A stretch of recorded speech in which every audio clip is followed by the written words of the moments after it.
Chapter 1. Rebirth a century ago. How can he possibly be wed at the tender age of 8? A startled exclamation echoed through the northern town prince's residence in the great Young Kingdom. 8. A marriage alliance? A delicate young boy, resembling a finely sculpted figure, suddenly froze in astonishment. He then cast a glance at the enchanting woman in resplendent court attire beside him. I'm still but a child, and my mother is still here. I have indeed been reborn to a pivotal moment 130 years ago, the very juncture that altered my fate. The boy's fists clenched tightly, his lips pressed together resolutely. Having seized this opportunity, I, Zhuangzhou, shall defy the heavens and rewrite my destiny in this life. In his previous existence, Zhuangzhou had endured a life of tumult and hardship.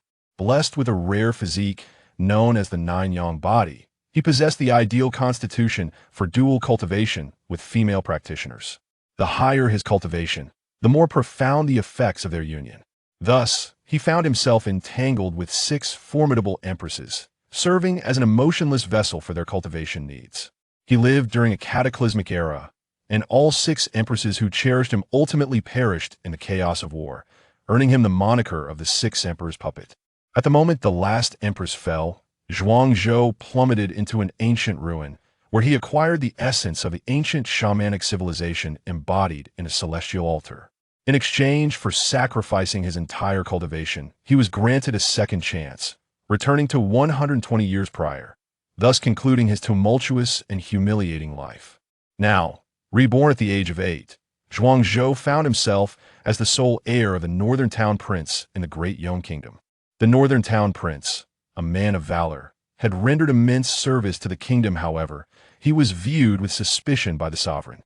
The ruler intended to send him to the southern barbarians for a marriage alliance with their queen, signaling a desire for eternal friendship and simultaneously restraining the northern town prince from harboring rebellious thoughts.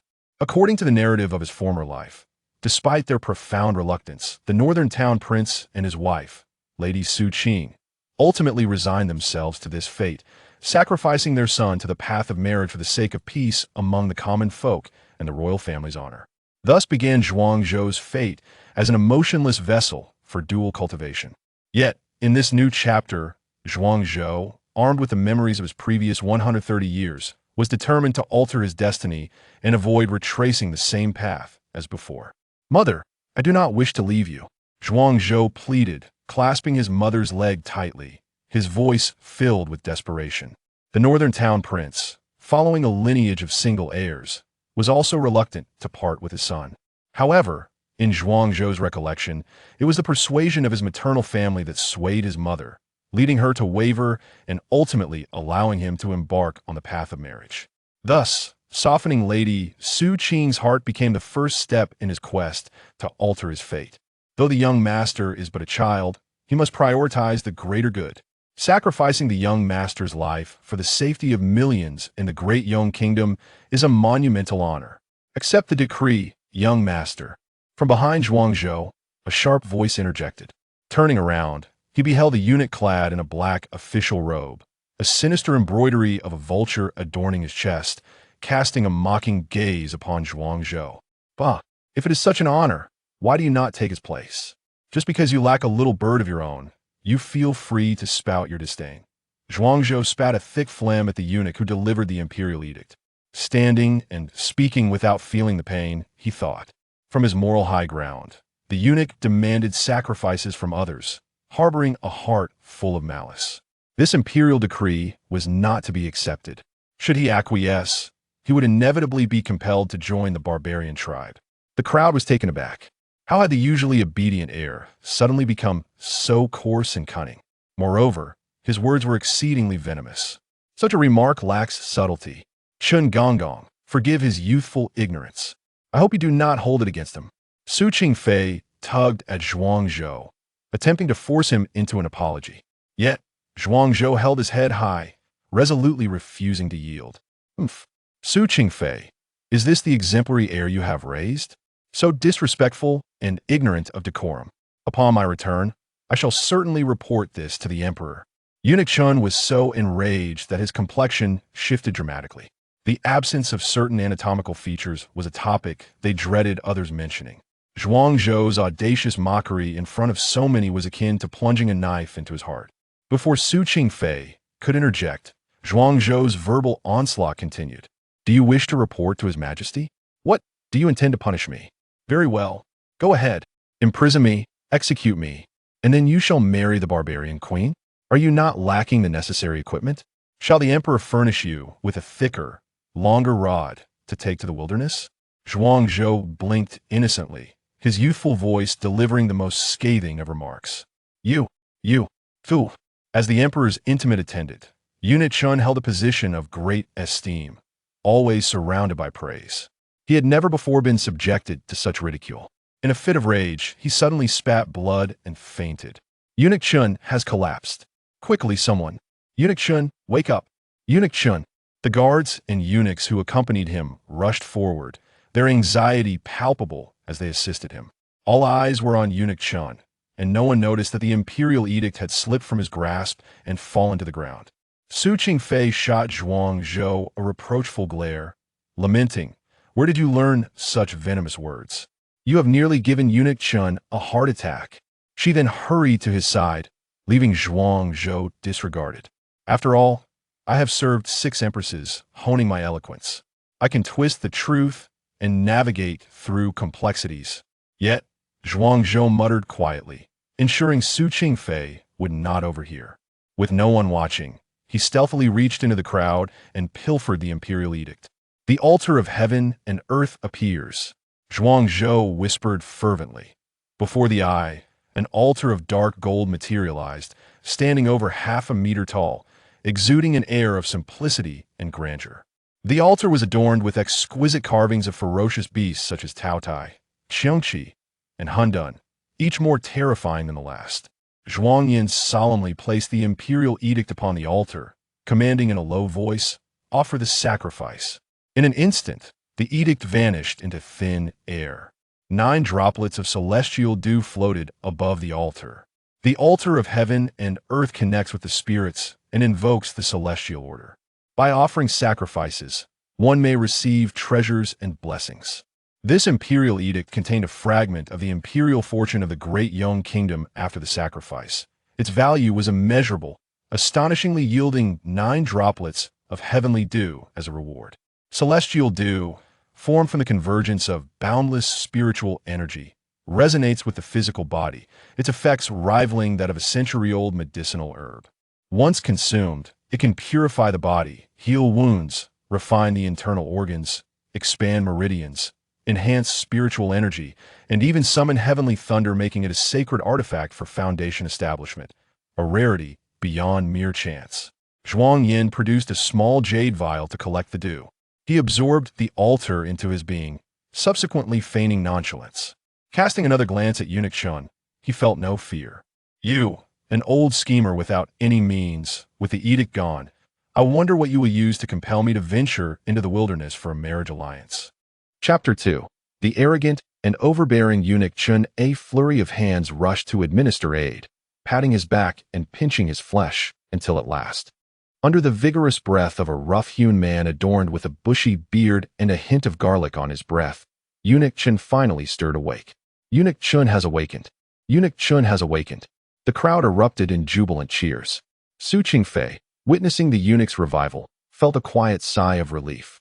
Eunuch Chun was indeed a decree-carrying eunuch personally dispatched by the emperor. He embodied not merely himself, but the majesty of the imperial family. Though he was haughty and impudent, he nonetheless represented the emperor's dignity. Should he have met with any misfortune at the hands of Zhuangzhou, it would have been a matter difficult to explain to the royal family. "Eunuch Chun, are you all right?" Su Qingfei inquired, stepping forward. "Humph. Does the Duke of the Northern Town wish for me to encounter misfortune?" Eunuch Chun responded with a soft, disdainful grunt, elegantly curling his fingers in a delicate gesture, as if to convey his dissatisfaction. "You have misunderstood, Eunuch Chun." Su Qingfei's expression turned icy upon perceiving the eunuch's demeanor. "I was extending you a courtesy. How dare you fail to recognize my goodwill?" This was the Duke of the Northern Town, commanding nearly 1/5 of De Yong's valiant warriors, who had repeatedly defended the realm against formidable foes and shed blood along the borders for decades. For Eunuch Chun to disregard their honor in such a manner was truly disrespectful. Zhuangzhou, hasten to receive the decree, or I shall report to the emperor and accuse your northern town of defying imperial orders. Eunuch Chun proclaimed sharply, his fingers poised in that same elegant curl. May I inquire, Eunuch Chun, where is this decree? Zhuangzhou asked, his voice steady as he regarded the eunuch. The decree? Oh, where's my decree? Who has seen my decree? Eunuch Chun suddenly exclaimed, startled, as though he had stepped upon a cat's tail. He searched frantically, but found no trace of the decree. With an air of innocence, Zhuangzhou replied, if Eunuch Chun harbors discontent against my northern town, I implore you to speak plainly. To request I receive a decree that is non-existent is nothing short of deliberate provocation. As Eunuch Chun realized the absence of the decree, he became enraged, pointing an accusatory finger at Zhuangzhou and his mother. It is you. You must have hidden the decree. Eunuch Chun, while one may indulge in reckless speech, one must not utter baseless allegations. To withhold a decree is a grave act of defiance. Su Qingfei interjected, her tone firm. To unjustly cast such aspersions upon my northern town is a burden we cannot bear. The crowd fell silent. Should a mere decree sow discord between the northern town and the emperor, none present could shoulder the consequences. Yet, Eunuch Chun, having been raised in the lap of luxury within the palace, surrounded by adulation, viewed all but the emperor as mere servants beneath the imperial authority. What was the northern town to him? He had come representing the emperor. How dare they question him? Elder Chun was consumed by fury, his voice suddenly rising several octaves. Come here. Seal the entrance to this courtyard, and search everyone inside. No one shall leave this place until the imperial edict is found. As his words echoed, the crowd was struck with horror. Search them? Search the Prince of Jinbei? Search the Princess of Jinbei? The prince, one of the 8 royal lords of Daong, commands a formidable army and occupies a high position. To search them over a mysteriously lost edict is an absolute disgrace, an unutterable humiliation. Elder Chin's subordinates, trembling with fear, hesitated to act. At that moment, he screamed again, What? Are you deaf? I command you to search them. Search them now. As his voice faded, a group of young eunuchs, steeling themselves, approached to search concubine Su. However, she scoffed coldly and retorted, Elder Chun, are you daring to provoke the dignity of the Jinbei prince's household? My husband has fought valiantly for the royal family at the borders for decades, defending the southern gates, securing the northern frontiers, quelling bandits and rebels. He has shown unwavering loyalty. Now, while he faces death on the battlefield for the sake of Daong, must his wife and children endure such humiliation? Concubine Su's clear gaze bore into Elder Chun, who faltered slightly, feeling an inkling of guilt. He hesitated, the earlier bravado dissipating. Yet, at that moment, Zhuangzhou stepped forward and fanned the flames further. Elder Chun, this is the Jinbei prince's residence, not a place for your tyranny. The edict was undoubtedly lost due to your own negligence. How dare you attempt to tarnish the reputation of the Jinbei prince's house? If you can misplace your own insignia, is it not entirely plausible for you to lose an imperial edict? Upon hearing Zhuangzhou's words, Elder Chin's wrath ignited anew. How dare you? If you wish to search, then search. I will bear the consequences. Concubine Su's face contorted with anger, ready to intervene, but Zhuangzhou restrained her with a subtle shake of his head. If Elder Chin insists on searching, let him proceed. Strangely enough, Concubine Su found herself persuaded by her 8-year-old son and ceased to resist. A group of young eunuchs advanced to conduct the search. After a lengthy period, they returned empty-handed. At this moment, Concubine Su's expression had darkened to its utmost severity. An utter humiliation. This was indeed a profound disgrace. Zhuangzhou observed Concubine Su's gloomy visage and could not help but sigh inwardly. In his memories, his mother had always been a timid figure, retreating in the face of royal oppression, yet her continued forbearance only led to the devastating actions of the Daong monarch. The year following her marriage alliance to the Wilds, the monarch unjustly annihilated the Jinbei prince's household, leaving no survivors among the over 500 members. Zhuangzhou hoped that today's slight might ignite a spark of defiance within Concubine Su, instilling the courage to resist, making her realize that mere concession would never earn her the respect she sought. How could it be? How could there be none? Upon searching him, the imperial eunuch, Chun, still did not find the sacred edict, and a sense of panic began to envelop his heart. Tasked with proclaiming the decree, he had inadvertently misplaced it. This was a grave transgression, one that was nearly unforgivable. Zhuang Zhou, inwardly amused, knew that the edict had already been offered as a sacrifice to the heavens. Not even a thorough search would yield any results. The plan was set in motion. Now it was time to observe his performance on stage.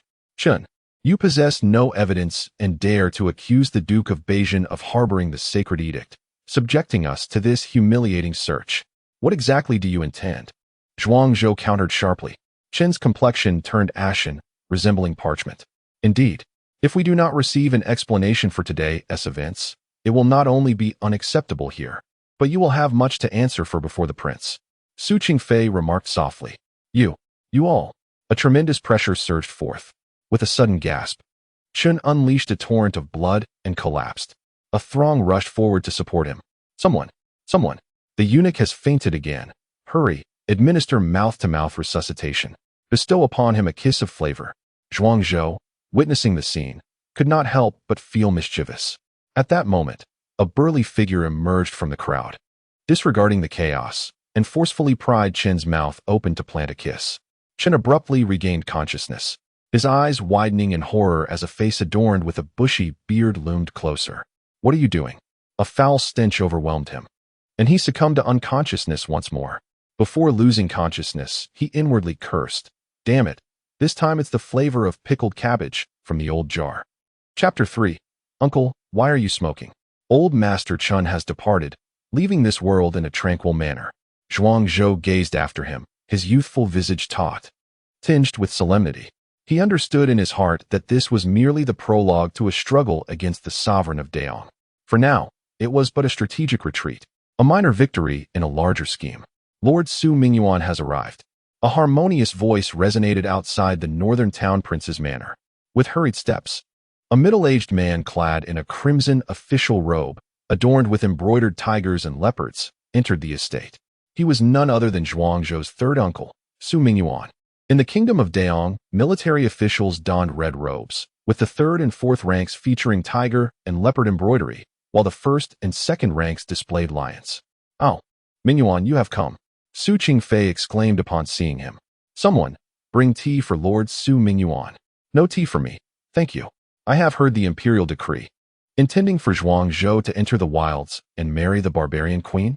Su Mingyuan, a straightforward man of action, cut to the chase without preamble. Upon hearing this, Zhuang Zhou cast a sidelong glance. He has come. The troublesome uncle has arrived. The first battle concerning his destiny had officially commenced. Indeed, such matters are true. Do you have any thoughts on this? Su Qingfei responded. Su Qingfei was acutely aware of her family's predicament. A group of indulgent science, adept only at opportunism, would likely have seen the Su family removed from the annals of Daong had it not been for the northern town prince's frequent patronage. Yet, the Su family was ultimately her maternal lineage, having nurtured her.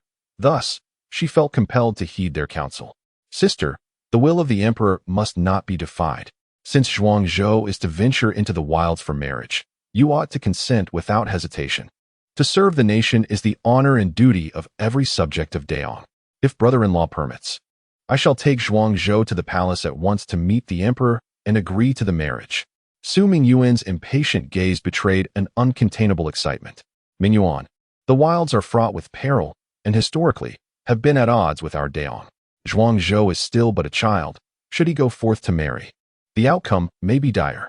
Su Qingfei looked at Zhuang Zhou, her eyes filled with reluctance and affection. As a mother, who would wish for their child to face such sacrifice? Sister, your reasoning is flawed. The rise and fall of a nation is the responsibility of every citizen. If we can secure a century of peace at the borders for the sake of Zhuang Zhou alone, it would be a monumental achievement. If such sentiments were expressed by common folk, I could understand.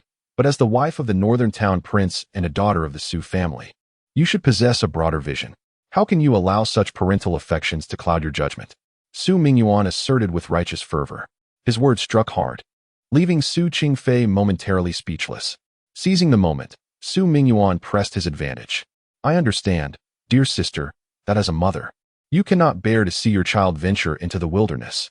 Thus, allow me to assume the role of the villain. Let me lead Zhuang Zhou into the palace. Before Su Mingyuan could await Su Qingfei's consent, he seized Zhuang Zhou and attempted to depart. Zhuang Zhou wrenched free from Su Mingyuan's grasp. Wretched uncle, You would sacrifice your nephew's future for the sake of your own reputation.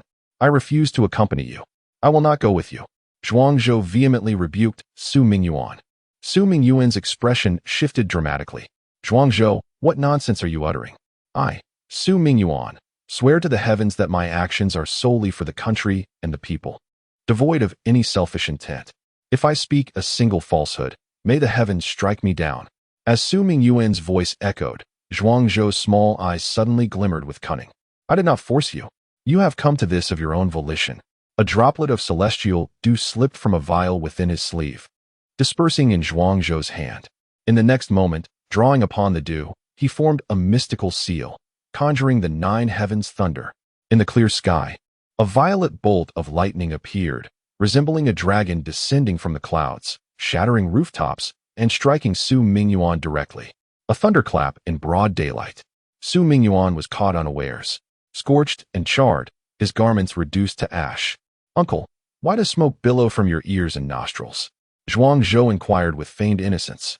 Su Mingyuan was immediately beset by a multitude of aches, his liver, stomach, and kidneys all in torment. I was merely jesting, yet the heavens take my oath seriously. Su Qingfei's countenance darkened ominously. Su Mingyuan, what is the meaning of this? Your absurdity has even drawn the ire of the heavens. Even as the dark sorcery of Su Qingfei loomed, realization should dawn upon her. Sister, trust me, what I say is the truth. Su Mingyuan opened his mouth, releasing a series of dark smoke rings. Uncle, your edict has fallen to the ground. As the thunderbolt obliterated Su Mingyuan's official garb, a resplendent scroll of secret decree tumbled from his sleeve. This decree, woven from the silk of golden silkworms, was impervious to water and fire, indestructible even by the might of thunder. Despite enduring the violet lightning's onslaught, it remained wholly intact. Quick, retrieve that decree for me, Su Mingyuan exclaimed in alarm, attempting to snatch it from Zhuangzhou. Yet, Zhuangzhou dashed away, swiftly taking refuge behind Su Qingfei. He unfurled the decree and began to read aloud. Imperial Edict. The third-rank military officer Su Mingyuan is to persuade Zhuangzhou to journey to the wilderness for a marriage alliance. Upon success, his rank shall be elevated by 1 grade, promoted to the 2nd-rank royal attendant, bestowed the title of Xuanwu Marquis. Thus decreed. As the proclamation concluded, the hall of the Northern King's residence fell into an eerie silence. Su Qingfei trembled with rage, an icy aura emanating from her, chilling the air by 10 degrees, causing droplets of water to freeze. Su Mingyuan stood rooted, too fearful to meet his sister's gaze. Su Qingfei, consumed by rage yet smiling, addressed Su Mingyuan, saying, utilizing the future of one's own nephew for personal gain. Indeed, Zhuangzhou possesses a commendable uncle, and I too am blessed with a wonderful brother.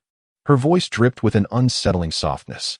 In contrast, Su Mingyuan felt as though a thorn pricked at his back. Sister, allow me to explain. What is there left to explain? Su Mingyuan, return and inform our father and ancestors that having wed into the Zhuang family, I am now one of them. I have sincerely devoted myself to the Su family, yet this is how they treat me?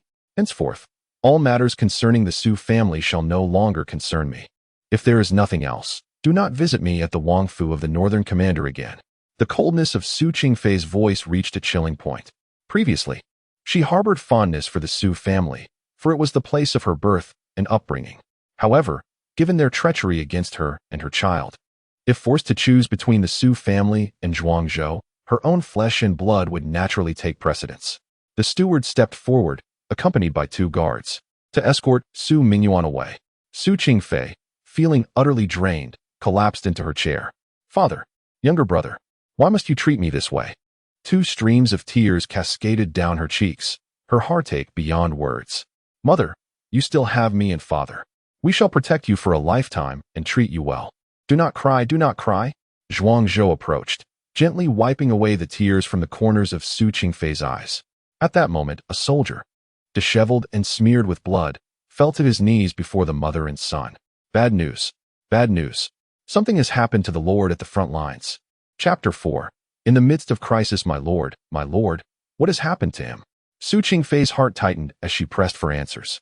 The Lord fainted unexpectedly while on the battlefield, and unfortunately, was struck twice by the soldiers of Wei. Thankfully, 2 guards acted swiftly to rescue him. At this moment, he is on his way back, but it will take approximately half a day to return to the imperial capital. The Lord remains in a state of unconsciousness. I hope the princess is prepared for this news, the soldier solemnly informed Su Qingfei. Taking a deep breath, Su Qingfei forced herself to calm her racing heart. Order all the guards in the manor to proceed and receive him. There must be no mishaps on my lord's journey home. Su Qingfei was a woman of considerable experience. Despite her anxiety, she quickly devised the best plan of action. Steward, please summon the finest physician in the capital to attend to my lord's injuries. He will certainly be fine. He must be. Zhuang Zhou felt a heaviness in his heart. What was destined to happen would inevitably come to pass. The events unfolding before him echoed memories from his past life. After departing from the Northern Duke's residence, he had received news of the Northern Duke's fainting due to injuries. The Duke was brought back to the manor but remained in a deep coma until the complete downfall of his house, which led to his execution. Had it not been for this, how could the Northern Duke's estate have fallen to such ruin in just a year? Zhuangzhou speculated about the reasons behind the Northern Duke's unconsciousness, yet he dared not confirm anything before meeting him. Zhou'er, return to your room for now. I must attend to some matters. Su Qingfei hastily instructed before leaving. Zhuangzhou returned to his chamber, closed the door, and dismissed the maidservants. Assuming a meditative posture, he began his cultivation. The path of cultivation relies upon a focused heart. In this era, martial prowess reigns supreme. However, a decade later, the world would undergo a tremendous transformation, heralding an age of tribulation, where myriad races would emerge and countless relics would surface. In this realm of celestial heights, various lineages would manifest, offering countless paths for cultivation. Among them, the most formidable path is known as the Three Gates and Nine Ways. The three gates refer to the martial gate, the shaman gate, and the divine gate. Each gate corresponds to the three dantians, the upper, middle, and lower. The upper dantian is the divine gate, which cultivates divine powers, practices sorcery, and commands water and fire, invoking thunder. The middle dantian is the shaman gate, which communes with spirits, sacrifices to heaven and earth, draws upon the strength of deities, and manipulates the landscape. The lower dantian is the martial gate, which refines the physical body, achieves immortality, and slays myriad beings, reaching for the stars.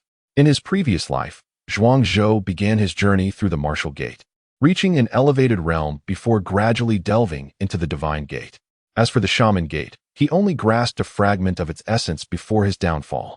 Thus, during that catastrophic era, he could only be regarded as an ordinary individual, achieving little. Now, with a second chance at life, Zhuangzhou resolved to cultivate all three gates, forging the strongest foundation possible.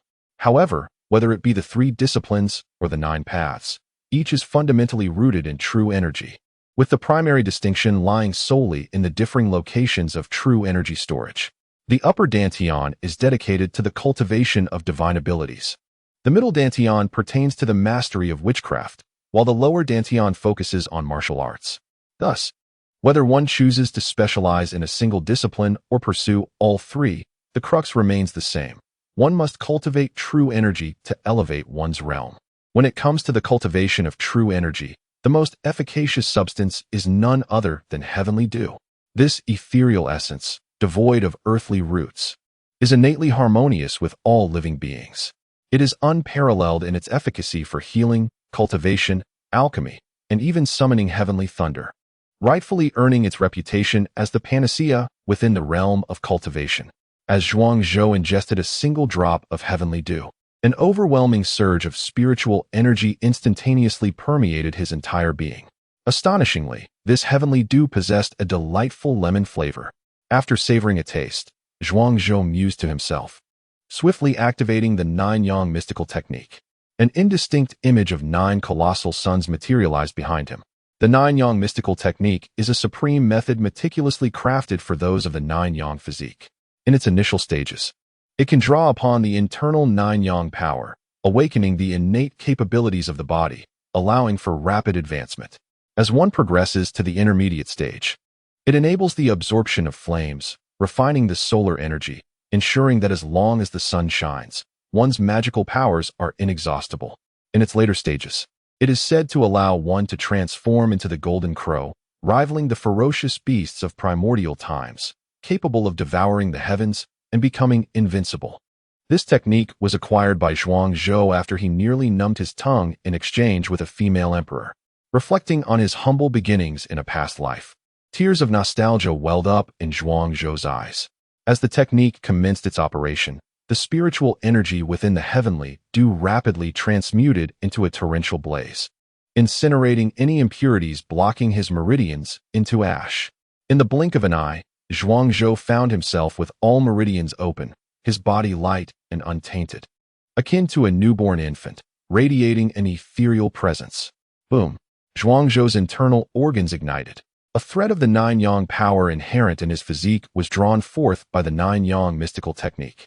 This strand of nine-yang power evolved into a wisp of true nine-yang energy, exuding an extraordinarily high temperature, seemingly capable of refining all things. Reaching the first layer of the physical realm, a glimmer of joy appeared on Zhuang Zhou's face. Indeed, the supreme technique is unlike any other. In the Great Yang Kingdom, the majority of individuals must endure 8 years of arduous training to hone their foundations, only to begin cultivating techniques between the ages of 10 and 11, thus officially entering the ranks of martial artists. Yet, with the nine-yang mystical technique and the nine-yang physique, Zhuang Zhou broke through in mere moments, successfully cultivating a wisp of true energy and formally stepping into the realm of martial artists. The path of cultivation is divided into 10 major realms: physical body, profound understanding, golden elixir, divine abilities, yin and yang, earthly calamities, heavenly generals, sages, 9 transformations, and ascension. Each major realm is further subdivided into 10 minor realms. Cultivating even a single strand of true energy signifies the initiation into the path of cultivation. Zhuang Zhou then divided the true energy within him into 3 portions, each infused into the upper, middle, and lower dantians. Each of these 3 dantians, while belonging to the same physical realm, harbors unique and wondrous applications of true energy. The upper dantian is responsible for strengthening the cerebral domain, the middle dantian fortifies the muscles, and the lower dantian enhances the internal organs. Only when these 3 are harmoniously unified can one attain completeness and perfection. The celestial dew, brimming with ethereal energy, surged forth, allowing Zhuang Zhou to channel his internal essence into 3 distinct forms after mastering the myriad meridians. Yet, it was only after a formidable effort that he managed to elevate his cultivation to the 3rd tier of the corporeal realm, fully absorbing its potency.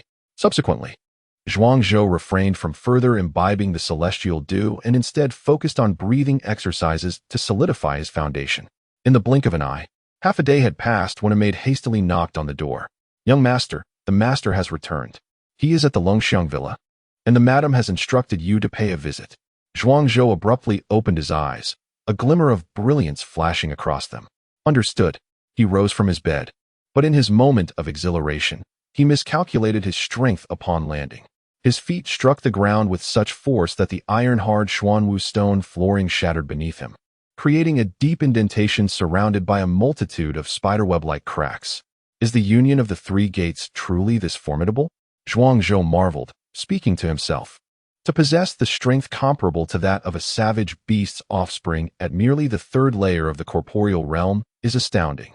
With that, he hastened out of his chamber toward the Longxiang villa, where the Prince of the North resided. Before departing, he instructed the maid to replace the damaged floor with a new layer, emphasizing that none should disclose the incident of the shattered flooring. The mystery surrounding his father's recent coma, whether it was merely an unfortunate accident or a deliberate curse, would soon be unraveled. Upon arriving at the Longxiang villa, Zhuang Zhou's youthful visage tightened, his expression gravely serious as he murmured to himself while stepping into the villa. Chapter 5. Can even immortals not save him?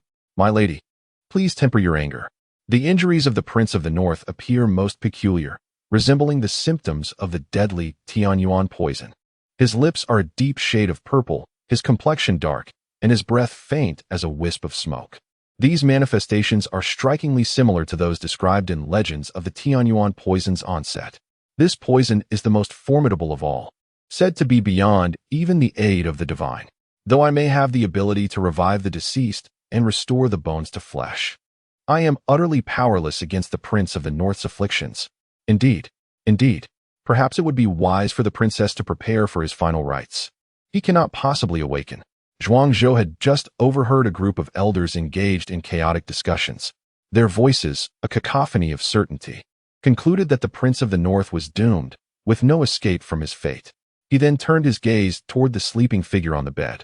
Though he could not see him, he felt a chilling aura permeating the air, confirming that the prince was ensnared by a sinister curse rather than mere poison. "My lady, may I suggest we administer another dose of poison to the prince to deliver him to the afterlife? Witness how he suffers, his brow furrowed in distress. Even in unconsciousness, he bears the relentless torment. Since the venom is insurmountable, perhaps it would be kinder to grant him release." The sharp voice of Eunuch Chun resounded once more. With his feather duster in hand, he stood before the bed, observing the disheartened expression on Su Qingfei's face, a smirk of triumph evident at the corners of his mouth. The demise of the Prince of the North would spell the end for the entire household.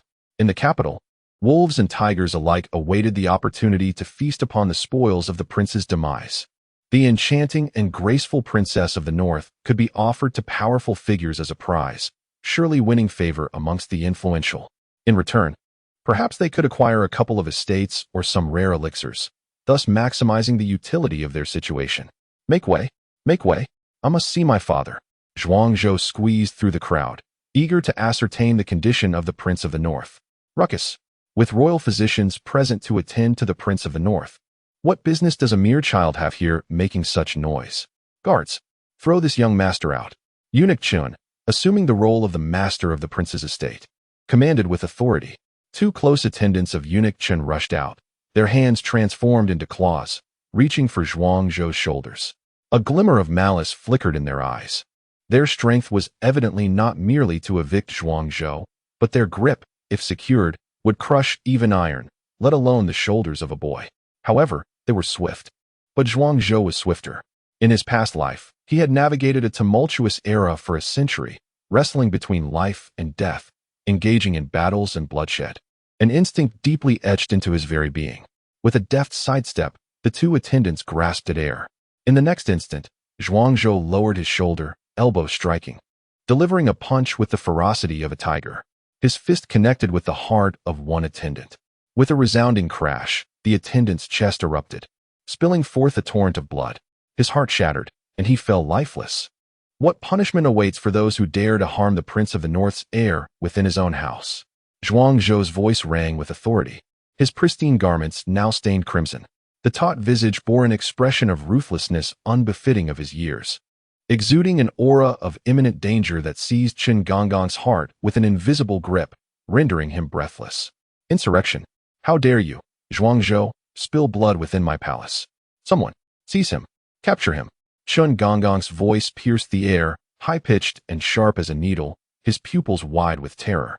He had not anticipated that Zhuangzhou would dare to strike, nor could he fathom the immense power that could emanate from such a diminutive frame. As his command echoed, dozens of soldiers clad in dark armor, armed to the teeth with spears and swords, encircled the room, surrounding everyone present. Quickly, apprehend Zhuangzhou." Qin Gongong barked at the soldiers. Yet, a cold smirk curled at Zhuangzhou's lips. The leader among the soldiers declared, "Protect the prince. Safeguard the heir. Encircle these individuals. Not a single one may escape." These soldiers were the personal guards of the King of the North and would not heed Qin Gongong's orders. Pale as death, Qin Gongong felt the blood drain from his face. As a courtier, he had only ever engaged in bloodless schemes and power struggles. He had never witnessed such barbaric, bloody carnage. Zhuangzhou approached the eunuch who had just attacked him, commanding, "Drag this vile creature to the back mountain and feed him to the dogs." Killing him would tarnish the blades of the Prince of the North. No. Two guards rushed forward to cover the small eunuch's mouth, dragging him away. In that moment, Zhuangzhou was chillingly ruthless. Emerging from a chaotic world, he understood the ugly nature of humanity. To show mercy to one's enemies is to be cruel to oneself. Only by being merciless to foes could one prevent the wicked from daring to humiliate them. Witnessing the brutal demise of his two subordinates, a foul odor emanated from Qin Gongong's trousers. Though Zhuangzhou had slain a mere eunuch, the torment felt as if it were inflicted upon him. The encroaching dread of death was more torturous than the swift severance of a head. "Qin Gongong, they have been dealt with. Is it now your turn?" Zhuangzhou mocked, advancing step by step. Chun Gongong's complexion grew increasingly ashen as he retreated. Zhuangzhou, I am not merely a commoner. I serve the emperor. And you cannot lay a hand upon me. Cannot I? You have already placed a blade to the necks of my father and me. If I spare you, do you expect me to wait for you to retaliate? Zhuangzhou halted, his eyes brimming with murderous intent. Chun Gongong, do you know? I have endured your insolence for far too long. You are but a castrated dog, daring to plot against the prince and insult the princess. If I do not execute you, what becomes of justice and the peace of the people? Zhuangzhou's voice was grave and resolute. In an instant, his hand lunged forth, grasping Chun Gongong's thigh. Chun Gongong desperately attempted to block, but Zhuangzhou's strength shattered his defenses. Seizing Chun Gongong's leg, a sickening crack echoed as the bone splintered. Seizing the moment, Zhuangzhou tore the leg from Chun Gongong's body. The stark whiteness of bones and the glaring crimson of blood were exceedingly jarring. Grand Eunuch Chun, in excruciating pain, lost his balance and collapsed to the ground. Since your fifth limb is gone, there is no need to preserve the other four. Zhuangzhou scoffed, ruthlessly tearing away Chun's remaining 2 arms and a leg, reducing him to a mere head and torso. Zhuangzhou, I am acting on the emperor's orders. Your actions against me will surely invite retribution from the imperial family. Grand Eunuch Chen's face contorted in a grotesque expression. The Prince of the North is doomed. His palace shall crumble. If I perish, you shall not find peace either. Ha ha ha. Someone, prop this eunuch up. I want him to witness whether my father will truly die. Just a bunch of quacks. Do they genuinely believe my father is fated to die? What a farce. Zhuangzhou's gaze was chilling, akin to a sharp sword piercing the hearts of the court physicians. Today, you shall learn that my father is afflicted by a curse. Not the so-called deadly poison you speak of. Chapter 6. Exorcism. Zhou heir, do you have confidence? Upon hearing that Zhuangzhou intended to personally tend to the injuries of the Northern King, Su Qingfei's eyes were still filled with disbelief. Having watched Zhuangzhou grow from childhood, she was well aware of her son's capabilities. Such a formidable injury, one that even the imperial physicians could not remedy. Could Zhuangzhou truly heal it? At that moment, a middle-aged man stepped forward, his long beard flowing, exuding an air of ethereal grace. I am Hu Qingyou, a practitioner of medicine for several decades. I have encountered countless ailments and poisons. If I declare it untreatable, then it is indeed so. The heir is decisive in his actions, which I respect, but when it comes to healing, he cannot succeed. The man spoke with unwavering conviction, confident in his medical prowess. Hu Qingyou. At the mention of this name, Zhuangzhou's eyes brightened.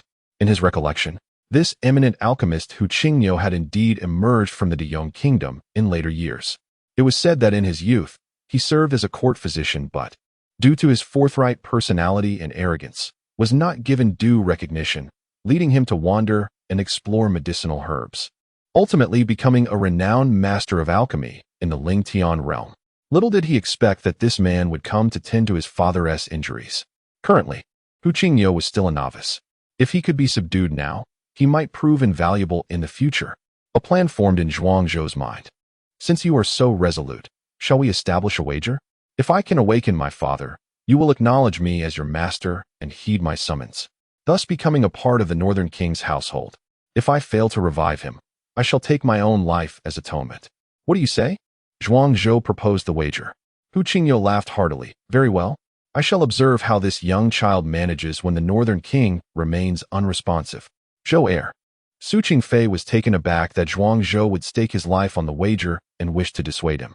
Yet, Zhuangzhou interjected, Mother, if father does not awaken, our Northern King's household will surely collapse. Under such a roof, how can there be any intact eggs? It is better to gamble my life. Once Zhuangzhou uttered these words, Su Qingfei's expression darkened, yet she tacitly approved of his course of action. Bring all the roosters from the estate. Let us draw a drop of blood from each comb. Zhuangzhou commanded, preparing to exorcise the malevolent spirits afflicting the Northern King. With the crowing of the rooster, the world awakes. The blood from the rooster's comb is of the purest yang, capable of countering all forms of evil. The servants and guards of the Northern King's estate immediately sprang into action. Mother, please fetch the century-old vermilion from father's study, and bring forth the imperial seal of the heavenly general that was granted to my father in his youth. Xiao Cui. Hurry to the storeroom and find a stack of golden talisman paper, the finest quality. Zhuang Zhou organized and directed with remarkable composure, his small face serious and steady, showing no signs of being merely an 8-year-old child. In a short while, everything was prepared. Dozens of sheets of golden talisman paper lay neatly before Zhuang Zhou, arranged with precision. The significance of talismans is profound. Red ones attract fortune, white ones invite wealth, green ones ensure tranquility, and black ones enhance wisdom. Yet, when it comes to warding off evil and dispelling malevolence, the most potent is undoubtedly the golden talisman. The indomitable power can sever darkness and repel sinister forces, vanquishing myriad demons. Zhuang Zhou placed a century-old cinnabar into an entire bowl filled with cockscomb blood. Cinnabar is known to expel evil, and the century-old cinnabar in the study of the Northern King is particularly significant, as it is used to inscribe military orders, commanding life and death with a mere thought. Within it lies the essence of countless soldiers under the Northern King's command, embodying immense fortune and formidable spirit. Zhuang Zhou extended his index finger, using it as a brush to sketch upon a piece of yellow talisman paper. In the blink of an eye, an expelling talisman was completed, emanating a faint red glow that suppressed the malevolent spirits. Grasping the talisman with 2 fingers, Zhuang Zhou intoned with authority, "Great Might Heavenly Dragon, Great Luo Incantation, Prajna Buddhas. Earthly Guardian Ksitigarbha, Prajna Mahamudra." The incantation resonated throughout the room, infused with mystical power. A figure of a high monk, draped in a crimson robe and wielding a golden staff, materialized behind Zhuang Zhou. The talisman blazed with red light, illuminating the 3,000 worlds across the eternal expanse of time. The talisman was pressed against the Northern King's forehead. Suddenly, a surge of dark energy erupted from his brow. "Ignorant child, how dare you strike against me?" The dark energy coalesced into a skull. Within its sunken eye sockets, ghostly flames flickered ominously. An overwhelming wave of black mist instantly filled the room, engulfing all within. Ah, there truly are spirits. Evil entities do exist. The imperial physicians, who had previously held steadfast beliefs, now turned pale with terror. The chilling black aura, cold as ice, threatened to snuff out their lives. If it could not be subdued, they would surely perish here. Zhuang Zhou's talisman ignited, struggling to withstand the skull's deathly energy, shielding himself and Su Qingfei. The pure yang energy within the talisman gradually dissipated. The skull opened its mouth wide and inhaled violently. "Since you seek death, I shall grant it. Today will serve as my cultivation sustenance." The suction intensified. A fierce glint flashed in Zhuang Zhou's eyes. He retrieved the celestial dew, uncorked the vial, and let a drop of the precious liquid fall into the talisman.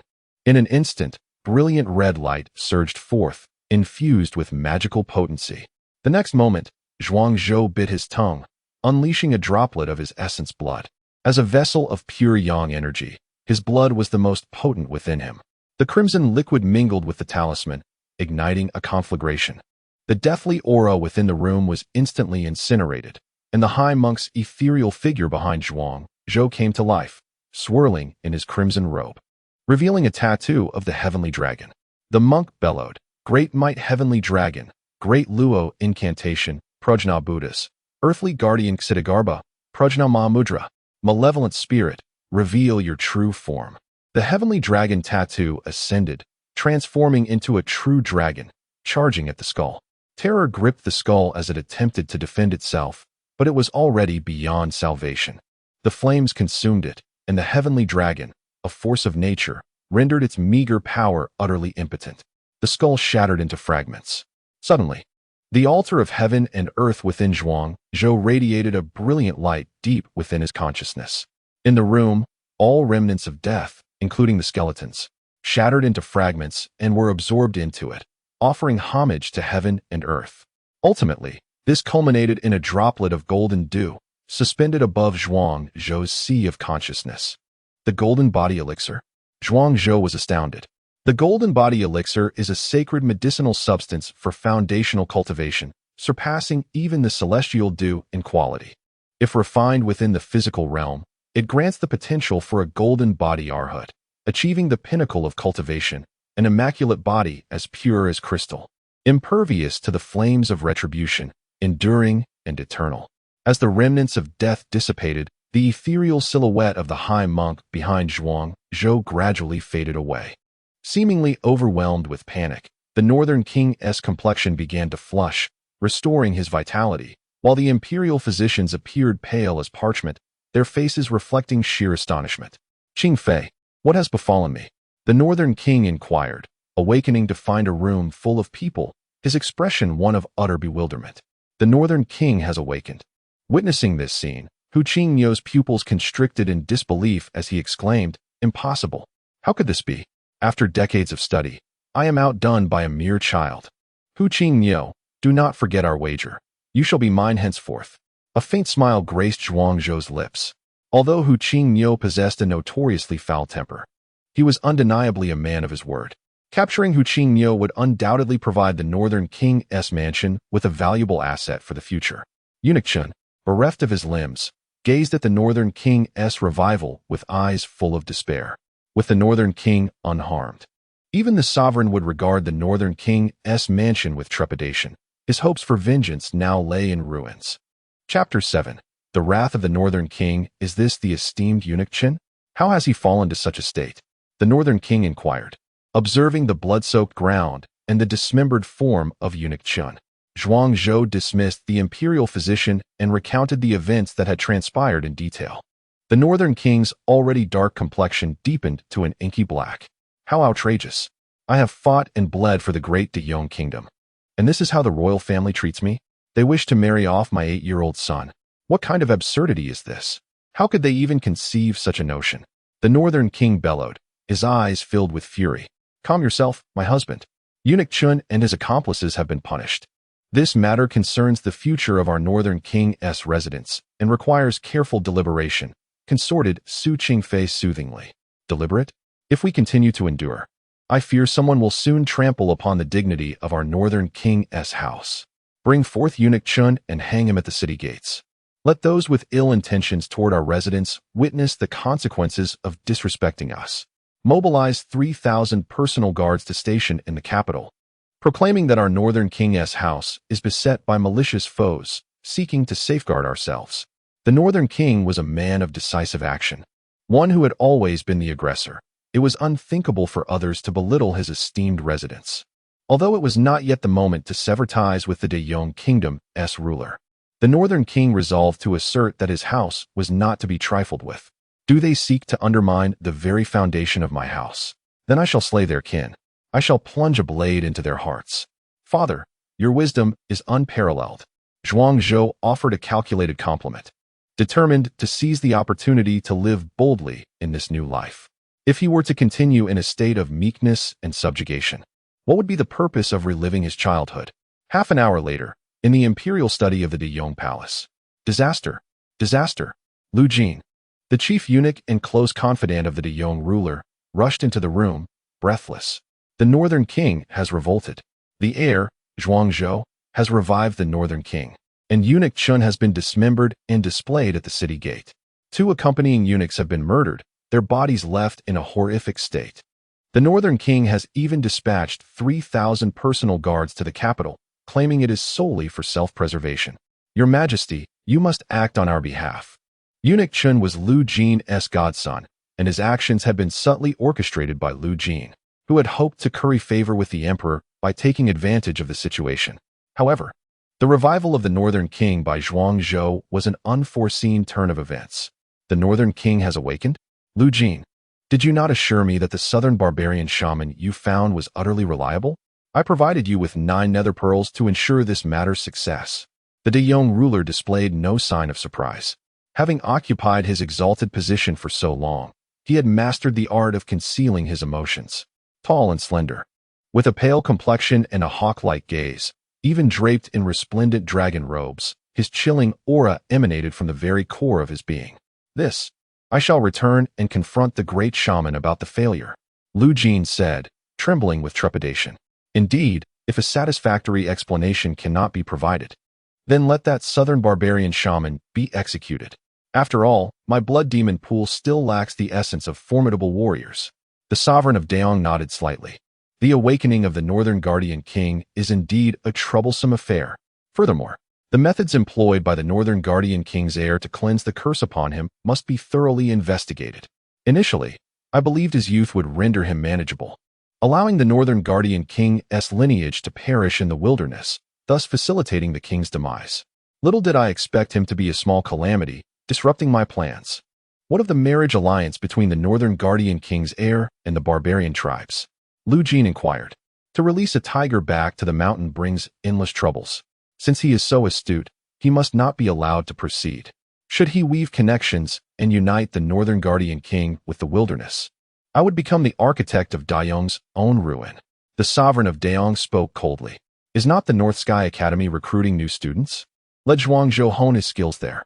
The deep purple eyelids of the sovereign of Dayong lowered, and a chilling aura caused the temperature around to drop by 10 degrees. Lu Jin shuddered involuntarily and remarked, "The North Sky Academy is a gathering place for all manner of fiends. The combat there permits bloodshed, with a mortality rate as high as 80% among the students each year.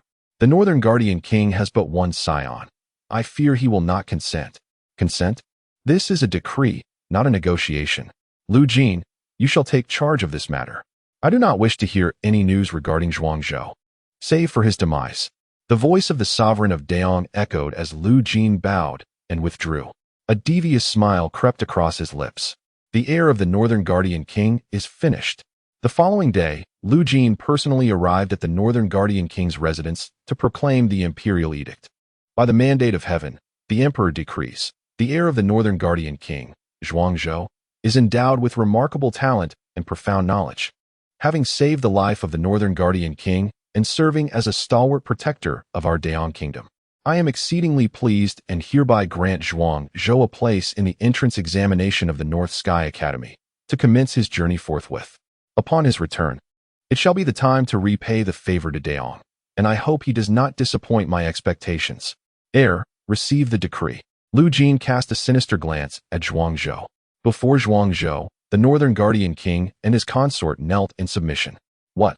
His Majesty intends for Zhou to attend the North Sky Academy? That institution is fraught with dangers, teeming with all manner of malevolent beings and reckless individuals. Even those talented youths of 11 or 12 face grave peril, walking on the edge of a blade. If my son were to go there, would he not be courting death? Su Qingfei suddenly raised her head, ready to resist the decree. The Northern Guardian King also slowly rose, his murderous intent palpable. The sovereign of Dayong pressed on, having just concluded the marriage alliance, only to be confronted with yet another complication. Is he inciting rebellion against the Northern Guardian King's residence? Lu Jin's smile froze. In that critical moment, Zhuangzhou grasped his father's hand and gently shook his head. Now is not the time for rebellion. Moreover, where does the sovereign of Dayong expect me to go? The Northern Sky Academy? In my memories from my previous life, the grand era of the Ling Tian realm commenced, and within the Northern Sky Academy lies a significant opportunity. The ancient sage in the scripture pavilion has been in seclusion for 8 centuries, representing the pinnacle of combat power in this age. The suspended secret vault is also situated within the Northern Sky Academy. If I can seize these opportunities, wouldn't it allow me to ascend to greatness and claim my fortune? Zhuangzhou's expression was grave as he feigned a posture of submission. However, in truth, he was nearly laughing uproariously. Oh, sovereign of Dayong, you foolishly believe you are clever, thinking you send me to deliver a head, yet you are unwittingly presenting me with immense resources on a silver platter. Your servant, Zhuangzhou, humbly accepts the decree, expressing gratitude for your generous favor. Zhuangzhou respectfully received the edict from the Grand Eunuch Lu Jin. Lu Jin, brimming with self-satisfaction, urged. The Northern Sky Academy commences in 3 days. The journey is long. His Majesty hopes the heir departs soon to avoid missing the opening date. The sovereign of Dayong, you have gone too far. The king of the north observed Zhuangzhou's feigned distress with seething resentment. He silently vowed that one day he would unseat the sovereign of Dayong, making him understand that the realm of Dayong is not a place he can manipulate at will. Chapter 8. The Thunderstrike, with your highness. It is time to set forth. The journey to the North Sky Academy is lengthy, and if we delay any further, it is likely that we shall not arrive in 3 days. Lu Jin urged, his demeanor considerably more deferential. The influence of the Northern Protectorate remains, making it inadvisable to confront them head-on. It is best to await their complete dissolution before settling old scores and new grievances alike. Please, Lu Gongong, step outside for a moment. I require a brief respite in this chamber, as I have a few matters to discuss with Zhou'er.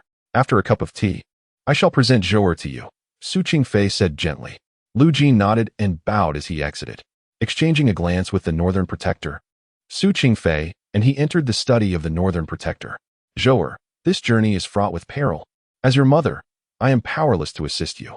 Here lies a piece of thunderstrike wood, which your father obtained in his youth. It embodies immense vitality, having survived the wrath of nature. When you find yourself injured, you may draw upon its life force to expedite your healing, potentially safeguarding your life. Additionally, take this storage pouch. It contains 10 cubic meters of space for your convenience. Su Qingfei advised, her words flowing like a gentle stream. Unbeknownst to her, tears began to cascade from the corners of her eyes. Su Qingfei's emotions were unraveling. It was her inadequacy as a mother that forced her to watch Zhou'er embark on this treacherous journey to a perilous land. Her voice trembled with sorrow. The Northern Protector embraced Su Qingfei, whispering words of comfort. Qingfei, do not fret. He is of my blood. How could he easily perish? A sword's edge is honed through trial. I have faith that Zhou'er is destined for protection from the heavens. This journey to the North Sky Academy will surely conclude safely. Zhou'er, while you are away, exercise utmost caution. Remember, strength is a person's greatest assurance. Connections and relationships are mere illusions. When you possess power, everything else follows. But in times of misfortune, even those who once gathered around you will drift away, the Northern Protector imparted, embodying the wisdom of a father. Zhou'er nodded earnestly. I understand. Father, if there is anything else you require, do not hesitate to ask. I shall procure it for you, Su Qingfei said, wiping the tears from her face. Indeed, I do have a request from my parents. Our Northern Protectorate has stood in Danyang for centuries, favored by numerous sovereigns. Surely, we have accumulated a substantial number of imperial edicts. Might these edicts still reside within the manor? Zhou'er inquired. Why do you seek such things? The Northern Protector frowned. These edicts contain the essence of Danyang's fortune and may prove vital in warding off malevolent forces in critical moments, Zhou'er declared, cautiously avoiding mention of the existence of the celestial altar, instead providing a vague justification to deflect attention. Yes. The ancestral hall still houses hundreds of scrolls. You may take them all, Zhou'er. Su Qingfei quickly agreed, and the Northern Protector silently acquiesced. The sovereign of Danyang pressed with relentless fervor, and the relationship between the king of the north and the imperial family had become as antagonistic as fire and water. Hence, the imperial edicts were no longer held in reverence. It would be more prudent to utilize them for Zhuangzhou's protection. Subsequently, Su Qingfei personally retrieved 2 chests filled with imperial edicts from the ancestral hall. Upon opening the chests, a radiant golden light emanated, revealing an array of treasures. A total of 312 scrolls of edicts were contained therein, as Su Qingfei declared. Zhuangzhou's eyes widened in astonishment. These were no mere edicts. They exuded a profound aura of imperial fortune, serving as invaluable offerings and representing a wealth of resources for his future cultivation. With eager hands, Zhuangzhou hastily stowed the 2 chests of edicts into his storage pouch, feeling a sense of satisfaction. If this is the case, I shall embark on my journey. Once I have honed my skills at the King of the North's estate, I shall undoubtedly bring glory to our lineage. After voicing his thoughts, Zhuangzhou nodded. While Su Qingfei hesitated, her words unspoken, ultimately watching as Zhuangzhou was led away by Lu Jin. Moments later, Lu Jin escorted Zhuangzhou to the northern city, where 10 carriages awaited. Beneath the carriages stood 9 youths, aged 11 to 12, each radiating an air of remarkable prowess. They were all prodigies of Danyang, with the lowest cultivation level reaching the 6th tier of the corporeal realm. The most formidable among them had already attained the 8th tier, rivaling the commanding generals of the military. These youths hailed from noble and affluent families, accustomed to luxury from a tender age. Some donned resplendent silks and satins, while others were clad in sturdy armor, swords at their waists, resembling peacocks in full display, captivating all who beheld them. Only Zhuangzhou, the youngest, bore an iron sword and wore humble attire, with his only valuable possession being a storage pouch at his waist, which was not particularly extraordinary among these youths. The King of the North, having engaged in years of warfare, valued his resources, and never exploited the common people or embezzled military funds. He often distributed the estate's wealth to his subordinates in times of need, which accounted for Zhuangzhou's modest appearance. Despite his status as the heir of the King of the North, is this the last companion you have found for us, Lu Gonggong? TSK. How unfortunate that he resembles a beggar. The opportunity to study at Baitian Academy is so precious. Our illustrious Daong nation only has 10 slots per year. It seems rather inappropriate to allocate such a valuable position to a mere street urchin, exclaimed a youth with a sharp face, garbed in opulent attire, his narrow eyes gleaming with derision. Zhuangzhou could not help but smirk upon hearing this. The sharp-faced lad wore a sinister expression, clearly seeking to provoke him. A glance at Lu Jin, who appeared unfazed with a smile playing at the corners of his mouth, revealed that this was a trap laid for him. Zhuangzhou quickly recognized the peril. Should he react impulsively or resort to violence, he might easily fall victim to this boy's attacks. The youth, 3 years his senior, possessed the cultivation of the 7th tier of the corporeal realm, making it entirely plausible that Zhuangzhou could be slain in a moment of carelessness. Should he perish at the hands of this boy, the foundation of the King of the North's estate would be irrevocably shattered. If the king were to demand accountability, they could easily scapegoat the youth, absolving the imperial family from any wrongdoing and providing no grounds for insurrection against the King of the North. Thus, the tumultuous era continued unabated. If even such a trivial calculation eludes you, then Zhuangzhou's century-long life has been in vain.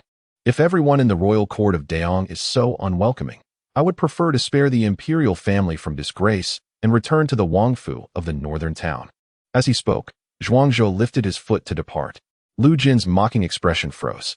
How dare this imp deviate from the script?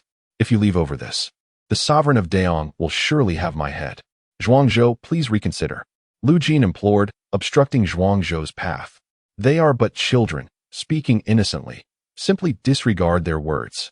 Yet I am truly impoverished. I lack even a decent garment. I believe he speaks the truth. My presence at Baitian Academy would bring shame to Daong. Zhuangzhou gazed earnestly at Lu Jin. What do you wish to do? I desire to purchase new attire, but I have no funds. Zhuangzhou looked at Lu Jin with a pitiful expression. Perhaps I should indeed return to the Wangfu of the northern town and spare Daong the embarrassment. Zhuangzhou turned toward the direction of the Wangfu, while Lu Jin clenched his teeth and replied, I will buy it. Really? That would be most embarrassing. Zhuangzhou exclaimed with delight, his large eyes glancing eagerly toward the most opulent shop in the capital, Wanbage, filled with anticipation and devoid of any sense of shame. Chapter 9. A face turned green with frustration. Lu Jin was seething with resentment, his teeth grinding in vexation. Yet, he found himself powerless against Zhuangzhou, this living ancestor. Come, I shall accompany you to the Wanbao Pavilion to procure a new outfit. Before Lu Jin's words had fully escaped his lips, Zhuangzhou had already scampered off to the Wanbao Pavilion, his speed rivaling that of a hare. Within the pavilion, treasures of every kind dazzled the eye. Each counter was manned by eager vendors, their colorful wares glimmering enchantingly. Upon entering, a shadow darted past Zhuangzhou, and in an instant, a storage bag appeared in his hand, accompanied by a hurried whisper in his ear. This is from the pavilion master. Conceal it swiftly. Zhuangzhou, upon hearing this, promptly tucked the storage bag away and nonchalantly approached a piece of vibrant, multicolored inner armor. This was a soft armor crafted from silks infused with the 5 elemental properties of gold, wood, water, fire, and earth, designed to repel dust and mosquitoes while withstanding blades and flames. My dear child, your discerning eye is truly remarkable. This is our newly launched 5 elements silk armor, forged in imitation of the legendary elemental armor. It can withstand any blade attack from those below the 6th level of physical cultivation, and it possesses the ability to dissipate force, reducing any incoming attack by 500 kilograms. A burly man approached enthusiastically to make his pitch. Lu Jin followed closely, inquiring, how much for this 5 elements silk armor? 20 low-grade spirit stones for a piece. Upon hearing this, Lu Jin's face turned ashen. Spirit stones were a rare resource for cultivation in the Daong Kingdom, with a single low-grade spirit stone costing approximately 100 taels of gold. This armor, therefore, was worth 20 low-grade spirit stones, equivalent to half a year's salary for him. Zhuangzhou, this colorful silk armor is rather extravagant. We shall not purchase this, all right? Lu Jin coaxed, attempting to persuade Zhuang Zhou to choose a more affordable garment. Zhuang Zhou, ever so compliant, trotted over to another piece of clothing. 9 cold mystical robe, 100 low-grade spirit stones per piece. Lu Jin instinctively clutched his fragile heart, his breath quickening in alarm. Come back, come back. As a child, you must learn to be frugal, do you understand? Lu Jin instructed Zhuang Zhou earnestly. With a face full of grievance, Zhuang Zhou replied, I do not wish to bring shame to the Daong kingdom. Lu Jin's face turned a deeper shade of green. You stubborn child, must you persist? Very well. Wrap up that 5-element silk armor for me. Lu Jin gritted his teeth and reluctantly purchased the armor. Soon after, Zhuang Zhou's gaze fell upon the nearby heavenly wind shoes. Grandpa Lu, my shoes are old. With a stoic expression, Lu Jin hoisted Zhuang Zhou out of the Wanbao pavilion. I have my limits, he emphasized. Zhuang Zhou embraced the 5-element silkworm garment, ceasing further speech. He understood the principle of moderation. With the garment in hand, he could proceed to cultivate according to his own plan. With a resounding thud, Zhuang Zhou was cast onto the last carriage. From this moment on, none of you are permitted to provoke Zhuang Zhou, understood? Learning from hardship brings wisdom. Lu Jin resolved to assign Zhuang Zhou a private compartment. This fellow is far too mischievous. Understood. The children chorused in unison. Dao Shisan, these children are entrusted to you. You and your men must ensure their safe passage to the Northern Sky Academy. Do you comprehend? Lu Jin emphasized the word must with great weight. A man sporting the 8 characters mustache of the Su family clasped his hands in respect, declaring, I shall faithfully obey Master Lu's instructions. Very well. Let us hasten our journey. The path is treacherous. Be wary of mountain bandits. After issuing his command, Lu Jin cast a murderous glance toward Zhuang Zhou's carriage. You little rascal, daring to swindle me. Let us see if I don't bring you to ruin. Soon after, the wheels of the carriage rattled as dozens of Su family guards from the Great Yong Kingdom escorted Zhuang Zhou and the others away. As the vehicles dwindled into the distance, Lu Jin prepared to return to the palace to report. At that moment, a middle-aged man resembling a shopkeeper rushed out from the Wanbao pavilion, panting and clutching a thick stack of bills. Esteemed guest, please settle the account. The middle-aged man implored. What account? Lu Jin frowned, sensing an ominous premonition. The young gentleman took some items before you entered Wanbao pavilion, stating that you would settle the bill upon his departure. The total amounts to 220 low-grade spirit stones. The middle-aged man said with an ingratiating smile. Lu Jin took the bill, and his eyes fell upon the alarming details. 30 drops of Shantian dew, 15 low-grade spirit stones, 3 pairs of universal gloves, 30 low-grade spirit stones, 5 sets of radiant wings, 30 low-grade spirit stones. Each line of text felt like a heavy hammer striking Lu Jin's heart, resonating in anguish. That rascal Zhuang Zhou took so many items. Are you treating me like a supplier? Why didn't you present the bill sooner? Lu Jin waved the bill, questioning sharply. He suspected that the Wanbao pavilion was colluding with Zhuang Zhou to swindle him, yet lacked evidence. It was the request of that young friend. The bill was to be presented to you after he departed. The middle-aged man replied cheerfully. Surely, you wouldn't intend to renege on the debt. I am aware of your esteemed status within the palace. Yet I hope you recognize that Wanbao Pavilion serves the entire Lingtian realm, not merely the Great Yong Kingdom. As he spoke, 5 guards at the transcendent realm surrounded him, their faces brutish and menacing. I'll pay. Lu Jin relented. For it is said that a wise man does not court immediate loss. The Wanbao Pavilion holds significant influence. Even the royal family of the Great Yong Kingdom pales before their might. As he paid, Lu Jin's heart bled. It felt as if he had consumed a mountain of excrement, his face turning a deep shade of green. Zhuang Zhou, I curse you. Await your reckoning, for I shall reclaim what is owed. At the pinnacle of Wanbao Pavilion, a stunning beauty clad in a flowing red veil watched Zhuang Zhou depart. Zhouer, this is where my assistance must end. Inside the carriage, Zhuang Zhou unfastened his storage bag, and in an instant, a kaleidoscope of radiant colors illuminated the entire compartment. The gloves of all things, wings of flowing light, Shantian dew. Fortune smiles upon me. His eyes sparkled with joy, transforming into heart shapes. For a cultivator, wealth and companions are essential. A life of perpetual poverty, even for one with the talents of a sovereign like Wang Teng, ultimately leads to obscurity and degradation. The northern king's manor is devoid of riches. To his surprise, he had managed to outsmart Lu Jin before departing from the imperial capital. Zhuangzhou tossed a drop of Xiantian dew into his mouth, and a surge of spiritual energy erupted within him. The power of Jiuyang was instantaneously summoned, resonating through his 3 dantians. He ascended to the 4th layer of the flesh-body realm. In an instant, Zhuangzhou stepped into a new dimension. The carriage jolted violently. Yet Zhuangzhou remained steadfast in his cultivation. He understood that the desire of the great Zhou's monarch to eliminate him had not waned, and within the Northern Sky Academy, lethal dangers awaited him. Only formidable strength could ensure his survival. All else is mere illusion. Days swiftly passed, and suddenly, the carriage came to a halt. Without disembarking, Zhuangzhou heard the thunderous echoes of battle cries resounding through the air. Kill! Kill! Kill! Chapter 10. The Gift of Armor from Nangong. A tempest of murderous intent surged through the air, as Zhuangzhou found himself transported back to a battlefield of myriad races in a former life. The slaughter of countless beings had left mountains of corpses and rivers of blood. For a fleeting moment, a hint of bewilderment flickered in Zhuangzhou's eyes. Just then, the voice of the coachman pierced through the haze of his memories. "My lord, we have arrived at Baitian Academy." The coachman's words jolted Zhuangzhou from his reverie. Yet, within his heart, a sense of alertness arose. Having been reborn, the laws of the universe were unyielding.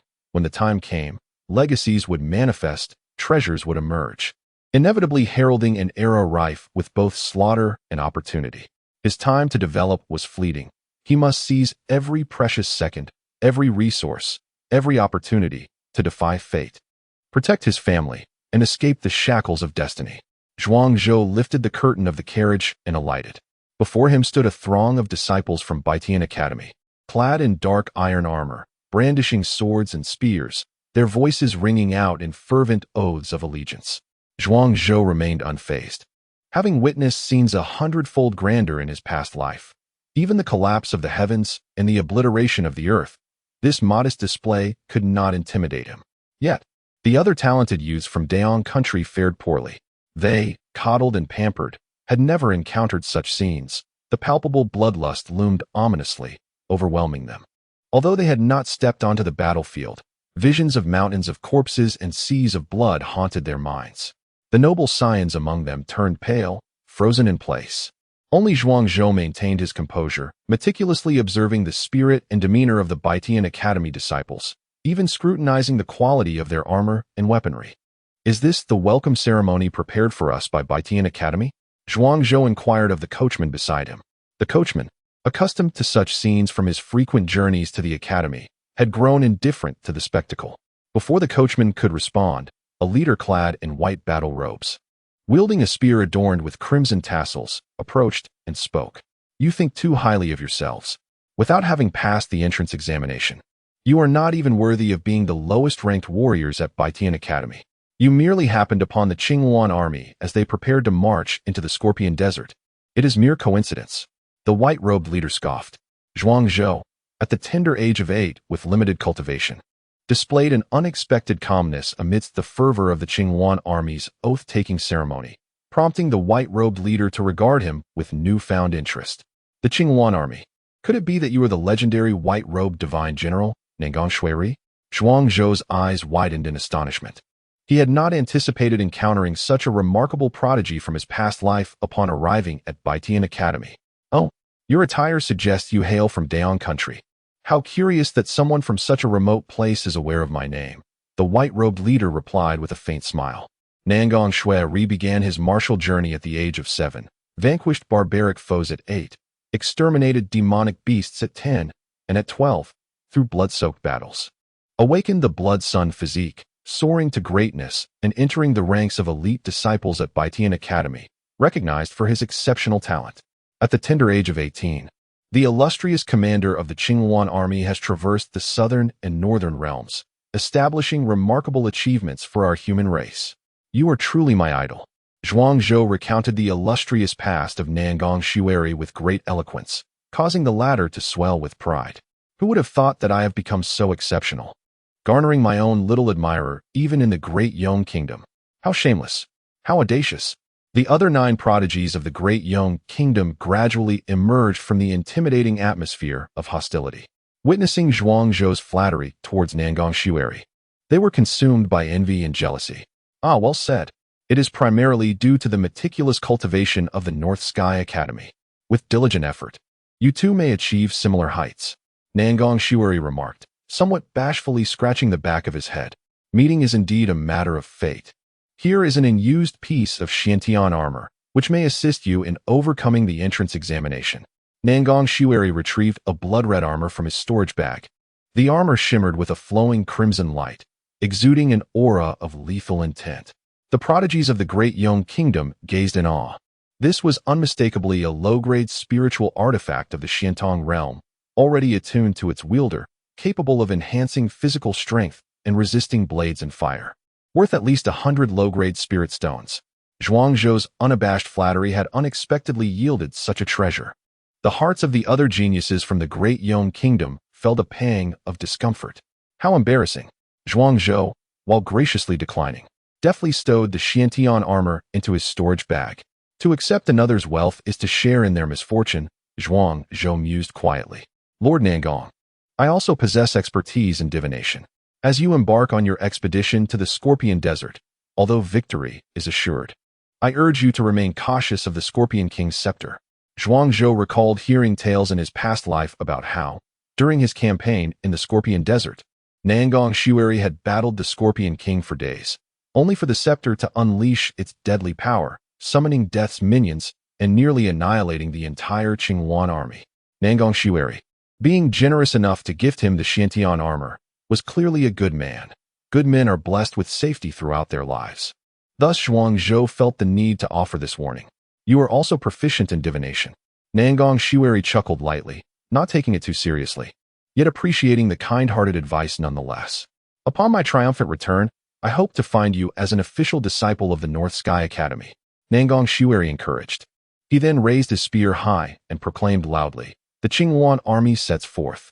Onward, onward, onward, onward. The Qingwan army surged forth with great momentum. A middle-aged man clad in gray linen approached steadily. I am the envoy from the North Sky Academy, here to ensure your accommodations. The man spoke with measured dignity. He guided Zhuangzhou and the others to a cluster of thatched cottages. This shall be your temporary residence. Tomorrow, the prodigies from various nations will gather, and you will undergo assessments to secure your enrollment, after which rooms will be assigned to each of you. The middle-aged man concluded before departing. Zhuangzhou casually selected a room and settled in. The other prodigies from the Great Yong nation lamented their plight. What? The Northern Sky Academy dares to confine us to such quarters? Who do they think they are looking down upon? Good heavens! They have provided us with nothing but earthen beds and straw mats, devoid of even velvet bedding. The conditions are utterly deplorable. I long to return home. The pampered geniuses of the Great Yong nation have never endured such indignities. One after another, they lament their fate, oblivious to the fact that a middle-aged man, who had just discreetly guided them, was quietly documenting their grievances. The Northern Sky Academy's assessments extend beyond mere talent, martial prowess, lineage, and comprehension. They also place significant emphasis on character and moral integrity.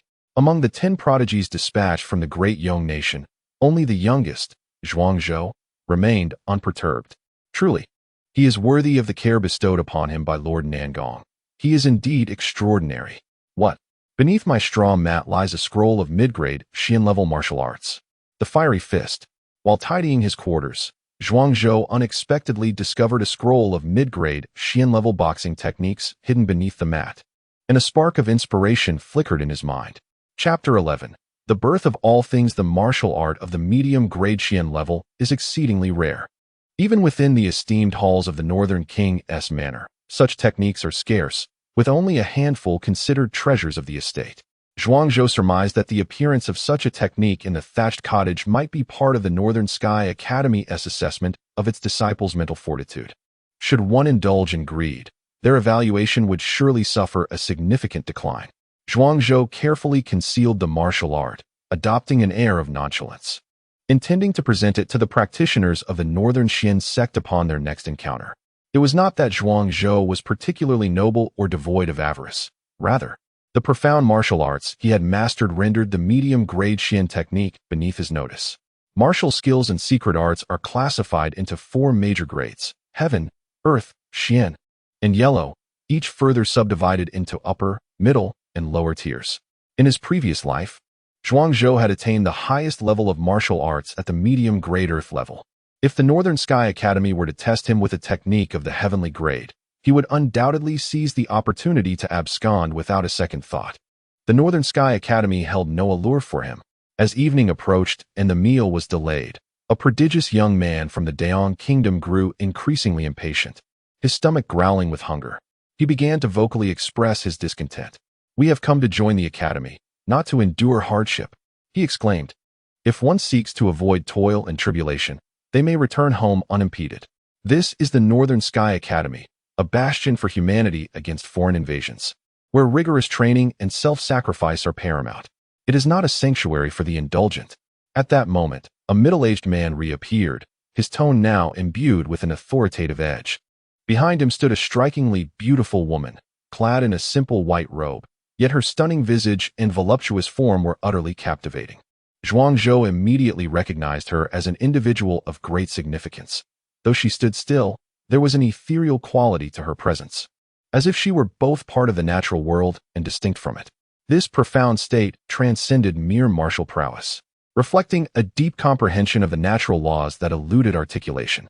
As the middle-aged man spoke, the young prodigies of the Daong Kingdom fell silent, their anger simmering beneath the surface.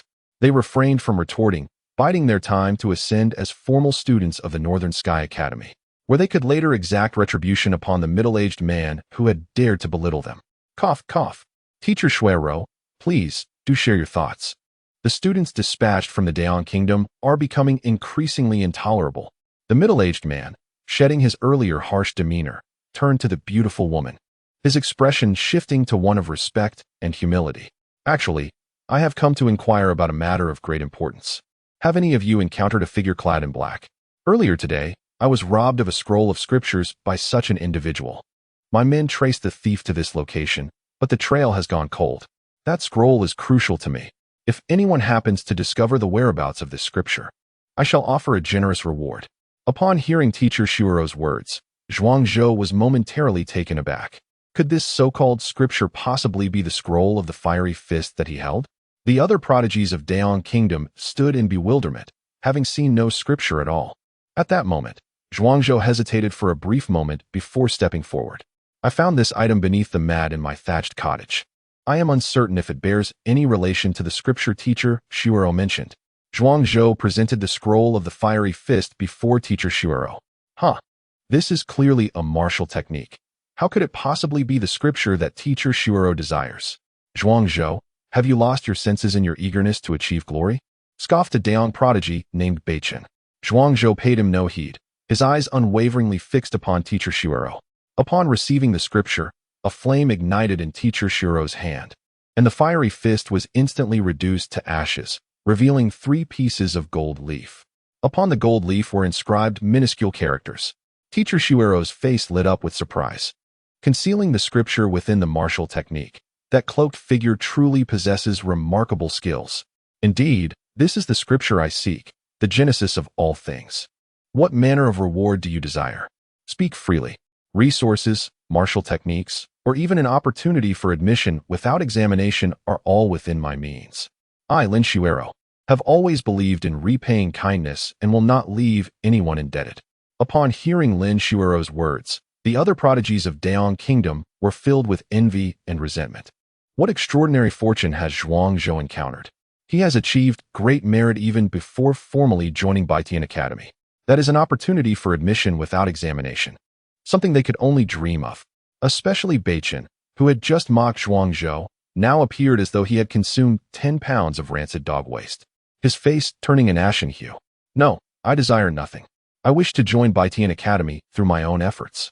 However, should I successfully gain admission, I hope Teacher Shuero might visit me occasionally, for from the very first moment I beheld her, I felt an extraordinary sense of warmth, akin to that of a gentle older sister." Zhuangzhou's large eyes sparkled with desire. The purity of his gaze softened Lin Shuero's heart, and her expression grew ever more tender. You do not wish for the chance of admission without examination? Initially, it was assumed Zhuangzhou would make some demands. Yet his only request was for a modicum of attention. Lin Shuero reaffirmed, "You truly do not? This is my first journey away from home, and I feel quite lonely. I merely hope that once I join Baitian Academy, there may be a place that offers me warmth and a person who brings me comfort." Teacher Shuero embodies that sense of reassurance and stability. If I can pass the Academy's assessment, I would be grateful if Teacher Shuero could occasionally visit me, once a month. Or no, once every 3 months would suffice. This would grant me a beautiful anticipation amid my lonely days. Zhuangzhou expressed his grievances, his large, pitiful eyes gazing at Lin Shuero, evoking an unexpected surge of maternal instinct within her. Indeed, a child so endearing. Having left the comforting embrace of his parents at merely 8 years old, to venture into the harsh and indifferent Northern Sky Academy in pursuit of his craft. Lin Shuero felt a stirring in her heart, and she nodded in agreement.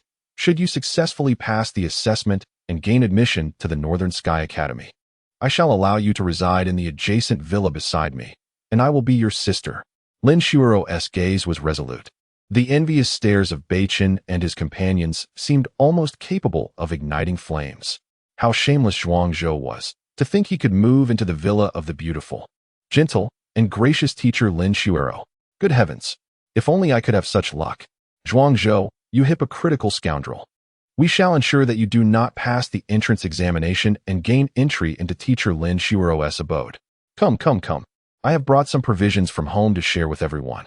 Let us starve that shameless Zhuangzhou. Beichen extracted some delectable food from his storage pouch, distributing it among the talented individuals of Daong Kingdom to win their favor. Long live Brother Beichen. Following Beichen, one dines 9 times a day. The geniuses of Daong Kingdom encircled Beichen, akin to stars orbiting the moon. They indulged heartily, sidelining Zhuangzhou and isolating him. Zhuangzhou chuckled softly, unfazed, as he retrieved some dry flatbreads from his storage pouch and savored them with delight. Tomorrow's entrance examination at Northern Sky Academy. What might it hold in store? Zhuangzhou mused to himself, biting into the flatbread. Chapter 12. Beastmaster, are you prepared? Worry not. We have united with 15 prodigies and arranged for 2 assassins to lurk in the shadows. This entrance examination will certainly ensure that Zhuangzhou meets his demise. In a secluded chamber of the North Sky Academy, a disciple clad in azure reported to a haughty figure adorned in purple. Had anyone been present, they would have been astounded by the identities of the two. The hierarchy within the North Sky Academy is strictly enforced. Disciples don garments of varying colors according to their rank. Gray signifies the lowly status of combat servants. Blue denotes outer disciples eligible for minor sect tasks and resources, while azure represents inner disciples, who are esteemed and can command a contingent of combat servants in battle. Purple is reserved for elite disciples, signifying nobility and privilege, while white is worn by the Holy Son and Holy Daughter, the backbone of the Academy and its future heirs. These 2 figures, one in azure and the other in purple, are indeed significant individuals within the Academy, wielding tremendous influence and power. I owe a debt of gratitude to the Sovereign of Daong. This mission against the heir of the Northern King is my way of repaying that debt. It is truly absurd that I, Long Outyin, must personally intervene against an 8-year-old child. The Sovereign truly undervalues my worth. The purple-clad disciple, Long Outyin, spoke with disdain. He dismissed Zhuangzhou as merely a minor heir, not even deigning to regard the Northern King with any seriousness. The white-clad disciple, Lu Yuquan, flattered, replied, "Indeed, Lord Long Outyin, I shall ensure that this matter is executed with utmost discretion, leaving no trace linking Zhuangzhou's demise to you." "Good. You understand," Long Outyin affirmed. As dawn broke, Zhuangzhou donned the Xiantian armor, equipped with the Wuxian gloves and Luyun wings, fully armed and ready for action. The Xiantian armor possesses the ability to adapt in size according to its wearer. Zhuangzhou's solemnity stems from the entrance examination of the North Sky Academy, of which he had heard tales, each year varying, yet consistently perilous. Statistically, out of 10 participants, 7 would perish, 2 would falter, and only 1 would truly succeed. Zhuangzhou, still in the early stages of his cultivation, felt the weight of impending danger.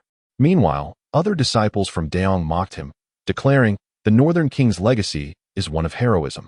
Yet alas, like father, like sun. He must rely on external forces even for a trivial examination. These young elites of Daong foolishly believed themselves invincible. Unaware of the examination's treachery, their arrogance was palpable, treating the ordeal as a mere game. Zhuangzhou cast a disdainful glance at them, choosing to ignore their taunts. The dragon and the ant shall never intersect. Now, are you all prepared? The examination is about to commence. In order to select exceptional talents and infuse fresh vigor into the academy, a third-tier physical realm secret domain has been specially opened as the assessment venue. The man in gray reappeared, personally guiding Zhuangzhou and the others.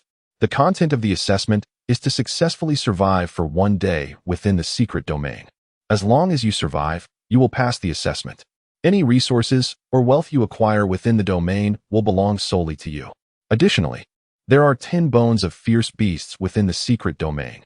Each bone can be exchanged for 100 contribution points to the academy once taken out. This will facilitate your sustenance within the academy. A friendly reminder, contribution points are exceedingly precious, and missing this opportunity will make future acquisitions exceedingly difficult. After the man in gray concluded his instructions, Zhuangzhou curiously inquired, "Are we the only participants in this assessment? Why have I not seen anyone else?" How could that be? For each assessment at Baitian Academy, dozens of surrounding nations send between 10 to 100 prodigies. However, there are a total of 36 entrances to this secret domain.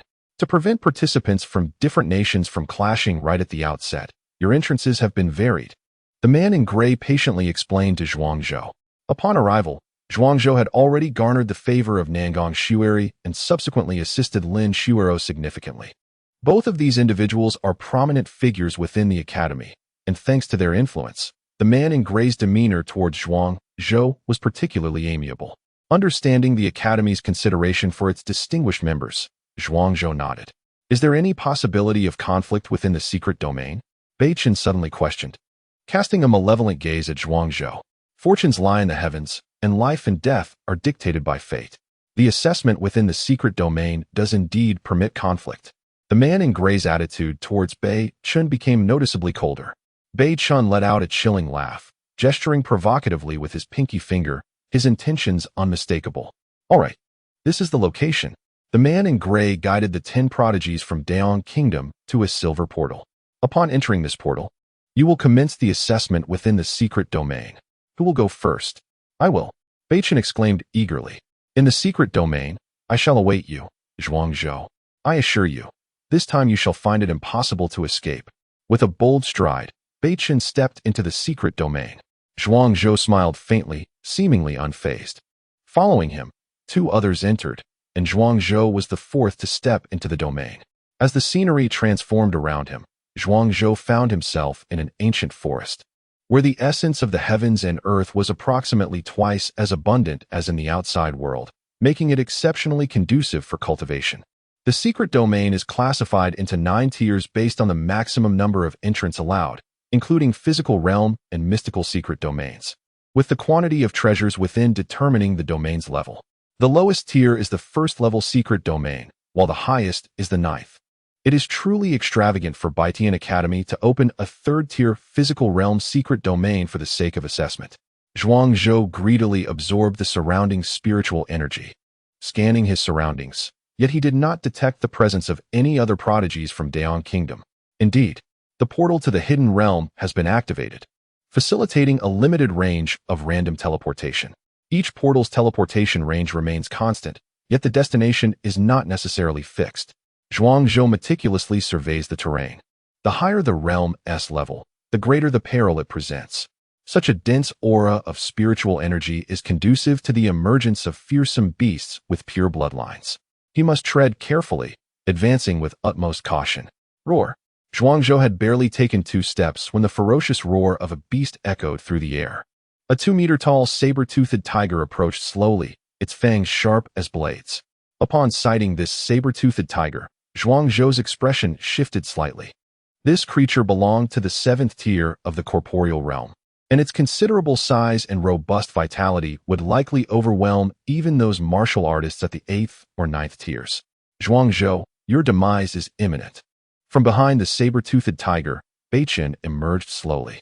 Astonishingly, he revealed himself to be a beast master. Chapter 13. The Slaying of Beichino. The great De Yong nation has yet to engage with the celestial prodigies of other realms, and yet it finds itself embroiled in internal strife. Among the esteemed assembly they dispatched, the sole Beastmaster has dared to confront Zhuangzhou. At the Northern Sky Academy, within the Celestial Observance Pavilion, an imposing floor-length mirror, nearly the height of a man, astonishingly reveals scenes from the hidden realm. Within the pavilion, there exists a total of 108 such mirrors, each capable of pivoting to observe any corner of the Northern Sky Academy, including the locale of this assessment for prodigies from various nations. Initially, the caliber of prodigies from De Yong was rather unremarkable, failing to capture significant attention. However, the emergence of Zhuangzhou has piqued the interest of many prominent figures. Nangong Shui, upon their first encounter, unexpectedly bestowed upon him the prized Xiantian armor. Lin Shuero, too, has incurred a debt of gratitude to Zhuangzhou. Both are formidable forces among the students, masters at the Golden Core level. It seems that he, unfortunately, will not have the opportunity to receive guidance from teacher Lin Shuero. At merely 8 years of age, with a physical cultivation level of 4, such achievements are indeed commendable. Alas, his youth renders him vulnerable, lacking the accumulation of time. He stands little chance against a saber-toothed tiger of the 7th physical level, especially with a Beichen tiger of equal prowess lurking nearby. An elder slowly shook his head, convinced that Zhuangzhou was doomed to perish. Master of transmission, one should not be so hasty in judgment. I believe this young man possesses a resolute spirit and a steady pace. He is destined for greatness. At that moment, Lin Shuero approached gracefully. The recruitment assessment for a new cohort of disciples is a grand event for the entire Northern Sky Academy. Numerous instructors attend to observe the duels, seeking promising talents to nurture and draw into their respective factions. Lin Shuero, though composed, could not resist the allure of witnessing the one who returned the scripture of all creation to her, Zhuangzhou, hence her visit. The elder cast a glance at Lin Shuero. What future could there be for one who is on the brink of death? Master of transmission, if you are so certain, why not wager? Lin Shuero replied with a radiant smile. Wager on what? If Zhuangzhou manages to emerge successfully from the hidden realm, you shall grant him 3 free accesses to the transmission realm. Should he fail, I will forfeit this exquisite jade and white pearl to you. As she spoke, Lin Shuero produced a milky white orb, its translucent surface shimmering with ethereal light, captivating all who gazed upon it, ensnaring their senses in its enchantment. The master of transmission paused, incredulous as he regarded Lin Shuero. Is this not the precious artifact you spent 3 years crafting? Are you truly willing to part with it? I merely ask you, will you accept the wager? Lin Shuero replied with calm assurance. Indeed, a wager it shall be, but you must not renege. The elder laughed heartily. Within the mirror, the saber-toothed tiger lunged at Zhuangzhou, its form agile and swift as lightning. The dense forest terrain only enhances the tiger's speed, rendering Zhuangzhou with no avenue for escape. Zhuangzhou, I wonder where you can possibly flee this time. Beichen scoffed coldly, a murderous intent weaving through the air. In his eyes, Zhuangzhou had already become a mere trophy. The world is but a mirage, a fleeting dream. Everything perceived is but an ephemeral illusion. Zhuangzhou remained unperturbed, reciting incantations. His figure gradually became ethereal, dissipating like bubbles. The saber-toothed tiger lunged but failed to capture Zhuangzhou's silhouette. How vexing! What kind of sinister sorcery is this? Zhuangzhou escaped. Beichen clenched his fists, his face a mask of fury. Who said I would flee? I am right behind you. Zhuangzhou's voice drifted from behind Beichen. A gust of fist wind suddenly swept forth. To defeat the enemy, first shoot the horse. To capture the thief, first seize the king. Beichen was the key to the saber-toothed tiger. The crisis loomed. Beichen's hair stood on end as a pendant on his chest suddenly glowed, its multicolored brilliance forming a shield that blocked Zhuangzhou's strike from behind. Shadow displacement. This is a divine technique. The elder overseeing the transmission stared at the screen, aghast.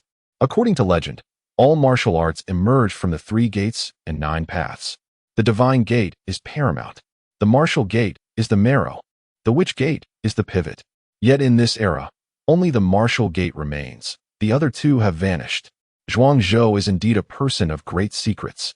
Unfortunately, Beichen is no ordinary foe. The pendant he possesses holds profound powers, rendering typical methods ineffective against his defenses. The disparity in realms makes Zhuang Zhou's escape from death a daunting task. Lin Shuoro also clenched her fist, a trace of anxiety appearing on her exquisite visage. Having failed to land a blow, Zhuang Zhou retreated, reluctant to part. Beichen turned, his expression one of venomous resentment as he glared at Zhuang Zhou. You dare to employ trickery. In this deadly clash, where is the room for deceit? It is your protective talisman that is remarkably extraordinary. No wonder the Beichen family sent you to partake in this entrance examination. Zhuang Zhou replied nonchalantly, his mind racing to devise a strategy. A treasure of the Xiantong realm. Under normal circumstances, he would be unable to breach its defenses. My Beichen family is the wealthiest clan in the Dying Kingdom, incomparable to your dilapidated Northern King's mansion.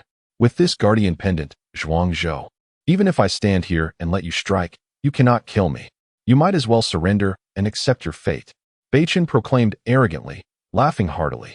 At that moment, the saber-toothed tiger regained its senses, baring its teeth and lunging once more at Zhuang Zhou. Zhuang Zhou held his breath and focused. In times of crisis, one must remain calm. Zhuang Zhou surveyed his surroundings, his gaze landing upon a nearby beehive. He spread his wings and soared into the air. The saber-toothed tiger once again missed its target. How infuriating! That old eunuch Lu Jin provided you with the wings of luminous flow. At such a critical moment, he actually aided you. It is well known that Lu Jin brought Zhuang Zhou into the treasure pavilion, yet no one knows how many treasures Lu Jin truly purchased for him. Although the wings of luminous flow allow one to soar, they also consume an immense amount of vital energy. You are but a mere corporeal being of the fourth layer. I find it hard to believe you can sustain yourself in midair for long. Rest assured, I shall be more than sufficient to end your existence. Zhuang Zhou's gaze fell upon a towering tree that soared over 10 meters high. He flapped his luminous wings, ascending swiftly into the sky. Raising his foot, he delivered a powerful kick towards a beehive perched upon the giant tree. The beehive hurtled directly towards Beichen, who quickly evaded the impending threat. Just as Beichen sidestepped the beehive, it plummeted less than half a meter in front of him, shattering upon impact. In an instant, hundreds of furious black bees surged toward Beichen like a relentless tide. The pendant before him radiated once more, enveloping him in a resplendent, impenetrable shield. Thud, thud, thud. One by one, the black bees collided with Beichen, their ferocity palpable, each possessing the cultivation of the fourth or fifth layer of the corporeal realm. Their vengeance was fierce, viewing Beichen as their adversary, willing to sacrifice their forms to annihilate him. Although the pendant of the Xiantong realm was formidable, its energy was ultimately finite. After the onslaught of hundreds of black bees, the once dazzling multicolored light began to wane. In the next moment, Zhuang Zhou dove forth, thrusting his sword. A saber-toothed tiger leapt out, intercepting Zhuang Zhou's strike. Beichen scoffed, Zhuang Zhou, even without the protective pendant, you still cannot defeat me. At that instant, an unforeseen change occurred. Chapter 14. The Art of Divination through Qi. With a sudden flash of brilliance, Zhuang Zhou extended his palm, revealing a droplet of heavenly dew suspended in the air. His previous sword strike had merely been a ruse. The true lethal move was to summon the thunderous lightning with the power of this dew. The higher Zhuang Zhou's cultivation, the more formidable the lightning he could invoke. Were he to possess the 9th level of physical cultivation, the descending thunder would wreak havoc, capable of annihilating even experts in the Xiantong realm. Unforeseen and swift as a bolt from the blue, a streak of lightning descended from the heavens, piercing through Beichen's body. In an instant, the last remnants of the 5-colored divine light vanished into oblivion, leaving Beichen as nothing more than a charred corpse, devoid of life.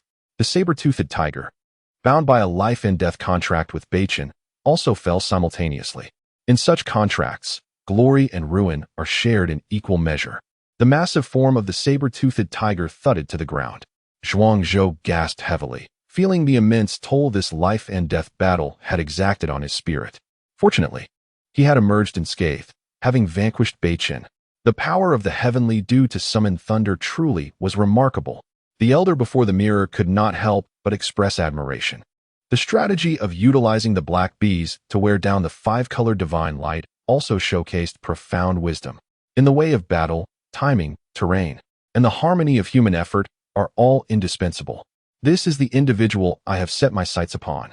A proud smile graced Lin Shuo's lips. Subsequently, Zhuang Zhou rushed to Beichen's lifeless form, meticulously searching. At last, his gaze fell upon a silver-white ring adorning Beichen's left index finger. The mustard seed ring, capable of transforming into a vast space, could store items, its rank surpassing that of ordinary storage bags. Zhuang Zhou's consciousness penetrated the ring, with Beichen deceased. It was now ownerless. The space within was astonishingly expansive, measuring hundreds of cubic meters, filled with provisions, garments, spirit stones, elixirs, and secret techniques. Everything one could desire. No wonder Beichen had amassed such a wealth of delicacies to win hearts. His mustard seed ring harbored an immense capacity. Zhuang Zhou marveled. He then began to tally his gains. 100 low-grade spirit stones, 10 recovery pills, and 5 foundation establishment pills. Additionally, there were numerous gourmet dishes meticulously prepared from spirit grains, not only delectable, but also capable of restoring true energy and regulating meridians. Truly, as a disciple of the most affluent family in the Great Yong Kingdom, his resources were exceptional. If these provisions were supplied to the army, they would suffice for a battalion of 3,000 men for an entire month. Zhuang Zhou mused silently. Next, he removed the dimly glowing guardian pendant, its energy depleted. Perhaps there were ways to replenish it. Even the smallest morsel is still flesh. After all, a child from a humble background learns to manage resources from an early age. Then, Zhuang Zhou meticulously collected the corpse of the black bee, placing it within the ring, recognizing its value as a medicinal ingredient. He did not overlook the black bee's hive, extracting a small vial of royal jelly, which could rapidly restore cultivation. Zhuang Zhou also took the saber-toothed tiger's body. As the mustard seed ring had ample space and bore no weight, the elder before the mirror watched in astonishment, utterly dumbfounded. Is Zhuang Zhou truly destitute? He nearly exhausted the grass of the secret realm by taking a life. I have investigated. His father, Zhuang Yan, the king of the north, led a life of military service yet amassed little wealth. Zhuang Zhou must possess scant resources, making the plundering of resources quite understandable. Lin Shuo spoke softly. Zhuang Yan, the one who dropped out of the academy 20 years ago. The elder of transmission was taken aback. If those old fellows discover that Zhuang Yan's son has returned, our North Sky Academy shall face unrest once more. Indeed, Lin Shuo nodded, revealing a hint of concern. Once prepared, Zhuang Zhou resumed his journey. Clenching 2 inferior spirit stones in his hands, he fervently absorbed the spiritual energy within. His previous depletions swiftly replenished, and due to the recent life and death struggle, his cultivation subtly progressed. A day's time, a secret realm. He must extract every resource with utmost efficiency. The man in gray is correct. Such opportunities are rare and fleeting. When one encounters the chance to reap benefits, one must seize every last thread. Zhuang Zhou mused. In the sky watching pavilion, the man in gray faced the mirror, drenched in cold sweat. By the heavens, I never uttered such words. Treasure hunting is Zhuang Zhou's forte. In his past life, with the dawn of the Golden Age, countless legacies emerged, and treasures of immeasurable worth surfaced. Someone even devised a comprehensive method for treasure hunting. Zhuang Zhou improved upon this foundation. All things in the world possess their unique aura. Those with robust fortune thrive like flames in oil, while the unfortunate languish in shadows. Their fates dimmed. By channeling true energy and focusing his spirit within his eyes, reflecting the essence of all things, he could perceive the fortune of heaven and earth. Wherever treasures manifest, the fortune flows like a dragon, soaring to the heavens. Zhuang Zhou circulated his true energy, his spirit concentrated in his eyes. Indeed, the world around him transformed. Mountains were no longer mountains, waters no longer waters, but an endless flow of vibrant fortune, resplendent in myriad colors. Here, there existed a purple aura of fortune. Zhuang Zhou's body trembled as he discerned that just 100 meters ahead, the purple fortune swirled and danced. The colors of fortune are classified into 9 types: black, gray, blue, red, purple, gold, 3-colored, multicolored, and 7-hued. Black signifies impending misfortune and death. Gray denotes declining fortune, warranting immediate evasion. Blue represents the fortune of an ordinary person, fluctuating between good and ill. Red indicates ascending fortune and joyful tidings. Purple signifies immeasurable wealth, akin to emperors on earth. The three-colored, multicolored, and seven-hued are increasingly rare, representing extraordinary opportunities. The purple aura is exceedingly precious. Approaching the site where the purple aura coalesced, Zhuangzhou retrieved a small shovel from his storage bag and began to dig. The Elder of Transmission furrowed his brow. What on earth is he doing? Is he digging 3 feet deep? He found Zhuangzhou's actions perplexing. They defied the understanding of any rational individual. In a secret realm of third-tier fleshly realms, such a rare opportunity. How could he squander precious time in this manner? As the Elder's words faded, in the land unearthed by Zhuangzhou, a brilliant light shot skyward. The Elder of Transmission felt as though he had been struck across the face. Remarkably, Zhuangzhou had truly discovered a treasure. It was a beast's egg, adorned with intricate, colorful inscriptions. It was evident that this was the offspring of a formidable creature of a different bloodline. If it were to hatch, it could yield a powerful spiritual pet or mount. Zhuangzhou had indeed stumbled upon extraordinary fortune. Merely digging in any random spot had led him to such an opportunity.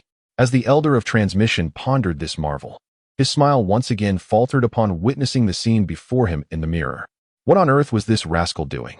Zhuangzhou was gathering dry twigs from the surroundings, igniting them, and then retrieving a large iron pot from his storage bag, filling it with clear water. He was preparing to cook. Surely, Zhuangzhou did not intend to boil the beast's egg. The Elder of Transmission clasped his chest, his heart constricting, his eyes fixated on Zhuangzhou. This was no ordinary beast's egg. It was a treasure of immense value, even within the Northern Sky Academy, regarded as a cherished relic of the ages. Chapter 15, The Prodigal. Zhuangzhou, in an act of sheer recklessness, cracked the extraordinary beast egg against the edge of the iron pot. The shell shattered, and the yolk and egg whites spilled into the pot, transforming the precious egg into a delicate egg flour soup. Upon hearing the crack of the shell, the Elder of Transmission clutched his chest, as if he could hear the sound of his own heart shattering. This extravagant fool, this ungrateful wretch. The Elder trembled with rage, having witnessed many forms of wastefulness, yet never such a blatant display. That was no ordinary egg. It was a beast egg, capable of hatching a magnificent creature that could be nurtured to the golden core realm. Such beasts possess innate gifts, their cultivation potential surpassing that of ordinary humans. The path to the golden core is typically smooth, provided resources are sufficient and time is dedicated to practice, devoid of any hindrances or obstacles. With the addition of some spiritual grains, a drop of heavenly dew, and a century-old ginseng from the North Star mustard ring, Zhuangzhou excitedly tossed in the valuable herbs. In an instant, spiritual energy surged, and the pot revealed ethereal illusions reminiscent of dreamlike reflections. Had you encountered me at a different time, I might have raised you to maturity, he murmured, but now, I am destitute and unable to sustain even myself. Thus, I must resort to brewing you into soup. As he simmered the concoction, he continued to mutter. In this perilous realm, danger lurked at every corner. Only by strengthening his own power could he hope to survive. Otherwise, possessing such a treasure could become a curse. After a brief while, the pot of spiritual herb egg flour soup was ready. Zhuangzhou scooped a spoonful and tasted it, finding the flavor exquisite. The rich spiritual energy surged through his limbs, igniting a flame within him. Both the century-old ginseng and the beast egg provided immense nourishment, while the heavenly dew helped balance the energies. His cultivation flourished, with a steady stream of genuine energy flowing into his 3 dantians. A blissful smile graced Zhuangzhou's face. However, the more content he appeared, the more heart-wrenching it was for the Elder of Transmission to witness. In no time, Zhuangzhou consumed the entire pot of spiritual herb egg flour soup. With a resounding boom, he broke through to the 5th layer of the physical realm. That single pot of soup equated to months of arduous cultivation. A faint metallic sheen danced upon his skin, his pores dilating as if countless infants were greedily sucking in the ambient spiritual energy. Extravagance, wastefulness, prodigality. The Elder of Transmission stomped his foot in frustration. To use a magnificent beast egg for soup, and for Zhuangzhou to merely progress from the 4th to the 5th layer of the physical realm, was far beyond mere wastefulness. Was this just a minor breakthrough? Lin Shuiro furrowed her brow, incredulous. Such precious herbs, such dense spiritual energy, given Zhuangzhou's shallow cultivation. Crossing two minor realms would have seemed more reasonable. A terrifying suspicion suddenly arose in Lin Shuiro's heart. Yet, she remained composed, burying this conjecture deep within her soul. Gently patting her slightly protruding abdomen, Zhuangzhou felt a profound sense of satisfaction. Each breakthrough he achieved demanded resources tenfold compared to others. The concoction of medicinal broth that could elevate him a minor tier was indeed a rare treasure. Why do I feel as though I am being watched? With the elevation of his realm, Zhuangzhou's comprehension of the divine gate advanced to a new pinnacle, sharpening his awareness and granting him faint insights into the imperceptible. Could it be that the individuals from the Northern Sky Academy could continuously monitor all occurrences within the secret realm? Indeed, I have heard in my previous life that certain magical instruments can observe all things. If the Northern Sky Academy truly wishes to understand the performance of each student in the secret realm, they would undoubtedly employ such devices for real-time surveillance. In that case, I must refrain from overly exposing some of my methods, such as the heaven and earth altar. Should it be revealed, it would certainly invite peril upon my life. A silent determination settled within Zhuangzhou's heart, accompanied by a faint aura of murderous intent that drifted in like autumn leaves, cold and desolate. A sudden surge of inspiration coursed through him, causing the hairs on his body to stand on end as he sensed the impending threat. A slender long sword swiftly pierced through from behind, aimed directly at his neck. Zhuangzhou's figure vanished, shifting his form. In the next moment, he reappeared several meters away. In the spot he had just vacated stood a figure cloaked in black, possessing a low cultivation level, merely at the 6th layer of the physical realm, yet exuding a restrained aura and moving with silence. An assassin. This was a professional killer. Zhuangzhou held his breath, acutely aware of the dangerous energy emanating from the opponent. The assassin from the Misty Rain Tower. To think the ruler of Daong would regard me with such significance. Even disguising a Misty Rain Tower assassin as a noble scion to infiltrate the entrance examination of the Northern Sky Academy. A mocking smile curled at the corners of Zhuangzhou's lips. The ruler of Daong may be mediocre in governance, yet he is cunning in eliminating his loyal ministers, taking money to do away with others' troubles. Should someone pay me to kill you, I shall not concern myself with your entanglements. The assassin remained indifferent. Despite being merely a 14 or 15-year-old boy, there was an air of shrewdness and competence about him. The fragments of worldly troubles and the lost souls of the Yellow Springs. Just how deep is the enmity surrounding Zhuangzhou, that upon entering the secret realm, a beast master sought his life, and now even an assassin from the Misty Rain Tower has taken action. The transmission elder, witnessing this, couldn't help but tremble, his eyes flashing with brilliance. The Misty Rain Tower and the Yellow Springs Pavilion are two of the most notorious assassin organizations in this celestial realm, with branches everywhere. Previously, when Beichen sought to kill Zhuangzhou, it was none of his business, as it was their personal grudge. However, the fact that the Misty Rain Tower accepted a contract and ventured into the Northern Sky Academy's secret realm demands an explanation. There is no need for intervention. Zhuangzhou should be capable of handling this assassin himself. Lin Shuiro obstructed the transmission elder, preventing him from intervening. Her gaze was both gentle and resolute. The elder of the transmission had no choice but to relent. At this moment, the assassin from the Misty Rain Tower made his move, as graceful as willow catkins swaying in the breeze, thrusting a sword toward Zhuangzhou. Zhuangzhou's lips curled into a cold smile. Did he dare to be arrogant with merely a 6th layer of physical prowess? What Zhuangzhou feared was not the skills of a combat master, but the overwhelming suppression of absolute power. In his past life of 100 years, he had faced countless battles, his combat awareness and techniques honed to perfection. How could an ordinary assassin compare? As Zhuangzhou shifted his figure, the assassin's slender blade found only emptiness. With a powerful punch, Zhuangzhou struck, forcing the assassin's head to shatter upon impact. It was exquisite. Such mastery of movement. The elder of the transmission exclaimed in astonishment. Zhuangzhou's recent evasion was executed with great precision. He had minimized his movements to seize the opportunity for a counterattack. Only someone who could master the finer details of their physical form could achieve such a feat. This level of movement mastery was difficult even for those at the profound realm. Yet Zhuangzhou accomplished it with ease, explaining the elder's astonishment. Chapter 16. A united assault. What is this? Explosive darts. Black blood crossbow. Heavenly pool smoke bombs. After vanquishing the assassin, Zhuangzhou began to rummage through the treasures within the assassin's storage bag. Each item that came into view filled Zhuangzhou with unrestrained delight. The resources on the assassin were meager, consisting of merely 10 energy-replenishing pills, which would swiftly restore his true energy and stamina, allowing him to return to his peak form. There were also 5 low-grade spirit stones, considered hard currency for trade. The rest consisted of various concealed weapons and equipment. For instance, 12 explosive darts, with sharp edges engraved with detonation runes, would explode upon piercing an enemy's flesh, leaving them in utter disarray. The black blood crossbow, a finely crafted and compact weapon, measured only 8 centimeters in length, easily concealed within a sleeve. When the moment called for it, it could unleash a flurry of arrows, overwhelming even the sturdiest armor. However, the black blood crossbow required low-grade spirit stones as a power source.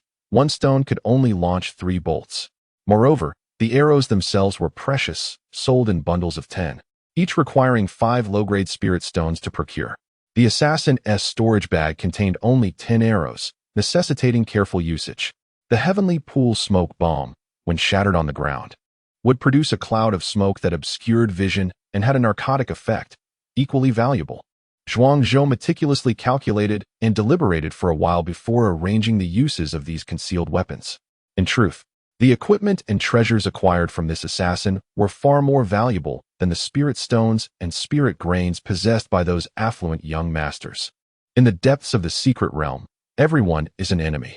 Spirit stones and spirit grains enhance strength too slowly, requiring gradual assimilation and cannot be traded. In contrast, various pieces of equipment and concealed weapons can be directly transformed into combat prowess, essential for survival. Zhuangzhou contemplated silently. He once again employed his divining technique to seek out treasures and opportunities. Meanwhile, within the Cultivation pavilion, before a mirror, Lu Yuquan, ever watchful of Zhuangzhou's movements, clenched his fists tightly, knuckles whitening and cracking ominously. This Zhuangzhou is indeed remarkable. A beastmaster of the 7th layer of the corporeal realm and an assassin of the 6th layer cannot defeat him. It seems more drastic measures are required. If these individuals cannot succeed, then let the Bat 6 from the Night Kingdom take action to eliminate him. Lu Yuquan muttered to himself as he discreetly ignited a talisman in his hand. The entrance examination for the Baitian Academy is, in principle, exceedingly rigorous and formal, disallowing external intervention.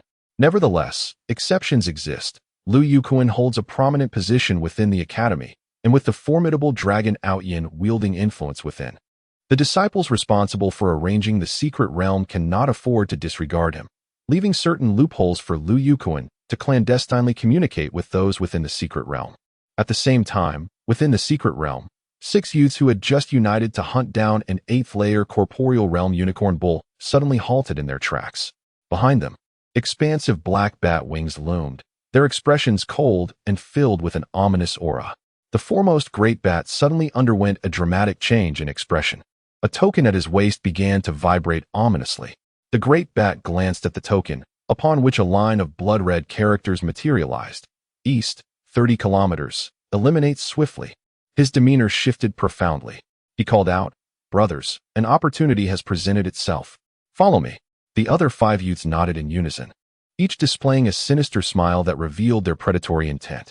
In a secluded canyon within the mystic realm, Zhuangzhou's expression transformed. He approached cautiously, his eyes shifting from doubt to awe to yearning. Employing the art of fortune observation, he could discern the extraordinary nature of this canyon from several kilometers away. The aura he perceived was shrouded in black smoke, ominously rising to the heavens, signifying dire misfortune. Yet, within this calamity, 3 colors shimmered, restrained but potent. The presence of these 3-colored fortunes transcended even the imperial purple aura, heralding a significant omen of good fortune.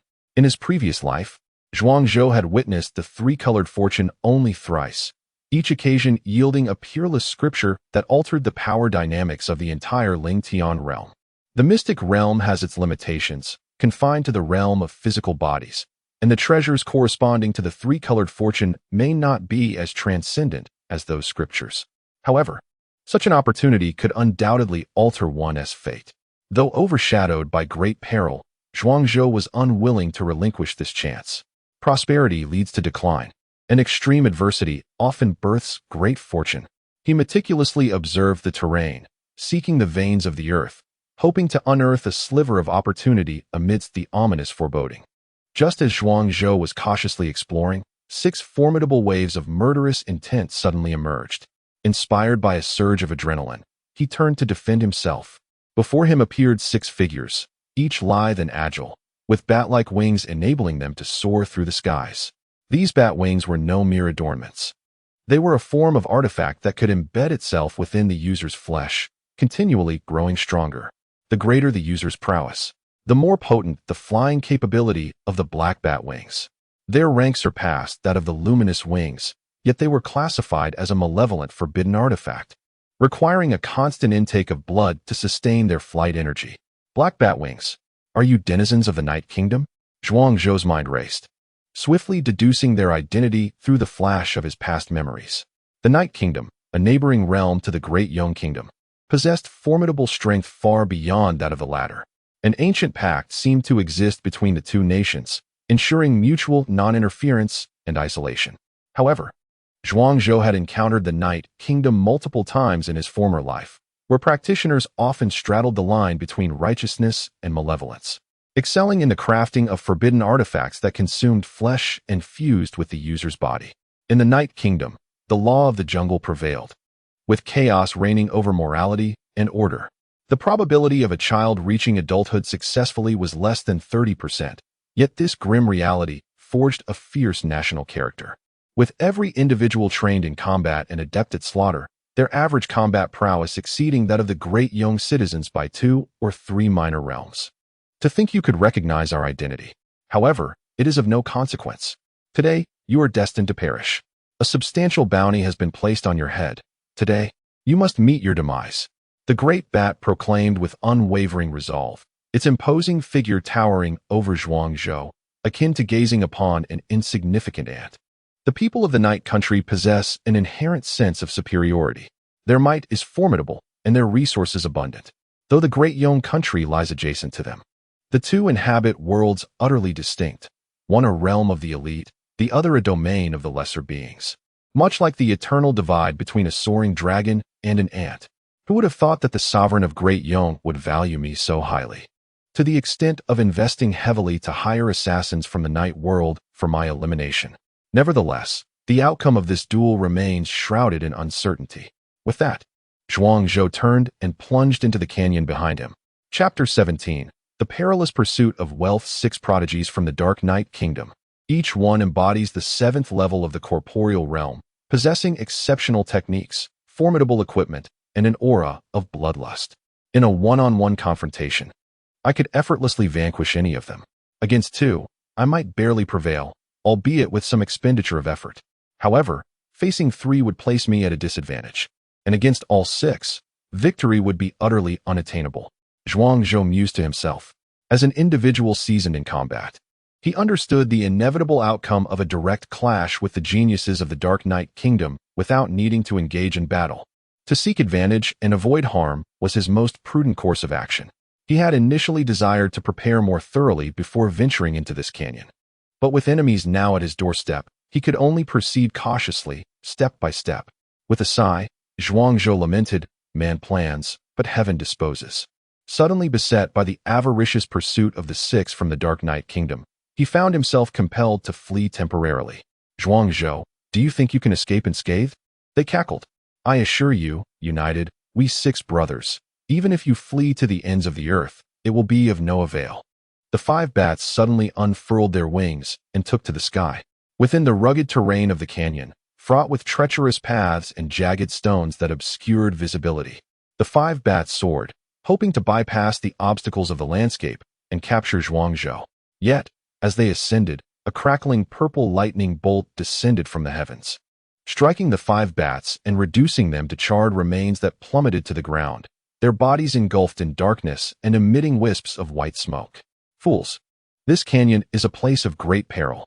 The use of magical powers and divine abilities must be approached with the utmost caution. Did you truly believe that possessing the black bat wings would grant you free reign? How naive! Zhuang Zhou laughed heartily. The art of combat hinges upon the timing, terrain, and the harmony of people involved. In the face of the forces of heaven and earth, individual martial prowess is, in reality, quite insignificant. Mastery of leveraging circumstances is essential to overcoming adversaries and achieving what human strength alone cannot. The remaining 5 bats, upon witnessing this, darkened in countenance, their murderous intent intensifying. Impudent Zhuangzhou, how dare you exploit this treacherous terrain against us? With the 5 bats slain, your wickedness knows no bounds. We shall slay you and use your head to honor our fallen comrade. Furthermore, once our mission concludes, we will inform the hostile forces of the Dark Night behind us, negotiating for the annihilation of your family, bringing ruin upon your kin to absolve your sins.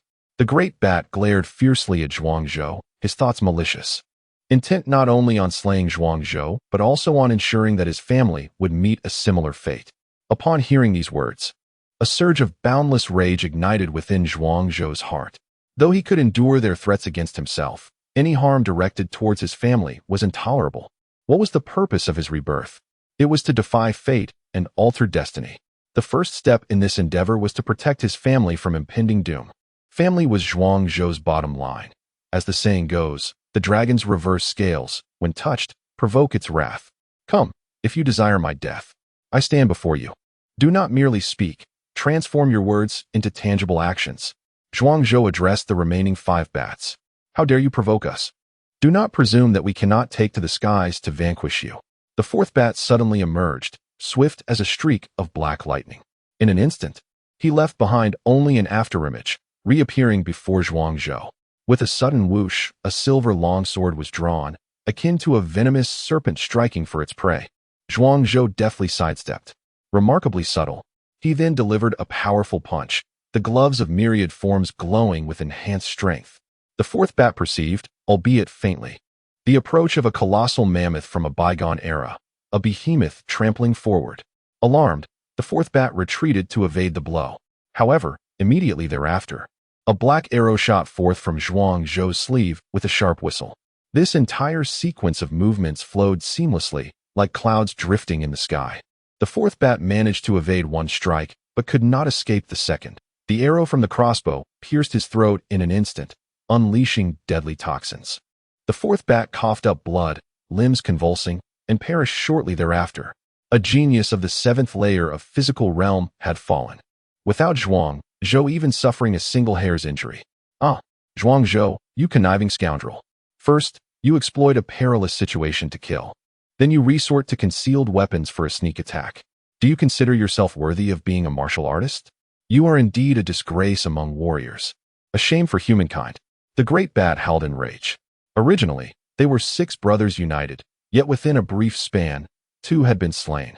Fury erupted within him, wishing nothing more than to flay Zhuangzhou alive. Zhuangzhou smiled lightly. Is this the genius of your Night Kingdom? Arrogant and conceited, I find you rather unimpressive. When your 6 joined forces to ambush a solitary individual, why did you not decry your actions as despicable?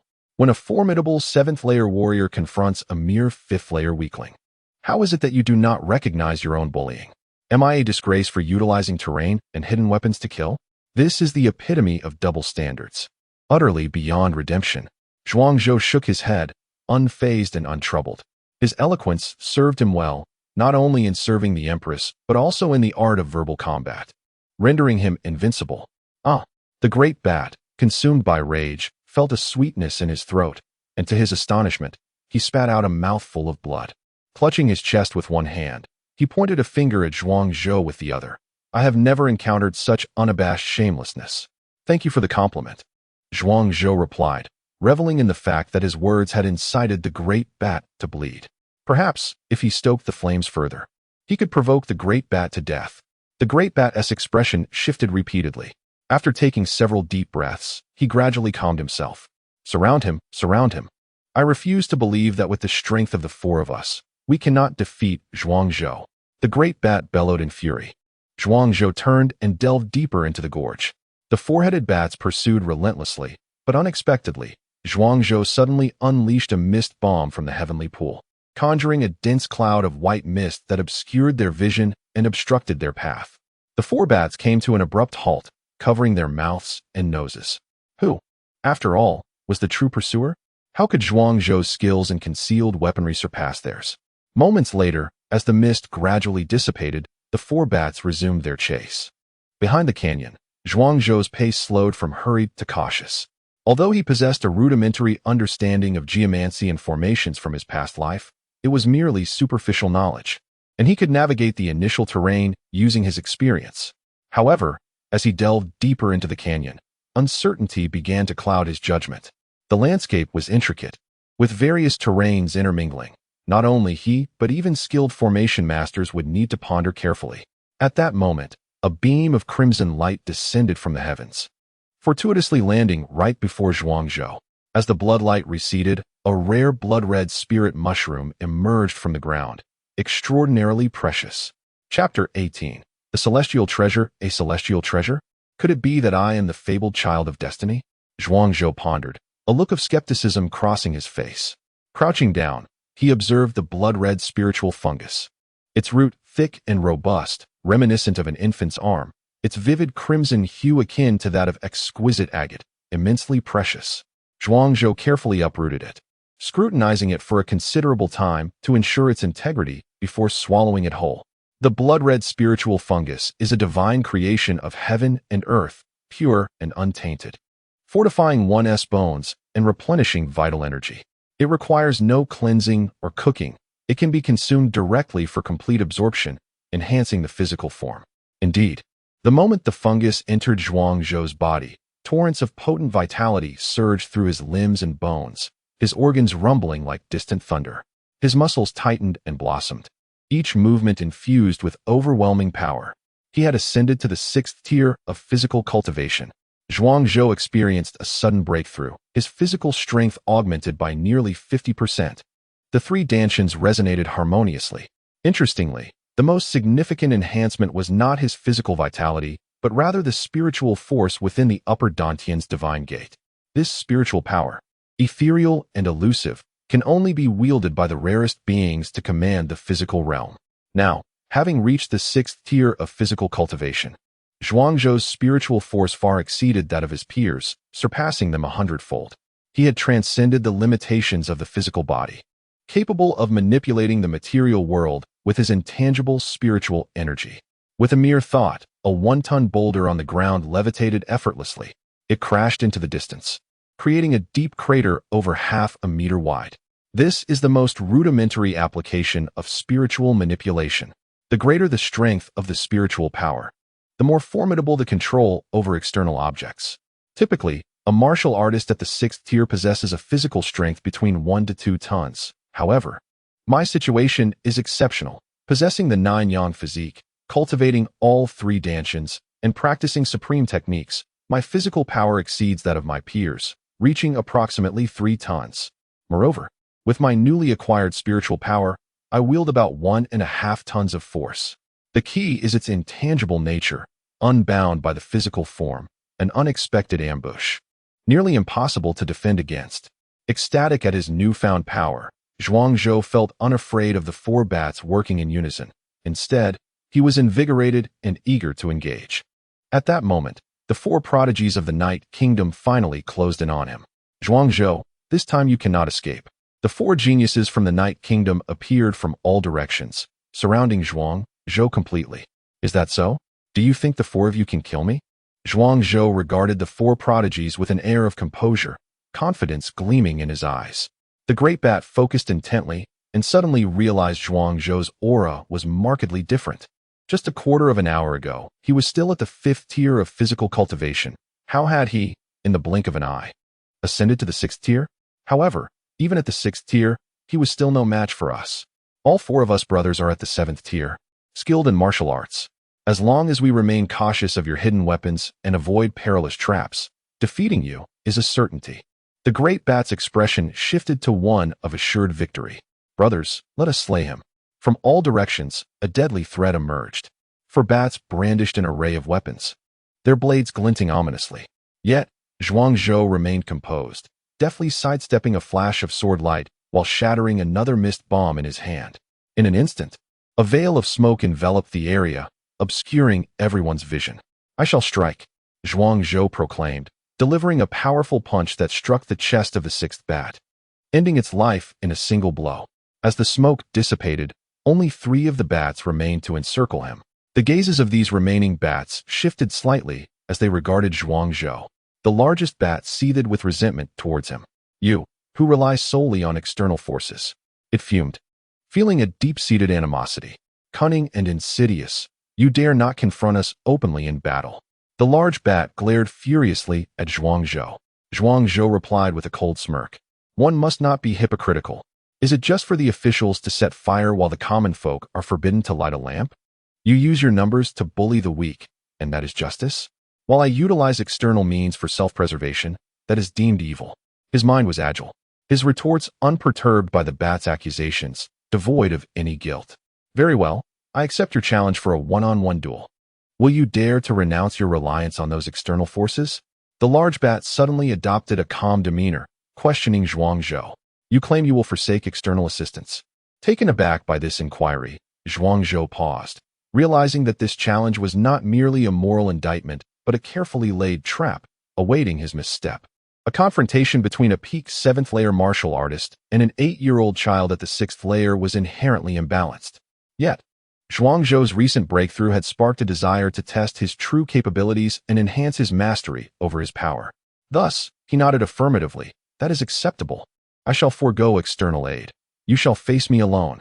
Meanwhile, within the Cultivation pavilion, numerous teachers and elite students, keenly observing the fluctuations in the secret realm, turned their attention to the escalating conflict between Zhuang Zhou and the large bat. Among all the students participating in the entrance examination, Zhuang Zhou was the youngest, having entered the secret realm with the lowest cultivation level. However, his combat prowess had been astonishing, having successively defeated Beichen and the elusive assassin, garnering considerable attention. Yet, throughout these battles, Zhuang Zhou had consistently relied on external aids, leaving others unable to discern the depth of his true strength. This direct confrontation with the large bat would finally unveil the true extent of his abilities. Roar! 4th brother, 5th brother, 6th brother. The eldest brother has come to avenge you. The large bat let out a fierce howl, its garments billowing as its blood surged like a torrent. Remarkably, prior to the battle, the large bat had achieved a breakthrough, ascending from the peak of the 7th layer to join the ranks of the 8th layer. A breakthrough amidst battle, impressive indeed. Each major realm contains numerous subtle points of transition. From the 3rd to the 4th tier, and from the 7th to the 8th tier, there exists a minor bottleneck. Once transcended, one's cultivation and combat prowess would experience a dramatic surge. The Great Bat, having made a decisive breakthrough, enhances its physical strength by at least 50%. Zhuang Zhou, already at a disadvantage in terms of realm, is likely to find his plight exacerbated. The elder in charge of imparting skills gazes upon the scene reflected in the mirror, filled with admiration. Both the Great Bat and Zhuang Zhou stand as paragons among the students participating in this assessment. Their martial arts and strategic minds render them as dragons among men. At this juncture, Zhuang Zhou strikes. He unsheathes the long sword from behind him and, in a sudden motion, thrusts it forward. The space surrounding his body distorts abruptly, and this sword seems to encapsulate the power of the entire universe in a breathtaking, earth-shattering thrust. Chapter 19. Deception and Betrayal. The stunning thrust was not a sudden realization of Zhuang Zhou's sword technique, but rather the most fundamental strike he had mastered in his previous life. The greater the power of a move, the more it demands of its wielder. Previously, his physical form was far too weak and his realm too low, rendering him incapable of harnessing any formidable martial arts from his past. Now, with his cultivation enhanced and his body fortified, he could barely unleash the awe-inspiring thrust. As the sword was drawn, it unleashed a brilliance that no one could rival. The moment Zhuang Zhou's sword light emerged, the Great Bat was seized by a sudden dread. This was not the martial prowess of a mere physical realm warrior. It concealed immense secrets and profound mysteries. With a single thrust, it was a deadly strike that could steal one's soul. A glimmer of clarity flashed in the bat's eyes as a wall of elemental force materialized before him, an impenetrable barrier. The collision of the sword light against the wall shattered it, leaving a multitude of fissures. The bat, having broken his word and forbidding Zhuang Zhou from utilizing external forces, now resorted to burning talismans to thwart Zhuang Zhou's strike at the critical moment. Lin Shuero reprimanded him, her stance evidently leaning towards Zhuangzhou. She felt indignant on his behalf. It was already excessive for a Realm 8 to bully a Realm 6, and now, having previously agreed to a fair duel, the bat had resorted to external aid, displaying utter dishonor. As the saying goes, all's fair in war. History is always written by the victors. Teacher Shuero, you cannot possibly be so naive as to overlook this truth. Lu Yukuan interjected, his voice dripping with malice as he aligned himself with the bat. The bat was his ally, and he would naturally defend him at all costs. At Baitian Academy, with countless teachers and disciples, where there are people, there are rivalries and power struggles. It was evident that Lu Yukuan and Lin Shuero were not of the same faction, otherwise. How could a disciple dare to speak back to a teacher? Lin Shuero bit her lip, not bothering to counter. Their verbal sparring held no significance. The true focus lay in the outcome of the duel between Zhuangzhou and the Great Bat. The awe-inspiring thrust demanded a tremendous toll. He had intended to conclude the battle with a single strike, only to find that the bat had reneged on their agreement and utilized talismans to block his sword. Seeing Zhuangzhou's pallid complexion, the bat could not help but sneer. Zhuangzhou, your time has come. The bat launched another savage attack, transforming his hands into claws aimed at Zhuangzhou's throat. It was at this moment that Zhuangzhou seized the opportunity. A glint of determination shone in his eyes, dispelling any semblance of weakness. Everything prior had been a ruse. Knowing that the bat would be fully prepared for a direct confrontation, he had devised a scheme to lower the bat's guard. The moment of the opponent's greatest pride is often when they are most vulnerable. With a reverse grip on his sword, Zhuangzhou hurled it with all his might. The bat, momentarily caught off guard by his earlier display, shifted aside, revealing a triumphant smile. Unexpectedly, the long sword that had nearly passed by suddenly reversed its direction and struck at the great bat. With a sharp sound, the sword pierced the bat's body. The mastery of mental manipulation. This was truly Zhuangzhou's ultimate technique. The bat's heart was instantly penetrated, resulting in its immediate demise. The other two bats attempted to flee but were swiftly dispatched by Zhuangzhou with a single arrow each. Mental manipulation. This was inconceivable. How old could Zhuangzhou be? What realm had he attained to achieve such a level? Lu Yukuan screamed in disbelief, his face a mask of incredulity. Mastery of mental manipulation required the cultivation of the spirit gate, where formidable mental strength shatters the shackles of the physical body, allowing for the interference of matter with spirit. Such a technique should be the privilege of a formidable expert. How could it manifest in an 8-year-old child? The frog in the well may think certain feats are impossible, yet others may accomplish them. Zhuangzhou was dual cultivating martial prowess and spiritual mastery, his true strength far surpassing that of his peers. Witnessing Lu Yukuan's astonished and humbled demeanor brought a sense of satisfaction to Lin Shuero, allowing her to release pent-up frustration. Lu Yukuan had opposed her more than once or twice. His usual arrogance had now left him speechless in shock. Zhuangzhou was indeed exceptional. If he could pass the entrance examination, he must be given special training.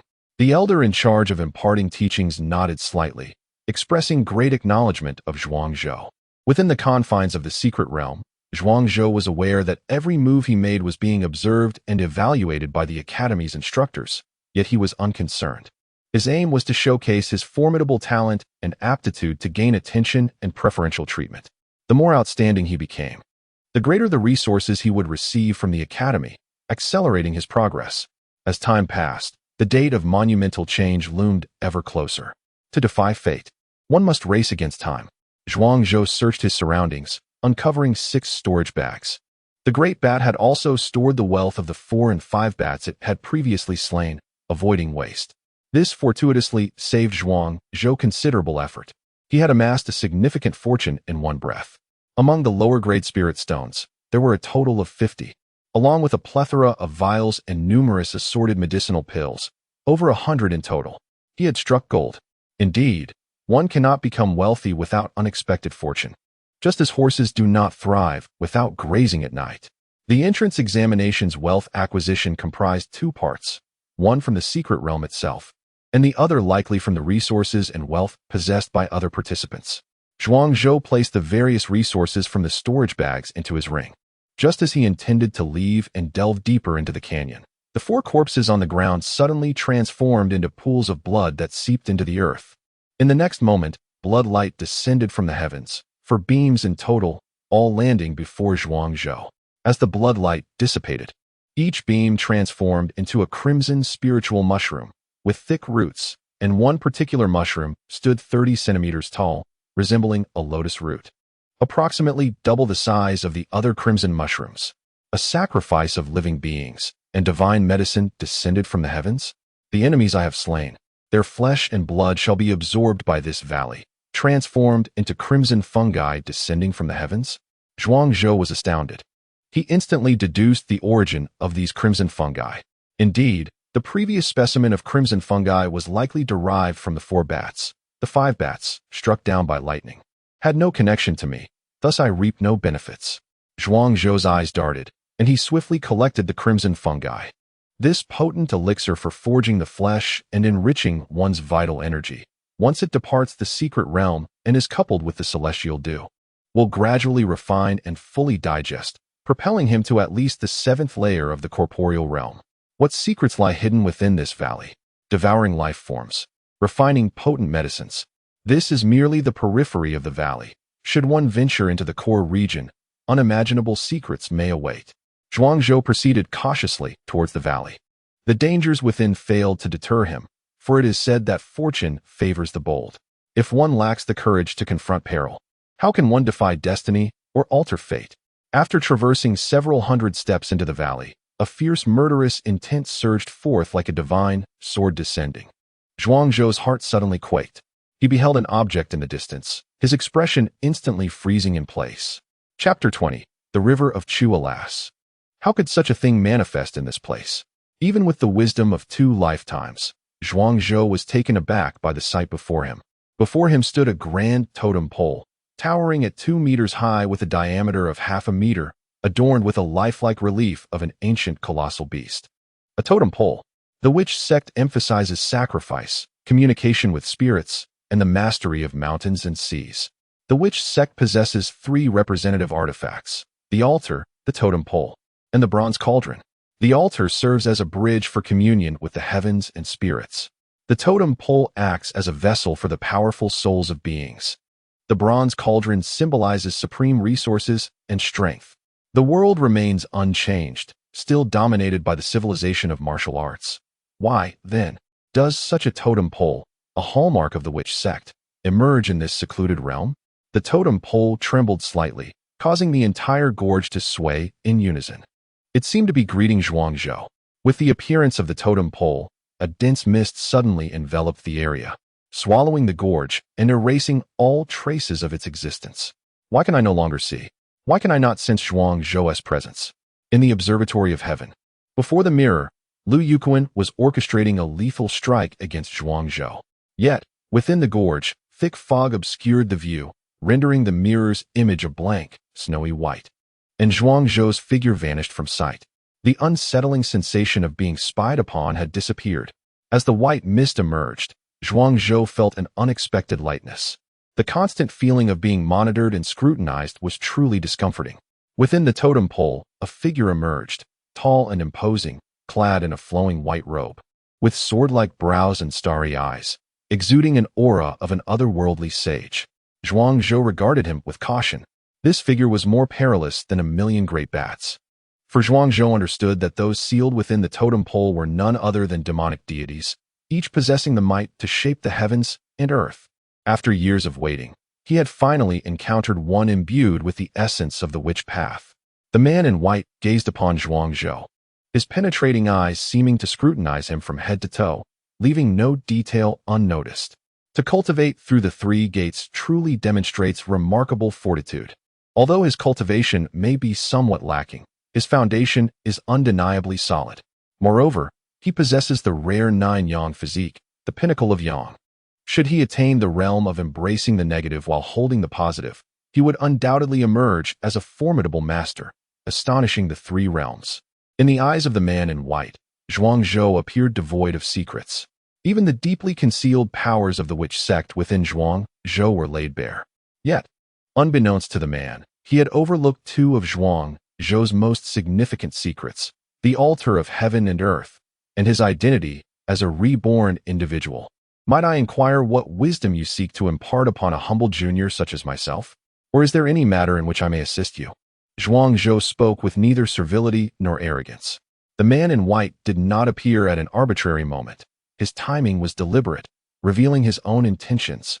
Yet, the impartation of wisdom remained unspoken. Throughout my life, I have devoted myself solely to the comprehension of the witch's path.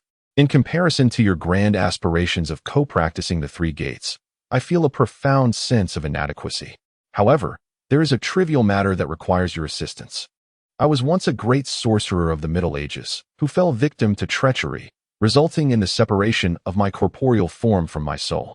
My spirit resides within this totem pillar, while my body is imprisoned in the second layer of the secret realm. The only altar that bridges my soul and body has manifested as this canyon. The man in white spoke with measured calmness. Having been ensnared for so many years, the time has come for my liberation. Yet, the countless years of torment have rendered my spirit frail and my body decayed. I require a substantial offering to restore both my corporeal and spiritual essence, to dissolve the barriers that bind them. Therefore, if it is convenient for you, I implore you to take the totem pillar, which houses my soul, with you upon your departure from the secret realm. Through incense offerings and blood sacrifices, my spirit may be rejuvenated. In return for your assistance, I shall impart to you the myriad arcane powers of the witch's path.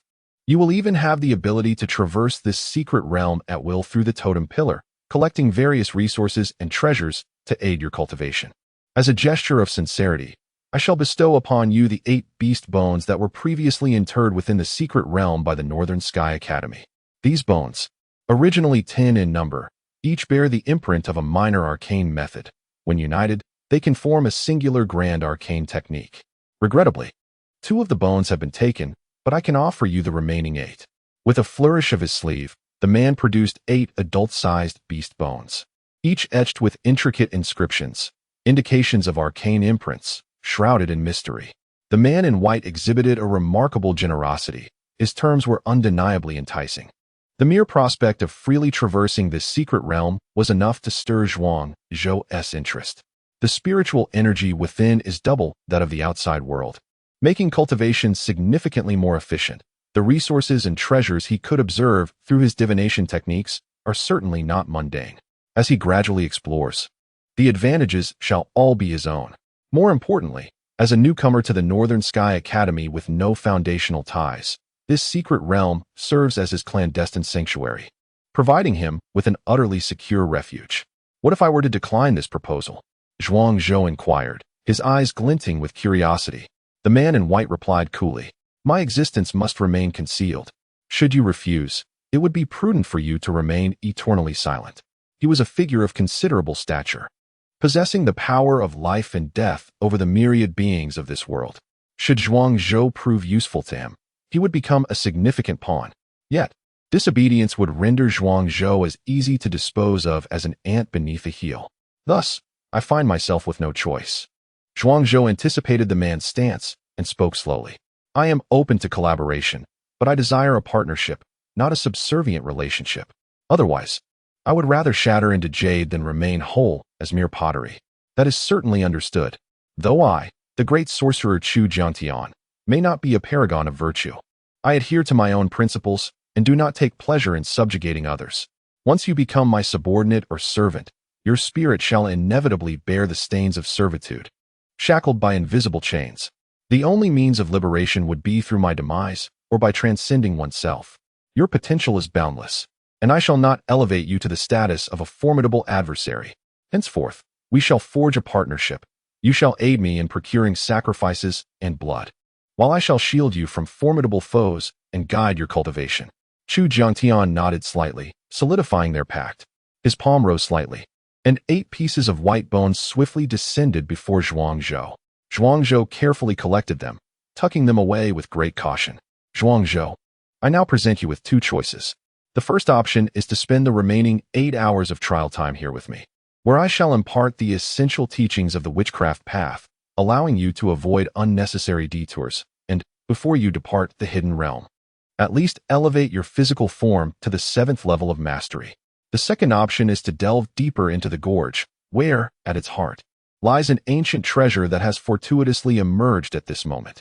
Should you miss this opportunity, The treasure will vanish and never reappear in the gorge. What treasure? So enigmatic?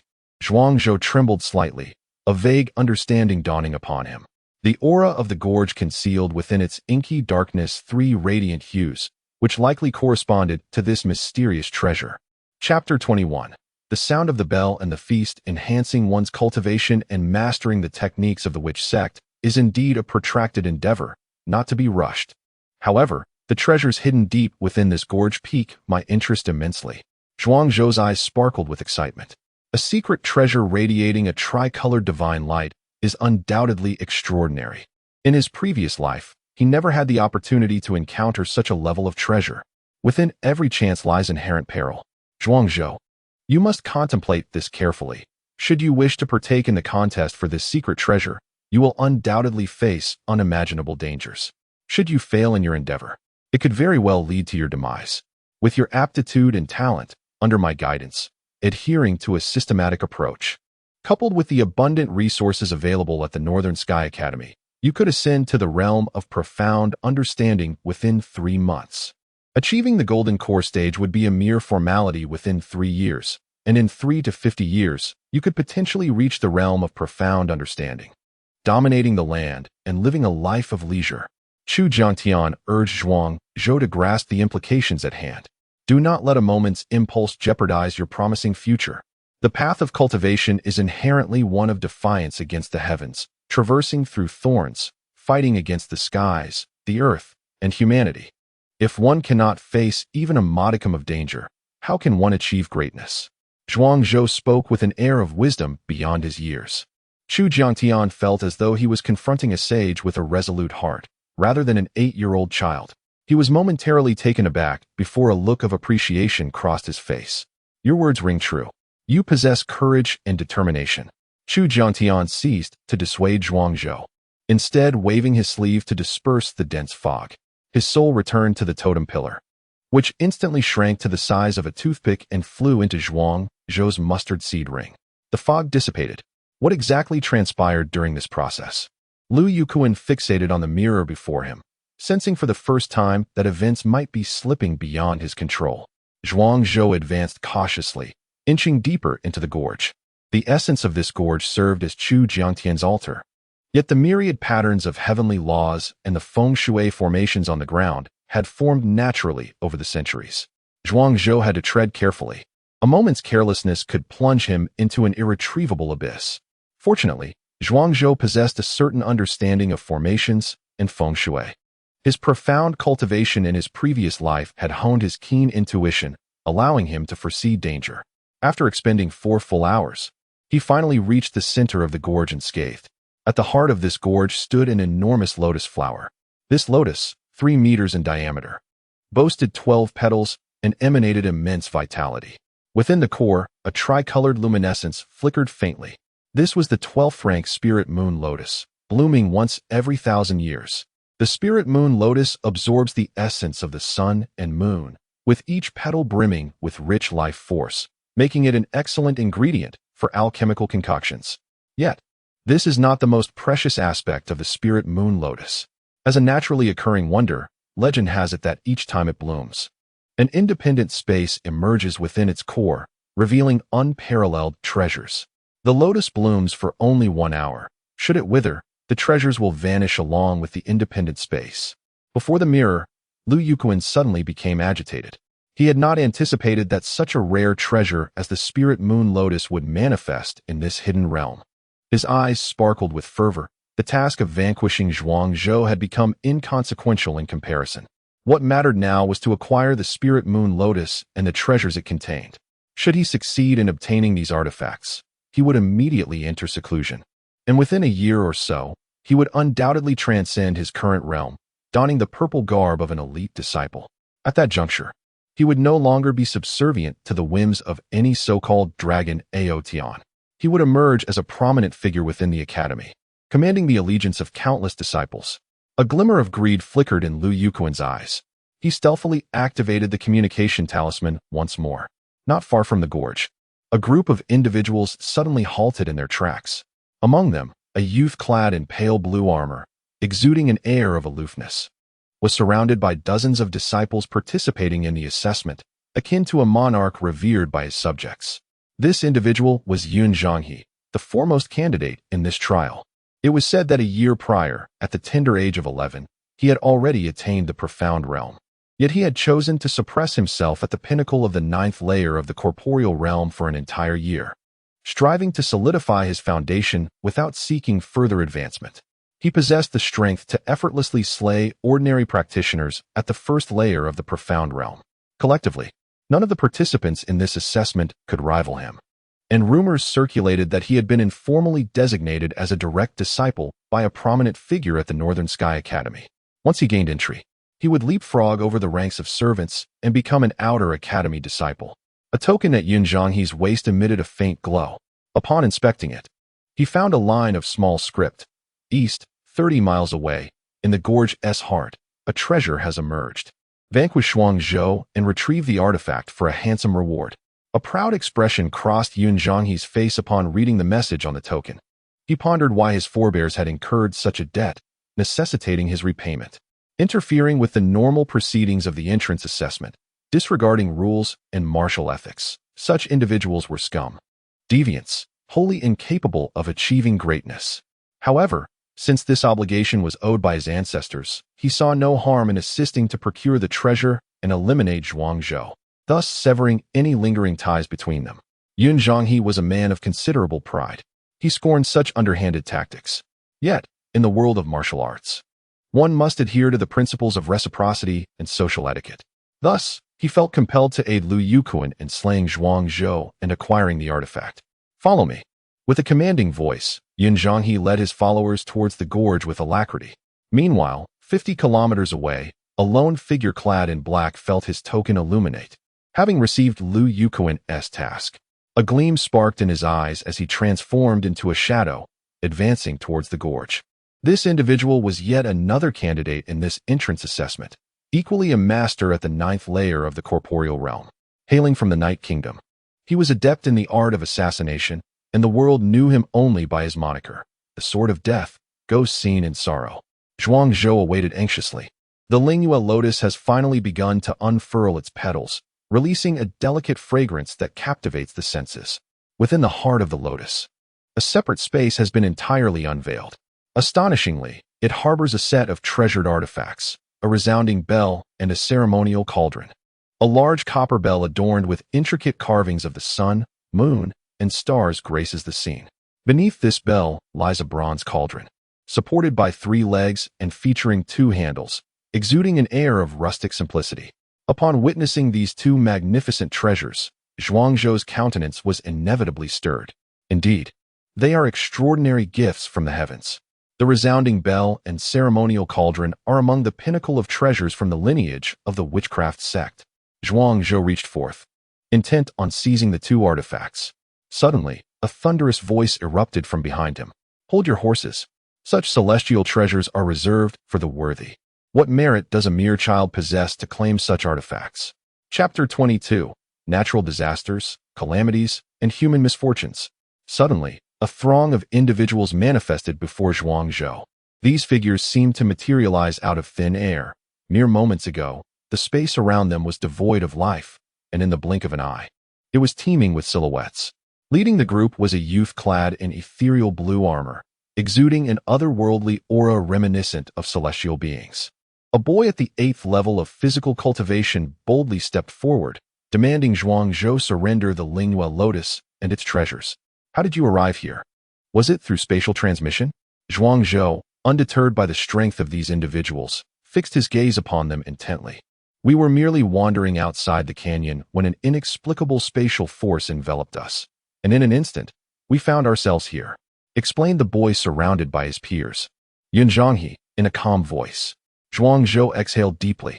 Indeed, the emergence of a rare treasure invariably heralds tribulations.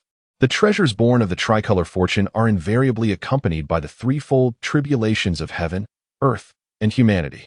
Though Zhuangzhou had never personally encountered such phenomena, he had witnessed enough to understand. Every appearance of a rare treasure was fraught with bloodshed and despair. The greater the fortune, the deeper the karmic debts. These were predestined fates, immutable and unchangeable. To acquire such treasures, one must endure numerous trials. There is no possibility of effortlessly claiming them when the moment arrives, unnoticed and unbothered. What nonsense about tribulations of heaven, earth, and humanity. I ask you directly, will you yield the treasure or not? The 8th level boy's demeanor was arrogant and imperious. He was eager to impress Yun Zhanghe, hoping to secure favor for future endeavors at the Northern Sky Academy. If you desire it, feel free to take it. I believe this treasure is beyond my grasp. Zhuang Zhou feigned despondency, sensing the overwhelming numbers arrayed against him, and appeared ready to concede. He stepped aside, arms outstretched, seemingly conveying his lack of greed for the treasure. Coward, scoffed the 8th level boy, then turned to Yun Zhanghe, adopting a sycophantic tone. Young Master Yun, I shall procure it for you at once. With that, he advanced and stood before the lotus, reaching out to grasp its stem, intent on uprooting it along with its treasures. However, just as he exerted his strength, a furious roar reverberated from afar. A formidable 9th level beastman, the great strength demon ape, leapt over 100 meters, landing before the 8th level boy and raising a fist to strike at his face. The boy hastily raised his hand to defend himself, but the sound of bones shattering echoed from his fingers. The beast's physical prowess far surpassed that of ordinary humans, especially given its superior cultivation level. In the next moment, the great strength demon ape seized the boy by the neck, crushing it with a single, decisive squeeze. With a slight tilt of his neck, a prodigious youth at the 8th layer of the corporeal realm met his untimely demise, devoid of life. Thud! The onlookers swallowed hard, overwhelmed with terror. How fearsome! Such a ferocious beast guarded the spirit moon lotus. Unless the esteemed Yun Zhanghe intervened personally, their meager cultivation levels stood no chance against the formidable great strength demon ape. Zhuang Zhou cast a cold smile at the lifeless body of the 8th layer youth, who had been tossed to the ground by the beast. Had it not been for the sudden appearance of these individuals, reminding him of the calamity he would face in obtaining the spirit moon lotus, he might have been the one lying dead now. He felt a strange gratitude towards this arrogant creature for shielding him from disaster. After slaying the youth, the great strength demon ape did not unleash further chaos, but instead remained quietly by the spirit moon lotus, akin to a loyal knight guarding a princess. It is over. Wang Jin is dead. The 3rd prince of the Lighten Kingdom has perished. How shall I explain this to the royal family upon my return? A 7th layer corporeal realm guard lamented. Suddenly, a realization struck him, and with fierce eyes, he glared at Zhuang Zhou. It's you. You are the one behind this. You caused the princess death. Zhuang Zhou looked bewildered. What the hell? This is not how one should be caught in the crossfire. What are you saying? I cannot comprehend.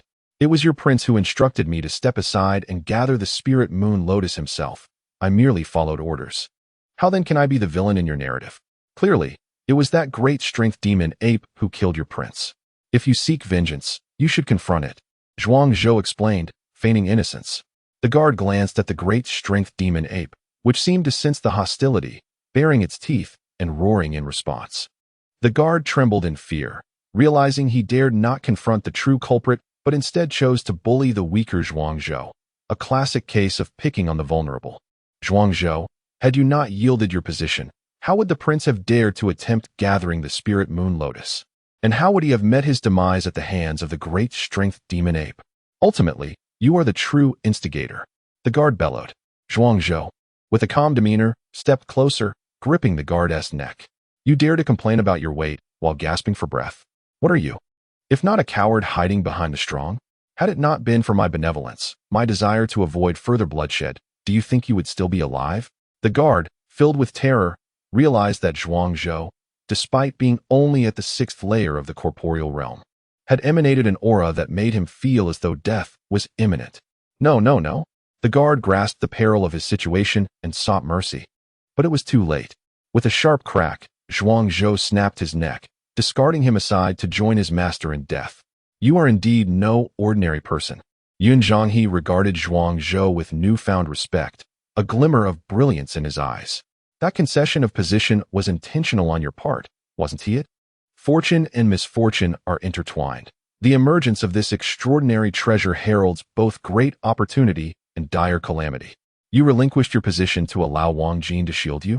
Yun Zhanghe inquired, casting a glance at Zhuang Zhou. Zhuang Zhou replied with a smile, think as you will.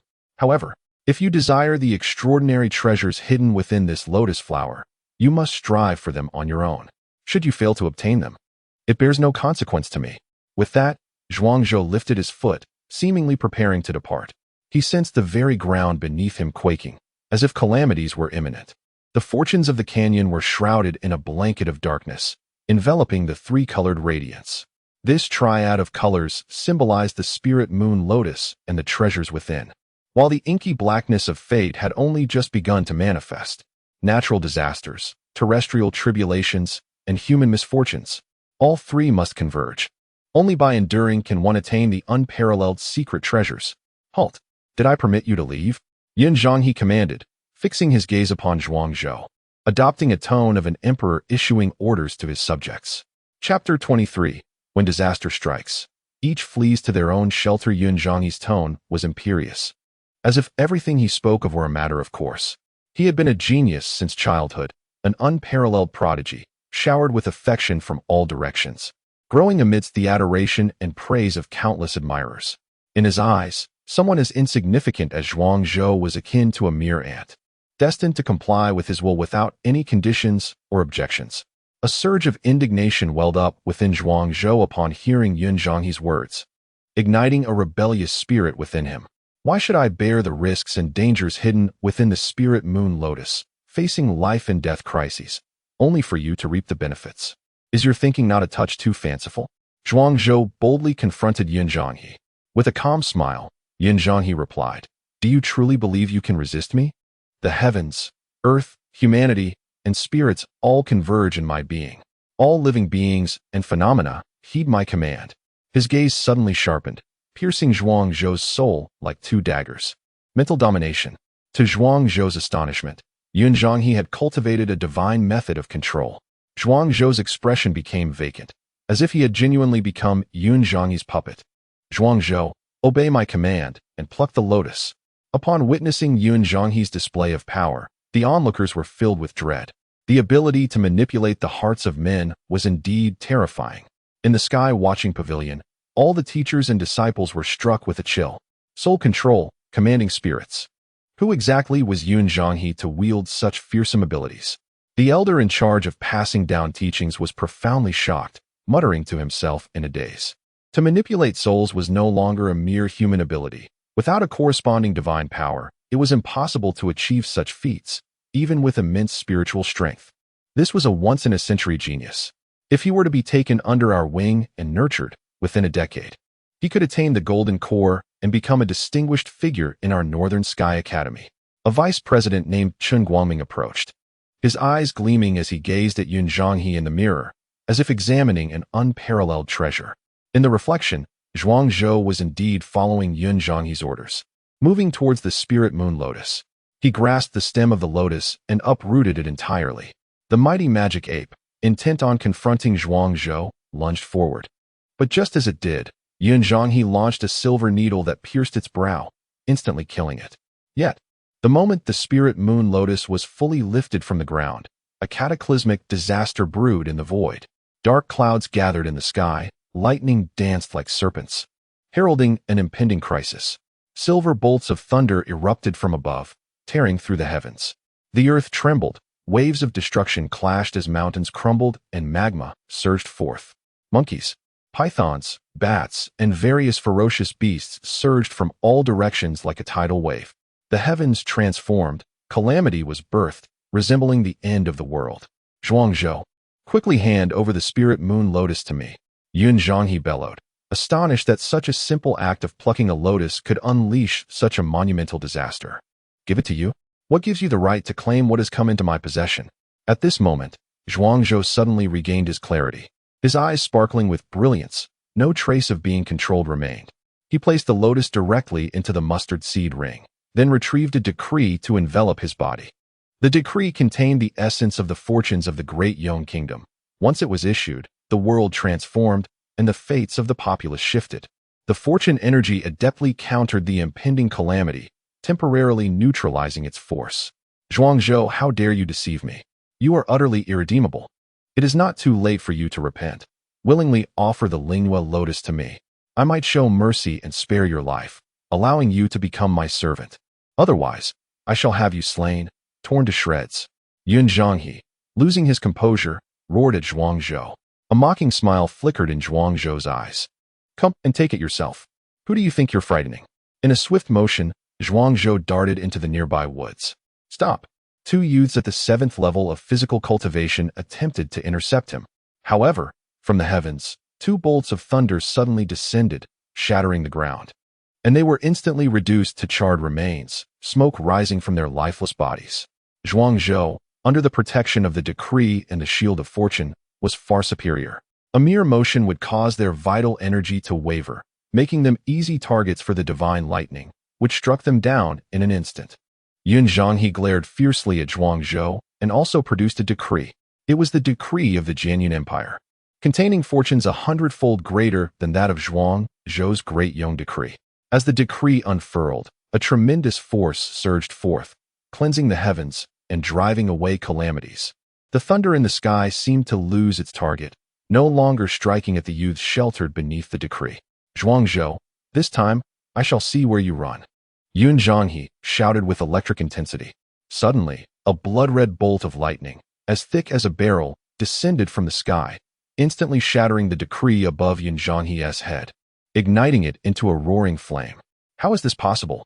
Why can Zhuang Zhou's decree dispel calamities while mine is struck down by the heavens? Yun Zhanghe was stunned, disbelief flooding his eyes. Perhaps it was due to the overwhelming power of that decree. At that moment, a dark figure appeared unexpectedly. It was Gue Jianqiu, who had been lurking among the crowd, waiting for the opportune moment to emerge, hoping to offer Yun Zhanghe a favor. The strength of the decree can attract backlash. What is the reasoning behind this? Yun Zhanghe, astonished, gradually regained his composure. I understand now. Zhuang Zhou enveloped himself in the decree, with fortune energy swirling around him, merely countering the aura of calamity and disaster surrounding him, while my decree confronted the heavens, thus provoking the furious retaliation of cosmic disasters.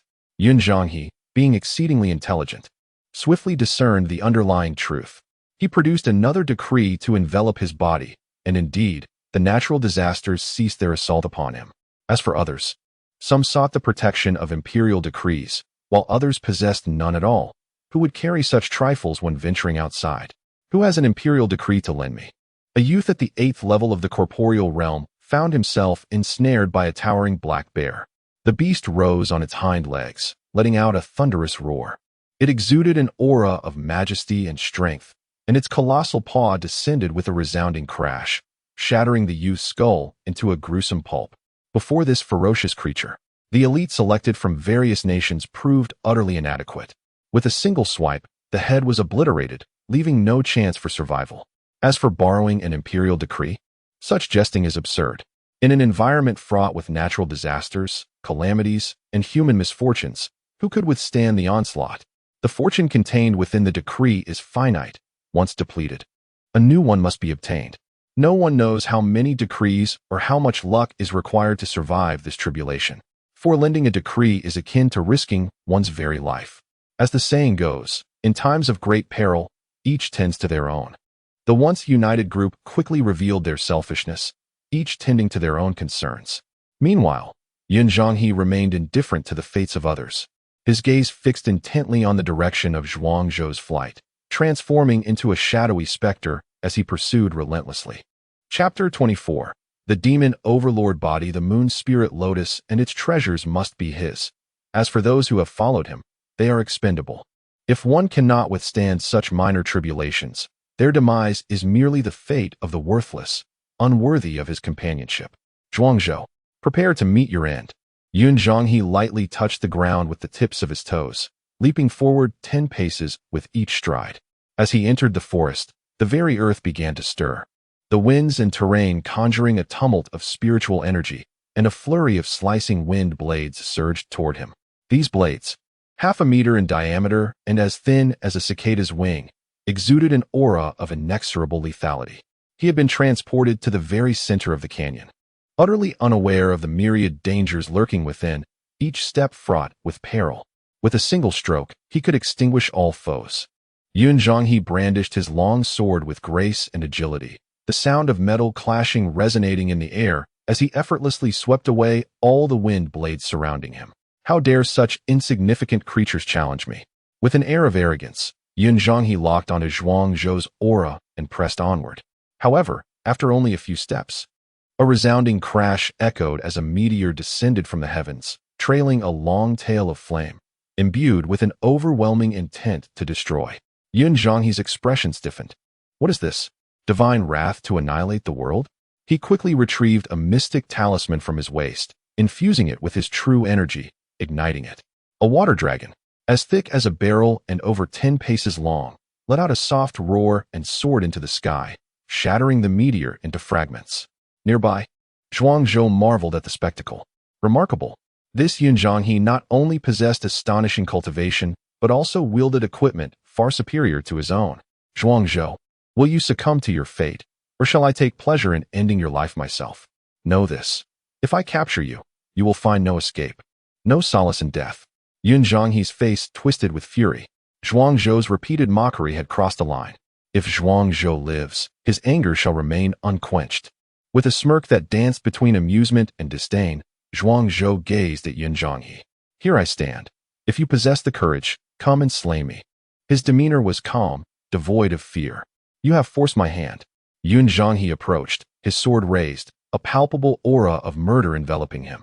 Tendrils of black smoke emanated from his being, reminiscent of a demon emerging from the depths of hell. The demon overlord body. I did not anticipate you possessed such a physique. Upon witnessing the dark energy surrounding Yun Zhonghe, Zhuang Zhou's countenance grew considerably grave. The demon overlord body, while not as ancient or arcane as his nine-yang body, was undoubtedly a formidable constitution, capable of battling heaven and earth, vanquishing all adversaries, unmatched and unyielding. Demon-shattering sun. Yun Zhonghe suddenly thrust his sword from a distance of less than 10 meters from Zhuang Zhou. This strike, infused with overwhelming demonic energy, would corrupt any living being that came into contact with it, casting them into eternal damnation. Yun Zhonghe, you have fallen into my trap. The sword energy surged toward him. Zhuang Zhou's smile blossomed. His figure vanished, like a fleeting dream, into the realm of reflections. In the heart of Yun Zhonghe, a sudden realization struck him. He was reminded of a specific terrain described in ancient texts, and in an instant, he understood that he had fallen into a trap set by Zhuang Zhou. The mirrored realm, reflecting both visage and essence, appeared identical in every aspect, even capable of speech, rendering it indistinguishable. Zhuang Zhou had left behind a mirror image to delay his progress, while he himself was unaware of the leisurely existence he was enjoying elsewhere. How infuriating! Zhuang Zhou, you shall not escape my grasp this time. I shall not be satisfied until I flay your skin and excavate your bones, for my heart is consumed with vengeance. As Yun Zhonghe roared in fury, the sword energy of the heavenly demon, breaking the sun, shattered a towering boulder. As the stone crumbled, a powerful surge of sword energy, sealed within, swiftly cleaved towards Yun Zhonghe. This was Zhuang Zhou's contingency plan, a cunning stratagem. He had already reached the center of the canyon and was well aware that someone might attempt to reap the rewards.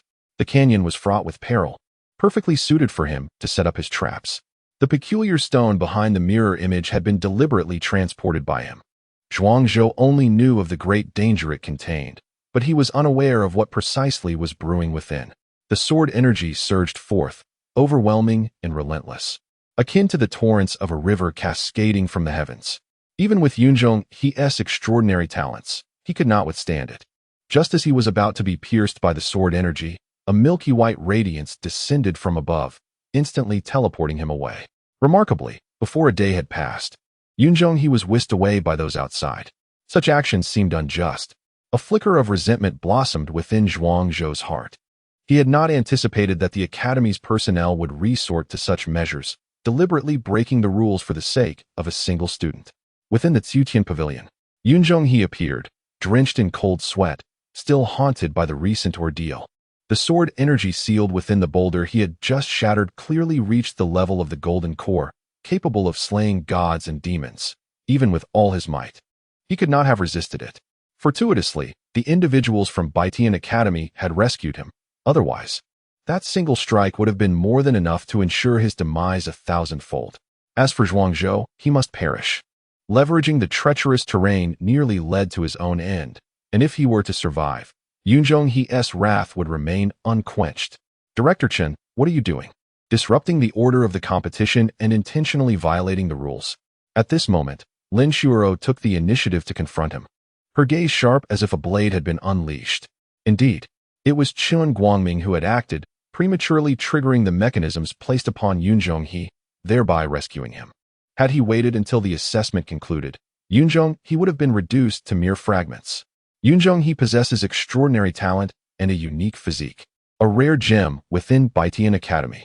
It would be a tragic loss for such brilliance to perish during the assessment. My intervention is not only a matter of humanity, but also for the sake of the Academy, Chun Guangming proclaimed, adopting a demeanor of compassionate despair. However, Director Chun, the Academy has its own regulations. No one is permitted to interfere with the fairness of the entrance examination. Otherwise, it constitutes a violation of the Academy's rules. I implore you to provide a reasonable explanation to the faculty and students of the entire school. Otherwise, before Lin Shuoro could finish her sentence, Chun Guangming interjected sharply, silence. Lin Shuoro, remember that you are merely a modest teacher and have no right to question my authority as the vice principal. My word is final. To forsake Yunjong-he, do you wish to witness the demise of our Academy's future over a trivial entrance examination? Chun Guangming wielded his position to suppress Lin Shuoro, for it is often said that a higher authority can silence the lesser. Lin Shuoro wished to protest further, yet was restrained by the other teachers nearby. At Baitian Academy, the hierarchy is rigid, and Chun Guangming, as the vice president, wields considerable power. Any resistance from Lin Shuoro would yield no benefit. I shall provide an account of this matter to the Academy. Yunjong-he, you may leave now and find a place to recover properly. Baitian Academy will nurture your talents diligently. We shall not squander your extraordinary gifts and potential. Chun Guangming's tone towards Yunjong-he was remarkably gentle, as if the latter were already his own progeny. Chapter 25. The Sale of Imperial Edicts. Regardless of the strife within the Skysite Pavilion, in the Hidden Realm, Zhuangzhou had ascended to a position of dominance. Yunjong-he narrowly escaped death at the hands of sword energy, only due to the Academy's rule-breaking intervention that allowed for an early teleportation. This incident deepened the students' understanding of Zhuangzhou's formidable prowess. He was no longer merely a mortal, but a being akin to a deity. Within this canyon, he deftly manipulated the perilous terrain, capable of annihilating them in an instant. You lot, lacking an imperial edict, may not survive until the entrance examination concludes. While Baitian Academy might bend the rules for Yunjong-he, it does not guarantee the same leniency for you. If you wish to endure, I possess an edict. The fortune contained within a single edict can mitigate half an hour of catastrophe and the corrosive force of calamity. In simple terms, one edict for 50 low-grade spirit stones. No negotiations. For those short on spirit stones, treasures on your person may be offered as substitutes, and I can provide change. Zhuangzhou reappeared, moving through the tribulations as if traversing an uninhabited realm. Natural disasters could not touch him. He strolled leisurely past the disciples undergoing their assessments. Zhuangzhou, your actions are reckless and will surely invite retribution. All these calamities arise from you, yet you seek to sell us imperial edicts for profit? It is an outrageous farce, exclaimed a young man of the 7th layer of the corporeal realm, his eyes ablaze with fury. Enough noise. In an instant, Zhuangzhou materialized beside him and swiftly severed his head. He then proceeded to search the youth's body, claiming storage bags, weapons, and talismans, all falling into Zhuangzhou's grasp. The body crumpled to the ground, disintegrating into a pool of blood that vanished without a trace. A flash of crimson lightning descended from the heavens, landing before Zhuangzhou and transforming into a blood-red spiritual fungus. He picked up the fungus, twirling it in his hand, and with a smirk, remarked, in truth, I would welcome your resistance, for upon your demise, all your wealth shall become mine. Zhuangzhou's demeanor instilled dread among the onlookers. They were astounded by his audacity, perceiving them merely as prey, as fat sheep. Zhuangzhou, there are at least 20 of us without the protection of an edict, and with only an hour remaining until the examination's end, we require at least 40 edicts. How can you possibly possess so many? Skepticism arose among the crowd regarding the 50 low-grade spirit stones, a considerable sum. They worried that Zhuangzhou might take their money without fulfilling his promise. Rest assured, this is not a concern. Yin Zhonghe may be unreasonable, but I, Zhuangzhou, certainly am not. With that, Zhuangzhou produced a large chest from his storage bag. Upon opening it, a blinding golden light erupted, revealing a staggering array of imperial edicts stacked within. My goodness, what in the world? The crowd was left in utter astonishment at the sight of the chest brimming with edicts. Has he transported the royal edict chamber of Daon country here? Everyone gathered for the initiation assessment, armed with spirit stones and treasures, crucial for survival in dire moments. Yet, you bring a chest full of edicts. What could this possibly signify? The crowd was taken aback. Suddenly, a shifty individual whispered, "Boss, can I have 2? I have 100 inferior spirit stones." His words shattered the momentary tension and silence. The others regained their composure and surged forward. With the initial offer made, others followed suit. Wealth is but a transient possession. In critical times, securing one's life with an edict is paramount. I'll take 2. I want 2 as well. Can I have 10 at a discount? You sly one. What are you up to? Are you planning to wholesale edicts and become a middleman? Go away. Clamor ensued, and after a flurry of disputes and scuffles, stacks of edicts swiftly transformed into a vast quantity of inferior spirit stones, filling Zhuangzhou's pouch to the brim. Ultimately, he sold a total of 44 edicts, netting 2,000 inferior spirit stones. If the sovereign of Daon were to discover how Zhuangzhou profited from his edicts, he would surely be infuriated. Once the edicts were exchanged, a sweeping tide of fortune surged forth. The fierce chaos, driven by calamity and disaster, was instantaneously purified. The murderous intent in their eyes receded, leaving them bewildered, standing in place. Who am I? Where am I? What am I doing? A group of ferocious beasts stared blankly at the young prodigies of humanity, each wary of the other, creating a tense standoff, with no one daring to make the first move. Brothers, shall we negotiate? I have some work to do shortly, and I would offer 2 inferior spirit stones as payment for an hour of your time. Zhuangzhou broke the awkward silence, his eyes darting with cunning. Observing the individuals before him, all entangled with edicts, looking utterly perplexed, he sought to exploit this by enlisting their aid in treasure hunting. This vast secret realm was abundant with treasures. Though it lacked the highest tier of 3-colored treasures, lower-grade spirit herbs, and ores were still plentiful. Using our spirit stones to have us work? Zhuangzhou, are you insulting us?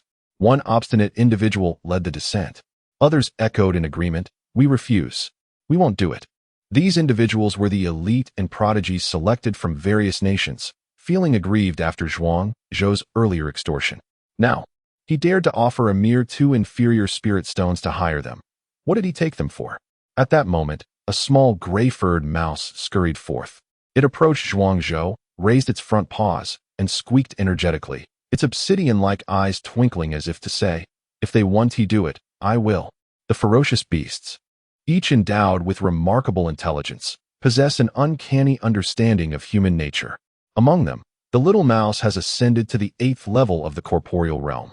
Should it progress to the profound realm, it might even acquire the ability to speak. Excellent. If you are willing to join me, I shall employ you. Here is a vitality elixir, serving as your earnest deposit. Zhuangzhou beamed with joy as he produced a vitality elixir and presented it to the little mouse. A treasure worth its weight in gold. The little mouse, cradling the elixir, gleefully nibbled at it, dancing with delight. Witnessing this, the other ferocious beasts hurried over as well. With no one seeking to slay them at present, they found themselves in a state of idleness, occasionally taking on part-time work to earn some spirit stones, which felt rather gratifying. In the blink of an eye, dozens of fearsome beasts had become Zhuangzhou's temporary workers, forming an imposing entourage that followed him as he departed with great fanfare. What is happening? How has Zhuangzhou transformed into the leader of these ferocious beasts? In the observatory, the elder in charge of imparting knowledge widened his eyes in disbelief and then delivered a sharp slap to his own face. Good heavens, that hurt. This is no dream. Indeed, this is reality. As Zhuangzhou emerged from the canyon, he arrived at the foot of a hill. Utilizing his ability to perceive the aura, he discerned a faint purple glow emanating from the hill. With a pointed finger, a pangolin at the 7th level of the corporeal realm burrowed into the earth, digging several meters deep. Soon after, it unearthed a pair of golden undergarments, inscribed with large, bold characters, Liu Yuquan stood dumbfounded, a sense of deja vu washing over him. Suddenly, his face darkened. Who on earth buried my oversized underpants in this secret realm? Chapter 26. The entrance ceremony. Is this Zhuang Zhou a devil? The teachers in the observation pavilion watched as Zhuang Zhou led a group of ferocious beasts, digging relentlessly in the secret realm, feeling a pang of sympathy. The secret realm resembled Zhuang Zhou's own backyard. He was well acquainted with the distribution of treasures within. Almost at every location, with a mere gesture, Zhuang Zhou could summon the beasts to unearth a trove of riches. Some treasures were deliberately buried within the confines of the realm, while others were naturally formed by its essence. Each artifact was priceless in the outside world, often unattainable even with wealth, and some were so exquisite that even the teachers could not help but covet them. How much longer until the assessment concludes? One teacher inquired anxiously, his eyes darting about as if troubled by some concern. Zhang Yuanqing, why are you so anxious outside when the children are being tested within? Is there someone or something among them that piques your interest? Elder Chuan Gong teased.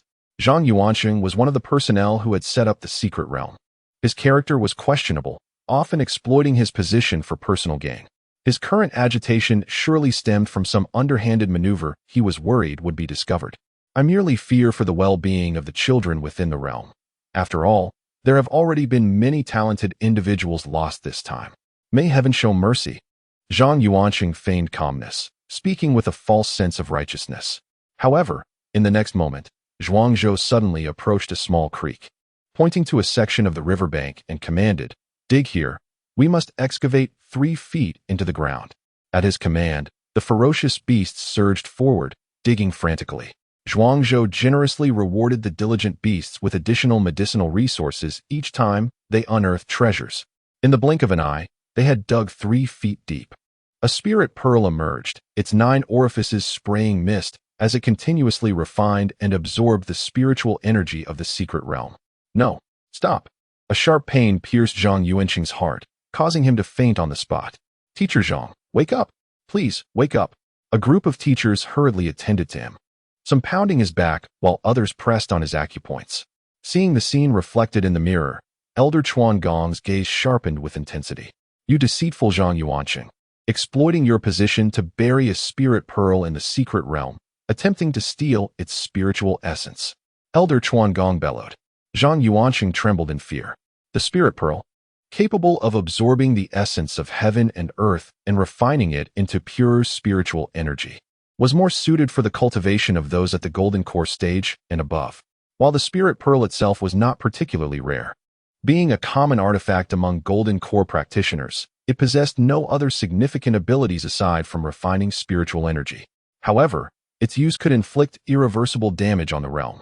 This secret realm was the wealth of Baitian Academy, opened once every 3 years to assess the disciples within. If the Yuanling Pearl had gone undiscovered and lay buried for 3 years, the concentration of spiritual energy within this secret realm would undoubtedly diminish significantly after that time.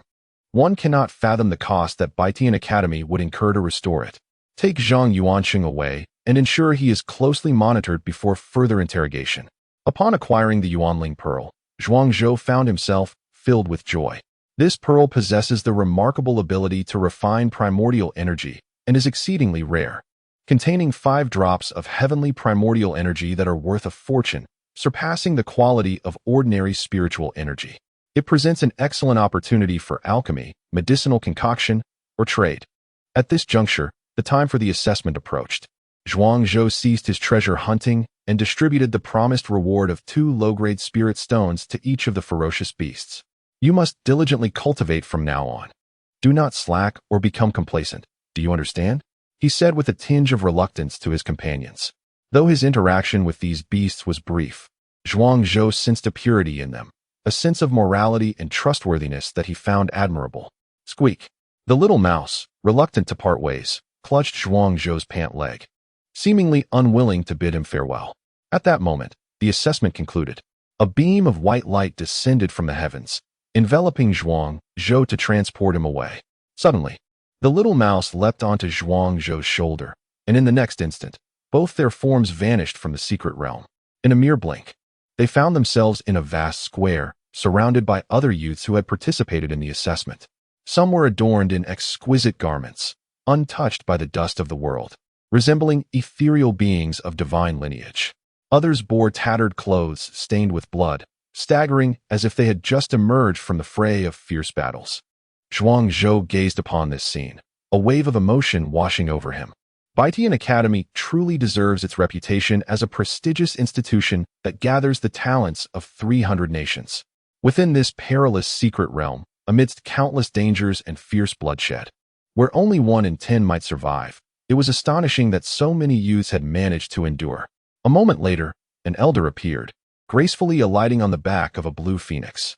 His hair and beard were entirely white, his visage exuding a sense of purity, reminiscent of a celestial being.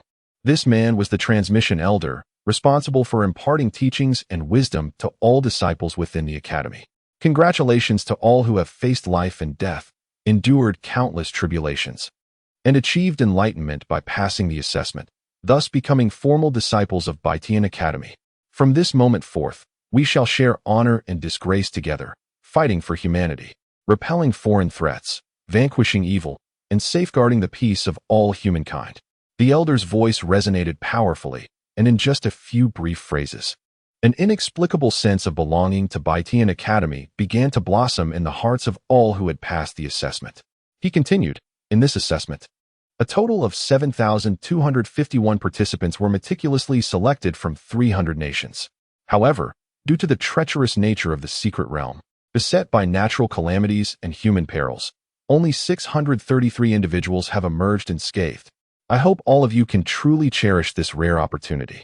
Now, let us invite Vice President Chen Guangming of Baitian Academy to preside over the entrance ceremony, with 36 elders seated to witness and 72 esteemed teachers in attendance. The grand conch is blown, and the majestic sound resonates. As the elder in charge of transmission speaks, the air is filled with the harmonious notes of the conch echoing from all directions. Flurries of pristine snowflakes descend from the heavens. Upon closer inspection, these are not mere snowflakes, but rather runes formed from the essence of the universe, entering the bodies of those present and transforming into pure vital energy that gradually enhances their cultivation. Baitian Academy is indeed remarkable. Even a simple enrollment ceremony is conducted with such fervor and solemnity. As all the students eagerly await the appearance of the principal, the elders, and the teachers, Zhuangzhou gazes up at the sky, suddenly opening his mouth to inhale deeply, drawing in countless snowflakes into his body, transforming them into streams of pure vital energy that circulate throughout his being. What is he doing? In such a grand ceremony, he shamelessly absorbs the runes of spiritual essence for such trifling gain. Does he not realize the price of disgrace? Disciples surrounding Zhuangzhou scoff at him. They are all elites from various nations, individuals of high status and considerable wealth. How could they possibly regard such meager spiritual essence? Chapter 27. The body of glass and golden lotus from the earth. Vice Dean Chen Guangming executed the cloud ladder maneuver, seemingly ascending an invisible staircase despite the emptiness beneath his feet. Clad in a robe of azure, with a long sword slung across his back, he surveyed the newly admitted disciples below, reveling in their adoration and awe. Suddenly, his gaze swept across the crowd and landed on Zhuangzhou, causing his benevolent smile to falter. What on earth was this fellow doing, staring up with his mouth agape? Remain composed, remain composed. Although Chen Guangming's heart surged with 100 impulses to deliver a sharp reprimand to the wayward Zhuangzhou, he understood that, as the vice dean of Baitian Academy presiding over this ceremony, he must maintain an air of calm and dignity, devoid of any emotional upheaval. He then began to address the assembly. You have all passed the entrance assessment to join Baitian Academy, marking a new beginning, a fresh chapter in your lives, a new journey.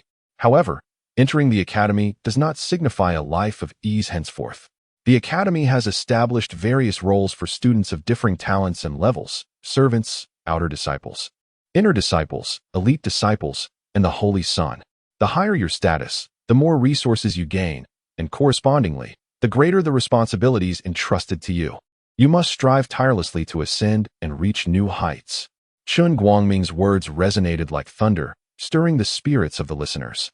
Some students could not help but envision themselves wielding great influence within Baitian Academy. Meanwhile, Zhuangzhou absorbed not a single punctuation mark of the discourse.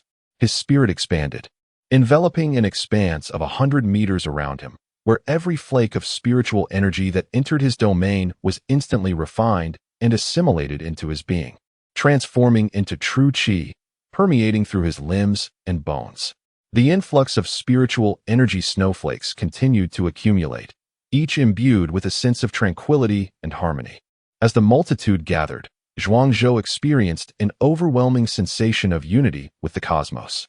He resonated with the spiraling snowflakes of spiritual energy descending from the sky. 480 million snowflakes surged toward him like moths drawn to a flame, coalescing into a torrent of spiritual energy that invigorated him profoundly. Within him, 3 gates illuminated simultaneously, dispelling darkness and purging impurities from his essence. From thoughts to flesh and worldly ties, his body blazed like fire, incinerating all that was unworthy. Zhuangzhou's cultivation soared, breaking through levels 7 and 8 of the corporeal realm concurrently. His body radiated with the clarity of a diamond, shimmering with countless lights. With hands clasped in prayer, he resembled an enlightened monk, surrounded by a golden lotus blooming in 10-foot radiance. All eyes, students and teachers alike, were drawn to Zhuangzhou. To achieve such a breakthrough during the entrance ceremony, creating such a commotion, he was indeed the first. Chen Guangming's jaw dropped. Goodness, could it be that this fellow's breakthrough was inspired by my motivational speech at the entrance ceremony? Am I truly that remarkable? How could I have been unaware of my own impact? At that moment, the formations positioned at the 4 corners of the square simultaneously collapsed with a thunderous roar as the spiritual energy within the spirit stones dissipated. The ethereal snowflakes of spiritual energy in the sky vanished, and Zhuangzhou gradually returned to normal, the golden aura around him fading away. Chen Guangming, witnessing this, suddenly comprehended the situation. Alas, how foolish I have been. The young man resonated with the ethereal snowflakes, achieving a breakthrough in cultivation and attaining a glazed golden body. I had my suspicions. The school entrance ceremony was conducted in a humble manner, merely offering a few words of encouragement to the new students to help them flourish. Why resort to such cheap effects? Now, with Zhuangzhou's sudden enlightenment, all eyes are upon him, leaving me, the vice dean, in an awkward position. Ahem. Chen Guangming cleared his throat twice to redirect the attention of the faculty and students from Zhuangzhou. Zhuangzhou, a student of exceptional talent, has achieved a breakthrough through enlightenment. Let us all congratulate him. Everyone should learn from him. At Baitian Academy, every blade of grass and every flower holds a truth. With patience and understanding, you will certainly benefit. He continued. Now, we shall proceed to the final segment, awarding the top 10 students from the assessment. This secret realm evaluation not only examines survival and combat abilities, but also, and perhaps most importantly, one's fortune and opportunities. We have compiled a list of everyone's comprehensive performance in the secret realm, which you may refer to. As he spoke, Chen Guangming waved his hand, and a spirit energy screen materialized in the air, measuring 10 meters wide and 80 meters long. It displayed the names of the 633 students who successfully participated in the assessment, ranked from highest to lowest. At the top of the list was Yun Zhanghe with a score of 571, followed by Zhuangzhou with 485 points. The third place, Gui Jianqiu, lagged considerably with a score of 320, creating a clear distinction between the top 2 and the rest. The scoring system was meticulously detailed, with every point accounted for. If anyone has doubts regarding the scores, feel free to voice them for recalculation. If not, we shall proceed with awarding the top 10 based on these scores. Furthermore, each assessment score can be converted into contribution points at Baitian Academy, which can later be exchanged for various cultivation resources and courses. Chen Guangming stated calmly. At this moment, Yun Zhanghe stepped forward from the crowd, exuding an air of indifference as he walked with elegant, prideful strides. He even glanced at Zhuangzhou and the crowd, seemingly to assert his dominance, as if to say, "Look, even though I concluded my assessment early, I am still first." Suddenly, Zhuangzhou spoke up amidst the crowd. "I refuse to accept this." His declaration sent a shockwave through the assembly. For countless years, students at Baitian Academy had never questioned the scoring assessments. Chen Guangming turned to Zhuangzhou, inquiring, "What do you refuse to accept?" "I clearly defeated Yun Zhanghe, forcing him to conclude his assessment early. Why, then, is my ranking below his? I demand to view the detailed metrics of our scores. A flicker of irritation ignited in Chun Guangming's gaze. This fellow is incessantly creating trouble for me. Yet, having previously boasted so boldly, he naturally had no choice but to adhere to reason. Elder of Transmission, please project the score details of the two contestants onto the screen. Chun Guangming instructed the elder. The elder, somewhat taken aback, began to search for the score metrics to display. At that moment, Yun Zhanghe remarked in a tone that was neither warm nor cold, defeating me? Merely a web of cunning schemes. This time, I shall ensure your defeat is undeniable, making you recognize that the Academy's assessment is as clear as a mirror, and that my securing the first position is truly deserved. Just then, the text on the screen shifted, revealing the score details for Zhuang Zhou and Yun Zhanghe. Zhuang Zhou was taken aback. Indeed, there was something amiss with the assessment scores. Chapter 28. The first place this score has been meticulously calculated, and there can be no doubt about its accuracy. The first to voice a rebuttal was not Chun Guangming, but rather the elder of Transmission. He was the principal accountant of the assessment scores, and after the evaluation concluded, he collaborated with 8 other elders to ensure absolute precision. Yun Zhanghe's unique physique granted him an additional 100 points, while he slew 10 ferocious beasts at the 9th stage of corporeal existence, earning 120 points for 8 beasts at the 8th stage, followed by 2 beast bones contributing 200 points, along with assisting other disciples in healing, totaling 571 points. Zhuang Zhou, having defeated a beast master of the 8th rank, earned 80 points and 30 points for vanquishing an assassin. In the assessment, he triumphed over Yun Zhanghe, who was 3 minor realms above him, securing 120 points. Your total score is 485, without a single discrepancy. Do you have any objections now? The Elder of Transmission meticulously detailed the scoring rules and the points awarded, which indeed appeared fair and just. Even Zhuang Zhou's breakthrough in the secret realm garnered him an additional 40 points, leaving no room for oversight. Then why did I not receive additional points for presenting the imperial decree to the other examinees? Zhuang Zhou retorted defiantly. That is a commendation for the mutual support and selfless dedication among humanity, a celebration of virtue. Yet you have treated it as a mere transaction, hence, additional points cannot be awarded. The Elder of Transmission cast a sidelong glance. Incredulous that you would bring commercial dealings into the entrance examination, who would grant you extra assessment points for that? This, Zhuang Zhou was rendered speechless. If there is nothing further to discuss, let us not waste everyone's time. Yun Zhanghe scoffed once more. Who says I have nothing? I possess 8 beast bones, each worth 100 points. Surely, that should count. Zhuang Zhou suddenly interjected. Impossible. Yun Zhanghe immediately countered. These beast bones are rare. He traversed 1/3 of the secret realm to acquire just 2. How could Zhuang Zhou possibly gather the remaining 8? If you don't believe me, look. Indeed. Zhuang Zhou produced the other 8 beast bones, each emanating a flicker of divine light. Each bone contained a minor divine ability. 10 combined yield a major divine ability. These 8 beast bones have truly come into your possession. How did we fail to monitor this? Wait, during your assessment, there was a period of dense fog obscuring visibility. Could it be during that time you acquired the 8 beast bones? The Elder of Transmission was astonished. He immediately understood when Zhuang Zhou had obtained these bones. Indeed, keep the 8 beast bones. This is your fortune, and the sect will not revoke it. Zhuang Zhou's 8 beast bones, plus 800 points. Totals 1,285 points, placing you at the top of the assessment.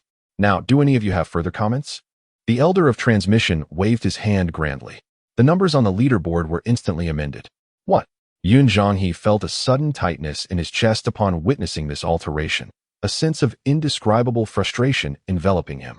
He had just relished a few minutes of triumph, basking in glory, when unexpectedly, he was unceremoniously brought down by Zhuang Zhou. This abrupt descent from the heights left him feeling profoundly disheartened.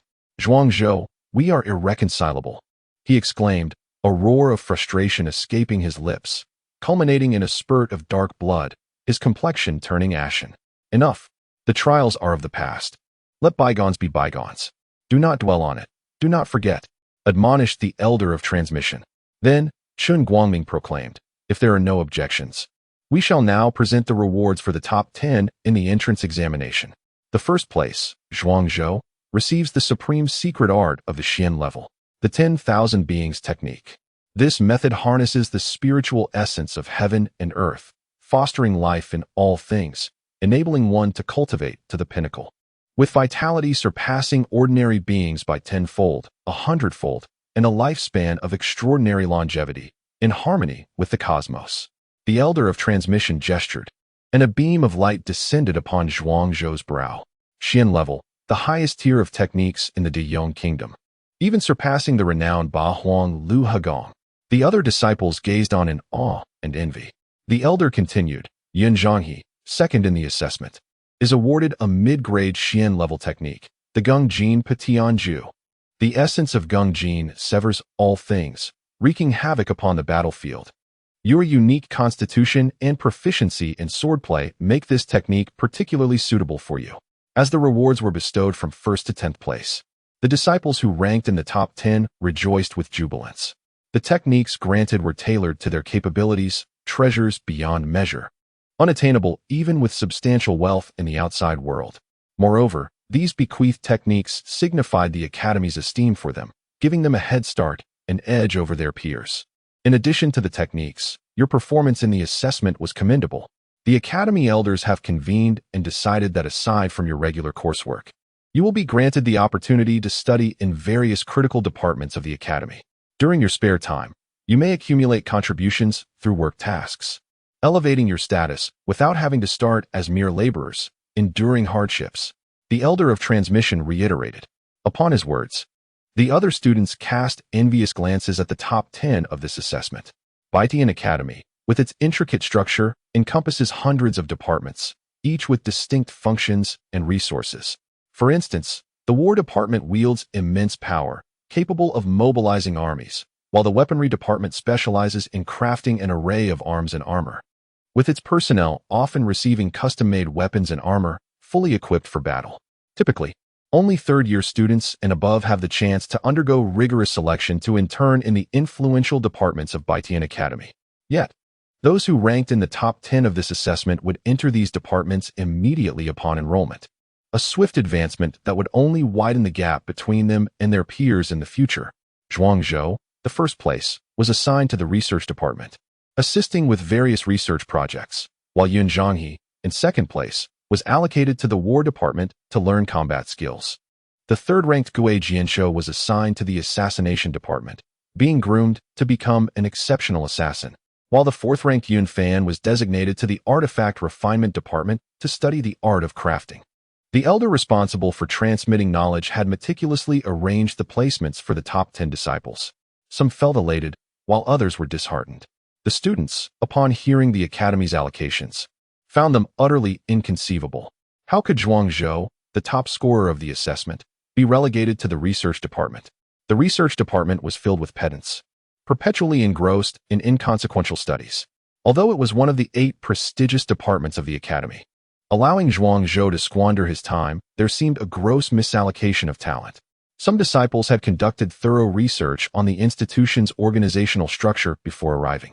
At Baitian Academy, the 8 esteemed departments, warfare, martial combat, alchemy, artifact refinement, assassination, research, spirit cultivation, and beast taming, were ranked from strongest to weakest. Historically, the top scorers were typically assigned to the warfare department, ranked first, or the martial combat department, ranked second. It was unprecedented to assign someone of Zhuangzhou's caliber to the lower-tier research department for part-time studies. Silence. Silence. This arrangement was solemnly deliberated by the elders of the Academy, tailored to the individual talents. Chen Guangming proclaimed, Zhuangzhou possesses vast knowledge and agile thinking, making him the most suitable candidate for the research department, while Yun Zhanghe, with his charismatic leadership and extraordinary combat prowess, is aptly placed in the warfare department. Gue Jianshou, being a natural-born assassin, is perfectly suited for the assassination department. If any of you harbor doubts, feel free to voice them, and I shall elucidate. Upon hearing his words, the students fell silent. His reasoning seemed to hold merit. Yet, upon realizing this, Yun Zhanghe trembled once more. Baitian Academy had always revered martial prowess. In what manner of place was the research department? Zhuangzhou's placement here felt like a tragic waste of potential. Chapter 29. Lin Shuiro's care. As the awards for the top 10 were distributed, the ceremony drew to a close. In the end, dozens of gray-clad attendants approached, bestowing upon each newly admitted student a complete outfit and a waist token, officially announcing their status as students of Baitian Academy, marking the formal conclusion of the event. Zhuangzhou, please follow me. As the ceremony concluded, Lin Shuiro stepped forward to lead him. She was eager to fulfill her earlier promise to Zhuangzhou, inviting him to reside in her independent villa. As a mid-level instructor at Baitian Academy, she possessed this privilege. Sister Shuiro, this seems somewhat inappropriate. I do not wish to trouble you. As long as I can see you from time to time, I will be at ease. Zhuangzhou transformed from a fierce little demon into an innocent and endearing child. Upon hearing his words, Lin Shuiro smiled indulgently. It's perfectly fine. Anyway, I usually live alone in my villa. It's quite empty. Having another person around will only bring more warmth. Lin Shuiro genuinely cherished this younger brother. She took Zhuangzhou's hand and swiftly led him to the faculty residence area. Baitian Academy boasts over 1,000 instructors, categorized into 4 ranks: teaching assistants, junior teachers, mid-level teachers, and senior teachers, depending on their respective levels of cultivation. Ordinary teaching assistants reside in dormitory buildings, while some enjoy spacious 3-bedroom apartments filled with light. Junior teachers possess independent courtyards, equipped with spirit stone formations that enhance the surrounding spiritual energy, making it 1.5 times denser than the outside world, ideal for cultivation.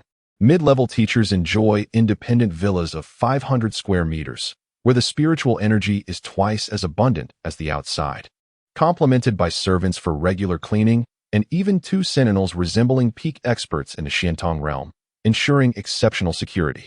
Senior teachers reside in their castles, with a surrounding radius of 1,000 meters designated as their private space. It is said that the spiritual energy there is 3 times that of the outside world, allowing for rapid cultivation. The variations in living conditions reflect different statuses and symbolize the rigid hierarchy within Baitian Academy. Lin Shuiro's residence, named the Xinyu Villa, features nearly 2 acres of spiritual fields used for cultivating rare flowers and herbs. The villa comprises a living room, kitchen, storage room, laboratory, and 12 bedrooms. Zhuangzhou, my bedroom is the central one. The others are still vacant. Feel free to choose any room you like, Lin Shuiro said casually. Zhuangzhou nodded obediently and selected the leftmost bedroom. He intended to meditate inside, concerned that any disturbances or anomalies might disrupt Lin Shuiro, so he opted for a more secluded corner room. You must have faced tremendous challenges during the assessment, constantly at risk of death. Now, find a room to rest. Tomorrow you will officially report to the research department. To outsiders, the research department may seem an undervalued division, but such perceptions are merely prejudices. Within the academy, each year, 12% of the funding is allocated to the research department. Even minor achievements within this department possess the potential to alter the very fabric of humanity. The rewards for tasks within the research department are exceedingly generous, and during times of war, the Academy's regulations mandate the unconditional protection of its personnel. Consequently, the members of the research department often enjoy remarkably long lives. To grow old yet not perish is to become a demon. Some of the senior figures within the department are indeed formidable and fiercely protective of their own. Lin Shuio inquired of Zhuangzhou, which division does your sister belong to? Zhuangzhou turned to Lin Shuio and responded, the Assassination Division. It is responsible for executing critical missions. Lin Shuio replied, Sister, you jest. How could someone as kind and gentle as you be a member of the Assassination Division? Zhuangzhou murmured softly. Haha, dear brother, I find your words delightful. Yet I assure you, I am indeed a member of the Assassination Division, a skilled assassin, adept in the art of disguise. Those who exude a menacing aura are merely the lowest tier of killers. Lin Shuio chuckled. Zhuangzhou was taken aback, realizing he had misjudged her. The aura of unity she radiated felt reassuring even to him. To think she was an assassin, she must indeed be an extraordinary individual. The North Sky Academy is truly a place of hidden talents. You should rest well. I will inform the research department to look after you. As I have previously aided them in some tasks, I still possess a modicum of influence. Lin Shuio genuinely cared for Zhuangzhou, even willing to leverage her connections for his benefit. Zhuangzhou obediently returned to his room, settling in to rest. In the midst of the tense competition within the secret realm, he felt exhausted. After arranging his room, he collapsed into slumber. It was not until the next morning, as dawn broke, that he awakened once more. Zhuangzhou, are you awake? I have prepared breakfast for you. Afterward, you can rest a bit before I take you to report to the research department, came Lin Shui's voice from outside. Zhuangzhou hurriedly got out of bed, tidied himself, and joined Lin Shuio for breakfast. Is this the breakfast of the North Sky Academy? Zhuangzhou was astonished at the spread before him. Although it consisted of merely 2 simple dishes, 2 steamed buns, and a bowl of porridge, the rich spiritual energy emanating from them was palpable. These seemingly ordinary dishes were, in fact, crafted from precious spirit grains, meticulously prepared. Spirit grains, which contain spiritual energy, when transformed into food, are not only nutritionally dense, but also nourish the internal organs, subtly enhancing one's physique and cultivation. For practitioners, such fare is exceedingly luxurious. The spirit grains served here are likely of the second tier, comparable to herbs suitable for the congruence realm. While their effects may not be as potent as those of medicinal herbs, they offer a gentle efficacy, making them more suitable for absorption. This breakfast, if evaluated in terms of spirit stones, would require at least 3 to 5 low-grade spirit stones for the ingredients alone, not including the costs of preparation. This is a privilege afforded to every intermediate teacher. As the saying goes, the poor in literature are rich in martial prowess. Cultivating martial skills requires sustenance. Without adequate nourishment, how can one ensure vitality and enhance one's energy? My daily allocation of second-grade spirit grains is approximately 3 kilograms. A quantity I cannot consume entirely, thus I can spare 1 kilogram for you. Should you find yourself in need, you may purchase it from me at an internal price of 10 low-grade spirit stones per kilogram. Lin Shuo spoke with an air of tranquility. Zhuangzhou swallowed hard. 10 low-grade spirit stones for a kilogram? Indeed, cultivation at Baitian Academy demands a lavish expenditure. I had thought myself wealthy with several thousand low-grade spirit stones, only to realize it merely covered a year's worth of provisions. Very well. If you are short on funds, I shall support you. While I cannot guarantee much, I can certainly provide for spirit grains and medicinal pills. Now please enjoy your meal. I have an appointment with Director Zhang from the research department, and it would be discourteous to keep him waiting, Lin Shuo said with a gentle smile. Chapter 30. Research Department. The expanse of Baitian Academy is immense, stretching several thousand kilometers in both length and width, encompassing myriad secret realms that create spatial folds, rendering the true area of Baitian Academy incalculable. The faculty residences are situated to the north of the academy, while the research department lies to the south. Traversing from the faculty quarters to the research department necessitates the use of a teleportation array. Otherwise, one would have to walk, a journey that would consume no less than 3 days. The scale of Baitian Academy surpasses that of some smaller nations. It is truly astonishing that traveling from one part of the academy to another requires the use of a teleportation array, a phenomenon unheard of. Zhuangzhou marveled. He was no stranger to the world. In his previous life, during the pinnacle of the Golden Era, he had accompanied an Empress into the legendary realm of the Earth Immortals, a domain whose complexity dwarfed that of the Ling Tian realm by countless magnitudes. Yet, that was the Earth Immortal realm, a subordinate world to the Immortal realm. Ling Tian realm is merely a modest locale, and Baitian Academy is but one of the 36 medium-sized academies within it, a small institution among smaller institutions. Hence, Zhuangzhou's expectations of Baitian Academy were rather low. What is a nation, after all? Should Baitian Academy desire, it could establish a nation at any moment. Furthermore, the surrounding 300 kingdoms would almost instantaneously bow in submission, becoming vassal states. The number of experts within Baitian Academy is unfathomable, as is the quantity of resources at their disposal. To study at Baitian Academy, one must cultivate tranquility, humility, and patience. The secrets of Baitian Academy are abundant. What you see now is merely the tip of the iceberg, Lin Shuo stated. Now, we have arrived at the research department. Stay close to me and do not lag behind. In the blink of an eye, the two were transported before majestic castles. Each castle boasted 9 stories, towering 100 meters high. 108 castles, arranged like pillars reaching towards the heavens according to the principles of feng shui, continuously draw in various strange energies from the heavens and earth to enhance themselves, supplying energy to the myriad systems within the castles. Surrounding these 108 castles are hundreds, if not thousands, of laboratories, each of varying sizes and peculiarities. Lin Shuai-ro led Zhuangzhou onward, finally pausing before an ancient and unpretentious castle, standing tall and imposing. Minister Zhang, I am Lin Shuai-ro, and I have brought Zhuangzhou as promised. I kindly ask you to grant us an audience. No sooner had Lin Shuai-ro spoken than a small, gray-vested man emerged from the castle, his canvas shoes and meticulously groomed hair presenting a sharp contrast to his serious demeanor. A stern expression adorned his face, with two golden elixir-level puppets flanking him, serving as formidable bodyguards, their presence imposing and intimidating. Minister Zhang, this is the student who ranked first in the entrance examination for new students, Zhuangzhou. Zhuangzhou, this is Minister Zhang. During your time in the research department, you shall learn from him and serve as his assistant. Lin Shuai-ro explained. Vice Minister, the small man emphasized. He then turned to Zhuangzhou, managing to squeeze out a stiff smile on his taut face. In the future, should you encounter any issues within the research department, do not hesitate to seek my assistance. Allow me to introduce myself. I am Zhang Zizai, the Deputy Director of the Research Department at Baitian Academy. The elderly gentleman extended his hand. Zhuangzhou shook hands with him and introduced himself. From Daong Nation, Zhuangzhou.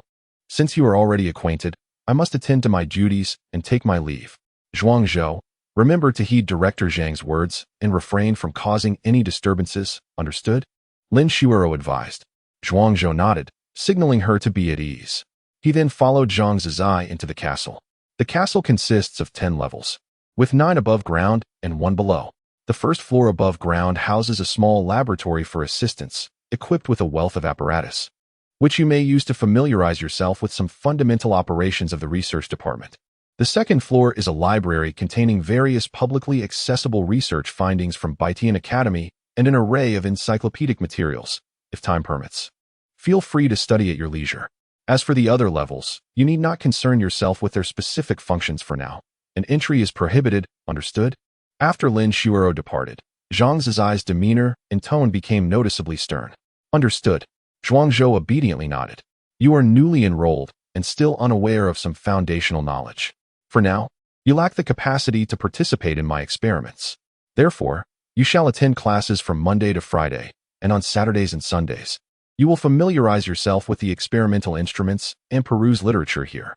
After a month, I will assess your progress. Should you pass the evaluation, you may become my official assistant. If not, I can only assign you to assist some ordinary researchers. Although Zhang Zizai spoke courteously, Zhuangzhou grasped his underlying attitude. Zhang Zizai's allowance for his entry into the castle for learning was solely due to Lin Shuai-ro's intercession, granting him an opportunity for education and evaluation. In truth, Zhang Zizai did not place much importance on Zhuangzhou. What could an 8-year-old child possibly comprehend? Struggling to master martial arts, how could he engage in scientific research? It was absurd. Zhuangzhou, perceiving Zhang Zizai's attitude, chose not to argue. Words often prove inadequate.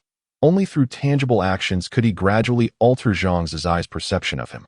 Zhang Zizai guided Zhuangzhou through the first and second floors of the laboratory, providing a brief explanation of the distribution of equipment and the organization of stored materials, before urging Zhuangzhou to diligently study and familiarize himself with the operation of various experimental instruments, cautioning him not to wander off. As he himself vanished to the third floor, as he gazed upon the dazzling array of experimental instruments and diverse tomes, Zhuangzhou was suddenly overcome by a peculiar sentiment. In his previous life, amidst chaos and strife, he was either embroiled in battles or engaged in skirmishes with various empresses, wherein gunfire and artillery exchanged hands. Conversely, such tranquil days spent reading, studying, and conducting research were rare, making him cherish them all the more. Zhuangzhou began to peruse a book titled An Overview of the Research Department of Baitian Academy, which broadly outlined the department's responsibilities and structural divisions. The research department of the Northern Sky Academy encompasses approximately 12 domains, including spiritual valleys, magical artifacts, array techniques, runes, exotic treasures, elixirs, civilizations, bloodlines, martial arts, divine abilities, history, and curses, each of which is meticulously subdivided into various branches. The principal task of the researchers within the academy is to analyze, synthesize, and innovate. For instance, in the realm of elixirs, researchers are tasked with the continuous exploration and testing of new formulas until they achieve perfection and widespread application. Zhangzhizai primarily focuses on the domains of exotic treasures and bloodlines. Exotic treasures refer to peculiar artifacts unearthed from ruins or those of unknown origin and strange functionality, whose provenance and specific classifications remain indeterminate. Bloodlines involve the study of the various characteristics of human and other races, as well as different ferocious beasts, in an endeavor to synthesize new bloodlines and elevate the overall bloodline status of humanity. Each researcher typically possesses one or two areas of expertise. Although Zhuangzhou follows Zhangzhizai for learning, his research interests may not necessarily align with those of Zhangzhizai. As Zhuangzhou peruses the detailed descriptions of the 12 domains, his gaze is suddenly drawn to the realm of runes. This domain piques my interest. Chapter 31. Weapon Enchantment. The runes traverse the three great systems of the Divine Gate, the Witch Gate, and the Martial Gate, each manifesting distinct characteristics within those realms. The Martial Gate refers to them as spirit texts, while the Witch Gate calls them witch scripts, and the Divine Gate designates them as divine texts. On that day, Zhuangzhou solemnly expelled a curse from his bed, which, in strict terms, was the drawing of a witch script talisman. Of course, Zhuangzhou had only recently begun to explore the domain of witch scripts. He possessed a superficial understanding of divine texts, yet lacked profound insight. As for spirit texts, he had merely heard of them in his previous life, without ever delving deeply into their essence.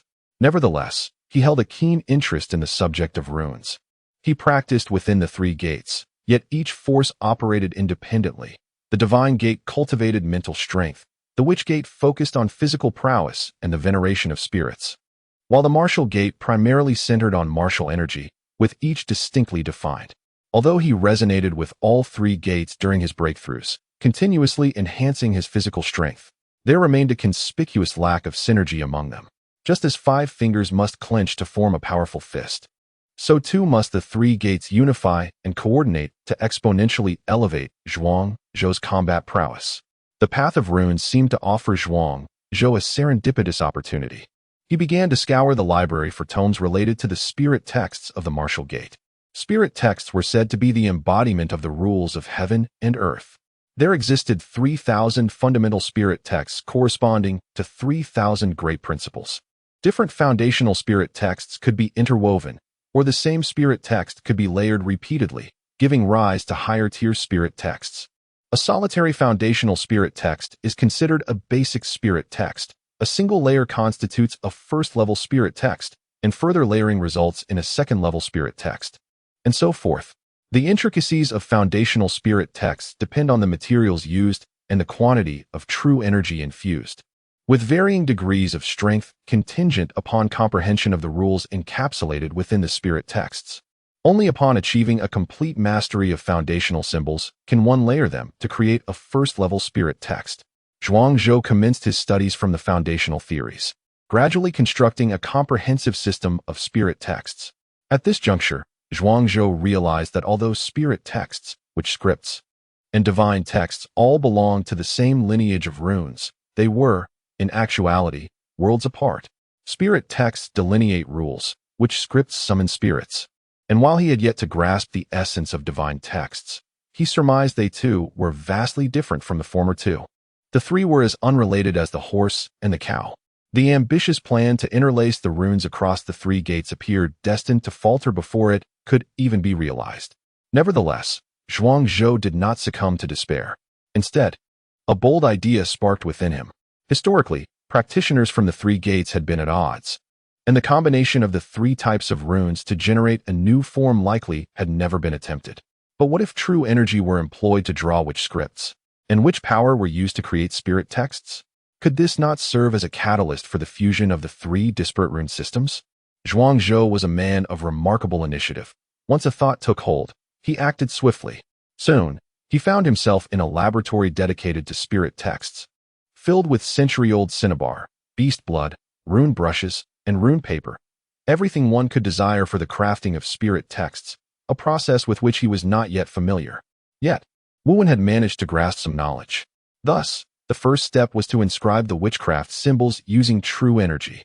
Zhuangzhou crushed a low-grade spirit stone and mixed it with vermilion, subsequently neutralizing it with beast blood, causing the ink for the witchcraft symbols to materialize in an instant. The brush dipped, and the strokes danced like dragons and serpents. This time, Zhuangzhou inscribed the foundational rune of the witchcraft, the Firebird spell. The Firebird, a fierce beast from the primordial era, was born from flames, embodying the essence of fiery power. As true energy flowed into it, the ink radiated light, Zhuangzhou himself. A fusion of the nine suns' power and fire infused the Firebird spell with a touch of spirituality. Initially filled with excitement, Zhuangzhou's expression swiftly paled. The true energy within him surged forth like a flood, pouring relentlessly into the talisman paper. Before he had even completed 2/3 of the Firebird talisman, Zhuangzhou found himself nearly drained by the exertion of this witchcraft. Gritting his teeth, he resolved not to abandon this first experiment midway. A drop of heavenly dew entered his mouth, rapidly transforming into a vast reservoir of true energy to replenish his depletion. Just as the true energy provided by the heavenly dew was on the verge of being exhausted, Zhuangzhou finally completed the Firebird talisman. He gasped for breath, feeling utterly exhausted. The consumption of true energy in inscribing witchcraft symbols was indeed immense. He had almost been drained to death. Yet he pondered. He was uncertain about the potency of this creation. After sitting in meditation for a moment and consuming an energy-replenishing pill, he gradually restored his true energy. Holding the Firebird talisman, he ventured outside the castle in search of an open space, infusing it with true energy to ignite the symbols. In the next moment, a Firebird approximately 10 feet long soared into the sky, its wings flapping, flames roaring, as if it sought to incinerate the surroundings to ashes. Observing this, Zhuangzhou mused to himself. It seemed there was little difference between inscribing witchcraft symbols with true energy and witchcraft power, aside from the greater consumption. Everything else appeared quite similar. A flicker of disappointment crossed his gaze. Yet, in the next instant, his expression froze. The Firebird turned and charged toward him. Good heavens! Was it devouring its master? Zhuangzhou bolted, realizing the temperature emanating from the Firebird was at least 1,000 degrees. If it landed on him, he would surely be incinerated. However, the Firebird was incredibly swift, and Zhuangzhou found himself unable to escape. With a whoosh, flames engulfed him. A chill gripped Zhuangzhou's heart. This was it. He hoped that should he perish, there might be a chance for rebirth. As chaotic thoughts swirled in his mind, the sensation of being reduced to ashes did not come. Slowly, he opened his eyes. To his astonishment, he discovered he was completely unharmed. Where was the Firebird? Was it playing tricks on him? Surviving a calamity, Zhuangzhou exhaled deeply. After all that turmoil, he had merely witnessed a subpar special effect. He muttered to himself, but soon realized something was amiss. A sudden wave of heat emanated from the sword hanging at his waist. Looking down, he saw that the finely forged steel sword had inexplicably developed the image of a Firebird. Was this enchantment?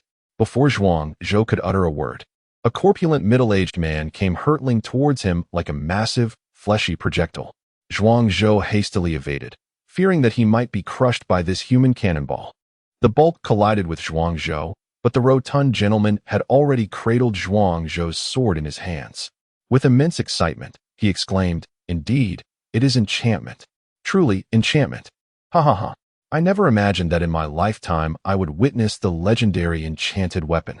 As he laughed, the rolls of flesh on his body quivered rhythmically. Zhuangzhou gazed at the man's ecstatic demeanor, rendered speechless. What exactly is an enchanted weapon? Although it was something he had crafted himself, Zhuangzhou was equally perplexed. An enchanted weapon is a secondary enhancement of an already forged weapon. Typically, the power and quality of a weapon are determined the moment it is created. Even if nurtured with blood or through spiritual communion, its potential for growth remains limited. However, weapon enchantment allows for an instantaneous leap in the weapon's rank, a secondary enhancement. Yet, weapon enchantment appears only sporadically in the most ancient texts, and no one has successfully researched it in reality. Taking a deep breath to steady his excitement, the middle-aged man said, "The value of weapon enchantment is immeasurable, my friend. Do you lack companionship? If you do not mind, I would be honored to be your elder brother." Chapter 32, Logistics Department. Qian Dachuan, what a peculiar situation. I merely crafted a rune, and inexplicably acquired an elder brother. Good heavens, you appear older than my father. How am I to explain this to him, that I now have a god brother who is even his senior? Zhuang Zhou was utterly bewildered. While he could comprehend the familiarity of acquaintances, this elder brother's overt approach was beyond his understanding. Qian Dachuan, what brings you here? Just as Zhuang Zhou hesitated over whether to acknowledge this inexplicable elder brother, the grand doors of the castle swung open behind him. The little old man, Zhang Zizai, emerged with a stern visage, hands clasped behind his back, strolling leisurely. Ah, Minister Zhang, I have heard you recently developed a batch of 8th grade bloodline enhancement potions. Might you consider selling them? The Tianxiong Kingdom has offered a handsome price, 500 low-grade spirit stones for each potion. The middle-aged man, Qian Dachuan, smiled obsequiously. Zhang Zizai scoffed. Qian Dachuan, why abandon your esteemed position as Deputy Minister of the Research Department to sully yourself as the Deputy Director of the Logistics Department? Your decline is of no concern to me, but do not corrupt my newly appointed assistant. Qian Dachuan, are you the renowned Qian Dachuan of Qiantong Tianxia? The moment the titles Logistics Director and Qian Dachuan coalesced, Zhuang Zhou realized that this greasy, middle-aged man was none other than one of the 10 richest merchants of the human race in the Lingtian realm. The owner of Qiantong Tianxia. This fellow would eventually become the wealthiest benefactor of humanity. Zhuang Zhou's eyes sparkled, and he suddenly clasped his fists, exclaiming, Brother! Second brother! Qian Dachuan was taken aback by Zhuang Zhou's prompt acceptance of his fraternal request. Zhuang Zhou, do you intend to drive me to madness? Just as Zhang Zizai admonished Qian Dachuan not to lead Zhuang Zhou astray, this little rascal unexpectedly bonded with him. Were it not for Lin Shuirou's sake, he would have delivered a sound thrashing to this impudent brat. Minister Zhang, please do not blame my young brother. This is entirely my fault. Direct your ire towards me, and I assure you, I shall neither retaliate nor respond in kind.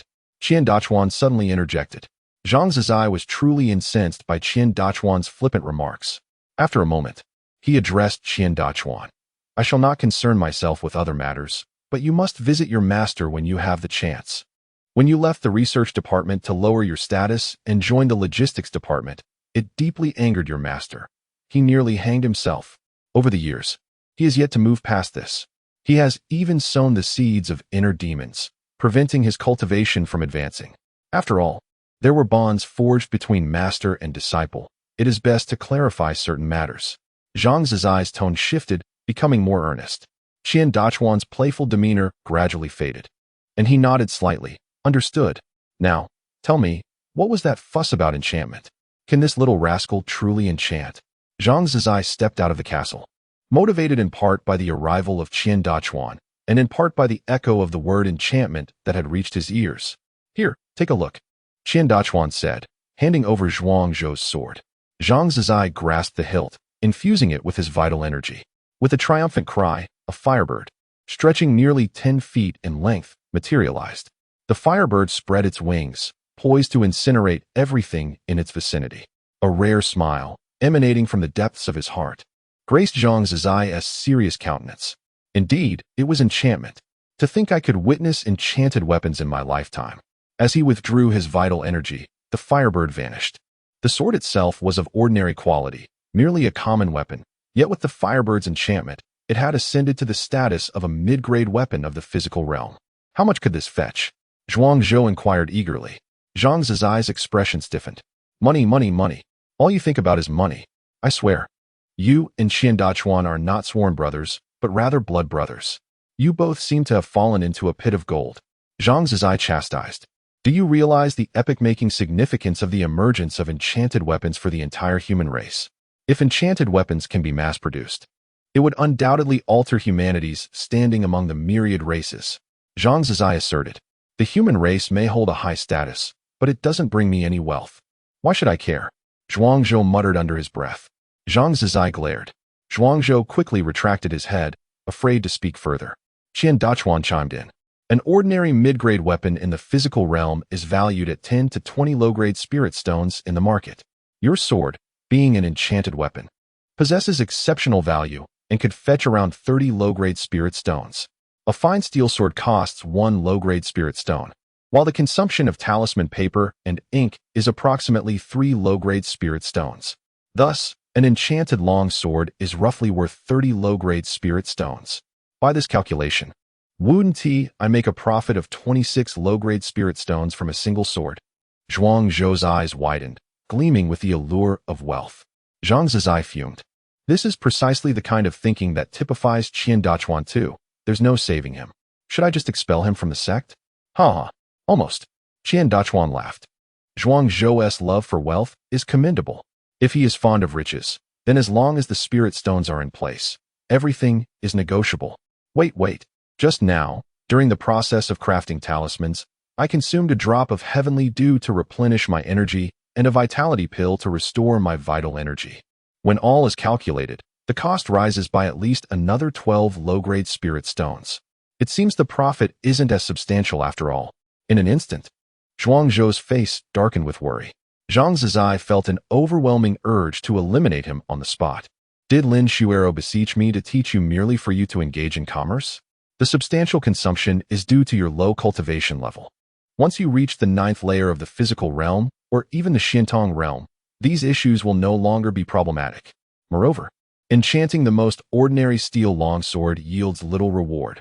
However, should you enchant a sword of the mortal realm S midgrade, you would earn at least 50 low-grade spirit stones.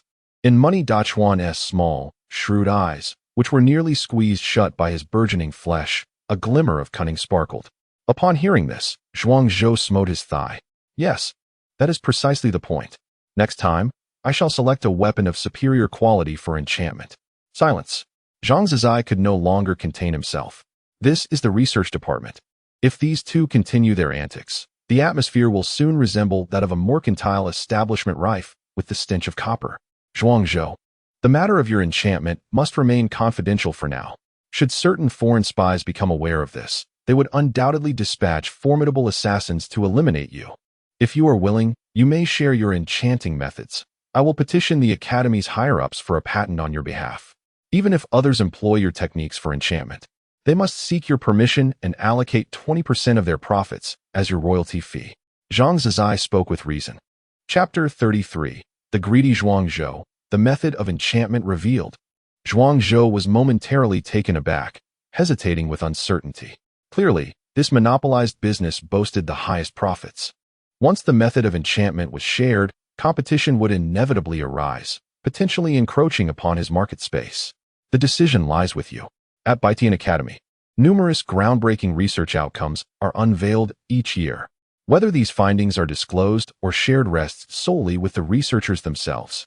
If you are reluctant to share, no one will compel you. Zhang Zizai spoke gently. I can indeed relinquish the method of enchantment, but I am uncertain if you all will be capable of mastering it. Zhuang Zhou pondered briefly before deciding to share the method. Firstly, in light of the impending Golden World and the wars ahead, Baitian Academy holds a pivotal role in safeguarding the territories of humanity. Should this enchantment truly enhance the foundation and combat prowess of the human race, entrusting it to Baitian Academy would be acceptable. Secondly, Zhuang Zhou believed that Baitian Academy would regard this method with the seriousness it warranted, providing appropriate compensation and resources. With time pressing, their backing would be indispensable for his rapid growth. Excellent! Zhang Zizai exclaimed with delight. I shall demonstrate it once, but I cannot guarantee that others will be able to replicate it. That is not an issue. I shall bear the cost of all resources and medicinal pills consumed during the demonstration. Zhang Zizai proclaimed generously. Subsequently, Zhuang Zhou, Zhang Zizai, and Qian Dachuan made their way to Zhang Zizai's laboratory.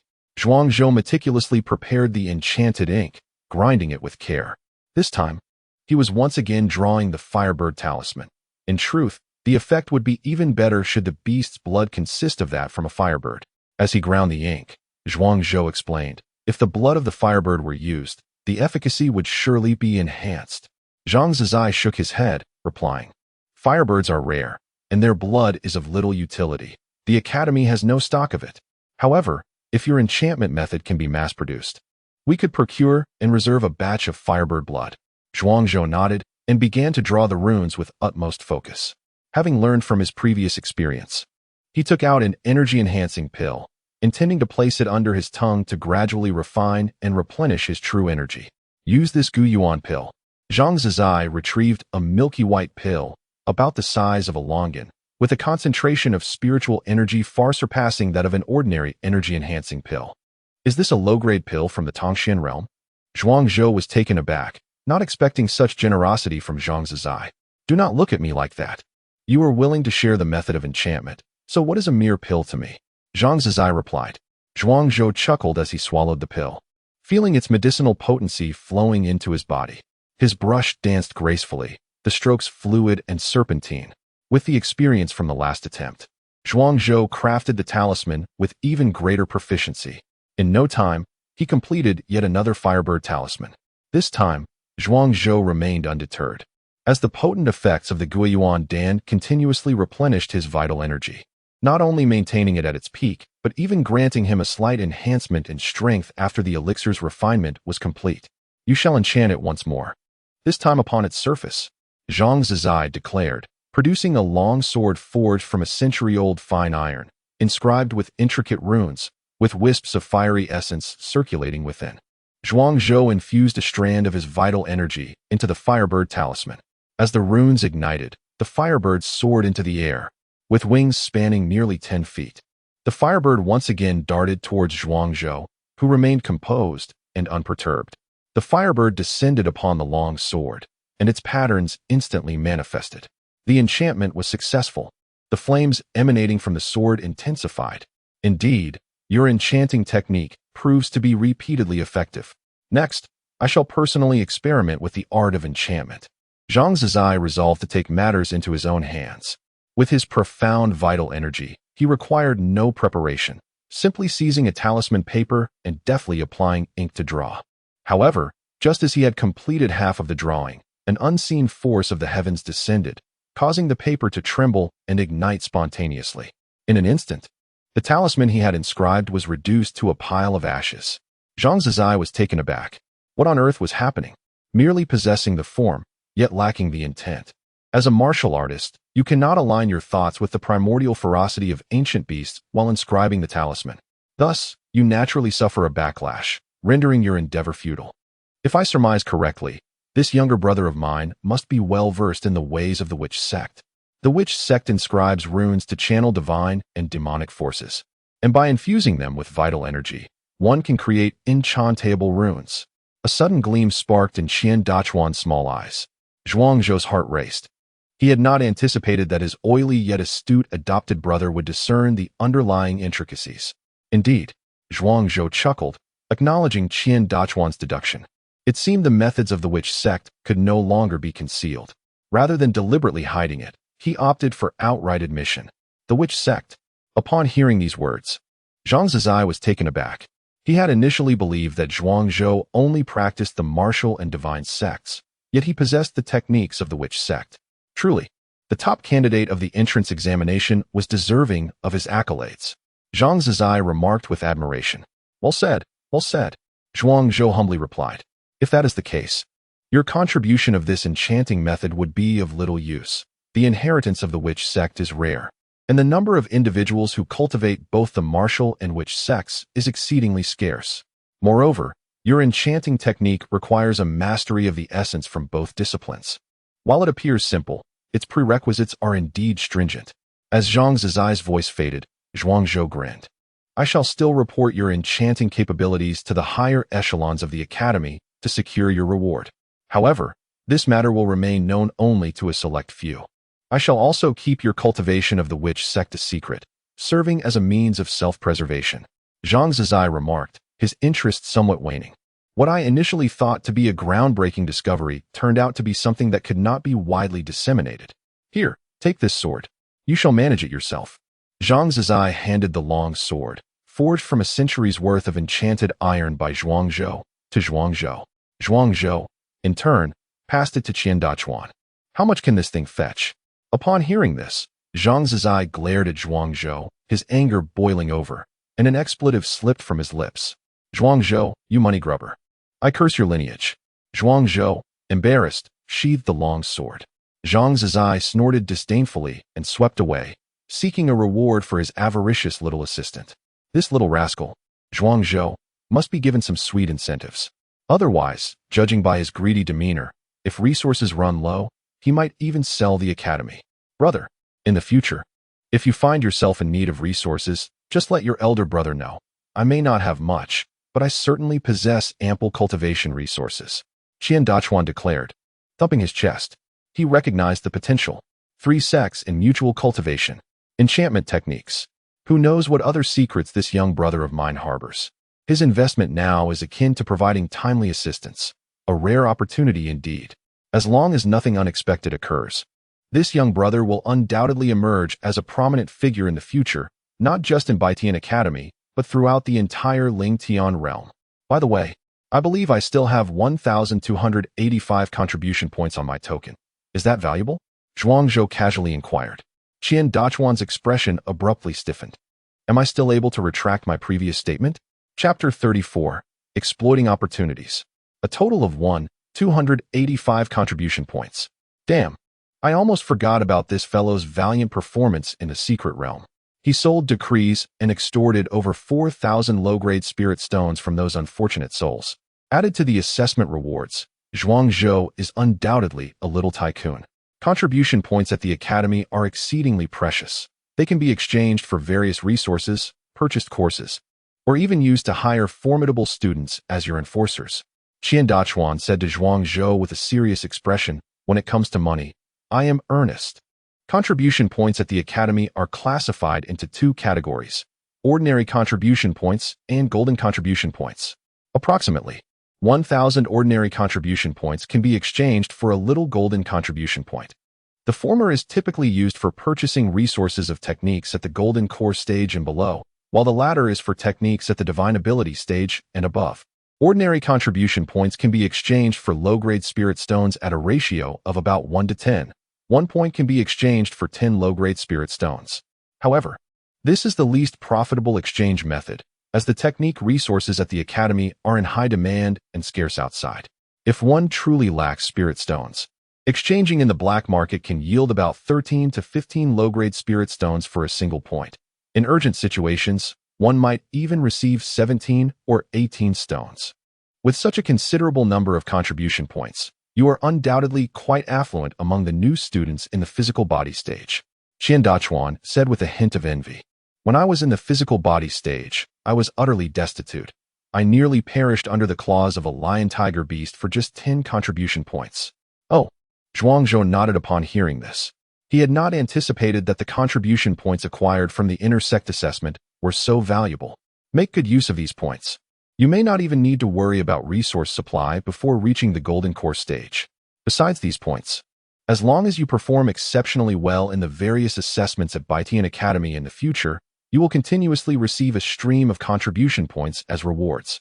Golden core stage? Without worries. Zhuangzhou chuckled bitterly. Qian Dachuan was too naive. Practicing in the 3 schools of cultivation demands resources tenfold that of the same level. Moreover, he had some chaotic secret techniques from his past life that required vast resources for cultivation. Forget about the golden core stage. Reaching the 3rd or 5th level of the profound realm would be a blessing. At that moment, Zhang Zizai, who was responsible for reporting the situation, hurriedly returned. He looked at Zhuangzhou with a hint of apology. I have reported the situation regarding the enchanters to the Academy's higher-ups. However, due to your low enchanting level and the impracticality of your methods for large-scale use, the Academy has only awarded you 100 contribution points. Nonetheless, the higher-ups have promised that as your enchanting level increases, the contribution points awarded will also rise. If you can enchant weapons at the profound realm, you can directly receive a reward of 1,000 contribution points. This meager point reward, even Zhang Zizai felt a tinge of embarrassment. Zhuangzhou, indeed, is quite content, accepting whatever comes his way, questioning the need for excess. The landlord's household is devoid of surplus provisions as well. At this moment, Qian Dachuan suddenly sighed deeply. What do you mean by that, Qian Dachuan? Zhang Zizai inquired, furrowing his brow at the implications in Qian Dachuan's words. Nothing of significance, merely the literal meaning. The conflict among the myriad races is intensifying, and the battlefront is pressing. When the cannon fires, it yields a fortune. The resources of the Northern Sky Academy are no longer abundant. Do you believe the Academy's higher-ups are oblivious to the value of enchanters, or that they do not wish to reward Zhuangzhou and nurture his talents? It is not a matter of desire, but rather one of capability. Their resources are limited. and they must exercise frugality. Hence, they employ this installment-like method to reward Zhuangzhou. You old fellows are so consumed with the pursuit of truth that you are blind to the mundane necessities of life. If you would only part with some of those bloodline potions, the newly developed elixirs, and spirit grains, and allow me to engage in trade, we would not find the entire academy in such dire straits. Upon hearing Qian Dachuan's words, Zhang Zizai fell silent. Unfamiliar with the trials of the world, are we? Very well, here are 100 discarded yellow-grade 8th-tier bloodline potions. Once sold, we shall split the profits. 80% for my experimental expenses and 20% to replenish the Academy's depleting reserves. Zhang Zizai's tone bore a hint of resignation, as he was somewhat aware of the Academy's circumstances. Then I shall proceed to apply for the beast blood. Zhuangzhou looked at Zhang Zizai with anticipation. His experiments had only just begun, and without the necessary materials, it would be exceedingly difficult to proceed. Please provide a list. I will procure 10 portions of beast blood below the Transcendence realm. If the Academy's higher-ups do not support you, I shall. Zhang Zizai declared solemnly. Thank you, Minister. Deputy Minister. Moments later, Zhuangzhou indeed compiled a list containing no less than 18 types of ferocious beasts. Zhang Zizai glanced at it, his lips twitching slightly. I was merely being polite, yet you are being quite audacious. The quantity is secondary, but just look at the ferocious beasts listed here. By Fong, Tianqing Niu, to Inshui Beast. Evil Eye. These creatures either possess an exceptionally high bloodline rank, making even the blood of those at the corporeal realm extremely valuable, or they are obscure beasts, some of which even Zhang Zizai, an expert in bloodlines, has never encountered. I was merely making a suggestion. You cannot be so relentless. Zhang Zizai lamented inwardly, resigned to swallowing his frustrations. Of the 18 types of ferocious beast blood, I have some reserves in my laboratory, roughly 12 types. I shall retrieve those shortly. The remaining 4 can be exchanged through the logistics department, and I will assist you in tracking down the last 2, though I cannot guarantee their availability. Zhang Zizai was a rather pedantic old man. Although he was aware that he had been outsmarted by Zhuangzhou, he did not resort to dishonorable tactics. The heavens could collapse and the earth could sink, but one must never lose their integrity. Qian Dachuan silently gave a thumbs up to Zhuangzhou, thinking to himself, impressive. How audacious to fleece old Zhang. Zhuangzhou chuckled foolishly, relishing the opportunity. Ordinary ferocious beasts yielded little enchantment value. Only the special effects derived from the blood of rare beasts held true enchantment worth. After obtaining 100 bloodline potions from Zhang Zizai, Qian Dachuan departed, mindful that the financier awaited him at the logistics department, and he could not keep them waiting for too long. After handing over a portion of the beast blood he had promised Zhuangzhou, Zhang Zizai ascended the stairs with a scowl to conduct his own experiments, a twinge of regret gnawing at his heart. That scoundrel truly knows how to exploit. Meanwhile, Zhuangzhou was blissfully engaged in his experiments when a small mouse suddenly scurried onto the testing table, squeaking incessantly. Upon seeing this, Zhuangzhou's face lit up with joy. I found what I was looking for. Chapter 35. Unwavering resolve. The little mouse followed Zhuangzhou as he emerged from the secret realm, discreetly nestled within the folds of his garment, unnoticed by anyone. Upon entering Zhang Zizai's castle, Zhuangzhou released the mouse, assigning it a significant task, to locate the mortuary surrounding the castle. He possessed a secret technique that required the essence of the 5 Elements clan's blood to enhance his physical prowess, potentially doubling his strength when executed within the corporeal realm. Zhang Zizai, an expert in bloodlines, sought to delve into their mysteries. Thus, he required materials for his research. The blood of ferocious beasts was merely a fraction of his study's resources, with the primary focus being the corpses of powerful beings from myriad clans. Consequently, there would undoubtedly be facilities within his castle for the preservation and storage of these bodies. At Baitian Academy, where battles against various clans occurred daily, the corpses of slain elite warriors accumulated in staggering heaps. Some were disposed of on-site, while others were transported back to the academy for study. However, a strict regulation existed at Baitian Academy. While the corpses and blood of beasts could be traded, those of the myriad clans were strictly prohibited from sale. Even contribution points could not be exchanged for them. Only those possessing special permits could claim a limited quota. Zhuangzhou's identity would certainly preclude him from acquiring such a quota for the corpses of the myriad clans. Yet, what was Zhuangzhou's purpose? To study at Baitian Academy? To contribute to the defense of humanity? Nonsense. His resolve remained steadfast, unwavering in intent. He had two primary goals in coming to Baitian Academy. Firstly, to acquire various resources to rapidly enhance his strength.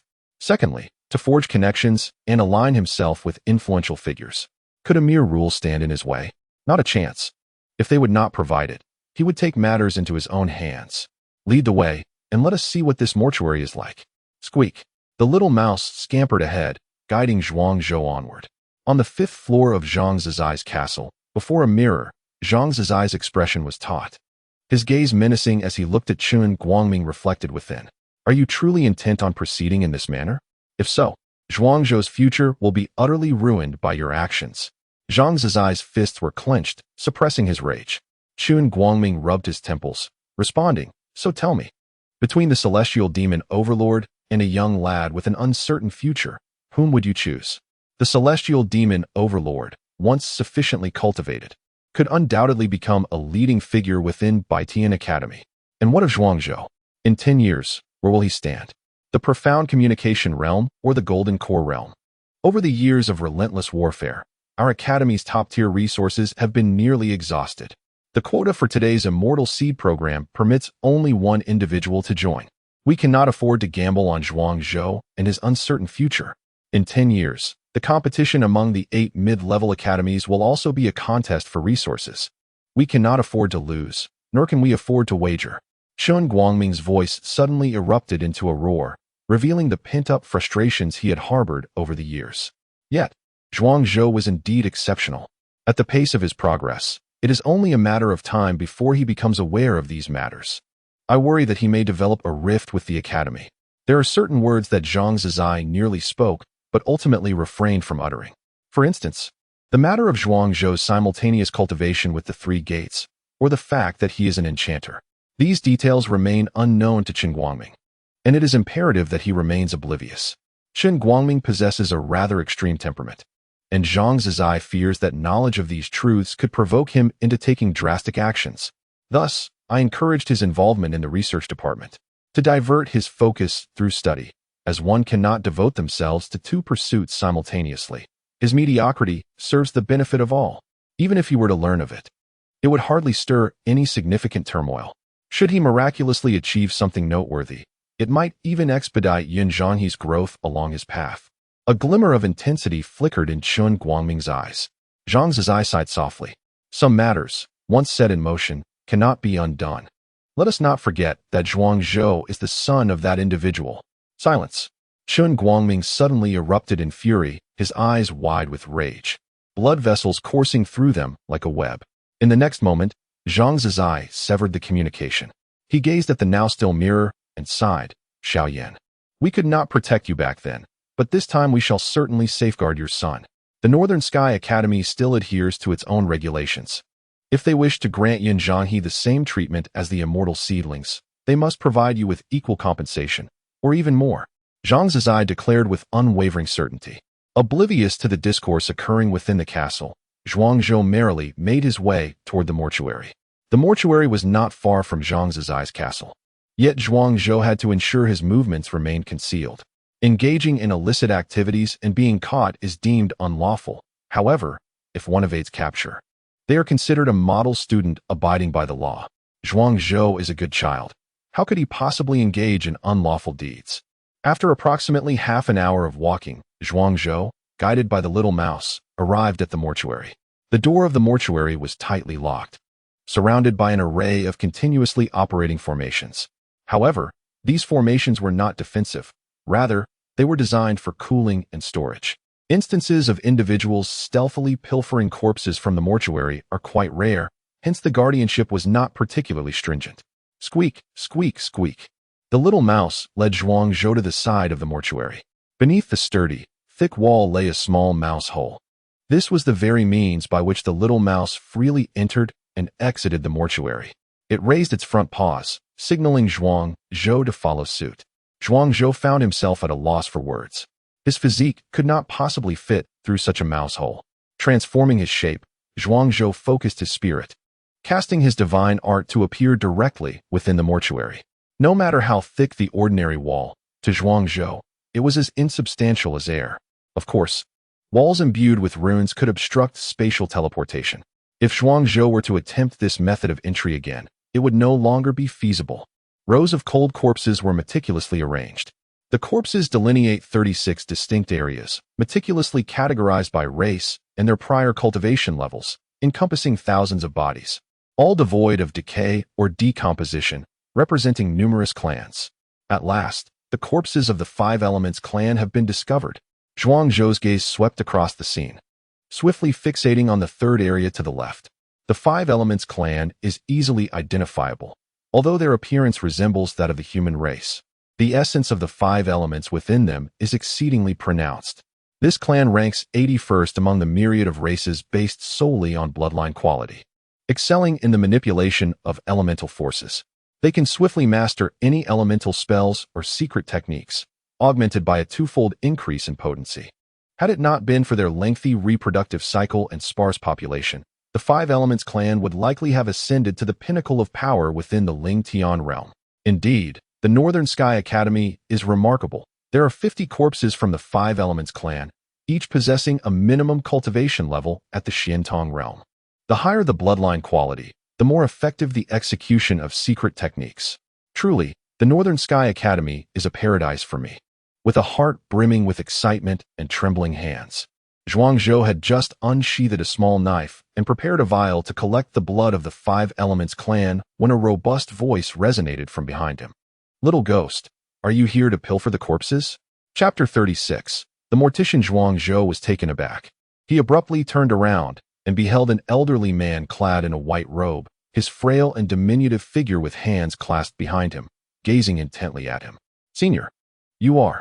A wave of guilt washed over Zhuangzhou. As the words escaped his lips, he felt a flush of embarrassment. Here he was, trespassing on someone else's territory in pursuit of corpses, yet inquiring about their identity? "Oh, I am merely a custodian of the deceased. I spend my days in this mortuary, and it is rare for anyone to visit." The old man chuckled amiably at Zhuangzhou, his countenance devoid of any ire. Squeak, squeak. A little mouse, sensing an ominous aura emanating from the old man, scampered swiftly to hide behind Zhuangzhou, tugging at his pant leg and peeking out curiously at the elder. "Senior, I have come seeking employment. I have recently arrived at Baitian Academy, and being new to this place, my background is humble, and my finances are scant. Thus, I am wandering about in search of work, hoping to earn some odd jobs to supplement my expenses." Zhuangzhou's eyes darted as he immersed himself in the role of a destitute child, speaking with a pitiful yet inspiring tone. At that moment, the little mouse behind Zhuangzhou began to fiddle with its whiskers, producing a sound reminiscent of the melody from the moonlight over the Urquhart Spring. Both Zhuangzhou and the old man were momentarily stunned, their gazes fixated on the little creature. Has the realm of ferocious beasts descended to such a state that one must possess some talent to gain acceptance? The old man scrutinized Zhuangzhou, sensing the vibrant yang energy within him, far surpassing that of his peers by several fold. This made him ideally suited for the morbid and chilling environment of the mortuary, which was in dire need of assistance at that very moment. The old man feigned contemplation, adopting a thoughtful demeanor before speaking. That is indeed a possibility. However, this mortuary is exceedingly eerie, and peculiar occurrences may arise from time to time. Are you truly prepared to accept this position? Zhuangzhou was momentarily taken aback. I was merely seeking an excuse to evade. Are you genuinely considering me as a laborer? Yet, having spoken, there was no turning back. He cast another glance around the room, filled with corpses. If he could indeed secure a position in the mortuary, it would be akin to a mouse falling into a grain bin. Additionally, with another job, he could occasionally indulge in some self-serving theft. This proposition was not without merit. What is the compensation? 5 contribution points for the day shift, 20 contribution points for the night shift, 3 days on, 4 days off, with flexible hours. What do you think? 5 contribution points for the day shift, 20 contribution points for the night shift? Is that per month? Per day? Such meager recompense for a month's toil, who would accept that? The old man continued to smile. What a generous offer. Zhuangzhou's expression froze. Having been informed by Qian Dachuan about the value of contribution points, he knew that 1 contribution point could be exchanged for at least 10 low-grade spirit stones. A night shift yields 20 contribution points, equivalent to 200 inferior spirit stones. Indeed, a lucrative salary. In an instant, The glint of avarice sparkled in Zhuangzhou's eyes. In truth, I could work 8 days a week, with no breaks throughout the year. Zhuangzhou bore the countenance of a ferocious beast, as if he were poised to devour the elder alive. Young man, you must think this through. The work in the mortuary is exhausting, arduous, and terrifying. The elder cautioned once more. Zhuangzhou, with a dismissive expression, retorted, Am I afraid of death? Why would I fear hardship, toil, or terror? Very well. You may prepare your belongings and commence your duties tomorrow. The elder, recognizing Zhuangzhou's obsession with wealth, nodded in acceptance, realizing his counsel was in vain. Tomorrow is too late. May I start tonight? The elder's expression froze. Could this lad be a reincarnation of a corpse, eager to embrace death? If you wish, you may begin tonight. Here is the key to the mortuary. Enter through the main door, and do not dig holes in the walls. The elder tossed a golden key to Zhuangzhou. Zhuangzhou chuckled foolishly. What should I call you, senior? You may refer to me as the collector of corpses. When extracting blood from the bodies, do not draw from the same spot. It will be easily noticed. Upon hearing this, Zhuangzhou could not help but laugh. Oh, a seasoned veteran. He took a jar of fresh blood from the Five Elements clan and skipped away from the mortuary. Initially, he had intended to procure some essence from the Five Elements clan to craft talismans, yet he inadvertently secured a position as a permanent worker. Upon returning to the castle, Zhang Zizai resumed his experiments. Zhuangzhou fully embraced a free-range state, seeking out an unoccupied room. He then retrieved the Five Elements silkworm robe and placed it upon the altar of heaven and earth, chanting incantations to commence the ritual. A surge of inexplicable power descended upon the altar. The Five Elements silkworm robe radiated a five-colored brilliance, instantly illuminating the entire laboratory. In the next moment, the silkworm robe was refined by this mysterious force, erupting in a cascade of five-colored energies from the altar. Zhuangzhou's expression turned ecstatic. He took a deep breath, suppressing the rapid thumping of his heart. The five-colored essence flowed gracefully through the void, and as Zhuangzhou opened his mouth, he gently inhaled, allowing the power of the Five Elements to surge into his internal organs. While the Five Elements silkworm robe as a magical artifact is not particularly precious, the rarity lies in its materials, all five elements present. Moreover, the altar possesses the ability to return to the source, refining the silkworm robe into the power of the Five Elements, thereby strengthening the internal organs. Each organ corresponds to one of the Five Elements. The stronger the organs, the stronger the physical body. Zhuangzhou's secret technique for enhancing his physique, the Five Elements strengthening method, is fundamentally about absorbing the power of the Five Elements to fortify the organs and nourish the entire body. However, this was merely the beginning. As the essence of the Five Elements filled his organs, ethereal chants resonated within Zhuangzhou's body. Within the five organs, five spirits brewed, each governing one of the five elemental forces: metal, wood, water, fire, and earth. The essence of the Five Elements nourishes the organs and awakens the five spirits. However, at this moment, the five spirits have only just begun to awaken and remain in a state of profound weakness. Without appropriate energy replenishment, it is likely that both the organs and the five spirits will soon succumb once more to slumber. The blood of the Five Element clan is offered as a sacrifice. Zhuangzhou retrieved a vial of the exquisite blood from the realm of Shantong and placed it upon the altar of heaven and earth.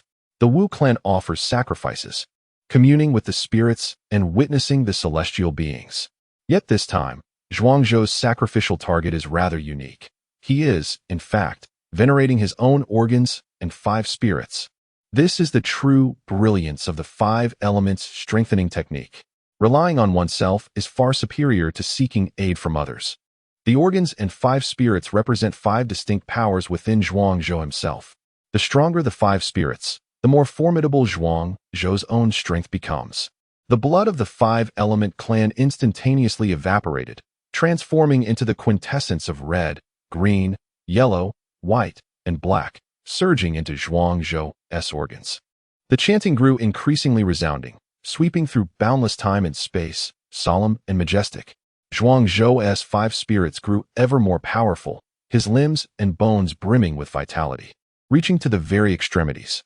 1 ton, 3 tons, 5 tons. Under the nurturing of the organs and five spirits, Zhuangzhou's physical strength surged wildly. A torrent of rich vitality erupted from within his organs. Stop! Stop! Stop. As his physical power escalated, Zhuangzhou's expression gradually transformed from exhilaration to dread. Goodness. The quintessence contained within the blood of the five-element clan at the Xiantong realm is overwhelming. He feels utterly overindulged. If this continues, his physical form may very well burst apart. It's over, it's over. Just as despair enveloped Zhuangzhou, the ancestral treasure of the Zhuang family, the thunderstrike wood leapt from his storage pouch, radiating with brilliant light.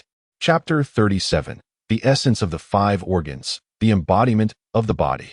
The surging vitality, too intense and overwhelming, crashed against the corporeal vessel of Zhuangzhou, causing blood to seep from every pore, enveloping him in a thin mist of crimson. Alas, this is a classic case of excess leading to detriment.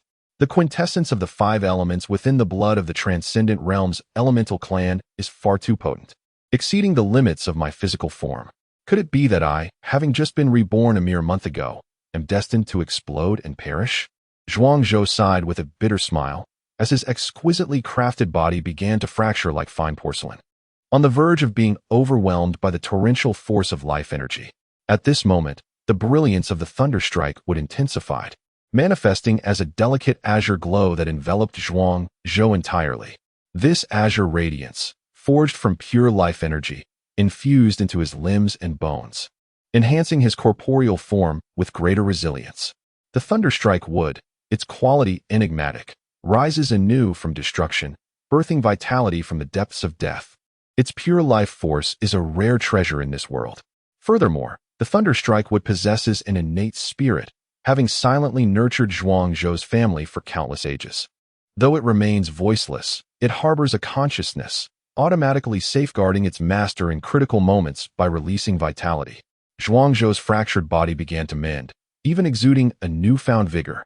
From destruction springs rebirth. Without breaking, there can be no standing. The reconstituted body emerged more formidable than before. The five organs and five spirits continuously fortified, releasing an even richer and more vigorous life energy. 7 tons, 9 tons, 11 tons, 12 tons.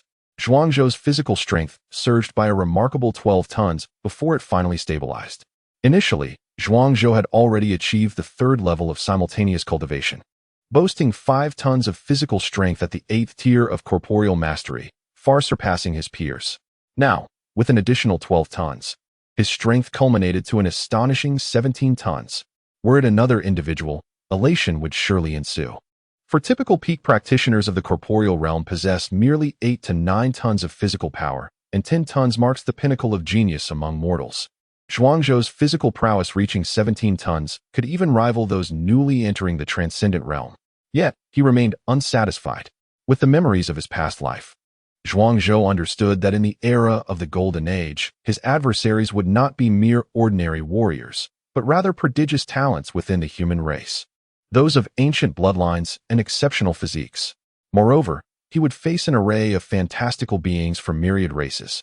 These entities laid a profound foundation for their cultivation from the very beginning. The zenith of corporeal mastery commences at a staggering 20 tons of strength. Attaining such innate potential is the bare minimum to even be considered among the so-called elites. Moreover, genius exists within a circle, unless one meets the standards set by others. They are not welcomed. Zhuangzhou had witnessed a young beast, imbued with the bloodline of a true dragon, boasting a peak physical strength of 100 tons, effortlessly tearing apart warriors of the 5th tier of the transcendent realm as if it were a trivial task. That is the true embodiment of genius, the genuine powerhouse. To transcend 5, 6, 7, or even 8 minor realms in combat is akin to child's play. Having been reborn, he could either refrain from cultivation, but having embarked on the path of ascendance once more, he must strive for unparalleled strength, the essence of the 5 organs, the embodiment of the body. If one were to cultivate in a methodical manner, the eventual breakthrough to the 9th level of physical prowess could yield an additional 5 tons of strength, resulting in a total of 22 tons, barely qualifying one for the ranks of the gifted. However, this is by no means my aspiration. With a firm grip of his fist and a serious countenance, Zhuangzhou was determined that to attain supremacy in the future, he must exert tenfold, if not 100-fold, more effort than others. According to the memories of my past life, There are three methods to enhance the limits of physical strength at this stage. The first method involves acquiring rare elixirs, consumed in a single dose to augment physical potential. The most renowned among these is the Dragon Tiger Pill, symbolizing the essence of dragons and the ferocity of tigers, crafted from the blood of the Jiao dragon and the marrow of the celestial tiger. Consuming one while at the physical realm can elevate the limit by 5 tons. The second method is to pursue the path of shamanic cultivation, where martial artists refine their qi, while shamans cultivate their bodies. In terms of bodily refinement, martial artists pale in comparison to shamans. A straightforward approach involves sacrificial offerings to the iron-armored bull at the peak of the physical realm and 2 celestial tigers of the profound realm, which would directly bestow an 18-ton increase in physical strength. The third method consists of transforming one's body to become neither human nor demon. Though this technique offers limitless potential for strength enhancement, it is fraught with peril and deeply unsettling on a personal level. Thus, I am left with only the first 2 options. The Dragon Tiger Pill is exceedingly rare and challenging to concoct, and it is not listed among the exchange items at the Northern Sky Academy. Capturing the iron-armored bull and the celestial tiger, both symbols of strength, is no simple feat, which is indeed a source of great distress for Zhuangzhou. As time passed, evening descended. Zhuangzhou stealthily departed from Zhang Zizai's castle and made his way to the mortuary. Upon entering, he unlocked the door with a key. An ominous aura enveloped him instantaneously. At that moment, the person responsible for counting the corpses turned abruptly, addressing him in a low, gravelly voice. "You have arrived." In this eerie environment, the raspy voice caused Zhuangzhou's heart to constrict involuntarily, despite having lived 2 lives. "Senior, I have come to report," Zhuangzhou said boldly. Driven by the allure of a substantial salary, he mustered his courage and stepped into the mortuary. "Huh, you truly have some nerve to come here. Now, pick up that soul-guarding lamp on the ground and ignite it with the nearby fire stick." Within the mortuary lay the remains of fallen warriors from various clans, their strong resentments often leading to manifestations of corpses or vengeful spirits at midnight. The light from the soul-guarding lamp serves to protect one from the encroachment of malevolent entities. The demeanor of the corpse collector varies significantly between day and night.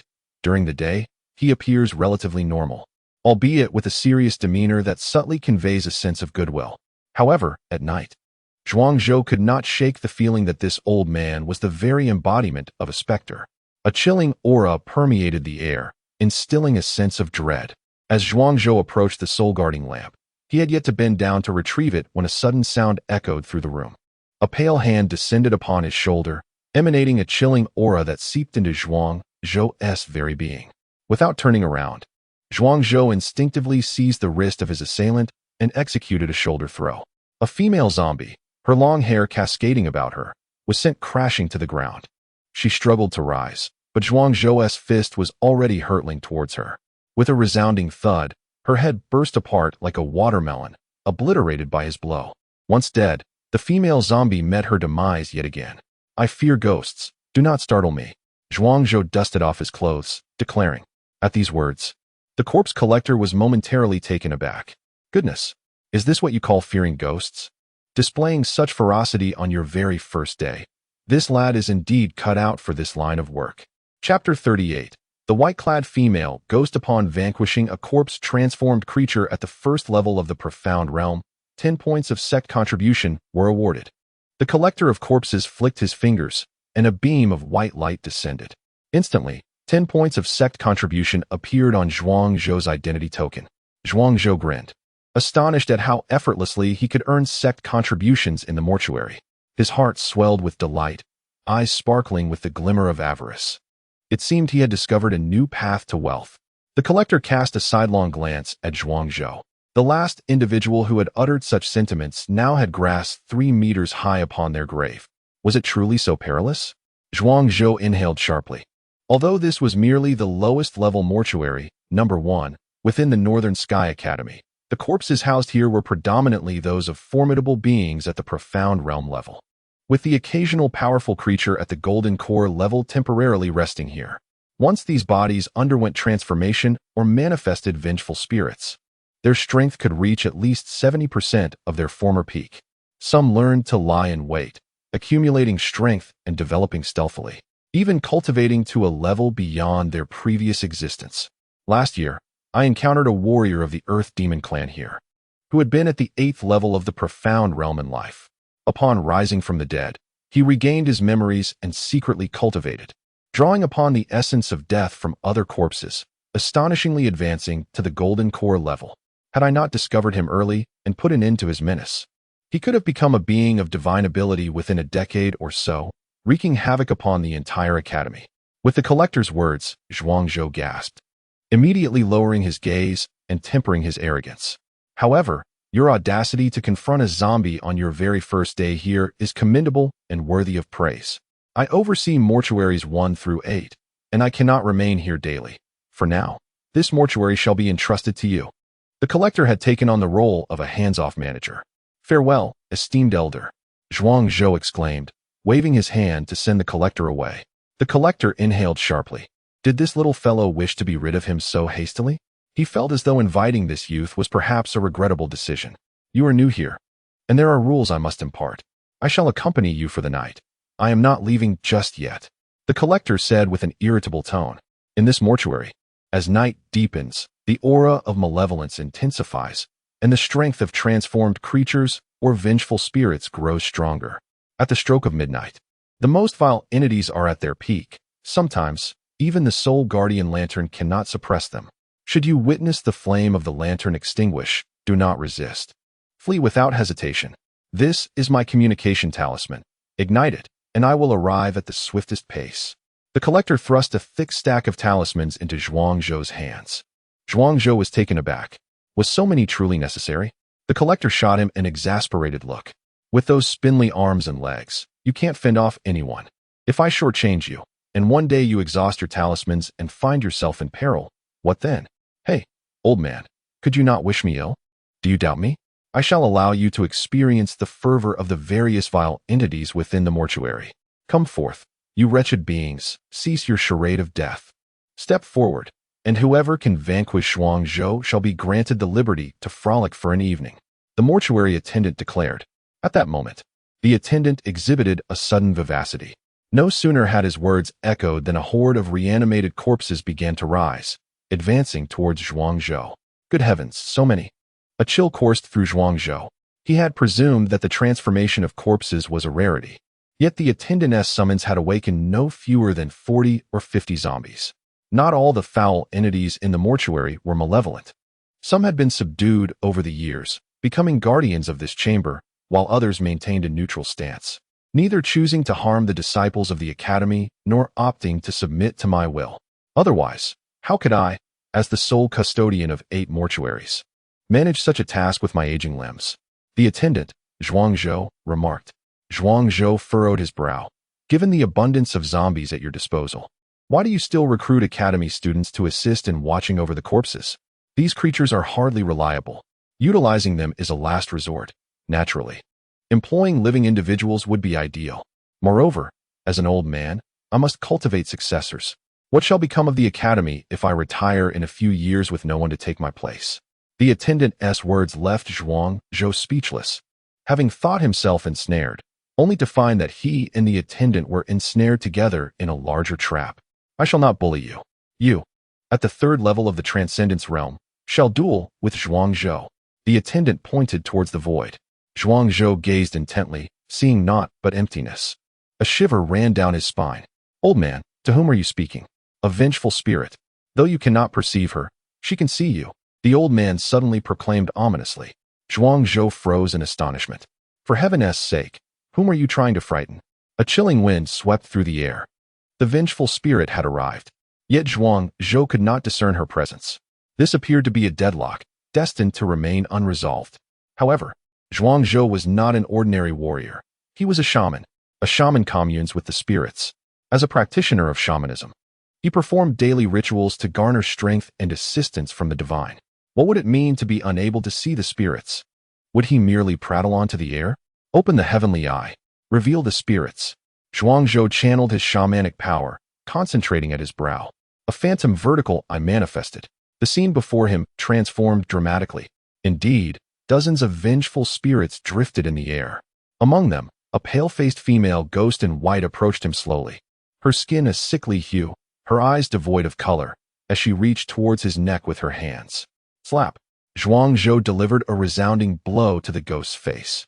The female ghost was sent sprawling 2 miles away by his strike. Dazed, the ghost stammered, "Can you see me? And your corporeal form can actually inflict harm upon me?" The specter of the woman bore swollen cheeks, her eyes wide with astonishment. The corpse collector stood in a state of shock, having initially thought to merely deceive a foolish lad into labor. To his surprise, he had stumbled upon a rare gem capable of awakening celestial perception, allowing him to see the female ghost and inflict harm upon her. Impressive, was it not? Zhuang Zhou, with a playful flick of his index finger, beckoned the apparition in white, exuding an air of provocation. The ghost, undeterred, lunged at him with a flourish of her claws. Her mouth gaped open, transforming into a cavernous maw, from which fearsome fangs emerged, utterly terrifying. Unfazed, "I shall obliterate you." Zhuang Zhou retrieved a talisman from his storage pouch, infusing it with mystical energy until it ignited in flames. This was the Firebird Talisman, capable of enchanting with vital energy and vanquishing demons with shamanic power. A firebird, measuring approximately 10 feet in length, materialized, engulfed in flames, casting a crimson glow throughout the mortuary. The firebird opened its beak, unleashing a fireball of 1/2 meter in diameter. The ghost in white was instantly thrown back, her garments consumed, reduced to ashes in an instant. Zhuang Zhou gazed once more at the ethereal figure. Surprisingly, the unclad spirit was rather alluring. Chapter 39. The Pinnacle of Flesh. I shall end your existence. The white-clad specter lunged at Zhuang Zhou, her claws poised to strike. Little did she anticipate that, even in death, she would be subjected to the scorn of human children after being vanquished by the very beings she once sought to torment. The proud firebird cast a disdainful glance at the ghost, then opened its beak once more. With a series of explosive bursts, fireballs erupted forth, forcing the female specter to retreat. The talisman infused with the firebird's essence unleashed a formidable power, and given that the methods of the witch sect inherently countered spiritual entities, the white-clad ghost stood no chance. Enough. Let us cease this combat. The exchange of friendship must come to a halt. The collector of corpses interjected, positioning himself between the combatants. He gazed at Zhuang Zhou with astonishment. The firebird's might was extraordinary, and if the confrontation continued, the ghost would surely face utter annihilation, never to be reborn. "Let it be," Zhuang Zhou declared with poise, waving his hand as the firebird's form dissipated into thin air. The white-clad ghost, begrudgingly, returned to her lifeless body to recuperate and heal her wounds. "I am surprised you possess means to contend with vengeful spirits. I truly underestimated you. If my conjecture is correct, you must be a practitioner of the legendary witch sect. Alas, your cultivation level remains insufficient to fully harness the myriad wonders of the witch sect. Otherwise, I would entrust this mortuary to your capable hands without hesitation." The collector of corpses remarked to Zhuang Zhou, "Legend tells of the 3 sects and the 9 paths. During the zenith of humanity's glory, a multitude of philosophies flourished, propelling the entire race to unprecedented heights. Regrettably, by the end of the ancient era, as myriad races ascended, infighting among humans led to their near obliteration, almost vanishing into the annals of history. Fortunately, the protective measures left by our ancestors allowed humanity's fortunes to endure.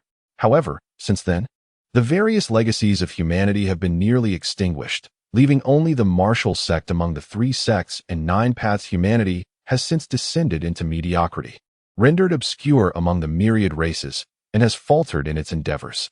The collector of corpses bore no aversion to Zhuang Zhou's practice of the witch sect. The 3 sects and 9 paths are all legacies of humanity, each radiant in its own right, particularly the witch sect, which communicates with spirits and venerates the heavens, is most fitting for him as a successor. Indeed, my humble beginnings as a disciple compel me to strive with all my might, merely managing to contend with the recent apparition. I hope that the esteemed elder might allocate some resources to assist my swift growth, enabling me to genuinely possess the capability to subdue the malevolent entities within this mortuary.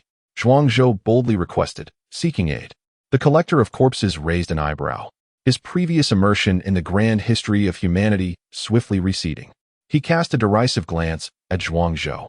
What audacity you possess! Who granted you the temerity to demand funds from me? As I have stated, one must earn their keep. I, the collector of corpses, am known for my fairness and integrity.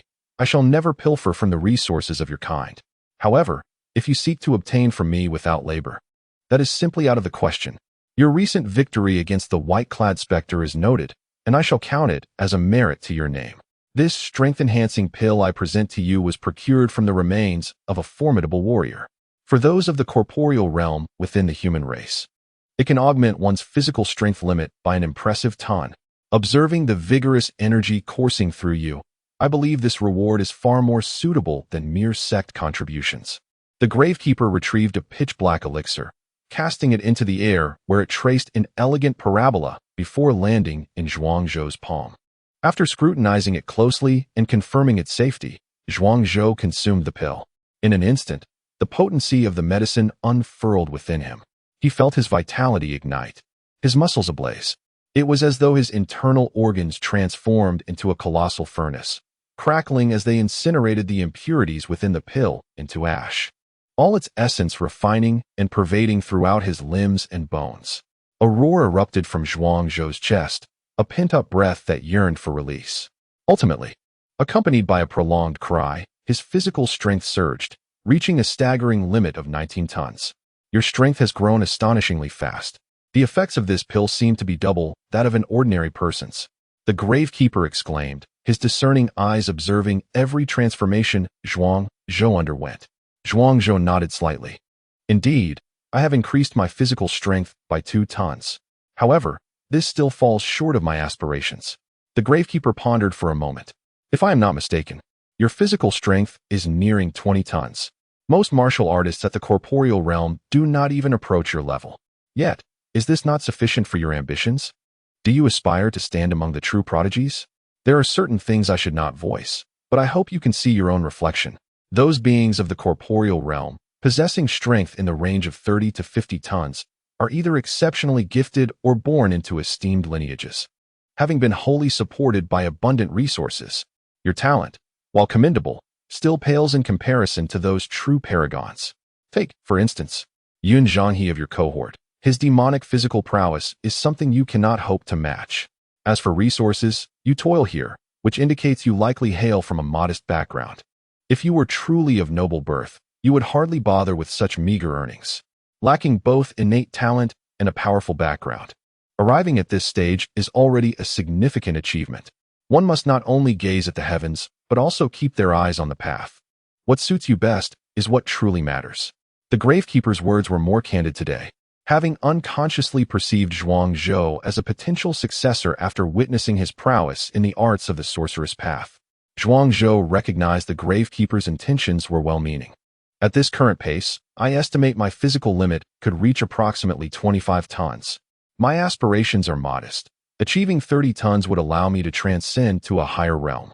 Any further delay would diminish the cost-effectiveness of my efforts. Zhuangzhou articulated his plan, fully aware of his circumstances. Whether it be 9 bulls and 2 tigers, or the dragon tiger pill, such treasures are not easily obtained. These matters are subject to fate. One must strive earnestly within a year, and if success remains elusive thereafter, one should transcend the ordinary and ascend to a higher realm. The pinnacle of physical prowess.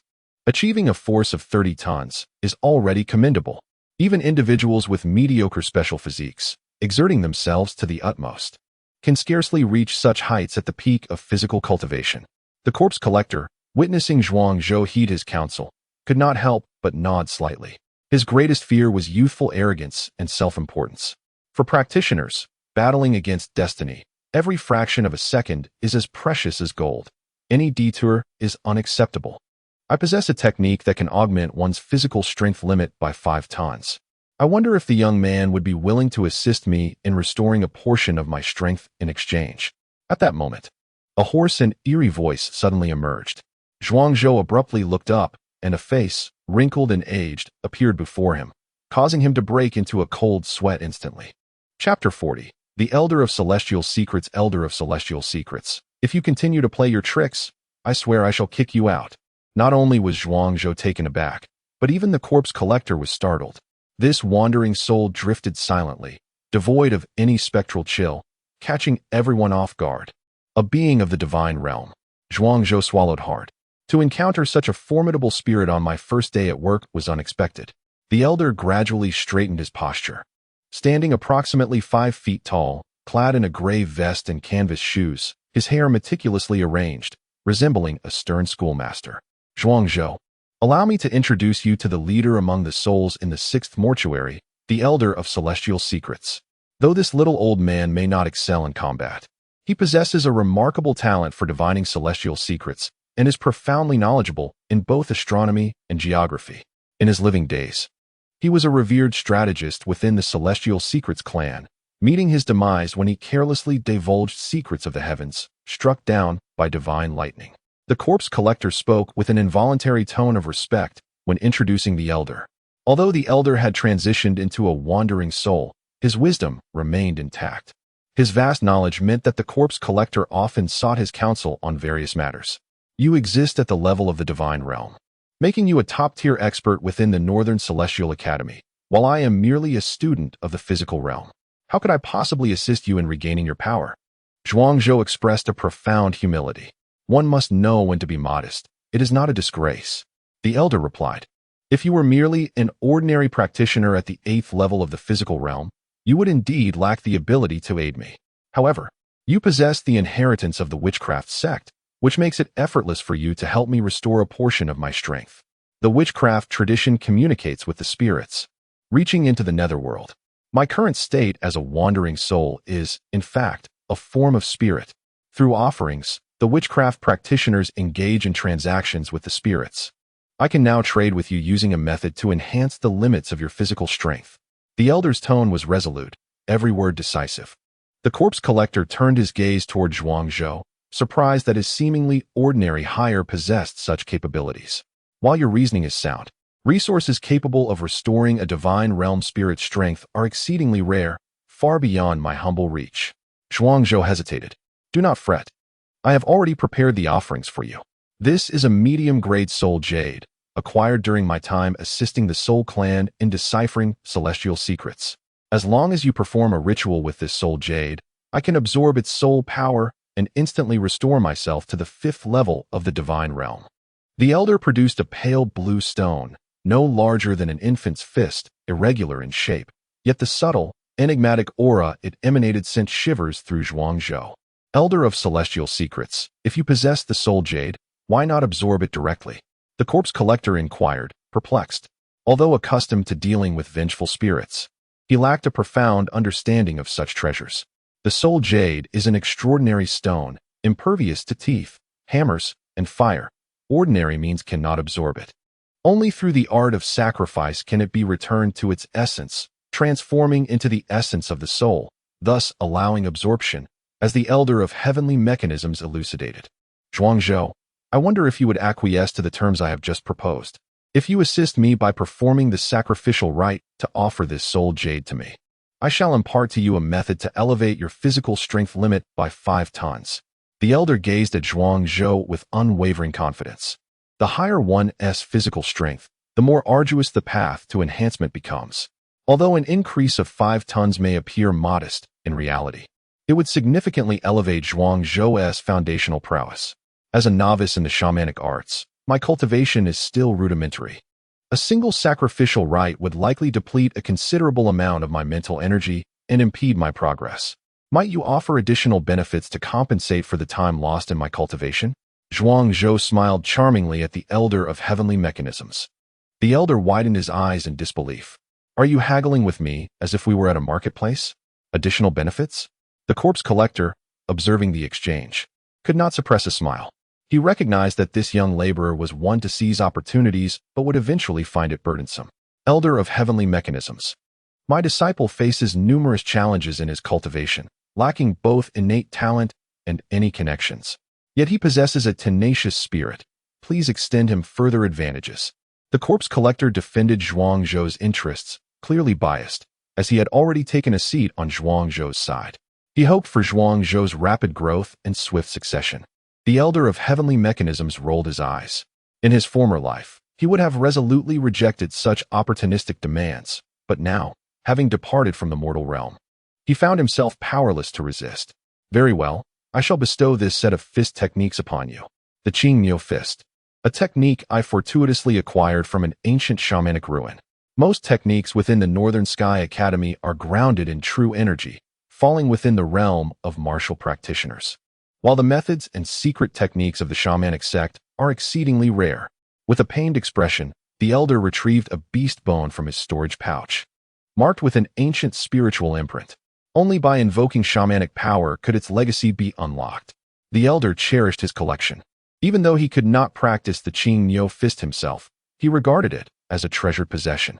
Were it not for the dire need to find a shaman to assist him in the sacrificial rite for the soul crystal, he would never part with this technique. Zhuangzhou held the beast bone in his hands, savoring its texture, as the faint shamanic energy within resonated with the shamanic essence in his body. Zhuangzhou was now certain that this artifact indeed represented an ancient legacy of the shamanic sect. Rest assured, I, the elder of heavenly mechanisms, have always been honest and would never deceive you in such matters. The elder solemnly assured Zhuangzhou. Zhuangzhou nodded slightly, then a joyful smile graced his face. It's a deal. He subsequently produced a sacrificial altar. This is not the altar of heaven and earth. The altar of heaven and earth is a core secret of Zhuangzhou, not to be divulged. This time, Zhuangzhou utilized a stone altar he discovered within the Prince of Northern Town's residence. The altar's material is rather commonplace, yet it suffices for ordinary sacrificial rites. Place the soul jade upon the altar, then stand before me, allowing me to refine the soul jade as an offering for you. Zhuangzhou spoke solemnly to the elder of heavenly mechanisms. The affairs of the nation hinge solely on sacrifice and warfare. Sacrifice is an exceedingly grave matter, leaving no room for error. The elder of heavenly mechanisms nodded and positioned himself before the altar. Zhuangzhou began to chant an obscure and ancient incantation. Each note that escaped his lips caused the surrounding void to tremble in resonance. The altar emanated light, and the soul jade melted away, releasing wisps of ethereal soul essence. The elder of heavenly mechanisms accepted the offering, and the originally spectral form of the vengeful spirit began to solidify. Chapter 41. The goose passes and feathers are plucked. A wisp of gray light emerged within the morgue, each ray signifying a pure essence of soul energy. The elder of heavenly secrets wielded his arcane methods, drawing the soul power into his 7 orifices, exuding an aura akin to that of a benevolent Buddha, radiating boundless luminosity. Cackling. Someone was refining a soul crystal, activating its embedded energy. Such a grand feast could scarcely transpire without my presence. At that moment, a fierce specter materialized, its visage ghastly, with fangs bared and a steel fork in hand. It opened its maw, a formidable suction emanating forth, reminiscent of an insatiable black hole, eager to partake in the bounty. Both fierce ghosts and vengeful spirits belonged to the realm of shadows, yet the former were more fearsome, brimming with malevolent energy and bloodlust, while the latter tended to possess a more tranquil disposition, amenable to interaction. This is my destiny. How dare anyone attempt to seize it? The elder of heavenly secrets seethed with indignation. His benevolent expression vanished as he struck forth with a palm, the gust infused with the might of thunder, aimed squarely at the specter's chest. The fierce ghost recoiled, opting not to confront the elder directly, though its powers were considerable, residing within the realm of divine abilities. It recognized the disparity between itself and the elder. A direct clash would lead to its downfall. Yet it possessed its own methods. Otherwise, how could it dare to snatch a morsel from the jaws of a tiger? A legion of spirits. Such pure ethereal light should be shared by all. The fierce ghost murmured. In an instant, phantoms and apparitions emerged in droves. The morgue, a place steeped in darkness, now basked under the full moon. Having reached the witching hour, the time of day when the Yin energy was most potent, a multitude of ghastly figures appeared, all bearing grotesque visages. Even Zhuangzhou felt a chill run down his spine. Absorb the soul energy, restore my memories from life. A fierce ghost of the golden core level emerged, pouncing towards the altar like a famished tiger. Not all vengeful spirits recall their past lives upon awakening. Some remain shrouded in spiritual dust, oblivious to everything, while others may have incomplete souls or suffer from spiritual damage, resulting in lost memories. Absorbing soul energy can mend the soul, cleanse the mind, and awaken past memories, revealing all karmic ties. Zhuangzhou hastily fled. His rites had concluded, and all that remained was the impending distribution of soul energy. He no longer needed to partake. This was a high-stakes game. Those who dared contest the Elder for soul energy were at least of the golden core level. To dare to interject would mean instant depletion, becoming a mere husk.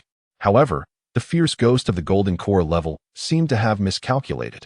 After being thrust away by the Elder, it rolled upon the ground, yet astonishingly abandoned the soul crystal, lunging at Zhuangzhou. Just as the fierce ghost was about to seize Zhuangzhou, the corpse collector, expressionless, interposed himself before Zhuangzhou. With a thunderous command, the golden core level ghost froze in its tracks. I do not concern myself with your struggle for soul energy. This is your fortune, as well as the Elder's tribulation. But Zhuangzhou is under my protection. Should any of you dare to lay a finger on him, I shall ensure his soul is shattered, with no hope of reincarnation. The corpse collector asserted with formidable authority. He retrieved a white flag that fluttered despite the absence of wind. From within the flag emanated a golden divine light, repelling the malevolent spirits of the golden core realm. Zhuangzhou, lurking behind the corpse collector, brandished his fist in a provocative manner. That insufferable brat. The golden core spirit cast an indignant glance at Zhuangzhou. This little fellow has a debt to settle. You claim you dare not engage in battle, yet you have the audacity to provoke me. I shall eventually drink your blood and skin you alive. The Tai-splitting light sword. Elder Tianji had anticipated the chaos that would ensue during the absorption of soul energy and had long since prepared for it. With a swift stroke of his sword, the dual energies of black and white surged, sending dozens of spirits of varying cultivation levels reeling and severely wounded. Elder Tianji's combat prowess, while modest, was formidable against those of lesser realms. Confronting minor adversaries beneath his level, he maintained an undeniable advantage. Among them, one newly ascended to the golden core realm collapsed before Zhuangzhou, clutching its chest and gasping for breath. Zhuangzhou approached and cleared his throat. Brother, shall I lend a hand? The newly ascended spirit nodded, its injuries grievous, rendering it temporarily immobile. However, Zhuangzhou did not genuinely intend to assist. Instead, he rubbed his fingers together. The nearby corpse collector stood in stunned silence, fully comprehending the implications of Zhuangzhou's gesture. Is this little demon mad? Daring to extort even a spirit of the golden core realm. The corpse collector had encountered greedy souls before, but never one as avaricious as this. This fellow was teetering on the brink of self-destruction. The newly ascended spirit also displayed a furious countenance. What do you think you are? A mere physical realm lackey daring to extort me. A tiger may fall on the plains and be bullied by dogs, yet in my eyes, you are even less than a dog. You shall perish. The malevolent spirit summoned its last vestiges of strength to roar 3 words at Zhuangzhou. I offered you a chance, but you failed to appreciate it. Zhuangzhou remained expressionless, his hand gripping a talisman, which he swiftly affixed to the spirit's forehead. In an instant, golden light erupted. The spirit howled in anguish. This talisman, known as the ghost-suppressing talisman, was reputed to subdue all specters and malevolent spirits in existence. However, its use was severely limited. It could only be effectively applied when the spirit remained stationary. Typically, malevolent spirits, having lost their corporeal forms, did not become mindless enough to allow Zhuangzhou to affix the talisman upon them. Yet this time, the spirit of the golden core realm was gravely injured. The timing of the ghost-suppressing talisman was impeccable. As Zhuangzhou infused it with power, the spirit was instantaneously subdued. Nevertheless, being a being of the golden core realm, even with the talisman, it could not be restrained for long. Search him. Zhuangzhou began to rummage through the spirit's form, thinking, aren't you being stingy with your offerings? I shall take matters into my own hands. The spirit thrashed about, and streams of golden light burst forth from the ghost-suppressing talisman, further weakening its already feeble body. What a humiliation, an utter disgrace. As a formidable cultivator at the golden core stage, I cannot believe I was robbed by a mere 8th-layer bandit of the corporeal realm. Ah, but I have found it. Zhuangzhou discovered a storage belt on the specter. This storage belt was not a physical entity, but was instead forged from an essence of pure soul energy. Typically, malevolent spirits lack a tangible form, and to wield a warrior's weapon, they would require thrice the strength of a living being. Consequently, Some exceptionally gifted wraiths have devised their exclusive weapons known as soul artifacts. These artifacts, composed of condensed soul energy, lack a physical body. Yet their structure serves a purpose akin to that of a warrior's magical tool, albeit with a distinct material that allows wraiths to achieve remarkable efficacy. Zhuangzhou held the storage belt in his hand. Suddenly, the specter broke free from the restraint of the ghost-binding talisman. Indeed, the golden core stage is a force to be reckoned with. Zhuangzhou's cultivation was ultimately too shallow. The talisman he crafted could only suppress the ghost temporarily, not for eternity. Return the storage belt to me. This is a soul artifact, and you, as a living being, cannot unlock it. Who says I cannot? In a moment of revelation, a thread of spiritual energy flowed from Zhuangzhou's heavenly gate, surging into the soul artifact. With a resounding click, the storage belt opened, revealing a multitude of treasures before him. The specter was left in astonishment. Such a slap in the face. How could a human warrior possibly access his storage belt? Open the heavenly gate. Cultivate the divine soul. My humble hired hand astonishingly cultivates all 3 doors simultaneously. The corpse collector stood in shock, his mouth agape as if it could accommodate an egg. Chapter 42. The Art of Deception. 20 medium-grade spirit stones, 3 essence refining pills, 18 primordial spirit pills, and 30 spirit nurturing pills. A formidable ghost of the golden core realm possessing such meager possessions. No wonder he appears so hollow. It turns out he is a pauper. Zhuangzhou expressed his disappointment with a resigned countenance. Repeat that if you dare. The ghost seethed with rage, smoke practically billowing from his nostrils. How dare he, a dignified golden core entity, be looked down upon by a mere corporeal spirit? This indignity left him feeling deeply frustrated and enraged. It's not disdain. It's merely an assessment of fairness. With 20 medium-grade spirit stones, your fortune pales in comparison to mine. Essence refining pills, primordial spirit pills, and spirit nurturing pills are all of the profound realm caliber. Yet you possess not a single pill worthy of the golden core stage. Do you truly consider yourself wealthy? Zhuangzhou retorted, shaking the storage belt in his hand. The ghost glared at Zhuangzhou, speechless in his fury. These items were the meager accumulations he had gathered since becoming a ghost. The treasures he once possessed had long been pilfered by some scoundrel. Otherwise, how could a dignified golden core practitioner be reduced to such paltry savings? Achu, who dare speak ill of me behind my back? The corpse collector sneezed, rubbing his nose and cursing vehemently. Meanwhile, the struggle for soul power between Elder Tianji and the other spirits was nearing its conclusion. Elder Tianji had acquired 90% of the soul power, leaving the remaining 10% to the other tormented souls. This outcome was acceptable to Elder Tianji. He had achieved his goal and successfully restored his cultivation to the 5th level of the divine ability realm. The other spirits, though they had faced a beating, had managed to glean some rewards from the ordeal. Only the ghost who had just entered the golden core realm bore a countenance of deep resentment. He had gained nothing from this encounter, emerging battered and bruised, while all the treasures he had painstakingly accumulated over the years had been snatched away by this unfortunate child. Leaving him seething with frustration, the ghost glared at Zhuangzhou. Though he remained silent, his eyes conveyed a clear message. Thief, should I catch you, you shall regret it. Zhuangzhou chuckled, refraining from a response. He felt a sense of security as he patted the thick stack of communication talismans in his storage pouch. If he couldn't fight, he would call for help. Did he fear him? If not for the backing of the corpse collector, Zhuangzhou would not dare to be so brazen. Disperse. This incident shall be a singular occurrence. Should I encounter you again engaging in collective actions without permission, do not blame me for being merciless and sending your soul scattering. The corpse collector threatened.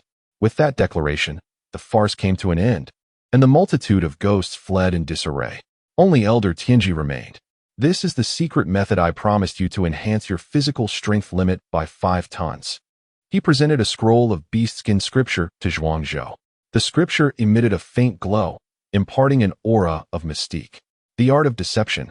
Elder Tianji, are you truly willing to part with this? When the ancient scripture made of animal hide fell into Zhuangzhou's hands, the gravekeeper's gaze suddenly sharpened, fixating intently on the scroll. Years ago, this clandestine art had unleashed a tempest of bloodshed throughout the entire realm of Ling Tian.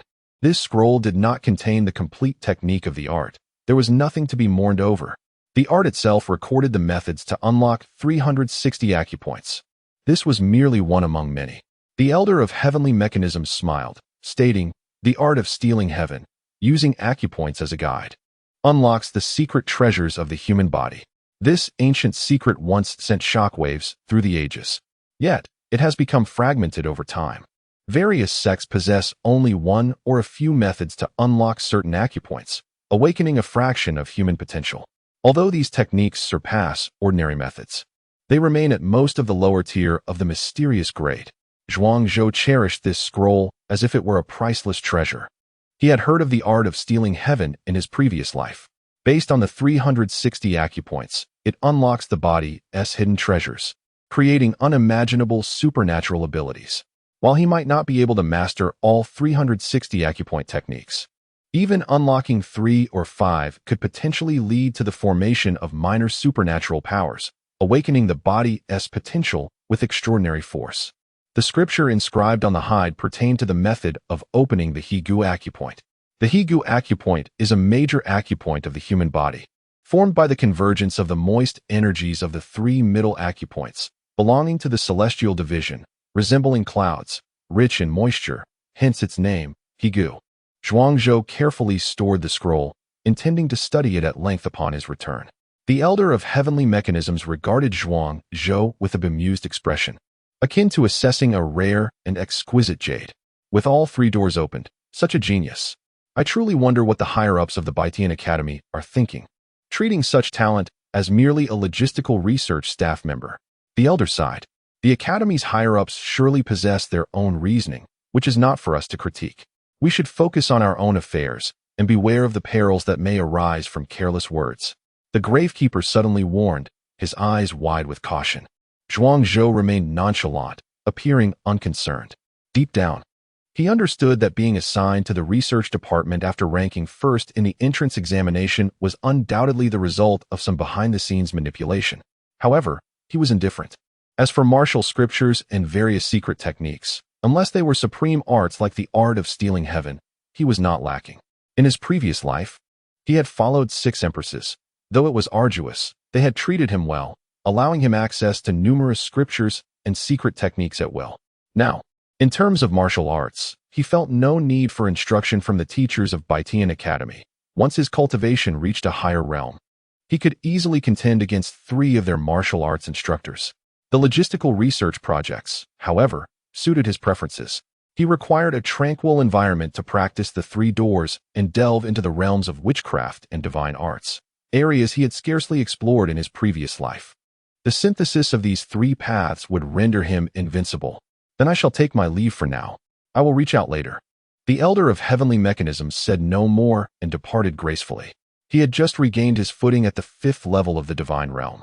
Yet he required a period of consolidation and stabilization. The Reaper cast a glance at Zhuangzhou, who remained silent for a considerable time before finally speaking. "Do you care about what the Elder of Heavenly Mechanisms just mentioned?" Zhuangzhou shrugged. "Does my concern make any difference?" The Reaper was momentarily taken aback by his response. He had anticipated various reactions from Zhuangzhou, grumbling and complaints, acceptance and contentment, but had never expected such a retort in the form of a question. "It's futile," the Reaper admitted candidly. "Then that settles it. One should focus solely on what they can control and what lies within their capabilities. All else is dictated by fate. To attempt to alter matters beyond one's grasp is merely to invite trouble." Zhuangzhou chuckled lightly, his demeanor carefree. The Reaper regarded him with astonishment. Could this truly be the insight of an 8-year-old child? Chapter 43. Struggling against fate. The latter half of the night was unusually tranquil. The corpse collector meticulously arranged the mangled bodies in the mortuary, returning them to their original positions after the chaos of battle. Zhuangzhou, meanwhile, was engrossed in unraveling the secrets hidden within the Higu acupoint of the stealing heaven technique. This technique is an unparalleled secret art, once revered by humanity in ancient times. Although the Higu acupoint is merely one of the many treasures within, it provides a glimpse into the entirety. Through studying the contents of the beast skin scrolls, Zhuangzhou could discern some of the essence of this profound technique. Humanity possesses 3 gateways: the Divine Gate, which connects to the ethereal void; the Witch Gate, which reaches the nether realms; and the martial gate, which leads to self-awareness. The mysteries of humanity are ineffable, and the channels of the cosmos are treasures of the human body. If one could fully traverse them, they could embody the universe itself and create all things. This is the fundamental principle of the Stealing Heaven technique, which is echoed in every volume of the Stealing Heaven scriptures. The essence of the three gateways is, in its core, three portals. The divine gate connects with the void, the witch gate communes with the spirits of the underworld, and the martial gate reflects one's own creation. Although each mystery varies, they all aim to comprehend power, sourced from different origins. The Stealing Heaven technique is essentially a scripture that unlocks the treasures within the human body. The main text proceeds to elucidate the method of opening the Higu acupoint. Volume 18 states that to unlock Higu, one must first summon their own meridians. Higu harmonizes the myriad channels, circulating qi and blood and uniting the essence. Following this, hundreds of words detailed methods for untangling the meridians and ensuring the smooth flow of qi and blood. Upon reading this, Zhuangzhou could not help but exclaim in admiration. The section on the Higu acupoint in the Stealing Heaven technique was not merely a pathway for cultivation, but also a means of nurturing life. It posits that human strength is inherently limited, not due to an actual deficiency, but because of excessive impurities and blockages within the body. By clearing these obstructions, one could naturally promote the smooth circulation of qi and blood, thereby unlocking potential and activating latent powers. This technique is exquisite and beyond words.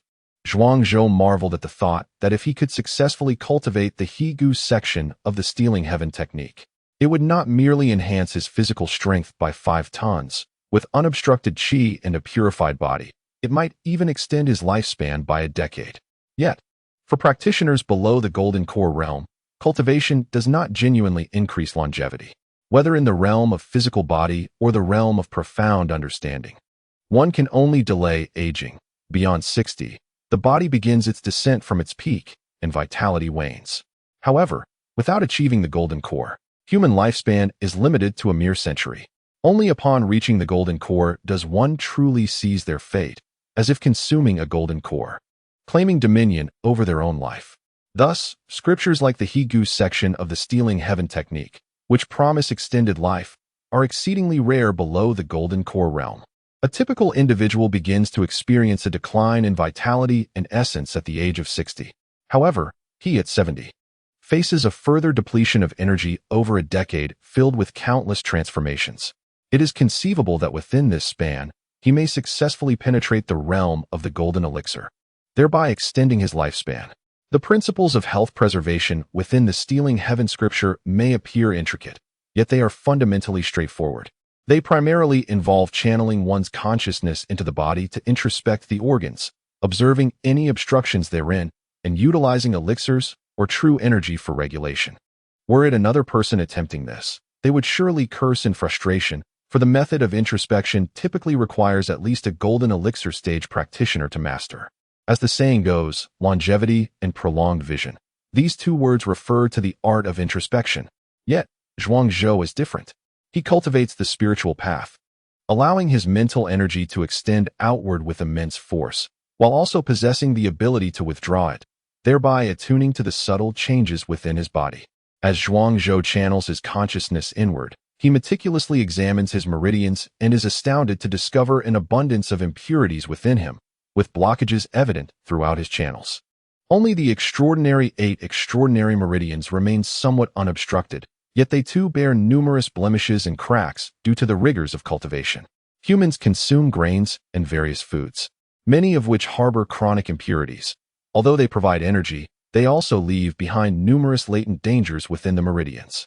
It is no wonder that among the wealthy nobility of Daong, children are routinely fed spiritual grains, divine foods, and the flesh of fierce beasts, not merely to expedite their cultivation and strengthen their foundations, but also to minimize the accumulation of impurities within their bodies, facilitating their practice. Zhuangzhou suddenly senses that he has touched upon a new domain. The nurturing of the spirit is indeed a profound discipline. Yet, a subsequent dilemma arises. While he has discerned the blockages and even the clear scars on his meridians through his internal vision, the question remains, how to expel these impediments? The Higu chapter merely states to introspect to perceive the dust and debris, leaving nary a word beyond that. Perhaps the author of the Higu chapter presumed that those capable of internal vision inherently possess the ability to cleanse their internal impurities. Yet, Zhuangzhou is at a loss for how to proceed. Heavenly Dew. Yes, he will give Heavenly Dew a try. This ethereal liquid, devoid of roots, is a divine elixir imbued with vibrant life force, potentially capable of restoring his meridians.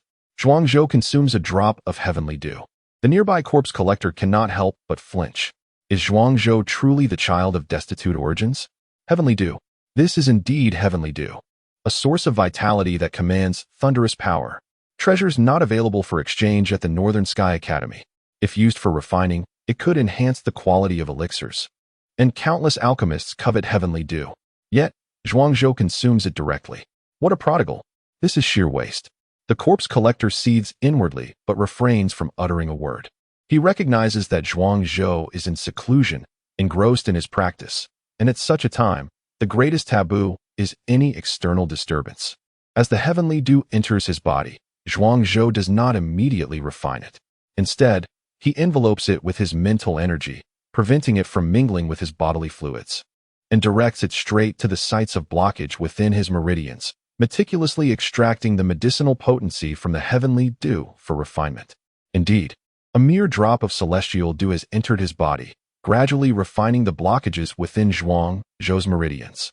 After approximately half an hour, the celestial dew was entirely consumed. One slender meridian became completely unobstructed, allowing the flow of vital energy.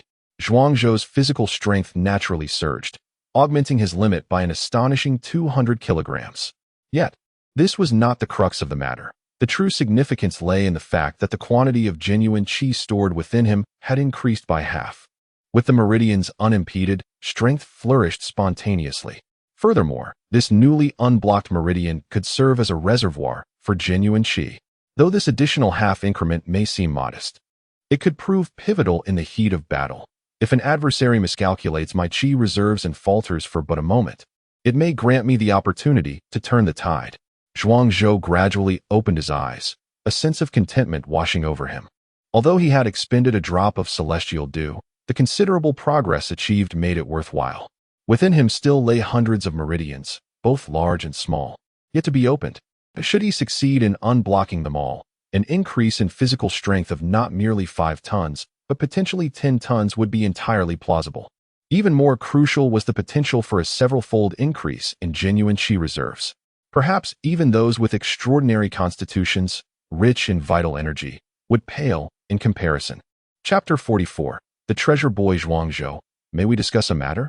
Upon witnessing Zhuangzhou's eyes flutter open, the mortician discerned the vigorous flow of his vital energy, instantly realizing that Zhuangzhou's cultivation had reached a new pinnacle. Senior, what is it? Zhuangzhou, having discovered a method to consistently transcend his own limits, was in high spirits, and his voice carried a melodious tone. If you have any surplus of the Heavenly Dew you just consumed, might you share some with me? I have some elixirs to concoct, and those rascals at the logistics department of Baitian Academy only grant me a mere 20 drops of Heavenly Dew each month, which is utterly insufficient. The mortician chuckled. I have 3 drops of Heavenly Dew remaining. If you require them, please take them. Zhuangzhou generously produced the 3 drops and handed them to the mortician. His storage pouch also contained a stack of imperial edicts, allowing him to offer sacrifices at the celestial altar whenever he wished for more Heavenly Dew. I shall not take this without offering something in return. Here are 10 foundational strengthening pills, best consumed during the physical cultivation phase. Though these pills do not directly enhance your physical strength, they will fortify your meridians and organs, granting them greater resilience. This formulation is a product of my own research and cannot be found in the market. The mortician presented 10 foundational strengthening pills before Zhuangzhou, deliberately elaborating to ensure Zhuangzhou recognized their value. Fortifying the meridians and organs, Zhuangzhou's heart leapt with joy. It was as if a pillow had been delivered just as he felt drowsy. The last time he broke through, his meridians and organs had all collapsed. Had it not been for the timely intervention of the thunderstrike wood, he might have already met his demise. Nevertheless, upon introspection, he had recently discovered numerous mottled cracks within his meridians, necessitating appropriate elixirs for recovery. The effects of these foundational strengthening pills seemed to align perfectly with his needs. What? Do you truly appreciate my elixirs? The mortician's eyes sparkled with excitement. His primary role was to guard the corpses for Baitian Academy. Yet his greatest passion lay in concocting an array of diverse elixirs. Despite his extensive trials and significant investment, the efficacy of his elixirs had never gained market acceptance due to their unconventional nature. Indeed, I recognize their value. For practitioners, whether it be true energy or vital blood, can be considered forms of energy. The greater the energy, the more formidable the supernatural abilities and combat prowess. However, no matter how diverse these energies may be, they require vessels to contain them, and the meridians and organs serve as the vessels for this energy. The quality of these vessels directly affects the limits of energy they can hold. Hence, while the foundational strengthening pills may not directly elevate a warrior's combat strength, they subtly enhance the warrior's potential limits. Numerous elixirs are available that directly boost strength or replenish energy. Yet such rare pills that solidify the foundation and augment limits are virtually unattainable. Upon hearing Zhuang Zhou's words, the mortician's heart swelled with joy. After years of refining elixirs, he had finally found someone who acknowledged the effectiveness of his creations. Yet, many are aware of this principle. Why, then, does no one inquire about my elixir? The corpse collector sighed and inquired further. The reason lies in your choice of clientele. This foundational elixir is not intended for ordinary students who seek to attain higher realms. Once their cultivation reaches a certain level, they can effortlessly break through without needing such an elixir to elevate their power limits. However, for exceptionally gifted students, what they require is a robust foundation, immense potential, and unparalleled combat prowess among their peers. Thus, your foundational elixir should be marketed to the prodigious talents within the academy. Upon hearing this, the corpse collector experienced a moment of clarity. Goodness, it turns out that my elixir is not inferior. It simply lacks the right buyers. He gazed once more at Zhuang Zhou. This young lad is indeed a treasure. I am not adept at the business of selling, but I have 100 foundational elixirs remaining. Could you assist me in selling them? 5 inferior spirit stones for each elixir, and we shall split the profits evenly. The profit, in truth, did not captivate the corpse collector. What truly mattered was the recognition gained from selling the elixirs. 5 inferior spirit stones? My good sir, you may be underestimating the value of these elixirs, Zhuang Zhou suddenly remarked. The corpse collector felt a twinge of uncertainty. Could it be that I have set the price of my elixirs too low? No. They are far too inexpensive. These elixirs can enhance a cultivator's potential. The target audience consists solely of extraordinary geniuses. Such elixirs are virtually unattainable in the market. Each should be priced at no less than 100 inferior spirit stones. Zhuang Zhou stated with utmost seriousness. 100? The corpse collector felt as though he were dreaming. Elixirs priced at 100 inferior spirit stones are among the finest in the corporeal realm. Can my foundational elixir truly reach such heights? Perhaps you should first consume one and ascertain whether it possesses the value you claim. The corpse collector suggested to Zhuang Zhou, still feeling that his assertions were somewhat exaggerated. Zhuang Zhou nodded, adopting a serious demeanor. He swallowed the elixir, enveloping it with his spiritual energy. As the elixir circulated through his meridians, he meticulously extracted the medicinal essence with his spiritual force. Zhuang Zhou discovered that directing the elixir to precisely where it was needed and releasing its potency in this manner was far superior to mere consumption and refinement. If consumed directly, a significant portion, at least 60%, of its essence would be lost in metabolic processes. Yet, by enveloping it with spiritual energy and carefully refining it, he was able to utilize every last drop of its medicinal power without waste. The essence of the foundational elixir flowed through him like a soothing wave, continuously nourishing his meridians. The scars from previous injuries gradually healed and faded away. After the passage of half a cup of tea, Zhuang Zhou's complexion brightened. This elixir is indeed extraordinary. At least 20% of the lingering old injuries in his meridians had been alleviated. How effective is it? The corpse collector gazed at Zhuang Zhou with concern. Quite remarkable. Not only does it strengthen the foundational aspect of the meridians, but it also aids in healing the hidden injuries and ailments accumulated during cultivation. Zhuang Zhou responded with a smile. Upon hearing this, the mortician could not help but smile with delight. This is splendid. I shall entrust you with the sale of these elixirs," he exclaimed, grinning widely. "No problem. Leave it to me." The following day, Zhuangzhou made his way between the mortuary and Zhang Zizai's castle. He concocted a myriad of different runes and offered 5 sacred edicts as sacrifices, which garnered him 45 drops of celestial dew. As for the task of untangling the blockages in his meridians, Zhuangzhou did not rush to achieve instant results. Instead, he proceeded methodically, step by step. This was, after all, a labor of patience, one that could not be hurried. Moreover, Zhuangzhou discovered that while he meticulously turned his focus inward with his mental energy, honing in on the finer details, his spiritual power began to gradually and steadily increase. "Zhuangzhou, you ought to refrain from practicing today. It is the official first day of the new semester, and I have heard that the head of your grade is quite the hothead. If you are late on the very first day, you shall face the consequences." The mortician chuckled. Chapter 45. The Business of Baitian Academy. Zhuangzhou hastily tidied himself and quickly made his way to the teleportation array, arriving at the teaching building in record time. Upon reaching the entrance of the classroom, he glanced at the spiritual clock mounted on the wall.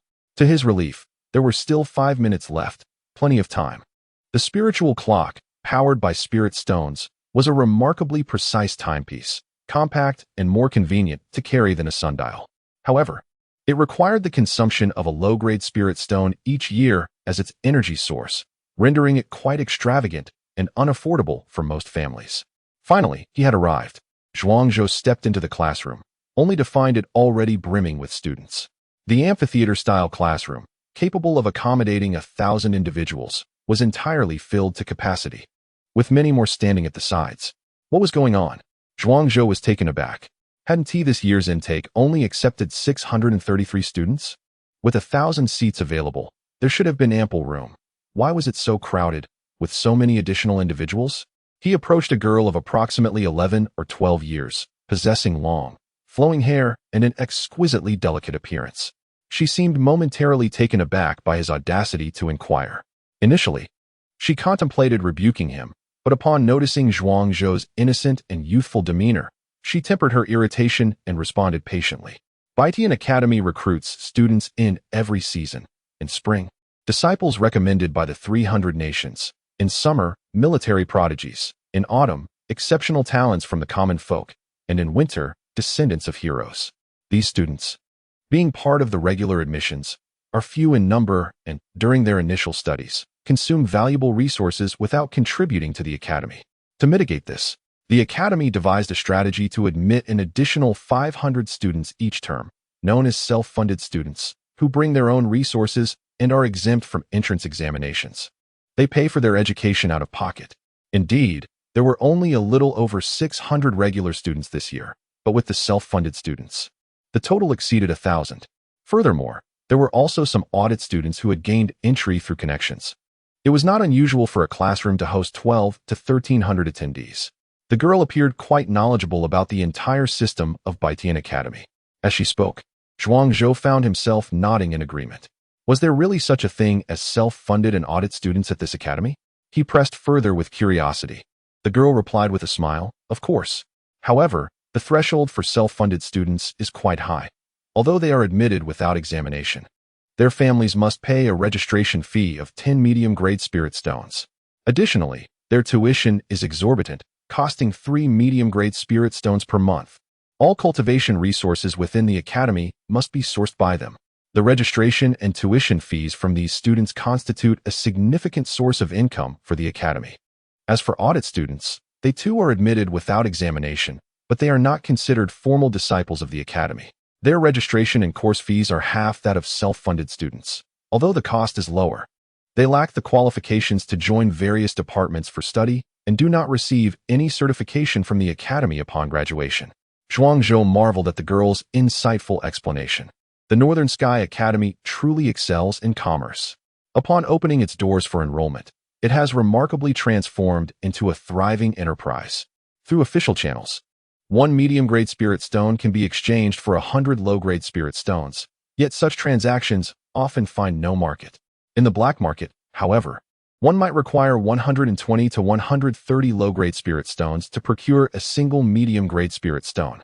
A self-funded student must pay 10 medium-grade spirit stones merely to enroll, which translates to a staggering minimum of 1,200 low-grade spirit stones in black market exchanges.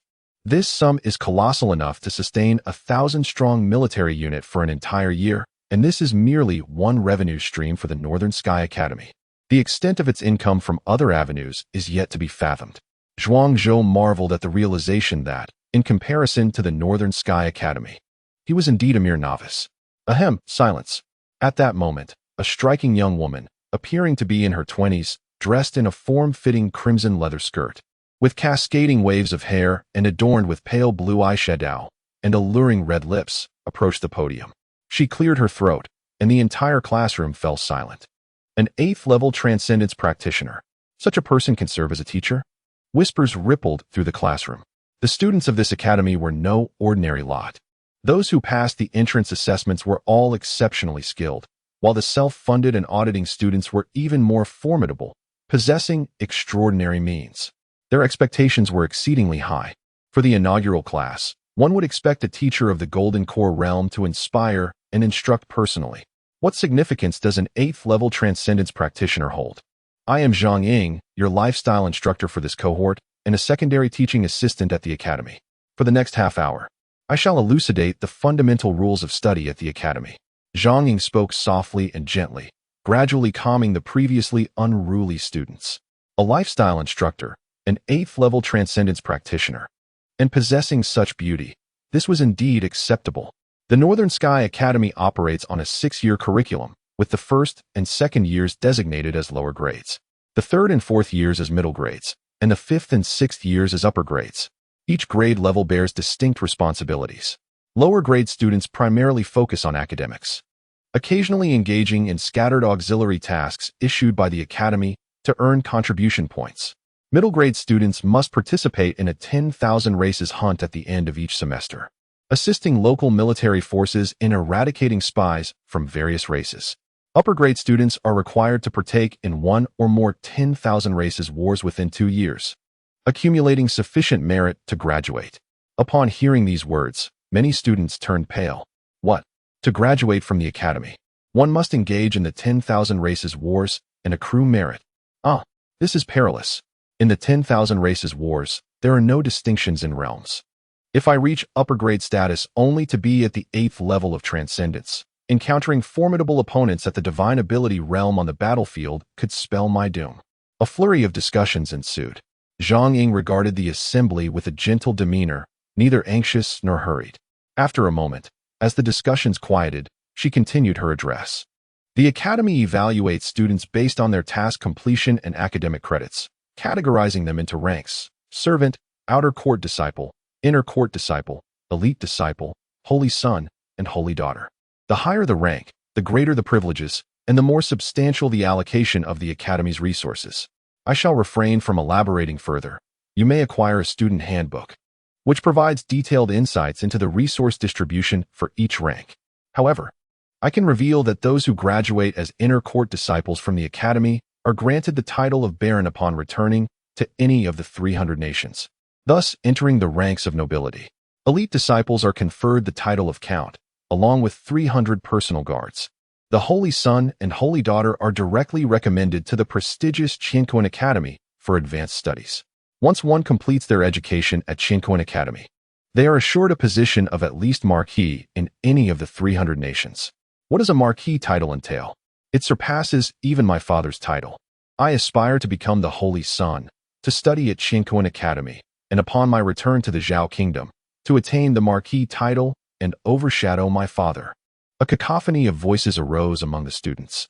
Qianquan Academy, truly, is not a place to be trifled with, murmured a girl beside Zhuang Zhou. Chapter 46. I love peace. The preceding discussion has elucidated the fundamental regulations of the academy. Now, we shall delve into the selection of your current courses. All formal students must undertake 3 compulsory subjects during their first year: martial arts, a brief history of all races, and fundamental combat techniques.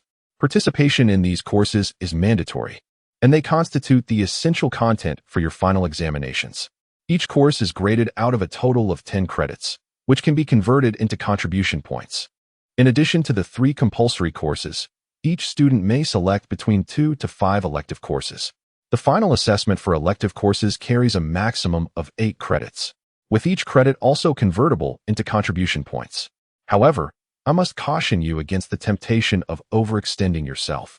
Do not allow the pursuit of additional credits to compromise your studies in the compulsory courses. It is crucial to understand that if any of the 3 compulsory courses results in a final score below 6 credits, you will face immediate expulsion. Beyond the elective courses, there are also optional courses offered by individual faculty members. These courses do not confer credits, but require payment of substantial fees, with each instructor setting their own pricing, resulting in considerable variance. Some affordable classes may cost merely 1 low-grade spirit stone per session, while others may demand hundreds for a single lesson. Zhang Ying thoroughly explained the selection rules for the upcoming courses. Subsequently, she presented a thick stack of forms. This was the catalog for 36 elective courses, which you may peruse to identify those that pique your interest. Upon completing her announcement, Zhang Ying gracefully gestured, and pages of the catalog soared into the hands of the attendees. Zhuang Zhou's gaze swept across the list of 36 courses: spirit script, alchemy, artificing, spirit botany, summoning, blade techniques, sword techniques, data analysis, totems. Each course was accompanied by a brief introduction. "Which one will you choose?" inquired the young lady beside Zhuang Zhou, her beautiful eyes glimmering with curiosity. "Spirit script, spirit botany, and the history of celestial realms." Zhuang Zhou replied without hesitation, swiftly marking his selections on the course list. His choice of spirit script was pertinent to his current research theme, whether through the integration of runic principles or the deepening study of enchantment techniques. A profound understanding of spirit script was indispensable. To maintain integrity, one must embrace uniqueness. Only by thoroughly comprehending spirit script can one traverse the intricate path of merging different runes. As for his selection of spirit botany, it was intrinsically linked to the Stealing Heaven scripture. The section on harmonizing valleys within this scripture opened a gateway for Zhuang Zhou into the realm of health and wellness. And what constitutes wellness? It begins with proper nourishment and restful sleep, followed by nurturing the heart and embracing the natural order of the Tao. What should one eat to achieve this? Humans consume grains, which inevitably lead to the accumulation of impurities within the body. In contrast, consuming spiritual grains not only enriches the body with spiritual energy and promotes cultivation, but also allows for a profound observation of the growth and cycles of all races. Thus, it is said, man follows the earth follows heaven, heaven follows the Tao, and the Tao follows nature. Appreciating nature requires a gradual approach, beginning with the cyclical changes of the seasons as observed from the earth, progressing to the contemplation of the rising sun and setting moon, the shifting constellations, and ultimately culminating in the profound understanding of the laws of heaven and earth, the Tao that flows naturally. Zhuang Zhou, having lived 2 lifetimes, possessed a far-sighted vision. He understood deeply that the essence of cultivation, as one advances, increasingly hinges upon the comprehension of these principles.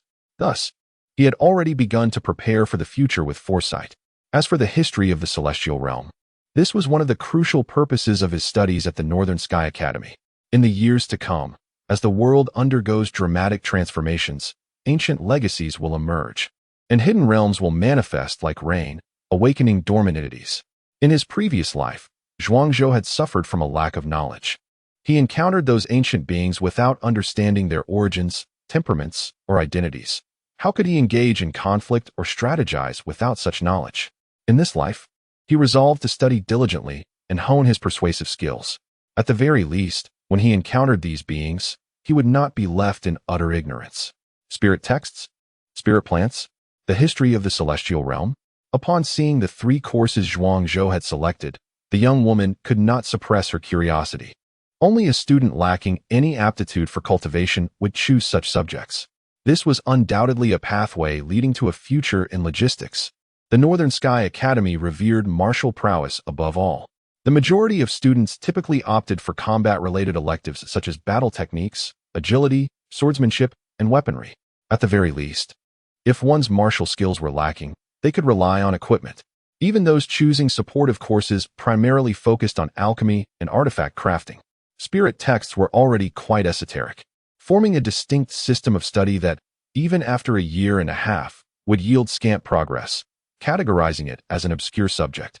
However, mastering spirit texts allowed for the creation of talismans for combat, rendering it a marginally viable auxiliary course.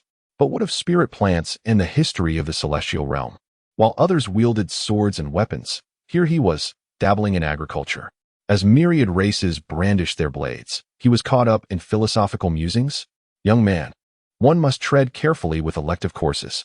Once chosen and submitted, these selections cannot be altered for a year. Furthermore, throughout the 6 years of enrollment, elective courses typically follow a consistent lineage with few changes. A single misstep could lead to a cascade of errors. The young woman gazed at Zhuang Zhou with deep concern. She genuinely feared that after 6 years of study, he would achieve high ranks and accolades.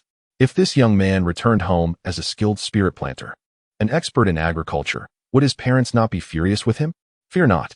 I personally prefer peace over conflict. Pursuing a path in logistics may indeed be safer. Zhuang Zhou chuckled. Nearby, someone cast a sidelong glance. He was the unfortunate soul who had sold Zhuang Zhou a life-preserving decree during the entrance examination.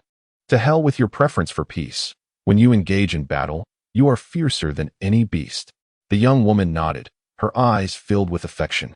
He was indeed a peace-loving young man, which explained his endearing appearance. I choose to study artifact crafting, alchemy, and beast taming as my elective courses. If you ever require assistance, you may seek me out. Oh, I forgot to introduce myself. My name is Lu Yang, with Lu from the willow tree and Yang from the poplar. The young girl beamed radiantly at Zhuang Zhou, her eyes squinting like 2 crescent moons. Zhuang Zhou chuckled heartily, extending his chubby little hand. Zhuang Zhou, a pleasure to meet you. I look forward to your guidance. After the incense had burned for a short while, all students had completed their course selections. Zhang Ying gracefully waved her jade hand, and all the forms soared back into her grasp. I will submit the elective courses to the academic office shortly, where classrooms and teachers will be arranged. You may return and await further notifications. As for self-funded courses, there will be a bulletin board in front of the teaching building for you to contact independently. Next, she announced the class divisions and the appointments of class leaders. In accordance with the school's unified arrangements, this year is the year of the Gungzi, and you are enrolled in the spring, which belongs to wood, symbolized by the Azure Dragon. Therefore, your grade is designated as Gungzi Azure Dragon. You will be divided into 8 classes, ranging from Gungzi Azure Dragon Class 1 to Class 8. She continued with the appointments of class leaders. For Class 1, the leader is Yun Zhangyi, with Li Kai as the vice leader. For Class 2, the leader is Lu Yang, with Zhuang Zhou as the vice leader. For Class 3, the leader is Chen Xiao, with Li Dong as the vice leader. For Class 4, as Zhang Ying announced, she waved her jade hand, and the jade screen behind her displayed a dense list of names representing the class allocations. With this allocation, I trust there are no objections? Zhang Ying inquired, her smile warm and inviting. Suddenly, a student stood up and exclaimed, "Teacher, I protest." Lu Yang did not participate in the entrance examination. Why is he appointed as the leader of Class 2? Chapter 47. Special Enrollment. Zhuang Zhou cast a sidelong glance at the audacious individual who had the audacity to speak out. Are you out of your mind? I, as the vice class leader, harbor no objections, yet you dare to voice yours. Can't you see I am currently engaged in conversation with this lovely lady? At the moment Zhang Ying announced the class leader of the second class, Zhuang Zhou was momentarily taken aback. Although the young lady was indeed quite attractive, the selection of a class leader should not be based solely on looks. However, in the next instant, Zhuang Zhou comprehended the reasoning behind the academy's arrangement. His mental prowess detected an extraordinary essence within Lu Yang. To his astonishment, Lu Yang possessed a legendary spirit flame, a force capable of vanquishing foes and achieving the pinnacle of cultivation, capable of incinerating all things to ash. More crucially, this flame possessed sentience.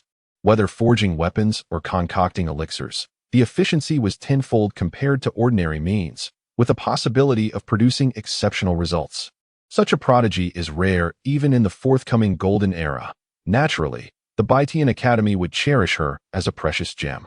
Any protests were futile.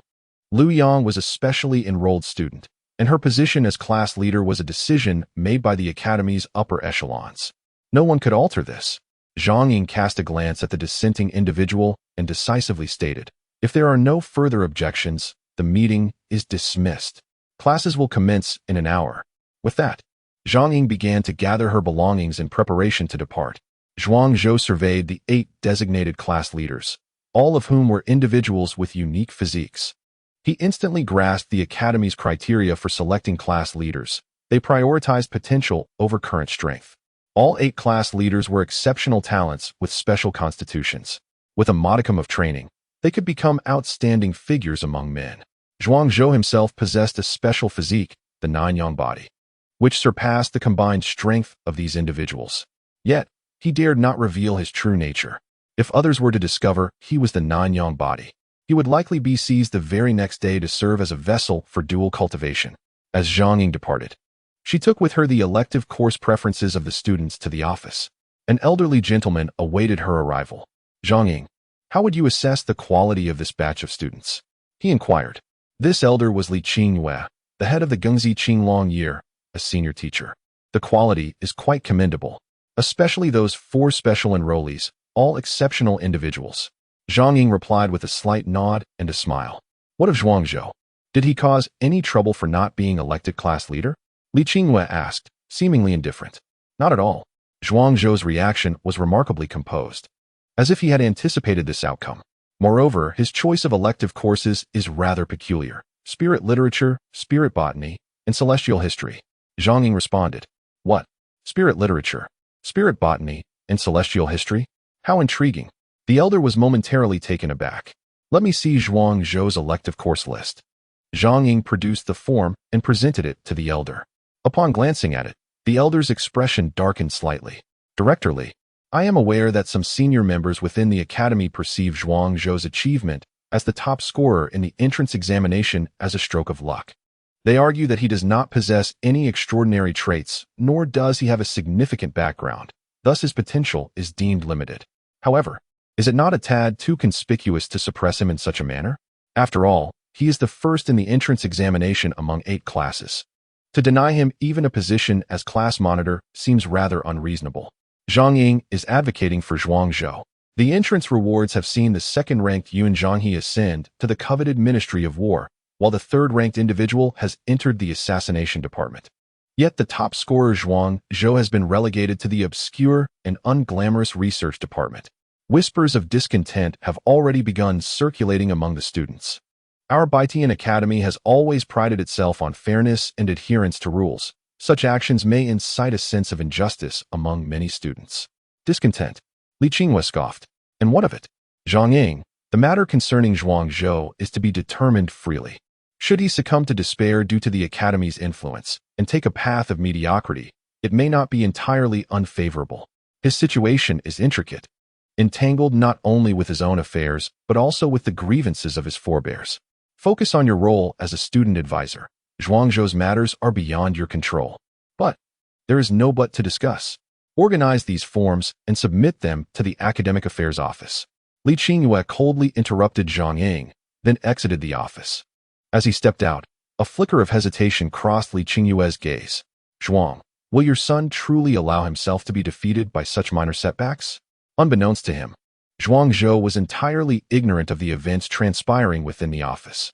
Utilizing this hour of leisure, Zhuang Zhou was busy befriending outstanding students from various classes. He found satisfaction in his role as vice monitor. After all, being a class monitor is rather burdensome. Managing this and that, it is a thankless endeavor, and he had no desire to partake in it. Vice monitor, however, sounds distinguished and carries a certain prestige, with minimal responsibilities, merely assisting when the class monitor is overwhelmed. With the title of vice monitor and the glow of being the top scorer in the entrance examination, he found it remarkably effortless and natural to forge connections with students across classes. Zhuang Zhou's demeanor was humble. He understood well the wisdom in the saying that a good man always has 3 helpers. Those who attend Baitian Academy hail from the offspring of royals and wealthy merchants from various nations. They possess both strength and connections. Upon graduation, these individuals will form his network. Amidst the crowd, Zhuang Zhou engaged in lively conversation, navigating social interactions with remarkable ease, embodying the essence of a social expert. Class 2. Assemble. Class 2 assemble. The time swiftly elapsed, and a robust, dark-clad middle-aged man, adorned in a white training uniform, suddenly approached from a distance, bellowing. The students of Class 2 promptly aligned themselves into 4 orderly rows. To be admitted to Baitian Academy, one must possess commendable foundational qualities. I am your martial arts instructor, Yuan Qinhui. Unless unforeseen circumstances arise, I shall be your teacher for the martial arts curriculum over the course of this year. In a straightforward manner, my approach to teaching martial arts diverges significantly from that of other instructors. Martial prowess is fundamentally a means for combat and survival. Thus, my teachings emphasize practical application. Each week comprises 4 martial arts classes, one of which is dedicated to theoretical instruction and guidance, while the remaining 3 are focused on practical combat training. Students engage in sparring, and I occasionally introduce formidable beasts for you to confront in battle. Without enduring the trials of combat, bloodshed, and the nuances of life and death, the essence of martial arts remains elusive to you. Yuan Qinhui declared with imposing authority, his aura resonating with a menacing energy indicative of a seasoned warrior. He appeared to be a retired general who had transitioned into an educator at the academy. Zhuangzhou, observing Yuan Qinhui's formidable presence, quietly remarked, "The art of perceiving energy not only aids in treasure hunting, but also serves to discern character and fate. In our inaugural class, I shall impart to you a set of advanced martial techniques known as the Fierce Tiger Fist. Pay close attention." Chapter 48. Spiritual Valley Garden. The rank of martial skills determines the upper limits of their power. However, the average individual often fails to reach the absolute zenith of such prowess. A high-quality yellow-level martial skill should theoretically possess a maximum amplification of approximately 3-fold. In simpler terms, if one possesses a ton of physical strength, one could potentially unleash 3 tons of force. Yet, in the hands of an ordinary person, achieving even double the amplification of a yellow-level martial skill is a noteworthy accomplishment. An increase of 1.5 times is already commendable. Have you ever pondered the reasons behind this? Yuan Qinhui spoke with conviction, guiding his listeners with care. Students who had initially shown little interest in the Fierce Tiger Fist, categorized merely as a yellow-level skill, widened their eyes and held their breath. The potential of a 3-fold increase in a yellow-level martial skill. How had they never encountered this principle before? Not only the ordinary students, but even Zhuangzhou, who had undergone reincarnation and rebirth, perked up his ears to listen intently. In his past life, his martial skills were merely the result of aimless practice, lacking a solid foundational theoretical framework. Married at the tender age of 8, he had spent a century flitting between the beds of 6 empresses, with his days consumed by learning the art of persuasion and the intricacies of spear techniques. He scarcely had time to delve into the theoretical knowledge regarding the limits of martial skill amplifications. Each martial skill can be classified into 4 stages: initial mastery, advanced mastery, peak performance, and perfection, based on the practitioner's level of control. The stage of one's martial skill significantly influences the amplitude and power it can manifest. At the initial mastery stage, one has merely grasped the skill and can typically exert about 20% of its maximum amplification. At the advanced mastery stage, the practitioner has cultivated a deeper understanding, with steps and breath synchronized, resulting in an output of 35 to 40% of the maximum amplification. The peak performance stage signifies the flawless execution of the martial skill, where one can achieve 60 to 70% of the maximum amplification. Perfection, however, necessitates a profound comprehension of the martial skill's essence, where form and intent converge, allowing one to unleash a full 100% of the amplification. Yuan Qinhui elaborated on the varying levels of understanding concerning martial skills. Zhuangzhou listened with rapt attention. It was indeed fascinating to discover such profundity within martial practices. No wonder, in his previous life, despite mastering numerous advanced skills and achieving a high realm, he sometimes found himself unable to defeat individuals of lesser realms and skills. The degree of comprehension regarding martial skills could drastically alter the power unleashed, revealing that a deeply understood low-level skill could indeed triumph over a superficially grasped high-level skill. Zhuangzhou reflected on the vastness of martial arts and the reasons why some scholars, despite their relentless pursuits, felt they could not penetrate its core truths. Teacher, since martial skills require meticulous study to fully harness their power, why do we not opt for more advanced skills for our research and practice? Spending months, perhaps even an entire month. Mastering the fierce tiger fist to an advanced or peak level seems futile when we will need to shift our focus to higher realms later. Wouldn't that time be wasted? Questioned the outspoken student who had previously opposed Liu Yang's appointment as class leader. Zhuang Zhou glared in response. This fellow truly dares to speak so boldly. Yuan Xinhua scoffed. Advanced martial arts? A free public lesson that imparts the formidable tiger fist of the yellow grade is already quite a feat if you wish to cultivate advanced martial techniques. By all means. You may exchange contribution points or simply ask your father for it. I shan't hinder you. But as for your notion of free cultivation, that does not exist. Martial arts are a unified domain. Perfecting the relatively lower and simpler tiger fist before progressing to more advanced techniques will undoubtedly yield greater results with half the effort. As Yuan Xinhua's words resonated, the young man fell into a moment of introspection. Zhuang Zhou, upon hearing this, chuckled softly, finding that despite the instructor's rough exterior, his theoretical knowledge was quite profound. If there are no objections, I shall commence teaching you the tiger fist, he declared. The fundamental essence of the tiger fist lies in its ferocity. The spirit arrives before the body. Does Yuan Xinhua personally demonstrated the tiger fist, pouring forth his insights on the technique. Zhuang Zhou observed intently. After all, he had reached an elevated state in his previous life, albeit lacking in theoretical knowledge. Now, as he revisited Yuan Xinhua's demonstration of the tiger fist, a fresh understanding blossomed within him. Unbeknownst to them, an hour had slipped by. The sun ascended to its zenith in the sky above. Zhuang Zhou, utterly absorbed, lost track of time until the sound of the dismissal bell jolted him back to reality, signaling the hour for lunch. Come, I shall treat you to the dining hall. As the students dispersed, only Zhuang Zhou lingered, reflecting on the insights gleaned from class. Liu Yang awaited him nearby, and upon sensing that Zhuang Zhou had nearly processed his thoughts, she roused him.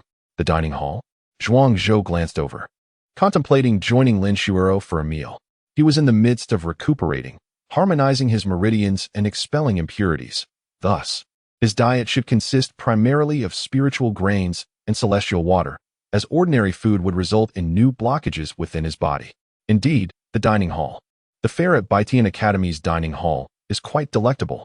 The ordinary dining hall is convenient and economical, while the spiritual grain garden, though pricier, offers exclusively spiritual grains and even cooked dishes made from fierce beasts, beneficial for nurturing the body and enhancing vitality. It is said that within the spiritual grain garden, there exists a VIP restaurant accessible only to students and teachers at the Golden Course stage and above. It boasts a grand pot of 5 elemental essences, and the food prepared therein is exquisite, imbued with spiritual energy, rivaling that of potent elixirs. Liu Yang remarked, her eyes narrowing into crescent moons. Then let us proceed to the spiritual grain garden. It shall be my treat. Zhuang Zhou resolved, gritting his teeth, feeling it only fair to be generous after Liu Yang had patiently awaited him. Splendid, splendid. Liu Yang cheered, her background being prestigious. Yet visits to the spiritual grain garden were a rare indulgence. Its meals were quite costly, typically reserved for the affluent. Before long, the two arrived at the spiritual grain garden. The ambience was refined, and compared to the bustling, ordinary dining hall, patrons here were scattered in small groups, dressed elegantly, indicating their remarkable status. In a secluded corner, the two took their seats. A waiter presented them with a menu. Zhuang Zhou cast a glance at it, and his heart sank as though pierced by a dagger. Surely, this must be a den of iniquity. The dishes at Lingu Garden were such that even the most humble steamed buns made from first-grade Lingu red rice cost 5 inferior spirit stones for a single bun. Even the slightly more refined side dishes and porridge were priced at 3 to 5 inferior spirit stones. This was not a meal of Lingu, but rather a blatant exchange of spirit stones. Noticing Zhuang Zhou's pallor before he had even touched his meal, Liu Yang empathetically suggested, Zhuang Zhou, perhaps we should dine at the ordinary cafeteria instead? No need. I promise to treat you. Zhuang Zhou was not lacking in funds. He was simply being miserly. He had yet to touch a single coin of the earnings from selling the imperial edict during the entrance examination. Haha, a miser remains a miser. Don't pretend otherwise. Zhuang Zhou, I've heard that the northern town princess residence is perpetually impoverished. Are you certain you can afford the fare at this Lingu garden? Chapter 49. The Diamond Bachelor. What the hell? Here I am, enjoying my meal, And that insolent brat dares to provoke me? Zhuangzhou cast a sidelong glance. A young lad, approximately 12 or 13 years of age, adorned in splendid garments, sauntered toward him. Astonishingly, this youth had already attained the transcendental realm, and was at the second level, surpassing Zhuangzhou by several tiers. Yin Quan, is that you? Zhuangzhou focused intently and instantly recognized the identity of the boy. From the Yin family of Daong, a noble house, famously dubbed the foremost lackey of the Daong sovereign. The Yin family had always been at odds with the Northern King's residence. However, Zhuangzhou and Yin Quan bore no personal grievances. Their acquaintance was limited to a few fleeting encounters, with scant dialogue exchanged. Rumor had it that last year, the Yin family had exerted considerable influence to secure Yin Quan's admission into the Northern Sky Academy. Who would have thought they would cross paths here? Zhuangzhou, I never expected someone of your impoverished lineage could gain entry into the Northern Sky Academy. How is the spiritual valley and the delicacies? I suppose you can't afford to eat. Yin Quan taunted. Zhuangzhou shot him a glance. Though I, Zhuangzhou, may not be affluent, I can certainly afford a meal of spiritual delicacies. With that, he placed 100 low-grade spirit stones on the table. A dense aura of spiritual energy wafted forth.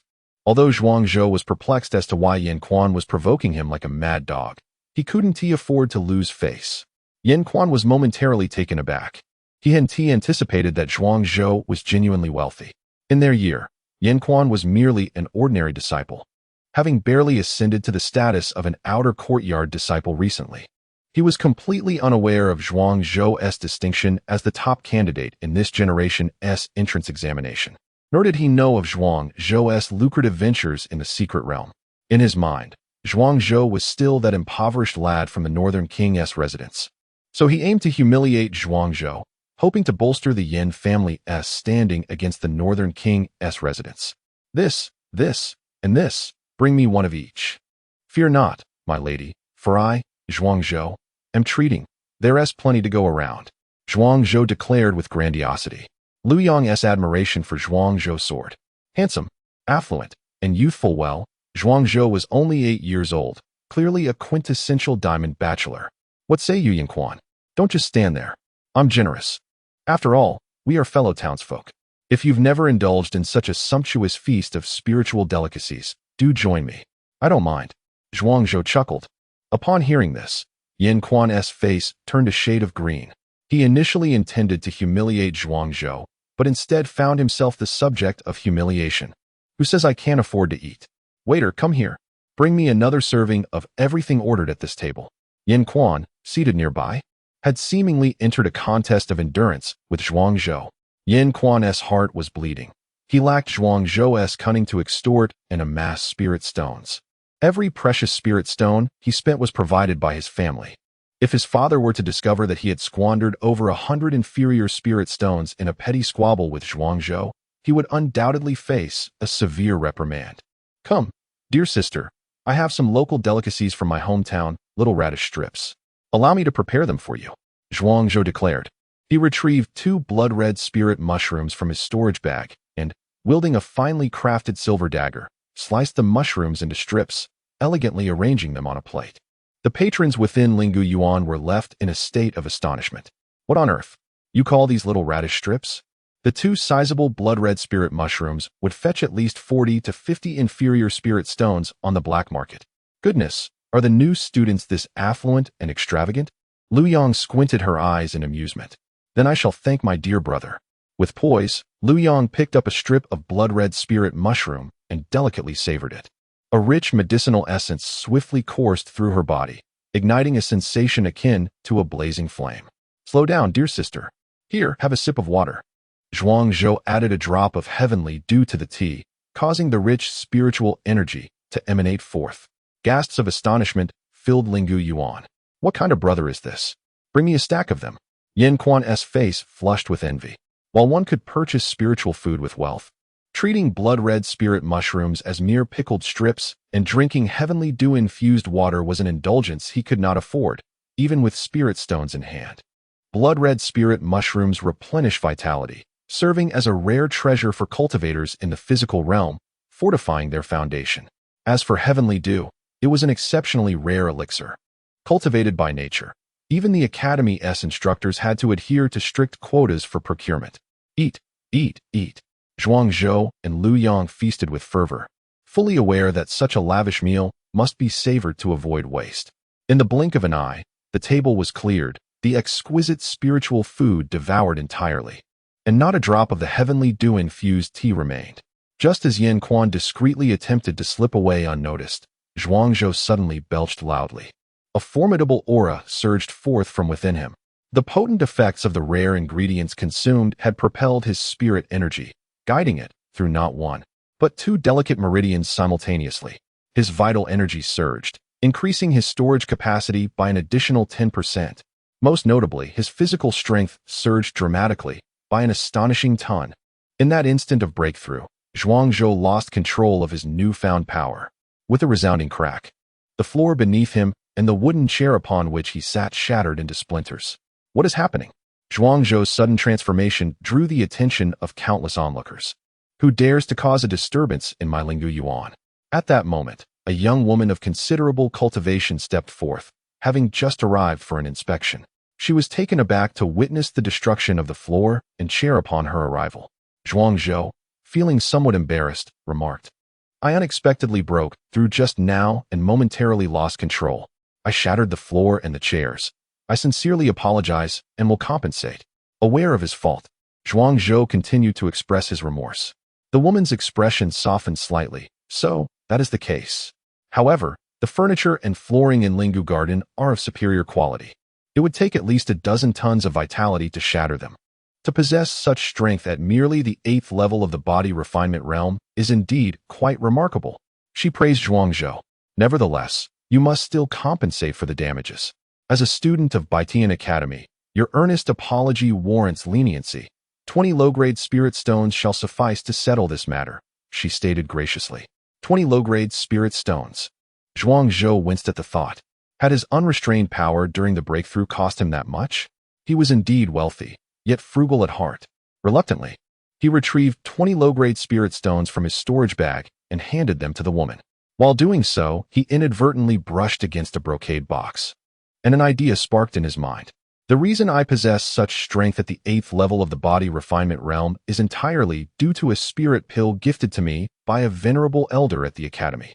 This pill can fortify the meridians, nourish the organs, and enhance the potential of the physical body. Otherwise, with my ordinary aptitude and lack of a formidable background, how could I possibly wield such power? Upon hearing Zhuang Zhou's words, the students in Lingu Garden paused their activities, their eyes widening in astonishment. Those who could enter Lingu Garden were certainly not lacking in wealth. If such a spirit pill truly existed, they would undoubtedly spare no expense to acquire it. Chapter 50. The Emergence of the Strengthening Pill. Behold, this is the elixir. The Strengthening Pill, a masterpiece crafted by an enigmatic and unnamed powerhouse from the Northern Sky Academy. Upon consumption, it fortifies the internal organs and elevates the corporeal strength threshold. Based on my estimations, if a martial artist at the pinnacle of the corporeal realm ingests it for the first time, their physical strength limit could potentially increase by 500 to 800 kilograms. Zhuang Zhou spoke with fervor, captivating the attention of his fellow students. Cultivation resembles the construction of a building. The more solid the foundation, the sturdier the upper structure. Furthermore, there is a defining characteristic when a martial artist transcends from the corporeal realm to the profound realm. At the moment of this significant breakthrough, their physical strength may double. The better the foundation, the greater the enhancement at the moment of ascension. An increase of 500 kilograms in physical strength means 1 ton upon breaking through to the profound realm. I wonder how much this elixir costs. A youth approached, inquiring. He, like Zhuang Zhou, was at the 8th layer of the corporeal realm, yet adorned in golden threaded soft armor, signifying his standing in the superior tier of the profound realm. The market value of such an artifact is no less than 700 or 800 low-grade spirit stones. Clearly, he was not lacking in finances. Zhuang Zhou's smile grew even more inviting. 100 low-grade spirit stones. Consume it on the spot. Test it immediately. If it proves ineffective, you own nothing. Zhuang Zhou grasped the essence of commerce to perfection. Mere words hold no weight. Only tangible evidence can instill trust. Excellent. Here are 100 low-grade spirit stones. I, Wang Dahu, believe in you. The youth placed the 100 stones before Zhuangzhou. Without a glance, Zhuangzhou produced a brocade box containing the strengthening pill and placed it before Wang Dahu. "Consume it, and I shall assist you in refining it," Zhuangzhou said with a smile. Wang Dahu nodded, placing the elixir in his mouth and positioning himself on the ground with a meditative posture. Zhuangzhou's palm gently pressed against the nape of Wang Dahu's neck, his mental energy merging with Wang Dahu's body, guiding the medicinal essence and aiding in the alleviation of hidden injuries left within the meridians from his cultivation, clearing blockages along the way. Moments later, Wang Dahu's complexion blossomed with vitality, and the usual roughness in his breath softened into a delicate ease. Roar! Wang Dahu suddenly opened his mouth and let out a mighty roar, his vital energy surging as if a furnace were ablaze. It worked. Zhuangzhou withdrew his mental energy, revealing a glimmer of joy. Wang Dahu, a scion of a wealthy family, had consumed numerous elixirs and supplements throughout his life. While some of their medicinal properties had been absorbed, a significant portion remained stagnant within his meridians. Zhuangzhou's mental energy helped to clear these pathways, simultaneously assisting him in absorbing the residual medicinal essence within. As Wang Dahu's body assimilated this energy, his strength surged dramatically, resulting in an astonishing increase of 900 kilograms of physical power. Ha ha ha! The heavens do not forsake me, Wang Dahu. Previously, my physical strength was 8 tons, and with this increase of 900 kilograms, I now possess nearly 9 tons of might. If one were to reach the pinnacle of physical strength, aided by a few elixirs and precious medicines, wielding a corporeal power of 12 or 13 tons would be well within reach. In the realm of physical cultivation, I would consider myself among the elite. Wang Dahu chuckled heartily. Brother, I am grateful for your elixirs. Here is an additional 100 inferior spirit stones as my token of appreciation. From this day forth, you shall be a brother of Wang Dahu. While I may not boast of many things, I am renowned for my loyalty. Should you ever require assistance, be it ascending a mountain of blades or descending into a sea of flames, I, Wang Dahu, shall not hesitate for a moment. He pounded his chest, exuding a sense of brotherly camaraderie. Zhuangzhou cast a glance at Wang Dahu. This fellow appeared simple-minded, yet he was undoubtedly no ordinary man. 100 inferior spirit stones as a gift, to be called a brother upon first meeting, ascending mountains of blades, descending into seas of flames, providing resources. I am no enchanting maiden. Why this immediate bond? It seems Wang Dahu is also making an investment. After all, at merely 8 years of age, possessing the 8th level of physical cultivation and wielding 20 tons of strength, who would not wish to befriend such prowess? Zhuangzhou felt no aversion towards Wang Dahu. What is friendship, after all? When examined closely, the character, friend, comprises 2 strings of coins.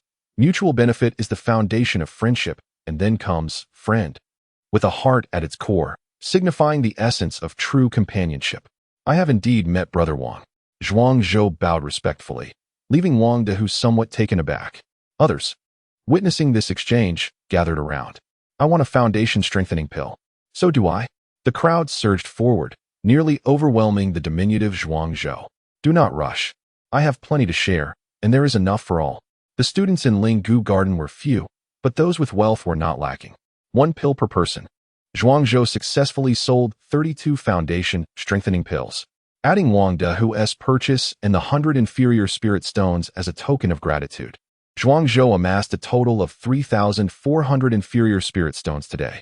If split evenly, he would net 1,750 inferior spirit stones. The 100 inferior spirit stones given by Wang Dahu would remain his personal gain. Brother, may I consume several of these foundation strengthening pills? As the crowd dispersed, Wang Dahu suddenly pondered a crucial question. We are not short on funds. It is feasible to consume more, but the effects will certainly be less pronounced than before. Moreover, the foundation strengthening pill enhances your potential ceiling. It will not immediately manifest as an increase in strength upon consumption. Zhuangzhou elucidated, emphasizing the importance of reputation in business. He intended to establish a long-term presence in the commercial sphere of Baitian Academy, unwilling to tarnish his reputation for the sake of selling a few more pills. And just now, Wang Dahu inquired, perplexed. What occurred earlier was that the foundation strengthening pill opened some of your meridians, activating the latent effects of previously accumulated elixirs. thereby enhancing your potential while simultaneously increasing your strength. Otherwise, the foundation strengthening pill only augments potential. Transforming that potential into tangible strength requires supplementary ingredients. Zhuangzhou elucidated the matter with clarity. Wang Dao nodded in understanding. So that is how it is. However, a slight increase in potential is certainly commendable. Please bring me 3 more strengthening pills. I shall experiment with them at home. With a decisive motion, 300 inferior spirit stones were placed before Zhuangzhou. Goodness, are you so reckless with your finances? Do your parents even know? Yet, Zhuangzhou swiftly accepted the spirit stones, for to refuse payment would be foolish. With 3 sects in his cultivation, the resources he required were exceedingly vast. The current sum of spirit stones was but a drop in the bucket. I shall take 2 more. I would like 1 as well. Wang Dao led the charge, igniting a fervor for purchasing once more. Zhuangzhou was left dumbfounded. In the blink of an eye, only 30 of the strengthening pills entrusted to him for consignment remained, while before him lay a veritable mountain of spirit stones. Lu Yang observed quietly, her wide eyes shimmering with admiration. Wow, Appa, you are truly remarkable. At such a young age, you have such a knack for earning money. You will undoubtedly become a prime asset in the future. Chapter 51. Spiritual plants are not for cultivation. Ahem. Selling elixirs on my territory, shouldn't there be a venue fee? The mistress of the Spirit Valley Garden remarked. This little rascal has gone too far. After years of running the Spirit Valley Garden, it was the first time someone was profiting from her guest spirit stones on her premises. Upon hearing this sudden voice, Zhuangzhou, who was excitedly preparing to pack up and head home, suddenly froze in place. He felt as if he had stepped on the tail of a cat, his body bristling with alarm. It's acceptable to ask for something, but stealing his spirit stones is out of the question. In the next moment, Zhuangzhou swiftly tucked the spirit stones into his storage bag, wearing a pitiful expression as he spoke. Dear, beautiful sister, I come from humble beginnings and lack the resources for cultivation. Through sheer hard work, I have barely managed to enter the Northern Sky Academy. However, upon my arrival at the academy, I have been oppressed by the dark forces within, facing unfair treatment. To survive, I have had to bow my head, endure humiliation, and resort to selling a few small items to make ends meet. I realize now that conducting business on your territory was my mistake.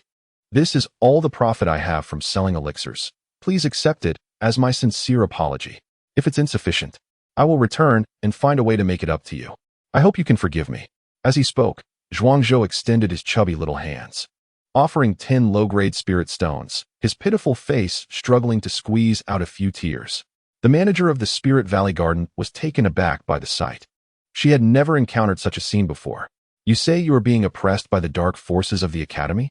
Who is oppressing you? Such claims cannot be made lightly. My name is Zhuangzhou, a freshman of the Gungzi Green Dragon level. A simple inquiry within the academy would reveal my identity. The forces oppressing me are too formidable. I dare not speak their names. Zhuangzhou feigned strength, maintaining a stoic expression, determined not to let his noble head bow or tears of grievance fall.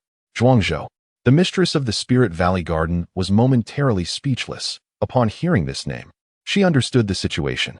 It was indeed the case that certain individuals within the academy had gone too far. You sold so many elixirs and only earned this little? The elixirs were crafted by a senior expert in the academy, and I am merely selling them on their behalf. I am already quite pleased to have earned spirit stones. At least that senior has provided me with a means of livelihood. Zhuangzhou's innocence and caution evoked further sympathy from the mistress of the Spirit Valley Garden. If she were to take away even the 10 low-grade spirit stones that Zhuangzhou had desperately earned, it would be utterly inhumane. Poor child. I shall not take these spirit stones. You may leave. If there comes a day when you truly cannot make ends meet, you are welcome to come to me. I will always have a position for you at the Spirit Valley Garden. This is a small token of my goodwill. I hope you thrive in the academy. As she spoke, the mistress took out 500 low-grade spirit stones, placed them in a storage bag, and pressed it into Zhuangzhou's hands. No, I cannot accept this. This is a small token of affection from my sister. Please accept it. After several refusals, Zhuangzhou ultimately accepted the spirit stone from the owner of Lingu Garden with tears in his eyes, and then bid farewell to Lu Yang and the owner of Lingu Garden. Once Zhuangzhou departed, the attendant quietly approached the owner of Lingu Garden and remarked, Miss, this little fellow likely isn't as impoverished as he seems. Huh. The attendant then relayed to the owner the extravagant spending of Zhuang Zhou, who had carelessly thrown money around and had used blood spirit mushrooms as if they were mere carrot sticks, brewing tea with Tianlu. The owner of Linggu Garden's eyes widened in disbelief, and through clenched teeth, he muttered, "How infuriating. This little rascal has deceived me. I didn't receive the venue fee and ended up losing 500 low-grade spirit stones. I must not see him again, otherwise." The diners, upon hearing this, scattered like frightened birds, fearing they might become collateral damage to the owner's wrath. In the afternoon, Zhuang Zhou joyfully arrived for his first elective course at the spirit planting garden. He knew that the strengthening pill would find buyers, but he was astonished by how easily it sold. "I truly am a prodigy in business," Zhuang Zhou mused, indulging in self-praise.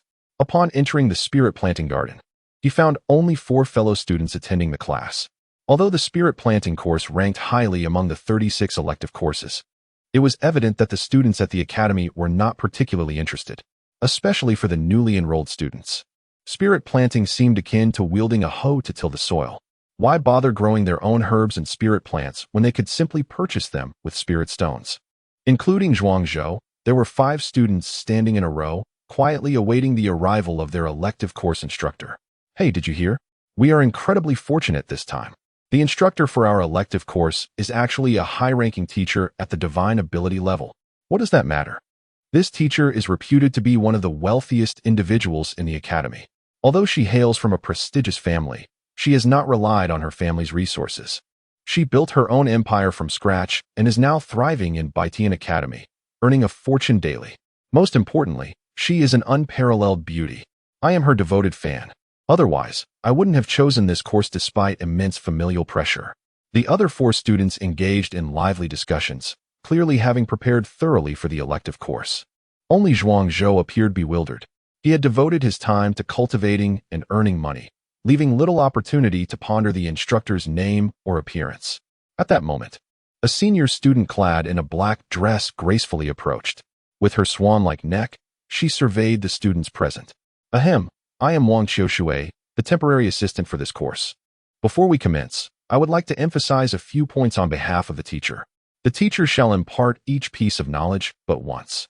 Should one fail to comprehend or remember, it is incumbent upon the individual to devise a means of resolution, with no further inquiries permitted. Failure to grasp the material will result in a deduction of final credits. Furthermore, the required soil and seeds for spiritual planting must be procured from the black market or exchanged for contribution points at the logistics office. This course provides such resources. Lastly, spiritual planting transcends mere agriculture.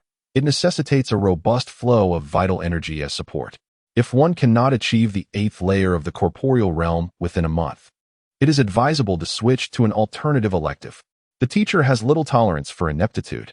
As Wang Qiushui's words echoed, a palpable air of haughtiness enveloped the room. "Understood." The other 4 students responded in unison, seemingly unfazed by the stringent demands. Soon after, a graceful figure approached with measured steps. Turning, she directed her gaze towards the 5 new students. Instinctively, Zhuang Zhou locked eyes with this spiritual planting instructor, both equally astonished as they exclaimed, "It is you." Chapter 52. The exhaustion of mental energy. Upon catching sight of the instructor, Zhuang Zhou immediately realized that he had unwittingly placed himself in a precarious situation. To his astonishment, the teacher for the elective course on spiritual botany was none other than the owner of Linggu Garden. The owner swiftly regained her composure, seemingly unaware of Zhuang Zhou's presence. In a gentle tone, she introduced herself. "I am Jiang Yu, your instructor for the spiritual botany elective.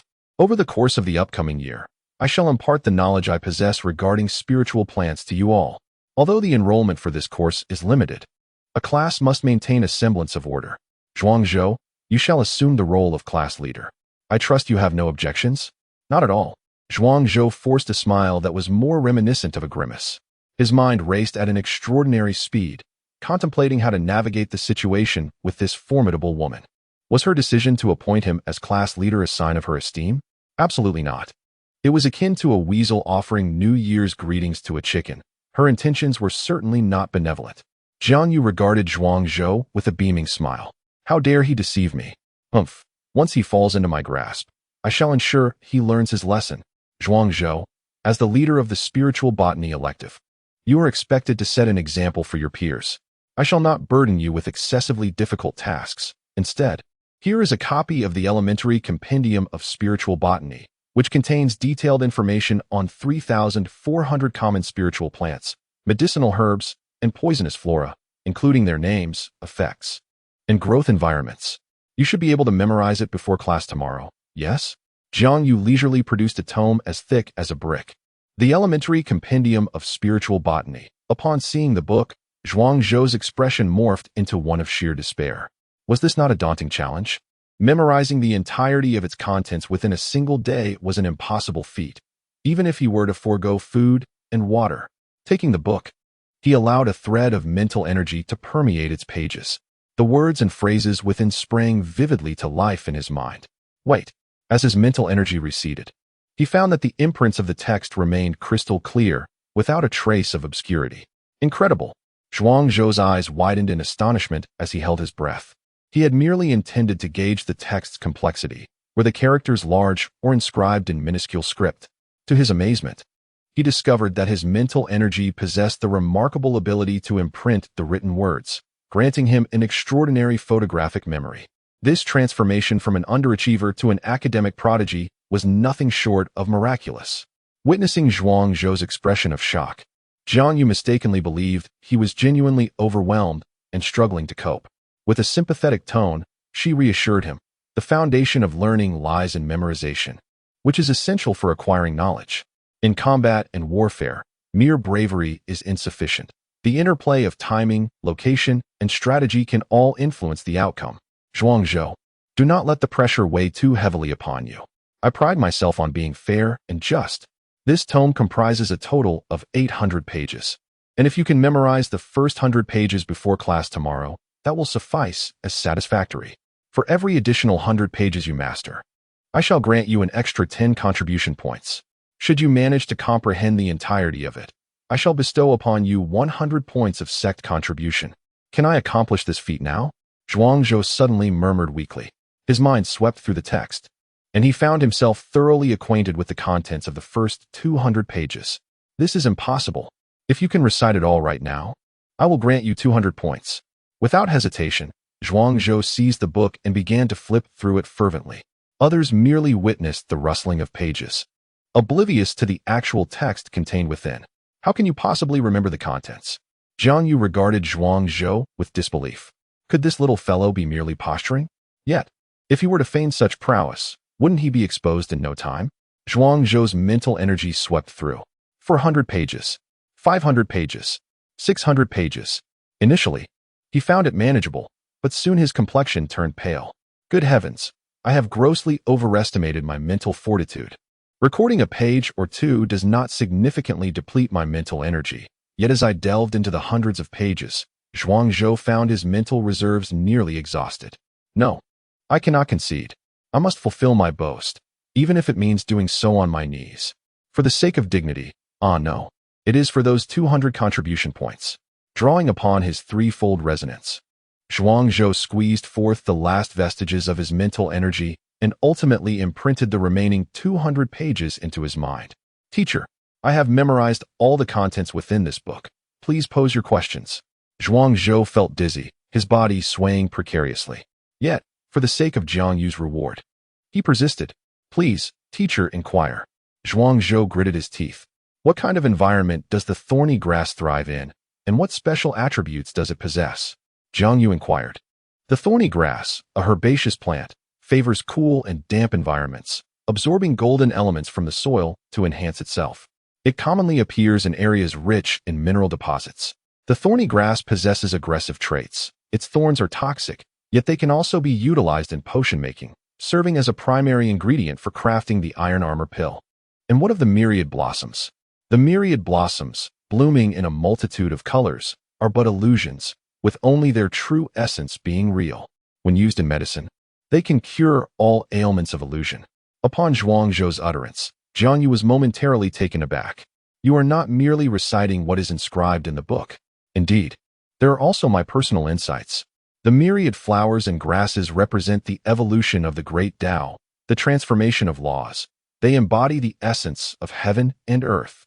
One can discern the principles of the universe from flora, and conversely, infer the properties of flora from the principles of the universe. Zhuang Zhou spoke eloquently. Jiang Yu's heart trembled. You have truly absorbed this book, grasped its essence. 200 contribution points. I shall honor my word. Jiang Yu produced her token, a radiant flash illuminating the air. Zhuang Zhou's contribution points had unexpectedly surged by 200. At last, they were in his grasp. He let out a sigh of relief. But the overwhelming sensation of mental exhaustion struck him once more. Zhuang Zhou collapsed softly onto the ground. Hey, Zhuang Zhou, what on earth are you doing? 10 minutes later. In the infirmary of Baitian Academy, a graceful woman clad in immaculate white attire spoke. Jiang Yu, aren't your spirit planters supposed to be cultivating the land? How could you have drained someone's mental energy like this? Planting? How dare you? We are spirit planters, a profound and intricate discipline. Jiang Yu retorted vehemently to her close friend, the physician Luo Lan. Now, tell me, what on earth is going on with Zhuang Zhou? Your student appears to have overexerted his mental energy. Such a situation is rare within the academy, as everyone here is a martial artist. Typically, they deplete their true qi or life potential. I have never heard of anyone exhausting their mental energy. What is the remedy for his condition? Jiang Yu inquired anxiously. Although she was still unaware of the precise cause, she vaguely suspected that Zhuang Zhou's fainting was connected to the demand she had placed upon him. No treatment is necessary. Your student is quite extraordinary. His mental energy harbors a vigorous and fiery potency, with a recovery rate tenfold that of an ordinary person. Give him half a day, and he shall restore himself, possibly even elevating his mental prowess to new heights. If Zhuang Zhou's mental depletion was indeed linked to her, she felt it was her duty to help him recover. If you are truly concerned, didn't you cultivate a batch of tranquil herbs a few days ago? Save some for him. I can brew them into a medicinal concoction that will yield immediate results. Luo Lan suggested. Here are 12 tranquil herbs. Zhuang Zhou is in your care. I must attend my class now, but I shall return to check on him. Go on, go on. Jiang Yu departed. Meanwhile, Zhuang Zhou found himself immersed in a peculiar dream. The world within his dream was ablaze with 10 suns, at times radiating as brilliant orbs, and at others transforming into formidable golden crows. Chapter 53. The body of 9 suns. Heaven boasts 10 suns. The golden crow transforms the day. Witnessing such a scene, Zhuang Zhou was momentarily stunned. Wasn't this a tableau from myth? Wait a moment. Who am I? Where am I? What am I doing? I seem to recall that I fainted from excessive mental strain while reciting notes in my spiritual plant class, all in pursuit of 200 contribution points. If that is the case, I must currently be within my own sea of consciousness. 10 suns in the sky, the golden crow illuminating the day. Could this be a natural phenomenon born of the body of 9 suns? Instantly, Zhuang Zhou felt a rush of excitement. In his previous life, although he possessed the body of 9 suns, his understanding of this unique physique was rather superficial. Firstly, the body of 9 suns is exceedingly rare. The last occurrence was in ancient times. Secondly, he was perpetually entangled with various empresses, leaving him little time to delve into his cultivation and study his extraordinary constitution. The only cultivation method he began to practice in this life was the 9 suns, Xiantianju. In his past existence, when he obtained the 9 suns, Xiantianju, he had already reached a level of divine power, with his foundation set, rendering him incapable of cultivating any other techniques. It is said that within the divine gate, there exists a method for swiftly restoring mental strength, known as the visualization technique. The more profound and intricate the visualized patterns, the quicker the recovery of mental strength. Upon reaching a certain level of mastery, one could even manifest the objects of their visualization into the real world, a phenomenon referred to as turning the false into the true. 10 suns in the sky, an ancient phenomenon. It symbolizes pure yang. The great sun, the golden crow, is one of the 10 ominous beings, and its might is self-evident. If I were to use this scene as my visualization pattern, would my mental strength not recover swiftly as well? Suddenly, an idea struck Zhuang Zhou. He immediately began to visualize the scene before him, while others visualize mere images, which, no matter how profound, remain incomplete and flawed. Zhuang Zhou envisioned a genuine projection of a fragment from the mythic age within his sea of consciousness, unparalleled in its authenticity. Boom! Zhuang Zhou's mental energies surged forth, akin to a parched field suddenly blessed with a spiritual spring, gushing forth with refreshing water. 20 times. The speed of mental recovery was now 20-fold. Is this little fellow a monster? In the infirmary, Luo Lan had just crushed the tranquil herb into a medicinal juice. She then noticed a faint red glow emanating from Zhuang Zhou's body. His weakened mental energy rapidly regained its strength, even spilling forth in wisps, causing the light around him to twist and refract. Given this situation, did he still need to consume the tranquil herb? The herb was intended to enhance his mental recovery speed. With a 20-fold recovery rate, in less than an hour, his mental energy would be completely replenished. Using the nourishing herb would merely be gilding the lily. Luo Lan hesitated. Well, since it is already crushed, not using it would be a waste. I am curious to see how much faster his mental energy recovery will be with the addition of the nourishing herb. Luo Lan then administered the crushed juice of the tranquil herb to Zhuang Zhou. As the medicinal liquid entered his mouth, it instantly transformed into a refreshing surge of energy that permeated through Zhuang Zhou's mind. Nourished by the spirit herb, the recovery rate of his mental energy surged dramatically once more, 30-fold. This child is undoubtedly an anomaly. Luo Lan was astounded. As the foremost physician among the younger generation of the Northern Sky Academy, Luo Lan was well aware that the spirit herb typically doubled the recovery rate of mental energy. For others, the recovery rate was 1, but after consuming the spirit herb, it rose to 1.5. Yet, Zhuang Zhou's recovery rate was 20, and astonishingly, it soared to 30 after taking the herb. Unbelievable. A true marvel. This Zhuang Zhou appears to be quite formidable. Luo Lan sighed softly.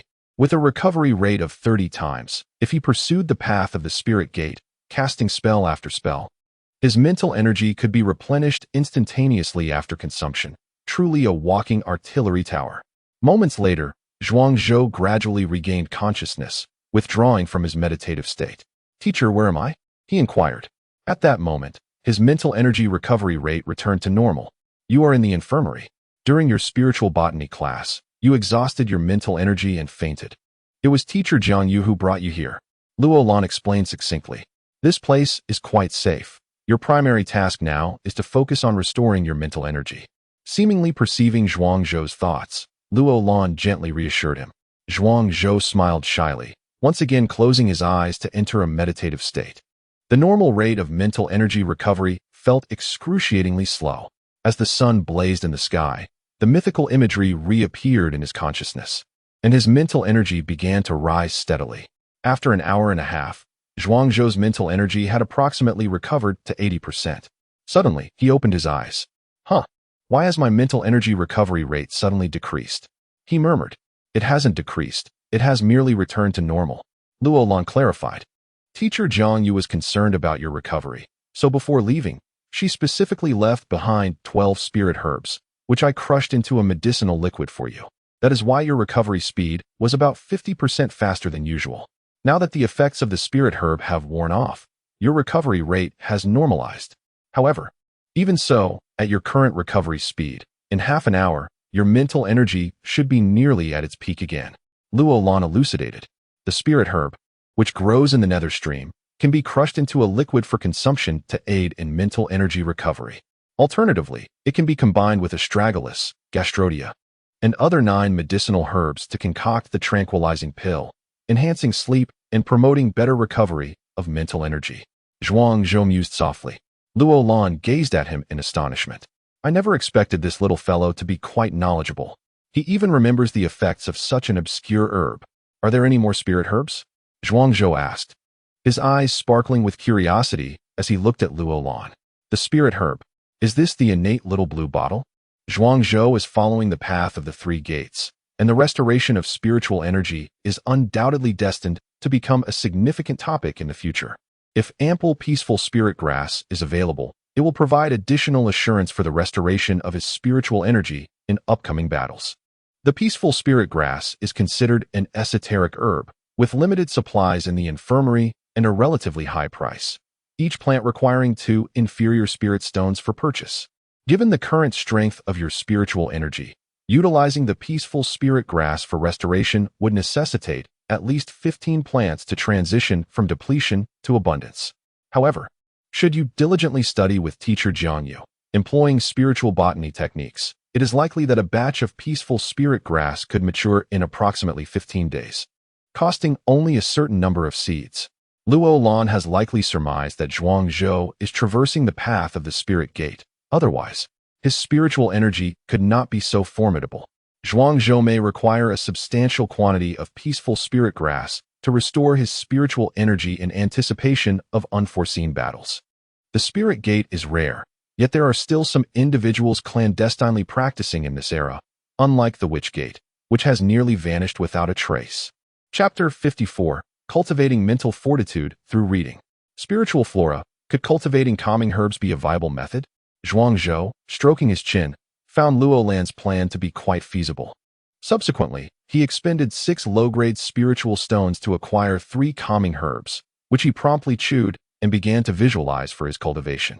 Indeed, the recovery rate of his mental energy surged remarkably. Within 10 minutes, his mental energy had fully restored to its peak.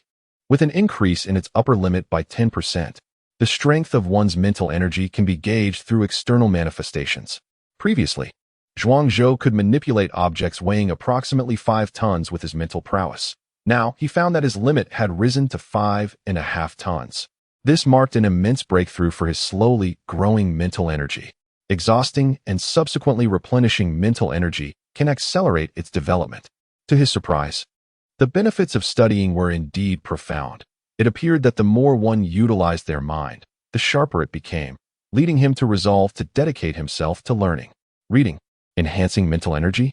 What sort of a logical reasoning is this?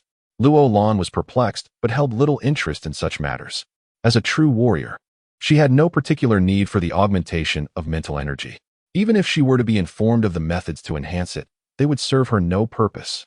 Zhuang Zhou remained in the infirmary for another half-hour, delving into various medical texts and inquiring about numerous topics. Understanding the world is a form of knowledge. Sustaining injuries during combat is inevitable. Thus, acquiring medical knowledge could potentially save one's life at a critical moment. It was rare to encounter someone genuinely interested in medical knowledge, prompting Luo Lan to patiently explain concepts to Zhuang Zhou. To her astonishment, Zhuang Zhou demonstrated remarkable comprehension, even evoking a sense of fondness in Luo Lan. As a teacher, the most cherished students are those who are diligent and inquisitive. At that moment, Jiang Yu, having completed her class, finally returned. Has your mental energy returned to normal? Jiang Yu observed Zhuang Zhou's lively demeanor, realizing that this rascal was indeed fine. Thank you for your concern, teacher. Here is the payment for the 12 calming herbs. I would not dare to take advantage. With that, Zhuang Zhou reverently presented 24 low-grade spiritual stones to Jiang Yu. Jiang Yu cast him a glance. Do you think I am in need of such a meager sum of spiritual stones? Do not feign humility. Return them. You fainted in my class, and as your teacher, I have the responsibility to attend to your injuries. Although Jiang Yu still spoke to Zhuang Zhou with a hint of irritation, her attitude had notably softened. Setting aside other considerations, his extraordinary memory marked him as a promising candidate for a spiritual flora master. To excel in this field, one must not only possess a high level of cultivation, but also exhibit a broad spectrum of knowledge. At Baitian Academy, there are many strong individuals, yet few are willing to pursue the study of spiritual flora, and even fewer possess both aptitude and remarkable memory. Given this, I am truly grateful to you, teacher. Zhuang Zhou reluctantly retracted the spiritual stones. Little one, from the very beginning, you never intended to truly return these spirit stones to me, did you? You are still too naive to play tricks on your teacher. Jiang Yu jested with a smile. Teacher, you misunderstand. Before Zhuang Zhou could defend himself, Jiang Yu continued. All right, I am already aware of your little schemes. You fainted before the elective class even began today. Thus, I shall compensate for the lesson myself. Jiang Yu addressed Zhuang Zhou. Then, teacher, I wish to learn the cultivation of the tranquil herb. Could you teach me? Zhuang Zhou gazed at Jiang Yu with eager eyes. After a moment's contemplation, Jiang Yu replied, If it were anyone else, I would certainly refuse, but you are an exception. Your foundational knowledge can be comprehended through reading, so I need not instruct you extensively. Very well, I shall impart to you the method of cultivating the tranquil herb. However, how much you can grasp, and whether you can successfully cultivate this herb, will depend upon your own understanding and practical skills. Spirit plants require spirit fields to create a conducive living environment. followed by various fertilizers and excellent cultivation techniques. Jiang Yu began to patiently explain the intricacies of spirit plant cultivation to Zhuangzhou. Zhuangzhou listened intently, occasionally sharing his thoughts in dialogue with Jiang Yu. Before long, evening had descended. The sun dipped below the horizon, and the orange glow in the sky gradually faded. What began as a 2-hour supplementary lesson unexpectedly extended into the night. All right, today's lesson concludes here. Little one, take your time to digest this knowledge once you return. After offering a few words of advice, Jiang Yu departed. She had business to attend to at the Spirit Valley Garden, as teaching was merely a part-time endeavor for her. This time, Zhuangzhou did not head to the morgue. Instead, he sent a message to the corpse collector and prepared to explore the night market of Baitian Academy during his leisure hours. The night market of Baitian Academy is a unique spectacle. As dusk falls, it becomes lively and bustling, only to gradually wind down in the deep of night. There are not only students from various grades selling goods, but also some lower-ranking teachers. In Baitian Academy, spirit stones and contribution points are in constant demand. Without an additional source of income, it is truly difficult for most to sustain themselves. As Zhuangzhou wandered through the night market, his gaze flitted around. Spirit soil of the 3rd grade, seeds of the tranquil herb, and nutrient solution of the 1st grade with ice attributes. Zhuangzhou's mind raced, striving to gather relevant information from memory to avoid making misjudgments. Goodness, this is a real drain on finances. Indeed, it was a financial burden. Before Jiang Yu introduced him to the various conditions for cultivating the tranquil herb, Zhuangzhou shared the common perception of most spirit plants are merely crops, requiring only a few spirit stones to cultivate. But now, Zhuangzhou realized the error in his thinking and that he had gravely underestimated the situation. The consumption associated with spirit plant cultivation is certainly not less than that of other elective courses. The 3 essential components of spirit plant cultivation are spirit soil, seeds, and nutrient solutions. These 3 items are all costs, each more exorbitant than the last. If one manages to cultivate them, the value of the finished spiritual plants, whether for sale or personal consumption, far exceeds the initial investment. However, should cultivation fail, it amounts to a complete loss, a squandered effort. Spiritual soil. Oh, exquisite spiritual soil. Sold cheaply, yet worthless if unsatisfactory. At this moment, a shout broke Fang Yu's reverie. He focused his gaze and noticed a lanky student crouched on the ground, handling clumps of soil. Is this the spiritual soil? Zhuangzhou bent down to examine the clods, which, although faintly emanating spiritual energy, were vastly different from the pristine spiritual soil he had envisioned neatly arranged in pots. These 2 pieces are 2nd-grade spiritual soil, each weighing 1 kilogram, priced at 5 low-grade spirit stones. Next to them lies 3rd-grade spiritual soil, also 1 kilogram, costing 20 low-grade spirit stones. These soils have just been excavated from the Qinling Mountains, rich in spiritual energy. Should the spiritual energy within the soil be depleted, one can grind low-grade spirit stones into powder and mix them into the soil, allowing the spiritual energy to gradually replenish. The emaciated senior weakly elaborated. The trade of spiritual soil inherently lacks substantial profit. Had it not been for the pressing need for spirit stones to support his breakthrough, he would never have ventured into the Qinling Mountains in the dead of night to excavate these clods and set up a stall to sell them. Chapter 55. Night Market and Black Market. Zhuangzhou toyed with the 3rd-grade spirit soil, and indeed, it was rich in spiritual resonance. The quality of spirit soil cannot be solely judged by the aura it exudes. Rather, it possesses a hidden essence, an ineffable charm that can only be understood intuitively. This charm is known as spiritual resonance. The more abundant it is, the greater its value. Is it true that a senior at the 8th level of the mystical realm is here, selling spirit soil? Zhuangzhou casually remarked. Life's pressures. Life's pressures. The emaciated senior seemed to lament the human condition. Will you sell me a piece of 3rd-grade spirit soil for 15 low-grade spirit stones?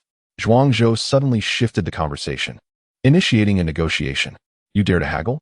No way, no way. The thin senior waved his hand, attempting to dismiss him. I'm not just looking for 1 piece. I'll take all 4 pieces of 3rd-grade spirit soil you have here and place a long-term order. Whatever you have, I shall acquire. Upon hearing this, the senior's eyes widened with excitement, akin to a wolf spotting a rabbit. He had initially thought Zhuangzhou was merely a small-time player, only to discover he was dealing with a hidden powerhouse. Whatever you have, I'll take it.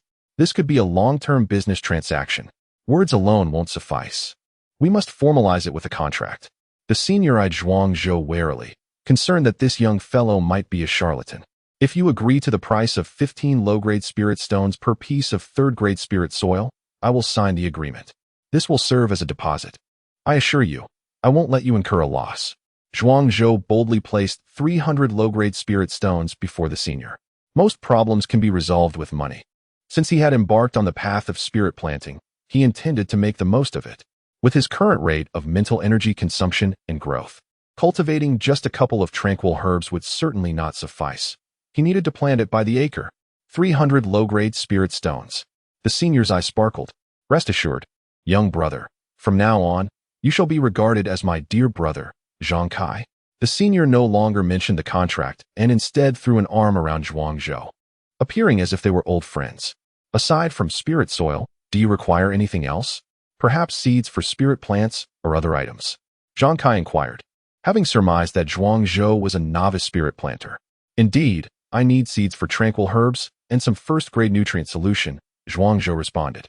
Seeds for tranquil herbs? I haven't heard of those. However, I do know of a place that certainly has the first-grade nutrient solution. Zhang Kai said mysteriously. Are you well acquainted with this black market? Zhuang Zhou asked, looking at Zhang Kai with curiosity. Zhuang Zhou was busy and had no time to wander aimlessly in the black market, considering it a waste of precious time. If he could save some time for cultivation, he would gladly spend a little more spirit stones.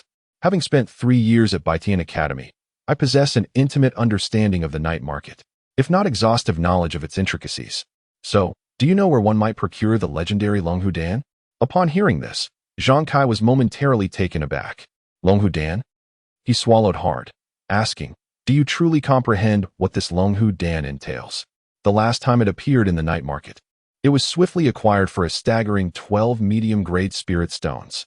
This concoction is meticulously crafted for the prodigies of the corporeal realm. It has indeed graced the night market? Zhuang Zhou was astonished, for he had merely posed the question tentatively. Nutritional liquids and seeds of calming herbs could be procured with some effort.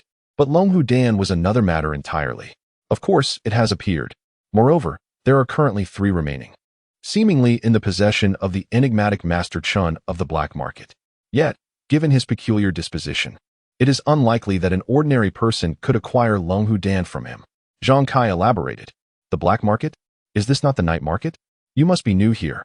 You are unaware that the so-called night market of Baitian Academy is intrinsically linked to the largest black market, the Xinghua market, across the 300 nations. The night market and black market are interconnected. Zhuang Zhou trembled at the revelation. Indeed, they are intertwined. This serves as a hidden benefit for the students and faculty of Baitian Academy. Certain illicit items, which could incite turmoil and danger in the outside world, remain inconspicuous within the confines of the academy, instead becoming a catalyst for the growth of its scholars. Naturally, there are boundaries between the night market and the black market. Within the academy lies the night market, which culminates at a gateway known as the Yin-Yang Gate. Beyond this portal resides the black market, where transactions are fraught with peril, and one must bear full responsibility for their actions. Given your current low cultivation level, I advise against involving yourself with the black market. Even those at the pinnacle of the Tongxian realm find it precarious to navigate. As for you, Zhang Kai left his statement hanging, with the implication unmistakably clear. Zhuang Zhou understood that with his present level of cultivation, even the knowledge of Longhu Dan's existence within the black market would not avail him in procuring it. He fell silent, resolutely committing himself to acquiring the Longhu Dan to embark on an invincible path in this lifetime. I will assist you with the calming herbs and nutritional liquids. Should you require anything else, I shall procure that as well. Tomorrow, at this very hour, I shall await you here. Zhang Kai generously offered Zhuang Zhou. He recognized the significance of this client and was determined to foster a good relationship. Should he succeed in pleasing him, resources to aid his own breakthrough to the 9th layer of the Tongxian realm might become available. I require 300 seeds of calming herbs, 30 vials of first-grade nutritional liquid, preferably of the ice attribute. Additionally, if possible, procure a formula for the calming pill. This amounts to 500 low-grade spirit stones, which should suffice for these acquisitions. If you manage to procure these items for me tomorrow, I will reward you with an additional 10 low-grade spirit stones for your trouble. Zhuangzhou was not particularly fond of shopping. Since there are individuals willing to run errands, they would not allow the other party to assist them without compensation. Money must be earned and spent wisely. Zhuangzhou could have procured these items himself, yet the time lost would have granted him sufficient opportunity to accumulate 20 contribution points in the mortuary. In the black market, 20 contribution points equate to at least 200 low-grade spirit stones, a calculation that Zhuangzhou is quite adept at making. A fee of 10 low-grade spirit stones for the errand? Quite agreeable. I shall purchase the items tomorrow and deliver them to you. The two reached an accord, with Zhuangzhou providing a prepayment of spirit stones. Subsequently, he returned to Lin Shiro's villa and retreated to his chamber, diligently studying the 10,000 beasts technique, a reward bestowed upon him by the academy at the time of enrollment. This is a profound grade technique of the highest order, designed to enhance vitality and prolong life.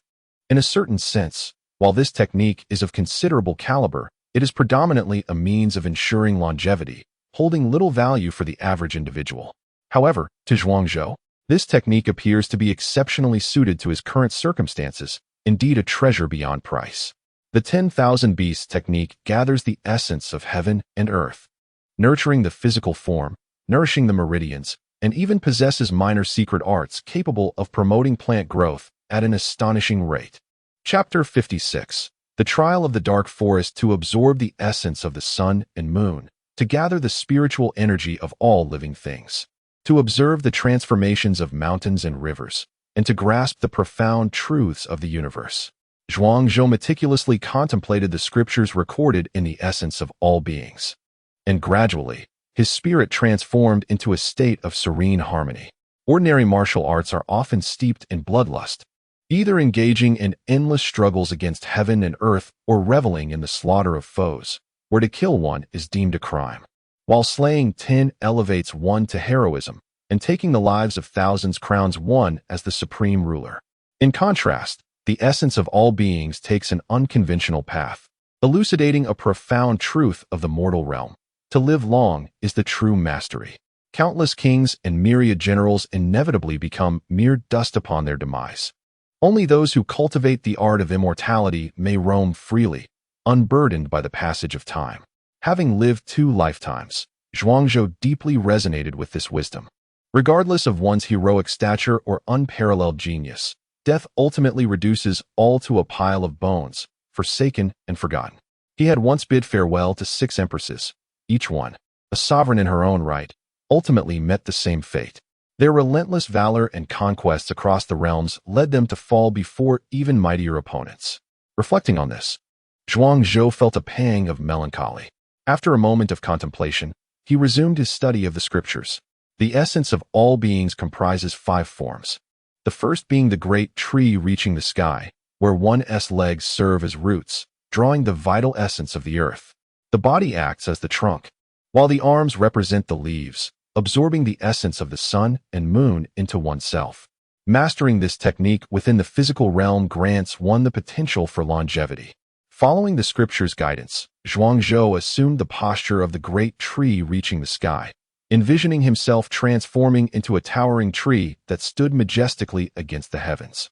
Indeed, moments later, an unceasing flow of earthly power surged into his being.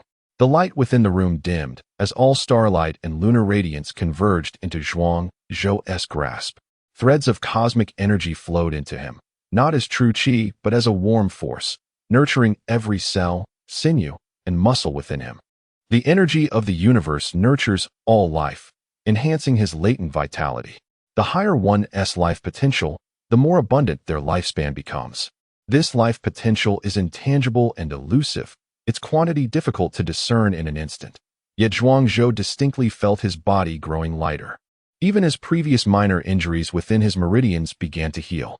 Coupled with the heavenly theft technique, his meridians flowed unimpeded, and the limit of his physical strength astonishingly increased by 100 kilograms. Indeed, the combination of techniques yielded unexpected results. The essence of all beings alone may provide little aid in cultivation, merely incrementing life potential and vitality, while the heavenly theft technique, though also a health-preserving art, could enhance physical strength by nurturing meridians and unblocking joints. Zhuangzhou's eyes sparkled with realization. Perhaps the higher-ups of the North Sky Academy had never anticipated that the seemingly ineffective technique they bestowed upon him would reveal its worth in such a manner. Within the realm of physical cultivation, the essence of all beings also encompasses two additional hand seals, the healing seal and the transformation seal. These seals represent an ancient means by which warriors commune with the laws of nature, each distinct seal often yielding unique effects. However, the art of hand seals has gradually fallen into disfavor among martial artists due to its prolonged execution time and insufficient potency. Nevertheless, the hand seals possess their own profound mysteries. Certain non-combative secret techniques still necessitate the use of hand seals to be realized. For instance, the healing seal channels the power of heaven and earth, transforming it into life force to be bestowed upon the injured, capable of healing the vast majority of external wounds inflicted by blades. The birth seal draws upon the spiritual energies of the cosmos, accelerating the growth of spiritual flora. While these methods may be unconventional, they are remarkably practical, yielding immediate results. Zhuangzhou cultivated within the confines of his dwelling throughout the night. At dawn the following day, a purple aura emerged from the east. The first ray of sunlight fell upon Zhuangzhou's brow. Suddenly, he opened his eyes, revealing a glimmer of joy. To his astonishment, he had successfully merged two techniques, enhancing his physical strength limit by an impressive 300 kilograms. Though the increase was modest, if accumulated over time, by the time he reached the 9th layer of physical cultivation, he could potentially elevate his physical strength limit by 7 or 8 tons. Zhuangzhou mused to himself, his heart brimming with excitement. It is worth noting that once one's physical strength reaches its zenith, every increment becomes exceedingly precious. The following day's curriculum included a history of the myriad races and a class on warfare. Zhuangzhou found the history class utterly tedious, for in his previous life, he had stood alongside the Empress, engaging in countless confrontations with the myriad races. After decades of warfare, he was intimately familiar with the minutiae of their generals. The dry content of the history lesson held little value for him. The afternoon's class on battle formations also consisted largely of foundational theoretical knowledge.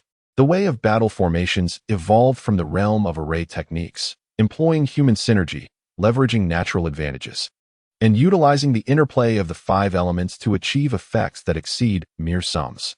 This common course primarily focused on theoretical content, teaching only the most rudimentary formations such as the 2 instruments formation and the 3 talents formation. In other areas, Zhuangzhou had no voice. But in the realm of battle formations, he was undoubtedly a consummate expert. In his former life, he had commanded the human race against the myriad races, experiencing hundreds of battles of varying scales. He had mastered a multitude of formations with ease and had even uncovered relics related to the inheritance of battle formations, acquiring knowledge of more advanced combinations. Single battle formations are classified into 7 tiers: bronze, silver, gold, diamond, obsidian, immortal, and invincible, with each tier further subdivided into upper, middle, and lower grades.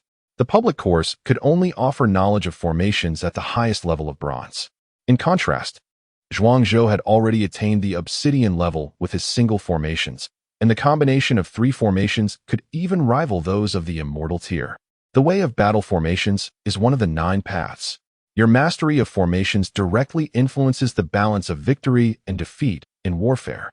This subject has been included in the public curriculum to enhance survival capabilities on the battlefield. Therefore, you are required to form small teams, with each team consisting of at least 5 members and a maximum of 8. Only with sufficient numbers can the advantages of battle formations be fully realized. Of course, there is no rush for this task. You may choose to form teams across classes or even across grades.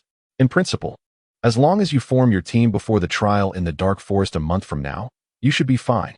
However, if you can successfully assemble your team in advance and conduct rehearsals, your chances of survival during the trial will significantly increase.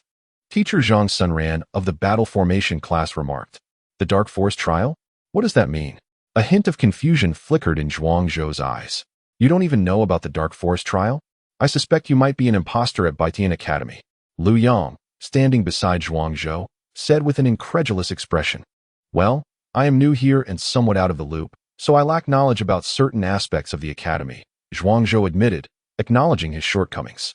Liu Yang cleared his throat and then spoke in a deliberately sagacious manner. The Dark Forest Trial is a traditional event held periodically by Baitian Academy.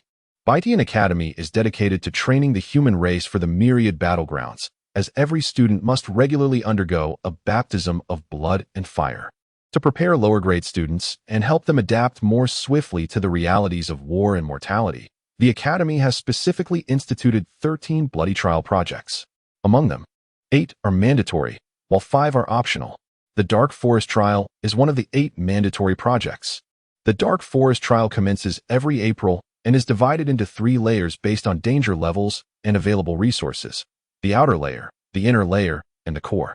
The outer layer poses the least danger, but it also offers the fewest resources.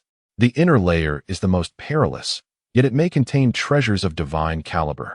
Typically, the trial in the Dark Forest is conducted jointly by first, second, and third-year students, and there will also be peers from various clans participating. It is a realm where life and death are not barred, where slaughter is permitted. Slaying beings from other clans can even earn you additional merit. Each year, the mortality rate for first-year students in the Dark Forest Trial hovers around 15 to 20%. This is the first significant hurdle after enrollment. If you manage to surpass it, you may face the grim fate of battle. Goodness, no wonder the sovereign of Daong insisted on sending me to Baitian Academy. This is hardly a school. This is a veritable hell on earth. Zhuangzhou couldn't help but exclaim. Chapter 57. Logistics Teacher. I am a logistics staff member, not adept in combat. May I apply to abstain from the trials in the Dark Forest? Zhuangzhou suddenly interjected. His words left not only Zhang Sun but also Liu Yang, who stood beside him, momentarily speechless. How dare you claim to be merely a logistics worker? You are the top performer in this entrance examination, Zhang Sun exclaimed. Among the over 600 students admitted, your combat prowess is extraordinarily impressive. To abstain from the trials in the Dark Forest would be utterly unjust. Zhang Sun stared at Zhuangzhou for a moment. Are you certain you are not jesting with me? This is the role assigned to you by the Academy. The reward for the entrance examination is a health cultivation technique, and the internship is in the research department, a standard logistics division. I am a compliant and unassuming individual. The path the Academy has laid out for me is one I shall steadfastly pursue, Zhuangzhou said earnestly, gazing at Zhang. Senator Zhang Sun gaped in disbelief. He opened his mouth, only to find himself at a loss for words. He was aware that certain higher-ups in the Academy were deliberately suppressing Zhuangzhou. Although their tactics were somewhat disreputable, they remained within the bounds of the rules, leaving the teachers in a difficult position to comment. The higher-up suppression met with Zhuangzhou's quiet defiance. This resistance, seemingly feeble, was, in fact, a resounding slap in the face to those outdated figures. Zhang Sun glanced at the little mouse dozing on Zhuangzhou's shoulder. Despite its apparent lack of presence, merely eating and sleeping by Zhuangzhou's side, this creature was the pet he had brought out from the secret realm during the entrance examination, possessing the formidable cultivation of the 9th level of the body realm, easily overpowering most newly admitted students. The mouse appeared to belong to the legendary Spirit Eater classification, subsisting on spirit stones, spiritual weapons, and exotic flora. Though seemingly docile, it was ferocious. When it unleashed its power, few among the same rank could withstand it. Logistics? Huh. Just imagine if those who expended resources to meticulously cultivate their talents found themselves unable to contend even with Zhuangzhou's pet. That would be quite the embarrassment. After a brief contemplation, Zhang Sun addressed Zhuangzhou. In the teams at Baitian Academy, every member is a warrior. However, this represents an imperfect structure. On the true battlefield, a cohesive combat team should consist of various professions supporting one another. There are warriors charging to the front, archers or catapults providing ranged support, assassins lying in wait for ambush, and auxiliary or logistics personnel handling aftermath or rescue operations. Thus, while logistics personnel do not strictly fall under the category of combatants, being non-combatants does not exempt them from participating in battle. Logistics merely denotes a lower ranking in the combat sequence on the battlefield in critical moments. Non-combatants must also step up. After all, in the war among myriad races, the invaders will not spare you simply because you are a non-combatant. Zhang Sun explained earnestly. He had one additional thought unspoken. If logistics personnel were sufficiently exceptional, their desirability on the battlefield would far surpass that of even the mightiest warriors. An exceptional non-combatant possesses the remarkable ability to revive hope and alter the tide of battle at critical moments. Of course, those who are distanced from Zhuang Zhou need not delve into excessive detail. So it is, thank you for your guidance, esteemed teacher. Zhuang Zhou humbly responded. His earlier intention was merely to provoke those who schemed against him, not out of genuine reluctance to partake in the trials of the Black Forest. The trials of the Black Forest present him with a prime opportunity to engage with myriad races, vanquish foes, and gather offerings. Zhuang Zhou has not forgotten that within his storage bag lies a totem pillar awaiting his reverence. The esteemed shamanic practitioner, Chu Jiantian, might very well become the most formidable ally at this stage of his journey. His strength is unfathomable, perhaps even beyond the reach of certain high-ranking officials within the academy. Since you wish to pursue the logistics route, I happen to possess a collection of texts that would be perfectly suited for you. These were acquired in my youth, yet they do not align with my path. Thus, they serve no purpose in my possession. I can part with them for 50 contribution points. What do you think? Zhang Sun produced a hefty stack of tomes from his storage bag. Zhuang Zhou was taken aback. Are you truly a teacher? Is it appropriate to so openly peddle extracurricular texts during a public class? Gazing at the stack of books, thicker than 10 bricks piled high, Zhuang Zhou felt a wave of frustration. 50 contribution points for a pile of books of uncertain utility? Is this not akin to robbery? 50 contribution points, when converted to low-grade spirit stones, would equate to at least 60 or 70. One could purchase 4 or 5 books at a bookstore with that amount. Zhuang Zhou continued to grumble inwardly. Zhang Sun chuckled. Whether you buy or not is entirely up to you. Feel free to peruse them for a preview. Under Zhang Sen's encouragement, Zhuang Zhou picked up a book and glanced at its contents absent-mindedly. However, after just a few moments, he was instantly captivated by the material within. The pages were richly illustrated and detailed the crafting methods of various traps and concealed weapons used in warfare. The content was rather insidious, yet undeniably practical, and Zhuang Zhou found himself immensely fond of it. Subsequently, he cast a glance at the hefty stack of tomes once more, swallowing hard. If just 3 to 5 pages contained such elaborate traps, then this entire collection must encompass thousands of pages. To master them all would surely be overwhelming. Oh, how delightful, he thought. Ancient generals strategized from afar, achieving victory without battle, while the cunning tactics in this book could claim lives without confrontation. Zhuang Zhou was immediately enamored with these texts. 50 contribution points. I have already transferred them to you, esteemed teacher, he exclaimed joyfully, stowing the books into his storage bag. Zhang Sun smiled. I hope these materials will flourish in your hands. After all, our Northern Sky Academy has not seen a logistics-oriented combat specialist in many years.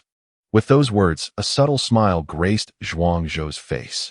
As he diligently pursued the path of becoming a logistics-oriented combat expert, his determination only grew stronger. In the office of the Gengzi Qinglong class, Zhang Ying gasped for breath and exclaimed, Something has happened. Zhang Ying, how many times must I remind you? One should not react with such alarm. Li Qingyue said, slowly closing the book in his hands and reprimanding her softly. The history teacher for the Ling Tian class has just resigned. Soon, there will be no one to teach it, Zhang Ying said, furrowing her brow as she held the class schedule. Resigned? Why would he resign? Li Qingyue finally took her words seriously and inquired. Because there were too few students enrolled in the course. Last year there were 3. This year there is only 1. The teacher stated that his value could not be realized at Baitian Academy, so he decided to resign and retire at home, Zhang Ying replied with resignation. Nonsense.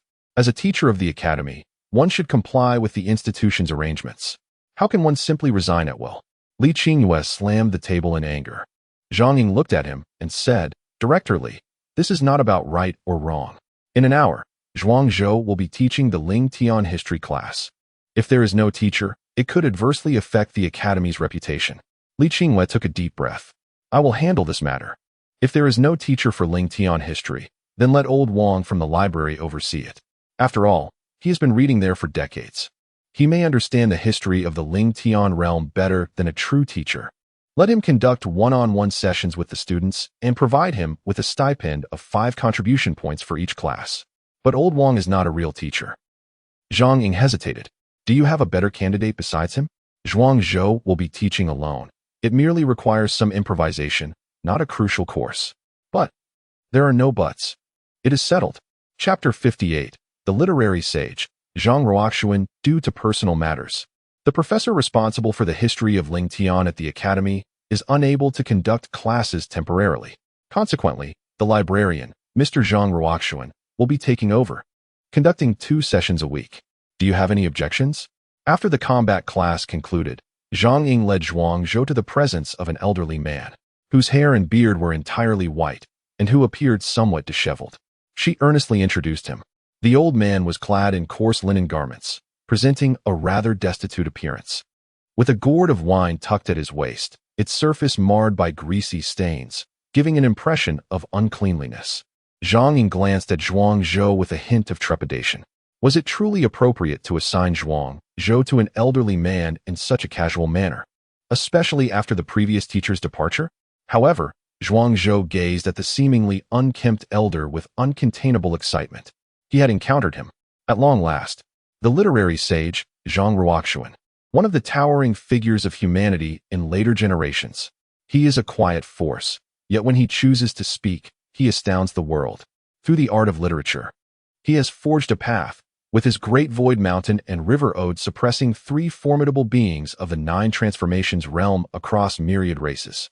Although the present Zhang Ruoxuan may not yet possess such immense power, given that the golden era has not fully arrived, and certain celestial treasures and unparalleled legacies have yet to emerge, he undoubtedly stands as one of the top-tier experts at the Northern Sky Academy.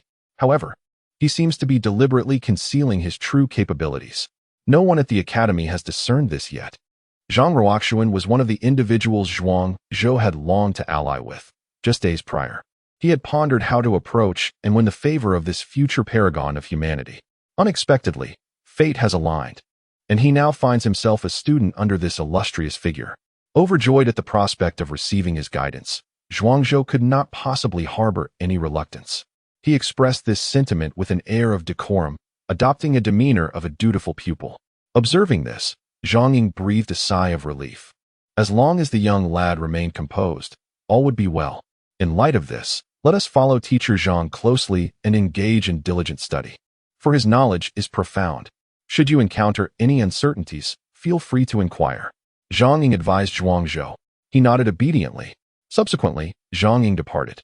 Zhang Ruoxuan cast a sidelong glance at Zhuang Zhou. Does this little fellow possess some inkling of the truth? He unscrewed the cap of the wine gourd and took a swig. The student, having left home at a tender age, feeling lonely and adrift, was reminded of his grandfather upon seeing his teacher, thus experiencing a sense of kinship. Zhuang Zhou quickly realized that he had perhaps overplayed his performance. Such unusual behavior would inevitably raise suspicion from the old man.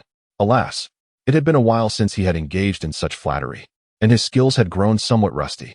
He no longer possessed the previous fluidity and finesse. Zhuang Zhou reflected inwardly. Nonsense. You must be the offspring of that rascal Zhuang Yan.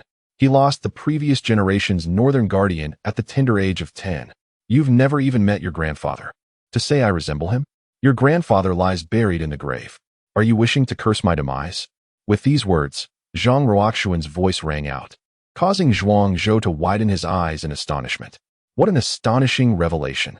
How does this individual possess such profound knowledge of his own family affairs? Has he delved into my family's genealogy? Wait a moment. Teacher Zhang, did you assert that you are acquainted with my father? Of course. Who in this esteemed institution's older generation does not recognize your father? That little troublemaker. During his time at Baitian Academy, he frequently pilfered books from my collection to read.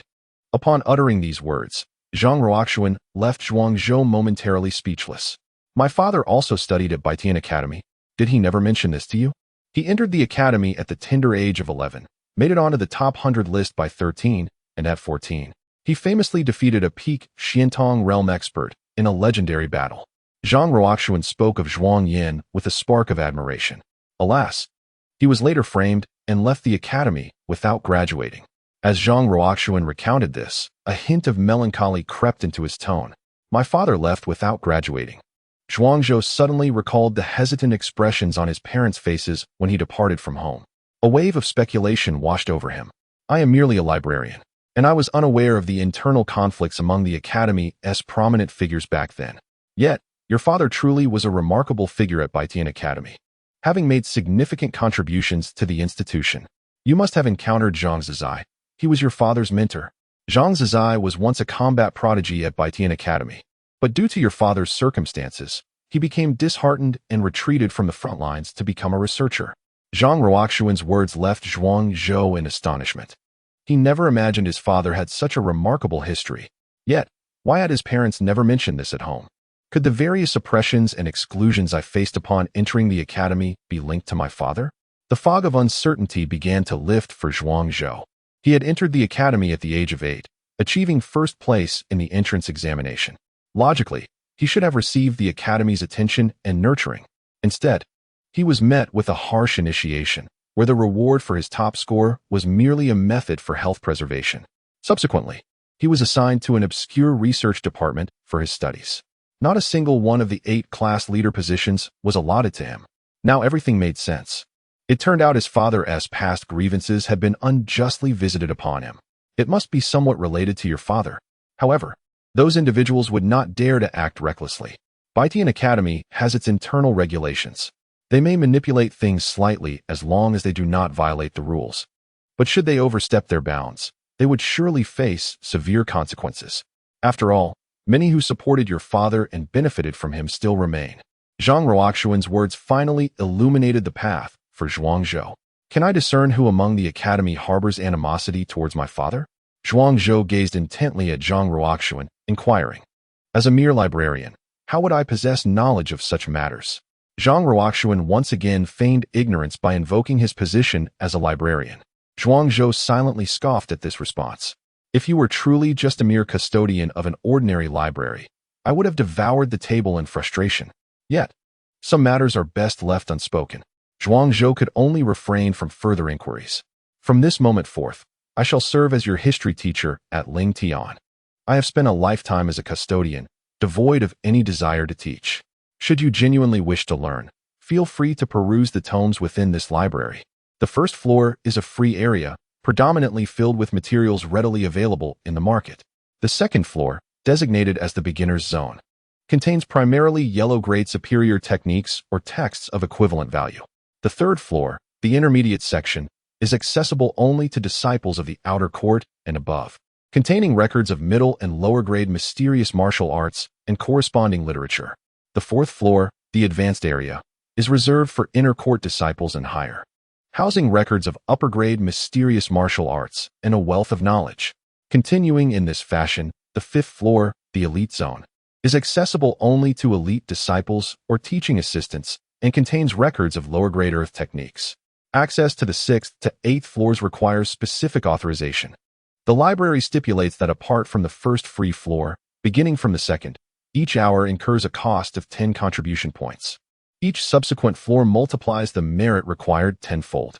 Zhang Ruoxuan elucidated the rules of the library, leaving Zhuang Zhou in a state of bewilderment. Those mysterious techniques and above could be freely accessed with contribution points? Zhuang Zhou swallowed hard. In a realm such as Daong, the mere appearance of a single volume of such techniques could incite fierce competition among countless individuals. If Baitian Academy permitted unrestricted study, it would be utterly astonishing. What are you thinking? Having a status and expending contribution points merely signifies eligibility for access to the respective tier.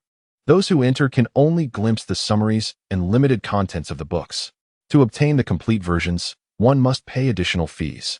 For instance, your tome on the method of all living beings requires 1,000 contribution points for redemption. High-level techniques, martial skills, and various corresponding cultivation methods. If one truly wishes to stand out at Baitian Academy, a minimum investment of 500 contribution points in martial techniques is essential, especially in the realm of physical cultivation. Cultivation is a pursuit that demands wealth. Without resources, aspiring to excellence is utterly futile. Chapter 59. Invaluable over the years.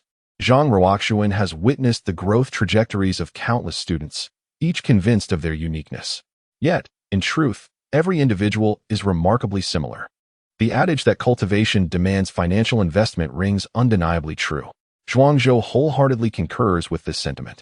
As your teacher, I have little to impart. However, since you visit me twice weekly, it would be remiss of me to allow you to leave empty-handed. Here is my librarian's token, With this, you may freely roam the first, second, and third floors of the library, perusing its volumes. While some texts on the second and third floors require payment, a portion remains complimentary, offering you a wealth of knowledge and experience. As Zhang Ruoxuan spoke, he tossed a wooden token. Zhuangzhou caught it, cherishing it immensely. This lesson was indeed invaluable. Accessing the second floor of the library costs 10 contribution points per hour, while the third floor demands 100. Yet with this token in hand, all is free. Such a generous privilege feels akin to a windfall from the heavens. Thank you, teacher. I have brought some tianlu. If added to wine, it enhances its flavor exquisitely. In a gesture of reciprocity, Zhuangzhou presented a small porcelain vial containing 5 precious drops of tianlu. Within Baitian Academy, he discovered that tianlu is highly esteemed, sought after not only by students, but also by teachers eager for knowledge. Zhang Ruoxuan glanced at the vial and chuckled. So it is this substance. Your thoughtfulness is appreciated. Since it is a token of respect from a student, I shall accept it. From now on, you may enter the library at your leisure, even outside of class hours. Reading extensively will benefit you.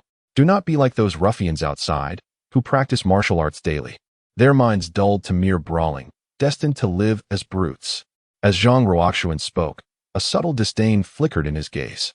Zhuangzhou couldn't help but chuckle. He had heard tales of Zhang Ruoxuan's self-identification as a scholar, often looking down upon martial artists. It appeared those tales held merit. Zhuangzhou began his studies in the library, opting for a focused approach, initially delving into the history of Ling Tian. This was his primary purpose for studying, gaining insights into the various legacies and hidden treasures of Ling Tian's history, so that when the Golden Age dawned, he would be prepared. Recognizing the treasures laid before him, his reading speed was astonishing. Observing from the entrance, Zhang Ruoxuan could not help but smile. Zhuangzhou was indeed intriguing. Despite being granted access to the second and third floors, he chose to start with the first floor's Ling Tian history. Moreover, he was employing a mental imprint technique to read. At such a young age, exhibiting mental projection and cultivating his spirit to this level was quite remarkable. Zhang Ruoxuan's gaze toward Zhuangzhou now held a touch of admiration. He then turned his gaze skyward, lost in contemplation. In those days, had the solemn youth refrained from engaging in that tumultuous conflict, he would likely have remained at the academy, imparting knowledge and delving into bloodline research alongside the antiquated Zhang Zizai. Alas, a long sigh escaped Zhang Ruoxuan's lips. He then uncorked the bottle and took another swig of the fiery liquor, lamenting the ever-deteriorating quality. How much longer could it dull my senses, he mused. Zhuangzhou, absorbed in his studies, employed his mental prowess to etch the contents of the tomes into his mind, while simultaneously meditating on the imagery of the 10 suns and the golden crows, tirelessly replenishing his mental energy. This dual focus was a fundamental technique of the divine gate cultivation. However, such a technique was only applicable during tranquil moments. In the heat of battle, it would be tantamount to courting death. The greatest taboo in combat was distraction, for even a moment's lapse could lead to a fatal ambush by the enemy. Unbeknownst to him, dusk gradually descended.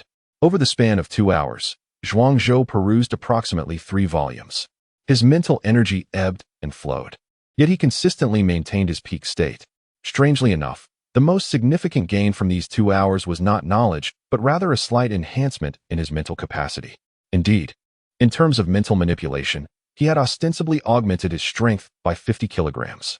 While modest, it still constituted a commendable advancement. Regrettably, the calming herb had yet to be cultivated. Otherwise, should his mental energy be depleted, he could employ meditation to expedite recovery, amplifying the effects by 4 or 5-fold. Cultivating the calming herb was not an endeavor that could be accomplished overnight. If need be, he could procure a batch from teacher Jianyu to serve as a temporary substitute until his own plants bore fruit.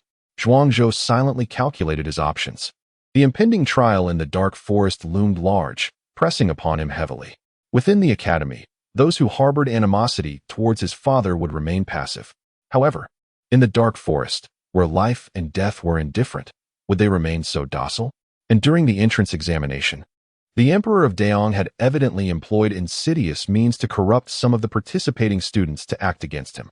It was not inconceivable that spies of the Daong Emperor lay in wait within the dark forest. Within the month, he must amass sufficient hidden cards, elevating his strength to an unforeseen level. Zhuangzhou's disposition was not one of sunny optimism. Rather, he perceived every individual around him as a potential agent of the Daong Emperor, intent on his downfall. He was often besieged by a sense of impending danger, as if he were the target of scheming subjects. As the class concluded, Zhuangzhou exchanged pleasantries with Zhang Wenxuan before taking his leave. He made his way to the night market, arriving at the predetermined location with Zhang Kai.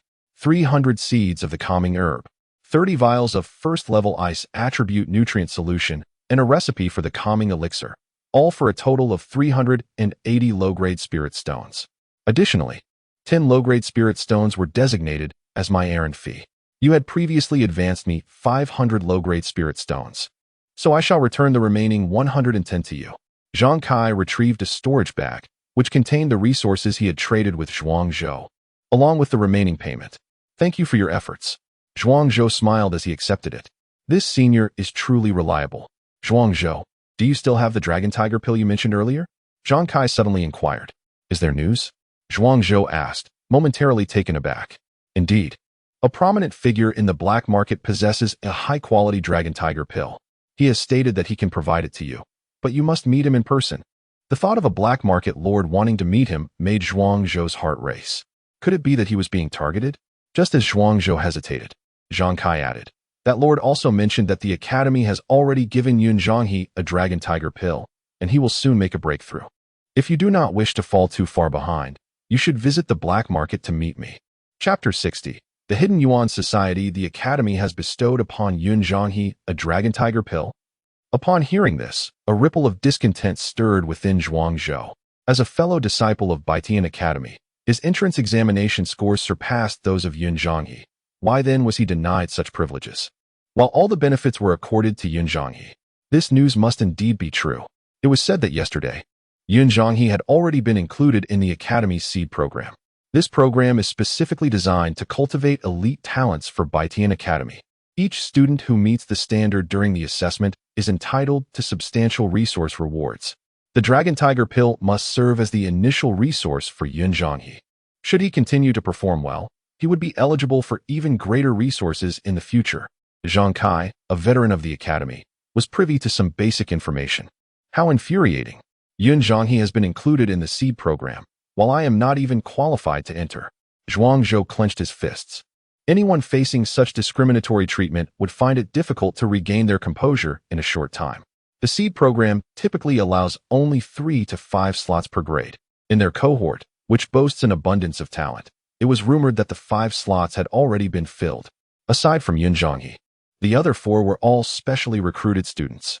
It was said that the competition for slots in this seed program had sparked considerable controversy. Zhang Kai remarked, as ordinary students without identity or background, it seems unlikely that we can rise through the Academy's fair treatment alone. We would need some external support, otherwise, we would only fall further behind. Zhuangzhou was well aware that Zhang Kai's words were laden with implications. However, was that figure from the black market truly reliable? Zhuangzhou hesitated. The internal darkness of Baitian Academy would ultimately not disrupt the established rules and order. Even those with means had to exercise restraint. Yet the black market was an entirely different realm, one of chaos and lawlessness. Entering the black market would be akin to lambs walking into a tiger's den. I dare not make promises, but this time it is undeniably credible. I can share a little with you. This organization is known as the Hidden Yuan Society, one of the 8 major organizations within the black market. Many seniors from humble backgrounds in our academy have risen through the ranks thanks to the Hidden Yuan Society. To this day, some have even been honorably promoted to teaching assistants or even junior instructors. Zhang Kai informed Zhuangzhou. What, then, are their intentions? Zhuangzhou inquired. I lack the qualifications to enter the Hidden Yuan Society, so I cannot provide specifics. However, the conditions they offer will surely not put you in a difficult position nor compromise the Academy's interests. The higher-ups of the Academy are aware of the Hidden Yuan Society's existence, yet they choose to turn a blind eye to its infiltration. Zhang Kai said mysteriously. Zhuangzhou pondered for a moment, then made a decisive resolution. Very well, I shall go. In the pursuit of cultivation, one must seize the day. A single dragon tiger pill, when it comes to enhancing physical strength, is comparable to the augmentation achieved through mastering the heavenly stealing techniques Valley chapter. Should this opportunity be missed, It may well lead to a lifelong regret. A towering edifice rises from the ground. The foundation of the physical realm must be firmly established. Subsequently, Zhuang Zhou donned a bronze mask and clad himself in a black robe, stepping into the bustling black market. As he entered, the atmosphere transformed dramatically, an overwhelming scent of blood enveloping him. Is this truly the black market? Zhuang Zhou surveyed his surroundings, curiosity gleaming in his eyes. The black market was not as he had envisioned. He had anticipated a realm of bloodshed and carnage, a place reeking of filth and decay. To his astonishment, the black market was remarkably tidy, adorned with towering buildings and bustling shops, the ground immaculate, and vibrant flora lining the pathways. Indeed, this was the black market. How does it differ from your preconceived notions? Zhang Kai chuckled. The black market is chaotic, but the disorder lies beneath the surface. Killing is generally prohibited on the outskirts. Those who wish to settle scores can do so in the arena of the black market. Life and death can also be determined in various martial combat venues. Other areas of the black market forbid violence. Should a patrol discover a conflict, both parties would face execution. The black market operates under its own rules. All grievances within the black market must be resolved there, and cannot be taken beyond its confines. Zhang Kai's words opened Zhuang Zhou's eyes. He had not anticipated the myriad of regulations and intricacies governing this illicit market. What I have shared is but a fragment of the black market's laws. If you truly wish to understand its subtleties, I can guide you on a thorough exploration when time permits. However, our immediate priority is to reach the hidden Yuan society. We must not keep that esteemed individual waiting. As Zhang Kai spoke, he led Zhuang Zhou into a secluded courtyard. They entered a hall where a strikingly beautiful man garbed in a pristine white robe was admiring a painting. This artwork, crafted from the blood of the legendary angelic race, depicted the suffering and lamentations of countless souls in torment within the depths of hell. Zhuang Zhou observed as he and Zhang Kai entered, the man seemingly oblivious to their arrival. After a few breaths, he slowly turned to regard Zhuang Zhou and Zhang Kai. You must be Zhuang Zhou, he stated, his piercing gaze seeming to penetrate Zhuang Zhou's very essence. Yet Zhuang Zhou remained unguarded, exuding an air of transparency. His core secrets, triple cultivation, reincarnation, the nine-yang body, were typically imperceptible to others. His vital energy surged, likely reaching an astonishing 20 tons of physical strength.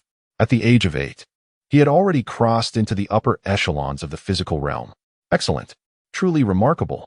A radiant smile blossomed on the handsome man's lips, its infectious warmth evoking an inexplicable sense of affinity in Zhuang Zhou. Allow me to introduce myself. I am Lin Xingfeng, the white-robed steward of the Hidden Yuan Society. The Hidden Yuan Society, with its roots spanning 300 nations, has its headquarters established in the battlefield of myriad races. This is merely a minor branch. The Hidden Yuan Society can be regarded as a quasi-assassin organization, primarily engaged in the illicit trade of prohibited items, fulfilling the commissions of its employers, and conducting assassinations. Moreover, the Hidden Yuan Society has diversified into other ventures, such as underground fighting arenas, martial arts academies, and mercenary groups. The society is in perpetual need of expansion and seeks to attract talents from various domains to join its ranks. I hope you can become an integral pillar of the Hidden Yuan Society in the future, Lin Xingfeng stated succinctly. If I were to join the Hidden Yuan Society, I wonder what kind of tasks I would need to undertake and what benefits I would receive, Zhuang Zhou replied without hesitation. The essence lies in the benefits, which are pivotal to his decision to join the organization. With a physical strength exceeding 20 tons, you stand among the elite geniuses. With this qualification, joining the Hidden Yuan Society would grant you a top-tier Dragon Soul pill as a foundational resource for focused cultivation, provided your strength meets the criteria. You will also receive an additional monthly resource subsidy of 30 medium-grade spirit stones. Furthermore, upon completing various tasks, you will earn a commission of 70% of the entrusted funds.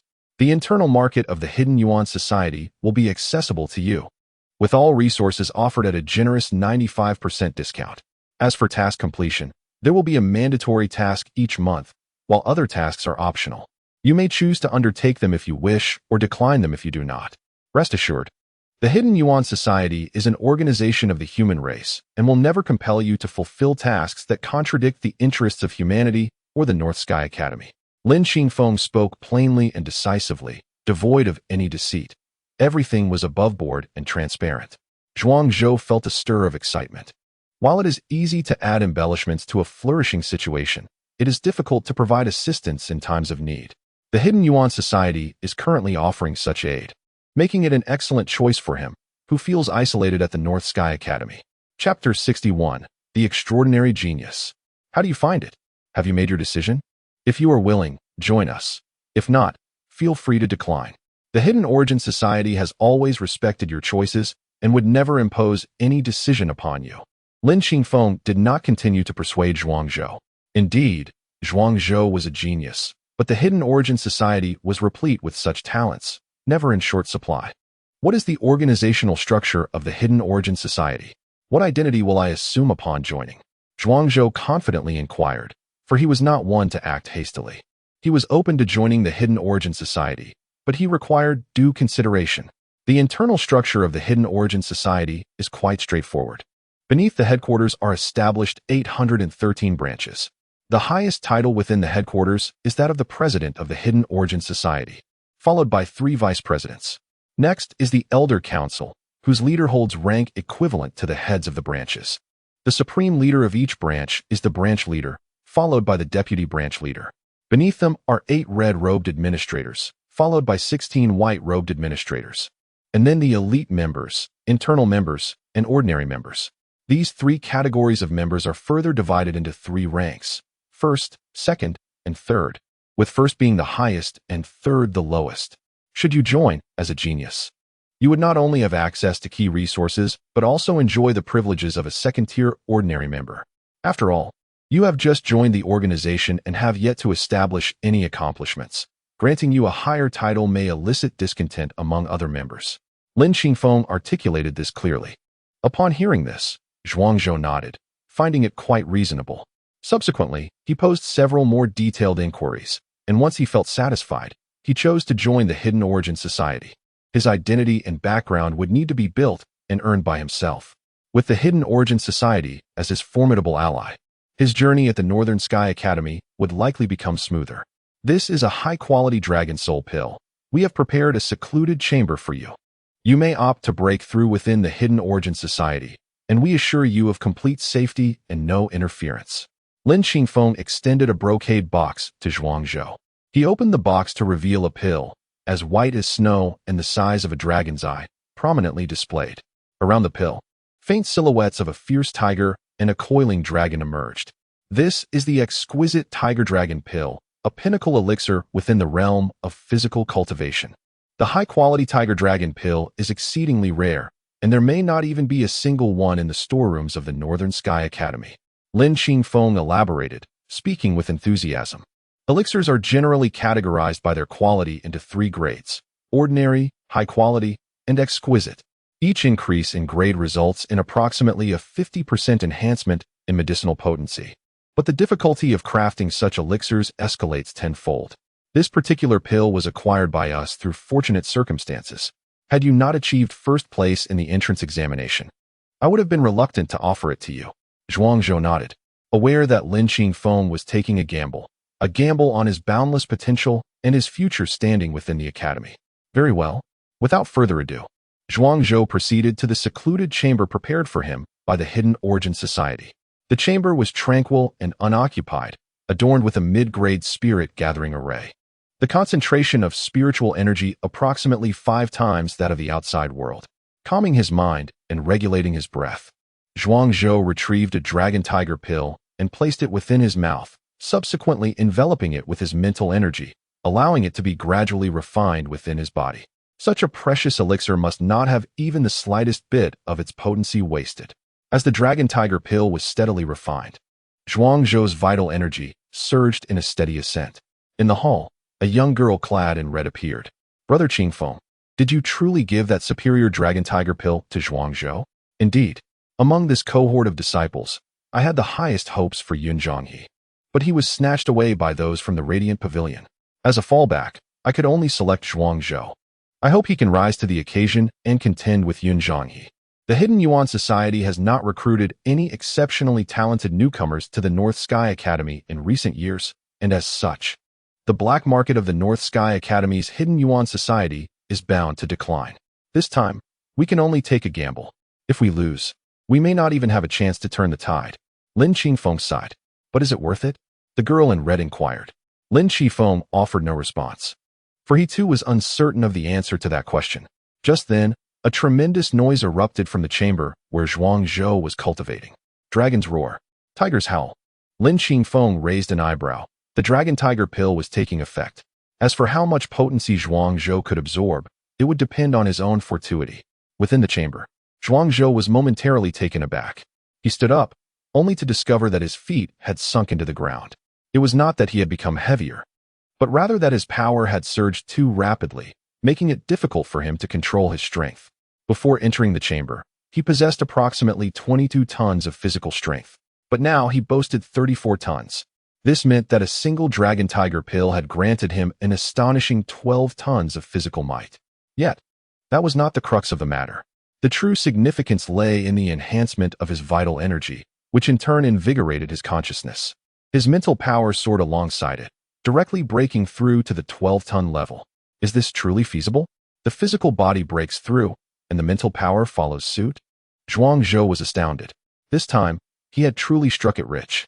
The unity of physical and mental powers yielded a staggering 46 tons of strength.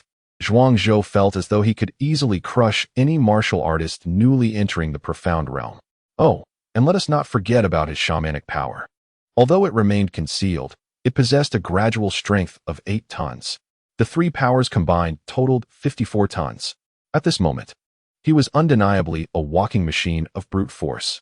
After a brief adjustment to his newfound strength, Zhuang Zhou inhaled deeply several times, savoring the rich spiritual energy within the chamber. Resources given freely should never be turned down. Regrettably, being new to this place, he felt hesitant to claim the spirit stones that were part of the array. Zhuang Zhou, have you completed your breakthrough? After a lengthy pause, Lin Qingfeng inquired. He had been waiting in the hall for quite some time, and logically, Zhuang Zhou's breakthrough should have been completed long ago. Ah, finally, here he comes. Zhuang Zhou pushed open the door, exuding a more vigorous aura. If prior to consuming the dragon tiger pill, he resembled a flickering campfire, now he radiated with the ferocity of a blazing inferno, an overwhelming force of vitality enveloping the air. Excellent, splendid. Pray tell, what is the current strength of your physical form? Is it nearing 30 tons? Lin Qingfeng observed the scene with great satisfaction. Fearing that Zhuang Zhou might be unable to absorb the potency of such a precious dragon tiger pill, thus wasting it in vain. 34 tons. Zhuang Zhou replied with a bashful smile. What? 34 tons? Lin Qingfeng was momentarily taken aback. How could this be possible? A standard dragon tiger pill typically enhances physical strength by 5 tons. A superior dragon tiger pill, with a potency increase of 50%, would only yield a maximum enhancement of 7.5 tons. Prior to entering, Zhuang Zhou's strength was around 22 tons. Even at full capacity, he should not exceed 30 tons. Zhuang Zhou offered no explanation. Instead, he directed a powerful punch towards a nearby piece of blue stone designated for strength testing. The punch struck with such force that the 50-centimeter thick stone was indented by 34 centimeters. The stone's measurement indicated that each centimeter of indentation represented 1 ton of strength. It was indeed astonishing. Zhuang Zhou had increased his strength by 12 tons with just one dragon tiger pill. Brother Qingfeng, if Zhuang Zhou possesses 32 tons of strength at the 8th layer of physical cultivation, could it not be possible for him to reach 40 tons at the pinnacle of his physical form, thereby challenging the threshold of supergenius? The girl in the red dress exclaimed with newfound excitement. Are there any benefits to being a supergenius? Zhuang Zhou asked innocently. Monthly resource rewards are doubled, and a one-time bonus of 1,000 medium-grade spirit stones or equivalent resources is granted. The girl encouraged him. Keep up the good work. I have great faith in you. No need for encouragement. I am already there. Zhuang Zhou declared, letting out a long howl. With the breakthrough, he ascended to the 9th layer of physical cultivation. In that fleeting moment of transformation, his strength experienced a slight, yet significant leap, elevating from 32 tons to the remarkable level of 40 tons. Incredible! Lin Qingfeng was utterly astonished. Is this even possible? Chapter 62. The Extraordinary Genius, the Breakthrough to a Minor Realm. while typically accompanied by a modest enhancement in strength, is seldom as dramatic as what Zhuangzhou experienced. His physical power surged by an astonishing 6 tons with a single stride. However, Zhuangzhou is a practitioner of the 3 schools, and this amplification was doubled, coupled with his already substantial base. Such an increase in power during a minor breakthrough is deemed quite ordinary. An extraordinary genius. Ha! This time, it is indeed a tremendous gain. Lin Xingfeng's eyes sparkled with excitement, his exhilaration barely containable. While it is rare to encounter a top-tier genius with 20 tons of physical strength, the Northern Sky Academy sees 3 or 4 of such individuals each year. Yet, a super genius boasting 40 tons of physical power is the stuff of legend, with only one likely to emerge over several generations. This is the identity token of a 3rd-tier internal member. With this token, you may claim cultivation resources worth 500 low-grade spirit stones from the Hidden Yuan Society each month. As for the resources, you may choose freely. Furthermore, you possess 2 opportunities to request assistance from Hidden Yuan Society members below the Golden Core realm. Of course, the cost for their services will be your responsibility. Regarding your ascension to extraordinary genius status, I shall promptly submit a request for resource approval. Lin Xingfeng's tone shifted from neutrality to palpable excitement.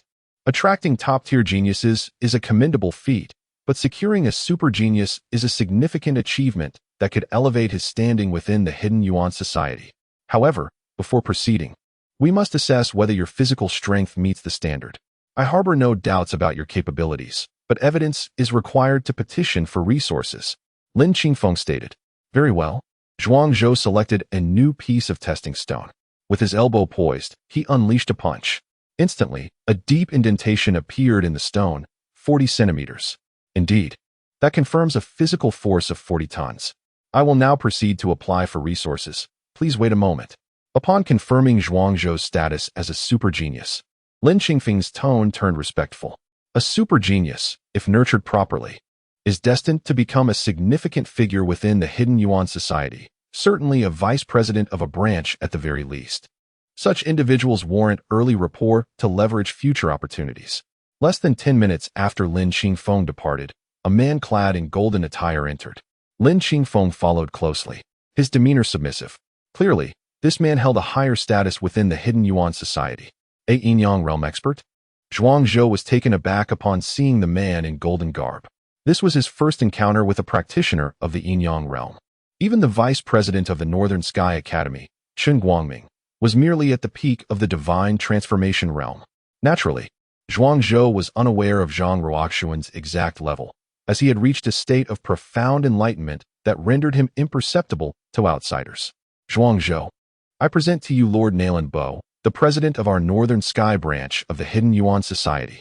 I have heard that your physical prowess has reached an astonishing 40 tons, so I made a special trip to see you. Lin Xingfeng remarked to Zhuangzhou. Zhuangzhou, exhibiting great courtesy, replied, I, Zhuangzhou, pay my respects to the esteemed president. The term subordinate he used was quite endearing, signifying that he had indeed considered himself a member of the Hidden Origin Society. Ha! Truly a clever lad. Now that you are a member of the Hidden Origin Society, you need not stand on ceremony. I arrived in haste and possess little of value, so I present you with this golden dragon ring as a token of our meeting. As he spoke, Nailan Bo produced a golden ring adorned with the intricate sculpture of a coiled golden dragon. Upon witnessing this, Lin Xingfeng exclaimed, Zhuangzhou, the president truly holds you in high regard. He has even gifted you a golden dragon ring. This ring is no ordinary trinket. It was acquired by the president during his youth travels. It possesses protective properties, imbued with spiritual energy, capable of activating the golden dragon divine light shield 3 times. Each instance able to withstand an attack from an ordinary golden core realm practitioner. Protective artifact of the golden core realm. Zhuangzhou's eyes widened. He was astounded that the Hidden Origin Society valued him so highly, presenting him with a golden core level artifact upon their very first meeting. Such treasures are nearly impossible to acquire. It is not merely a matter of wealth. As a martial artist of the physical realm, he could not even obtain such items, as he did not meet the prerequisites of the corresponding circles. This is a one-time reward of 1,300 mid-grade spiritual stones, designated for your exceptional talent. Additionally, You will receive a monthly allocation of 60 mid-grade spiritual stones. Nalan Bo retrieved a storage bag and bestowed the promised resources upon him. The one-time reward of 1,300 mid-grade spiritual stones included 1,000 for super talents and 300 for top talents. Nalan Bo did not retract the previous reward simply because Zhuang Zhou had advanced to super talent status. Clearly, the president was magnanimous and principled in his dealings. Do you require any other resources? Feel free to speak.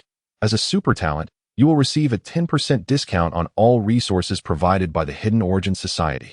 Nalan Bo generously offered. He had raised Zhuang Zhou's discount even further. Well, I require 9 peak physical realm iron-armored wild bulls and 2 living flying tigers of the Xiantong realm. I wonder if the esteemed president could assist me in procuring these. Zhuang Zhou was not shy in his request. He had been troubled by the lack of such offerings. Given the vast influence of the Hidden Origin Society, this seemed a trivial task. 9 bulls and 2 tigers? Now that piques my interest. This is certainly doable. Lin Qingfeng, you shall handle this. Nalan Bo laughed heartily.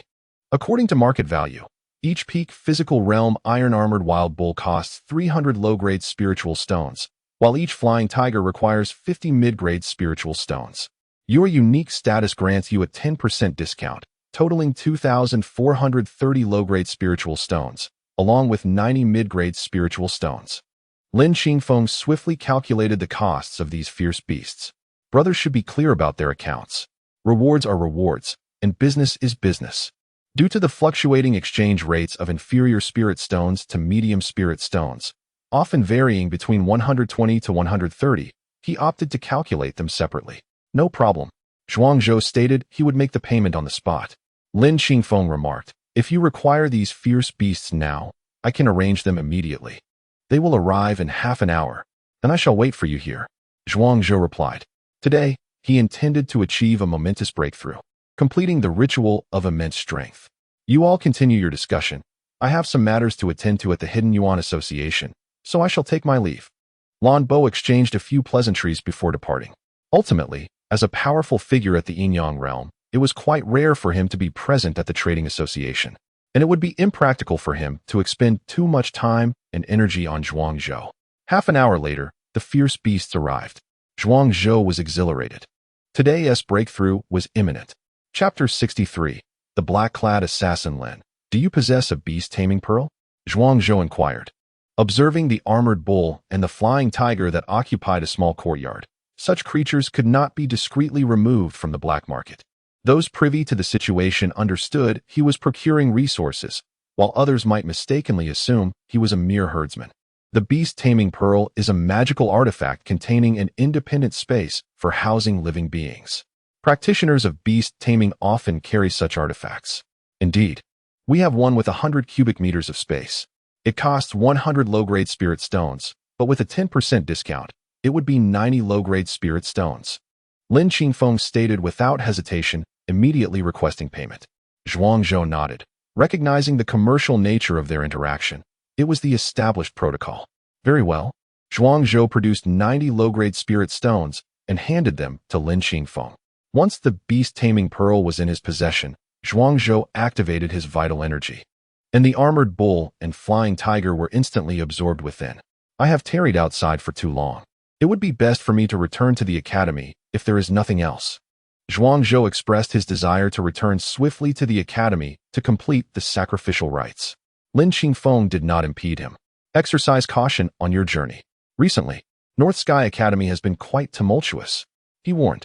Zhuang Zhou, interpreting Lin Qingfeng's words as mere courtesy, paid little heed to the caution. Subsequently, he and Zhang Kai made their way back to North Sky Academy. Upon entering the night market, Zhuang Zhou and Zhang Kai parted ways, as Zhuang Zhou intended to return to Lin Shuero's villa to fulfill the sacrificial rites. Zhang Kai resided in a standard student dormitory, which was evidently not along Zhuang Zhou's path.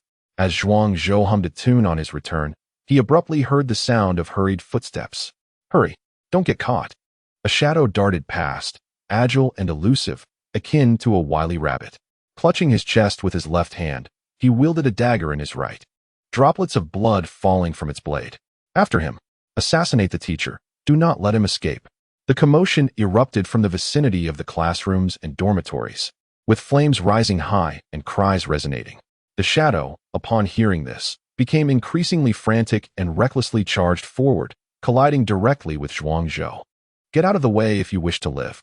The man in black growled at Zhuangzhou, baring his teeth. As the two were on the verge of crashing into one another, the assassin brandished his gleaming dagger, intent on eliminating this obstacle. By heavens, Lin Qingfeng was indeed correct.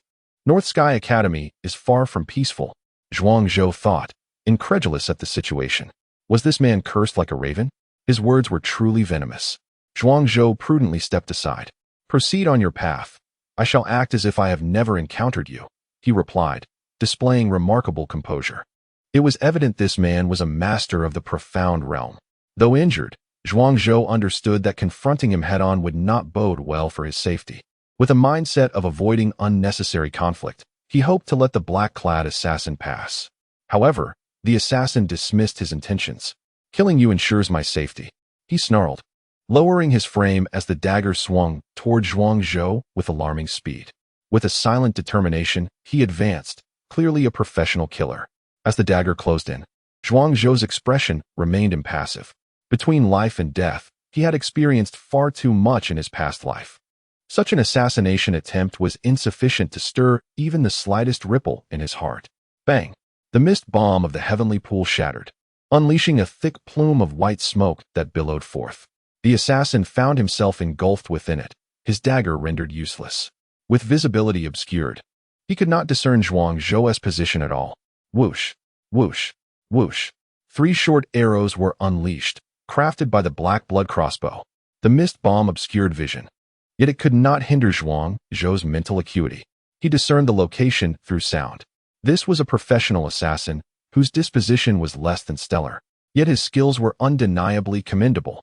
He skillfully evaded the 3 crossbow bolts by relying on auditory cues. However, Zhuangzhou had already closed the distance. With the might of his physical form, bolstered by mental fortitude and infused with witchcraft, he unleashed a punch imbued with 60 tons of force, shattering the assassin's chest with a single blow. The black blood crossbow was merely a ruse. Zhuangzhou himself was the true lethal strike. Most martial artists, at the pinnacle of physical prowess, could muster only 10 tons of strength. Upon breaking through to the profound realm, they might achieve approximately 20 tons of physical power. Subsequently, their physical strength would gradually increase at a slower rate, transitioning to the mastery of secret techniques. A sudden collision of 60 tons of force was truly insufferable for an ordinary practitioner of the profound realm. One strike, and it was fatal. The assassin was sent flying far away. As the smoke cleared, Zhuangzhou approached to inspect. The assassin had certainly shattered at least 17 or 18 ribs, one of which had pierced his heart, while another had perforated his trachea. A practitioner at the 3rd layer of the profound realm. Fortunately, this fellow was not particularly strong. Otherwise, Zhuangzhou would have truly been at a loss. Zhuangzhou mused to himself, appearing deep in thought. At that moment, the group from Baitian Academy, who had been in pursuit, arrived. "Dead?" inquired an elderly man at the forefront, his brow furrowed. "Yes, he attempted to kill me, and by sheer accident, I ended up killing him," Zhuangzhou replied, feigning innocence. "You accidentally killed a profound realm assassin?" The crowd fell silent. "If you can't fabricate a convincing story, best not to speak at all. Do you think you are some kind of beast?" One blow to fell a practitioner of the profound realm. However, upon observing the assassin's pitiful state, it seemed he had indeed been crushed by overwhelming force. "Remove the body and check for any suspicious items. Young man, you must come with me. There are matters I wish to inquire about," the elderly man instructed Zhuangzhou.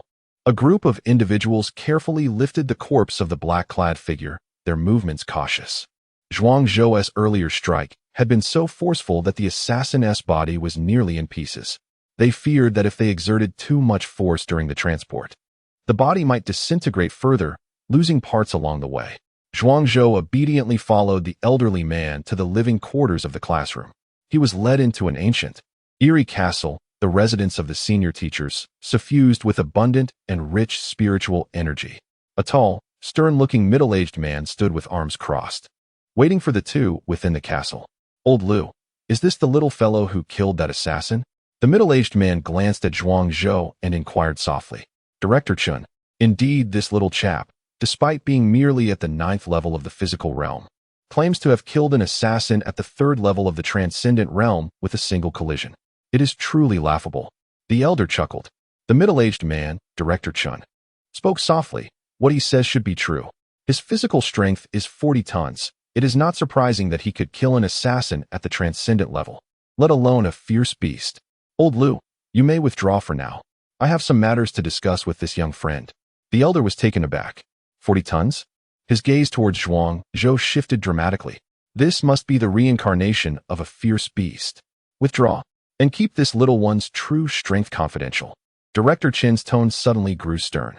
Old Lu, upon hearing this, quickly composed himself and bowed as he retreated.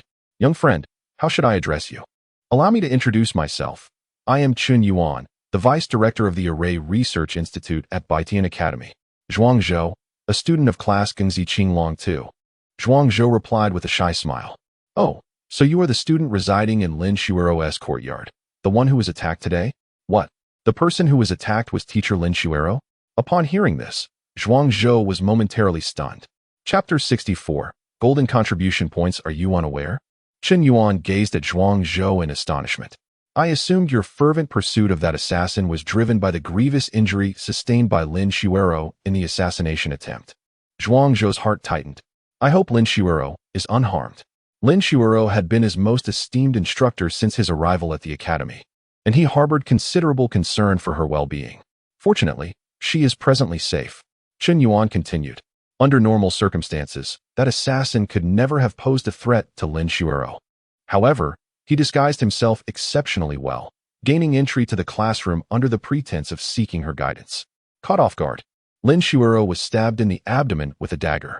Given her recent return from a mission and her previous injuries still unhealed, the situation escalated to a serious condition. Chen Yuan shook his head. Moreover, this incident reflects poorly on the upper echelons of the academy. It is scandalous that a renowned institution like Baitian Academy was infiltrated by assassins from the myriad races. Zhuang Zhou stood quietly by, refraining from further comment. He felt he had no standing to critique or interject regarding the academy's leadership. I have summoned you for 3 primary reasons, Chen Yuan declared. Firstly, you must keep this matter confidential. The emergence of such a heinous assassination within the classroom of Baitian Academy would have devastating repercussions if it were to become public knowledge. Secondly, during this period, I implore you to take good care of Lin Shuero. Though she appears gentle, she possesses a resilient spirit. If I were to send someone to look after her, she would undoubtedly refuse. Since you already reside with her, it would be convenient for you to assist her. Should she require any special resources during her recovery, do not hesitate to request them from me. Lastly, should you find yourself in a similar situation in the future, do not act impulsively. The assassins infiltrating the academy from the myriad races are ruthless and cunning. You may not be their match.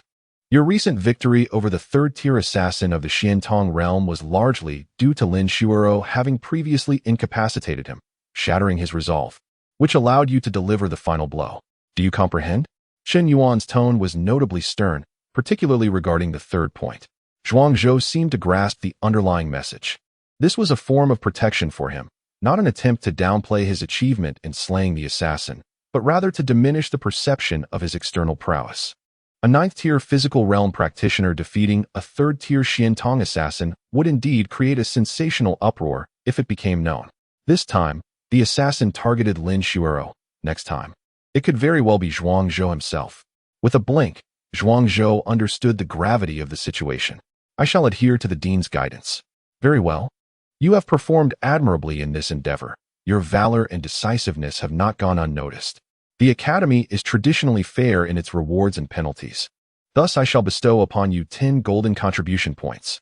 Chen Yuan's stern demeanor softened, revealing a glimmer of admiration. Golden contribution points. Zhuang Zhou was taken aback by this reward. The distinction between ordinary contribution points and golden contribution points was significant. The ordinary contribution points can be exchanged for basic resources within the academy, such as techniques, materials, and opportunities to enter various public secret realms. In contrast, golden contribution points grant access to exclusive resources that are not publicly disclosed, such as the Longhu Dan. which cannot be obtained with ordinary contribution points, but can be traded for a single Longhu Dan with 1 golden contribution point. The value of golden contribution points is immense. They are typically awarded only for extraordinary contributions to the academy or through significant internal competitions. To put it into perspective, 1 golden contribution point could be exchanged for 100 mid-grade spirit stones, and there would still be individuals eager to make the trade. However, golden contribution points are priceless, and few would part with them unless absolutely necessary. Now that I have conveyed all that needs to be said, you should take good care of teacher Lin Shuoro. Chen Yuan waved his hand, signaling Zhuang Zhou to leave. Zhuang Zhou bowed and withdrew. Before long, Zhuang Zhou returned to teacher Lin Shuoro's residence. Upon entering her room, he found her frowning as she sipped from a bowl of medicinal soup, beads of sweat rolling down her forehead. Zhuang Zhou hurriedly approached and took the bowl, spooning the medicine into her mouth. Cough, cough. Lin Shuoro coughed twice, her complexion growing even paler. Whose prescription is this? It is utterly ineffective. Zhuang Zhou felt a pang of sorrow. Although he had known Lin Shuoro for a brief time, her attentive care had given him a sense of having an older sister. Do you have an issue with my prescription? Luo Lan entered with a scowl, a bundle of herbs in her hands. No issue at all. Zhuang Zhou stammered, embarrassed that his unflattering remarks had been overheard. Currently, teacher Shuoro is suffering from both new and old injuries.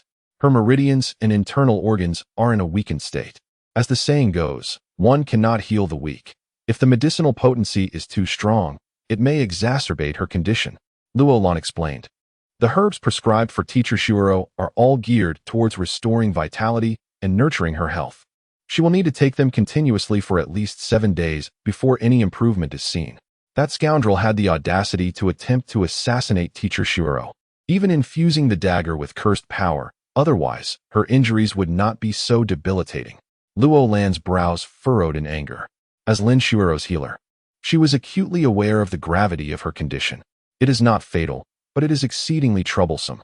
Even she could only proceed cautiously, ensuring that the situation does not worsen. Cursed. Zhuang Zhou's gaze shifted towards Lin Shuoro's abdomen, although a white bandage was wrapped around it. Wisps of black smoke were seeping out. Zhuang Zhou's expression changed slightly. At this moment, the era of golden prosperity had yet to arrive. How could there be so many individuals wielding cursed power? His father, Zhuang Yin, was afflicted by a curse, and now Lin Shuoro had also fallen victim to one. In the recesses of Zhuang Zhou's memory, it seems that after the dawn of a golden era, several civilizations and relics associated with curses emerged, wielding the power of curses to vanquish their foes. The force of a curse is notoriously difficult to dispel, akin to a festering wound that clings stubbornly to the bone. Luo Lan's countenance dimmed slightly. The power of curses is rather esoteric. Although there are means to counteract it, the requisite resources are exceedingly valuable and scarce, and the Academy may be reluctant to invest. Fear not. Life and death are fated, and wealth and nobility lie in the hands of heaven. Since the moment I embraced the path of the assassin, I have cast aside all concern for mortality. Lin Shuoro maintained a pragmatic outlook. A killer must persist in their craft. Each mission is a dance upon the razor's edge, a struggle for survival. To have lived until now is worth it. Moreover, this curse may not necessarily be fatal. It is merely challenging to heal.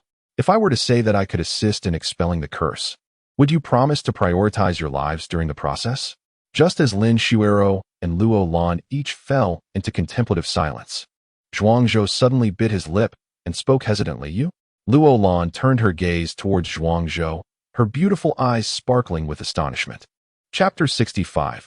Dispelling the curse. In truth, the power of this curse is not insurmountable. It merely requires the appropriate means to counteract it. The essence of a curse lies in resentment. The greater the resentment, the stronger the curse. As long as one finds a way to purify the resentment, the curse will naturally diminish.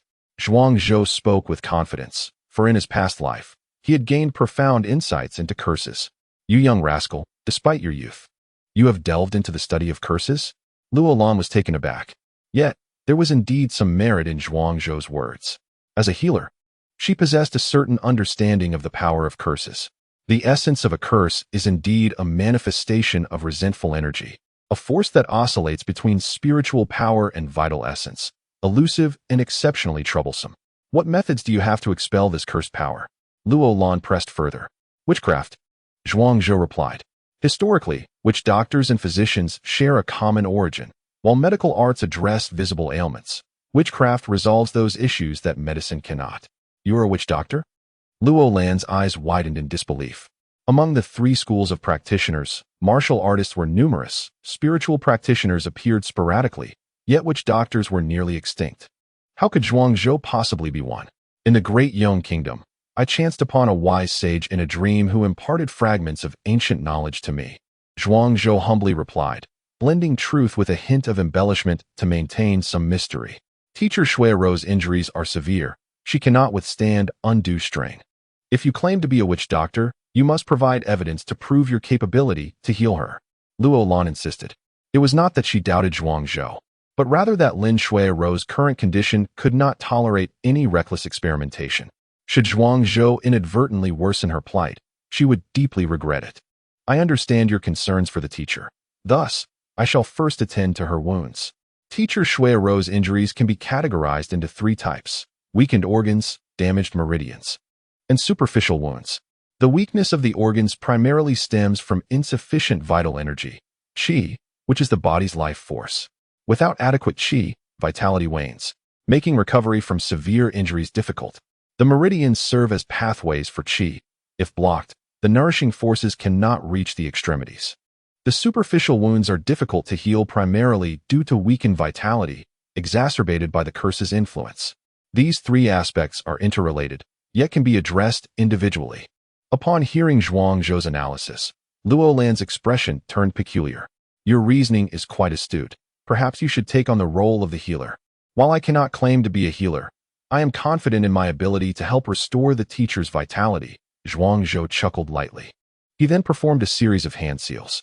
The spiritual energy of heaven and earth was summoned, transforming into a delicate mist that permeated Lin Shuiro's body.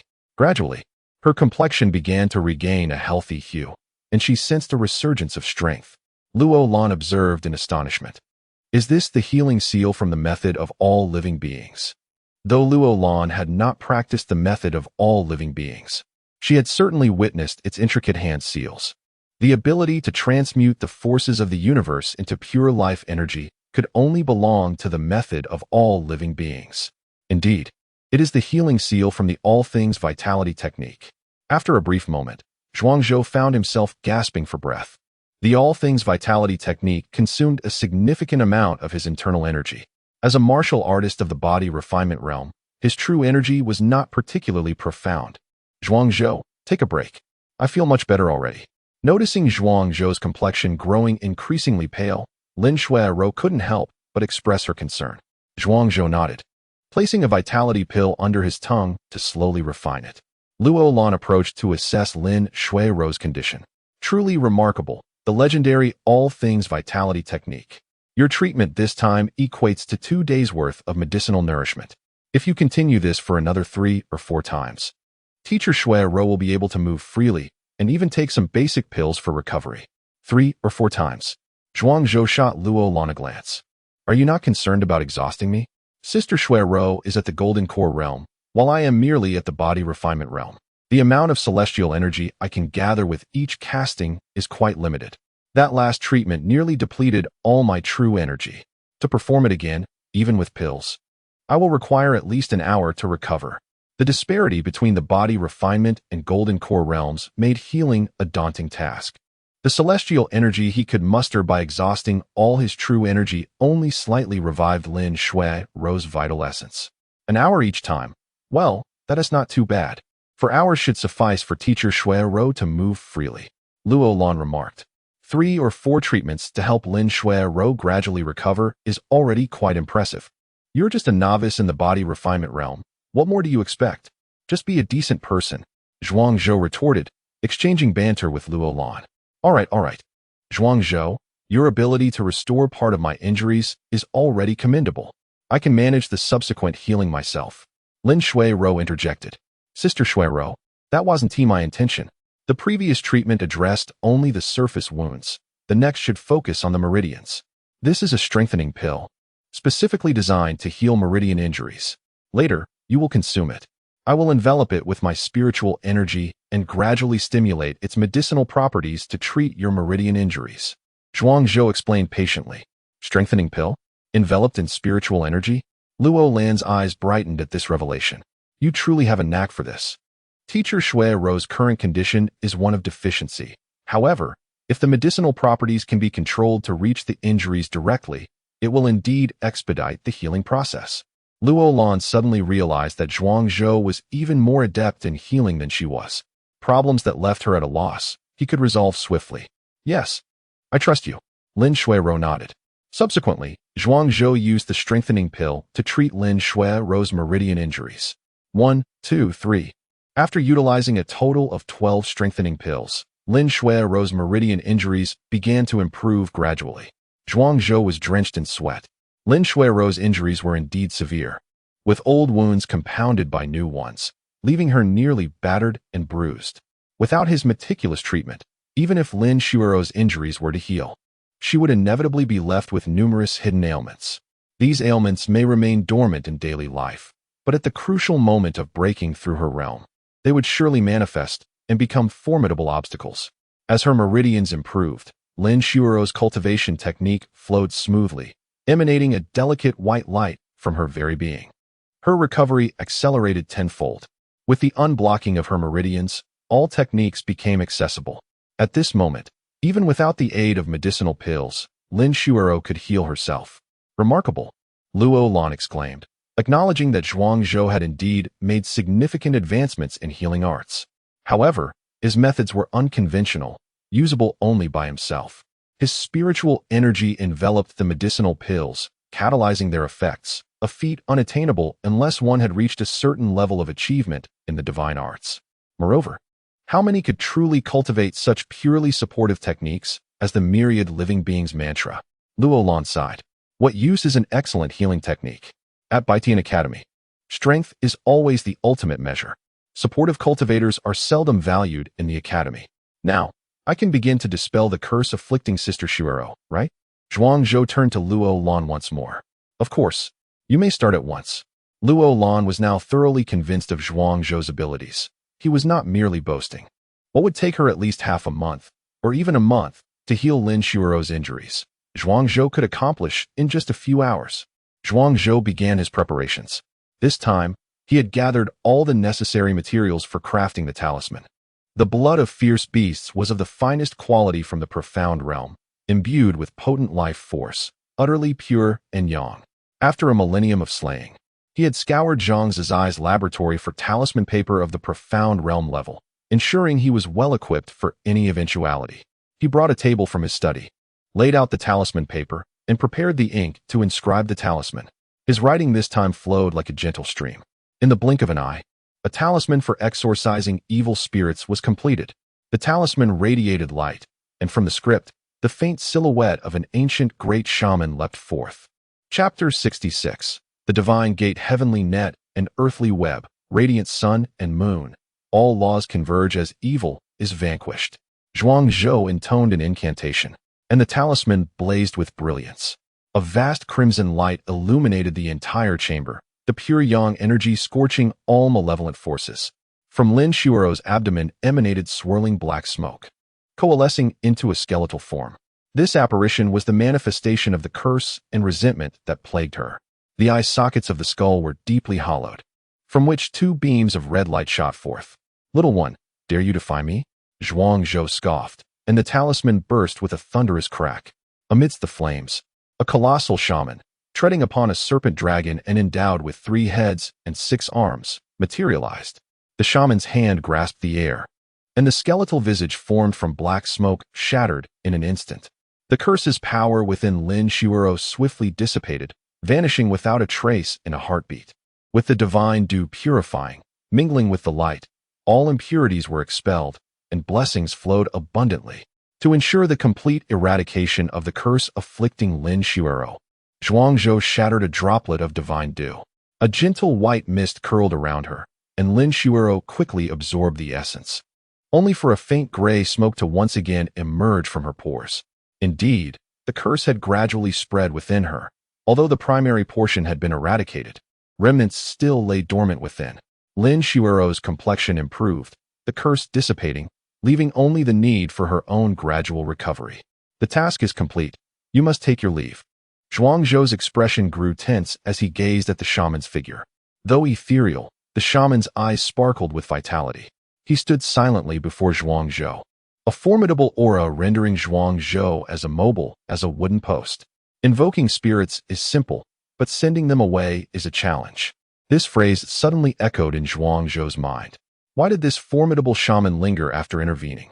I am Tian Yao, the third guardian of the great shaman Chu Jiangtian, proclaimed the shaman. Lord Chu Jiangtian entrusted me with a message for you. Do not forget your promise. With that, the figure of Tian Yao dissipated, transforming into faint black smoke that vanished into the ether. Seeing this, Zhuangzhou breathed a sigh of relief. What a fright! It turned out to be a debt collector dispatched by Chu Jiangtian. Had he not been preoccupied recently, he would have made offerings in good time. Why send someone to remind him? Zhuangzhou pondered, taking note of the matter. It seemed that Chu Jiangtian held considerable influence among the shamans. He had assumed himself a solitary figure, but it appeared he was part of a larger assembly. Zhuangzhou, what were you just doing? Why were you conversing with the air? Luo Lan inquired with curiosity, gazing at him. Zhuangzhou's eyes darted, and he quickly understood that Tian Yao must have concealed the sixth sense of others, making their dialogue inaudible to outsiders. It's nothing. Nothing at all. Zhuangzhou chuckled sheepishly, scratching his head. Lin Shuero gazed at him with softened eyes. Zhuangzhou, I owe you my gratitude.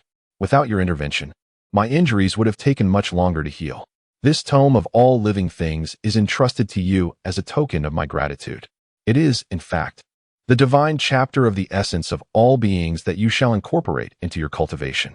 What? The divine chapter of the essence of all beings? Zhuangzhou was taken aback. This was the technique she had assisted Lin Shuero in retrieving. Little did she expect it to find its way back into her hands after such a circuitous journey. This, too, is knowledge I have only recently acquired. The essence of all beings comprises 3 volumes: the martial volume, the divine volume, and the shaman volume. Only when these 3 are united does one truly grasp the essence of all living things. The essence of all beings is the very manifestation of heaven and earth. The original title of this text was not as such, but rather the divine chapter of the essence of all beings. Lin Shuero spoke softly.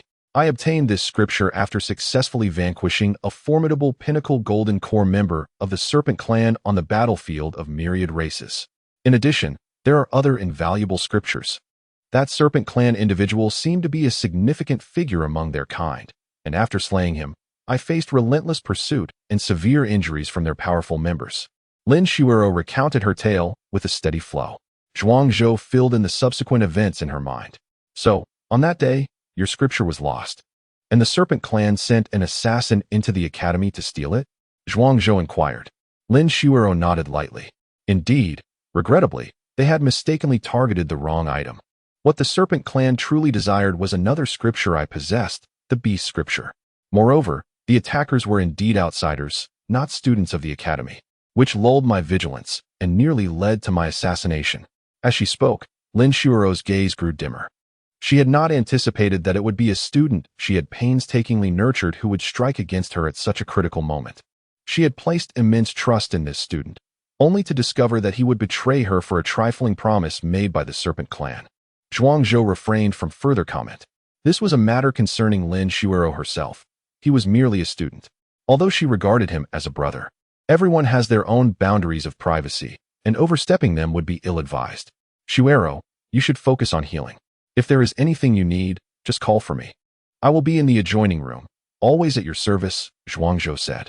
With the curse lifted and her injuries mostly healed, Lin Shuero now required only rest to recuperate her vitality. Wait, Zhuangzhou, I will accompany you outside. Luo Lan suddenly quickened her pace, following Zhuangzhou out of Lin Shuero's bedroom. Zhuangzhou, hold on. There are some words the teacher wishes to share with you. Luo Lan pulled Zhuangzhou into a small bedroom, closed the door, and sighed deeply. There are matters I shouldn't really discuss, but your talent in healing has genuinely astonished me. The lineage of healers is sparse, and true geniuses are few. I do not wish to lose another. Luo Lan's words were laden with sincerity, evoking a profound sense of pressure even in Zhuangzhou. The Baitian Academy is no longer the Baitian Academy of old. Although there remain certain regulations, these rules do not necessarily guarantee the protection of all individuals. For instance, the principle of an eye for an eye suggests that if an assassin were to take the life of teacher Lin Shuero, and the academy were to apprehend and execute the perpetrator, would that truly resurrect teacher Lin? Furthermore, had the assassination been successful and the assassin fled, would the captured individual truly be the mastermind or merely a scapegoat? Luo Lan's words left Zhuang Zhou in a state of astonishment. He had believed that Baitian Academy was a relatively pure sanctuary, only to discover otherwise. The notion of a student attempting to assassinate a teacher within the academy was a scandalous affair, indeed. Such occurrences are exceedingly rare, even in the vast realm of Daong. Observing Zhuang Zhou's shocked expression, Luo Lan's tone softened. Of course, the majority of happenings within the academy are positive. I merely urge you to remain vigilant against the potential for extreme cases. Over the years, certain underlying balances within the academy have been disrupted, leading some individuals to become inflated with self-importance and lost in the allure of power. They believe they can shape the academy according to their will, which fosters a sense of impunity.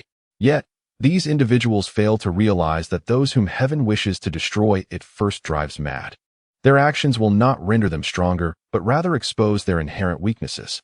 Luo Lan spoke softly, an outsider yet possessing a clearer perspective on the essence of matters. The recent assassination attempt on teacher Lin Shuero may be a result of collusion between external forces and individuals within the academy, she suggested. Zhuang Zhou's expression was fraught with uncertainty. Luo Lan chuckled lightly. I have said nothing today, and you have heard nothing. Little one, may you find your own fortune. With that, Luo Lan turned and departed. Chapter 67. Responding to external circumstances. After Luo Lan departed, Zhuang Zhou's expression returned to normal. He was not as flustered as Luo Lan had imagined. The demeanor he had just displayed was partly an act. An 8-year-old child, if unperturbed by such experiences, would indeed be abnormal. As for the so-called panic and sense of crisis, he truly felt none. In his previous life, he was embroiled in constant brawls and was perpetually pursued. Living in a perilous environment where treachery lurked at every corner had etched a vigilance into Zhuang Zhou's very being. His arrival at the Northern Sky Academy was not in search of refuge, but rather to seek resources and align himself with powerful figures. In fact, Zhuang Zhou was disinclined to investigate who was behind the schemes against him or who wished to end his life. In his past existence, he had countless adversaries, leaving him no time to discern their affiliations or motives. Responding to what comes was Zhuang Zhou's philosophy. Whoever sought to take his life, he would simply retaliate. Why concern himself with the intricacies? The crux of the matter lay in enhancing his own strength and accumulating hidden cards. The stronger he became, the more those who sought to assassinate him might transform into his supply team. Ultimately, it was all about power. Zhuang Zhou casually opened the Sutra of All Beings. Chapter of the Divine Gate. This scripture was crafted from delicate gold leaf, densely inscribed with characters finer than a mosquito's leg. Without even glancing at the contents, Zhuang Zhou directly infused a wisp of his consciousness into the gold leaf. An ancient, obscure, and profound technique instantly illuminated his mind. The Divine Gate technique could not be contained within tangible words. It was presented solely as an imprint of consciousness, accessible only through mental penetration. Upon witnessing this, Zhuang Zhou could not help but feel elated. Lin Shuero had indeed not deceived him. All beings, with the sun and moon shining together, rise and fall, flourish and wither, and all life thrives. As Zhuang Zhou immersed himself in the scripture, he became entranced. The chapter on the Divine Gate within the Sutra of All Beings was no longer merely a guide to health. It encompassed visualization, divine arts, and the nurturing of spirit. The art of visualization involved imagining oneself as a blade of grass or a towering tree, accompanying the cycle of seasons through growth and decay. With each cycle of visualization, Zhuang Zhou's reservoir of spiritual power expanded. This perfectly complemented his meditative method of the 10 suns in the sky, where the golden crows transformed into the sun. The visualization techniques of the Sutra of All Beings elevated his spiritual power's storage capacity, while the 10 suns in the sky enhanced the recovery speed of that power. Together, they created a harmonious synergy. Zhuang Zhou even felt that the cyclical visualization technique within the Sutra of All Beings would stand as a premier method even in the golden age of cultivation. The chapter on the Divine Gate recorded 3 divine arts suitable for physical realm practitioners: the divine healing art for rapid wound recovery, and the plant manipulation art for communicating with and commanding plants through consciousness. Vines entwined as a seed of creeping vine is sown, invoking divine arts to ensnare the enemy's body, rendering them immobile. These 3 divine techniques, have they truly led me further from the path of support? Zhuangzhou lamented. Reflecting on the healing arts that restore vitality, the binding of vines that control, and the manipulation of flora, he has yet to discern the utility of these skills. Nonetheless, an abundance of knowledge is never burdensome, particularly the healing arts, which share a common origin with the healing seal. When combined, they may yield a synergistic effect that surpasses mere addition. The successful cultivation of the Divine Gate chapter of the All Living Beings Sutra is accomplished. Yet the grand sacrificial rite may need to be postponed. This ritual bears considerable significance, and along the journey, some peculiar phenomena are likely to arise. Should the commotion become too pronounced, it would easily attract attention in the teacher's district. Furthermore, Lin Shuirou's injuries require a minimum of 3 days to heal. During these 3 days, apart from attending classes, I surmise I shall be unable to engage in other activities, lest I arouse suspicion. Zhuangzhou surmised the ulterior motives of Dean Xinyuan. Does he genuinely care for Lin Shuirou's life or death? Perhaps not. Lin Shuirou might merely be a bait in his hands, intended to lure out some miscreants and traitors within Baitian Academy. With Lin Shuirou gravely injured, those individuals would be eager to strike, seeking to deliver the final blow. Their target, however, remains ambiguous, whether it be the Divine Gate chapter of the All Living Beings Sutra, Lin Shuirou herself, or perhaps the legendary Beast Scripture, of which Zhuangzhou has never laid eyes upon. In his heart, Zhuangzhou leans towards the former two. The Beast Scripture is an enigma to him. Yet, the Divine Gate chapter of the All Living Beings Sutra is undeniably a treasure trove of wisdom. The methods of Divine Gate cultivation are exceedingly rare in this era. Moreover, this sutra not only encompasses Divine Gate practices, but is also a precious high-tier profound technique capable of expanding the capacity of one's consciousness. Such a technique would undoubtedly entice not only the spies of myriad races, but even Zhuangzhou himself. Furthermore, what rationale had Lin Shuirou previously provided? Did the adversaries steal scriptures and err in their thievery? Are they illiterate? Though they share 3 characters, the Beast Scripture and the All Living Beings Sutra are distinctly separable. Lin Shuirou, having successfully assassinated a pivotal figure of the serpent folk, faced retaliation, which is entirely reasonable. Is this not how wars commence? Setting aside interests, one strikes, and then the other retaliates. Tempers flare, feuds ensue, and with numbers, skirmishes escalate into warfare. In the ensuing 3 days, Zhuangzhou's existence was remarkably serene, studying, cultivating, and occasionally meandering through the mortuary and research institute. In Lin Shuirou's secluded courtyard, Zhuangzhou planted some calming herbs, which, under the nurturing influence of nutrient solutions and the transformation seal, have already broken ground and sprouted seedlings. Zhuangzhou estimates that the calming herbs, typically requiring half a month to fully mature, will likely complete their life cycle in about 10 days.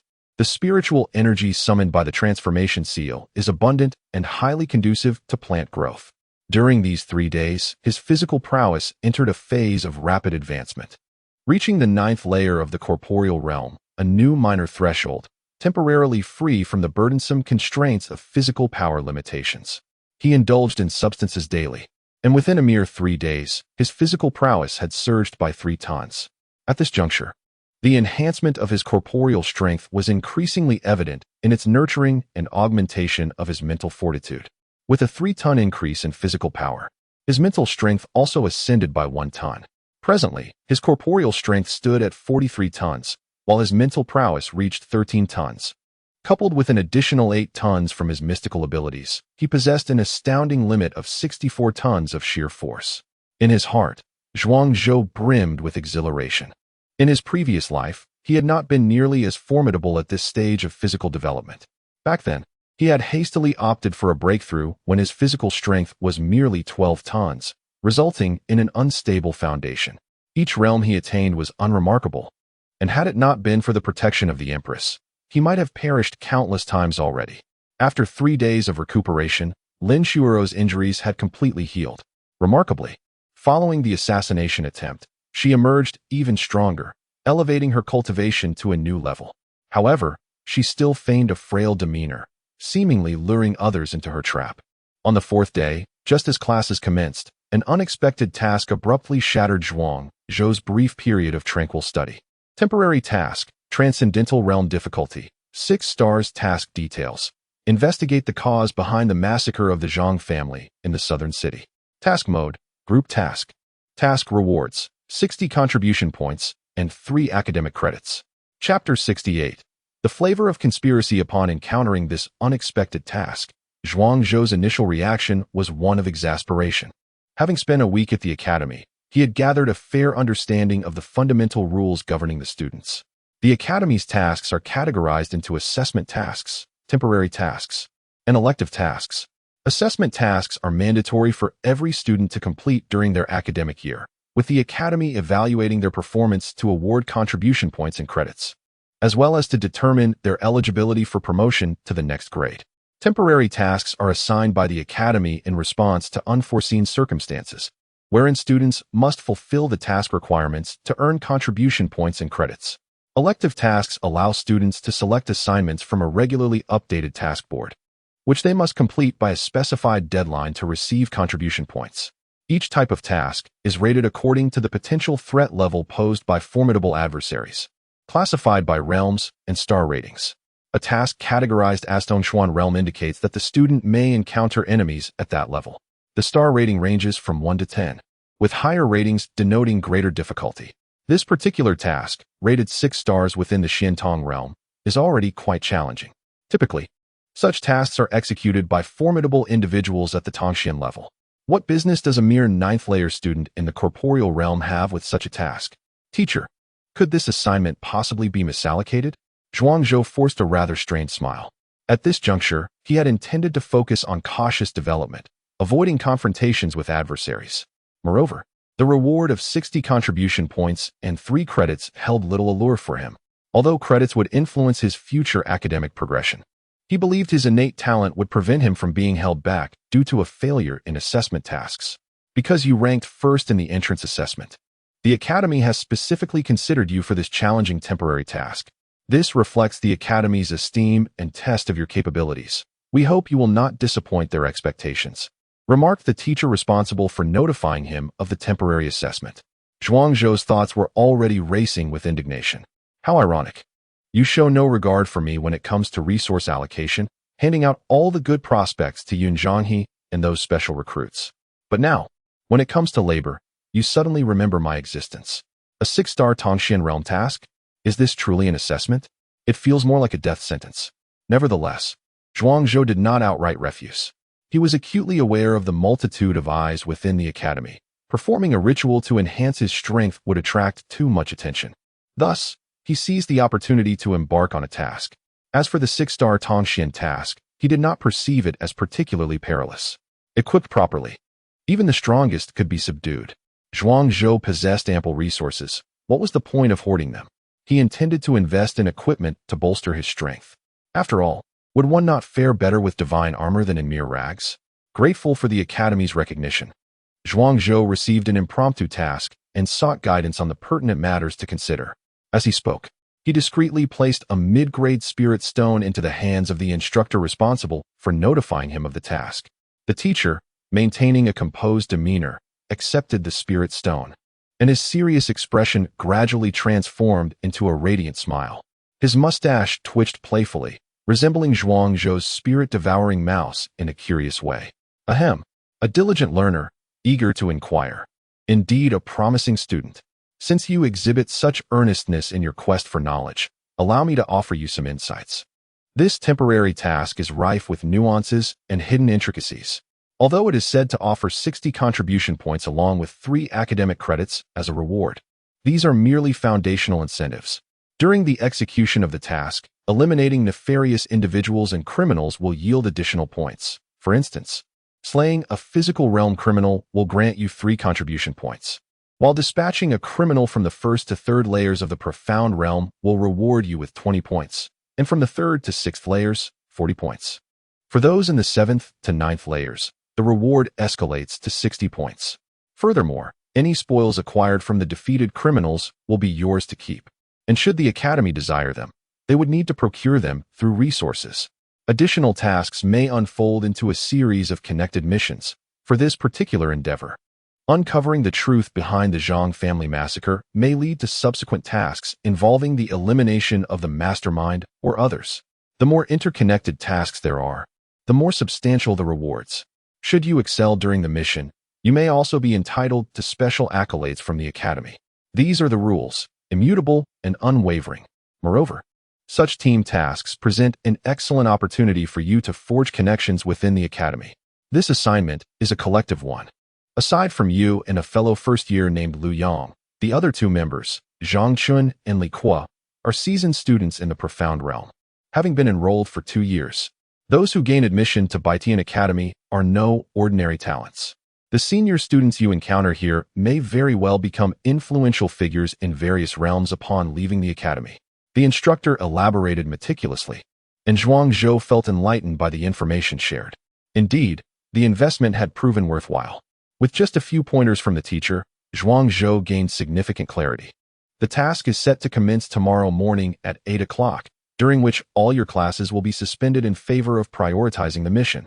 Use this time to prepare adequately, ensuring you have an assortment of spirit talismans and elixirs at hand.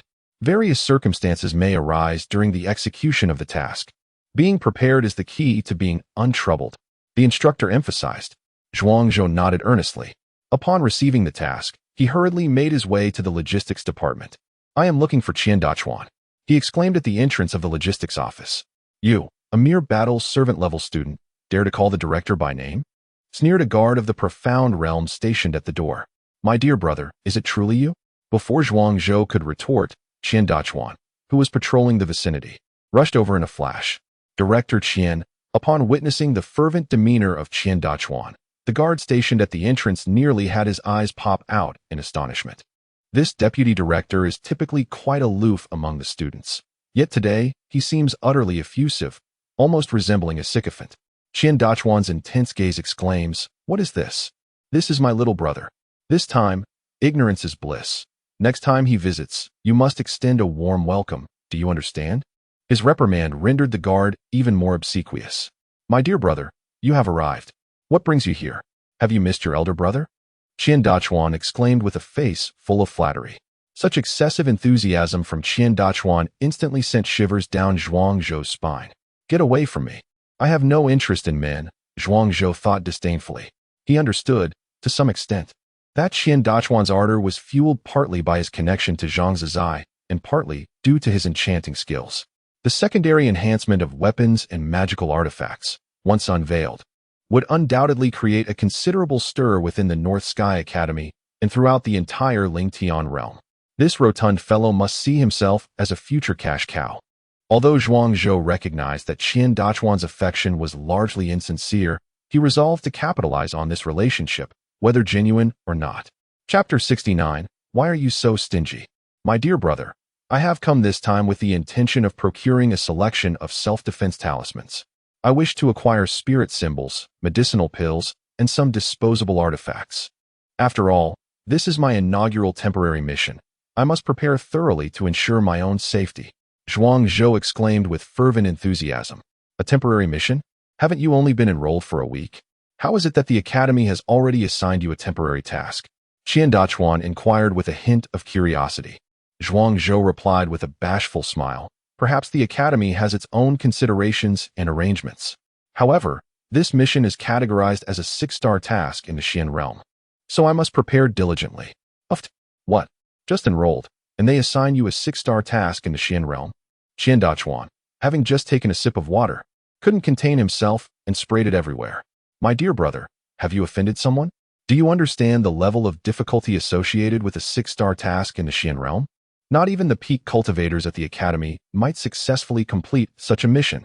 You may not yet be aware, but tasks are graded in tiers. 1 to 2 stars are considered ordinary tasks, manageable by most students. 3 to 5 stars are classified as difficult, with a 50% failure rate. 6 to 8 stars are regarded as hellish tasks, with a 90% failure rate and a 50% chance of total annihilation. And 9 to 10 stars are deemed desperate tasks, where the hope of success is exceedingly slim, often requiring the guidance of more powerful beings to survive. Qian Dachuan elucidated. Upon hearing this, Zhuang Zhou's heart sank. He had long suspected that the emergence of this temporary mission was rather peculiar. He never anticipated the task's difficulty to be so extreme. Hellish tasks, a 90% failure rate, and a 50% chance of complete destruction? And this was within the confines of an academy in the Xian realm. As a mere cultivator of the corporeal realm, was he not essentially offering himself as a sacrificial lamb? Was this due to the grudges left by his father within the academy? Or was it a consequence of being entangled with Lin Xuero?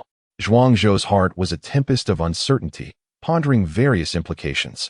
Nevertheless, it mattered not. After all, he had a good brother like Qian Dachuan. When strength falls short, let equipment make up the difference. As long as the gear is formidable, the golden elixir would be rendered powerless. Suddenly, Qian Dachuan grasped Zhuang Zhou by the neck, his enthusiasm overwhelming, nearly leaving Zhuang Zhou breathless. Get off, get off. Cough, cough. Zhuang Zhou pushed away Qian Dachuan's arm, finding such fervor rather difficult to endure. Immediately, Qian Dachuan began to enthusiastically introduce the items. Come look, the Purple Thunder Spirit Talisman. With just a wisp of spiritual energy infused, it summons a tempest of purple lightning, capable of obliterating a cultivator in the golden elixir realm with a single strike, turning them to dust. Such a powerful talisman, not for 2,999, nor 1,999, but merely 999. A super talisman for you to take home. My dear brother, why does this talisman have a crack on the back? Zhuang Zhou, with keen observation, immediately noticed a fine crack on the back of the talisman. The creation of talismans demands perfection. Any crack during the crafting process renders it a defective product, unstable in energy and prone to explosion. Qian Dachuan's face flushed with embarrassment. Oh dear, who has given me this inferior product? My apologies, little brother. Let us take a look at this wind spirit shield, harnessing the power of the heavenly wind to protect your body. Below the golden core realm, it is impervious to all. For others, I would offer 1,000 contribution points, but for you, 600. Am I not being generous as an elder brother? Qian Dachuan leaned in again, his breath reeking of garlic, nearly overwhelming Zhuang Zhou. Have disposable magical tools become so expensive now? Zhuang Zhou, having lived 2 lifetimes and being adept in the art of deception, immediately discerned the ruse. Selling a disposable magical tool as if it were a regular one? Are you burning paper offerings to deceive spirits? Once again exposed by Zhuang Zhou, Qian Dachuan forced a sheepish smile, his eyes darting with calculation. This little brother was not so easily fooled. His perceptiveness and intelligence were sharper than a monkey's wits. Zhuang Zhou, opting not to prolong the charade, said, My dear brother, as a newcomer to the academy, I find myself rather uninformed. Would you be so kind as to help me gather the items on this list? As he spoke, Zhuang Zhou presented a list densely filled with materials. Horse hoof thorns, ghost gate hooks, deathly powder, soul piercers. Good heavens! Do you intend to undertake a mission, or are you plotting something sinister? These items are associated with the most treacherous traps on the battlefield. While inexpensive, each is lethal. Take, for instance, the 1,000-blade feather. Its name is impressive, yet it is among the most vicious magical tools. An upgraded version of the hidden dagger, when launched. It pierces flesh, and hundreds of barbs extend. If one attempts to pull it out, it creates a gaping void, transforming minor wounds into fatal ones in an instant. Some seasoned veterans on the battlefield may not even recognize these items. How does this young fellow know so much? Qian Dachuan's eyelids twitched uncontrollably. This seemingly simple and charming lad might actually possess a heart as tough as leather and as dark as night. Looking further down the list, Qian Dachuan gasped. It was filled with an assortment of materials for crafting talismans, vital blood, talisman paper, and a mix of miscellaneous items.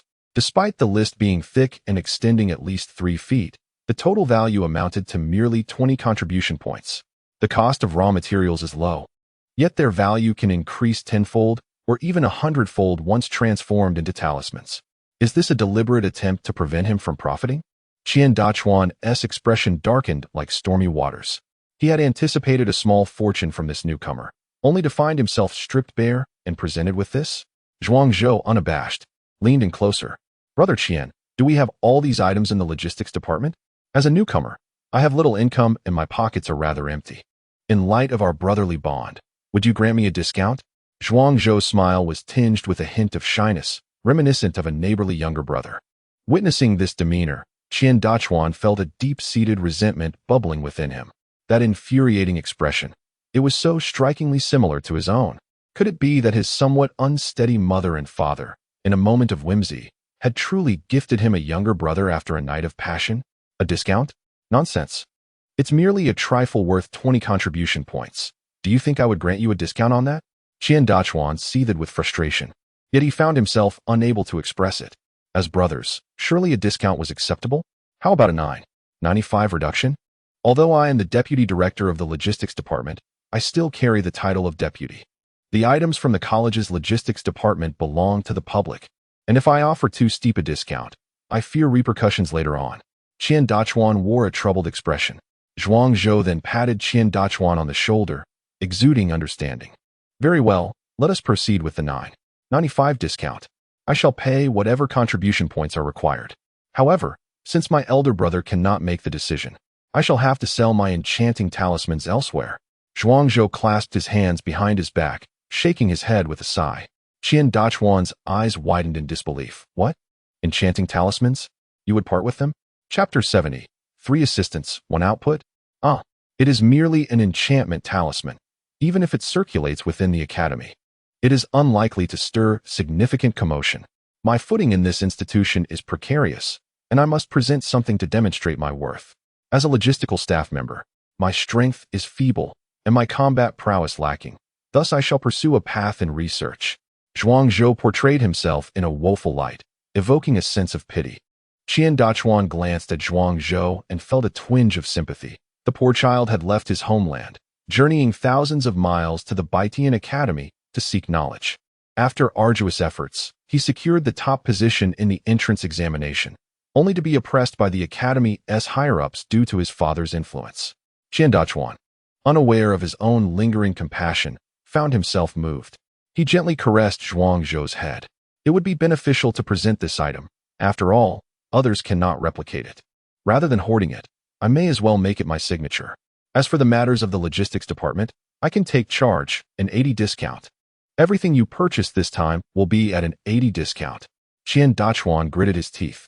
After all, an item worth 20 contribution points would only be reduced by 4 points at that rate. For the sake of the enchantment talisman, I shall persevere. Brother Qian, you are truly generous. By the way, there are more items on the back of the list. Zhuangzhou timidly said to Qian Dachuan. Upon flipping the list, Qian Dachuan was immediately struck with a sense of foreboding. Goodness, the more expensive items are on the back. Seeds of the Hahuan flower, 100. Seeds of the Guangming grass, 200.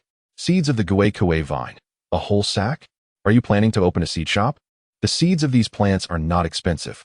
The Hahuan flower and Guangming grass are classified as low-tier spiritual plants, with each seed costing less than a low-grade spirit stone. The seeds of the Gui vine are considered high-tier spiritual plants, costing merely 2 low-grade spirit stones each. But the issue lies in the quantity he desires. 100. 200 is acceptable, but what kind of measurement unit is a whole sack? A single sack can contain thousands of Gui vine seeds. I estimate that even the entire warehouse of the logistics department in the academy does not possess such a quantity. Young brother, this. Before Qian Dachuan could voice his refusal, Zhuangzhou gazed at him with tearful eyes. Brother Qian, I understand that I am asking for quite a lot. If it's too burdensome, let us forego the discount. I, as the younger brother, can endure a little hardship. I cannot bear to make my elder brother suffer. Zhuangzhou spoke with an air of pitiful understanding. The staff responsible for guarding the entrance could hardly bear to watch. Qian Dachuan's expression stiffened, and the words he had prepared failed to escape his lips. Given that matters had escalated to this extent, what more could he say? If I were to go back on my word and take advantage of this child, what would the gatekeepers think of me? How would the diligent Xiaofeng, who cleans the warehouse daily, regard me? Qian Dachuan finally understood. Zhuangzhou is truly a remarkable talent.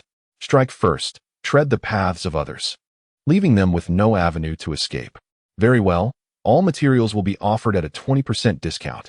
However, Your enchanting symbols must be exclusively managed by the Academy's logistics department. When needed, you shall personally act as the brand ambassador. The materials for crafting the enchanting symbols will be reimbursed by the Academy, and you are required to provide no less than 30 symbols each month, with profits split 50-50. What do you say? The warehouse echoed with creaking sounds. Zhuangzhou recognized that it was the sound of Qian Dachuan's molars grinding together. No problem, Zhuangzhou readily agreed. These 5 Firebird enchanting symbols I crafted overnight shall serve as my token of sincerity. For once, Zhuangzhou was generous. He produced 5 Firebird enchanting symbols and handed them to Qian Dachuan. One must not be overly miserly. When striking a deal, a sweet reward must accompany the hammering of the anvil. In business, a steady stream of income is the true path to success. After some calculations, Zhuangzhou's seeds and various materials totaled 450 contribution points. After the discount, it amounted to 360 contribution points. Zhuangzhou left with his bundles. Qian Dachuan, clutching the meager 5 pieces of paper, pondered what he had gained by foolishly recognizing Zhuangzhou as his younger brother. Resting his chin on his hand, he fell into deep contemplation. After Zhuangzhou departed from the logistics department, Lu Yang quickly sought him out. Zhuangzhou, over here. In a secluded grove, Lu Yang waved to him. Lu Yang? Zhuangzhou exclaimed in surprise. What was Lu Yang doing here at this late hour? Waiting for him. You must have been informed about the temporary task. Lu Yang said. A transcendence-level task, hellish difficulty, and we have 2 more transcendence-level experts joining us. Zhuangzhou nodded earnestly, acknowledging, Indeed, I am aware of this matter. Then why are you so calm? Aren't you afraid of death? Lu Yang's eyes widened. A transcendence-level task. Hellish difficulty. Even transcendence-level experts have a 50% chance of failure, with a 10% chance of demise. As mere physical realm cultivators, aren't we merely serving as fodder? Lu Yang grumbled. Zhuangzhou, looking puzzled, replied, But we have 2 transcendence-level experts in our team, right? With them, the task should pose no significant issues. Lu Yang rolled his eyes, hands on her hips, and retorted, No significant issues? The problems are monumental. Do you know what those 2 are capable of? Zhang Qin specializes in alchemy, and Li Quan knows a bit of swordplay. I forge and you farm. Do you think such a team can withstand a 6-star transcendence-level task? Lu Yang's gaze was filled with resentment. Suddenly, Zhuangzhou felt a pang of anxiety. 3 support roles protecting 1 output? What a joke. Tell me, little Zhou, have you offended someone recently? It seems they are conspiring against you behind your back. Lu Yang remarked. Zhuangzhou was taken aback. Whom have I offended? The mastermind behind the entrance examination? The group that extorts me? The mysterious organization that attempted to assassinate teacher Lin Shuero a few days ago? I seem to have offended quite a few people. I must sort through this. Observing Zhuangzhou's silence, Lu Yang murmured to herself. Could it be that my relentless sisters have tracked me down to the North Sky Academy? No, that cannot be. When I ran away from home, no one knew my whereabouts. Zhuangzhou was at a loss for words. It appears this Lu Yang is indeed a rebellious girl who has fled from home. Are you certain this incident is directed at me and not at you? Lu Yang faltered momentarily, then broke into a radiant smile. Let us not concern ourselves with such trivialities. The mission is about to commence. Are you prepared?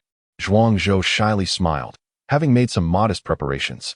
He patted his storage bag. Meanwhile, Lu Yang adopted a commanding demeanor and declared, Fear not. When we step out, I shall protect you. Behold, this is a weapon I have just crafted, the Yuanling cannon. I shall bestow one upon you. If you encounter anyone displeasing, unleash a shot to send them soaring into the heavens. Lu Yang retrieved a black cannon, half the height of a person, from her storage bag. The cannon was adorned with golden inscriptions, featuring 9 grooves on its body, roughly the size of spirit stones. This is the compartment for embedding spirit stones, which serves as the energy source for the Yuanling cannon. By embedding 9 low-grade spirit stones, its explosive power is equivalent to the full strength of a novice in the transcendental realm. If 9 medium-grade spirit stones are embedded, it can annihilate anyone below the golden core stage, albeit with a certain risk of backfire. As Lu Yang concluded her explanation, Zhuangzhou could not help but swallow hard. He had initially thought this senior was a gentle maiden, only to discover she is, without a doubt, a veritable terrorist. Chapter 71. Reluctant to part with the child. Unable to catch the wolf, Director Chen. Are you certain about this course of action? In the spacious conference hall of the dormitory area, Lin Shuero gazed solemnly at Chen Yuan. The situation at Baitian Academy has spiraled out of control. Assassins have infiltrated the classrooms and dormitories. If we do not take measures soon, Baitian Academy will truly meet its demise. Chen Yuan took a sip of tea, his tone resolute as he replied. I am not referring to your efforts to rectify the chaos at Baitian Academy, but rather to your intention of using my disciple as bait. You have spread the word that the severely injured assassin met his end at Zhuangzhou's hands, intending to incite hatred and lure out those who harbor nefarious intentions in the shadows. But Zhuangzhou is merely a fledgling in the corporeal realm. Moreover, what sort of companions have you assigned him? One is a weapon forger, another is an alchemist, and the only one specializing in combat is a mere third-level swordsman of the transcendent scripture, utterly ordinary. What difference does it make to send them on a mission of 6-star transcendence, but to court death? Lin Shuero's anger surged uncontrollably, her voice rising with fervor. Teacher Lin Shuero, please mind your words. I am the director, and you are a teacher. It is imperative that you maintain respect towards me. Furthermore, was this mission arranged by me? The task was issued by Long Outyin, and the assignment of students is managed by that group of old fogies in the Internal Affairs Department. I am merely a bystander in this matter. Chen Yuan retorted with a cold smirk. The hand of the sovereign of Daong truly extends far. It has reached into the depths of Baitian Academy. Were it not for Long Outyin's sudden emergence, I would have been oblivious to the fact that our academy has already been infiltrated by a national sovereign. Then you should not have publicized Zhuangzhou's elimination of the assassin. Wouldn't that only exacerbate their peril? Lin Shuero remained indignant, furious that Chen Yuan was inactive and merely acquiescing. Enough, my dear junior sister. Do not let your temper flare.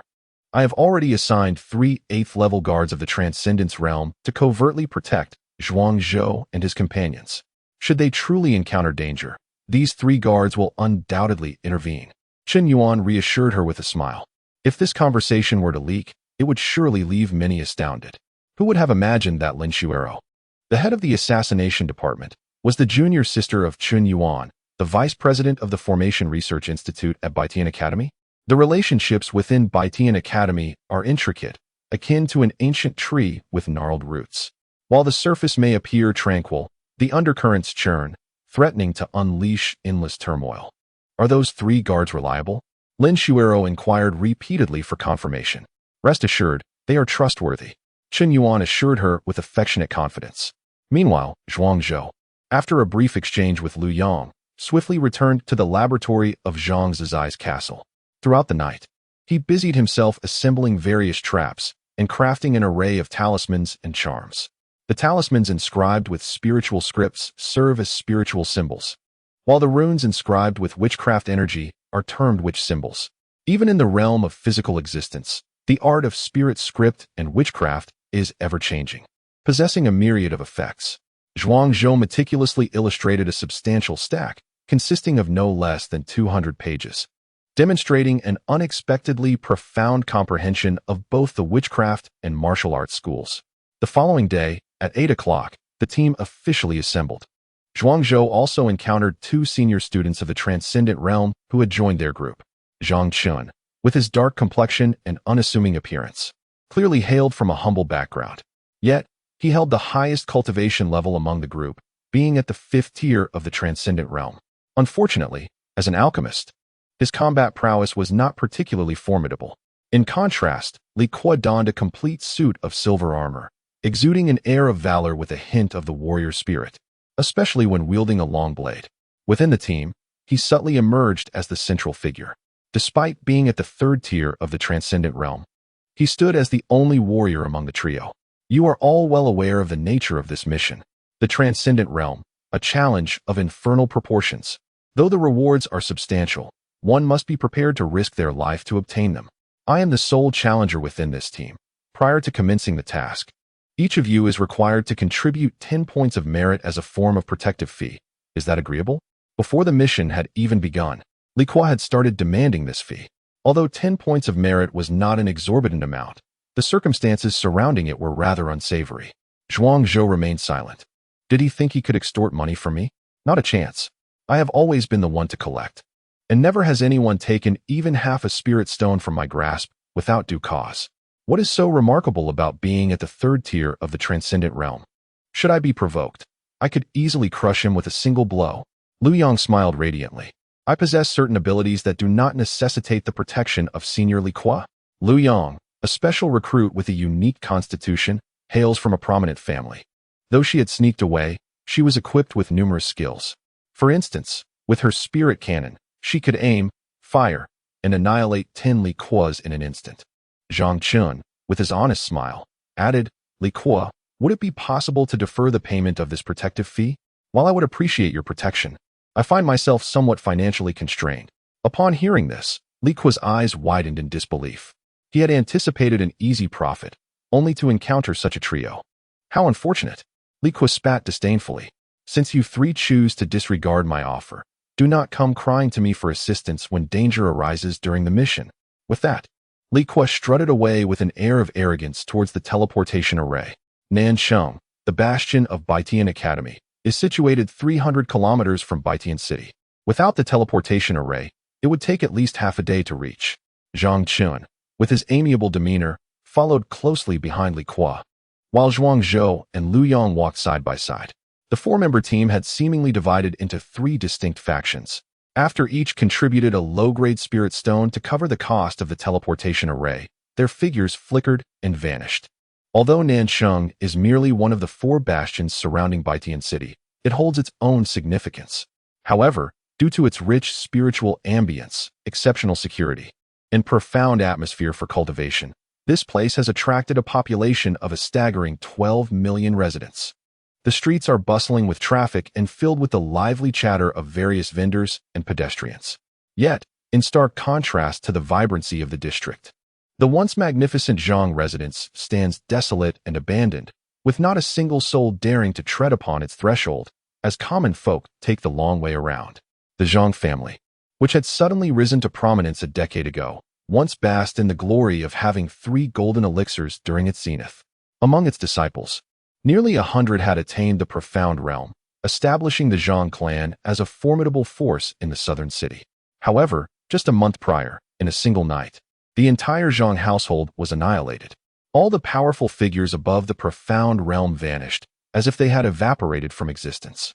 The bodies of 1,200 disciples and servants at the physical realm lay grotesquely arranged at the entrance of the Zhang residence, their faces contorted in terror. Yet their corpses bore no wounds. Zhang Chun pulled out a small piece of paper. He had meticulously gathered all pertinent information regarding the Zhang family and began to read it aloud word by word. Li Kuo scoffed lightly, dismissing him as merely an incompetent alchemist, fit only for the task of compiling such materials. His scornful expression was unabashed. Zhuang Zhou, however, paid no heed to Li Kuo's words, considering them mere barking, unworthy of attention. Are there any other credentials? Zhuang Zhou inquired of Zhang Chun. Indeed, the southern city officials had summoned 8 constables to investigate the mystery behind the Zhang family's demise. Astonishingly, 5 of these constables emerged from the Zhang residence in a state of madness, only to hang themselves at the entrance, incessantly muttering that the Zhang residence was haunted. The remaining 3 simply vanished without a trace, disappearing from the mortal realm entirely. This has rendered the Zhang residence a place of unspeakable horror, shunned by all in the southern city. Chapter 72. The hearts of men have scattered, and the team is difficult to lead. The strong have vanished, while the weak have perished. Where are the bodies of those who have fallen in the Zhang residence? A vague suspicion began to form in Zhuang Zhou's mind. If his conjecture proved true, then everything would begin to make sense. It must be the work of malevolent spirits. They consume the life force and souls of the weak, while the strong are refined into corpse puppets. In the chaotic times before his rebirth, such occurrences were not uncommon. Those corpses are currently housed in a nearby morgue. Zhang Chun remarked to Zhuang Zhou. What corpses? A stroll through the Zhang residence would reveal all the monstrous creatures lurking within, wouldn't it? The weak are indeed weak, lacking even the courage to confront the issues at hand. Li Kuo sneered. Zhuang Zhou could hardly be bothered to respond to this fellow. If it truly were the work of malevolent spirits, then even 3 golden core cultivators would be insufficient to contend with them. Their mission was to investigate the cause of the Zhang family's extermination, not to seek vengeance. To uncover the truth does not necessitate visiting the scene of the incident. If you wish to go, then by all means, do so. Stop your incessant prattling. It's quite tiresome. Zhuangzhou's patience was wearing thin. Li Kuo's sarcastic demeanor was becoming vexatious. With that, Zhuangzhou turned to leave. I'm done playing with you. Li Kuo was left bewildered. How could he just walk away mid-mission? Hey, wait a moment. Li Kuo shouted at Zhuangzhou. The Baitian Academy imposes severe penalties for abandoning a mission. The hearts of men have scattered, and the team is difficult to lead. If Zhuangzhou were to cause the group to disband, how could he possibly exploit these individuals as cannon fodder to probe the Zhang residents' weaknesses? Are the youth of today so willful? I'm abandoning the mission. I simply do not wish to accompany you to your demise. My task is to investigate the Zhang family's annihilation, and that does not entail visiting the Zhang residence. It is a perilous place. Even Golden Core experts have perished there. Wouldn't my fragile self be courting death? Zhuangzhou scoffed. Li Kuo looked utterly confused. This young man spoke as if he possessed profound reasoning. Meanwhile, Zhuangzhou silently chuckled to himself, his thoughts veering in another direction. There was no urgency in investigating the Zhang family's case. He intended to complete his own affairs first. The Baitian Academy was rife with spies, laden with constraints. Sacrifices and offerings posed significant challenges. Upon arriving in Nanxing, he needed to fulfill his obligations, enhance his strength, and complete the offerings promised to Chu Zhangtian before addressing other matters. The latter was of utmost importance. Chu Zhangtian wielded immense power. He had previously sent subordinates to demand payment. If Zhuangzhou continued to dawdle without taking action, it was likely that Chu Zhangtian himself would intervene and drag him away. As a powerful sorcerer, Chu Zhangtian certainly possessed such capabilities. And as for the task from the Baitian Academy, let fate decide. Even a blind person could see that the mission itself was a colossal trap. If it could be accomplished, splendid. If not, he would find a way to explain his failure. In the blink of an eye, Zhuangzhou unexpectedly vanished into the crowd. Alas, my stomach aches. I must find a place to relieve myself. With that, Liu Yang clutched his abdomen and dashed away. A quartet was reduced to just Li Kuo and Yang Chun, exchanging bewildered glances.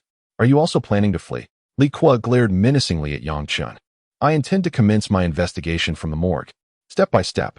Yang Chun disregarded Li Kuo's threats. A sword cultivator? Is a sword cultivator truly formidable? Though I am but an auxiliary alchemist, I too emerged from the depths of the dead and gained entry into the Northern Sky Academy. When it comes to killing, I am not necessarily afraid of you. With that, Yang Chun turned to leave.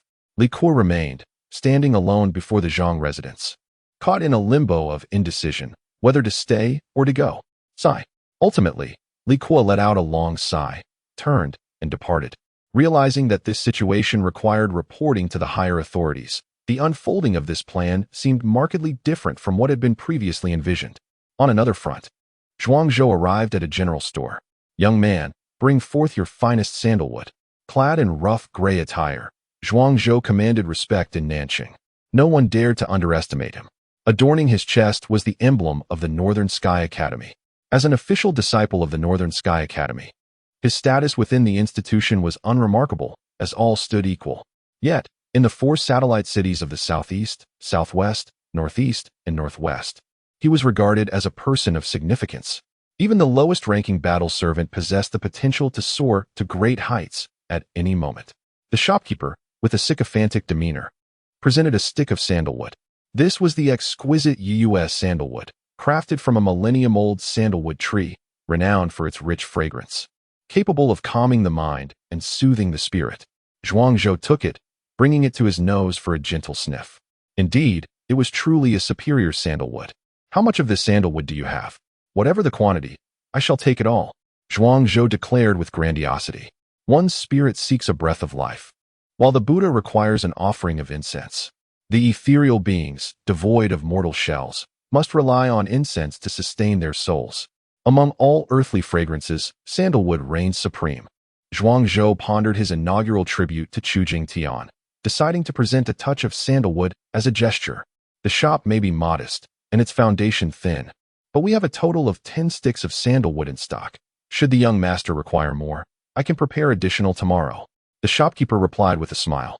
10 sticks of sandalwood, then. I shall take them all. Please tally the cost. Zhuangzhou nodded, accepting the sandalwood. The price is 10 taels of gold. The shopkeeper informed him. Upon hearing this price, Zhuangzhou felt momentarily dazed. The inferior spirit stone he had just retrieved from his storage pouch was reluctantly returned. 10 taels of gold. 100 taels of gold equates to a single inferior spirit stone. Having spent too long in the realm of cultivators, even his sense of value had become distorted. How surprisingly affordable the mundane world is. It dawned upon him that his possessions were, in fact, quite abundant. A figure clad in black observed Zhuangzhou with urgency. What was Zhuangzhou up to? Tasked with investigating the tragic massacre of the Zhang family. Why was he wasting time purchasing incense? Could it be that before fulfilling his duty, he sought to pay homage to his ancestors, imploring their protection? Indeed, this peculiar temporary assignment was a ploy orchestrated by those who wished for Zhuangzhou to meet a grim fate while on the mission. Having thwarted their plan to eliminate Lin Shuirou, he was deemed deserving of death. Behold, here is 10 taels of gold, an offering for incense. And what of livestock? Cattle, sheep, pigs, chickens, and dogs. Zhuangzhou seemed to recall something and inquired further. The ritualistic practices of sorcery dictate that cattle, sheep, pigs, chickens, and dogs represent the 5 livestock. These livestock serve as offerings, constituting a grand tribute, since he intended to present these offerings to the celestial realm of Chujiang. He ought to do so with ample grandeur.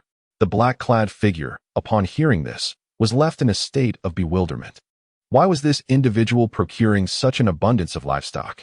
Did he find life at Baitian Academy too arduous, lacking in sustenance, and thus plan to prepare a hearty stew for himself? Beep, beep, beep. The token at the waist of the black figure urged him onward. Those above demanded a report on Zhuangzhou's whereabouts. What was this? Should he inform them that Zhuangzhou intended to pay respects to his ancestors before concocting a meal for himself? Such news would surely prompt those above to apprehend him at once, to remedy his misguided thoughts. Chapter 73. The Sacrifice. Zhuangzhou meandered through the southern city, soon acquiring a pair each of cattle, sheep, pigs, chickens, and dogs, thus assembling a perfect total of 10 animals. Subsequently, he rented a secluded villa in an outlying area of the southern city. The courtyard lay desolate and uninhabited, overgrown with weeds, devoid of even a ghostly shadow. Zhuangzhou placed an aged wooden table at the center of the courtyard, positioning the 10 animals before it.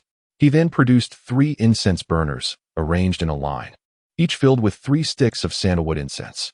The totem, responding to his thoughts, contracted to a height of approximately 30 centimeters, resembling a ranking, and was placed before the central incense burner. With everything in place, the ritual commenced. A figure cloaked in black crouched against the courtyard wall, eyes wide with astonishment. Was Zhuangzhou truly intending to burn incense and pay homage to his ancestors here? The heavens embody the 5 elements, manifesting through mountains and waters. The earth harbors spirits, dwelling within all living beings. With the offering of 5 livestock to the heavens and the burning of incense to honor the deities, Zhuangzhou fervently recited, I, Zhuangzhou, beseech the protection of the esteemed Chu Jiangtian. His words flowed with conviction. This was the most common and moderate incantation in shamanistic rituals, yet it was a pure offering, devoid of ulterior motives. Zhuangzhou then ignited a paper talisman, its flames igniting to envelop the 10 animals in a brilliant crimson glow. Before the naked eye, the 10 livestock vanished, transformed into the essence of the 5 elements, swirling into the totem pillar. The figure in black held his breath. Having experienced much in his life, he had witnessed numerous sacrifices and offerings, yet most were mere facades. It was his first time witnessing something like Zhuangzhou's ritual, where an incantation could obliterate all offerings, including pigs, horses, cattle, and sheep. Could it be that Zhuangzhou truly possessed the ability to commune with spirits? A faint bloodlight flickered within the totem pillar. The fragrant smoke of the sandalwood coalesced, forming the visage of Chu Jiangtian. You scoundrel, you finally remember me. Chu Jiangtian, no longer pretending to be an aloof sage, berated Zhuangzhou upon his appearance. If it weren't for Tian Yao reminding you, would you have neglected to summon me? He continued, you ungrateful wretch. I had high hopes of nurturing you as my personal disciple, but with your attitude, I shall reconsider that notion. Zhuangzhou remained unfazed by his words. He was not truly a naive child. With ample experience navigating the complexities of the world, he recognized that Chu Jiangtian was merely baiting him. Such a world offered no instant camaraderie or the unconditional impartation of secrets and skills. This was merely a ploy to extract more offerings from him. In the realm of shamanistic practices, fairness and reciprocity were paramount. One must give to receive. If the young man had inquiries for the esteemed deity, he would naturally pay the corresponding price. As for the matter of mentorship, it would unfold in due course. Without any coercion on his part, Zhuangzhou's gaze remained clear and resolute, leaving Chu Jiangtian momentarily taken aback. The 8-year-old lad, remarkably, exhibits an admirable integrity, remaining steadfast in his principles at a critical juncture.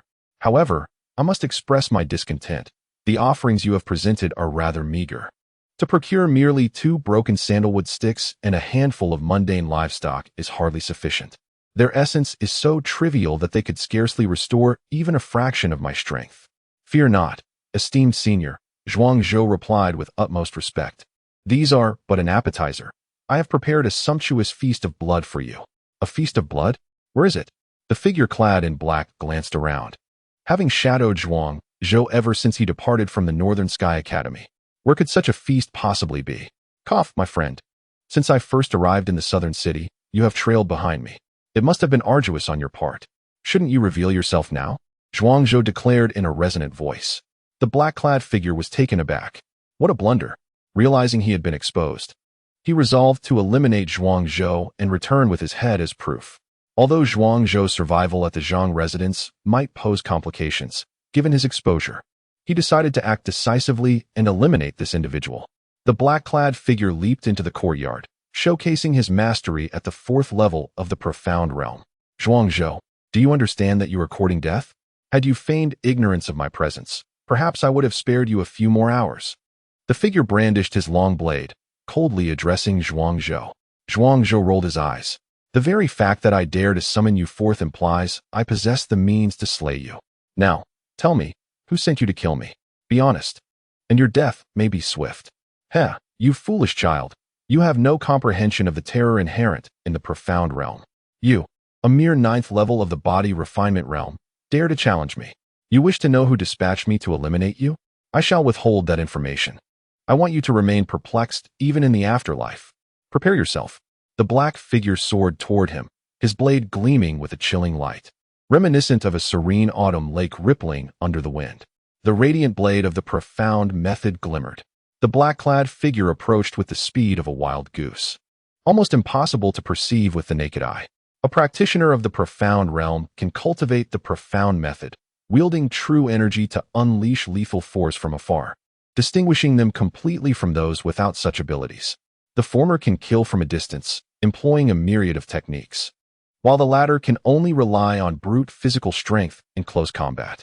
As the blade neared, Zhuangzhou's figure flickered. He deftly sidestepped, narrowly avoiding the deadly strike from the black-clad figure. The soul piercer. In a flash, from within a mere yard's distance, Zhuangzhou propelled a jet black, ink-like spike with immense force. With a swift whoosh, the soul piercer shot directly toward the black-clad figure's brow. The black figure, agile as ever, executed a backflip, evading the lethal assault of the soul piercer. With mere trifles, do you dare to flaunt before me? The man in black let out a cold laugh. Yet before he could revel in his arrogance, a sudden sound echoed. The soul piercer had pierced through the back of his skull, freezing every expression on his face in an instant. The man in black met his demise. Fool, Zhuangzhou scoffed. He did not employ the soul piercer for direct confrontation. That was certainly not his intention. The man in black anticipated evading the soul piercer, but the true lethal strike lay in its return. Guided by Zhuangzhou's mental prowess, the man could only see the imminent danger before him, oblivious to the lethal threat lurking behind. Thus, a formidable warrior of the 4th layer of the profound realm met a tragic end, having unleashed not even a fraction of his true power. Zhuangzhou relieved the man of the storage bag at his waist and the weapon in his hand. The blood of a 4th layer profound realm warrior is quite a worthy feast, wouldn't you agree? Zhuangzhou said proudly to Chu Jiangtian. Chu Jiangtian smiled slightly. It is a clever offering indeed. He opened his mouth and took a gentle breath. White essence surged forth from the 7 orifices of the man in black. The figure formed by Chu Jiangtian's sandalwood smoke became more substantial. This offering is barely adequate. Now, speak. What would you like to learn? I can teach you. Chapter 74. The inheritance of the witch sect. I yearn to learn the offensive techniques of the witch sect, Zhou Zhuang declared without hesitation. In his previous life, he had perished and acquired the earthly altar along with the witch sect's inheritance. This inheritance was remarkably systematic, its content profoundly intricate and unfathomable. The system was robust and enigmatic, which should be a blessing. However, the crux of the matter lay in the fact that the depth of this inheritance left Zhou Zhuang unable to comprehend the majority of its content. He had spent considerable time grappling with the witch script and had only just begun to grasp its fundamentals. Regarding the sacrificial rites, he had gleaned a general understanding. Yet, with respect to the other esoteric techniques of the witch sect, he remained utterly in the dark. This predicament resembled that of an elementary school student thrust into university-level material.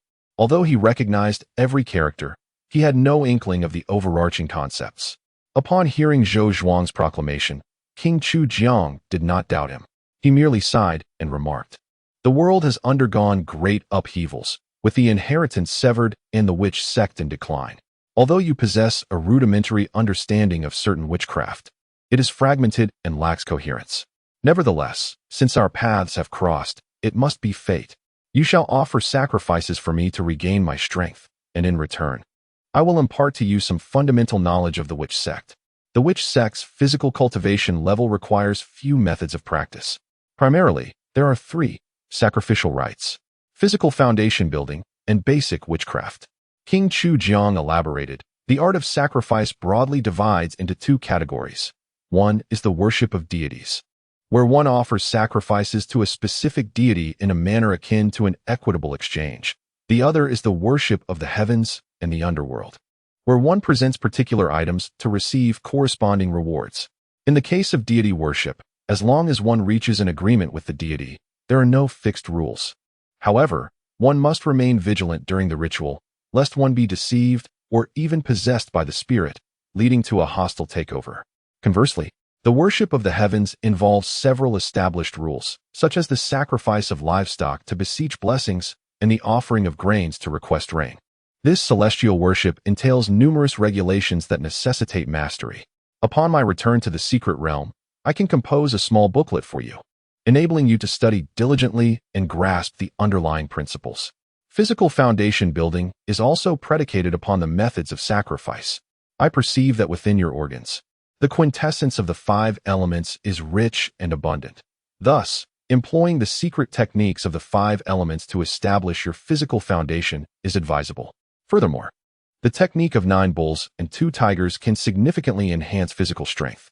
Within the realm of physical cultivation, I have also mastered a technique known as 10 Directions Essence Blood Foundation, which involves selecting 10 formidable beasts of the profound realm as offerings, thereby fortifying one's physical form and rendering it invincible.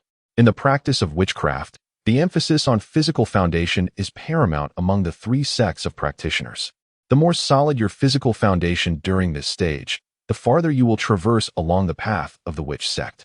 As for witchcraft itself, it is classified into 2 types. One employs witch script for execution, while the other melds the essence of living beings' blood with incantations drawn from one's inner witch power. The former is regarded as traditional witchcraft, whereas the latter is termed black witchcraft or necromancy. Techniques such as resurrecting zombies, commanding skeletons in battle, explosive corpses, ghostly vines, and curses all fall under the domain of black witchcraft. In my era, certain practitioners of witchcraft wreaked havoc due to their mastery of black witchcraft, leading to a coalition of various factions striving to prohibit its practice. However, this dark sorcery is akin to a blade. The fault lies not within the blade itself, but rather in the practitioner of the dark arts. Chu Jiangtian spoke to Zhuangzhou. The so-called techniques of your sorcery must refer to witchcraft and dark sorcery, correct? Chu Jiangtian gazed at Zhuangzhou with a playful smile. Resurrecting the undead, battling the skeletal tribes, and employing curses? Under Chu Jiangtian's guidance, Zhuangzhou seemed to glimpse a fantastical new world. In the inheritance of sorcery he had received, there was only knowledge of witchcraft, with no records pertaining to dark sorcery. Yet, these methods sounded exceedingly practical. Yes, it is indeed dark sorcery. Zhuangzhou chuckled to himself. He envisioned a scenario where he battled his foes, thinking they perceived him as a mere warrior. while he could manipulate the very essence of existence. They believed he practiced divine arts, while he could explode corpses, striking unexpectedly, attacking when they were unguarded. I shall vanquish you. Observing Zhuang Zhou's foolish expression, Chu Jiangtian suddenly felt an inexplicable sense of dismay. How could I, Chu Jiangtian, a paragon of valor, have taken such a rascal as my disciple? This knowledge should not be shared lightly. The resources you offered for this sacrifice are limited. According to the rules of equivalent exchange, I can only teach you one form of dark sorcery, Chu Jiangtian declared. Then teach me a curse that is practical in battle. Zhuang Zhou pondered. Resurrecting the undead seemed too malevolent, clearly unsuitable for dignified use. First, let me learn a curse, one that can kill invisibly, ensuring my survival in this mission. I shall impart to you a spell to enhance damage. This curse attaches itself to your weapon, using the blood of the Earth Demon tribe as a catalyst. By uttering the incantation Alabaha Omason and infusing it with sorcerous energy, you will form the curse. The higher the quality of the Earth Demon blood you use, the more potent the sorcerous energy you can infuse, resulting in increasingly exaggerated enhancements. Zhuang Zhou, upon hearing this, was momentarily stunned. Is it really that simple? You think so? Yes, it is that simple. This is the most rudimentary technique within dark sorcery. Remember, the curse attached to the weapon can only last for half an hour. The enhancement in damage is a fixed value, not a percentage. Thus, if the curse increases strength by 10 tons when formed, it is precisely 10 tons of strength. Zhuang Zhou, upon hearing this, felt a twinge of disappointment. This seems rather unimpressive. It merely represents a special means to augment the weapon's attack threshold. In contrast to his imagination, where he envisioned uttering curses while simultaneously collapsing and frothing at the mouth, these are entirely different concepts. What? Do you feel that the sorcery lacks strength? Chu Jiangtian, noticing Zhuang Zhou's despondent expression, could not help but sneer. Do you not realize that this enhancement of damage adds to your strength's limit? With your current cultivation level, if you were to use the blood of an earth demon at the 9th level of physical realm to cast the curse, you could augment your strength by 10 tons. If you were to use the blood of an earth demon at the 1st level of the profound connection realm, you could increase your strength limit by 20 tons. Zhuang Zhou stood frozen in place, astounded. What? It's that powerful? Chu Jiangtian proclaimed with an air of confidence. Indeed. Once Zhuang Zhou fully comprehended the formidable nature of witchcraft, he posed another inquiry. Esteemed elder, I harbor a lingering doubt. How does our witch sect's curse differ from those cast by vengeful spirits? Zhuang Zhou perceived that the curses born from vengeful spirits were exceptionally fearsome. Even a formidable being at the Golden Core stage, like his father, would succumb to unconsciousness under the weight of such a curse, had it not been for his own mastery of witchcraft and the celestial due to dispel the curse. Perhaps the grass on his father's grave would have grown to an excessive height by now. Upon hearing this, Chu Jiangtian's expression shifted dramatically. The curse of the vengeful spirits has resurfaced? Chapter 75. The distinction of curses, the curse of vengeful spirits? Is there truly a classification for curses? Upon hearing this, Zhuang Zhou could not help but inquire.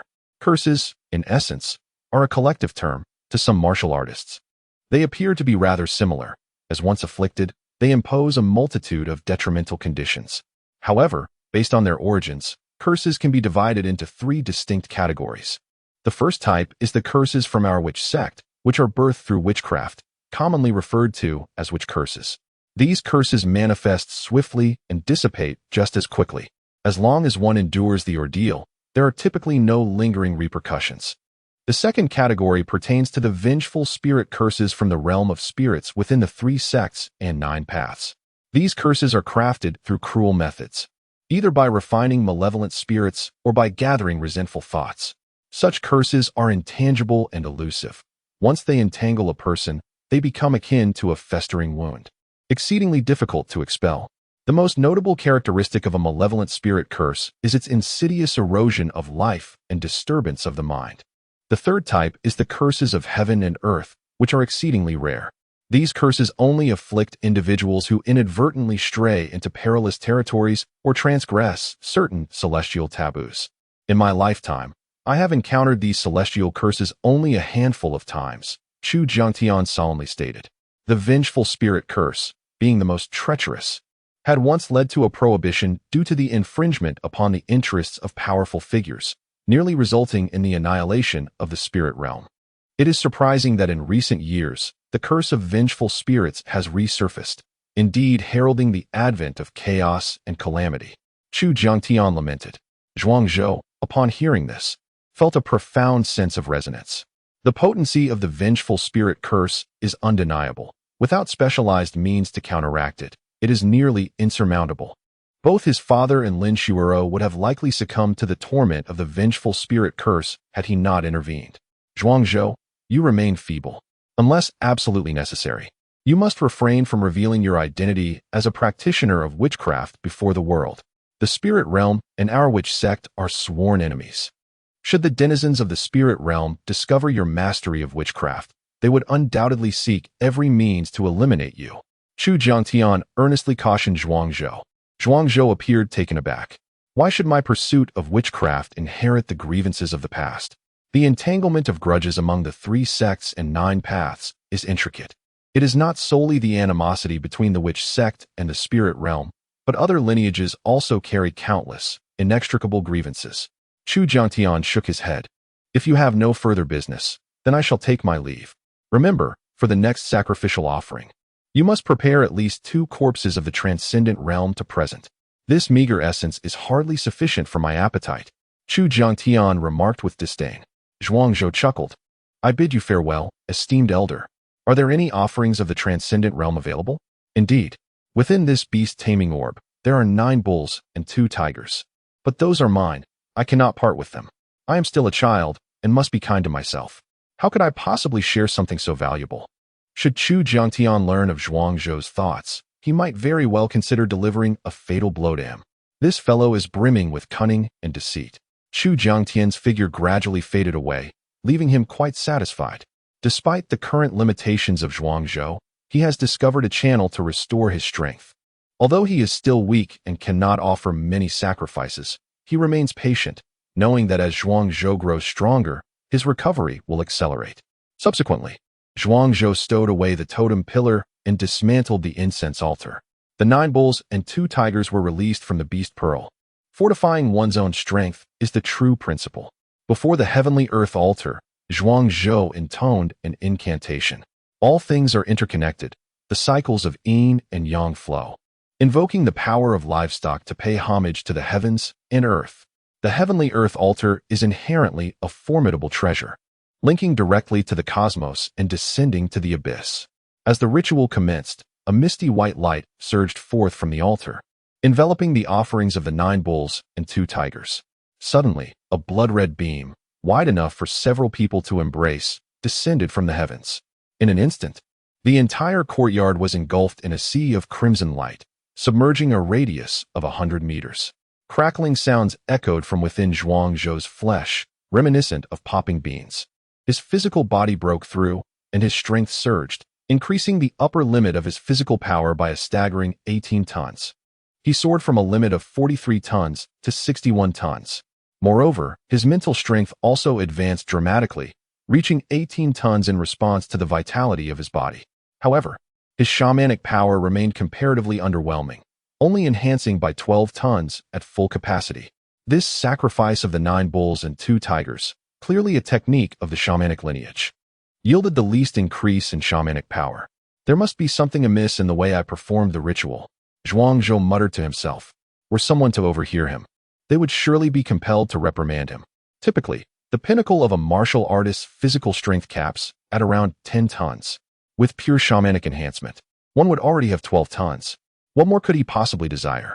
Just as Zhuangzhou was adjusting his approach in the North Sky Academy, within the Qianlong Pavilion, Long Outyen, who was in deep meditation, suddenly opened his eyes.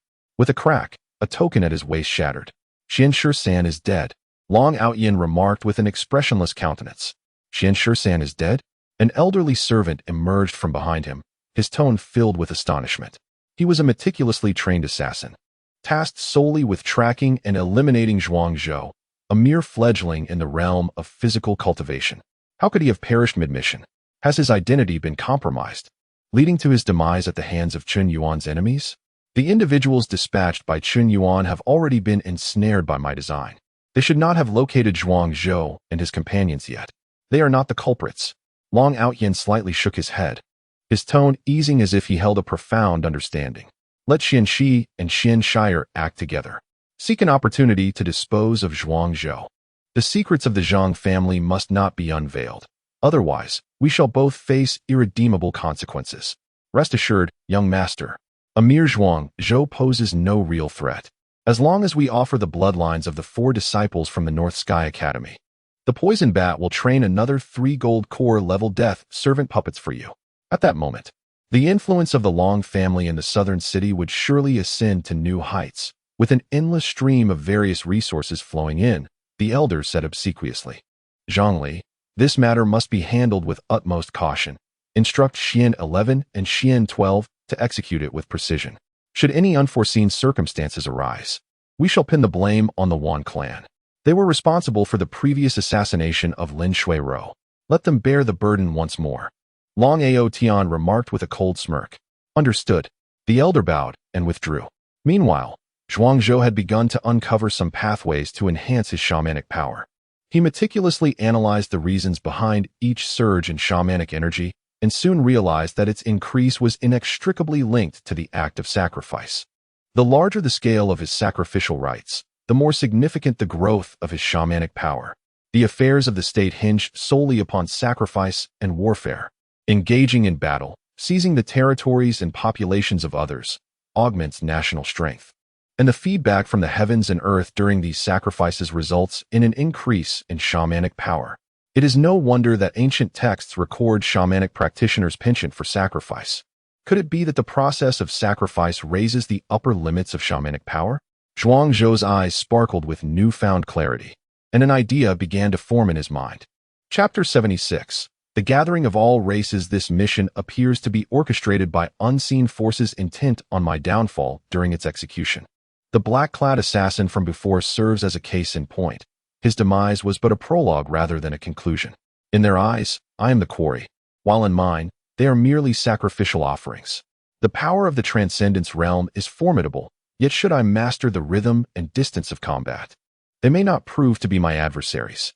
In the Transcendence realm, the martial arts reach a profound level, and when they take that pivotal step, their flesh and souls begin to metamorphose, making them exquisite offerings.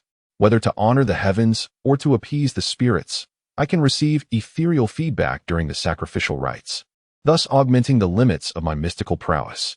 Zhuang Zhou silently contemplated. He was not one to instigate trouble, yet he would never shy away from it. If others dared to bully him, failing to retaliate would render his life meaningless. He dismantled the altar, meticulously erasing all traces of the sacrificial rites. Chu Jiangtian's reminder was astute. His methods from the witch sect should remain concealed.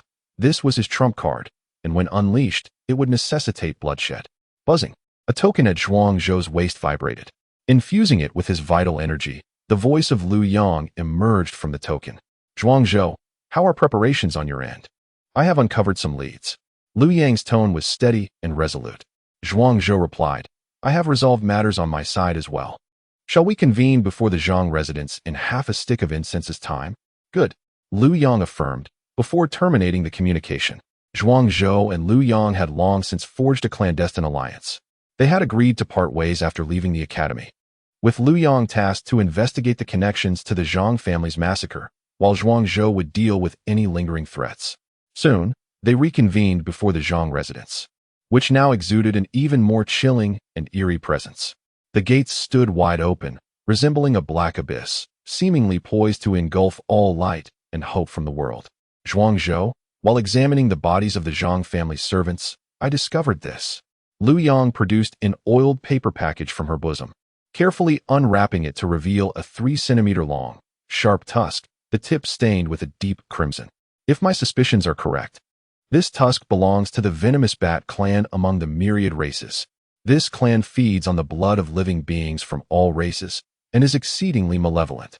Zhuang Zhou's expression darkened. The venomous bats excel in disguise. As long as their tusks remain hidden, they bear no outward distinction from the human race. This clan, sworn enemies of humanity, should not appear within human territories, much less within the confines of the North Sky Academy's citadel. Unless, of course, This venomous bat is affiliated with the gathering of all races. The gathering of all races. Lu Yang shuddered at the mere mention of those words. In the realm of Ling Tian, myriad races coexist. Humanity is but one among them, ranking within the top 3, yet due to its vast population, it occupies nearly a third of the territory within the entire Ling Tian realm. The myriad clans have formed the Myriad Clans Association, proclaiming the shared prosperity of all races. Yet they have internally fractured the human race, persistently cultivating various spies and traitors. If the massacre at Zhang's residence was indeed orchestrated by the Myriad Clans Association, the more thoroughly they investigate, the closer they draw to the truth, and the greater the likelihood they will be silenced by the association. Cursed be this scheme. This insidious mission is nothing but a ploy to lead us to our demise. Zhuang Zhou's expression darkened, resembling a droplet of water. This is evidently a case of using a knife to kill from afar. Should they return empty-handed, their academic records will bear a stain, adversely affecting future promotions and the allocation of various benefits. Conversely, the deeper they delve into the investigation, the nearer they approach death.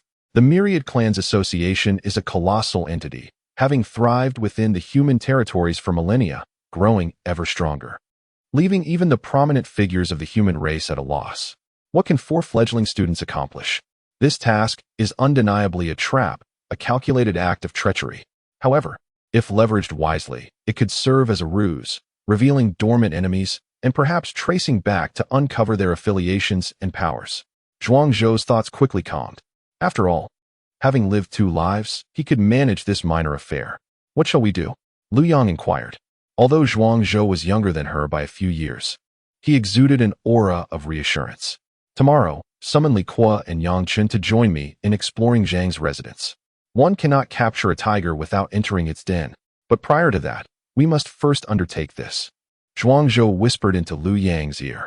Her beautiful eyes shimmered with intrigue. You sly little rascal. What devious plans you harbor. The following morning, Yang Chen, Li Kuo, Zhuang Zhou, and Lu Yang assembled once more. This time, Li Kuo's arrogance had somewhat diminished.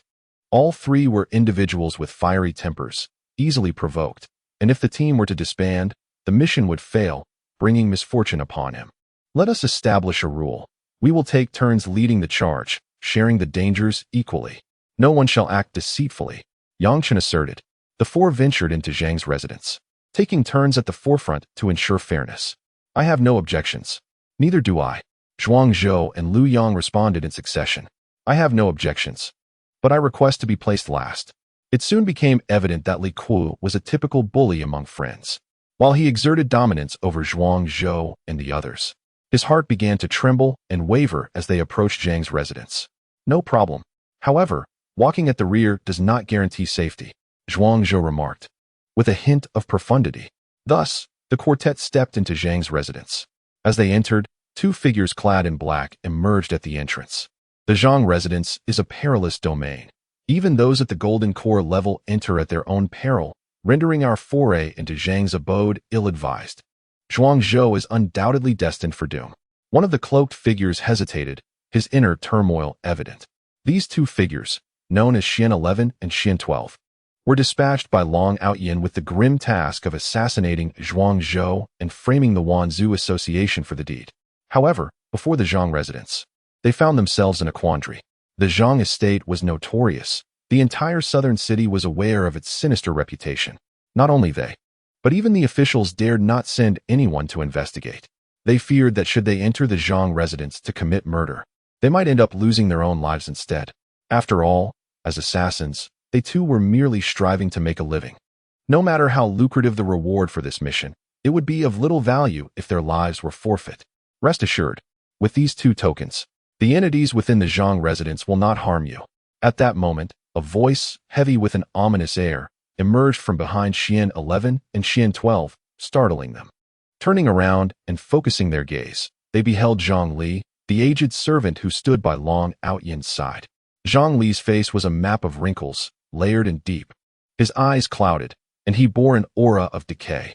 Yet, upon seeing Zhang Li, Xian 11 and Xian 12 adopted a demeanor of utmost respect, daring not to show the slightest hint of negligence. Zhang Li had appeared in such a decrepit state for the past 5 years, even after the passage of time. He remained unchanged.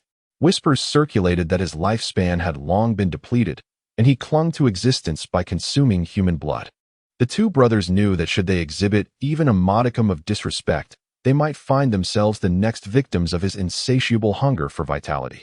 Chapter 77. The household guardian, the brothers Xian 11 and Xian 12 found themselves reluctantly engaged in their tasks as they entered the Zhang residence. At that moment, Zhuang Zhou and his companions had already arrived in the courtyard of the Zhang manor. Truly, this estate exuded opulence. The walls were adorned with luminous pearls the size of pigeon eggs. Such treasures could only be afforded by royalty and affluent merchants in our Daliang nation.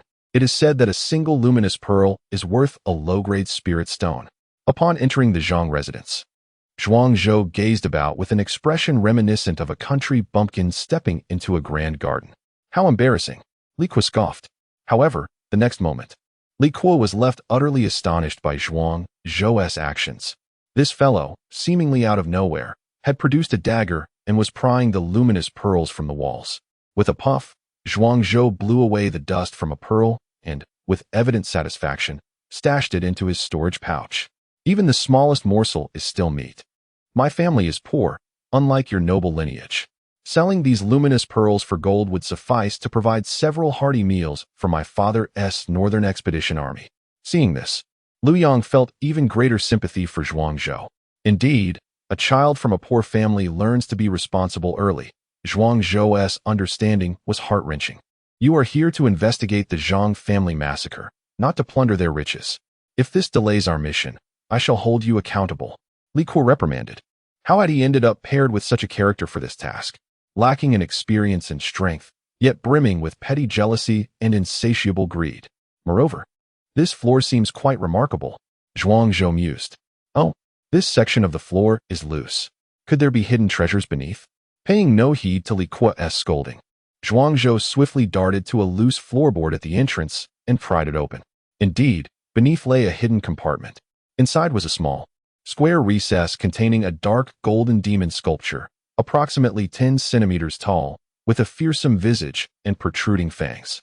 Clutching a steel trident in one hand and a spear in the other, it exuded an aura of menace. Did he truly uncover a lead? Li Kuo was flabbergasted. Is this even possible? Zhuang Zhou retrieved the demon sculpture from the recess when suddenly an ancient voice echoed from behind him. Young master, please handle with care. This is the guardian of our Zhang residence. Do not disturb it recklessly. The doors of the grand hall, which had been tightly shut, swung open abruptly, revealing a pale, bloodless old man who hurried forth. He had intended to wait in the hall, poised and ready. But who could have anticipated that Zhuang Zhou would so brazenly unearth even their guardian sculpture? Who are you? Upon seeing the old man, Li Kuo felt an involuntary shiver run down his spine. The man emanated a chilling aura, unlike that of a living being. Even from several meters away, he could sense the heavy air of death surrounding him. I am Li Fu, the steward of this Zhang residence, overseeing all affairs of the Zhang family. The elder responded. At that moment, the brothers Xian 11 and Xian 12, reluctantly, pushed open the door and entered the Zhang residence. Upon entering, they happened to catch sight of Zhuang Zhou, who was squatting at the entrance, digging for treasure. The two brothers were momentarily taken aback. Elder brother, you've been inside for several minutes. Why are you still lingering at the door? The encounter was rather unexpected. Zhuang Zhou widened his eyes and exclaimed, Are you here to kill me? Look at your attire, your aura, your physique. You are undoubtedly the same black-clad assassins from last night. I mistakenly thought you were good people. I apologize for your appearance. Indeed, Zhuang Zhou, prepare to meet your end. After a brief moment of astonishment, the brothers' eyes gleamed with malice. Zhuang Zhou not entering the house was a fortunate turn of events. The sooner they eliminated him, the sooner they could return to report. Old man, help me. Zhuang Zhou called out loudly to Li Fu, the steward of the Zhang residence. Li Fu was momentarily stunned. He rubbed his ears in disbelief. Did I hear that correctly? We are not on the same side. Why are you calling for my aid? Li Fu sneered coldly. Young man, it seems you harbor some misconceptions about our relationship. Zhuang Zhou dodged a fierce sword strike from Xian 11 and said to Li Fu, There is no misunderstanding. If you do not intervene and eliminate these two, I will extract this statue. Li Fu's pale complexion suddenly darkened. Am I not human? You truly are audacious. I have already become a corpse, and you dare to threaten me? Li Fu never anticipated that Zhuangzhou would consider the guardian statue as leverage against him. Zhuangzhou, meet your demise. Xian 12 followed up with a lethal attack, wielding his long knife with a chilling intent, aiming straight for Zhuangzhou's neck. Seeing that Li Fu did not take action, Zhuangzhou lifted the statue, raising it an inch off the ground. Suddenly, the entire Zhang residence trembled, and the sound of chains clanking echoed from deep within. Little ancestor, do not act rashly. Let us discuss this calmly. Li Fu, alarmed, raised his left hand, and the nails of his 5 fingers abruptly turned pitch black, sharp and extending 3 inches in length. He moved close, appearing before Xian 11. With a swift strike, he snapped the latter's neck with a chilling crack. Li Fu's strength was formidable, at least at the 8th level of the Transcendence realm. Though he had fallen and become a zombie, his power had not waned. In fact, it had grown. There's still one more. Zhuangzhou squinted and smiled. Xian 11 was at least a 5th-level powerhouse of the Transcendence realm. Should he wish to kill, it would require considerable effort. However, before Li Fu, Xian 11 was dispatched with the ease of a chick, thus saving Zhuangzhou the trouble. Do not kill me. I am a subordinate of Lord Zhongli. This token proves my identity. Xian 12 frantically produced a token. On the token, a glaring character stood out. The 4th Elder's Man. Li Fu withdrew his hand, revealing a countenance fraught with uncertainty. Damn it, he had killed the wrong person. The individual he had just strangled to death must have been sent by the Grand Elder as well. What? Stewardly, do you no longer intend to keep this sculptural guardian of the estate? Zhuangzhou once again threatened Li Fu with the statue. Li Fu cast a hawkish gaze at Zhuangzhou. I strongly advise you to relinquish that statue, should you dare to make the slightest move. I will ensure that you find yourself in a predicament from which you cannot escape. Li Fu declared. Yang Lu, take action. Suddenly, Zhuangzhou shouted. A profound sense of crisis surged within Li Fu's heart. He hurriedly turned, but it was too late. Unbeknownst to him, Lu Yang had already drawn the spirit cannon, energy coalescing into a white beam as thick as a barrel, which erupted from the black cannon's mouth, piercing through his chest. No, Li Fu bellowed. It was futile. Lu Yang's spirit cannon was ferocious and domineering, capable of slaying even those at the golden core level, let alone Li Fu, who was merely at the 8th layer of the profound realm. Li Fu slowly lowered his head, witnessing a large, transparent hole in his chest. His internal organs reduced to mere remnants under the onslaught of the spirit cannon. I will not accept this, Li Fu murmured slowly. Even if he were to become a zombie, with his organs shattered, he could only die once more. Chapter 78. One of us? No, you cannot take my life. Li Fu has perished, and so has Xian 11. Xian 12 trembled, his legs quaking, filled with dread. He never anticipated that Lu Yang's abilities were so extensive. With a mere wave, he unleashed a formidable Yuan spirit cannon, obliterating Li Fu of the 8th layer of the Tongxian realm into mere remnants. Reveal who is orchestrating your attempts against me from the shadows. I may spare your life. Zhuangzhou appeared like a specter behind Xian 12.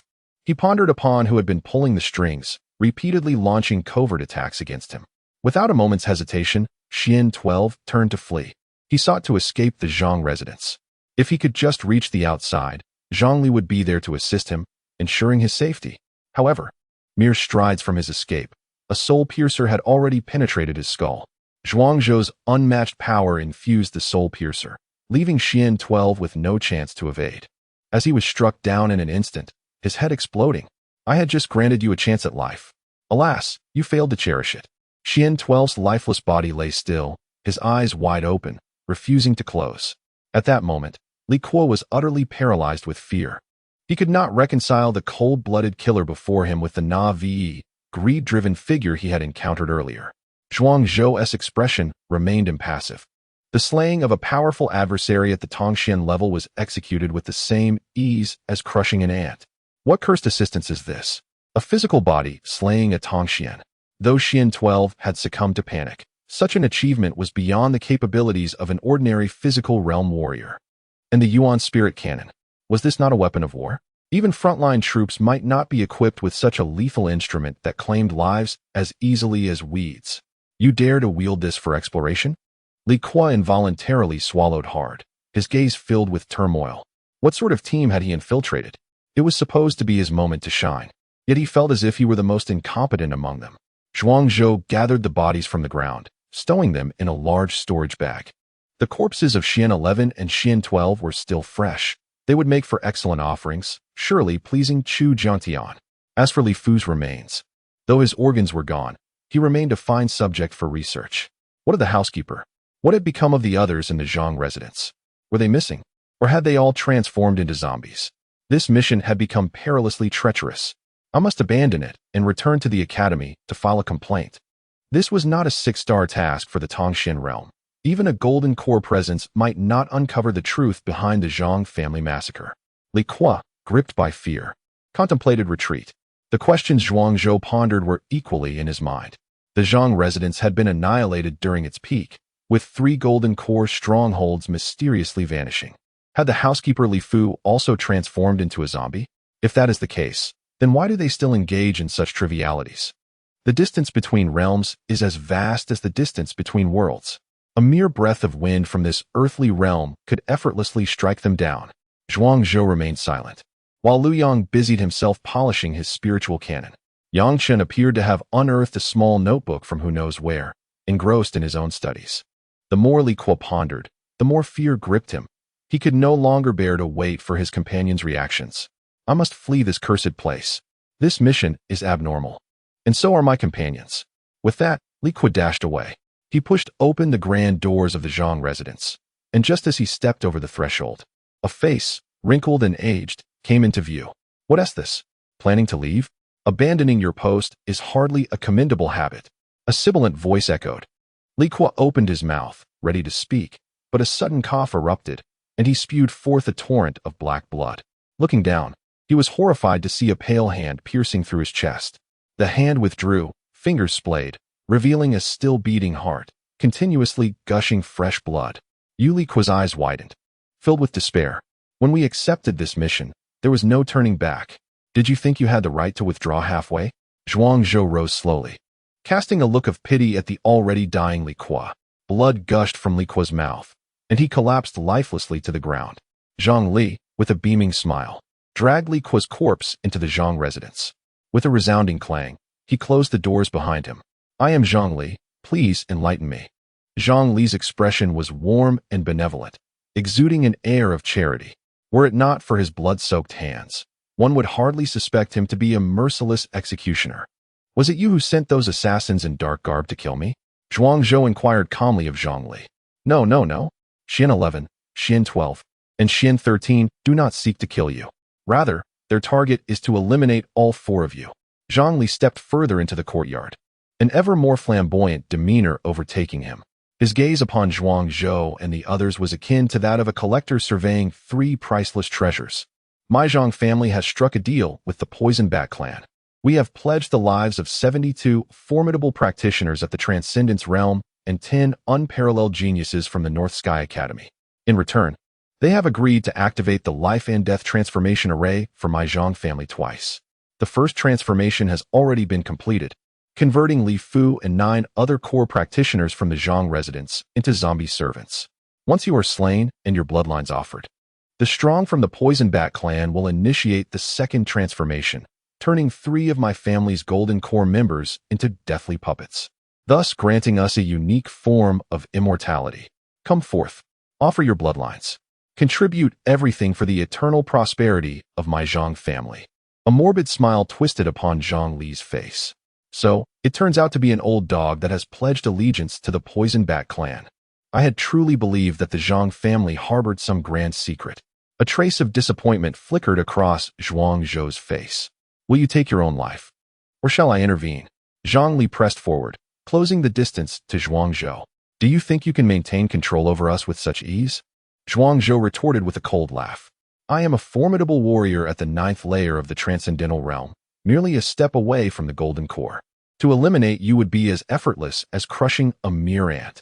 Zhang Li smirked, exuding confidence. In the face of absolute power, all plots and schemes become futile. Is that so? Then do you not feel a heaviness throughout your body, as if your internal energy flows sluggishly? Zhuangzhou inquired. Zhang Li's expression froze instantaneously. Upon Zhuangzhou's reminder, he indeed sensed his internal energy moving as if burdened by lead, sluggish in its circulation. What have you done to me? Zhang Li's voice suddenly turned sharp. No, no, no. Such a profound method of poisoning is beyond my capability. I must thank you for providing us with a talented ally in the art of poison, Yang Chun. Zhuangzhou declared, brimming with pride. Yang Chun was selected from the military. While his combat prowess was not particularly outstanding, a year prior he had crafted a lethal toxin that, when mingled with the marsh's miasma, killed a 1,000-man army overnight, earning him distinguished merit and a special selection into the Northern Sky Academy. Chapter 79. Death by Poison. Isn't Yang Chun a master alchemist? How could he resort to poison? Zhang Li's eyes widened in astonishment, as he felt his body grow increasingly heavy. The art of poisoning and alchemy share a common origin. A failed elixir can become a deadly toxin. Yang Chun revealed a shy smile and spoke. Senior Zhang, there is no need for you to continue struggling. What I have applied to Li Kuo is the poison from the transformation dissipation powder. This toxin is colorless and tasteless, however, below the golden core stage. Once it makes contact, one's true energy will dissipate within a mere cup of tea's time, rendering them incapacitated. A full recovery will take at least 3 days. Li Kuo, it was during that moment that I was poisoned. A chill enveloped Zhang Li's heart. The malevolence of these students from the North Sky Academy far exceeded his expectations. They had the audacity to use their own teammate as bait for this vile act. Do you not understand that harming a teammate is a grave sin? If this matter reaches the North Sky Academy, all 3 of you will face severe punishment. Zhang Li roared. He perceived the trio before him as the true villains. With the intent to confront them openly, he found that they had resorted to treachery and poisoning. The one who killed Li Kuo is you. What concern is it of ours? Moreover, Li Kuo willingly sacrificed himself as bait to fulfill the mission. He is a hero. A martyr. How can we be accused of harming our teammate? Zhuangzhou smiled, exuding an air of malevolence. Zhang Li felt an icy dread wash over him. What manner of adversaries had he encountered? They twisted the truth and obscured reality. Li Kuo was already dead, with no witness to attest to the events. Whether these 3 used Li Kuo as bait or he volunteered could be claimed in whatever way they chose. And even if this matter reached the North Sky Academy, for the sake of preserving their reputation, the Academy would undoubtedly endorse Zhuangzhou's narrative, portraying Li Kuo as a willing martyr. In certain matters, the truth no longer holds significance. What matters is the perspective of those who preside over the judgment and the conclusion they wish to see. Did these 3 students calculate everything when they made their move? A bitter smile crept upon Zhang Li's lips. The poison within me is not unjust. However, this is the Zhang residence. Do you truly believe that you can poison me and remain unscathed? My family possesses 8 formidable servant zombies, each a powerful entity. You 3 are certainly no match for them. Zhang Li once again donned a confident smile. Subsequently, figures emerged from the grand hall of the Zhang family. Their faces were as pale as parchment, their bodies exuding an aura of death. These 8 individuals were once the most elite warriors of the Zhang family, with the weakest having reached the 7th layer of the Transcendence realm, while the strongest stood on the cusp of the pinnacle, not far from the Golden Core stage. You are cunning and ruthless. Yet, in the face of absolute power, your tricks are still somewhat lacking. Encircled by 8 masters of the Transcendence realm, they are now zombies. Your poison will prove ineffective. I wonder if you possess any other means to turn the tide. Indeed, they are all zombies. If there were to be a different existence, I would indeed find myself at a loss. Zhuangzhou leisurely retrieved the soul lamp, igniting it with a fire stick. The dim, yellowish glow instantaneously illuminated the entirety of the Zhang residence. The 8 zombie puppets of the Zhang family displayed expressions of sheer terror. This soul lamp, bestowed upon Zhuangzhou by the corpse collector, was specifically designed to counter all malevolent spirits. Within the light's radiance, any undead below the Golden Core realm would see their cultivation and combat prowess plummet to the ground. Zhang Li felt his heart sink to the depths of despair. What is this object? How does it possess the power to subdue the zombie servants? The 8 zombies trembled uncontrollably, rooted in place, daring not to move. In the grand scheme of existence, this soul lamp was indeed their nemesis. Zhuangzhou cast a glance at Liu Yang. Take action, eliminate these zombies. Upon his command, Liu Yang redirected the muzzle of the Yuan spirit cannon. Across the heavens and the earth, boundless vital energy surged toward the cannon, poised to obliterate the zombies into dust. Is this the fresh bloodline you have delivered to me? It is indeed quite tempting. Alas, it is regrettable that you are rendered ineffective. So many experts at the profound realm, yet you cannot even defeat 3 children. In the main hall of the Zhang residence, a soft, sinister voice echoed. Moments later, a man clad in a black tailcoat, with a pallid complexion akin to paper and a slender, elongated figure, slowly emerged. With a slight wave of his left hand, the boundless vital energy amassed within the Yuan's spirit cannon suddenly dissipated. Centered around him, a domain gradually unfurled, within which all rules were dictated by his will. Golden Core Realm, a domain born. Upon witnessing this scene, Zhuangzhou's expression darkened. The transition from the physical realm to the profound realm is a significant threshold, symbolizing the transformation from the mundane to the realm of cultivators. Stepping into the profound realm signifies the ability to practice profound techniques, to channel true energy, to kill from afar, to wield water and fire, and to manipulate lightning. Conversely, the leap from the profound realm to the golden core realm presents yet another barrier. One step forward births a domain, commanding the very rules of existence, killing invisibly.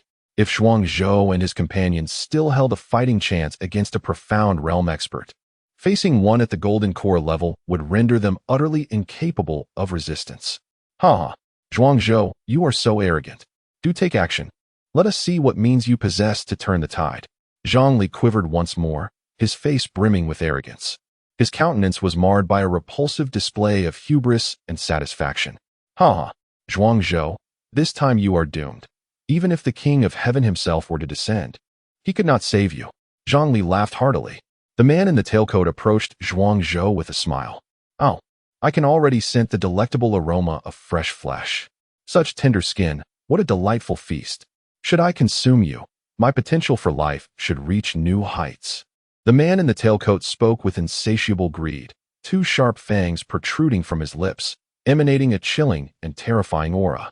You belong to the Poison Bat clan. Zhuangzhou disdainfully remarked, indeed, to perish at my hands. Do you not feel immensely honored? My treasure, offer yourself.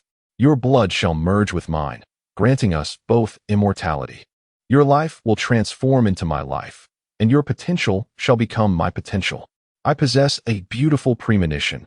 Once I absorb the essence within you, I shall effortlessly ascend to the 3rd tier of the Golden Core Realm. From that moment forth, this vast southern city will become my hunting ground, and all of humanity shall be but delicacies upon my plate. The venomous bat spoke with longing. Subsequently, it slowly bent down, pressing Zhuangzhou's body beneath its weight. Zhuangzhou felt as if encased in ice, utterly immobilized. He closed his eyes, seemingly resigned to fate, allowing the bat's sharp fangs to press against his neck, piercing his delicate skin. At that instant, Zhuangzhou suddenly opened his eyes, and within those clear orbs, a chilling resolve radiated. Sister Act. With Zhuangzhou's hushed summons, a dark golden dagger silently emerged from the void, akin to the lethal claws of a ferocious beast. Chapter 80. A bait for the trap. Lin Shuero struck with precision, her dark golden dagger piercing the heart of the venomous bat. The venomous bat clan, sustained by blood, possesses formidable regenerative abilities. It is said that even severed limbs can regenerate, yet their vulnerability lies in their hearts. Once the heart is destroyed, the source of their blood dissipates, sealing their fate. With a soft thud, this formidable entity of the Golden Core Realm was pierced to the core. His eyes widened in fury as he slowly turned his head. Before him stood a strikingly beautiful woman, her expression cold and unyielding, delivering a fatal blow without any chance for reprieve. A bait for the trap. Zhongli was left dumbfounded.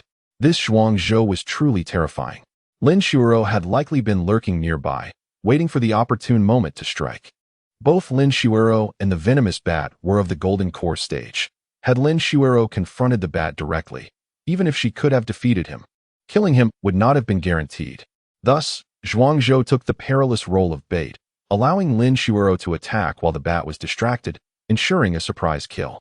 Zhuangzhou risked his own safety. Had Lin Shuero arrived merely a second later, he might have become the venomous bat's next meal. Zhuangzhou was ruthless to others, but even more so to himself. A chill enveloped Zhang Li's heart. He could not fathom how an 8-year-old child could possess such courage and cunning. collaborating with the venomous Bat clan to assassinate students of the North Sky Academy. Zhongli, this is a grave offense. What further excuses can you offer? Lin Shuoro sheathed her dagger and subsequently removed the storage ring from the Bat's hand. This was her trophy. According to the rules of the North Sky Academy, when slaying spies from various clans, the bodies must be submitted for merit, while the wealth of the slain belongs entirely to the victor. Lin Shuoro, do you realize the catastrophic trouble you have stirred? The venomous Bat's roots run deep among humanity, and you have just slain an important figure from their clan. In the future, you and Zhuangzhou shall face endless retribution from the venomous Bats.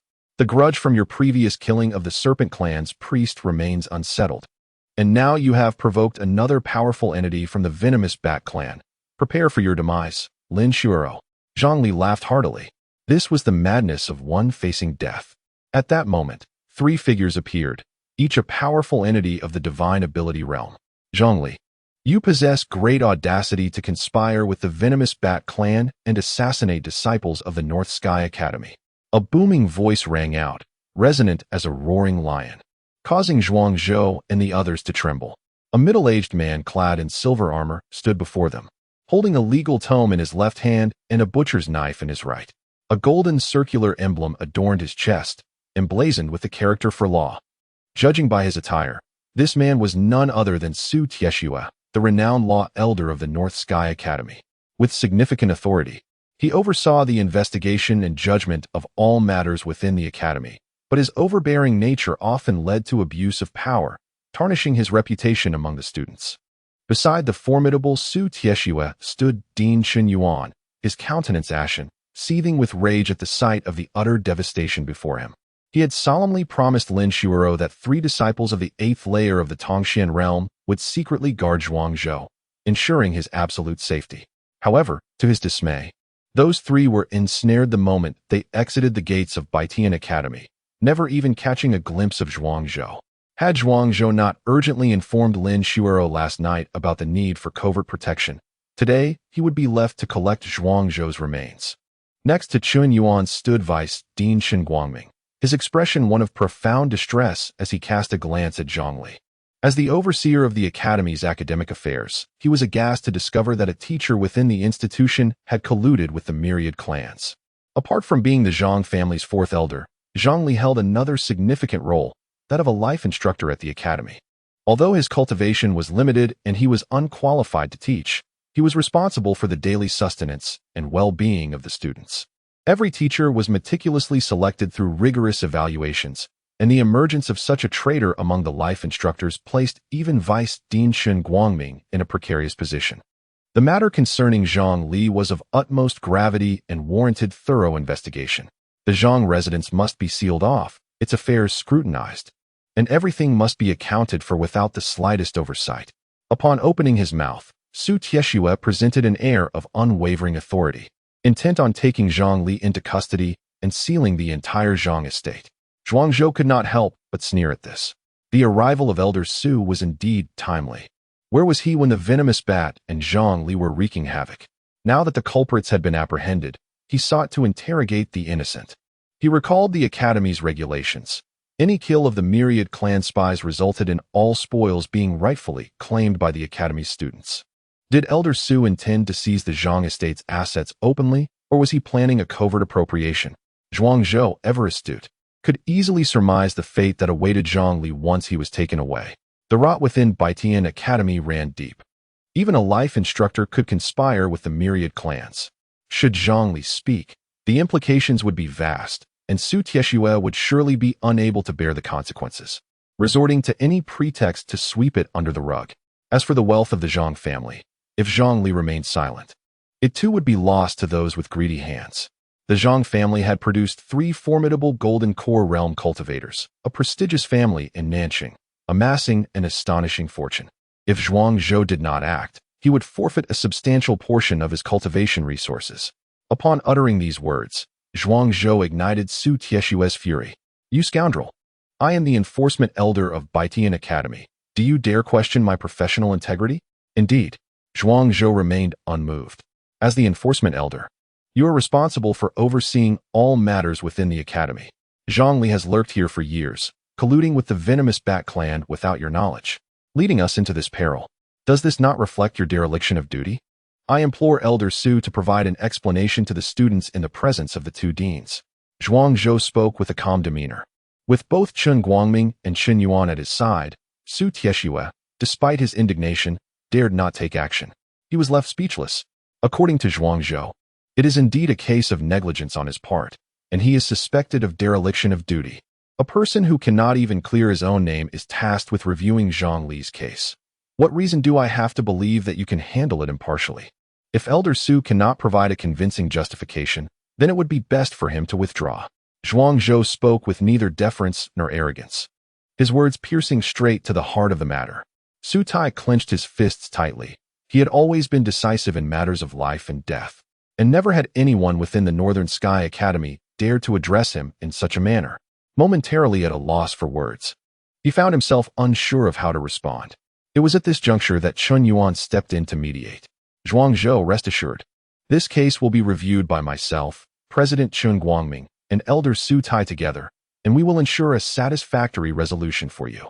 As for the confiscated items from the Zhang residence, we will account for them in full. Rest assured that nothing will be overlooked. Furthermore, considering the difficulty of this task, which exceeded the Academy's estimates, as compensation, the Academy will grant each of you 300 contribution points and 10 academic credits. Surely, this will suffice for your satisfaction. Chen Yuan significantly increased the task rewards, particularly the 10 academic credits, which are quite rare. Generally, one must excel in 2 courses to earn such a reward. With these 10 academic credits guaranteed, the 3 of them will find it relatively easy to achieve commendable standings during the end-of-year evaluations. In that case, on behalf of my 2 classmates, I extend my gratitude to President Chen Yuan, Zhuang Zhou stated, maintaining his poised demeanor. Chapter 81. Unyielding, yet humble. How infuriating. This Zhuang Zhou actually dared to publicly question me, utterly disregarding my esteemed position as a law enforcement elder. After Lin Shuoro led Zhuang Zhou away, Su Tieshue stomped his foot in frustration. When Zhuang Zhou confronted him moments earlier, he felt as though his lungs were about to burst. Chen Yuan cast a sidelong glance at Su Tieshue and remarked, "Who allowed you to be caught in such a predicament?" Setting aside Zhang Li's matter for the time being, were you truly unaware that assigning Zhuang Zhou such a perilous task was a grave mistake? As far as I know, every time the Internal Affairs Department issues a temporary task, it necessitates the approval and oversight of the law enforcement team, all to prevent individuals from exploiting various assignments to complicate matters for the students, intentionally leading them to their demise. Chen Yuan's words left Su Tieshue momentarily speechless. Indeed, they struck a chord. However, he could not openly confront me. After all, I am, at the very least, a law enforcement elder. After a prolonged silence, Su Tieshue finally found a reason to counter. And if Zhuang Zhou had remained silent, how would you have handled the confiscated items from the Zhang estate? Naturally, they would be confiscated. Su Tieshue replied instinctively. Confiscated? I suspect your motives are less than pure. The Zhang estate harbors the accumulated wealth of the Zhang family over a century, with 3 golden core experts soon to be refined into deathly puppets. Over the years, the law enforcement team has dealt with numerous cases, amassing a mountain of evidence. Yet, the wealth of the Academy's logistics department remains stagnant, while the members of the law enforcement team seem to grow increasingly corpulent. Chen Yuan scoffed. Given the law enforcement team's reputation within the Academy, if I were in Zhuang Zhou's position, I would also be concerned that the Zhang estate's wealth might end up lining the pockets of certain individuals. Su Tieshue, do not think we are oblivious to your sordid dealings with Long Outyin. Long Outyin seeks to break through to the Divine Passage realm, amassing resources through the hands of various factions. We might turn a blind eye, but should he extend his grasp toward the students of Baitian Academy, do not blame me for severing his claws. Chen Yuan threatened. Chen Yuan, you. Su Tieshue's face flushed with anger upon having his secrets laid bare. At that moment, Chen Guangming interjected to mediate, saying, all right. We are all high-ranking members of Baitian Academy, sharing the same interests. We should not let a new student like Zhuang Zhou disrupt our harmony. I will ensure compensation for Zhuang Zhou. I promise such incidents will not occur again. Elder Su, I will also reinforce moral education for the new students, so they understand the importance of respecting their teachers. Chen Guangming played the peacemaker. Chen Yuan replied with a hint of skepticism. I hope that you can truly fulfill your promises, Director Chen. Zhuang Zhou's identity is unique. I do not wish to see his father's tragedy repeat itself. 10 years ago, Baitian Academy lost to Zhuang Yan, and I do not want Zhuang Zhou to tread the same path. With that, Chen Yuan swept away, leaving Su Tieshue and Chun Guangming exchanging glances in silence. Upon returning to the academy, Zhuang Zhou, Lu Yang, and Yang Chen each went their separate ways, seeking their respective families. This experience, a fierce battle between life and death, has taken a considerable toll on the mental and physical fortitude of the trio. Lin Shuero returned to the secluded residence with Zhuang Zhou. Zhuang Zhou, your actions were rather reckless this time. Although Su Tieshue's reputation may be tarnished, he is nonetheless an elder of law enforcement. Your direct confrontation with him could lead to future complications with the enforcement team, Lin Shuero remarked with a hint of melancholy. Teacher Lin, I assure you that I was not reckless in this matter. The essence of martial cultivation lies in the courage to advance boldly and to seize opportunities. If I had remained silent today, do you think Su Tieshue would have felt gratitude toward me? Absolutely not. He would merely perceive me as timid and easily bullied. And next time, he might escalate his aggression. Kindness invites exploitation. A gentle horse is often ridden. With the presence of both Dean Chun and the others, my defense, though it may have offended Su Tieshue on the surface, has, in fact, secured the Zhang family's wealth and a more substantial task reward. In the path of cultivation, resources are paramount. With ample resources, my progress will flourish. And as for any elder of law enforcement or formidable expert who dares to provoke me, they shall face dire consequences. Zhuang Zhou stated confidently. Having lived 2 lives, Zhuang Zhou has never subscribed to the notion of rules and order. He believes solely in the strength of his own fists. Relying on the mercy of others is an utter folly. I did not expect such profound awareness from someone of your tender age. It is indeed impressive, Lin Shuero replied. However, based on my understanding of Elder Su, reclaiming the stolen goods will not be a straightforward endeavor. Once something has been consumed, it is unlikely to be regurgitated. Lin Shuero had dealt with Su Tieshue for quite some time. His greed and selfishness were well known throughout the academy. Were it not for his exceptional abilities and the illustrious achievements of his father on behalf of the institution, his position as an elder of law enforcement would have long been stripped from him. Should he dare to make things difficult for me, I will certainly find a way to counter him, Zhuang Zhou asserted with unyielding confidence. This incident has served as a wake-up call. I am but a newcomer, and within this academy, one's voice is often disregarded. Even prominent figures, should they violate rules and attempt to take action, would receive no defense on my behalf, as everyone weighs their own interests. Therefore, if I wish to thrive within this academy, I must create my own momentum and continually prove my significance. If one day I wield immense power, those who wish to harm me will certainly think twice. Lin Shuero gazed at Zhuang Zhou, her face once again reflecting astonishment. She found it hard to fathom that an 8-year-old child could possess such profound insight and clarity regarding these matters. If you truly harbor such intentions, I can offer you some advice and insights. Firstly, you must elevate your status within the academy swiftly through the battle servant assessment. The hierarchy within the academy is rigid. Each advancement in status represents a significant leap forward. Battle servants are the lowest tier of students in the academy, their lives as expendable as grass, existing only to be extinguished. For instance, in this particular task, even if you were to tragically fail and perish during its execution, the academy would not conduct any investigation. However, should you successfully pass the trial of the battle servant and ascend to the status of an external disciple, you would then be regarded as a formal member of the academy. Consequently, any task assigned to you would undergo rigorous scrutiny by the institution, ensuring that such an occurrence as a mortal being undertaking a profound 6-star mission would never transpire again. In the event of an unforeseen mishap during your assignment, the academy would establish a dedicated investigative team to ascertain the causes. While the outcome may not yield definitive results, it would instill a sense of caution in certain individuals. Furthermore, let us discuss rankings. At Baitian Academy, competition and assessment are ever present. The resources allocated to each disciple are quite limited. However, the rewards for ranking challenges are exceedingly generous. The Academy has instituted a new student leaderboard, allowing all newcomers within their first year to compete for rankings. At the end of each month, Those who maintain their positions within the top 200 are rewarded with contribution points, while the top 10 receive particularly lavish incentives, enticing even instructors of the Golden Core realm. If you can secure a place within the top 100 of the new student leaderboard, you will attract the attention of the Academy's higher echelons, compelling even Su Tieshue to reconsider any covert actions he may contemplate against you. Lastly, a word of advice. Recently, the battlefield of the myriad races has seen frequent conflicts, with numerous faculty and students from the Academy venturing forth to the front lines, returning injured. Your skills in healing could be of great assistance at Luolan's side.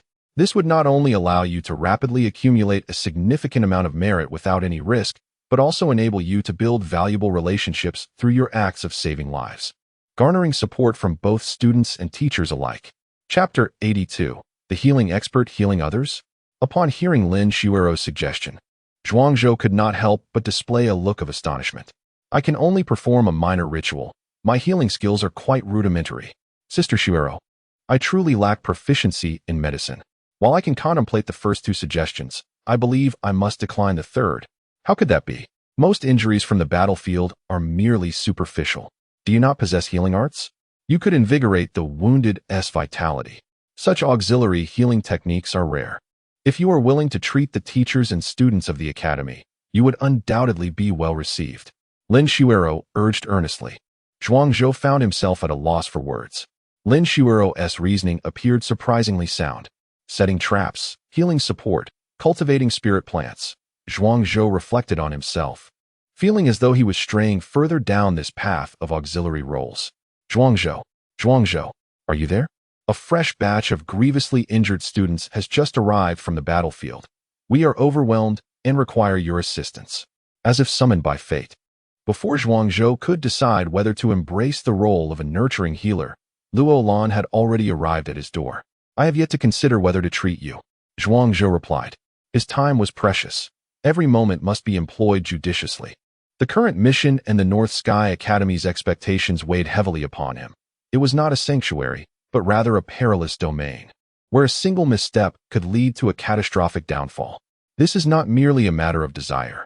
The recent assault on Tianqi City by the myriad races has resulted in grievous losses for humanity. If the injured returned from the front lines are left untreated, they may suffer lifelong disabilities or even meet their demise. Now is not the time to ponder personal gains or losses. The welfare of humanity must take precedence. Those who reach North Sky Academy are either teachers, students, or elite commanders. Each loss represents a significant blow to our kind. Luo Lan's expression was grave, leaving Zhuangzhou no room for choice. The North Sky Academy has long esteemed martial prowess, and those skilled in healing are exceedingly few. If you do not intervene, the casualties could multiply into the hundreds or even thousands. Zhuangzhou was taken aback. Had the situation on the front lines deteriorated to such an extent? In his recollection, while skirmishes between humanity and the myriad races frequently occurred at the border, they were largely exploratory in nature. The large-scale bloodshed had commenced 5 years after the emergence of the first artifact from the Middle Ages, which had ignited a golden era of strife and ambition across the Lingtian realm. It is far more dire than you can imagine. Within Tianqi City, a small cave heaven has emerged, brimming with tenfold the spiritual energy of the outside world. If harnessed for cultivation, it could potentially reduce what would normally take 3 to 5 years of training to a mere year, or even less. Unbeknownst to many, a calamitous leak regarding the emergence of the Cave of Heaven has incited an offensive from the Golden Lion clan. A formidable human cultivator, standing at the pinnacle of the Golden Core realm, resorted to self-detonation to repel the formidable coalition of myriad races. Luo Lan seethed with indignation. The assault on the human race by the myriad clan stems from tribal stances, devoid of right or wrong, yet the betrayal from within our ranks, leaking vital secrets, constitutes treachery deserving of the gravest punishment. Zhuangzhou, go forth. This is the moment to showcase your healing prowess. The human army holds considerable influence over Baitian Academy. If you can save some military leaders, the Academy will surely regard you with caution. Lin Shuero encouraged. Zhuangzhou nodded, maintaining clarity amidst the gravity of the situation. As the saying goes, under a fallen nest, how can there be intact eggs? If the human race falters on the battlefield, his own cultivation would find no peace in the rear. Subsequently, Zhuangzhou, under Luo Lan's guidance, arrived at a designated area within the academy. Tents were arranged in orderly rows, and as he approached, a pungent odor of blood assaulted his senses. An elderly soldier, his armor battered and his complexion pallid, approached Luo Lan with urgency. "Teacher Luo Lan, where have you been? The front lines have just sent over 100 more wounded, without your presence. We were at a loss." Despite his gray hair and advanced age, the soldier showed profound respect and deference towards Luo Lan. "I alone cannot bear this burden. I was off seeking reinforcements. This is our new student, Zhuang Zhou. He excels in the art of healing. With his assistance, I can alleviate a significant portion of the pressure." Luo Lan introduced eagerly. "Him?" The old soldier cast a disbelieving glance at Zhuang Zhou, incredulous. "Teacher Luo Lan, at such a dire time, you jest. Look at him. He is barely past his youth. My grandson possesses far more maturity than this lad. How can such a child possibly tend to our wounds?" "Indeed," another veteran chimed in, an arrow shaft protruding from his chest, dark blood seeping from the grievous wound. "Teacher Luo Lan, healing our military personnel is a matter of life and death. It cannot be treated lightly. If Baitian Academy is unwilling to assist the Sky Eagle Army, then say so outright, instead of resorting to such methods to humiliate us." Despite his severe injuries, the soldier spoke with conviction, his rebuttal resolute. He was a formidable 8th-layer cultivator, holding a significant rank within the military. The Sky Eagle Army. Zhuang Zhou felt a surge of respect at the mention of those words. From his past life, he recalled that the Sky Eagle Army was an elite force of the human race, renowned for their valor. In a pivotal battle, they fought to ensure the safe retreat of civilians, ultimately perishing to the last soldier, their name erased, but their legacy enduring. The commanding officer of the Sky Eagle Army, even in his dying moments, raised his sword defiantly, a daunting presence against the myriad races, remaining steadfast in death. They were the heroes of humanity. Zhuang Zhou's initial reservations began to wane considerably. "Enough of your incessant prattle. You have been struck by the venomous bloodfang arrow of the serpent men. The arrow has penetrated your body, sprouting barbs akin to the fangs of a poisonous serpent. The venom is potent. The more furious you become, the swifter the circulation of your vital energy, allowing the toxic substance to invade your body with increasing ferocity. If you wish to survive, apply this to the area surrounding your wound to curtail the spread of the venom, and then I shall assist you in detoxification and healing." Zhuang Zhou retrieved a small purple pill from his storage bag and casually tossed it to the centurion of the Skyhawk Legion. "A remedy for all poisons? How is it that you possess such a thing?" Luo Lan's eyes sparkled at the sight of the small pill. "I have a profound fear of death, thus. I specifically exchanged for this at the logistics office before embarking on my temporary mission. It seems I shall put it to use for this fellow instead. 1 pill of the antidote for a mere 5 low-grade spirit stones. Mark it on your tab, and once your wounds are healed, we shall settle all accounts. I am a humble trader and do not extend credit." Zhuang Zhou remarked with evident annoyance. Chapter 83. Do you truly understand medicine? Did you truly comprehend the art of healing? The commander of the Falcon Army hesitated. He had indeed been struck by the venomous bloodfang arrow of the Serpent clan. Yet, to the naked eye, the bloodfang arrow appeared no different from a common arrow, and even seasoned soldiers could not discern the difference. The fact that Zhuang Zhou could so effortlessly unveil the truth behind it had already dispelled much of his doubt. "Well, if I lack knowledge of medicine, why would I be here?" Zhuang Zhou's temperament was not to be trifled with. "Quickly, apply the universal antidote to the wound to halt the spread of the lethal poison." Although the antidote was indeed a panacea of sorts, it possessed remarkable efficacy in restraining the rapid spread of toxins. The commander of the Falcon Army, Zhang Tianhu, gritted his teeth. "Very well, I shall place my trust in you this once. If you truly manage to rid me of this poison and heal my wounds, I, Zhang Tianhu, shall owe you a life debt." With a resolve akin to treating a dead horse as a living one, Zhang Tianhu crushed the medicinal pill and evenly applied it to his wound. Indeed, a refreshing coolness permeated his skin, and he felt the fiery pain induced by the poison receding swiftly. "This remedy is effective." Zhang Tianhu's eyes sparkled with excitement as he exclaimed to Zhuang Zhou. Zhuang Zhou nodded in acknowledgement. "However, I fear that removing this arrow may prove to be a challenge. The barbs are akin to serpent fangs. If one were to recklessly extract it with force, it would tear flesh and exacerbate the wound, leading to excessive blood loss and possibly death. A look of resignation crossed Zhang Tianhu's face. He did not wish to traverse the world burdened by a broken arrow.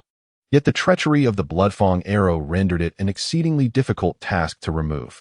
A trivial matter, Zhuangzhou remarked nonchalantly. In his past life, he had encountered such Bloodfang arrows countless times on the battlefield against myriad races. While others might struggle to extract them, for him, it was but a simple feat. With a deft motion, Zhuangzhou grasped the fractured arrow, channeling his vital energy to resonate through it. The barbs began to loosen, ultimately detaching from the wooden shaft. Then, with a sudden exertion of force, he withdrew the shaft, leaving several barbs embedded in Zhang Tianhu's flesh. Is this truly possible? Zhang Tianhu's eyes widened in astonishment. He had not anticipated that vital energy could serve such a purpose. The barbed fangs were originally affixed to the arrow's wooden shaft. As long as the frequency of the vital energy's vibrations was precise, the two could easily separate. Zhuangzhou remained composed, handling the situation with effortless grace. The remaining task was merely to extract the barbs, apply the antidote and regenerative ointment, allowing your wounds to gradually heal. The antidote and regenerative ointment should be plentiful at the Northern Sky Academy. Surely, you do not expect me to handle the extraction of the barbs as well. Next, Zhuangzhou entered a state of focus, beginning to treat the other wounded soldiers. He would only tackle the more challenging issues, leaving the mundane details to the military medics without concern. Wait, young brother Zhuangzhou, our Major General's injuries bear some resemblance to mine. His chest bore the wound of an arrow, its barbed tip embedded within. The physicians of the Northern Sky Academy found themselves at a loss regarding the injuries of the young general. It would be prudent for you to visit and see if you could assist in his healing. Zhang Tianhu, ever loyal, was more concerned about the young general's condition despite his own unhealed wounds. The young general, Li Changsheng? Zhuangzhou was slightly taken aback, not expecting him to be injured as well.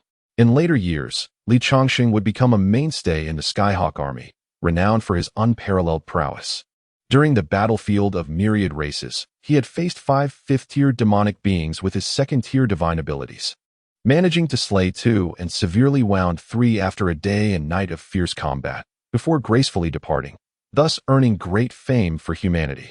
Young brother, you are aware of our young general's name? Zhang Tianhu expressed his surprise. The young general is a paragon of virtue and exceptional talent.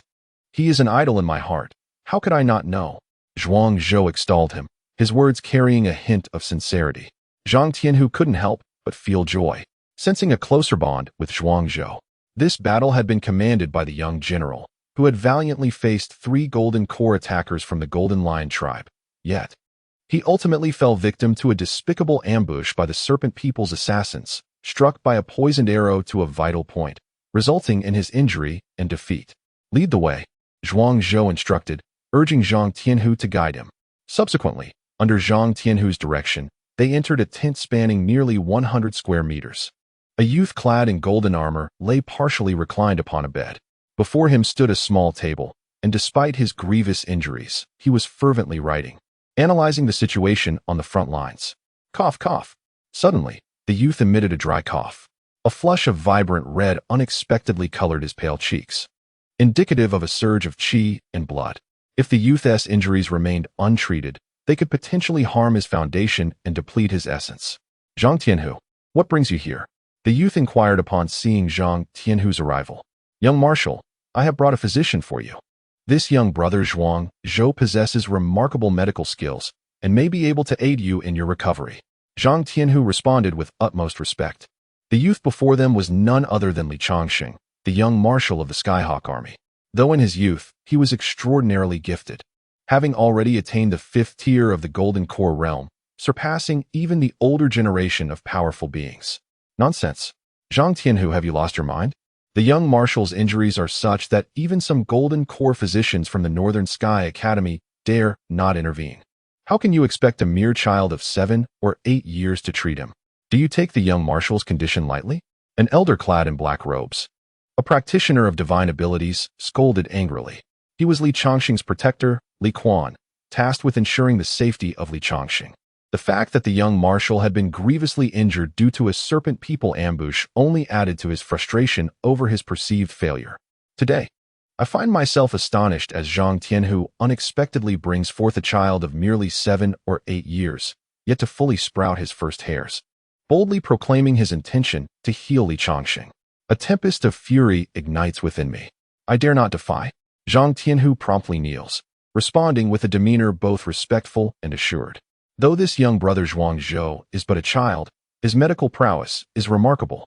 The poison-laden blood fang arrow that I suffered from bears similarities to the injuries of the young general.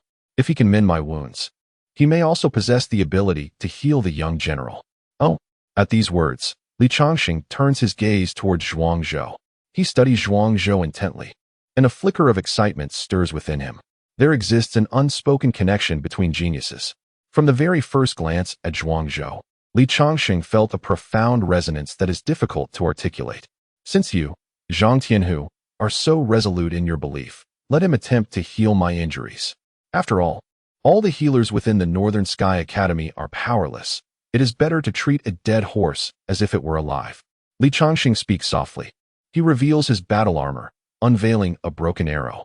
The wooden shaft of this arrow is forged from mysterious ironwood, its durability surpassing that of Zhang Tianhu's blood fang arrow by several multiples. Not even a tremor would be felt, even if struck with a hammer. This mysterious ironwood would remain unyielding. Young one, the arrow that struck me is the Thousand Mechanisms Death Arrow, an enigma of ancient times. Do you possess any means to aid in my recovery? Li Changxing purses his lips, looking at Zhuang Zhou with hopeful anticipation. Chapter 84. Spore Treatment. Zhuang Zhou cast a fleeting glance at Zhang Tianhu, then at the somber-faced guardian, Li Quan. If I were to claim that I cannot heal, would you not hasten to end my life? He proclaimed, steeling himself. I possess a solution. By applying this to the arrow shaft of the Major General, I shall employ my secret technique to ensure its wood decays and withers. With that, Zhuang Zhou retrieved a handful of dark green spores from his storage pouch and respectfully presented them to Li Quan. He dared not approach Li Changxing directly, aware that Li Quan's watchful gaze rendered everyone a potential adversary. Concerned that Li Quan might perceive him as an assassin, he feared a swift demise. What is this? You are confident in your ability to corrode the impervious Xiantian wood? Li Quan scrutinized Zhuang Zhou, his piercing gaze exerting a formidable pressure. This spore, upon maturation, can evolve into a first-grade spiritual plant, a true essence mushroom. It primarily parasitizes, drawing nutrients from wood. Zhuang Zhou responded, maintaining his composure. Intriguing. The interdependence of all things. Should magic fail us, we shall seek solutions from nature. Li Changxing nodded slightly, a faint smile illuminating his features. Let us heed his counsel and give it a try. After all, there is little to lose in failure. Li Quan proceeded to apply the spores to the arrow. Standing a meter away, Zhuang Zhou executed the transformation seal. Green luminescence surged from the void towards the spores, rapidly infusing them with vitality. The spores took root within the Xiantian wood, greedily absorbing its nutrients. In an instant, clusters of mushrooms blossomed, gleaming white. Remarkably, the Xiantian wood transformed into a decayed, soft state, losing its prior steel-like hardness. Is it truly effective? Li Quan's eyes sparkled with astonishment. The Thousand Mechanisms Death Arrow bore countless barbs, and the arrow itself was unmatched in hardness, rendering extraction nearly impossible. The most significant obstacle to healing lay in dealing with the Xiantian wood arrow. Zhuang Zhou had indeed proven extraordinary, effortlessly resolving this formidable dilemma. Do save some of those mushrooms for me. Tonight, we could savor a dish of chicken stewed with mushrooms. The true essence mushrooms harbor primordial spiritual energy, and this dish would nourish the body as effectively as consuming a qi-replenishing pill. Zhuang Zhou stated earnestly. Li Quan chose to ignore him, focusing intently on aiding Li Changxing in clearing away the decayed remnants of the Xiantian wood. This fellow is utterly frivolous. Even now, he is fixated on the evening's meal. With the Xiantian wood removed, the remaining task involved the thousands of barbs embedded within the Major General's flesh. If not carefully extracted, they could easily exacerbate his wounds, leading to further complications. Li Quan furrowed his brow once more. The Thousand Mechanisms Death Arrow was exceedingly sinister, in many ways. It could be deemed a more treacherous version of the poisoned blood fang arrow. The latter contained merely hundreds of barbs, while the former concealed a multitude of thousands. The thorn has embedded itself deeply within the flesh, If it cannot be thoroughly removed, it will transform into a hidden injury and a latent danger. I do have some thoughts on how to cleanse this thorn, but I require certain tools to assist me. If General is at ease, allow me to make a brief excursion. Zhuangzhou pondered for a moment before speaking. To help someone is to see it through to the end. Whether it is for the remarkable contributions that Li Changxing may one day render to the human race or the advantageous connections that may arise from their friendship, he has ample reason to assist him once more. I shall await your return here. Please hurry back. Li Changxing's tone was gentle, as he held Zhuangzhou in high regard. Despite Zhuangzhou's youth, his agile mind was evident, capable of utilizing even the Xian iron wood to corrode mushrooms. Perhaps this troublesome thousand-mechanism death arrow could indeed be cleansed under his skillful hands. Zhuangzhou clasped his fists and departed, hastening towards the Lingu garden. When it comes to meticulous wound cleansing, the finest tool is a plant known as the thousand-handed flower leaf. In a previous life, Zhuangzhou had witnessed a renowned physician employing the thousand-handed flower leaf to cleanse the thorns of the thousand-mechanism death arrow. However, this plant is exceedingly rare, likely only accessible to the adept in spiritual botany, teacher Jiang Yu. Ah, is that not the newcomer Zhuangzhou? On his way to the Lingu garden, a law enforcement disciple at the Xian level cast a glance at him from afar. A fellow disciple beside him scoffed, saying, Zhuangzhou has been quite the sensation lately. It is said that he has secured the backing of Lin Xuero and has even dared to confront the law enforcement elder during a mission. Lin Xuero. What worth does a mid-level teacher hold? Who in Baitian Academy does not know that our law enforcement team wields absolute power? If we were to grasp a weakness of Lin Xuero, eliminating her would be as effortless as crushing an ant. Another law enforcement disciple sneered in disdain. But, speaking of which, Zhuangzhou's audacity to confront the law enforcement elder presents an opportunity for us. How so? The law enforcement elder is a person of significant stature. Although he has been confronted by Zhuangzhou, he certainly would not stoop to retaliate directly against him. To curry favor with the law enforcement elder, one must discern his intentions. Rather than engaging directly, we could fabricate a reason to capture Zhuangzhou, subject him to severe interrogation, and then concoct a random crime to condemn him. The law enforcement elder would surely be pleased. Excellent idea. Let us act upon it.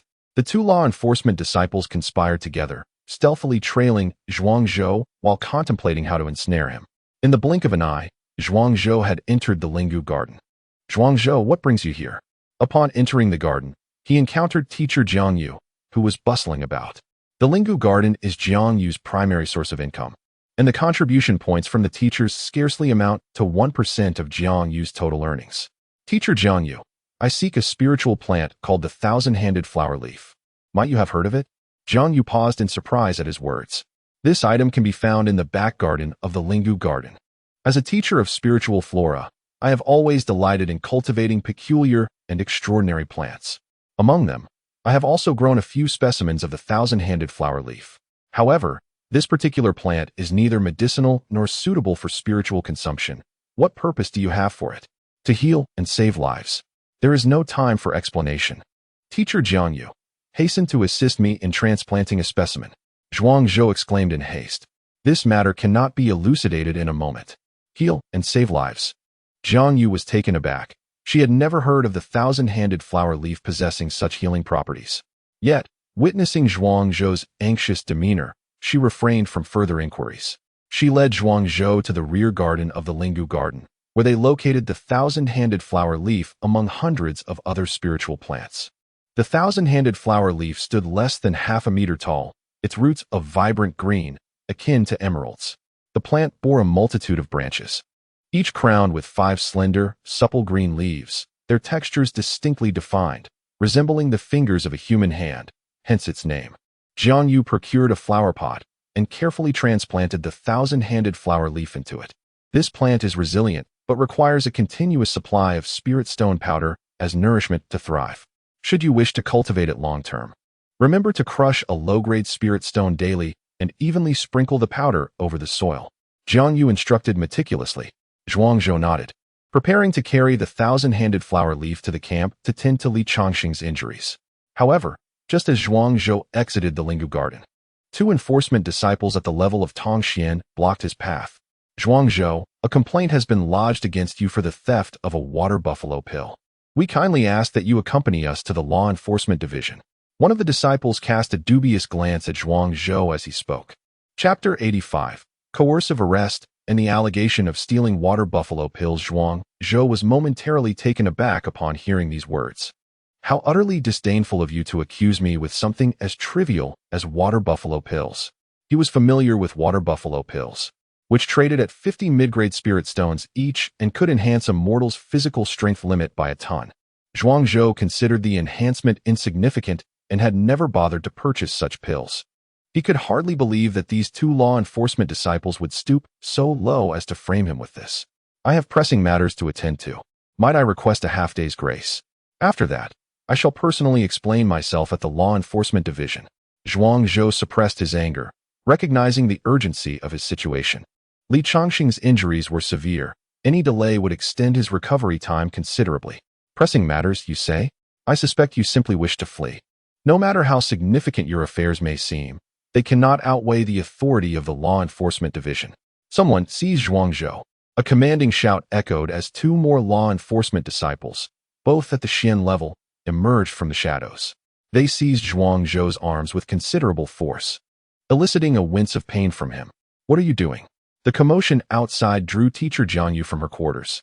Upon seeing Zhuang Zhou in custody, she exclaimed, You cannot arrest someone without presenting evidence of their wrongdoing. Teacher Jiangyu. I am Su Huiran, a mid-level enforcer of the law enforcement team. Although you hold a senior position, you do not possess the authority to interfere with our operations. Bring Zhuang Zhou away, declared Zhang Kuan, an 8th-level enforcer. With an air of arrogance that dismissed even Jiangyu. The law enforcement team operated with impunity at Baitian Academy, accustomed to their unchecked authority, rendering most teachers powerless against them. You are on my territory.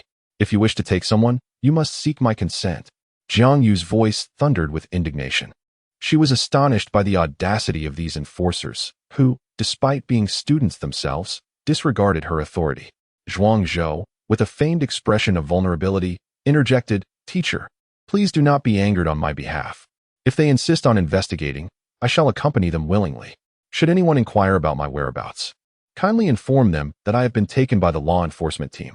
Teacher Jiang Yu, still wishing to protest, caught Zhuang Zhou's glance and nodded reluctantly. Very well. You may take him, but know this.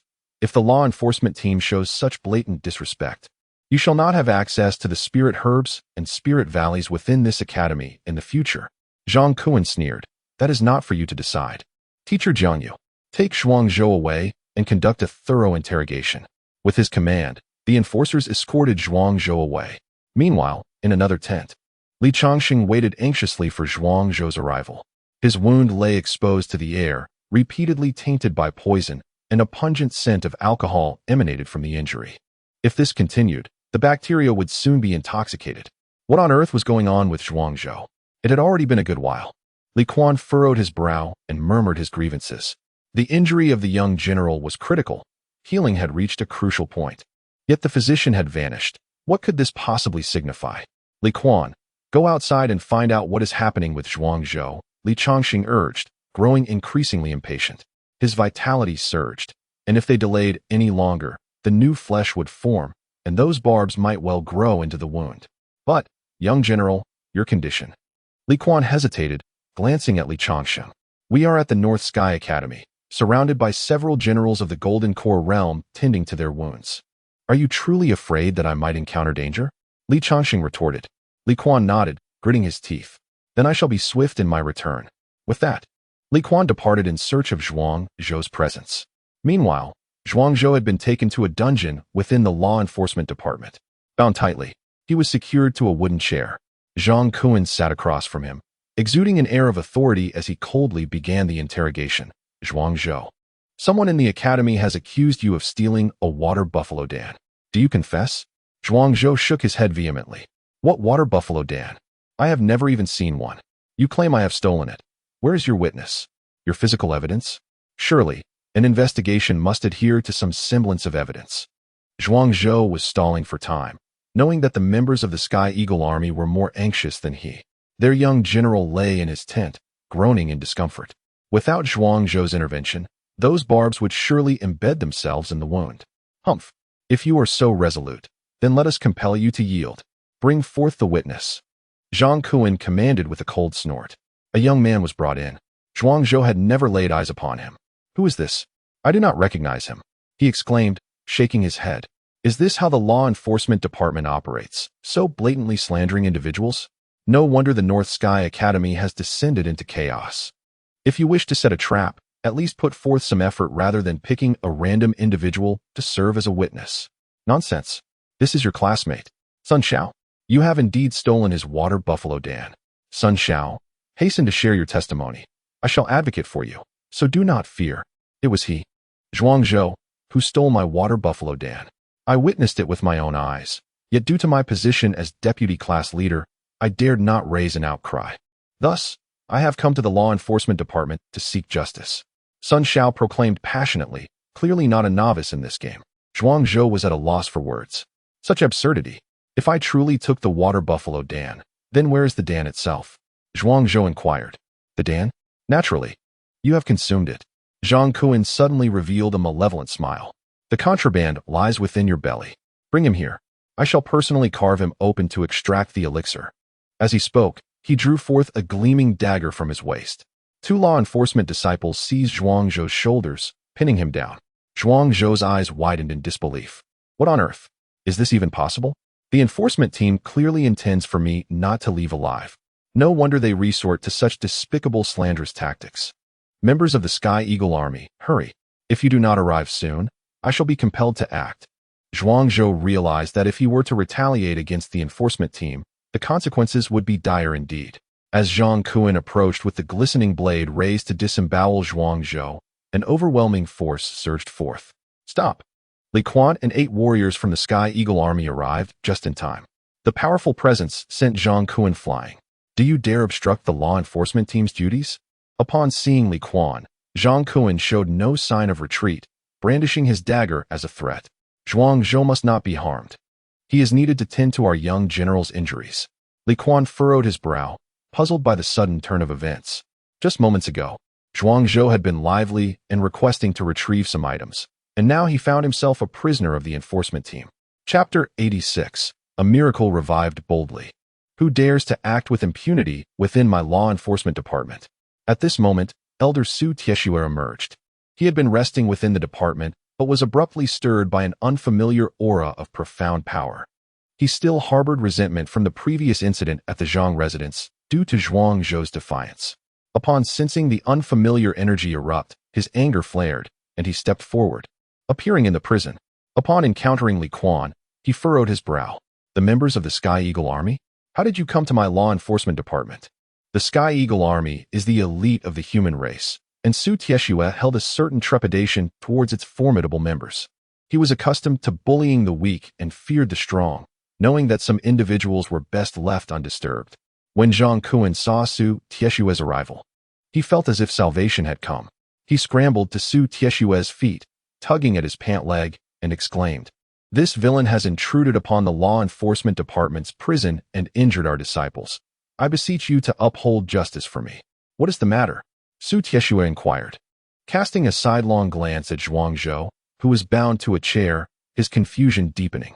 How could these ruffians have captured this individual? Unbeknownst to him, the law enforcement members had falsely accused Zhuang Zhou, acting on their own accord to curry favor with him. It is true, Zhuang Zhou stole the water buffalo pill, and we caught him red-handed. We were about to interrogate him when this person barged into our prison without a word and assaulted us. Zhang Kuan embellished the story. Li Quan frowned. When did I ever assault you? If I truly had, would you still be standing here? At that moment, a series of powerful auras approached in succession. Chun Guangming, Chun Yuan, Jiang Yu, Lin Shuero, and Luo Lan descended from the sky. Jiang Yu, upon encountering Li Quan, who was searching for Zhuang Zhou, had informed him of Zhuang Zhou's whereabouts. However, the more she pondered, the more she felt something was amiss, leading her to seek out Qin Yuan to support Zhuang Zhou in the law enforcement department. Consequently, with Li Quan's formidable aura erupting, it summoned the attention of the others. Su Tieshue, what is the meaning of this? Do you take my words as mere nonsense? Qin Yuan, upon seeing Zhuang Zhou tightly bound to the chair, felt a surge of fury. Zhuang Zhou is not merely Zhuang Zhou. He has a cadre of supporters behind him. Years ago, When Zhuang Yin was expelled from the Northern Sky Academy, many stood by his side, defending him. Furthermore, Zhuang Zhou had secured the first position in the recent entrance examination. Certain higher-ups from various academies had already conspired to diminish his treatment. Should more targeted actions be taken against him, those who had once allied with Zhuang Yin would surely rise in protest. Upon hearing this, Su Tieshue was equally unyielding, sneering as he retorted, "Is it not permissible to apprehend Zhuang Zhou for stealing the water buffalo pill?" Just as Chun Yuan and Su Tieshue stood at an impasse, Luo Lan spoke, "Esteemed guests, please allow me a moment to express my thoughts. Zhuang Zhou is currently attending to the injuries of Major General Li Changsheng of the Sky Eagle Army. Regardless of Zhuang Zhou's guilt or innocence, let him first heal Major General Li's ailments. Surely, you all comprehend the principle of prioritizing urgent matters." "What? Zhuang Zhou can actually heal?" Su Tieshue scoffed. "This Zhuang Zhou is merely an 8-year-old child, barely grown. How could he possibly possess any medical skills?" "Teacher Luo Lan, if you wish to exonerate Zhuang Zhou, at least find a more credible excuse. Do you take us for fools?" Su Tieshue's disbelief was palpable. Luo Lan replied with a smile, "Teacher Lin Shuero was injured, and it was Zhuang Zhou who healed her wounds. Furthermore, General Zhang Tianhu's injuries were also treated by him. If you doubt it, you may inquire with them." "Indeed." Lin Shuero nodded in affirmation. "Young Master Zhuang Zhou's medical skills are extraordinary. My Major General's injuries have already improved significantly under his care. I implore you all to show some respect for the Sky Eagle Army. Regardless of Zhuang Zhou's guilt, let him tend to my Major General's wounds first." Li Quan, maintaining his composure, added, "We must prioritize the Major General's injuries." At his words, Su Tieshue's expression shifted between shades of green and blue. How could Zhuang Zhou truly be capable of healing? Am I not being thoroughly embarrassed? Naturally, the focus was on the Major General's condition. Chen Guangming decisively concluded. Subsequently, the group ascended into the air, soaring towards Li Changxing's tent. Zhuang Zhou, having been freed from his bindings, was also lifted into the sky. Moments later, within Li Changxing's tent, a multitude of powerful figures congregated. The strong members of the Sky Eagle Army emerged from the tent, their faces etched with concern. Fearing something dire had occurred, Li Quan explained the situation, allowing everyone to disperse. Zhuang Zhou approached Li Changxing respectfully, stating, "I apologize for the delay. I was hindered by unforeseen matters. It is of no consequence. I have heard of your circumstances. You bear no blame. As long as you can extract the barbed tip from the 1,000-machine death arrow, even if you are the one responsible for it, I shall compensate you." Li Changxing promised. "Thank you, Major General, but this truly was not my doing. I hope you can advocate for me once my healing is complete," Zhuang Zhou requested earnestly. "Certainly." Li Changxing nodded. Zhuang Zhou then retrieved the 1,000-hand flower leaves to commence the healing process for Li Changxing. As Zhuang Zhou rubbed the low-grade spiritual stones in his palm, they transformed into powder. Observing this, Su Tieshue's brows twitched. Spiritual stones are remarkably sturdy. Even the sharpest blades leave no trace upon them. Yet Zhuang Zhou could reduce them to dust with ease. What immense strength must he possess? "Isn't this merely a supplementary skill?" he thought. "Your supplementary skill is so formidable that even the mightiest beasts at the peak of physical prowess would feel ashamed." The powdered spiritual stones fell into the flower pot, forming a complete layer. "This pot of 1,000-hand flower leaves is the treasure I shall use to heal the Major General," Zhuang Zhou declared confidently. "Zhuang Zhou, the barbs of the 1,000-machine death arrow are mercilessly ensnared in flesh. This is no ordinary matter. Should you fail to attend to the details with due diligence, you may inadvertently leave behind hidden ailments. Do not overestimate your abilities, lest you present a facade of strength. Your mistakes may be inconsequential, but if they implicate the North Sky Academy, the consequences would be dire." Su Taishuan mocked coldly. To this day, he remains skeptical of Zhuang Zhou's medical expertise. It is a well-known truth throughout the Ling Tian realm that the injuries inflicted by the 1,000-machine death arrow are notoriously difficult to heal, leaving even seasoned physicians at a loss. What could Zhuang Zhou possibly accomplish? The others shared similar concerns, their gazes fixed upon Zhuang Zhou. Particularly, Jiang Yu, a skilled herbalist with an extensive knowledge base, had never heard of anyone utilizing the 1,000-hand flower leaves to treat wounds. Zhuang Zhou remained silent, invoking the vitality of all living beings technique to manipulate the 1,000-hand flower leaves.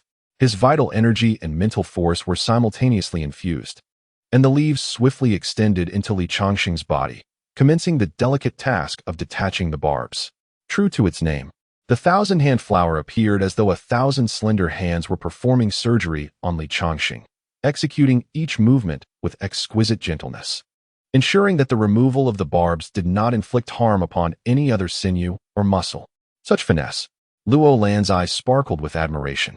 To the untrained eye, it may seem like mere spectacle, but to those with expertise, it was evident that the most challenging aspect of treating the injuries from the 1,000-machine death arrow lay in the extraction of the barbs. Given their abundance and the size of the fingers required, the removal of thousands of barbs would likely result in the surrounding flesh being rendered to ruin. Even if Li Changxing were to recover, he would require an extensive period for rehabilitation. Yet, the thousand-hand flower not only possessed remarkable sensitivity and agility, but also executed its task with precision, leaving the surrounding skin unharmed. What sorcery is this? Such dexterity and delicacy! Chen Guangming's expression mirrored his astonishment. 3 years prior, a disciple of his had met an untimely demise due to the same 1,000-machine death arrow. Had Zhuang Zhou been present then, perhaps his disciple could have been saved. The vitality of all living beings technique. Some of its principles involve the manipulation of flora, which explains how Zhuang Zhou is capable of employing the thousand-hand flower leaves to heal the general. Jiang Yu remarked, as her expertise in botany surpassed all. The vitality of all living beings technique. That discarded and worthless method? Su Taishui interjected abruptly. Chapter 87. A mission accomplished. Chen Guangming stared in disbelief. How could such a profound technique remain unlearned? Su Tieshue also realized the gravity of his words. This technique had been personally selected by Chen Guangming for Zhuang Zhou. To call it a worthless skill was tantamount to slapping Chen Guangming in the face. Zhuang Zhou was wholly focused on healing Li Changxing and had neither the time nor inclination to address these two individuals. The essence of all living beings technique intricately manipulated plants, demanding an immense expenditure of both true energy and spirit. Within the pot of the thousand-hand flower leaf, spiritual energy shimmered, and the powdered spirit stones began to evaporate, providing sustenance for the plant. However, Zhuang Zhou's consumption went unreflected for a time, causing his complexion to pale. Beads of sweat rolling down his brow. Others watched with concern, yet dared not intervene. Clink, clink. The thorns were extracted one by the thousand-hand flower leaf, landing in the nearby dish. After what felt like an eternity, Zhuang Zhou finally completed the surgery. A mission accomplished. He gasped. Li Changxing also let out a sigh of relief and said to Zhuang Zhou, I am fortunate that you attended to my wounds. Otherwise, I truly would not have known how to address this injury. Should you ever require anything in the future, do not hesitate to ask. I, Li Changxing, owe you a favor. Upon hearing this, Zhuang Zhou felt a surge of joy. Li Changxing was indeed a man of integrity, not one to burn bridges. Please, wait a moment, General. I possess another technique that can invigorate your vitality and hasten your recovery. Zhuang Zhou took a moment to catch his breath and prepared to ignite another burst of energy. He formed a hand seal, transforming the surrounding spiritual energy into pure vitality, which flowed continuously into Li Changxing's body. The healing seal, also documented within the essence of all living beings technique, could transmute celestial energies into formidable life force, swiftly rejuvenating the wounded. Lin Shuero remarked, a proud expression gracing her youthful face. Zhuang Zhou was the one she had chosen. His prowess confirmed her discerning eye. Another aspect of the essence of all living beings? Chen Guangming's gaze grew intricate. A technique that had gathered dust in the library was now being wielded by Zhuang Zhou with such finesse. To invigorate one's inner life force and transmute the energies of the universe into pure vitality sounded remarkably impressive. Why had no one cultivated it before? Before their eyes, Li Changxing's injuries healed at an astonishing rate, fresh flesh sprouting forth. This healing seal had saved him at least 3 days of recovery time. Cough, cough. Zhuang Zhou, having exhausted his true energy, weakly coughed a couple of times and collapsed onto the ground. During the surgery, he had already expended a considerable amount of true energy, and the subsequent use of the healing technique had truly drained him. Zhuang Zhou, my friend, rest for a moment. Zhang Tianhu, bring some elixirs to help Zhuang Zhou recover his true energy. Li Changxing expressed with concern. It's nothing. Zhuangzhou retrieved a replenishing elixir from his storage pouch and promptly consumed it, crunching it like candy. Upon retrieving 2 restorative qi recovery pills, Zhang Tianhu felt somewhat embarrassed to present them. The opulence was undeniable. This elixir, known as the recovery pill, is the finest remedy for restoring qi within the realm of physical cultivation, valued at no less than 50 inferior spirit stones, while others meticulously consumed them one by one, meditating and nurturing their essence, not daring to waste a single trace of its potency. Zhuangzhou, on the other hand, treated them as mere numbers to be ingested. Zhuangzhou swiftly refined the pills, his vitality surging, and the process unfolded with remarkable speed. Zhuangzhou, your injuries have been largely healed. You can now accompany me to the law enforcement office to clarify the matter regarding your alleged theft of the water buffalo pill, Su Tieshua stated. Let us clear things up here. I, too, am eager to understand the situation at hand, Li Chongqing remarked with a smile that concealed his skepticism. Just as Zhuangzhou had mended his wounds, Su Tieshua sought to take him away for a rigorous interrogation. What was the intention here? To besmirch him with the label of ingratitude? Indeed, it is best for everyone present to clarify matters. Lin Shuero interjected, expressing her disbelief that Zhuangzhou would engage in such thievery.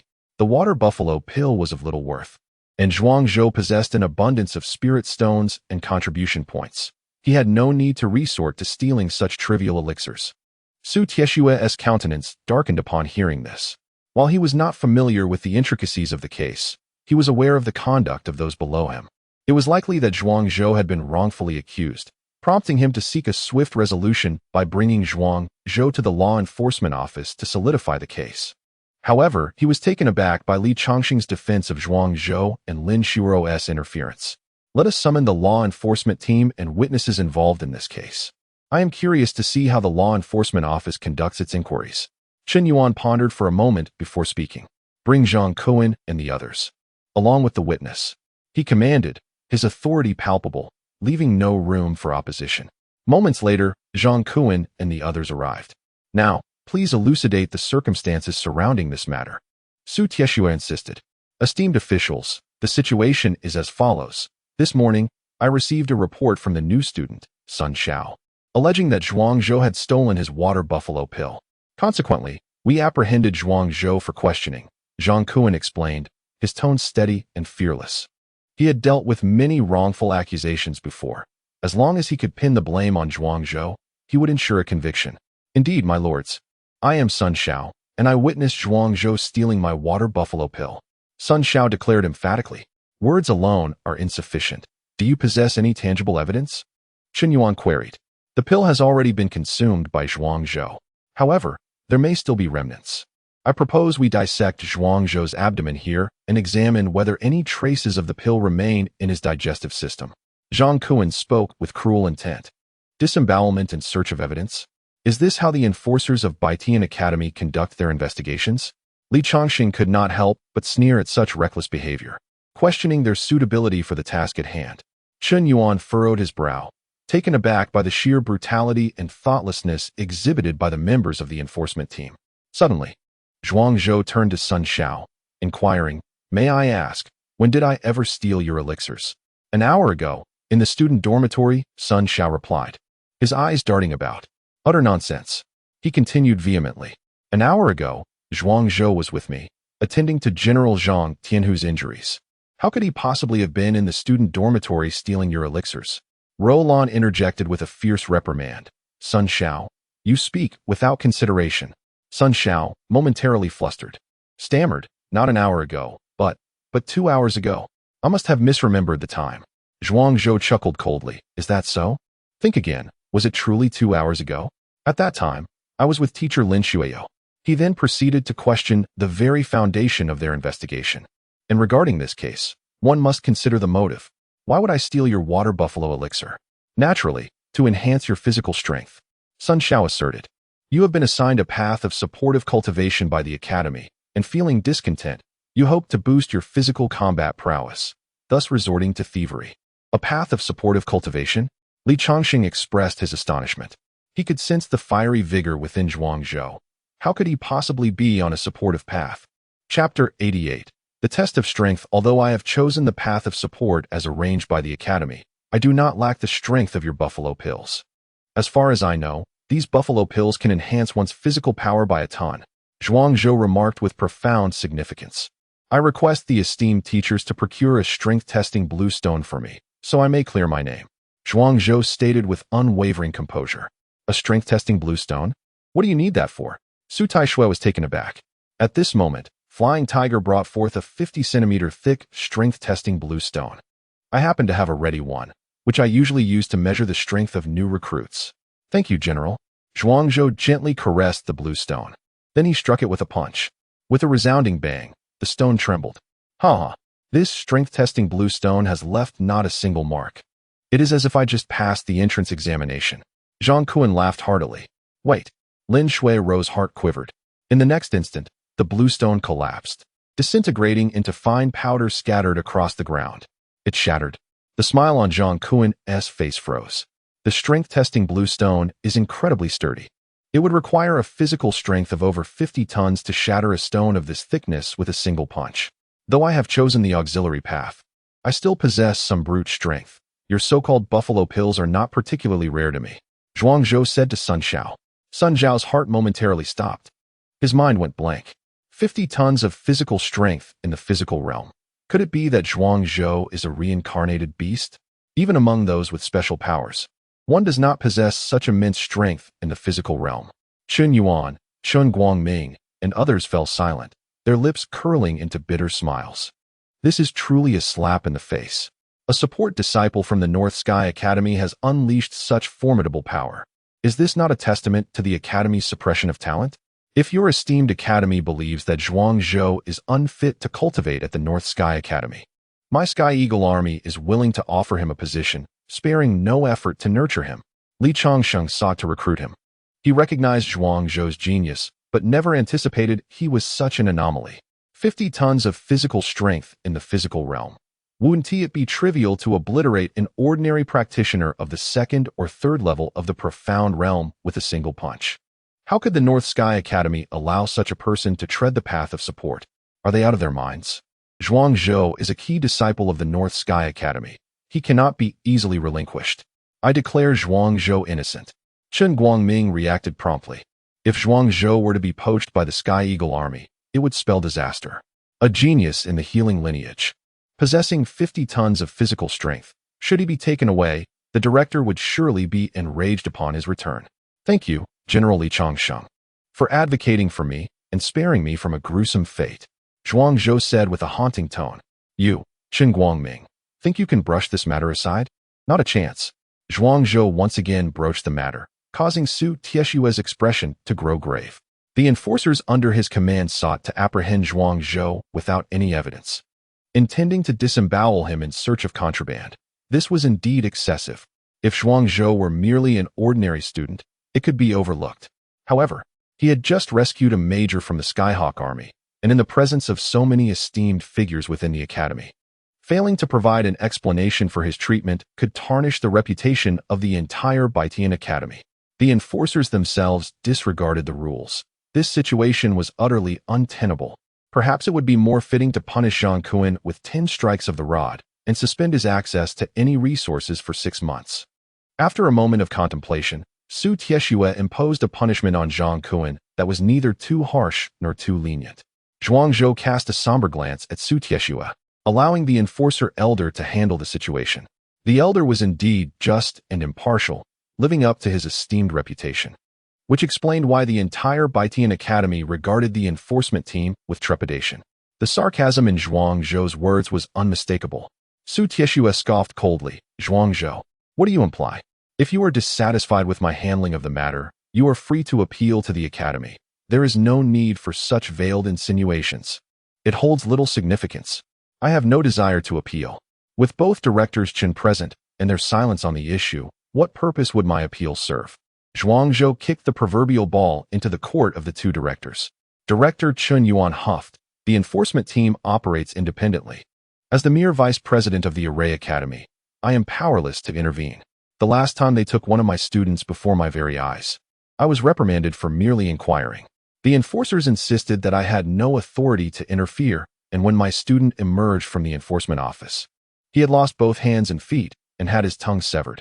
Within 2 hours, unable to bear the humiliation, he took his own life. Chen Yuan harbored significant grievances against the enforcement office. Upon hearing this, Jiang Yu added, "It seems the enforcers are not only unjust to me. Just now, when I sought clarification, Zhang Kuan rebuffed me, claiming it was none of my concern. Henceforth, any resources related to the spiritual valleys and botanical resources under my purview shall also be deemed unrelated to the enforcement office. I truly fear to engage with the imposing authority of the enforcement office. All arrays and related products from my Array Academy are likewise unassociated with the enforcement office. Anyone daring to sell even a fraction to the enforcement office shall be expelled from the Array Academy immediately." Chen Yuan was equally incensed. Having just warned Su Tieshue, he was met with the enforcement team's disciples unjustly seizing Zhuang Zhou on fabricated charges, preparing to disembowel him. Since the enforcement office showed him no respect, he felt no obligation to extend any courtesy to Su Tieshue. Yual. Su Tieshue had intended to suppress the matter with his own prestige and authority, but instead, he was met with a powerful backlash. Chun Guangming roared, "Enough. Such matters can be addressed later. The enforcement team has acted with impunity within the academy for far too long and requires correction.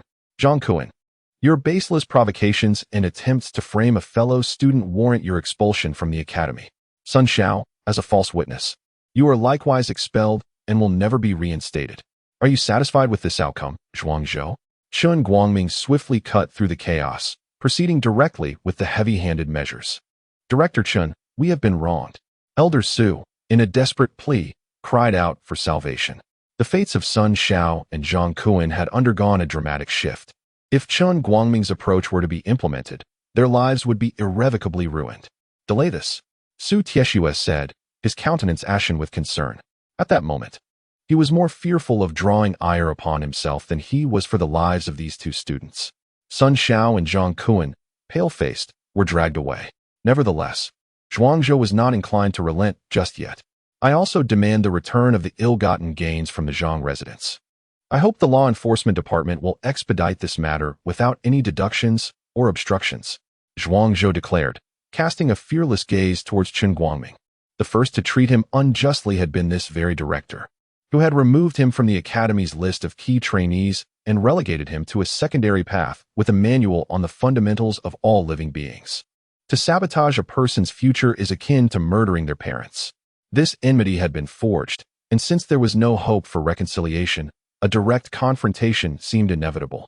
Su Tieshue, ensure that the illicit items are meticulously accounted for and presented to Zhuang Zhou before this afternoon. Should there be any discrepancy, you will face tenfold compensation. Do you understand? Chun Guangming retorted with a cold snort. "Yes, Director Chun," Su Tieshue replied, his fists clenched, veins protruding in anger.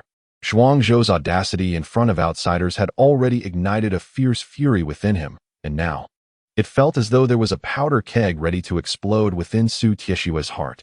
"Zhuang Zhou, do you have anything further to say?" Chun Guangming inquired once more.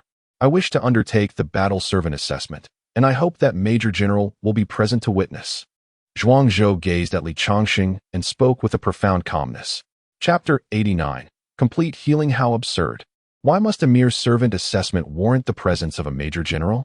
Su Taishui exclaimed in immediate anger upon hearing the words.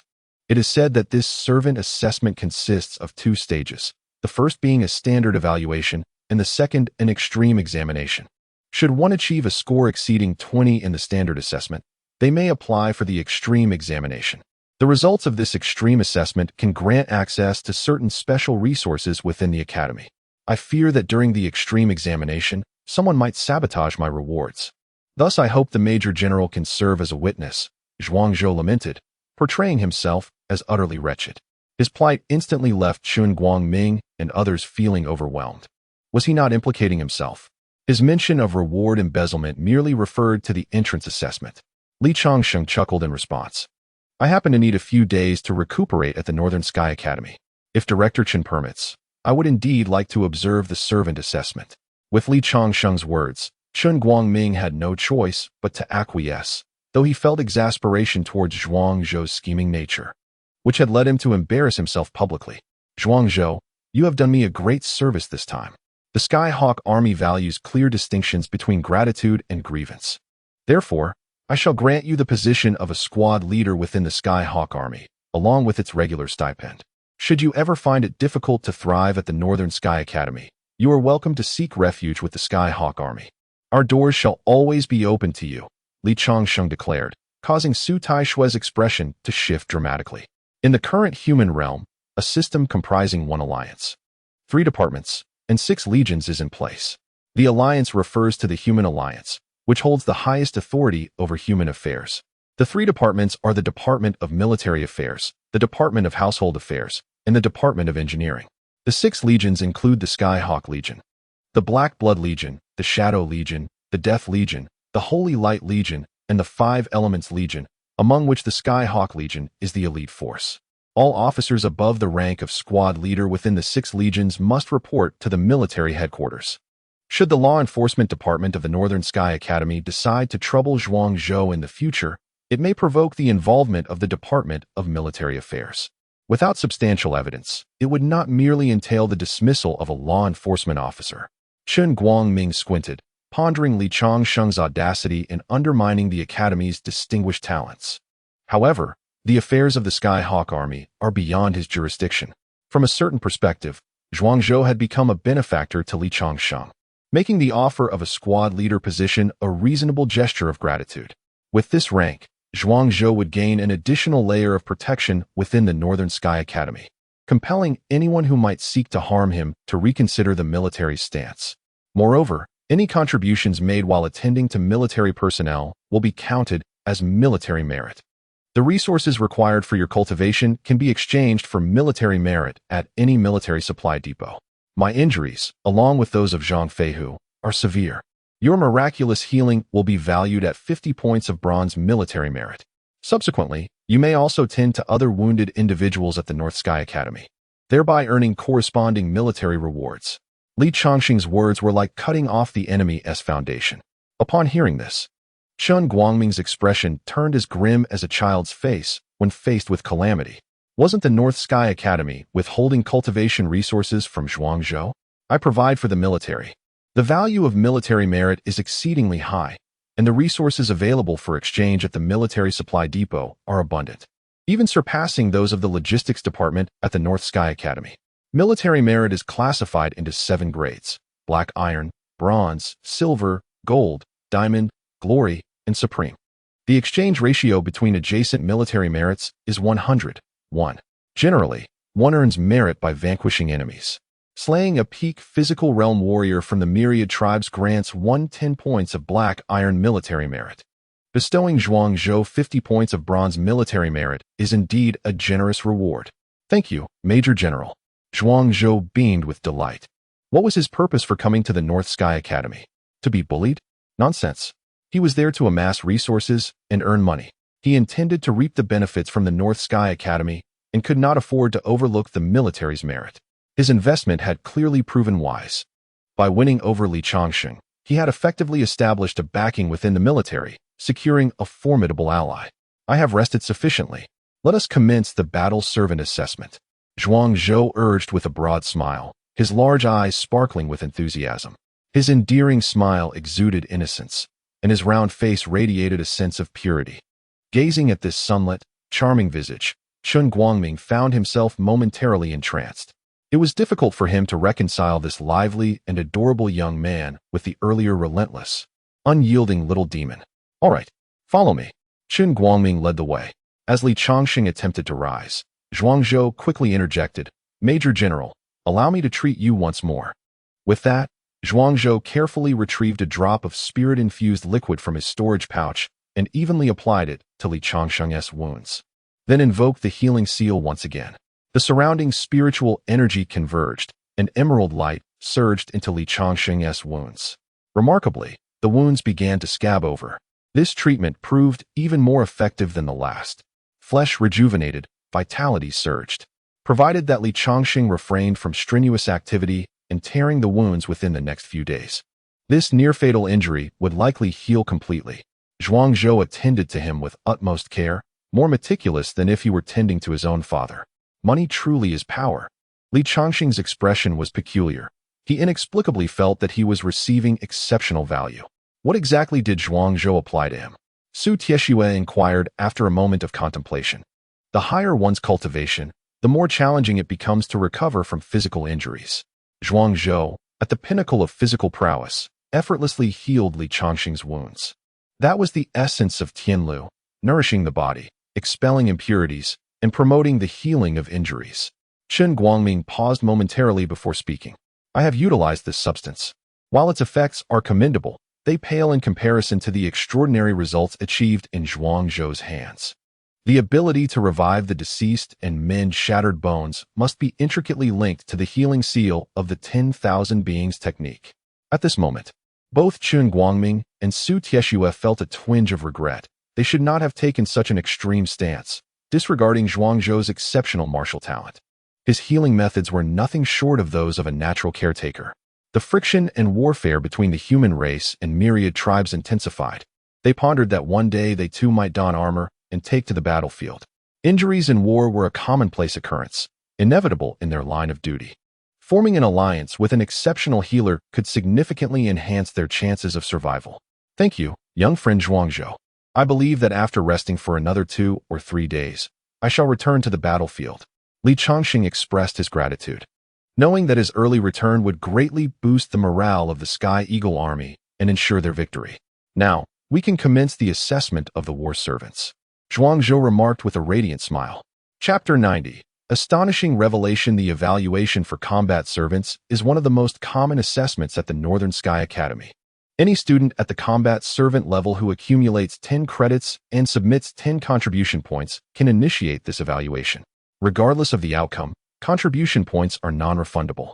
Should one fail the assessment, a minimum waiting period of 1 month is required before reapplying.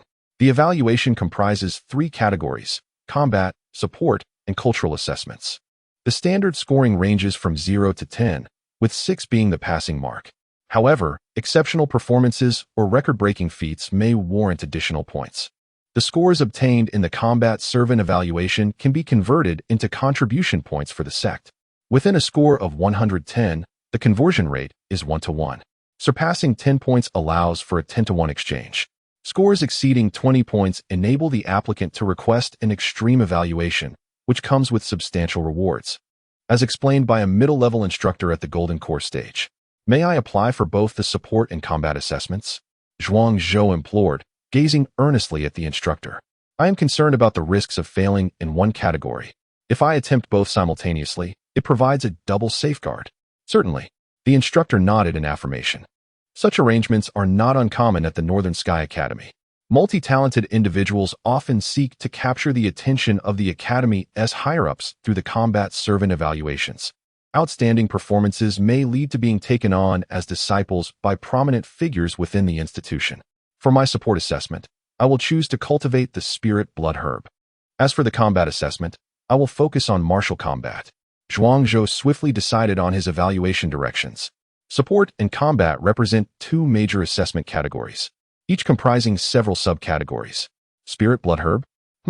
That is quite rare. Let me consult the regulations. The instructor began to peruse the guidelines.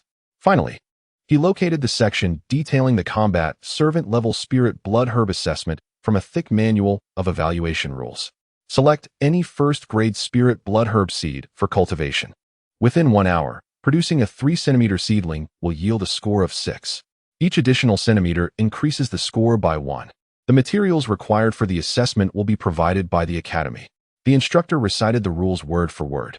I choose the seed of the spirit blood herb. Zhuangzhou exclaimed, his eyes sparkling with excitement. The cultivation of the spirit blood herb requires a substantial amount of spirit stones as resources. I hope the instructor can provide some for me. Seeing Zhuangzhou's enthusiasm, Chen Guangming felt a sense of foreboding. This rascal surely harbored ulterior motives in applying for the assessment at this moment. The spirit blood herb can enhance the physical strength limit when consumed by those at the body refinement stage. Although it is a first-grade herb, its seeds are exceedingly rare. 1 seed of the spirit blood herb is worth 10 mid-grade spirit stones. Jianyu interjected, I happen to have a seed of the spirit blood herb. I wonder if the dean is in need of it. 10 middle-grade spirit stones? 1 seed of blood vitality herb. Are you attempting to rob me? Chen Guangming exclaimed, his eyes widening in disbelief. In his recollection, the seeds of first-grade spirit plants were quite inexpensive. 10 middle-grade spirit stones could easily purchase a weapon of average quality suitable for the profound realm. The logistics department also had seeds for blood vitality herb, priced even higher. The costs of these materials had all been personally approved by you. Dean Shun, you cannot deny that. Jiang Yu's words left Chen Guangming momentarily speechless. Damn it. Jiang Yu was waiting for him here. Although Jiang Yu presided over the spirit plant lineage, she was not given much importance at Baitian Academy, receiving significantly fewer resources than other departments. As the vice dean responsible solely for academic affairs, Chen Guangming played a significant role in this disparity, and Jiang Yu had long harbored dissatisfaction towards him. This time, seizing the opportunity with Li Changxing present, she sought her revenge and to settle old scores. Chen Guangming's eyelids twitched, an ominous premonition brewing within him. That scoundrel Zhuang Zhou was leading the way poorly. Now even the usually meek Jiang Yu dared to confront him. Fine, 10 middle-grade spirit stones it shall be. Chen Guangming reluctantly produced 10 middle-grade spirit stones and handed them to Jiang Yu. With a smile, Jiang Yu took out a crimson seed. This seed was roughly the size of an infant's thumb, resembling a tightly clenched fist. Is this truly the legendary seed of blood vitality herb? Zhuang Zhou received it, exhilarated at having recouped the 10 contribution points required for the assessment. Chen Guangming couldn't help but roll his eyes, feeling as though he had been swindled. Damn it, this is an assessment. You're not here to make a profit, are you? Zhuang Zhou buried the seed of blood vitality herb into the ground. Teacher, please provide me with 10 low-grade spirit stones. Zhuang Zhou blinked his large eyes earnestly. The assessment teacher hesitated for a moment, but ultimately produced 10 low-grade spirit stones. He felt no remorse, as the cost of the assessment would be reimbursed by the academy. Zhuang Zhou arranged the 10 spirit stones in 10 positions and began to form hand seals, casting the transformation technique. The spiritual energy from the 10 low-grade spirit stones rapidly dissipated, merging into the earth. The seed of blood vitality herb swelled, pushing up a tender green sprout through the surface. A faint aura of blood vitality emanated, spreading like ripples in water. The powerful figures present all wore serious expressions, their gazes fixed on the seed of blood vitality herb. This was the essence of blood vitality, remarkably pure. If absorbed by a martial artist, it could strengthen the body and refine the physique. They were not well versed in the study of spirit plants and found it hard to fathom how such vital energy could be cultivated within a single seed. Teacher, could you please provide me with 10 more low-grade spirit stones? The spiritual energy from the previous 10 low-grade spirit stones was swiftly consumed, leaving only a pile of white powder. Zhuang Zhou requested another 10 low-grade spirit stones to replenish the loss. Once again, he arranged 10 low-grade spirit stones. The transformation technique was cast anew. A tender sprout broke through the soil, and the concentration of blood vitality increased several-fold. Another 10 inferior spirit stones. Zhuang Zhou spoke once more. Give him 100 inferior spirit stones. Chen Guangming retorted with disdain. Do you think you can cultivate the qi and blood grass at no cost to yourself? In an uncharacteristic display of generosity, he bestowed 100 inferior spirit stones upon Zhuang Zhou. Thank you, Director Chen. Zhuang Zhou chuckled with delight. This time, nourished by the abundant spiritual energy contained within the spirit stones and the secret technique of Zhuang Zhou's handprints, the qi and blood grass took root firmly in the soil, sprouting leaves that extended 3 centimeters. The emerald green leaves gleamed like jade, adorned with crimson veins, reminiscent of the intricate meridians within the human body. A 1-centimeter qi and blood grass can enhance the physical strength limit by 1 ton. If it reaches 3 centimeters, that would be 3 tons. Jiang Yu whispered, her beautiful eyes shimmering with excitement. However, cultivating this qi and blood grass is an arduous endeavor, requiring a continuous infusion of vitality. Otherwise, despite the abundant spiritual energy, it would not grow even a fraction. In fact, the richer the spiritual energy, the more likely the grass would wither prematurely due to insufficient vitality. Jiang Yu had once attempted to cultivate a qi and blood grass herself, but it had withered after only reaching a height of 2 centimeters. She never expected that Zhuang Zhou could utilize the technique of all living beings to stimulate the growth of the qi and blood grass to such an extent. Chapter 91. qi and blood herb during the process of manifesting the transformation seal. Zhuangzhou resonated with both the martial gate and the divine gate. The divine gate chapter and the martial gate chapter of the 10,000 beings technique harmonizing in unison. An endless cascade of luminous rain descended as the essence of heaven and earth surged, presenting a scene of tranquility and sanctity. The spiritual energy within 100 inferior spirit stones was rapidly depleted, giving rise to the vigorous growth of the qi and blood herb. Quick, replenish the spirit stones. Otherwise, Zhuangzhou's secret technique will be interrupted, Jiang Yu urged. The teacher responsible for the assessment, having momentarily lost focus, finally came to his senses. He was in charge of evaluating combat servants and had never witnessed such a sacred sight. Piles of inferior spirit stones were produced, scattered across the ground. An ethereal mist of spiritual energy surged forth, enveloping the qi and blood herb in its embrace. Zhuangzhou seemed to enter a wondrous state, momentarily merging with the surrounding universe. Every subtle flow of essence in the cosmos was under his control. He felt the vitality and death energies inherent in myriad beings with crystal clarity. The 10,000 beings technique was not merely a method for nurturing life. It elucidated the principle of unity between heaven and man. Man follows the earth follows heaven, heaven follows the Tao, and the Tao follows nature. The birth and demise of flora and fauna fundamentally embody the Earth's nurturing and sustaining principles. Grasping its essence allows one to approach the Tao and comprehend the laws of change in all things. Zhuangzhou sensed his spiritual power continually expanding, resonating with the cosmos. Threads of silver light erupted from his eyes, akin to thunderclaps. The qi and blood herb grew at an astonishing rate, 3 centimeters, 5 centimeters, 10 centimeters, before it reached half a meter in height, nearly level with Zhuangzhou's waist. The assessing teacher, like a diligent little bee, tirelessly added spirit stones. Initially, the inferior spirit stones sufficed, but as the qi and blood herb consumed spiritual energy at an ever-increasing pace, he resorted to using superior spirit stones as sustenance. After about an hour, Zhuangzhou gradually emerged from his enlightened state. His spirit rejuvenated. He felt considerably lighter. Zhuangzhou savored the sensation he had just experienced. His spiritual power had multiplied, and his capacity to manipulate objects surged from 18 tons to 60 tons, nearly matching his pure physical strength. This assessment consumed a total of 130 superior spirit stones and 350 inferior spirit stones. Zhuangzhou, you truly have not suffered any loss, Qun Guangming remarked, his expression devoid of emotion. How absurd. Is it so outrageous that I do not allocate additional cultivation resources to you? He thought. The resource consumption for ordinary celestial seedlings during the corporeal stage was never this fierce. 130 superior spirit stones could fully equip a student at the profound realm with an entire set of gear. Jiang Yu gazed at the qi and blood herb, momentarily entranced. Dinshun, your focus seems somewhat misplaced, Jiang Yu said, her irritation evident. You only recognize the staggering consumption required to cultivate the qi and blood herb. But do you understand its value? A living being can only consume a single stalk of blood qi grass throughout its lifetime, with each centimeter of this extraordinary herb representing an increase of 1 ton in physical strength. As the blood qi grass grows, its value multiplies exponentially. A 50-centimeter stalk is a mythical rarity. Any student who has attained the pinnacle of physical prowess would instantly be transformed into a prodigious genius, capable of exerting over 60 tons of strength, thereby laying an immensely solid foundation.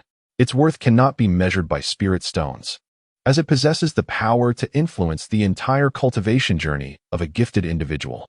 Should Zhuangzhou so desire, he could exchange this stock for thousands of mid-tier spirit stones or even rarer treasures from any noble across the 300 nations. As a spiritual plant master, Jiang Yu felt that estimating the 50-centimeter blood qi grass in spirit stones was a grave insult. This is a benchmark of an era, deserving of a place in the annals of Baitian Academy. To consume such a stock would elevate one's physical limit by 50 tons. It was only then that Qun Guangming and others grasped the true value of the blood qi grass. A single precious herb could forge a genius. They gazed at the blood qi grass with eyes alight with wonder. Zhuangzhou cradled the blood qi grass in his arms, declaring with utmost seriousness, "My foundation is still shallow. I need this blood chi grass to solidify and reinforce my abilities. It's mine, and none shall contest it. A torrent of incredulity surged through Chun Guangming and the others. How could he claim his foundation was shallow? He had pulverized a 50-centimeter measuring stone with a single fist. If that was considered shallow, what did that make the other students of the physical realm at Baitian Academy? Mere weaklings, perhaps? Nevertheless, as instructors, they had not sunk so low as to seize a spiritual plant cultivated by one of their own in front of outsiders. The strength of the physical realm is but one element in building a warrior's foundation. The true measure of a warrior's strength and potential lies in their constitution and comprehension. Zhuang Zhou's current advantage in the physical realm does not guarantee continued supremacy in other realms. For instance, in the Xian realm, mastery of various arcane techniques and secret arts is required, where background and depth play crucial roles. Should Zhuang Zhou lack support, he would inevitably fall behind, becoming indistinguishable from the masses. According to the evaluation criteria for a battle servant, Zhuang Zhou's 50-centimeter first-grade spiritual plant earned him 50 points, garnering 410 contribution points and qualifying him for the ultimate assessment. The instructor announced, "For 110 contribution points, this fellow must be here to rake in money." Chun Guangming felt a pang of regret. Contribution points are notoriously difficult to acquire. The ultimate rewards for tasks at the Xian realm typically yield only 300 contribution points. While others trembled and tread carefully during their evaluations, fearful of any slip-up, Zhuang Zhou seemed carefree, effortlessly accumulating his rewards. I believe this position of 10 Master is somewhat undervalued. To everyone's astonishment, Zhuang Zhou is not only an exceptional healer, but also a formidable spirit planter. As the saying goes, one may be rich in martial prowess, but impoverished in scholarly pursuits. A warrior requires a daily intake of abundant nourishment to ensure a vigorous flow of energy and blood, enabling them to advance with courage and determination. Likewise, an outstanding spirit planter is indispensable within the military. Perhaps I should submit a request to my father to grant Zhuang Zhou the distinguished position of captain in the Sky Eagle Army. Li Changsheng stroked his chin, regarding Zhuang Zhou with an expression akin to that of a connoisseur appraising a rare treasure. Setting aside Zhuang Zhou's innate talent in combat, his skills in spirit planting and healing are nothing short of extraordinary. If he were to serve in the Sky Eagle Army, his contributions would surpass those of a practitioner at the Golden Core level. Healing the sick and nurturing exceptional talents, he would undoubtedly prove to be an invaluable asset. The title of captain. Chen Yuan felt somewhat dizzy at the thought. The Sky Eagle Army is one of the 6 elite legions of the human race, and the status of a captain is exceedingly prestigious. In the realm of the 300 nations, such a position would at least warrant the title of Baron, a hereditary nobility. Furthermore, within the Northern Sky Academy, should Zhuang Zhou indeed be conferred the title of captain, even the junior instructors would be compelled to greet him with respect. "Zhuang Zhou, when do you intend to undertake this ultimate assessment?" asked Chen Guangming. "Director Chen, there is no rush for the ultimate assessment. I still have a servant-level martial combat examination to complete. I plan to proceed step by step." Passing the martial combat examination before applying for the ultimate assessment, Zhuang Zhou replied with a smile. The servant-level martial combat examination. Upon hearing these words, Chun Guangming instinctively covered his storage pouch, his mind buzzing with anticipation. Zhuang Zhou is about to cause a stir once again. Chapter 92. A surge in power. The martial examination consists of 2 distinct segments. The initial segment pertains to strength assessment, wherein the true energy and physical prowess of the martial artist establish the foundational combat capability. Absolute strength can, at times, overshadow all techniques. Hence, the age-old adage among martial artists asserts that sheer force can overcome tenfold skill. However, as each martial artist exists within varying realms of mastery, the strength assessment is calculated by dividing the assessed individual's maximum strength by the average strength of their current realm, subsequently multiplied by 5 to derive the score. The second segment focuses on martial arts techniques or mystical methods, which dictate the amplitude of one's power. Those possessing exceptional martial skills or mystical abilities may amplify their strength severalfold, enabling them to triumph over more formidable adversaries, even surpassing their own limits. The score for this segment is derived by multiplying the amplitude by 5. The cumulative scores from both assessments yield the total for the servant-level examination. The scoring system for the servant-level examination aligns with the contribution points and exchange rules. Within 10 points, the exchange rate for sect contributions is 1-to-1, while any surplus beyond 10 points is exchanged at a ratio of 1-to-10. Exceeding 20 points allows for the application of an extreme assessment. The instructor's explanations flowed effortlessly. As each day, numerous students would apply for the servant-level examination, with the martial examination being one of the most sought-after assessments.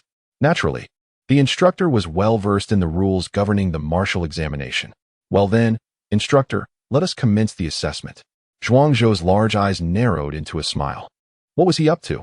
While the instructor was occupied transporting the measuring stones for the examination, Zhuangzhou audaciously began to chew on the qi blood herb, the crunching sound resonating throughout the examination arena. Chen Guangming's eyes widened in disbelief. I understand your desire to profit from the servant-level examination, but must you be so blatant? That is the qi blood herb, a legendary foundation-building elixir. Shouldn't it be refined into a pill before consumption, or at least ingested in a secluded chamber for gradual absorption? What do you think you are doing, chewing it like a carrot? Slow down, lest you choke. No one is going to snatch it from you. Chen Guangming cast a sidelong glance at Li Changsheng beside him, exasperated. In front of outsiders, the venerable reputation that Baitian Academy had cultivated over the years was being tarnished by Zhuangzhou's antics. Zhuangzhou's internal vitality surged, with an effulgence radiating from his 360 million pores. Ah, it's so hot, so hot. He felt as though an infernal furnace was ablaze within him, his vitality boiling over. The qi blood herb, born of a humanoid form, contained medicinal essence capable of transforming into life potential. Directly consuming a 12 to 20 centimeter specimen should be manageable given Zhuangzhou's physical constitution. Yet, swallowing a 50 centimeter herb could have easily resulted in his demise. Jiang Yu's eyes rolled in exasperation as she observed. This little rascal, brimming with ulterior motives. If you wish to refine the qi blood herb, why didn't you inform me beforehand? The qi blood herb possesses extreme yang properties, akin to blazing fire. Had you alerted me in advance, I could have provided you with cold attribute herbs to mitigate its effects. It need not have come to this. Alas, it is far too late for such considerations now. Having consumed the qi blood herb, a continuous flow of life potential surged within him, causing smoke to emanate from his 7 orifices. Zhuangzhou felt an invigorating vitality propel him around the examination arena in a frenzied manner. He realized that he had gravely underestimated the herb's potency. Intending to achieve a spontaneous breakthrough and impress his peers, he instead found himself in a rather ludicrous predicament. How embarrassing! Chen Guangming covered his face, bemused by Zhuangzhou's increasingly humiliating antics, which not only reflected poorly on him, but also dragged the entire academy into his folly. Yet, I find Zhuangzhou quite commendable. The audacity of a newborn calf unafraid of tigers, his courage to strive for excellence, is truly admirable. Li Changsheng remarked earnestly. Chen Guangming's mouth fell agape in disbelief. Li Changsheng, do you not feel a pang of conscience? Or has your moral compass already been snatched away by some oblivious stray dog? Your clandestine camaraderie with Zhuangzhou, while it may be a mutual admiration society, must you make it so glaringly obvious? Zhuangzhou's 9-yang body was activated, absorbing all the medicinal essence of the qi blood herb. The 9-yang body, an embodiment of the utmost yang energy of heaven and earth, rendered the herb's medicinal effects trivial in comparison, akin to a vassal standing before a sovereign. 9 radiant suns gradually rose within Zhuangzhou's consciousness, illuminating his surroundings with unparalleled brilliance. His physical strength surged dramatically. 70 tons of corporeal strength, 80 tons of corporeal strength, 81 tons of corporeal strength. However, upon reaching the pinnacle of 81 tons, Zhuangzhou encountered an insurmountable barrier. The herb's potency could no longer augment his physical strength. The remaining medicinal essence surged towards the realms of shamanic and divine power, causing both to escalate simultaneously. In the blink of an eye, his divine power soared from 60 tons to 70 tons. The increase in shamanic power was even more astonishing, skyrocketing to 32 tons in one bound. The legendary transformation among the 3 forms of power indeed exists. In my previous life, I had heard that human strength is finite, while celestial power is boundless. For martial practitioners of the human race, the corporeal strength reaches a cap of 81 tons. Once this threshold is crossed, one must ascend to the mystic realm to further augment physical strength, or else it remains irretrievably stagnant. It seems that this is indeed the limit set by the heavenly laws. Upon reaching such levels of corporeal prowess, no amount of extraordinary treasures can further enhance physical strength. Only divine and shamanic power. The medicinal essence of the qi blood herb was gradually refined. Zhuangzhou returned to a state of equilibrium, no longer emitting smoke. A glimmer of brilliance flashed in his eyes. If the pinnacle of physical strength corresponds to the extremes of divine and shamanic power, could it be that refining all three powers to their zenith before breaking through would yield a doubling effect across all? Zhuangzhou pondered silently. From corporeal realm to mystic realm, in that moment of breakthrough, life leaps forth, and all forms of power may indeed double. This surpasses the efficacy of any miraculous elixir, enhancing one's life potential, blessed by the heavens, and entirely devoid of any side effects. So soon? Qin Guangming observed the aura surrounding Zhuangzhou gradually converge, returning to its original state, and could not help but express a look of astonishment. Just moments ago, he had witnessed Zhuangzhou consuming the qi blood herb. Its potent vitality akin to fire-igniting oil, it would typically take an ordinary person several hours to fully refine such an intense energy. Who would have anticipated that Zhuangzhou could completely refine it in less than the time it takes to brew a cup of tea, wielding the sudden surge of power with the deftness of an experienced master, without a trace of leakage? Teacher, let the assessment commence, Zhuangzhou declared with poise. The strength test is exceedingly straightforward. This is a block of measuring stone, 100 centimeters thick. If you strike it with your full strength, without employing any martial techniques, a 1 centimeter indentation signifies a force of 1 ton. The assessment instructor addressed Zhuangzhou. Nodding, Zhuangzhou slightly crouched, drew his elbows back, and unleashed his punch in one fluid motion. In an explosive moment, his vital energy erupted, manifesting behind him as the formidable silhouette of a robust bull, its skin as tough as iron, charging forth, letting out a low bellow that reverberated through the void, causing the earth to tremble. The essence of reality returns. The strength of a single bull. Qin Guangming stood frozen, utterly astounded, unable to move. Chapter 93. Is this fierce tiger fist? The pinnacle of physicality. The strength of a bull. Li Changxing could not help but display a look of astonishment and exhilaration upon witnessing this scene. It is said that in the realm of physical prowess, there exists a strength limit of 81 tons, equivalent to the might of a bull. Initially, strength is measured in tons, but upon reaching the extraordinary threshold of 81 tons, one's power consolidates, manifesting an ethereal image of the ancient wild bull, thus transitioning to a measurement based on bulls. In ancient times, the wild bull and the celestial winged tiger symbolized power and strength. 81 tons is regarded as the strength of one bull. Meanwhile, 3,000 bull strength equates to the power of one tiger. Hence, when describing an individual endowed with innate strength, the phrase 9 bulls and 2 tigers of power is commonly employed. Beyond the strength of a tiger lies the might of the dragon. 3,000 divine tiger strength represents the power of one elephant, the ancient divine elephant known for its ability to crush mountains and rivers with its sheer force. Furthermore, 3,000 divine elephants correspond to the strength of one dragon, a majestic being that soars through the clouds and rends the heavens.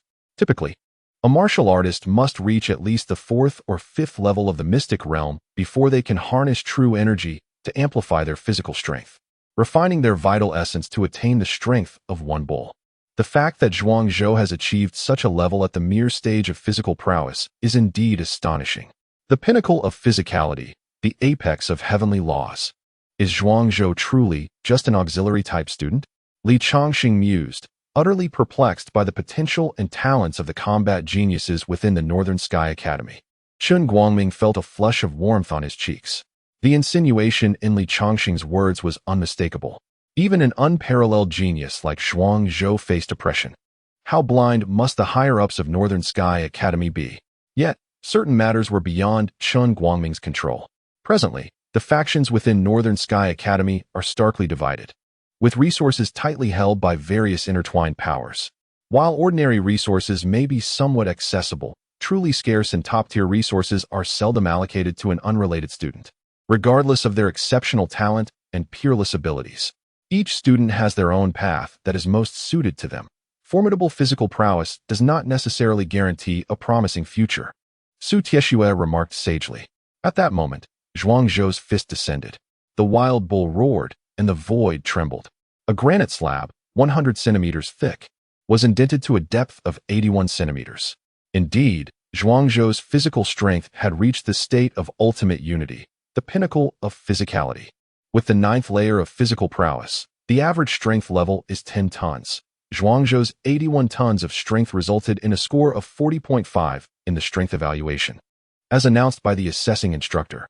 Monstrous! Exclaimed Lin Shuero in awe. In strength assessments, it is exceedingly rare to achieve high scores within the realm of physical prowess.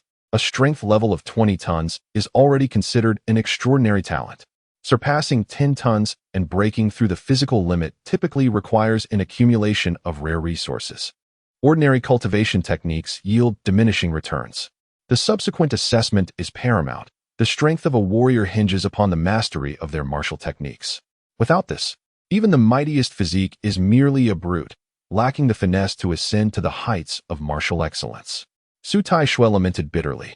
The martial technique evaluation is, in essence, quite straightforward. One need only demonstrate their most proficient set of skills. The Academy possesses a treasure known as the Martial Arts Jade Wall, which will automatically display the amplitude of your techniques. The assessment instructor spoke with considerable courtesy to Zhuang Zhou.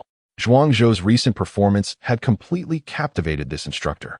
Even if Zhuang Zhou's martial skills were lacking, they were sufficient to overwhelm the vast majority of martial artists at the corporeal stage within the Academy. What need is there for martial techniques when sheer brute strength can obliterate a corporeal realm warrior? The assessment instructor produced a 2-meter square jade wall. Zhuang Zhou, you need only perform your martial techniques in front of this jade wall. Well then, I shall demonstrate the fierce tiger fist taught to me by teacher Yuan Qin Tiger during the public class. Zhuang Zhou pondered for a moment before speaking. The fierce tiger fist? Nonsense. Zhuang Zhou, this is an academy assessment. You must present your finest martial technique to show respect for the evaluation. The fierce tiger fist is merely a high-grade yellow-level technique. How can it possibly showcase your full potential? Lin Shuiro reprimanded. Zhuang Zhou looked at Lin Shuiro with a sense of grievance. But that is all I know. Elder Chun Guangming wants me to pursue a supportive path, and the highest level technique I can learn is the high-grade yellow-level fierce tiger fist. Upon hearing this, all eyes turned to Elder Chun Guangming. Chun Guangming felt a profound discomfort under their scrutiny. Damn it, Zhuang Zhou is causing me trouble. Some matters are not meant for public discussion. They must be resolved in private. If Zhuang Zhou were an ordinary student, it would be acceptable to withhold certain resources.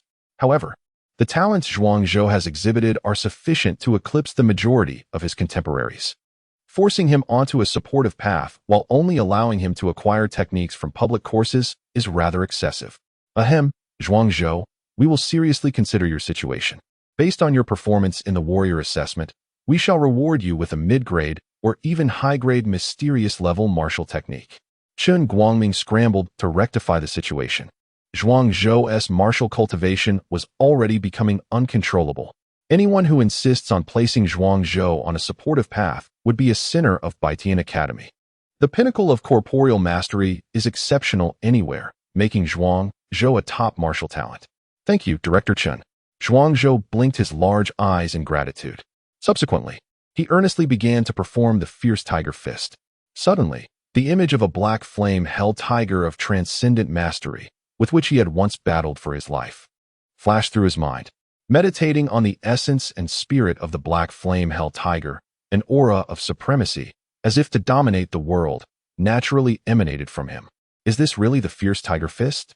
Just as Zhuang Zhou assumed his stance, Li Changxing sensed something amiss. The movements were indeed identical to the fierce tiger fist, yet the aura was undeniably different. Zhuang Zhou unleashed his fierce tiger fist with an air of overwhelming power, exuding an unimaginable aura with each movement. The gravel beneath his feet trembled and was instantaneously crushed to powder by his formidable presence. It was not only Li Changsheng who sensed the anomaly. Chun Guangming, Chen Yuan, and Su Tieshue, among others, held their breath, their gazes unwavering. In the previous spiritual plan assessment, they were novices, utterly clueless. However, in the realm of martial arts, their authority was unequivocal. He had entered a new realm. Zhuangzhou had comprehended the essence of his own fierce tiger fist, and his performance in the martial arts evaluation would undoubtedly be exceptional. After a moment of silence, Li Changxing spoke. Mastery of martial skills is categorized into minor achievement, major achievement, ultimate, and perfection. Grasping the essence embodies the transition from ultimate to perfection. Zhuangzhou stepped forward.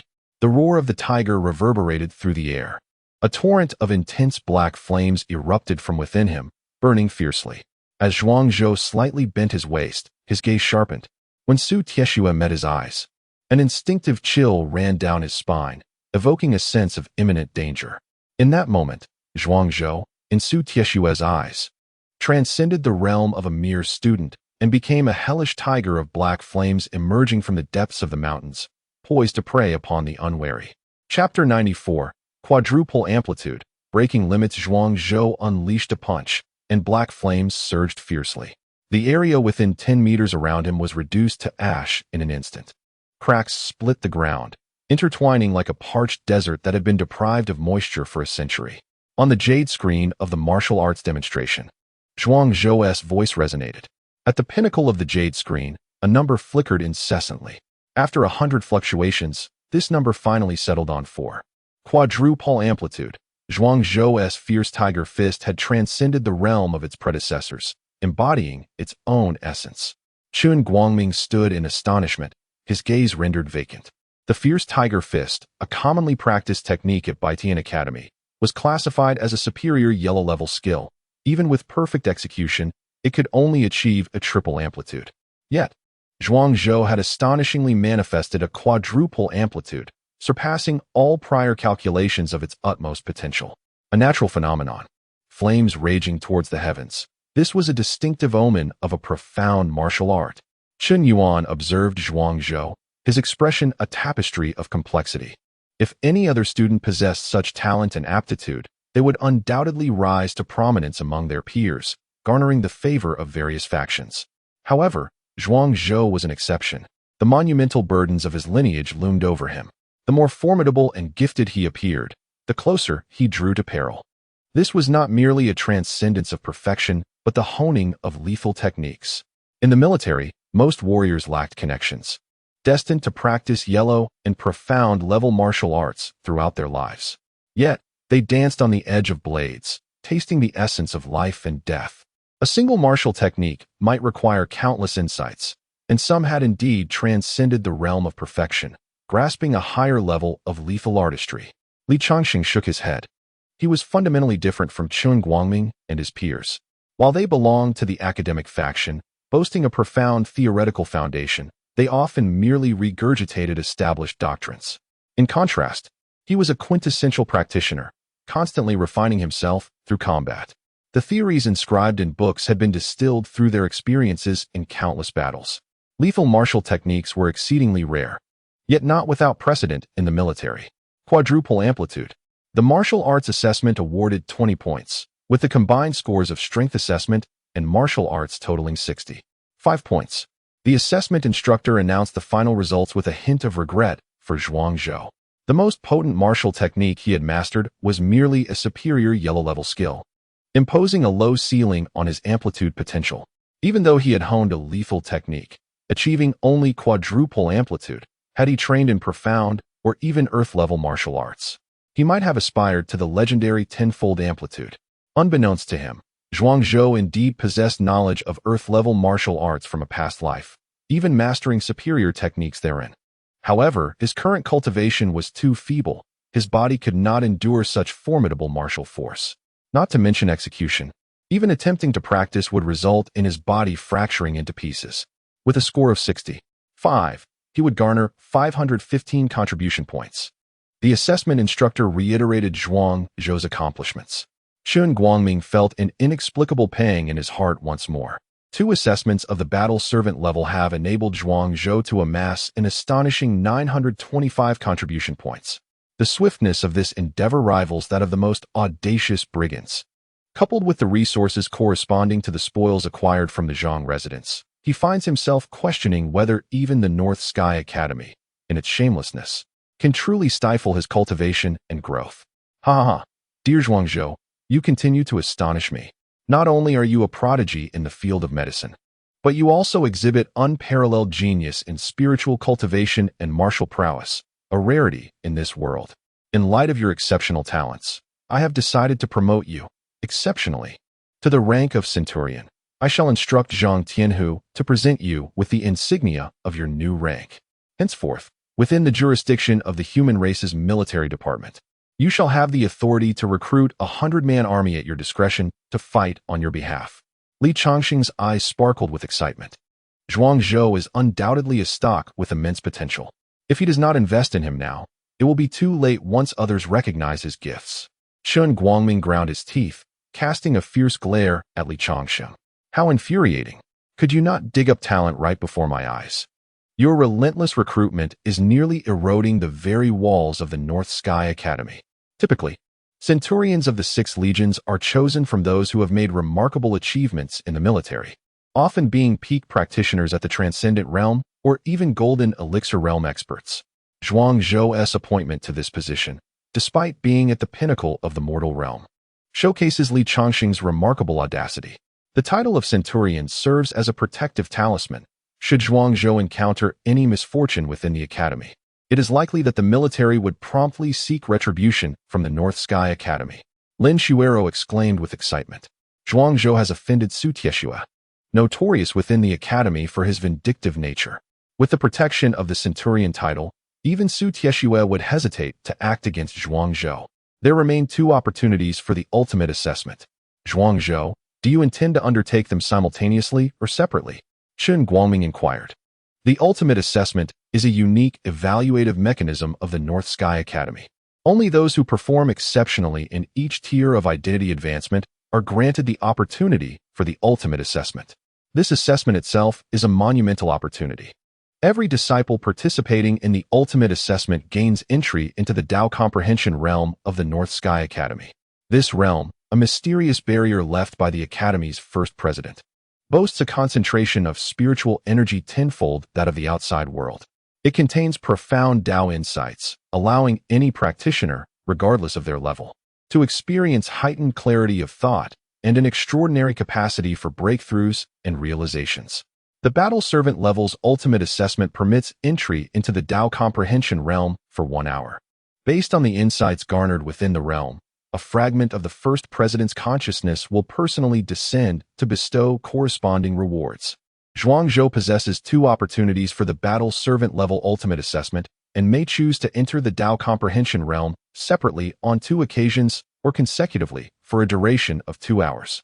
I shall merge the 2 opportunities for the ultimate assessment into one to fully comprehend the Tao, Zhuang Zhou responded, stating that his decision to join the Northern Sky Academy was motivated by 3 primary factors. 1/3 was to align himself with powerful allies. Another third was to acquire various cultivation resources, and the remaining 4/10 of his motivation was solely for the sake of the Enlightenment realm. In the pursuit of cultivation, aside from resources, achieving breakthroughs necessitates enlightenment as an indispensable phase. A moment of profound realization may lead one to ascend, a phenomenon well documented throughout history. However, such enlightenment is a rare and serendipitous state, and places like the Enlightenment realm, which facilitate entry into this state, are exceptionally scarce. Even with the impending arrival of a golden era, the Enlightenment realm stands as a prime opportunity. Upon hearing these 3 words, Li Changxing's eyes sparkled with excitement. He had only heard tales of this illustrious Enlightenment realm within the Northern Sky Academy, but had never truly experienced it. The Enlightenment realm requires a preparation time of 2 hours to commence. Zhuang Zhou, take a moment to recover, as the ultimate assessment will commence in 2 hours. Chun Guangming addressed Zhuang Zhou. Chapter 95. The Return to the Origin Realm. What Tao Stones cannot be given to Zhuang Zhou? Zhuang Zhou was adjusting his state within Li Changxing's tent, striving to participate in the extreme assessment in optimal condition. Meanwhile, in a conference room at the Northern Sky Academy, Chun Guangming, Chun Yuan, and Su Tieshue convened a clandestine meeting. Upon hearing Su Tieshue declare that 2 Tao stones could not be bestowed upon Zhuang Zhou, Chun Yuan abruptly slammed his hand on the table. The warrior-level assessment exceeding 20 points to initiate the extreme evaluation was a rule established by the first generation of the Academy's president. a regulation that had remained unbroken for centuries. A genius should indeed receive the treatment befitting their talent. What is this uproar? Do you not believe our Northern Sky Academy has already suffered enough disgrace today? Chen Guangming glared and rebuked. The reserves of Dao stones within the Northern Sky Academy are dwindling. Today, there are only 5 available. If we recklessly squander 2 for Zhuangzhou, what will happen to the other prodigies? Chen Guangming spoke deliberately. Following the entrance examinations for the new students, the academy had determined key candidates for focused cultivation among this cohort, and Zhuangzhou was not among them. Yun Zhonghe is a formidable talent, poised to become a saint, and thus the academy has promised him an annual opportunity to enter the realm of Dao, regardless of his assessment results. Zhuangzhou is still young, merely 8 years old. He will have ample opportunities in the future. However, Yun Zhonghe's ascension to the profound realm is imminent, prompting the academy's higher-ups to decide to transfer Zhuangzhou's 2 opportunities to enter the realm of Dao entirely to Yun Zhonghe, nurturing a true genius for the academy. Transfer? Does Zhuangzhou know? Chun Yuan scoffed, aware that the Northern Sky Academy had rotted to the core. Yet he was astonished that they dared to violate even the ancestral rules. He is still a child. What does he understand of the greater picture? Su Tieshue disdainfully remarked. The very fact that the academy has allowed him to enroll is a tremendous favor. Su Tieshue's arrogance and hubris stirred a wave of discomfort within Chen Yuan. Yet he understood that certain individuals within the academy wielded immense power, and even if he spoke out for Zhuangzhou, it would be challenging to effect any change. What do you plan to do about Zhuangzhou's extreme assessment? With Li Changxing present, if you were to go back on your word, the academy's reputation would be utterly ruined. We would both be condemned as historical pariahs, nailed to the columns of disgrace for eternity. Chen Yuan asserted. Oh, you need not worry about that. We have already devised a solution. Let Zhuangzhou undertake the extreme assessment in the return to the origin realm. After all, that is also a barrier left by the first-generation president. Perhaps Zhuangzhou might even attain better fortunes than in the realm of Dao. Su Tieshue remarked with a sardonic tone. The return to the origin realm. Chen Yuan was taken aback, then looked at Su Tieshue with incredulity. Are you mad? The vitality within the return to the origin realm is tumultuous. Even a golden elixir might struggle to absorb it. The malevolent energy is exceptionally potent, often manifesting vengeful spirits. If Zhuangzhou were to enter, he would undoubtedly face perilous odds. Zhuangzhou currently holds the rank of a 100-man commander in the Ministry of War. Should he perish within the return to the origin realm, Li Changxing would certainly not let this matter rest. Li Changxing? Bah, what is he even worth? If it weren't for his father being the commander of the Eagle Legion, I would have disposed of him long ago. The extreme assessment, being a form of evaluation, inherently carries the risk of downfall. If Zhuangzhou were to perish, we could simply claim he was consumed by his own obsession. What? Will the Ministry of War dare to intrude upon the secret grounds of our Northern Sky Academy to conduct an investigation? Su Tieshue once again grew arrogant. Zhuangzhou's repeated humiliations had already stoked his resentment. Chen Yuan took a deep breath. He understood that reasoning with this brute, Su Tieshue, was futile, and thus shifted his gaze toward Chen Guangming. Chen Guangming sipped his tea and stated, "This decision is made by the Academy's higher-ups, and I have no recourse. The realm of enlightenment can be a place for cultivation as well as for understanding the Tao, though it is fraught with peril. If Zhuangzhou is indeed a genius, blessed with great fortune, even in the face of life and death, he may turn calamity into safety. Conversely, if he is not a genius, then his demise would be of little consequence. The meeting is adjourned." Chen Guangming heavily set down his teacup and turned to leave. 2 hours later, Chen Guangming donned a deep blue robe and personally went to the Eagle Legion's encampment to escort someone. "Zhuangzhou, the realm of enlightenment is ready for you. You may commence the extreme assessment." Chen Guangming's smile radiated warmth and kindness, embodying the image of a benevolent middle-aged mentor. Upon hearing this, Zhuangzhou rose and exited the tent, closely followed by Li Changxing. "Major General, the extreme assessment of the realm of enlightenment is a closely guarded secret of our Northern Sky Academy, and no outsiders are permitted to observe. I must ask for your understanding." Chen Guangming intercepted Li Changxing. Zhuangzhou is still young and impressionable, easily misled. But a seasoned warrior like Li Changxing might discern something amiss. Li Changxing paused, then replied, "My apologies. Zhuangzhou, I will wait for you here. The front lines have just sent in a batch of wounded awaiting your treatment. Zhuangzhou nodded. After the assessment, I shall return the favor. Subsequently, Zhuangzhou departed under Chun Guangming's guidance. No outsiders are allowed to observe the extreme assessment in the realm of enlightenment. It seems there was no such rule before. Nevertheless, the realm of enlightenment exists as a world unto itself, and outsiders would indeed glean little from their presence. Nearby, Luolan, who was tending to the wounded soldiers of the Eagle Legion, muttered to himself upon hearing this. Li Changsheng felt a sudden cloud of gloom settle over him. Dean Chun, are there any particular points to note regarding the extreme assessment? At this moment, Zhuangzhou appeared exceedingly docile, a stark contrast to his earlier aggressive demeanor. The extreme assessment in the realm of enlightenment is a rare opportunity. As long as you contemplate the Tao earnestly, you shall be rewarded. Chun Guangming replied with a gentle smile. We've arrived, this is the place. Once you enter the portal, you will find yourself in the realm of enlightenment. When the time comes, a fragment of the will left behind by the first dean will descend, granting rewards based on your performance within the realm. Chun Guangming guided Zhuangzhou to a silvery portal, offering his instructions. Thank you, Dean. Upon hearing this, Zhuangzhou hurriedly stepped into the portal with swift strides. In an instant, Zhuangzhou's figure vanished. Where is Zhuangzhou? He had just entered the portal when a deep, resonant voice echoed through the air. The speaker was none other than Zhang Zizai. Chun Guangming's expression instantly froze. Old Zhang, what brings you here? Zhang Zizai, a venerable figure within the Baitian Academy, was renowned for his unparalleled mastery of both cultivation and resources. Chun Guangming, I inquire once more, where is Zhuangzhou? Zhang Zizai showed no mercy towards Chun Guangming. An immense aura emanated from him, enveloping Chun Guangming in a suffocating pressure. Half step into the killing realm. Old Zhang, have you broken through? Chun Guangming stammered, his body trembling in shock. Whether I have or not is of no concern to you. I only demand to know where Zhuangzhou is. Zhang Zizai's voice escalated in intensity. Zhuangzhou has already entered. Chun Guangming replied, lowering his gaze submissively. Before Zhang Zizai, he dared not be insolent, for he understood that this elder was indeed capable of taking his life. The return to Origin Realm. Zhang Zizai queried. Indeed. Zhang Zizai suddenly exhaled a heavy breath. If anything were to befall Zhuangzhou, you might as well prepare for death. Just days ago, Zhuangzhou demonstrated enchanting techniques, and I have reported this to the Ministry of Works.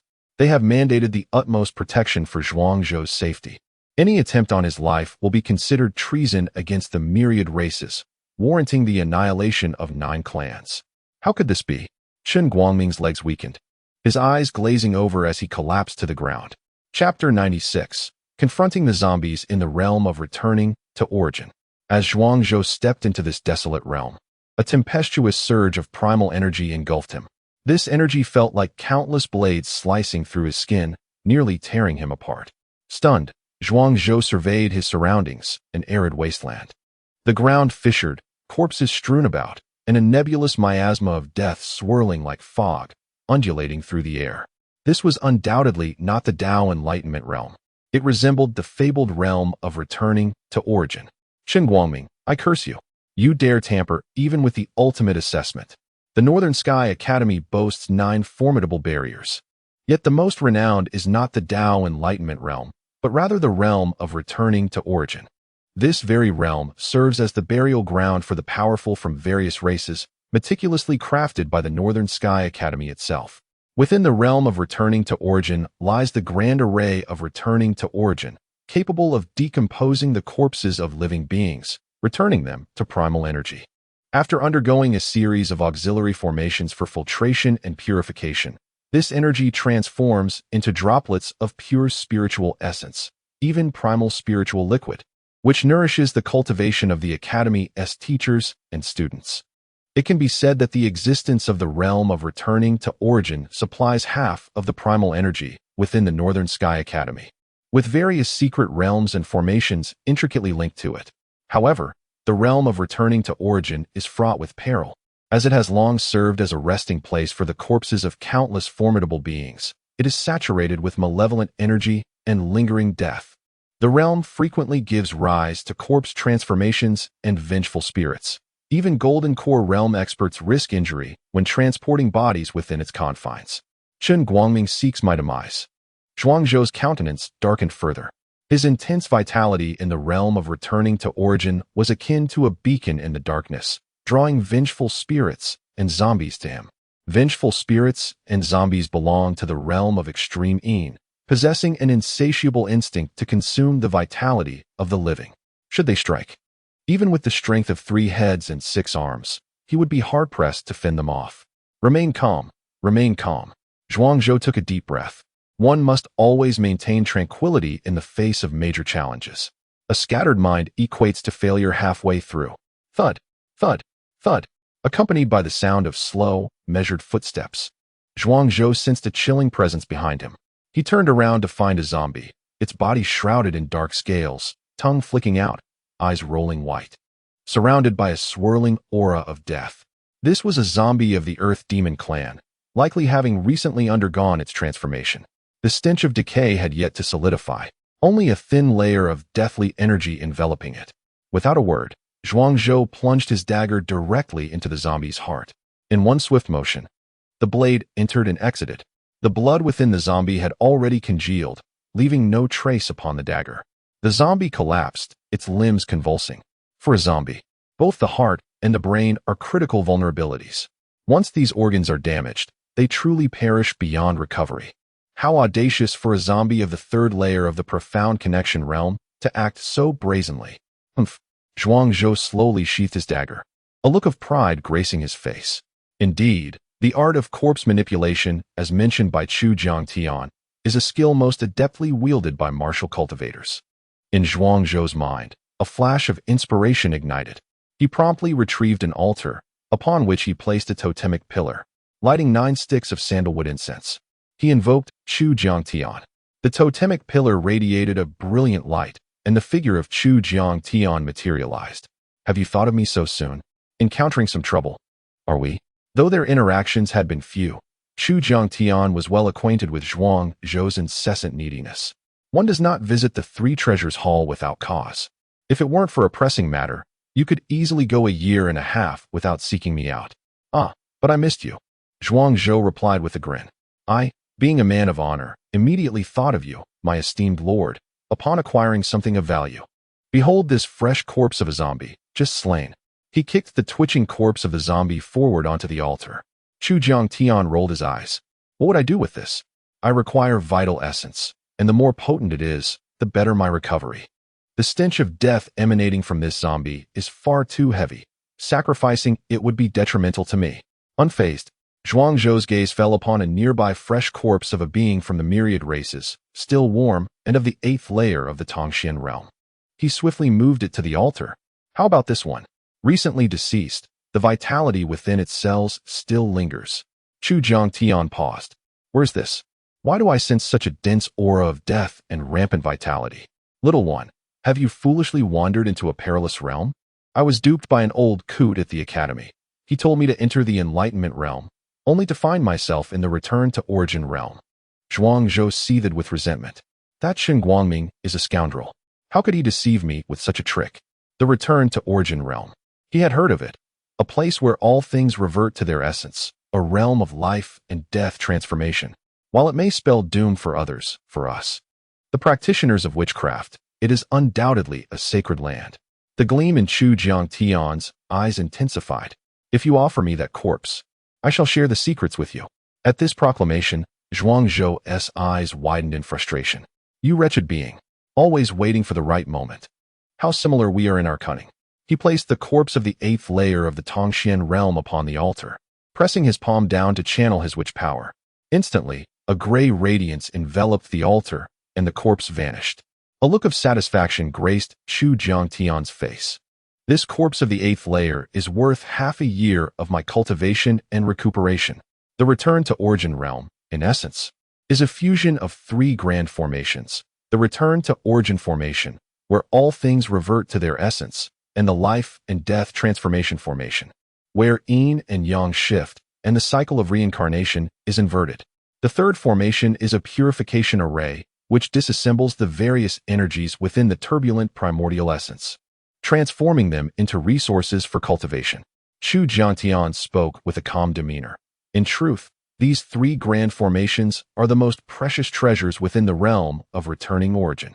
In ancient times, the first president of the Northern Heaven Academy, Zhuge Luyun, attained sainthood through the mastery of formations, comprehending the celestial and the terrestrial, creating a domain, and connecting with the vastness of the universe.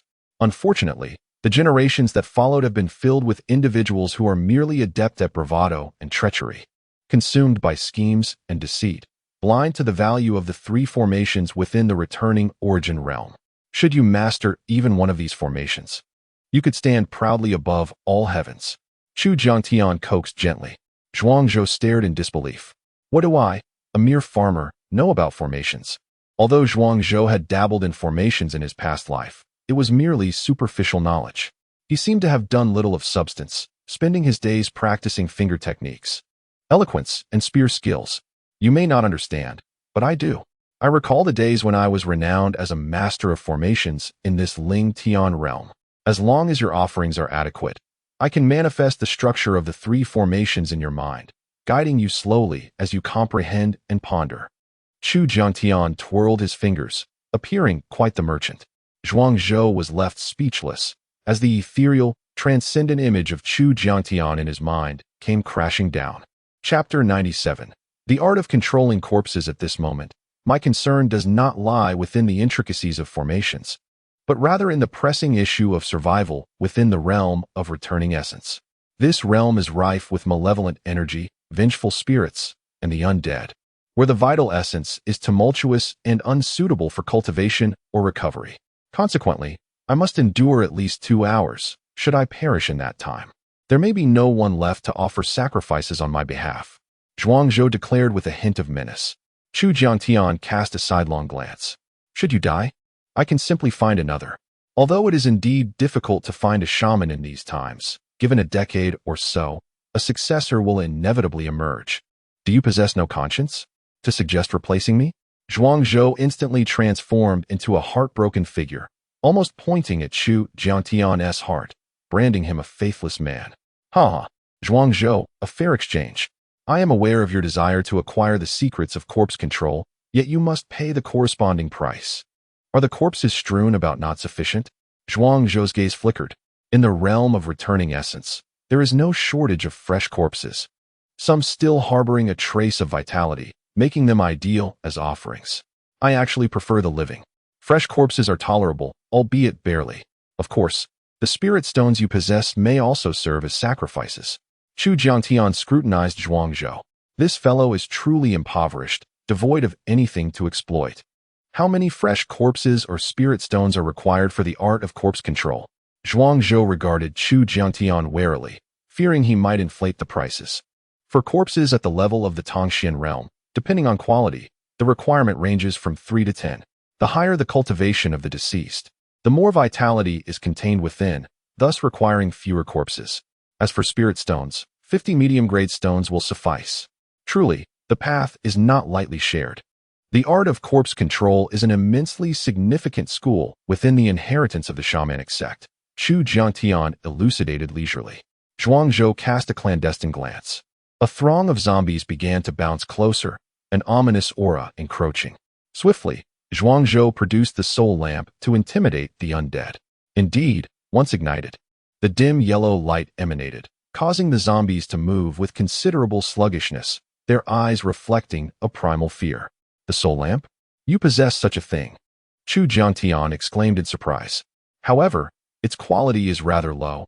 It may only deter zombies and vengeful spirits of the Tongxian realm, while those of the Golden Core realm would experience mere suppression, and a practitioner of the divine ability realm could easily extinguish you with a single strike. Chu Jiangtian seemed to revel in this misfortune. Zhuangzhou chose to ignore him. With remarkable swiftness, he retrieved 4 fresh corpses from the Tongxian realm and, with a series of thuds, cast them before Chu Jiangtian. Are these sufficient? If not, I can procure more. The flame of the soul lamp dimmed. Its supply of corpse oil was dwindling. According to Zhuangzhou's estimation, it could sustain itself for no more than another hour before extinguishing. Within this hour, he must discover a means to preserve his life. The quality is decent, barely acceptable. Let us proceed with the sacrifice. I shall teach you the art of corpse control. Chu Jiangtian ceased his idle chatter. For Zhuangzhou, being transported to the realm of return was, in fact, a fortunate opportunity. He was in dire need of life essence for the sacrifice, and in the realm of return, it was akin to a mouse falling into a granary. The 4 corpses of the myriad races at the level of the profound realm would yield enough essence to equate to 2 years of his arduous cultivation. He sensed that chaos was imminent. Thus, swiftly enhancing his strength and hastening his resurrection was of utmost importance. Zhuangzhou proceeded with the sacrifice, mastering the process with ease. The essence from the 4 corpses was quickly absorbed by Chu Jiangtian. His form became increasingly solidified, and a faint blush tinged his pale cheeks. The art of corpse control is categorized into 3 types: contract, summoning, and corpse refining. The contract type, as the name suggests, involves a confrontation with the zombie. If victorious, one can forge a contract, binding the zombie as a servant. Should one lose, they become the zombie's next meal. The contract type further divides into compulsory contracts and negotiated contracts. The former necessitates absolute strength for unilateral signing, while the latter requires mutual consent, employing seduction and trickery without reservations. The summoning type involves invoking a zombie with whom one has a connection in the endless depths of the underworld. Naturally, if one enlists their services, appropriate offerings of blood and sustenance must be provided. Should one default, beware of being overwhelmed by the zombies. The corpse refining type utilizes secret methods to transform zombies into servant minions or deathly puppets, requiring considerable resources, yet they are eternally loyal with great potential for advancement. Chu Jiangtian elucidated to Zhuangzhou. Allow me to show you something. Observe this. Speaking of deathly puppets, Zhuangzhou suddenly recalled the matter concerning the Zhang residence. He had casually retrieved the sculpture buried beneath the floor at the entrance. At the time, a formidable being at the level of divine passage was present, and the Zhang residence was swiftly subdued. The sculpture was taken without eliciting any further response. Zhuangzhou produced a dark golden demonic sculpture, approximately 10 centimeters in height, with a fearsome visage and protruding fangs, holding a steel fork in its left hand and a spear in its right, exuding an aura of menace. Chu Jiangtian was momentarily stunned, then revealed an expression of panic. Zhuangzhou, from where did you procure such a thing? This is the heavenly demon Roxas sculpture, specifically designed to suppress malevolent abodes. Once the heavenly demon Roxas sculpture is removed, it signifies that a seal of the underworld is about to be broken. Zhuangzhou, you have stirred a great calamity. Beneath every seal of the underworld lies a being of at least the count level. They are beyond the reach of any earthly fiend. Zhuangzhou felt a twinge of anxiety. Is this thing truly that powerful? I can simply return it once I leave the realm of return. It shouldn't be too late. Chu Jiangtian gazed at Zhuangzhou with a somber expression. The moment you took it, the seal of the netherworld was activated. The beings sealed within are all formidable sovereigns of the underworld. Do you believe they would remain in place, waiting to be subdued once more? The words of Chu Jiangtian left Zhuangzhou feeling increasingly apprehensive. Goodness, I only knew that this item might be a treasure. Who could have known it possesses the power to suppress the seals of the underworld? The demon Roxas sculpture can subdue all malevolent spirits. While I am unable to absorb the malevolent aura, it can. The next time you vanquish zombies and evil spirits, place the demon Roxas sculpture among the corpses. It will autonomously absorb the lingering malevolence and deathly energy, refining a soul pearl. This soul pearl is considered a valuable currency in the realm of the undead. In the future, when you summon the 9 nether zombies, you can use the soul pearl for transactions. Chu Jiangtian informed Zhuangzhou. A glimmer of excitement sparked in Zhuangzhou's eyes. Could it be that this is indeed a treasure? A rare artifact from ancient times, elusive and sought after. Chu Jiangtian slowly exhaled an 8-character appraisal. Chapter 98: The Origin of the Sculpture. Ancient treasures, rare beyond compare. Is this artifact truly so precious? Zhuangzhou trembled at such an assessment. Who is Chu Jiangtian? A formidable figure among the witch practitioners. If his powers were to be restored, he would at least start at the level of a sage. His vision is exceptionally discerning. Anything he deems an ancient treasure must certainly not be trivial. Yet, why do I feel that this sculpture is not as remarkable as you suggest? Zhuangzhou mused. In his previous life, he had attained the status of a sage, and although his cultivation had waned, His experience and discernment remained intact. He had contemplated this sculpture for quite some time, yet found nothing particularly extraordinary about it. Even if it were a treasure, it shouldn't be so understated. You know nothing. Chu Jiangtian glared. This artifact should date back to the first multiverse war during ancient times. After the war, the powerful beings of the Ling Tian realm worried about retaliation from other worlds or the potential for outsiders to infiltrate through special artifacts. Thus, they employed unparalleled divine powers to seal all foreign treasures left within the Ling Tian realm.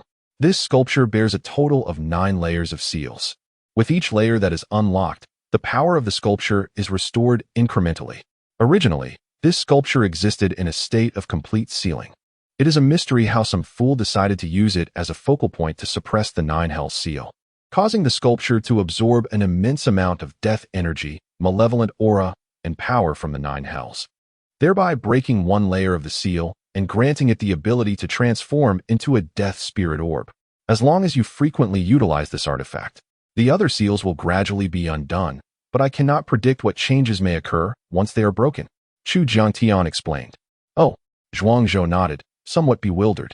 He believed Chu Jiangtian's words. In this golden age, relics and treasures from various ancient and medieval times are emerging. It is not surprising that the sculpture of the celestial demon and Rakshasa has such a history. He placed the sculpture within the body of the third-layer void realm zombie he had just vanquished, swiftly absorbing the death energy and corpse aura within. Zhuangzhou was a practical person and could not afford to waste any resources. Soon, a phantom, rice grain-sized black orb began to take shape in the mouth of the celestial demon and Rakshasa sculpture, albeit vaguely, with indistinct contours. The death energy contained within the third-layer void realm zombie was too weak to coalesce into a death spirit orb. To form a complete death spirit orb from such a zombie, one would need to defeat at least 3. I see. Zhuangzhou nodded, undeterred. After all, in the realm of returning to origins, there was no shortage of zombies and spirits. As long as he could make good use of 2 hours, gathering 4 or 5 death spirit orbs should not pose a problem. Returning to our previous discussion regarding the 3 techniques for controlling corpses.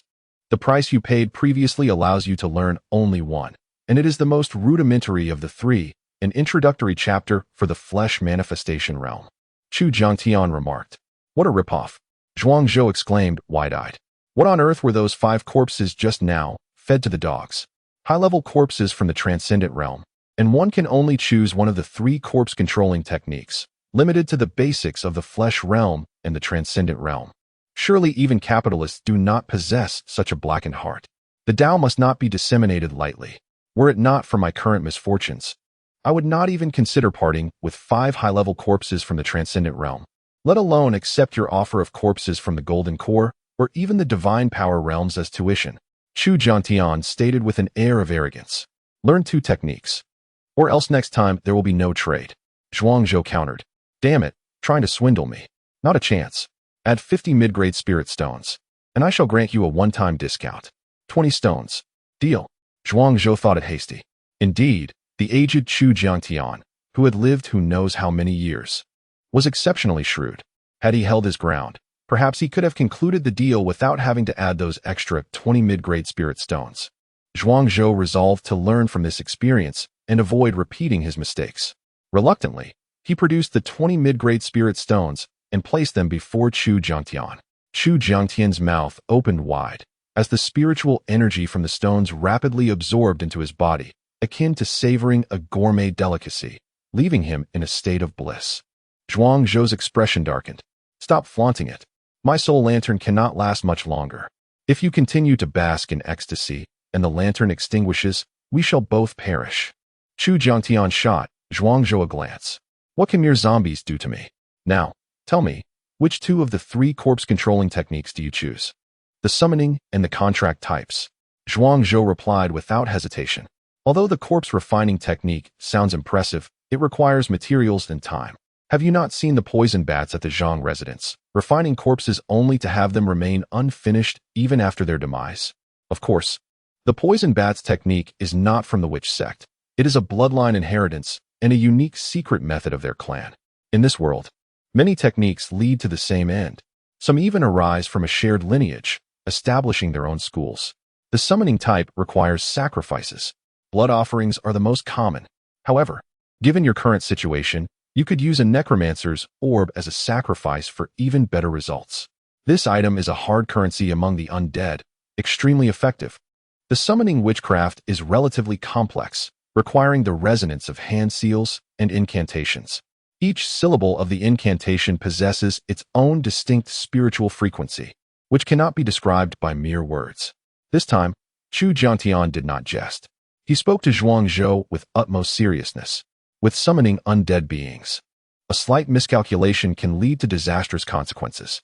Who knows what kind of monstrosity could be summoned from even the slightest error in a syllable? A thread of spiritual power from Chu Jiangtian entered Zhuang Zhou's mind. The complex information left Zhuang Zhou feeling somewhat dizzy. He quickly meditated to stabilize his thoughts, and after a considerable time, he finally mastered the summoning technique. Regarding the contract-based corpse control technique, it is, paradoxically, the simplest. I shall engrave 3 rituals in your mind, each representing a binding contract, a peaceful contract, and a negotiating contract. The significance of these 3 distinct contracts is for you to comprehend gradually. Chuan Jiangtian remarked to Zhuang Zhou.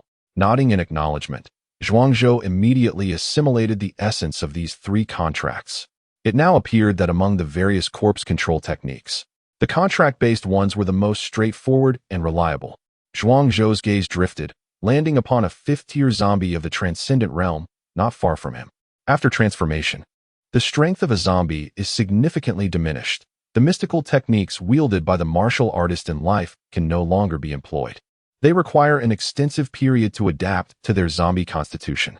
Thus, a zombie of the 5th tier in the transcendent realm typically possesses less power than even a martial artist of the 3rd or 2nd tier. Zhuang Zhou felt confident in his current combat prowess, believing he could easily overpower a 5th-tier zombie. With a fierce determination, he charged towards the 5th-tier zombie like a tiger or leopard. Bang! As Zhuang Zhou approached, the zombie retaliated with a punch that sent him hurtling back. He soared through the air for several dozen meters before crashing against a massive boulder, ultimately landing with a resounding thud. Why? Zhuang Zhou expressed disbelief. How could he, in fact, be no match for a 5th-tier zombie of the transcendent realm? Chapter 99. The Mighty Demon Clan Zhuang Zhou. Do you truly believe that attaining the pinnacle of physical prowess enables you to contend with a 5th-layer zombie of the transcendence realm? A mocking voice resonated from beside Zhuang Zhou, revealing Chu Jiangtian's expression laden with amusement. The myriad races are distinct, each possessing vastly differing talents and capabilities.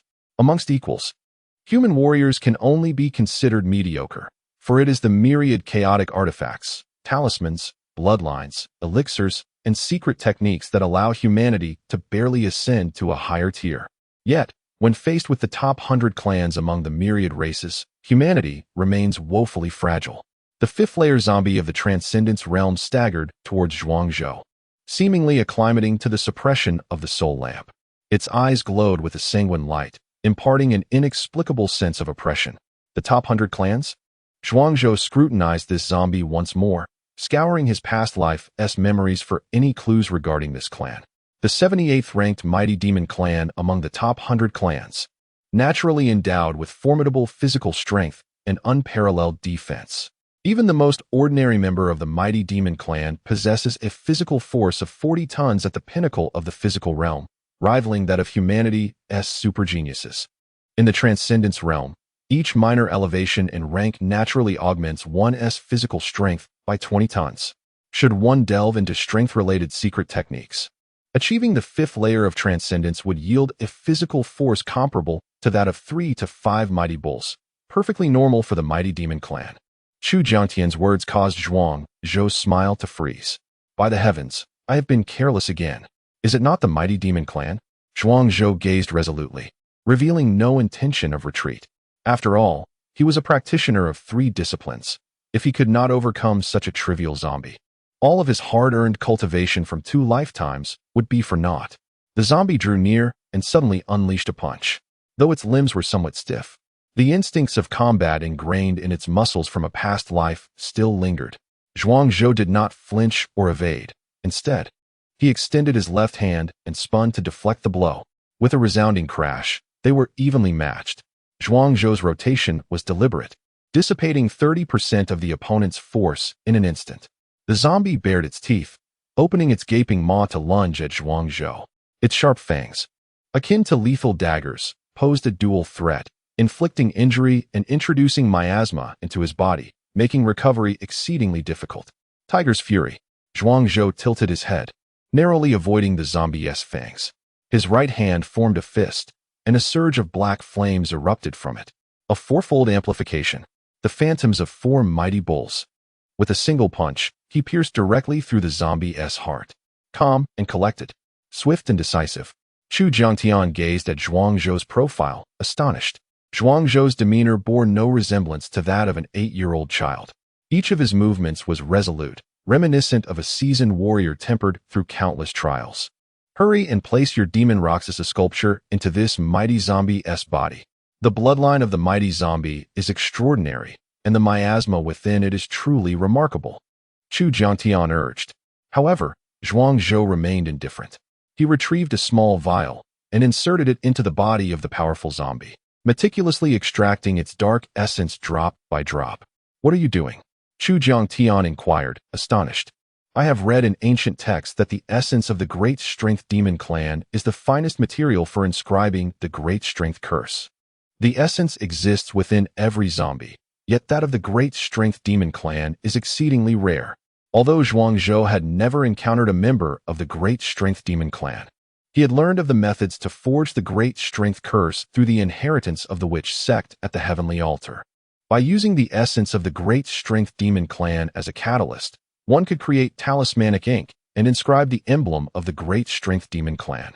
When ignited by witchcraft, it could summon the ethereal visage of the war god of the Great Strength Demon Clan for a fleeting 3 breaths, dramatically augmenting physical prowess and rendering one invincible. You actually comprehend the art of talisman crafting? Now it was Chu Jiangtian's turn to be astounded. The talisman was a unique inheritance of the witch sect, allowing one to temporarily gain the protective powers of ancient divine beasts or ancestors of myriad races through their essence. The knowledge of the witch sect is vast and profound.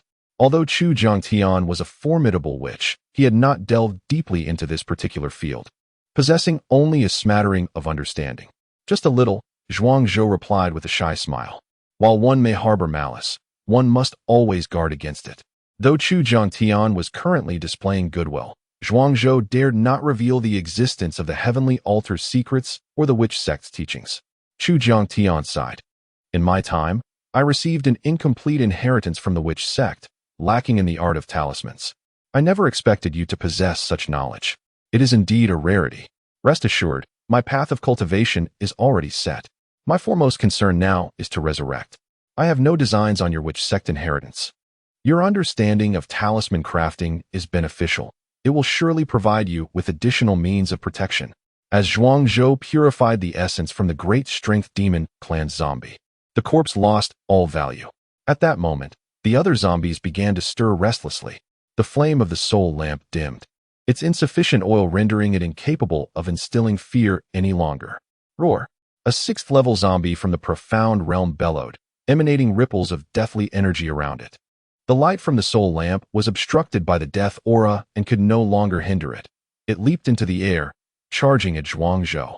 Do you think I fear you? Zhuangzhou retorted, launching himself into the air. He met the 6th-level zombie in mid-flight, their fists colliding. The zombie was sent hurtling away by Zhuangzhou's strike. The zombie's lineage had been ordinary in life, lacking the extraordinary physical gifts of the Great Strength Demon Clan. Even with the 6th-level cultivation, its post-mortem strength was significantly diminished, rendering it no match for Zhuangzhou. The zombie crashed to the ground with a resounding thud, creating a pit half a meter deep. Zhuangzhou pursued, and the zombie, in desperation, began to plead for mercy, as if seeking to submit. However, Zhuangzhou had no intention of forging a pact. With a single punch, he shattered his opponent's heart. A mere lowly figure does not deserve to be my servant. Zhuangzhou, filled with pride, forcefully absorbed the statue of the celestial demon into his own being. The stench of decay surged forth, flooding into the statue. The necromantic orb gradually solidified and took shape. The other zombies surged forward, breaking through the barriers, each one howling as they lunged to attack. Zhuangzhou swung his fist, Dispatching one childlike creature with each blow, in swift succession, he annihilated 6 zombies of the profound realm. Beside him, Chu Jiangtian watched in astonishment, swallowing hard. Is the peak of the corporeal realm truly this formidable? Although the zombies' cultivation diminished upon death, they were still entities of the profound realm. With such effortless strikes, akin to slaughtering chickens, any human martial artist above the 3rd layer of the profound realm would surely only face defeat at his hands. The chasm between realms felt as if it were a divide as vast as the heavens. A novice martial artist at Zhuangzhou's corporeal realm level should not stand a chance against a profound realm expert. Yet, Zhuangzhou's ferocious combat prowess shattered Chu Jiangtian's understanding. His decisiveness in battle, coupled with his astonishing strength and masterful combat skills, rendered even those newly entering the profound realm as mere fodder before him. Just as Zhuangzhou was wreaking havoc and accumulating necromantic orbs, a pale figure suddenly appeared behind him, suspended in the air. The grim specter of death loomed ominously. Instinctively, Zhuangzhou's hair stood on end. He abruptly turned around, only to be confronted by a ghastly, pallid visage. Chapter 100. The zombie army, the vengeful spirit at the 6th layer of the transcendental realm, has encountered a predicament. It was only at the moment of its emergence that Chu Jiangtian became aware of its presence. Zhuangzhou, caught off guard, found the spirit already infiltrating his sea of consciousness. With a sinister cackle, the spirit proclaimed, "Little one, your body now belongs to me." Within Zhuangzhou's mindscape, an ominous laughter echoed. The white-clad female ghost hovered in midair, her greedy gaze fixed upon Zhuangzhou. Maintaining an expression of indifference, he addressed her, "Sister, are you certain you can seize my corporeal form?" His soul, remarkably refined, manifested in his mind as a miniature version of himself, exquisitely detailed. "Who are you calling sister?" The ghost, now infuriated, retorted, "You insufferable child, keep your mouth shut." "How about it?" Zhuangzhou suggested, testing the waters. "Ah, I shall tear your mouth apart."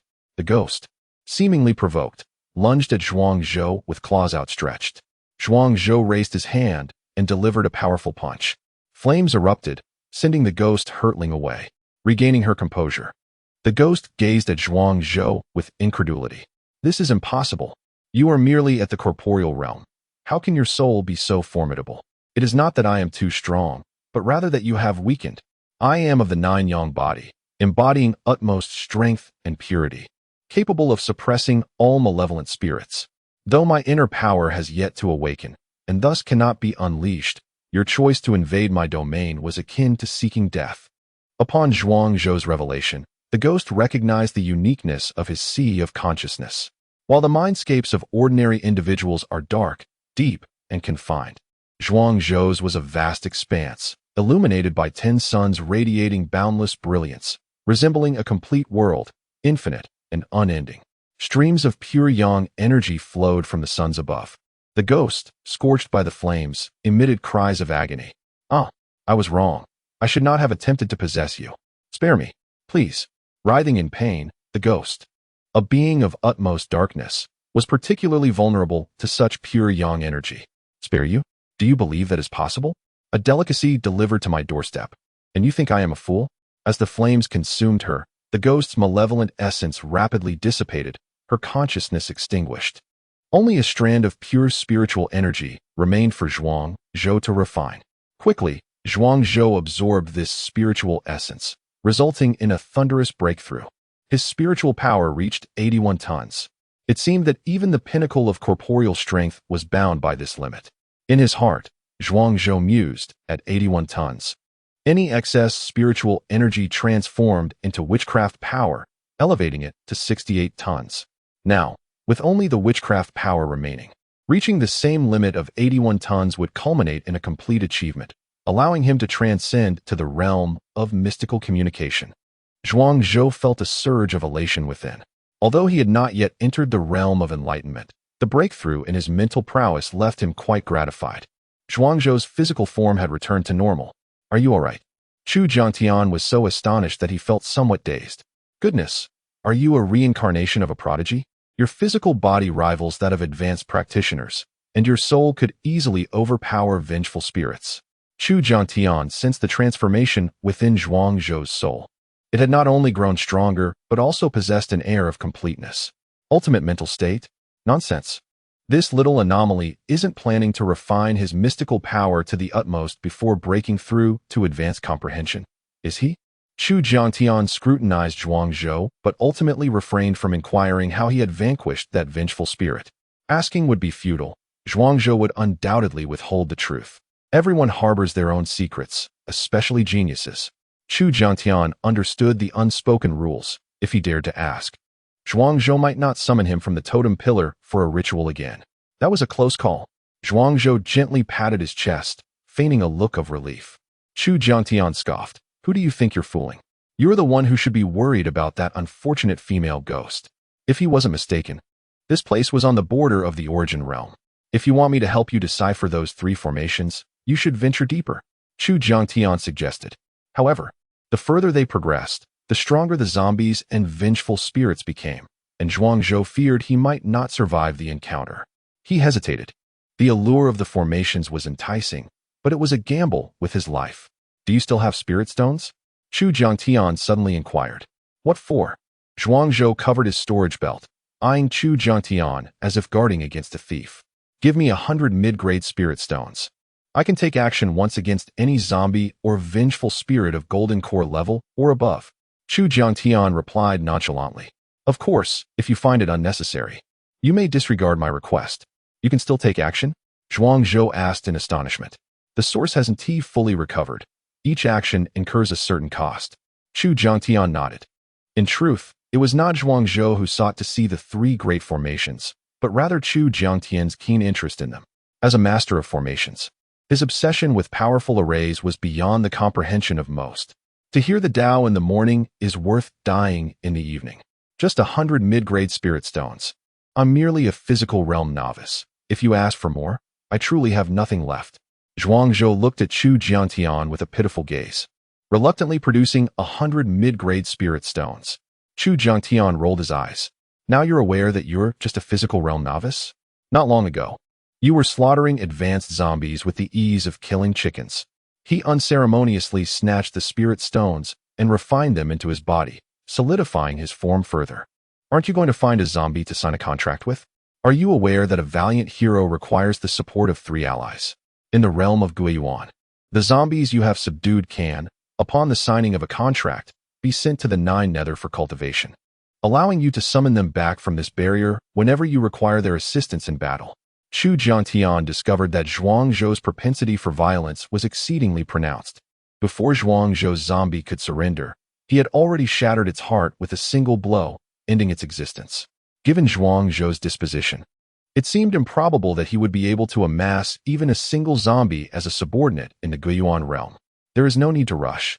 The signing of a contract necessitates the expenditure of my precious blood, and my supply is limited, amounting to only 20 or 30 drops in total. Each drop consumed equates to a significant depletion of my vitality.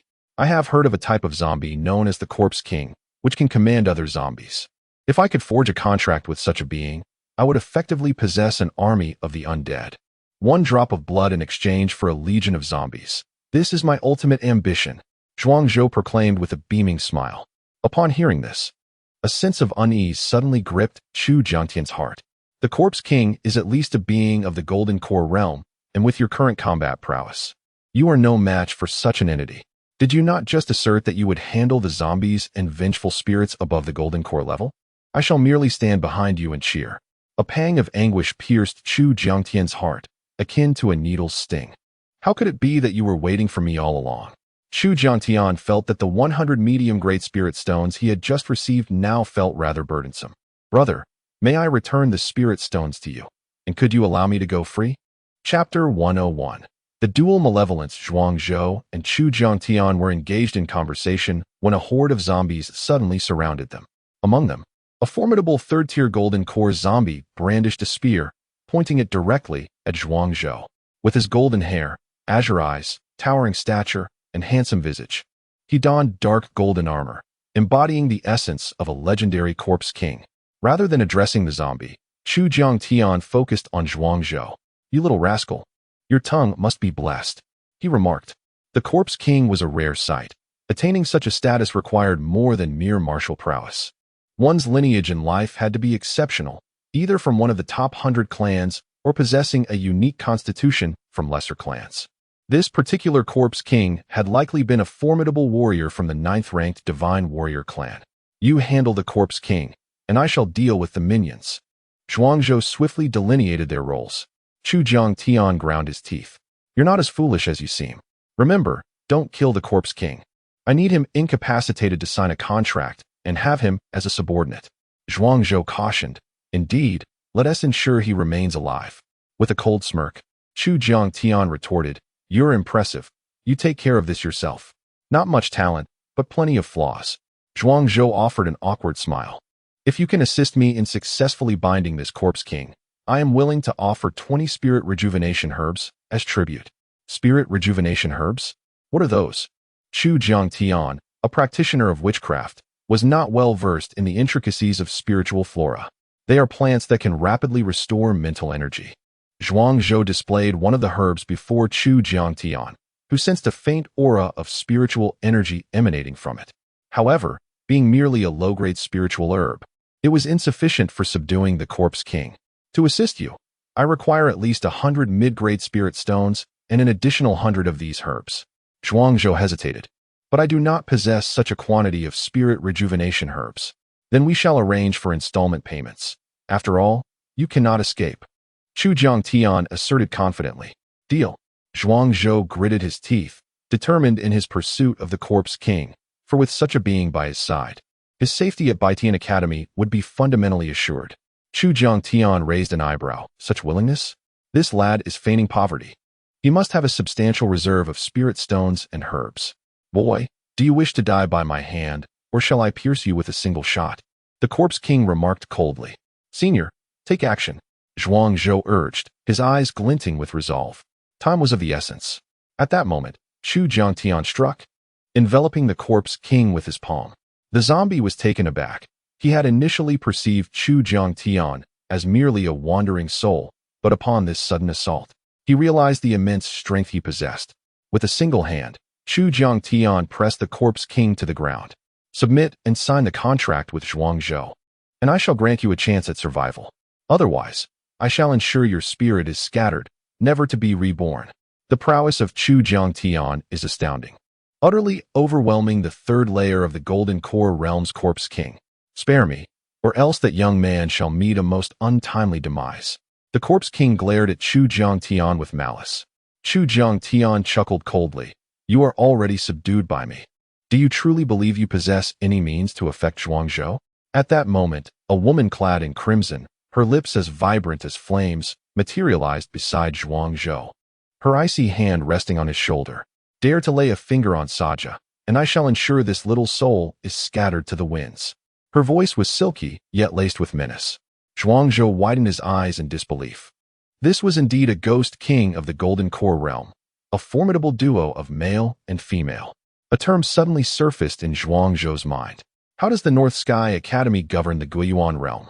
Have they any awareness that both the Corpse King and the Ghost King have settled into their lives? Are you certain you have slain me? Zhuangzhou's right hand stealthily slipped into his storage pouch, retrieving 3 talismans. Infusing them with spiritual power, he ignited the talismans.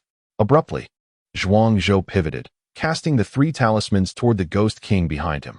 Simultaneously, he bit his tongue, allowing his pure yang blood to rain upon the talismans, amplifying their potency. In the void, the air resonated with layered chants. Great Might Heavenly Dragon. Great Might Heavenly Dragon. Prajna Buddhas. Prajna Buddhas. Great Luo Incantation. Great Luo Incantation. Wangyanai Mama Hong. Wangyanai Mama Hong. 3 towering figures, adorned in crimson robes and embroidered with the Great Might Heavenly Dragon, emerged, each wielding a golden scepter. They radiated brilliant golden light, ensnaring the Ghost King within their midst. The blinding light of the Buddha rendered the Ghost King momentarily incapacitated. The blood Zhuangzhou expelled, infused with the essence of the 9-yang body, burned like sacred fire, causing the Ghost King to shriek and curl helplessly on the ground. The talismans crafted from the blood of the transcendent Buddha realm, alongside your pure yang essence. Chu Jiangtian observed with astonishment. He had not anticipated that Zhuangzhou possessed such capabilities. Sign the contract, or your beloved shall perish. Zhuangzhou advanced a step, the flame of the soul lamp in his hand blazing fiercely. Threefold intimidation. Threefold enhancement. The fledgling Ghost King was temporarily immobilized. As if in concert with Zhuangzhou, Chu Jiangtian produced a gleaming longsword, aiming it menacingly at the Corpse King's head, suggesting that should the Ghost King provide even the slightest unsatisfactory response, he would strike with lethal precision. Do not harm my lord. I am willing to submit. The Ghost King shrieked, immediately yielding. Zhuangzhou bit his finger, inscribing the contract in the void, which swiftly transformed into a blood pact. Jiao, do not sign the contract. The Ghost King Saja shouted in protest. With a resounding thud, Chu Jiangtian delivered a powerful kick, rendering the Ghost King momentarily dazed. Your own survival is precarious. Do you truly believe you can govern others? The emergence of the Ghost King, Jiao, has already caused discontent within Chu Jiangtian's heart. He had previously pledged to Zhuangzhou that he would confront the specters above the Golden Core realm, yet the Ghost King covertly struck against Zhuangzhou. Does he consider Chu Jiangtian's words as mere trifles, devoid of dignity? Jiao cast a sorrowful glance at the Corpse King, Saga, then closed her eyes, offering her ghostly blood and inscribing her name upon the contract. A master-servant contract. The Ghost King, Jiao, shall be a slave for eternity, bound to betrayal. The contract was successful. A surge of pure energy flowed back into Zhuangzhou's body, causing his shamanic power to soar to 75 tons. The act of signing a contract also enhances one's cultivation? Zhuangzhou exclaimed in delight. Indeed, signing a contract beyond one's level can subtly elevate your shamanic power limit. Though such occurrences are rare, typically, spirits do not submit to those of lesser cultivation. Chu Jiangtian remarked. Now it is your turn. Chu Jiangtian directed his gaze towards the Corpse King, Saga. Saga looked at Zhuangzhou with evident reluctance. I refuse to forge a contract with such a mere insect. Saga, proud throughout his life, despised the thought of enduring humiliation after death. Enough with the idle chatter. Do you think this matter is solely at your discretion? Chu Jiangtian plunged the sword in his hand into Saga's heart. A drop of black blood splattered forth. Zhuangzhou, inscribe the compulsory contract. Sign it with your heart's blood. The heart's blood signifies the essence of the undead. Once the contract is signed, it cannot be violated. Chu Jiangtian had no patience for these dim-witted corpses, unlike his leniency towards Zhuangzhou. Very well. Zhuangzhou once again inscribed the contract in the void using his essence blood, then fused it with Saga's blood. The contract was formed. Zhuangzhou's shamanic power surged once more, reaching an astonishing 81 tons, embodying peak physical prowess. In that instant, Zhuangzhou's three dantians resonated in unison. The surrounding world shifted in hue. Dark clouds gathered, thunder roared, and at that moment, a portent of heavenly retribution emerged. Chu Jiangtian's expression changed drastically, turning pale. With the three realms at their zenith, the path overflowing, a breakthrough into the profound. Zhuangzhou's foundation was formidable. Was he about to face a heavenly tribulation? Chapter 102. The Cataclysm of the Nine Heavens. The Trial of Heavenly Tribulation. Not everyone is privileged to experience such a rite. Typically, only those who defy the constraints of the cosmic laws provoke the wrath of the heavens. In ancient times, the prodigies of various races took pride in attracting heavenly tribulations upon their breakthroughs, yet the frailty of the physical form limited most to the realm of golden elixirs. How astonishing it was that Zhuangzhou, a mere mortal, could summon such a tribulation upon transcending the physical realm. As dark clouds gathered in the heavens and thunder rumbled ominously, both the Ghost King Jiao and the Corpse King Saga were struck with dread. Were they truly to accompany this individual to his demise just after signing the contract? Panic gripped Saga's features. The heavenly tribulation, fierce and unyielding, was a perilous trial where survival was a mere flicker of hope. Among 10 golden elixirs facing such a tribulation, only 1 or 2 might emerge unscathed. And what chance did Zhuangzhou, in his fragile state, have of overcoming it? Zhuangzhou's demise was of little consequence, but the master-servant contract rendered it a matter of grave importance. Should he perish, they too would be bound to follow him into the abyss. The heavens unleashed their fury, and yet Zhuangzhou remained unperturbed, gazing at the swirling storm above with an exhilarating anticipation. In his previous life, he had ascended to the sage level, bolstered by the support of powerful empresses. Though his prowess was formidable, he had never encountered a heavenly tribulation. Now, in this life, he was destined to fulfill that longing. He too could summon the wrath of the heavens upon his ascent. As the tempest intensified, flashes of lightning illuminated the sky, the booming resonating like the chariot of the cosmos. Suddenly, a bolt of lightning, as thick as a chopstick, descended from the heavens, transforming into a spear aimed directly at Zhuang Zhou's brow. It was the cataclysm of the 9 heavens. Endure 4 strikes of the heavenly thunder, and you shall successfully transcend the tribulation. Chu Jiangtian urged, his eyes alight with excitement.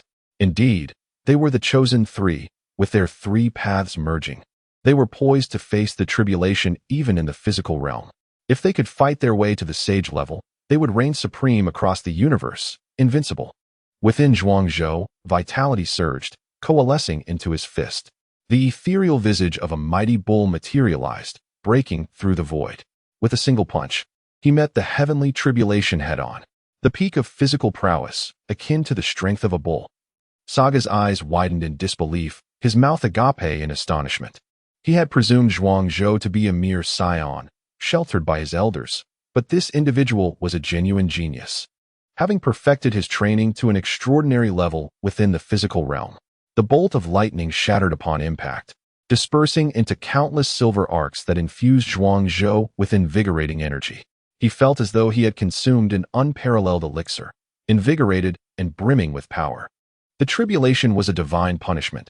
To fail meant obliteration, a fate from which there was no return.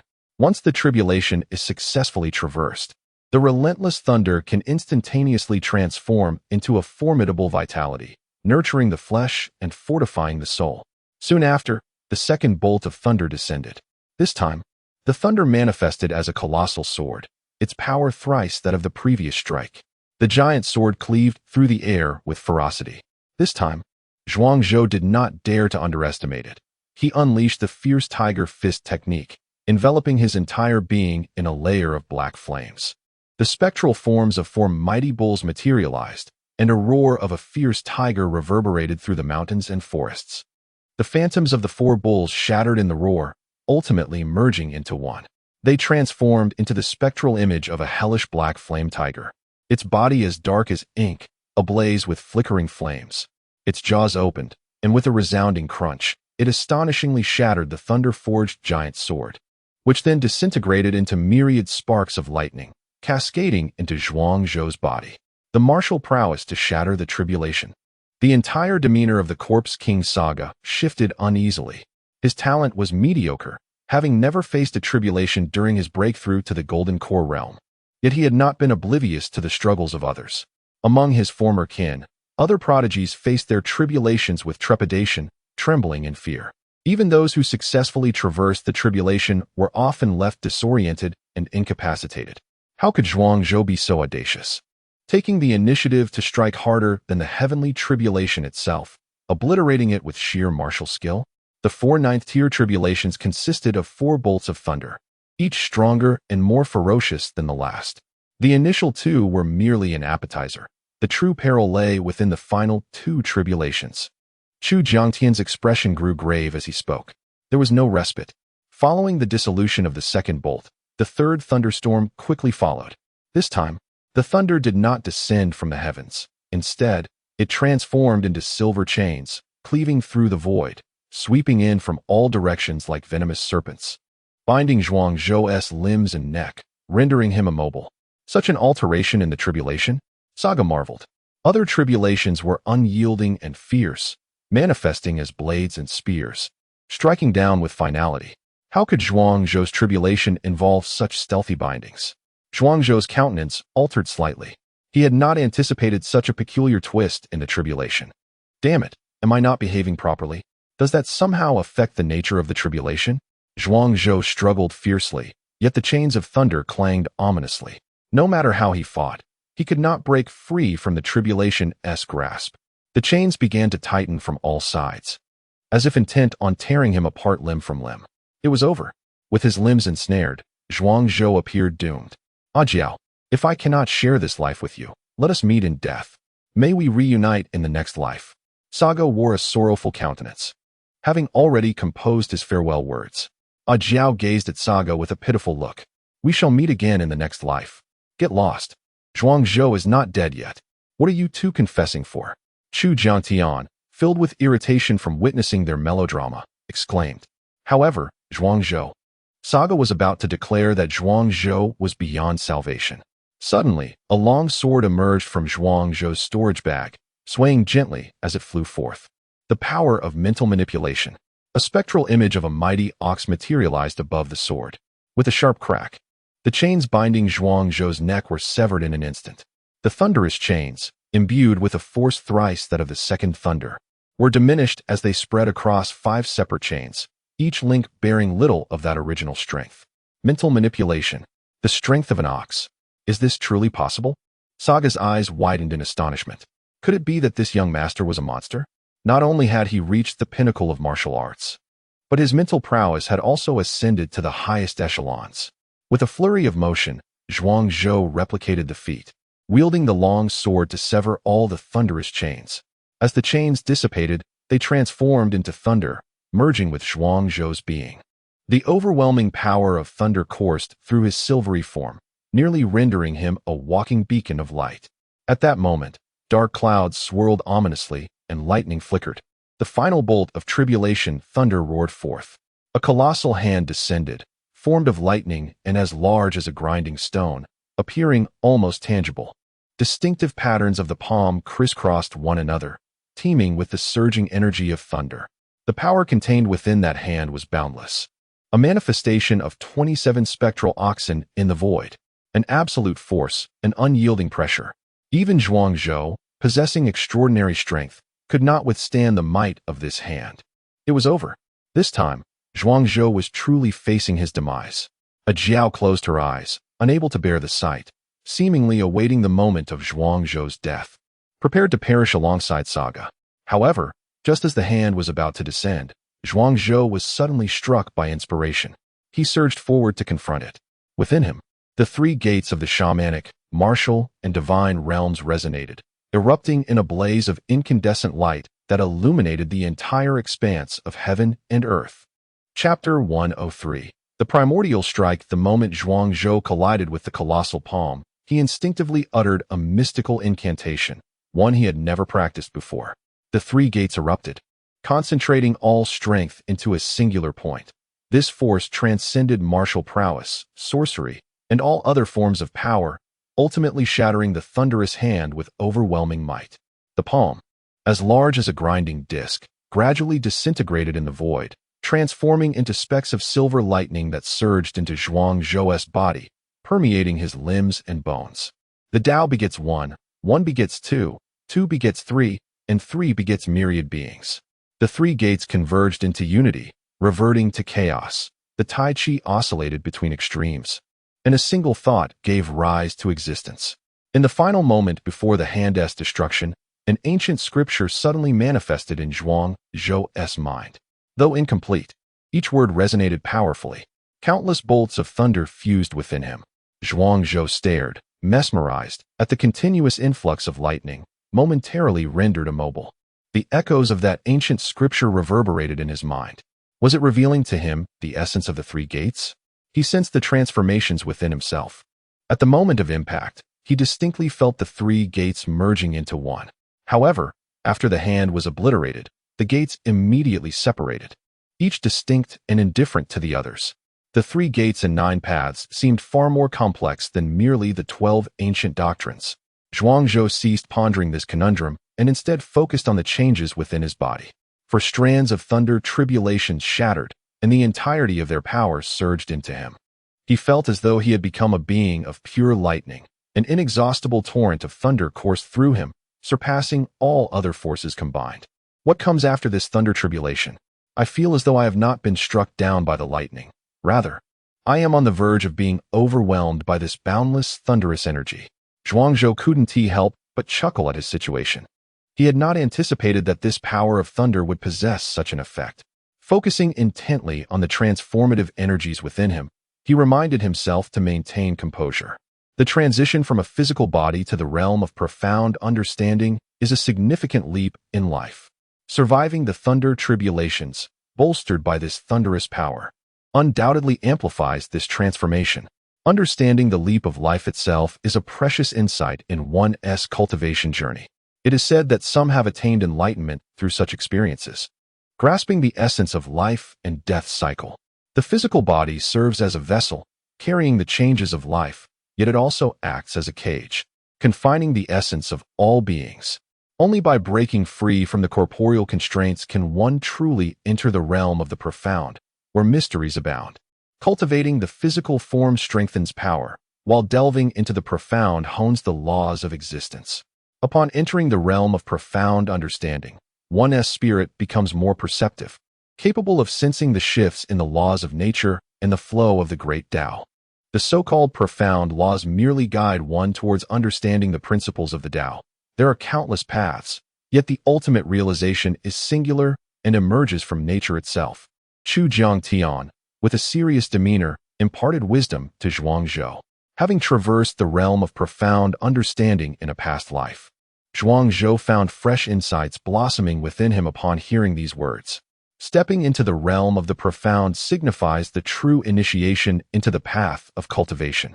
The physical realm, no matter how formidable, remains fundamentally mundane. The vast power of thunder begins to transmute into pure vitality, nourishing the blood and bones, meridians, and organs of Zhuangzhou. He radiates light, seated on the ground in a posture of 5 hearts directed towards the heavens, as if an old monk in meditation, contemplating the myriad changes within himself. The leap of Zhuangzhou's life reverberates with the roar of tigers and leopards, while at times, the sound of crashing waves resounds endlessly.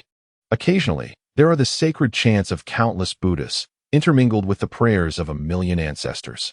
The 3 gates resonate, absorbing the thunder, transforming into 3 distinct forces. Whether it be Chu Jiangtian or Saka, all hold their breath, captivated by the spectacle before them. A mere breakthrough from the physical realm to the profound realm seems to conjure phenomena tenfold more extravagant than refining a golden elixir. Saka inwardly scoffs, aware of Zhuangzhou's exceptional nature, yet incredulous that their own breakthroughs appeared as mere trivial effects, while Zhuangzhou's was akin to an epic production. As time gradually passes, Zhuangzhou's leap of life nears completion. His skin glows like jade, cleansed of all impurities. Within his eyes, a divine light resides, bright yet unpretentious. A casual movement unleashes a thunderous surge of blood and energy, manifesting the spectral forms of 3 mighty bulls behind him. The power of 3 bulls.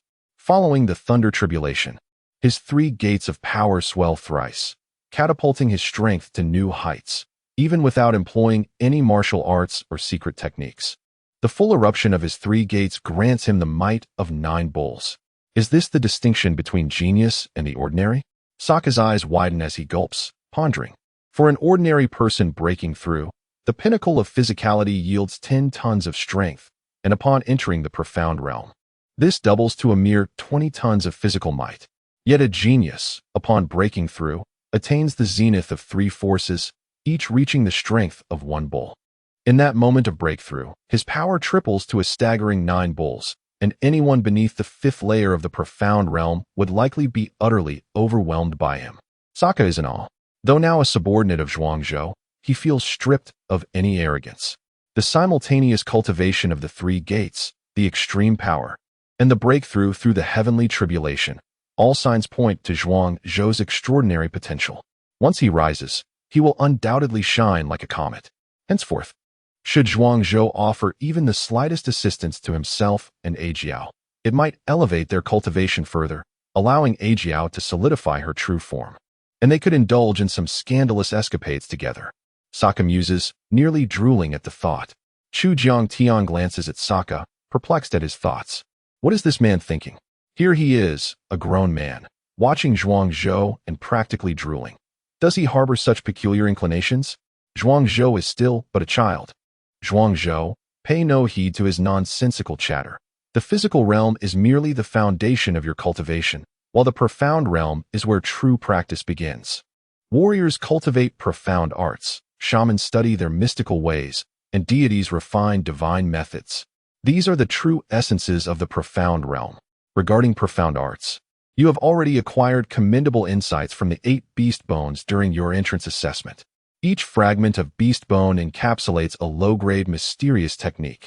If one were to amalgamate the complete set of 10 beast bones, it would yield a high-grade mysterious technique, which ought to be exceedingly valuable within the Northern Sky Academy. Chu Jiangtian earnestly conveyed to Zhuangzhou. As for witchcraft, should you possess your own lineage, you may cultivate your own craft. If not, you may offer sacrifices to the strong and exchange them here.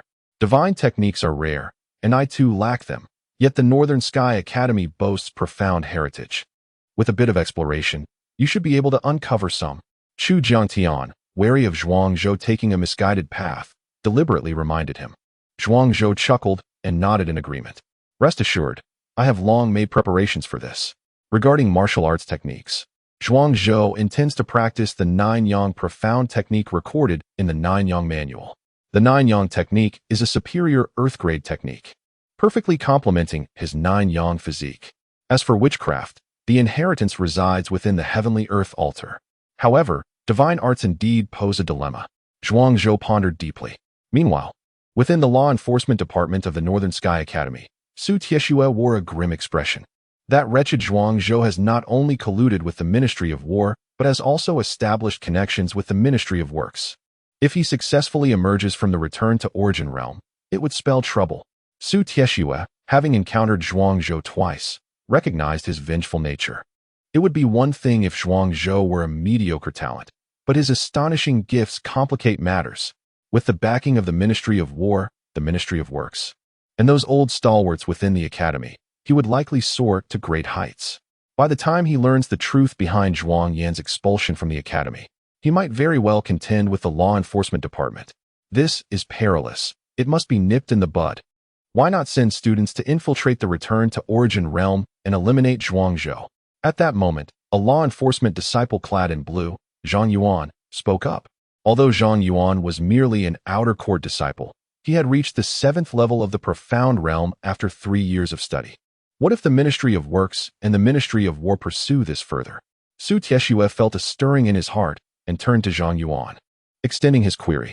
When entering the return to origin realm, students will circumvent Qin Guangming and take alternate routes. Zhuangzhou's entry into the return to origin realm was orchestrated by Qin Guangming. His assassination of students will place the blame on the myriad races. What concern is that to our law enforcement department? Chapter 104. Stepping into the grand formation, did the Thunder Tribulation refinement bring you any change at all? After a long silence, Chu Jiangtian finally spoke. The Thunder Tribulation refinement is an immense opportunity, a chance to seek life amidst death. The prodigies pursue the Thunder Tribulation refinement not merely to prove their strength through the tribulation, but primarily to reap the myriad benefits it bestows. However, the advantages gained from the Thunder Tribulation differ from person to person. Some acquire an indestructible body, others a unique innate ability, while some unlock the treasures of their physical form, gaining unparalleled swiftness, each outcome as varied as a tapestry.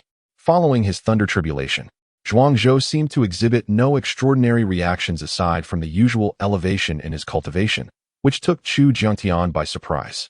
There are benefits, yet it feels as though there are none. Zhuangzhou gazed helplessly at Chu Jiangtian.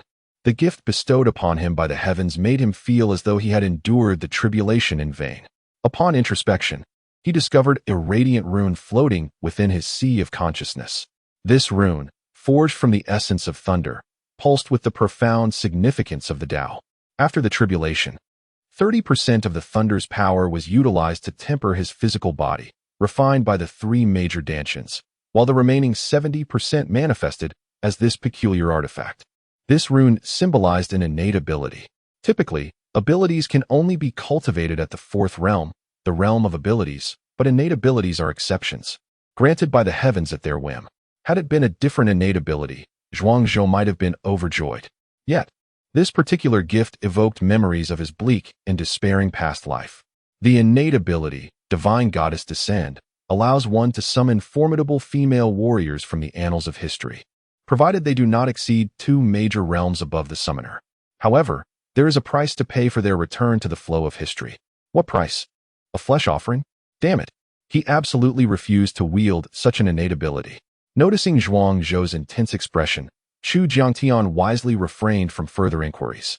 The myriad abilities bestowed by the Thunder Tribulation are indeed eclectic, some bordering on the awkward.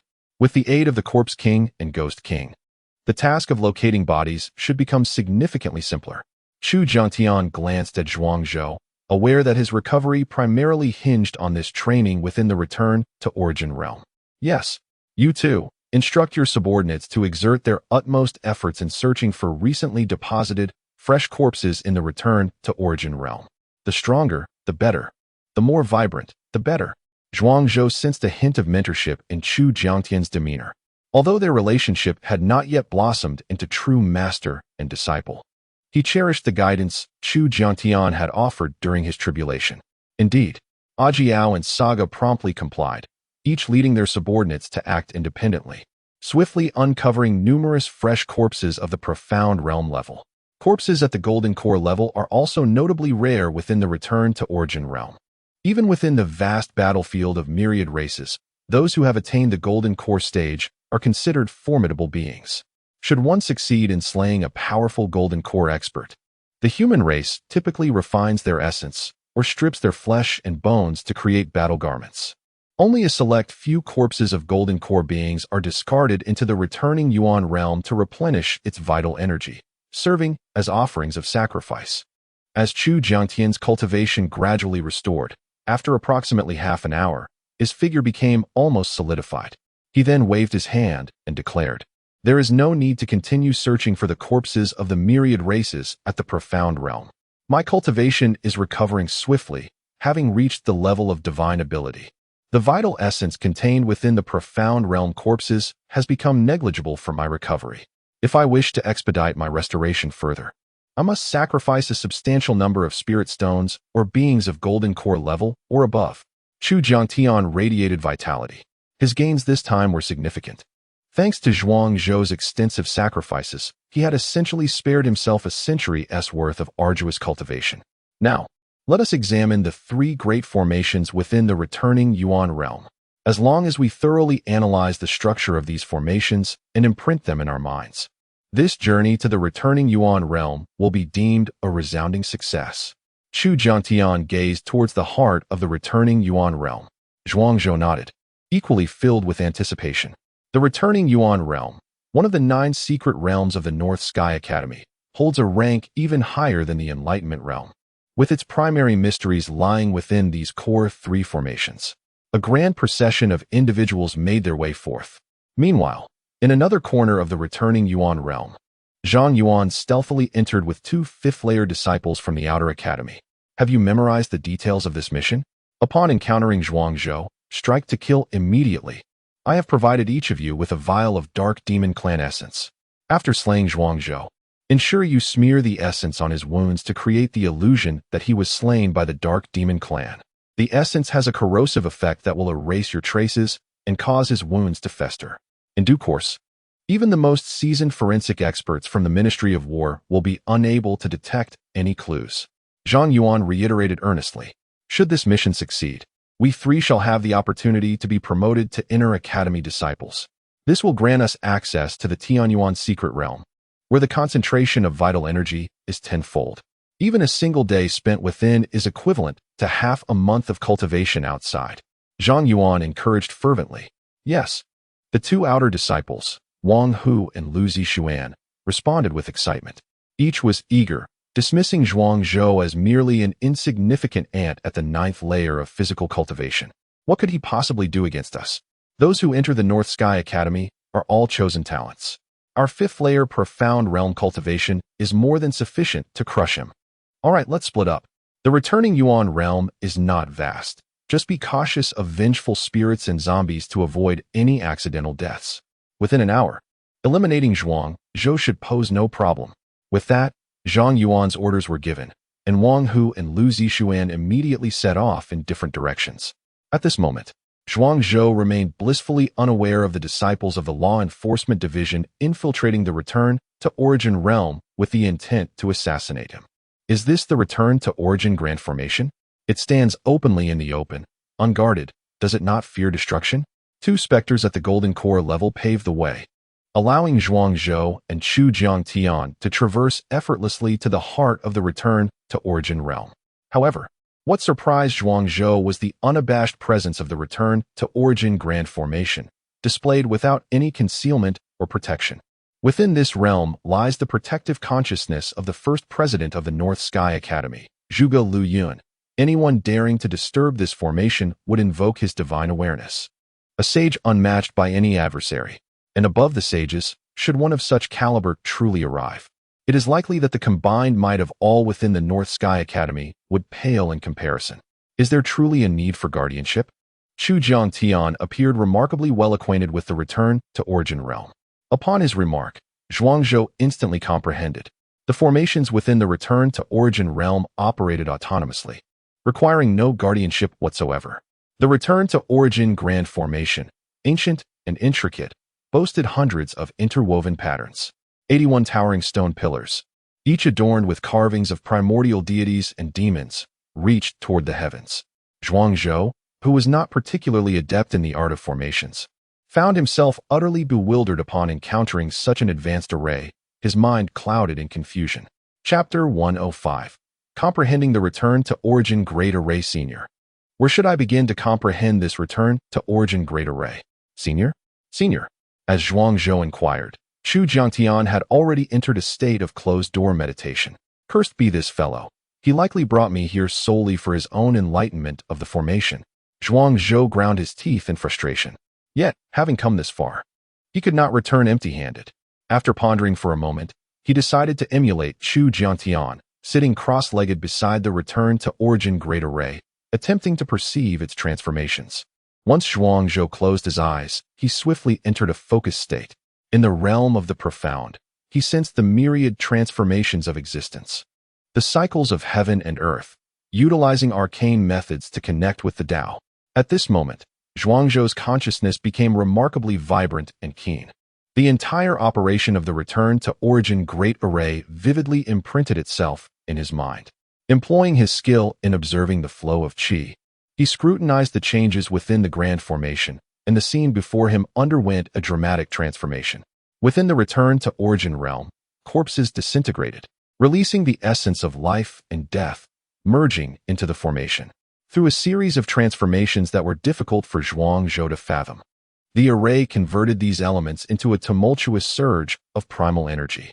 This ferocious energy was not truly chaotic. Rather, it contained a lang of vitality, death energy, primal qi, spiritual energy, malevolent energy, and corpse energy. These various essences collided with one another, creating an impression of wildness. The return to origin formation did not genuinely return all things to their origin. It merely transformed matter into a gaseous state. Suddenly, a profound understanding blossomed in Zhuangzhou's mind. All things in heaven and earth are composed of qi. Pure qi ascends to become the heavens, while turbid qi descends to form the earth. The movement of all things is intrinsically linked to qi. The practice of cultivation is no different. In ancient times, those who refined qi inhaled the energies of heaven and earth, integrating them within, refining qi into essence, the essence being matter, then further refining essence into spirit, with spirit embodying consciousness. Ultimately, they refined spirit into the void, where the void represents the emptiness encompassing time and space, divine entities, and the unseen realms, culminating in the refinement of the void to merge with the Tao, aligning with the natural order. Zhuangzhou's thoughts soared. He seemed to grasp something, yet felt as though he had captured nothing at all. The return to origin formation appeared to reverse the process of refining qi into essence, returning matter to its gaseous form. In truth, comprehending the return to origin formation need not adhere strictly to the original intentions of the first-generation Dean. It suffices to reverse the process of refining qi into essence. Thus, it requires this, then that, and subsequently this. In his past life as a sage, though not exceptionally outstanding, Zhuangzhou possessed a lofty perspective and profound understanding. Drawing parallels, he began to reshape a return to origin formation using his own insights. Employing runes and true qi, as his palm touched a nearby corpse, it gradually disassembled, astonishingly transforming into a torrent of primal energy. However, His speed in decomposing the corpse was far inferior to that of the return to origin formation, perhaps best described as glacial. He estimated that it would take an entire night to disintegrate a corpse of the myriad races at the profound realm level. This is unacceptable. My operational methods remain too rudimentary. I must deepen my understanding of the return to origin formation. Only by leveraging the wisdom of others can I refine my own. Zhuangzhou shook his head. Subsequently, he continued his closed-eye meditation, delving into the intricate flow and transformations of the qi within the return to origin great array. At this moment, a shadow stealthily approached. Could this be Zhuangzhou? The intruder was none other than Wang Hu, a law enforcement disciple from the Northern Sky Academy. Although Wang Hu possessed a robust and burly physique, his thoughts were remarkably astute. He meticulously surveyed his surroundings and discerned that only Zhuangzhou was present. Chu Jiantian appeared ethereal, composed of smoke and fire, blending seamlessly with the qi currents surrounding the return to origin great array, rendering his figure nearly indistinguishable. Moreover, Saga and Jiao remained concealed in the shadows, refraining from revealing themselves. Their formidable presence could easily attract the covetous attention of other powerful spirits within the return to origin realm. Zhuangzhou's ambitions were indeed grand. He sought to comprehend the return to origin great array, a feat that even the esteemed heads of the Northern Sky Academy had struggled to grasp. To avert any prolonged complications, I shall strike covertly, subduing him in one swift blow and then delivering him to Zhang Yuan. Capturing him alive would undoubtedly earn greater merit than slaying him. The position of an inner academy disciple shall be mine. Wang Hu resolved within himself. He steadied his breath and focused his mind, suddenly launching his attack. In that moment, Wang Hu truly resembled a ferocious tiger descending from the mountain, leaping towards Zhuangzhou. Master, be cautious. At a critical juncture, Saga intervened. He took a single step, swiftly covering dozens of yards. A massive hand reached out, gripping Wang Hu's throat. Despite having been bested by Chu Jiantian in battle, this was merely a suppression of absolute strength and combat experience. As a corpse king, Saga possessed combat prowess that was indeed comparable, if not superior, to that of an ordinary third-layer golden core human warrior. In his eyes, the diminutive Wang Hu was akin to a mere fly. Wang Hu, caught by the throat, turned purple, gasping for breath, yet unable to utter a single word. What on earth? A golden core level zombie is guarding Zhuangzhou? Had I known, I would have requested that the academy dispatch golden core disciples to handle this. Such a formidable zombie would surely be a piece of cake for them. Release him. Zhuangzhou slowly opened his eyes and spoke with an air of indifference. At the 5th level of the profound realm, Wang Hu's current cultivation was no longer worthy of Zhuangzhou's regard. Here, Saga released his grip. Wang Hu fell to the ground, his face a mask of terror as he gazed at Zhuangzhou. Within this seemingly frail form lay an aura of authority that commanded respect without the need for anger. Who sent you? Shen Guangming, Su Tieshue, or someone else? Zhuangzhou inquired, his expression impassive. I cannot divulge. If I do, my entire family will be in peril. Wang Hu stammered in fear. Oh, is that so? Zhuangzhou replied with a cold smile.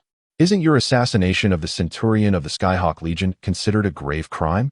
As long as I set you free, the forces behind you will not protect you, and the North Sky Academy will offer you no refuge. At that moment, you will be deemed a traitor to humanity and a spy for the myriad races. Not only will you meet your demise, but your actions may also implicate your kin and lead to their ruin. The treachery of spies within the myriad races is abhorred by humanity. Countless valiant warriors have perished on the battlefield due to their betrayal. Should your identity as a spy be revealed, Wang Hu will not only face death himself, but his friends and family will also endure interrogation and persecution. A chill ran through Wang Hu's heart. He never anticipated that this young Zhuangzhou could possess such a terrifying cunning. I will speak, he conceded, but you must guarantee that today's events will remain unspoken. In the realm of returning origin, I did not encounter you, nor did you see me. Wang Hu's mind raced. Only such a declaration could preserve his life. Otherwise, if he allied with Zhuangzhou and divulged secrets, he would surely meet his end at Su Taishue's hands. Speak, Zhuangzhou commanded, his eyelids lowered.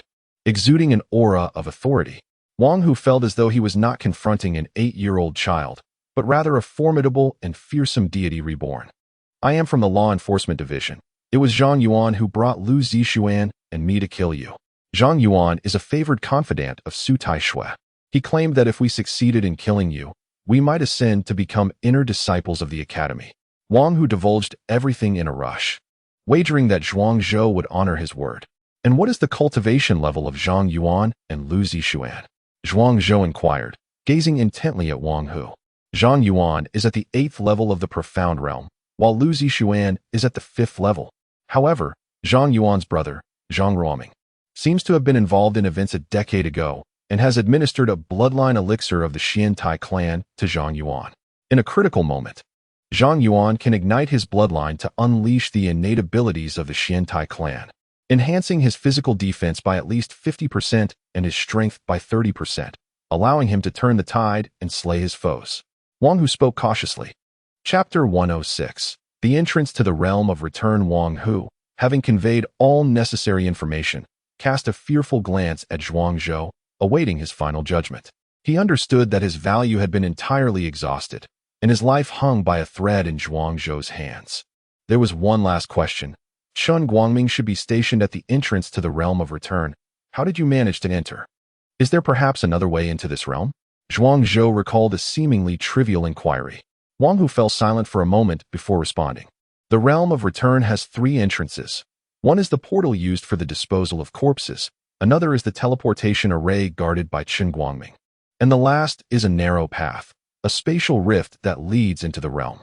Few are aware of this path, and given the oppressive dead energy and rampant vitality within the realm of return, it holds little value. Thus, it remains largely neglected. Wang Hu's words dispelled the last flicker of confusion in Zhuang Zhou's mind. Zhang Yuan, a scion of the Xiantai clan, I haven't heard of him. Zhuang Zhou murmured to himself. The human race is feeble, primarily due to their diminished bloodlines, inherently lacking an advantage, while the human population is vast, and they possess numerous secret arts, elixirs, magical artifacts, and formations. It is the cumulative effect of these external forces that has secured their position among the top 10 races in the myriad of realms. If only they could refine the bloodlines of all races, humanity would undoubtedly rise to unparalleled heights, reigning supreme among the myriad of races. Yet, in Zhuang Zhou's recollections from his past life, during the subsequent Golden Era, many unique physiques did emerge within the human race, even monsters born from bloodline transformations. However, there has never been a member capable of activating the bloodlines of all races. I am not entirely certain about the specifics. I have only been enrolled for 3 years, and that would date back to events from a decade ago. However, it is said that this incident involved a student named Zhuang Yan, and it caused quite a stir throughout the human race at Baitian Academy. Wang Hu elucidated. Upon hearing this, Zhuang Zhou's eyes widened in surprise. Zhuang Yan, my father? He also studied at Baitian Academy? I don't know the details, but it seems there was such a figure, and he was quite formidable back then. Wang Hu nodded. Understood. Zhuang Zhou affirmed. Leave behind 20 mid-grade spirit stones for your safety. You are free to go. Should the enforcers wish to target me in the future, do not hesitate to inform me in advance. There will be rewards for your assistance. Zhuang Zhou waved his hand, signaling for Wang Hu to depart. There was no merit in eliminating a 5th-level Xian realm minion. It would be far better to leave a pawn within the enforcement division. After this incident, with Wang Hu's leverage in his hands, he might prove to be of use later. You're not going to kill me. Wang Hu's eyes widened in disbelief. Indeed, you did not find me, and I have not seen you. Zhuang Zhou nodded. Wang Hu, overwhelmed with joy, felt a profound sense of relief at his narrow escape. He promptly placed down the 20 mid-grade spirit stones and fled with haste. My father once visited Baitian Academy, yet I have never heard him mention it. A decade ago, my mother spoke of how he seemed to have suffered grave injuries and subsequently returned to the Wangfu of the northern town, losing a segment of his memory. He recuperated for quite some time before he began to fight for the Northern Kingdom. Could it be that my father's memories of Baitian Academy were deliberately erased by certain individuals? Zhuang Zhou was enveloped in deep contemplation.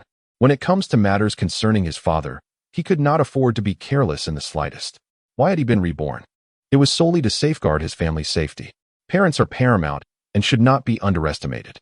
Nevertheless, there would be ample time to investigate his father's affairs later. For now, he must first locate Zhang Yuan and Lu Zixuan. Su Tieshue is indeed formidable. His cunning surpasses mine as he repeatedly takes action against me. Zhuang Zhou sneered, having already inscribed Su Tieshue onto his list of nemesis. Passive defense was not his nature. Proactive engagement was his strategy. He cast a glance back at Chu Jiantian. This great sorcerer was utterly absorbed in the realm of formations. Never mind, with Saga and Ajiao safeguarding him, dispatching Lu Zixuan and Zhang Yuan should pose no problem. Let Chu Jiantian delve into the formations on his own. Zhuang Zhou, accompanied by the two specters Saga and Ajiao, began to wander through the realm of Guizhen. However, they had barely traversed 3 kilometers when they encountered the furtive Lu Zixuan. At that moment, Lu Zixuan was cautiously avoiding the light of the zombies, searching for Zhuang Zhou's whereabouts. Hey, big brother, are you Lu Zixuan? Zhuang Zhou suddenly appeared behind Lu Zixuan, gently tapping his shoulder. Ouch! Lu Zixuan jumped in surprise, lightly patting his chest. Why did you scare me? Do you know that scaring people can be deadly? Which outer courtyard disciple are you, wandering around here? Lu Zixuan complained. I am Zhuang Zhou, pleased to meet you, senior. Zhuang Zhou replied, revealing a broad smile. Lu Zixuan was taken aback. You are Zhuang Zhou. You know me. His expression darkened. Damn it, I've been exposed. Could it be that one of the 3 of us has been captured by Zhuang Zhou? Without uttering a word, Lu Zixuan transformed his hand into an eagle claw, aimed at Zhuang Zhou's shoulder. Striking first was the best strategy, regardless of the consequences. He resolved to eliminate Zhuang Zhou first. Zhuang Zhou sneered, raising his fist to collide with Lu Zixuan's. Wind blades swirled between Lu Zixuan's fingers, incredibly sharp. Mystical wind eagle claw. Lu Zixuan exhibited a cruel smile, his claws wielding wind blades renowned for their ability to cleave stone and sever iron. He noted that although Zhuang Zhou had broken through to the Xian realm, he likely had just achieved this and had yet to cultivate his mystical arts. The distinction between having the mystical arts and lacking them was fundamentally significant. However, Lu Zixuan soon realized he had underestimated the situation. Zhuang Zhou's explosive fist energy surged forth. Even before he approached Lu Zixuan's form, a fierce torrent of vital force erupted. Though the fist had yet to arrive, its power had already made its presence felt. A formidable strength shattered Lu Zixuan's heavenly eagle claw, causing crimson blood to cascade from the wounds. This was an absolute force, surpassing all techniques. Such power could easily overwhelm tenfold, nothing less. Lu Zixuan's complexion turned ashen, resembling a blank sheet of paper. He staggered back several steps, astonishment etched upon his face. How can your strength be so immense? He exclaimed. In the realm of the transcendent, Lu Zixuan's physical power had been steadily growing, now reaching the might of a single ox. With the enhancement of his mystical arts, his strength doubled, equating to the power of 2 robust bulls. Yet, he found himself at a disadvantage in this clash of might. Zhuang Zhou chuckled. The strength of a senior from the Northern Sky Academy is merely this. At the 5th level of the transcendent realm, to possess such limited power, no wonder you have yet to pass the assessment and join the inner sect. Zhuang Zhou's words struck a nerve with Lu Zixuan. Zhuang Zhou, do not be so arrogant. Witness my ultimate technique. Lu Zixuan proclaimed, standing on one leg. He spread his arms wide, resembling 2 wings gently fluttering. In the heavens above, brilliant starlight emerged, cascading down upon Lu Zixuan, gradually coalescing into a phantom of a celestial steed, adorned with wings and crowned with a singular horn, its form gleaming white as snow. Soon after, the steed's head tilted skyward, letting out a resounding roar. A flurry of fist shadows descended like meteors, hurtling toward Zhuang Zhou. Chapter 107. Too slow, the relentless barrage of fists descended like a torrential downpour.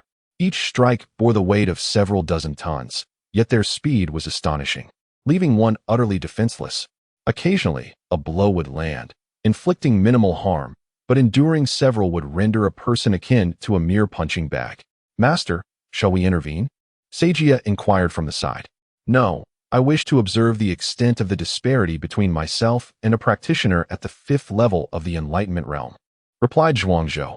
Zhuang Zhou held his breath, substituting his vision with the power of his mind, absorbing the subtle movements of the surrounding environment into his consciousness. Too slow. Lu Zixuan's meteoric punches suddenly decelerated. One by one, Zhuang Zhou deftly deflected all of Lu Zixuan's strikes, an impressive total of 127, without a single misstep. The mastery of the mind was formidable indeed. It could not only manipulate the physical realm, but also perceive every nuance of movement. Huff, huff, huff. The execution of the celestial horse meteor fist undoubtedly placed a tremendous burden on Lu Zixuan. He bent over, gasping for breath, feeling utterly spent. Your technique is commendable, alas. The wielder is lacking. Were each of your punches to possess a force of 1 ox and be executed with just a fraction more speed, I might not have been able to withstand them, Zhuang Zhou remarked leisurely. Lu Zixuan gazed at Zhuang Zhou as though he were a monster. Have you truly just broken through to the enlightenment realm? Absolutely, Zhuang Zhou affirmed. This time, I concede wholeheartedly. Do as you will. Lu Zixuan, having steeled himself, was unlike Wang Hu. He preferred to shatter than to remain whole. Very well, I shall grant you your wish. With a swift motion, Zhuang Zhou pierced Lu Zixuan's heart with his sword. Lu Zixuan's eyes widened in shock as he coughed up blood, uttering, "The Law Enforcement Division will not let you go?" Zhuang Zhou scoffed. "If I spare your life, the Law Enforcement Division will still come for me. To slay one is no loss. To slay two is a gain. Do not threaten me with Su Tieshua. I fear him not." Zhuang Zhou withdrew his sword. Lu Zixuan collapsed to the ground, his eyes glaring wide open, unblinking in death. Zhuang Zhou proceeded to search Lu Zixuan's body. Within his storage ring lay 120 medium-grade spirit stones and a scattering of medicinal pills of little value. "Pauper," Zhuang Zhou remarked, removing Lu Zixuan's armor. The armor, appropriate for the enlightenment realm and of medium quality, should fetch a decent price in spirit stones. "May I claim Lu Zixuan's corpse as a reward?" Ajiao pleaded with Zhuang Zhou. "His potent blood and remaining life force will allow me to conserve at least a year's worth of arduous cultivation." "As you wish," Zhuang Zhou replied indifferently. The cycle of life and death is inherent in the natural order. Beasts consume humans, and ferocious creatures feast upon beasts. Ajiao absorbing Lu Zixuan's vital essence was entirely anticipated. Soon, Lu Zixuan's body became emaciated, his vital essence thoroughly drained by Ajiao. Ajiao's aura undeniably grew stronger. "Master, I have discovered this within Lu Zixuan's personal garments." Ajiao presented a small glass vial containing dark red liquid to Zhuang Zhou. Upon a brief glance, Zhuang Zhou revealed a cold smirk. The vial contained the blood of a dark demon of the transcendental realm, 3 drops worth, to be precise. It appeared they intended to eliminate me and use this substance to frame the 10,000 clans assembly. The blood of the dark demon, from the transcendental realm, held considerable value, fetching at least 20 medium-grade spirit stones per drop in the market. The enforcement division was indeed generous in their expenditure to deal with me. Zhuang Zhou tucked away the dark demon's blood and instructed Ajiao, "Dispose of Lu Zixuan's corpse. Leave no trace behind." "Yes." Ajiao opened her mouth and expelled a plume of black, ghostly fire, which swiftly consumed Lu Zixuan's body, turning it to ash. Lu Zixuan was dead. Within the enforcement division, Su Tieshua, who was in seclusion, abruptly opened his eyes. Before him stood 3 soul lamps, representing Zhang Yuan, Lu Zixuan, and Zhang Hu. Just moments ago, the lamp representing Lu Zixuan on the left suddenly extinguished. When a life ends, so does its lamp. Su Tieshua's expression remained impassive. He did not display any signs of surprise. Zhuang Zhou, indeed, was just as cunning as his father. What kind of extraordinary means did this young fellow possess to slay Lu Zixuan in the realm of return to origin? Pass the word. The Dark Demon clan owes me a favor that must be repaid. Should Zhuang Zhou emerge safely from the realm of return to origin, I shall ensure that the Dark Demon clan's Golden Core cultivators unleash their full might to eliminate him. Even if it defies the rules, so be it. The human race has enjoyed tranquility for far too long. We cannot afford another Zhuang Yan. Su Tieshua's eyes suddenly turned a dark crimson, as if 2 blazing flames danced within. Indeed, in the shadows, a figure knelt, accepting the command. Su Tieshua closed his eyes once more, murmuring, "Zhuang Zhou, this time you must perish." Before the realm of return to origin, Chun Guangming's emotions were more complex than ever. Damn it! Why did he heed the instigation of those old fogies in the academy's upper echelons, believing in the importance of the greater picture? Transforming Zhuang Zhou's ultimate trial in the enlightenment realm into a death mission in the realm of return to origin? Those individuals now remained silent, acting as if nothing had happened. Yet, he was the one bearing the blame. Should Zhuang Zhou die in the realm of return to origin, The Ministry of Works would certainly seek him out for trouble if Zhuang Zhou emerged alive and well, complaining to Li Changsheng. The Ministry of War would not spare him either. Causing the death of 100 captains was a grave sin. Chen Guangming was tormented by uncertainty. Had Zhuang Zhou succumbed to death or not? Within the realm of return to origin, Zhang Yuan ignited a talisman, known as the Spirit Talisman, capable of detecting signs of life within a 10-mile radius. The talisman, when placed in the outside world, holds little significance. It is surrounded by the living, and one cannot discern much from it. However, within the realm of returning to the source, apart from him, Lu Zixuan, and Zhang Yuan, there is only Zhuang Zhou. The Spirit Talisman points, with a 1/3 chance of indicating Zhuang Zhou. This was acquired at a high price from the logistics department. If one can capture Zhuang Zhou, all sacrifices will be justified. The talisman transformed into a brilliant flame, soaring into the air, morphing into an arrow that pointed northward. Zhuang Zhou, do not flee. I am coming. Zhang Yuan moved like the wind, hastening towards the north. Yet, he had not ventured far when a figure suddenly appeared, blocking his path. This mountain was opened by me. This tree was planted by me. If you wish to pass, leave behind a toll. Should you dare to resist, I shall strike you down without mercy. The voice echoed as a zombie of the 9th level of the profound realm emerged. A red cloth was tied around its forehead. Wielding an iron staff in its left hand and an iron dagger in its right, glaring menacingly at Zhang Yuan. Zhang Yuan was taken aback. Has the realm of returning to the source descended into such chaos, where zombies have taken to robbing passers-by, and now they dare to target him?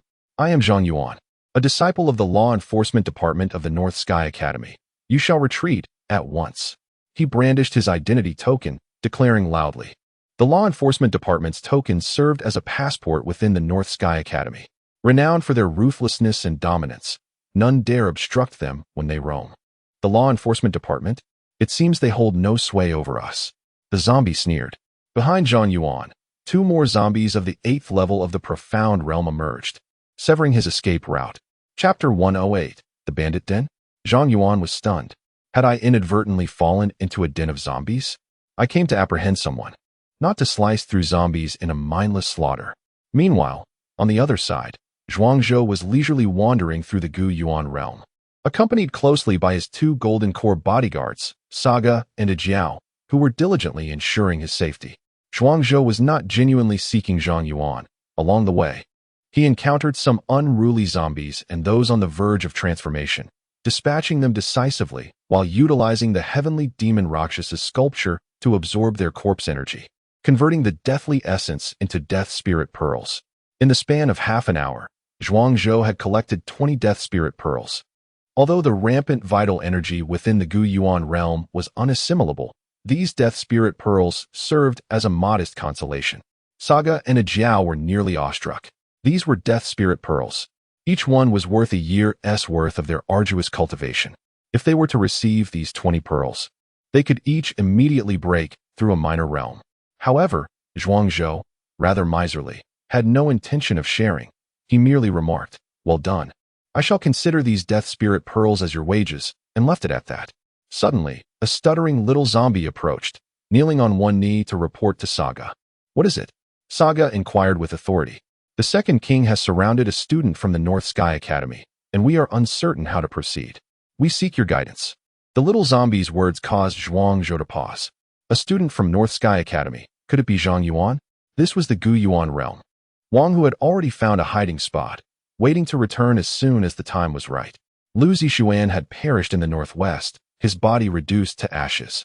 Apart from Zhang Yuan, it was unlikely any other student from North Sky Academy had appeared in the Gu Yuan realm. "Lead the way. I shall handle this personally." Saga glanced at Zhuang Zhou, immediately grasping his intent, and commanded. Yes. The little zombie led the way. When they arrived, Zhang Yuan had already been thoroughly beaten, his face bruised and battered. A valiant hero could not withstand a throng of assailants. The zombie at the 9th level of the profound realm was already a tier above him, and this fellow had summoned 2 more zombies of similar strength to join the fray. Zhang Yuan was left disoriented and at a loss. Just then, Zhuang Zhou, accompanied by Saga and Jiao, made their entrance. "Is this Zhang Yuan?" Zhuang Zhou observed, noting that Zhang Yuan was now unrecognizable, his visage marred by bruises. Upon hearing a child's innocent voice, Zhang Yuan jolted. "You're Zhuangzhou." He managed to crack open his swollen, bruised eyes, peering at Zhuangzhou. "I am Zhuangzhou. Pleased to meet you, senior." Zhuangzhou greeted politely. Zhang Yuan seethed with indignation, gritting his teeth. "He is also a student of the Northern Sky Academy. Why do you only target me and not him?" Zhang Yuan shouted angrily at the zombie. "He is the king of our king. How could we possibly lay a hand on him?" The zombie at the 9th level of the Transcendence Realm scoffed. Zhang Yuan was momentarily stunned. "What on earth? What on earth? What on earth?" Zhang Yuan exclaimed in disbelief. How could Zhuangzhou, who had only just arrived in the Return to Origin realm for a single hour, become the leader of this zombie bandit lair? Zhang Yuan was utterly astonished, his head buzzing, feeling utterly disoriented. "Zhuangzhou, if you have the capability, go for a one-on-one." Before Zhang Yuan could finish his sentence, Zhuangzhou nodded in agreement. "All right, I accept your challenge. Let us do it one-on-one." Zhang Yuan was filled with joy. Zhuangzhou, still young and naive, had fallen for his scheme so easily. Capturing the king would render these zombies less threatening. He still had his trump card. A direct confrontation might not guarantee victory, but escaping was likely to be unproblematic. The joy in Zhang Yuan's heart had yet to dissipate. Zhuangzhou paused and said, "I meant our entire group will challenge you. Brothers, let us go. It's time to showcase our family's unity. Charge, charge, charge, fight, fight, fight, kill, kill, kill." As Zhuangzhou's voice fell, the zombies surged forward, pummeling Zhang Yuan into a pulp. "Boss, this guy has stopped breathing." Someone's kick landed hard enough to stop Zhang Yuan's heart, ending his life. Although he had just died, the essence within his flesh still lingered. "You can divide it among yourselves. Just remember to hand over the items you find on him to me, and clean up the body." Zhuangzhou clicked his tongue. He had wanted to interrogate Zhang Yuan about the origin of his bloodline, but he never expected him to be so fragile, getting killed in a group assault. Alas, disciples of the Northern Sky Academy are not impressive. No wonder they have fallen into decline. Such a pity. Soon, Zhang Yuan's corpse was completely drained, with Seijia taking 60%, while Ajiao and the second-in-command each took 20%. His personal belongings were also retrieved, a total of 500 medium-grade spirit stones, 3 drops of Transcendence Realm blood essence from the Dark Demon clan, and an 800-year-old second-grade spirit herb, the Snow Mountain Ginseng. This Snow Mountain Ginseng is a highly nourishing item. Having aged 800 years, it can be considered an ancient herb, whether used in soup or alchemy. It is of superior quality and could sell for at least 200 medium-grade spirit stones in the market. Indeed, Zhang Yuan's worth was substantial, far exceeding Lu Zixuan. Zhuangzhou accepted Zhang Yuan's belongings with a smile, then set his corpse ablaze. As for the student tokens belonging to Zhang Yuan and Lu Ziyuan, he casually burned them as well. When a person dies, their light extinguishes. The contribution points within the tokens cannot be extracted. Keeping such things would only bring disaster, as they might attract the Academy's investigation. The matter of Zhuangzhou summoning the zombie ghost king must remain concealed from the Academy. Firstly, because the practice of corpse refinement is considered taboo within the institution. If discovered, it is possible that Su Tieshua might seize the opportunity to frame him, concocting some nefarious scheme. Secondly, this is his trump card, with Su Tieshua at odds with him, along with Chun Guangming and the forces backing them. Zhuangzhou fears that without some hidden strength, he may struggle to survive within the Northern Sky Academy. Zhang Yuan and Lu Zixuan have been eliminated. Zhuangzhou, now devoid of danger in the Return to Origin realm, approached the Return to Origin array to accompany Chu Jiangtian in contemplating its intricacies for another hour. At last, he awaited the appointed time. Ha! While I have only grasped the essence of the 3 great arrays to a considerable extent, I have thoroughly comprehended their forms and operational methodologies. I can teach you everything upon my return. When the moment arrived, Chu Jiangtian promptly emerged from his seclusion. His vitality had evidently ascended to a new level, having reaped significant benefits during his contemplation of the Return to Origin array, transforming him entirely. This matter can wait. We must swiftly return to the Totem Pillar. Ajiao, Saga, you and the younger brother shall cultivate here in the Return to Origin realm, should the need arise. I will summon you. Here are 2 Death Spirit Pearls, 1 for each of you. Refine them diligently, and I hope that when we next meet, your combat prowess will have reached new heights. As the time approached, Zhuangzhou swiftly made arrangements. Upon receiving the Death Spirit Pearls, a Jiao and Saga were visibly thrilled, stowing them away with great care. Here, I await my master's call. Chu Jiangtian re-entered the totem pillar. At that moment, a beam of light descended from the heavens, enveloping Zhuangzhou. In a flash of temporal transition, Zhuangzhou once again stood before Chen Guangming and the others. Zhuangzhou, you are alive? Chen Guangming exclaimed, his eyes wide with disbelief at the sight of the lively Zhuangzhou. Chapter 109. An explanation. Zhuangzhou is alive. Astonishingly, he has achieved a breakthrough.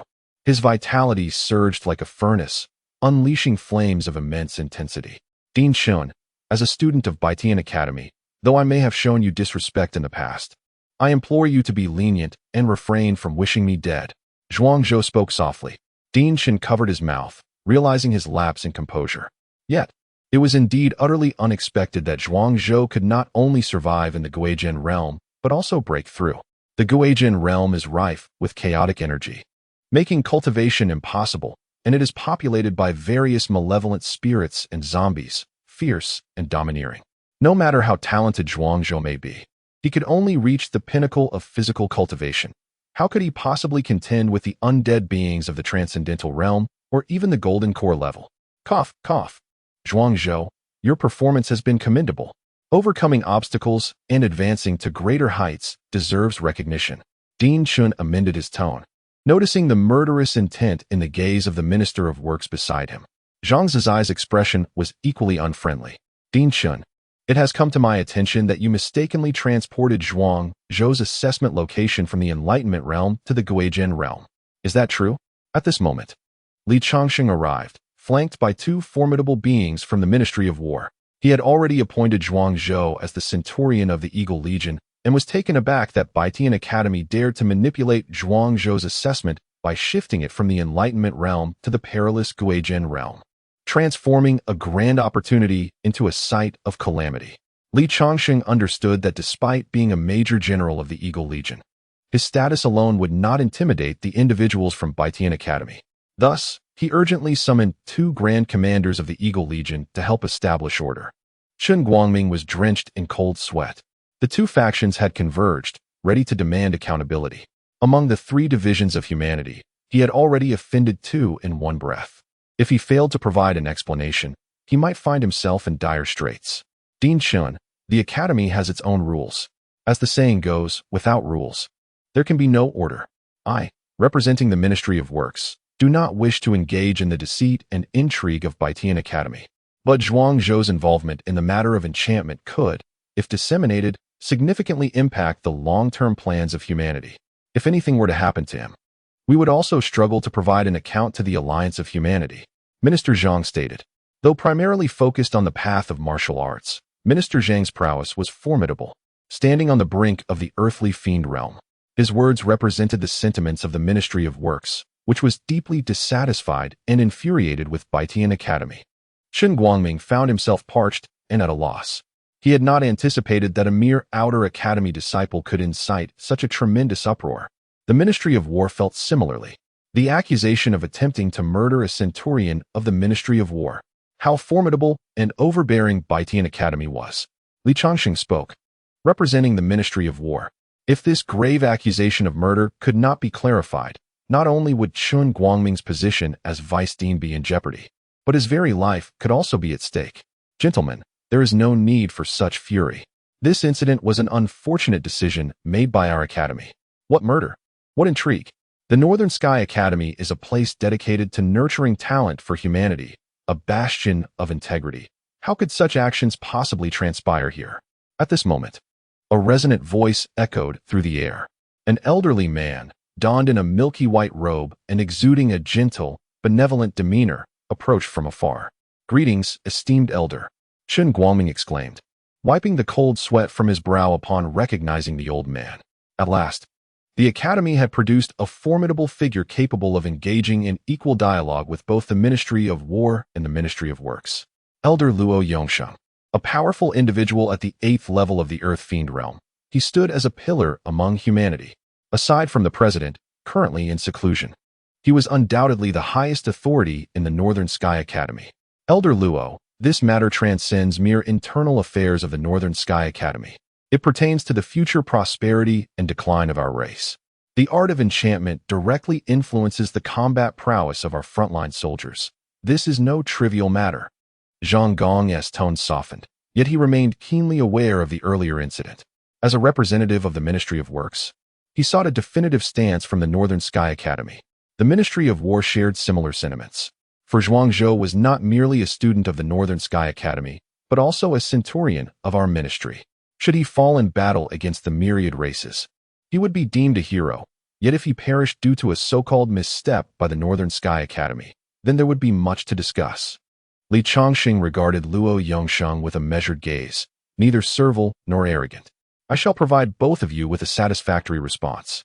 The extreme assessments involve the Enlightenment realm, which necessitates the use of Enlightenment stones. The competition among the 7 races is set to commence in a year, an event held once every century. The Northern Sky Academy, representing humanity, must send 1 participant each from the Profound Void and Golden Core realms to compete in the 7 races elite tournament. This time, our academy has recruited a student known as the Celestial Demon Overlord. He has been included in our Immortal Seed program and is designated as a potential champion for the 7 races competition. To ensure a commendable performance, we are dedicating our resources to cultivate Yun Zhanghe, while the Enlightenment stones are limited and thus prioritized for his training. As for Zhuangzhou, it is true that transitioning the extreme assessment from the Enlightenment realm to the Return to Origin realm was perhaps a miscalculation on Chun Guangming's part. However, his intentions were noble, aimed at the future of humanity and the greater good. I hope you can understand. Luo Yongsheng cast a fierce glare at Chun Guangming. Having been in seclusion for half a year, only to find that Chun Guangming and Su Tieshue had embroiled him in such troublesome affairs. Were it not for the insistence of the Ministries of War and Works to confront him, Chun Guangming, in his self-preservation, would have awakened him from his meditation, leaving him blissfully unaware of the turmoil within the Northern Sky Academy, which he would have presumed to be serene and undisturbed. Yet, given the circumstances, for the sake of the Academy's reputation, he had no choice but to defend Chun Guangming's actions in accordance with the words of his disciples who had urged him to emerge from seclusion. The Academy must not descend into chaos, nor lose face, for the greater good. It seemed he must temporarily compromise on Zhuangzhou's situation. The Celestial Demon Overlord. Upon hearing these 4 words, Zhang Gong fell into silence. This particular constitution is indeed rare. With meticulous nurturing, it could undoubtedly become a pillar of the human race. The special physiques of humanity are classified into 3 tiers: upper, middle, and lower, each comprising 360 varieties. The heavenly demon body ranks prominently within the first tier, occupying the 20th position. While this may be stated, transforming the opportunities of the Enlightenment realm into trials within the Return to Origin realm may prove somewhat problematic. Zhang remarked once more.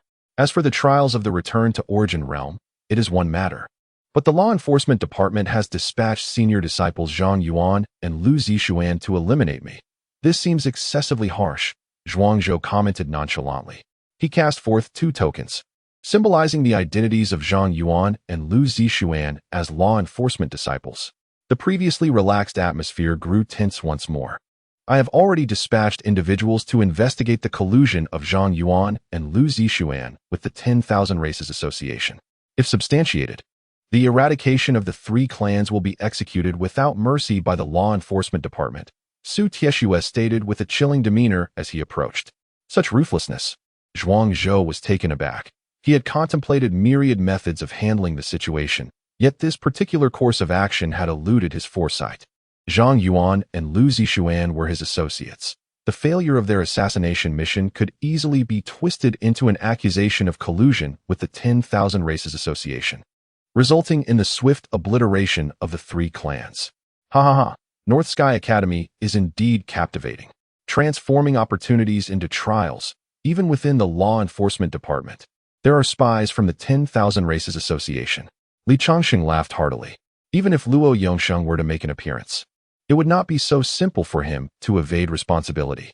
Luo Yongsheng's countenance turned ashen, and he glared fiercely at Su Tieshue. You people truly bring me disgrace. For your selfish interests, you create such chaos, and then expect me to clean up your mess. This matter will naturally require an explanation to the Ministry of War, the Ministry of Works, and Zhuangzhou. Our North Sky Academy maintains a clear distinction between reward and punishment. The alterations in the secret realm were indeed improperly handled by us. However, the opportunity of the Enlightenment realm granted to Yun Zhanghe cannot be altered. Here is my proposition. I will compensate Zhuangzhou with 20 golden contribution points, 500 ordinary contribution points, and an opportunity to utilize the Vitality secret realm 3 times. How does that sound? Luo Yongxing proposed these terms in an attempt to quell the situation. While 500 ordinary contribution points hold little value, 20 golden contribution points represent a significant sacrifice. Golden contribution points can be exchanged for rare resources within the Academy, resources that are not made available to the public. The 3 opportunities to access the Vitality secret realm are also of immense worth. Although the Vitality realm does not harbor the essence of truth as the Enlightenment realm does, its 10-fold vitality ensures that 1 hour of cultivation is equivalent to 10 days of practice in the outside world, providing a substantial advantage during critical breakthroughs. Moreover, I will grant Zhuangzhou 10 points of silver military merit, deducted from your military ledger. The Ministry of War will no longer pursue this matter. When one errs, they must bear the consequences. This principle, I trust Elder Luo understands, Li Chongqing said softly. Chapter 110. Silver military merit. 10 points of silver military merit. Luo Yongxing furrowed his brow slightly. Silver military merit holds immense value. One must slay a peak golden core realm expert from the myriad races on the battlefield to earn such merit. In terms of resource exchange, the black market price is steep, 20 high-grade spirit stones for a single point of silver military merit. However, such merit is often scarce, and at times the price can soar to 30 high-grade spirit stones or even higher. Luo Yongxing cast a glance at Li Chongqing and Zhang Gong, fully aware that if he did not acquiesce to these terms, the matter would not settle. Very well, he resolved to yield this once. The military merit could be compensated by Chun Guangming and Su Tieshue, as they were the architects of this situation. All right, Luo Yongxing nodded in agreement, thus diffusing a crisis for the Northern Sky Academy. Although Zhuangzhou lost an opportunity to enter the Enlightenment realm, he acquired a wealth of resources, making it difficult to assess whether he gained or lost. You must be weary after battling for 2 hours. Come with me to the barracks for some rest. Li Chongqing addressed Zhuangzhou. Certainly. Zhuangzhou beamed with a radiant smile as he followed Li Chongqing. Zhang Gong, Zhang Zizai, and the others accompanied them as well. Once they departed, only Luo Yongxing, Chun Guangming, and Su Tieshue remained before the teleportation array to the return to Origin Realm. The smile on Luo Yongxing's face gradually faded as he regarded Chun Guangming and Su Tieshue with a gaze that seemed to thirst for blood. Are we to alter the very fabric of the Northern Sky Academy simply because the dean is in seclusion? Have we discarded ancestral traditions, allowing you two to dictate the rules? Luo Yongxing snorted coldly. His words struck like thunder, resonating in the ears of Su Tieshue and Chun Guangming, sending shivers through their spirits. I have shielded you for the sake of the Northern Sky Academy's reputation, but that does not imply I condone your actions. Chun Guangming, I am aware that Yun Zhanghe is your nephew, and you have secretly taken him as your disciple. He possesses the heavenly demon tyrant body, and you have designated him as a celestial seed. I have remained silent. But does a unique constitution guarantee invincibility in the future? For his sake, you have deprived Zhuangzhou of resources and altered the rules bequeathed by our ancestors. Do you believe the regulations of the Northern Sky Academy are mere trifles, mere decorations? And you, Su Tieshue, are truly a master of calculation. The last time you forced Zhuang Yin away, nearly crippling him, you rendered the Northern Sky Academy a laughingstock among the myriad races. Our research on bloodlines has suffered a catastrophic setback, regressing 30 years. The Northern Sky Academy has already wronged Zhuang Yin, and now you dare to target his son. What a splendid director of the law enforcement department you are. Do not think that your father's protection grants you the audacity to act recklessly within the Northern Sky Academy. This incident has brought disgrace beyond measure. A student whose physical prowess is at its zenith, whose talent in spiritual plants is unparalleled, and whose medical skills are extraordinary, was subjected to a treacherous alteration of the ultimate examination's content, transforming a favorable opportunity into a perilous situation. Moreover, This debacle has drawn the attention of the Ministry of War and the Ministry of Industry, making it known throughout the realm. Does the Northern Sky Academy have no shame? Does the Dean have no shame? Do I have no shame? The elder Luo Yongxing's relentless questioning left both Su Tieshue and Chun Guangming utterly speechless. The contribution points and military merits shall be equally shared among you. In the case of the Vitality Secret Realm, Chun Guangming contributed twice, while Su Tieshue made one contribution. If Zhuangzhou encounters any further injustice or assassination, and I find it connected to either of you, then you, the Vice Dean, and the Director of the Law Enforcement Department ought to consider retiring to a peaceful life at home. With these words, Luo Yongxing let out a heavy sigh. He hoped that this matter would not escalate into a serious disturbance. In the past, solemn events had already caused discord among the people within the academy. Should anything happen to Zhuangzhou again, the North Sky Academy might truly face a split. In the military camp, Li Changxing looked towards Zhuangzhou and then cast a glance at Zhang Zizai. Zhang Zizai, let Zhuangzhou come with us. The North Sky Academy can offer him nothing but danger at this point. The idea of covertly switching secret realms and secretly assassinating him is utterly outrageous. Li Changxing scoffed. Zhang Zizai's eyes widened in disbelief. This incident stems from my oversight. I never anticipated that Chun Guangming and Su Tieshue's underlings would stoop so low. However, in the future, such acts will never be tolerated. At least within the North Sky Academy, no one dares to lay a hand on him again. With the dual protection of the Ministry of Works and the military, anyone who dares to challenge him is courting death. Zhang Zizai asserted. Zhuangzhou is still young. Enlisting in the military is not the right choice for him. The North Sky Academy will guide him towards a more systematic cultivation approach, solidifying his foundational practice. If he wishes to join the military, it should only be after 6 years, post-graduation from the North Sky Academy. Zhang Zizai gazed at Zhuangzhou, a rare hint of guilt and affection gleaming in his eyes. I wish to remain at the North Sky Academy. I do not want to be branded a coward. Those who have bullied me will face retribution. If I lack even this modicum of courage and confidence, what does it mean to be a man? Zhuangzhou declared resolutely. Li Changxing regarded him deeply. You must choose your own path, but be mindful that to grow, one must look beyond the North Sky Academy. Should you ever feel wronged and wish to join the Sky Eagle Army, its doors will always be open to you. Li Changxing spoke earnestly to Zhuangzhou. I do not concern myself with military matters, but regarding the matter of enchantment, Zhuangzhou, I expect a proper explanation. Otherwise, my return to the Ministry of Works will be troublesome. The enchantment technique holds significant weight. Typically, a weapon's form is set upon its forging, and any further growth or transformation is exceedingly difficult. If the art of enchantment can be disseminated, the weapons of our soldiers will elevate to a new level, subsequently enhancing their combat prowess. Zhang Gong directed his attention towards Zhuangzhou. The implications of the enchantment technique are profound. Should it be widely adopted, it could alter the future of humanity. The enchantment technique requires a foundation in witchcraft, infused with true energy for depiction, and its propagation may prove challenging. Zhuangzhou replied. Then, before everyone, Zhuangzhou proceeded to inscribe an enchantment rune. This particular rune was a dark magic symbol of the Xiantong realm level. What was employed was the essence of the Dark Demon clan, harvested from 2 law enforcement disciples.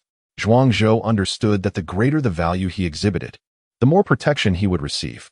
Had it not been for the pressure from the Ministry of Works and the Ministry of War, even if he managed to emerge alive from the Return to Origin realm, he would be unable to assert justice for himself and seek recompense. Fairness and justice can only be assessed between parties of equal strength. When there is a disparity in power, the stronger party is deemed the just one. Zhuangzhou, skilled in his craft, swiftly sketched an enchantment rune of the Dark Demon clan at the level of profound connection within a mere span of tea brewing. How is this to be utilized? Zhang Gong inquired solemnly. If it cannot be disseminated, the worth of Zhuangzhou's enchanting technique would significantly diminish in the eyes of the Ministry of Works. A glimmer of disappointment flickered in his gaze. By taking a weapon of the profound connection level and igniting the rune, one can inscribe the enchantment. Zhuangzhou replied, retrieving a long sword of the mid-tier profound connection level from his storage pouch. Infusing it with true energy, a chilling aura emanated from the sword. The weapon, already inscribed with runes, bore attribute enhancements. This long sword possessed 3 layers of ice attribute runes, endowing it with certain freezing and fortifying effects upon striking. Zhuangzhou elaborated. He then channeled his true energy into the Dark Demon Clan enchantment rune, igniting it. A dark red eye materialized abruptly from the void. This eye confronted Zhang Gong for a moment, causing a wave of dizziness to wash over him. Upon regaining his senses, he found the dark red eye had vanished into the long sword held by Zhuangzhou. The enchantment was successful.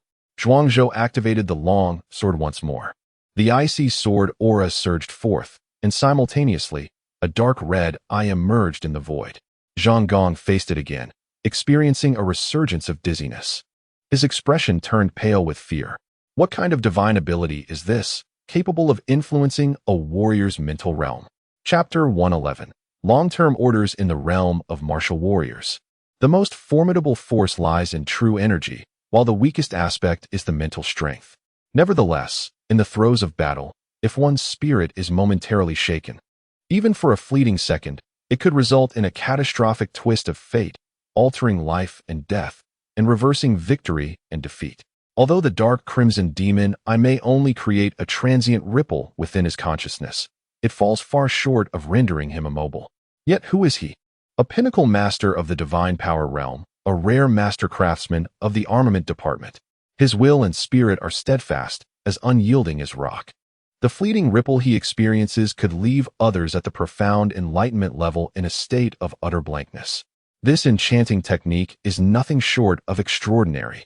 With the means of spiritual intimidation from the Dark Demon Clan, the value of this weapon skyrockets, warranting its inclusion among the finest treasures of the profound enlightenment realm. Zhang Gong's previously dimmed heart ignited once more with fervent flames.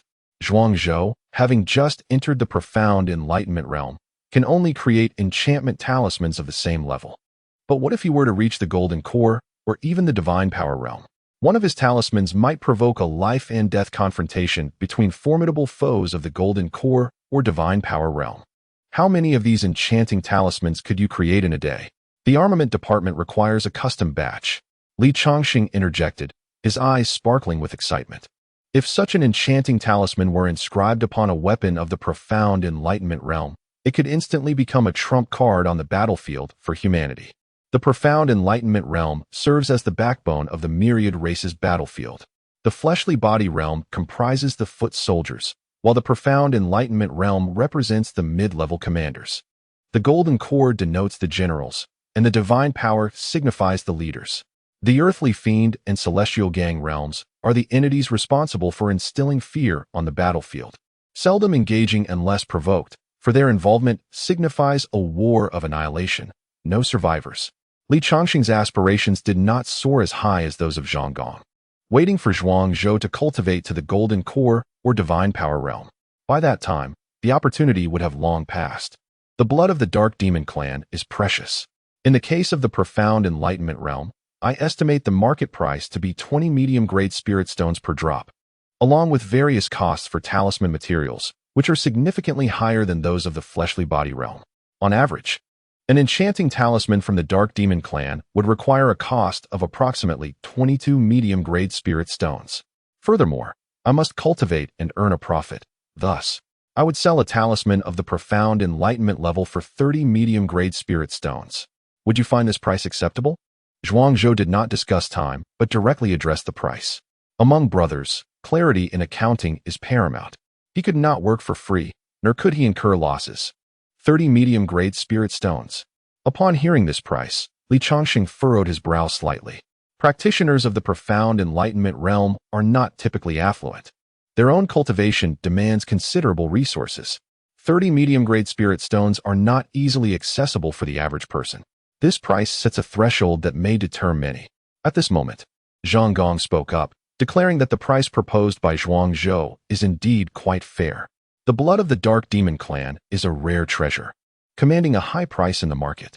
Adding the cost of 8 medium-grade spirit stones, the profit margin for a rare enchanter is quite commendable. The essence of the Dark Demon Clan can be obtained by slaying them. If we provide the essence, how about you supply the materials for crafting the talismans, along with an additional 10 medium-grade spirit stones for the processing fee? Li Chongqing grasped the crux of the matter. They were from the War Department. while other tasks might be unfeasible. Killing, especially exterminating the dark demons, was certainly within their purview. The Dark Demon clan is inherently opposed to humanity. In the battlefield of myriad races, exterminating more dark demons to extract their essence seems quite reasonable. Indeed, Zhuangzhou nodded. The blood of the dark demons hunted on the battlefield is exceptionally fresh, which may enhance the effects of the enchantments.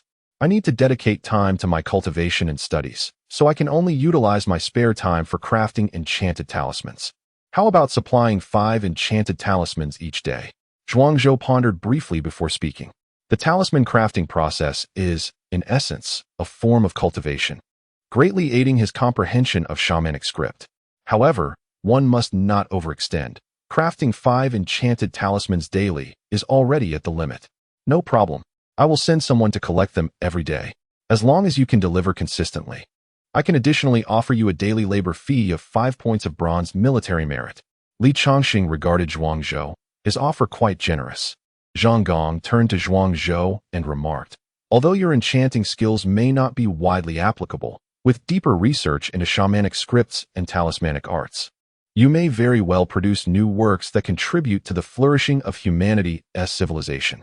On behalf of the Ministry of Works, I can now grant you the title of Junior Researcher, which serves as a form of protection. Additionally, you will receive a monthly research allowance of 50 medium-grade spirit stones to support your living expenses. Should you develop new enchanted talismans in the future, you may report them to the Ministry, which will reward you with corresponding resources based on the value and utility of your talismans. Zhang Gong was quite optimistic about Zhuangzhou. It matters not that your work cannot be promoted yet. The Ministry accommodates researchers of all sorts of peculiar and innovative endeavors. And perhaps someone will discover something extraordinary, becoming a formidable weapon on the battlefield or benefiting the development of society. As long as one such breakthrough occurs, the resources expended by the Ministry will not be in vain. Thank you, esteemed Zhang Gong. Zhuangzhou expressed his gratitude. The title of Junior Researcher from the Ministry of Works may seem modest, yet it holds an equivalent status to that of a junior instructor at the Northern Sky Academy. Moreover, the teaching titles at the Northern Sky Academy are recognized solely by the institution itself. In contrast, a junior researcher from the Ministry of Works commands immense respect across human territories, even receiving special benefits in major shops and auction houses, elevating their social standing considerably. After exchanging a few pleasantries, Zhang Gong took his leave. His position and authority within the Ministry of Works were quite elevated, and he typically remained stationed there, only personally intervening for matters of great importance. This time, it was primarily due to Zhang Zizai's invitation that he personally took the initiative to witness Zhuangzhou's capabilities. I shall be departing in a couple of days. Remember, the Skyhawk Legion will always stand as your unwavering support. Should you ever feel out of place at the North Sky Academy, do not hesitate to seek me out. The doors of the Skyhawk Legion will forever be open to you, Li Changxing proclaimed. Zhuangzhou nodded, sensing the sincerity in Li Changxing's words. Should anyone within the Skyhawk Legion suffer grievous injuries, feel free to bring them to me. I will devote myself wholeheartedly to their healing. Although Zhuangzhou does not primarily practice medicine, he has found his medical skills becoming increasingly refined, especially after his breakthrough to the profound realm. The efficacy of his healing techniques has significantly enhanced. He has ventured further down the path of support, with no intention of turning back. With your assurance, I find solace. Enchanted talismans and powerful healing methods, though not engaged in frontline combat, contribute significantly, rivaling that of soldiers engaged in fierce battles. Li Changxing laughed heartily, and after exchanging a few more words with Zhuangzhou, he bid him farewell, as he needed to recuperate from his recent injuries and could not afford to overexert himself. Zhuangzhou left the military camp alongside Zhang Zizai, who bore a slightly somber expression. Upon escorting Zhuangzhou to the Xinyu courtyard, Zhang Zizai seemed to have made a resolute decision. While these matters were not meant to be disclosed at this moment, Su Tieshue has already taken action against you. I believe it is imperative for you to know some of the truths surrounding your father, Zhuang Yin. From those years past, Zhang Zizai spoke earnestly. Chapter 112 The Truth of the Past. What truth? Upon hearing Zhang Zizai's words, Zhuangzhou's heart tightened abruptly. Within the Guiyuan realm, he had vaguely grasped some matters. However, given that Wang Hu and the others had only recently enrolled and lacked the necessary status, they should not yet be privy to events from a decade ago. The two entered the Xianyue courtyard, where Lin Shuoro happened to be present as well. Upon seeing Zhang Zizai, her gaze became somewhat unnatural, clearly indicating that she had overheard the conversation outside the courtyard. Director Zhang, is it appropriate to disclose this to Zhuang Zhou now? Lin Shuoro hesitated to ask. Su Tieshue has already made several attempts against Zhuang Zhou. If he remains unguarded, he may not even realize how he has met his demise. Zhang Zizai replied with a cold sneer. I failed to protect Zhuang Yin back then, but I absolutely cannot allow his son to come to harm again. Sigh. Very well then. Let us speak inside. The events of that time are not simple and cannot be elucidated in just a few words. Lin Shuoro led the two into the living room and prepared tea for Zhang Zizai.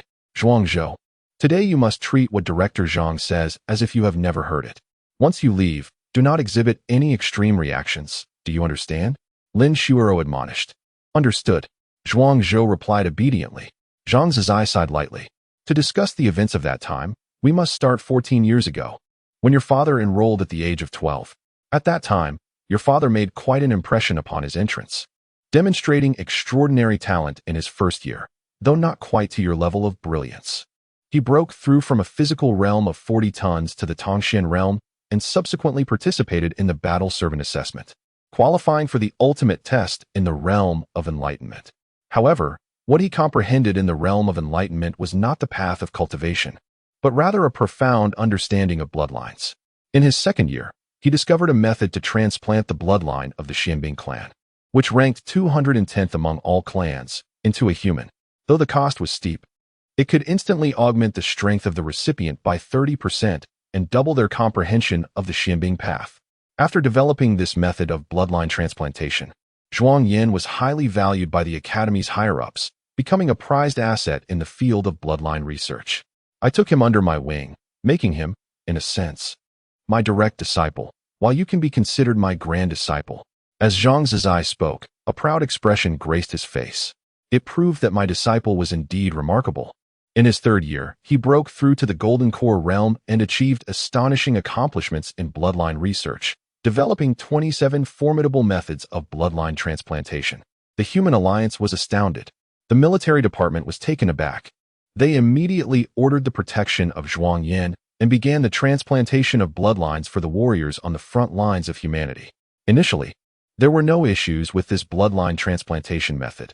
The soldiers who underwent the procedure fought valiantly, their combat prowess significantly enhanced, leading to a series of resounding victories against the myriad clans. Due to his solemnity, Zhuang Yin gained the esteem of the human race, receiving countless rewards and resources. The president of Baitian Academy personally awarded him the Medal for Elite Disciples, and for a time, he basked in unparalleled glory. However, the matter of bloodline transplantation quickly attracted the attention of powerful figures from various races. Soon, soldiers on the front lines who had undergone bloodline transplants began to suffer adverse reactions, with some even inexplicably self-destructing on the battlefield. The higher-ups of Baitian Academy commanded Su Tieshue to investigate this issue. Presenting evidence, Su Tieshue alleged that Zhuang Yin colluded with the myriad races, delivering an incomplete method of bloodline transplantation to the military department, intending to commit large-scale murders of human soldiers on the front lines. Zhuang Yin's defense proved futile, and in an instant, he fell from the pedestal of a celebrated genius to being branded a traitor of the human race. Even my attempts to speak on his behalf led to my own house arrest by the Academy. Subsequently, Su Tieshue, accompanied by disciples from the Law Enforcement Division, forcefully invaded Zhuang Yan's laboratory, confiscating all bloodline reagents and research materials, and even resorted to severe torture to extract a confession from him. Yet, Zhuang Yin remained steadfast in his denial. This incident drew the attention of the military department, where a powerful figure intervened and discovered significant flaws in the evidence provided by Su Tieshue, ordering a retrial. However, the night before the retrial, a member of the myriad races infiltrated the Law Enforcement Division and forcibly administered poison to Zhuang Yin, causing him to fall into a coma and lose his memory, nearly resulting in his demise. The military department was enraged, and after extensive negotiations, Zhuang Yin was finally sent back to the Northern King's mansion in Daong for treatment. Ultimately, it was reported that Zhuang Yin's injuries had healed, Yet all memories of his time at the academy had vanished, and the issue of the bloodline reagents faded into obscurity. Zhang Zizai wore a somber expression. Zhuang Zhou recalled the style of Su Tieshue's framing and slander. He was nearly certain that the allegations of his father's collusion with the myriad races were 99 fabricated by Su Tieshue. Did the military department and the academy not continue to pursue Su Tieshue for his slander? Zhuang Zhou inquired. They investigated, of course. In the end, both the academy and the Human Alliance verified that all evidence of Zhuang Yan's collusion with the myriad races was forged. However, Baitian Academy regarded this as a profound humiliation and forcibly suppressed the matter for the sake of its reputation, issuing a gag order that prohibited anyone from mentioning it again. In fact, Zhuang Yan's name became a taboo subject, shrouded in secrecy. As for Su Tieshue, why did the law enforcement division ignore the forged evidence? Zhuang Zhou gritted his teeth and asked. Su Tieshue had nearly destroyed his father's entire life. Had his father been able to graduate from Baitian Academy smoothly, the circumstances would surely be vastly different. Su Tieshue's father was an honorary elder of Baitian Academy, a half-step to the realm of divine, and held substantial connections within the Human Alliance.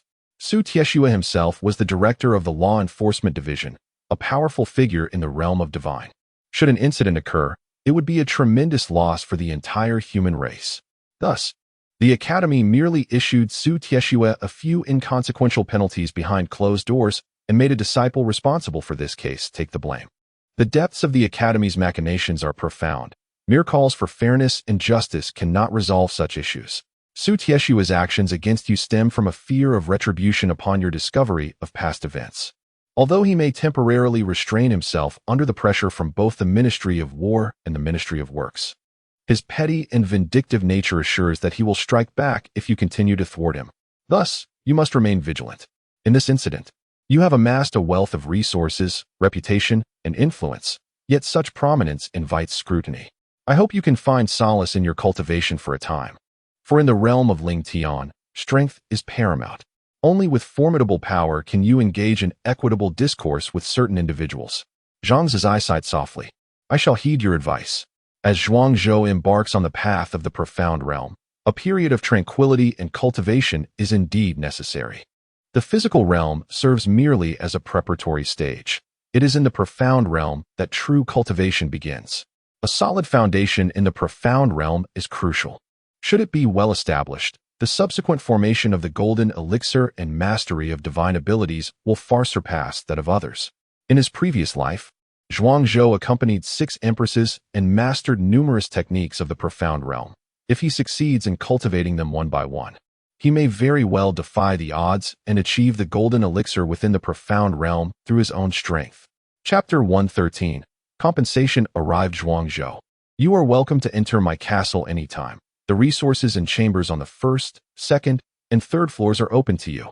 In the past, I failed to protect your father, Zhuang Yan. This time, I shall nurture you diligently and ensure you do not encounter misfortune again. Minister Zhang promised. Minister Zhang, please do not say that. You too have your own dilemmas. The events of that year were unforeseen, and none could have anticipated that Su Tieshue would resort to such treachery. I believe my father would never blame you. Zhuang Zhou replied. With a soft sigh, Zhang Zizai departed, his robe billowing behind him. Alas, I am a man of little worth, having devoted my life only to find I could not safeguard even my own disciple. How tragic, how lamentable. Zhang Zizai floated away. Lin Shuero remained silent, casting a glance at Zhuang Zhou, uncertain of what to say. Fear not, Sister Shuero. These matters I shall keep close to my heart. Until I possess sufficient strength, I shall not take action against Su Tieshue, Zhuang Zhou declared, his smile radiant. Yet, within Zhuang Zhou's smile, Lin Shuero discerned a trace of helplessness and sorrow. With a light sigh, she ultimately refrained from saying more. That evening, the compensation from the academy arrived, along with the confiscated contraband from the Zhang residence. 3 half-refined death puppets at the golden core level, 9 corpses of zombie servants, 30 superior spirit stones, 800 medium-grade spirit stones, and 1,500 inferior spirit stones were included. Additionally, there were numerous vials containing assorted elixirs, a box filled with low-value yellow-grade and profound-grade secret techniques, and a variety of refining materials. Zhuang Zhou summoned Lu Yang and Yang Chun to divide the spoils. After much discussion, Liu Yang took all the refining materials. One half-finished death puppet at the golden core level, 10 superior spirit stones, and 100 medium-grade spirit stones, as she was the only refiner among them. Without her, the materials would be of no use to the others. Yang Chun claimed 10 superior spirit stones, 300 medium-grade spirit stones, 1,000 inferior spirit stones, along with all the elixirs and secret techniques, stating that his small family required these techniques to instruct some ordinary disciples. Zhuangzhou retained the remaining resources, particularly intrigued by the 2 half-finished death puppets at the golden core level. He considered seeking out Chu Jiantian to exchange these resources for the methods of corpse refinement. If successful, transforming these 2 half-finished golden core level zombies into loyal death puppets would significantly enhance his security within the academy. Zhuangzhou organized his allocated resources and subsequently embarked on a low-profile cultivation journey. In the realm of the Tongxian stage, as Zhuangzhou understood it, the martial artist training was divided into 3 components: tempering the body, cultivating the profound law, and condensing true energy.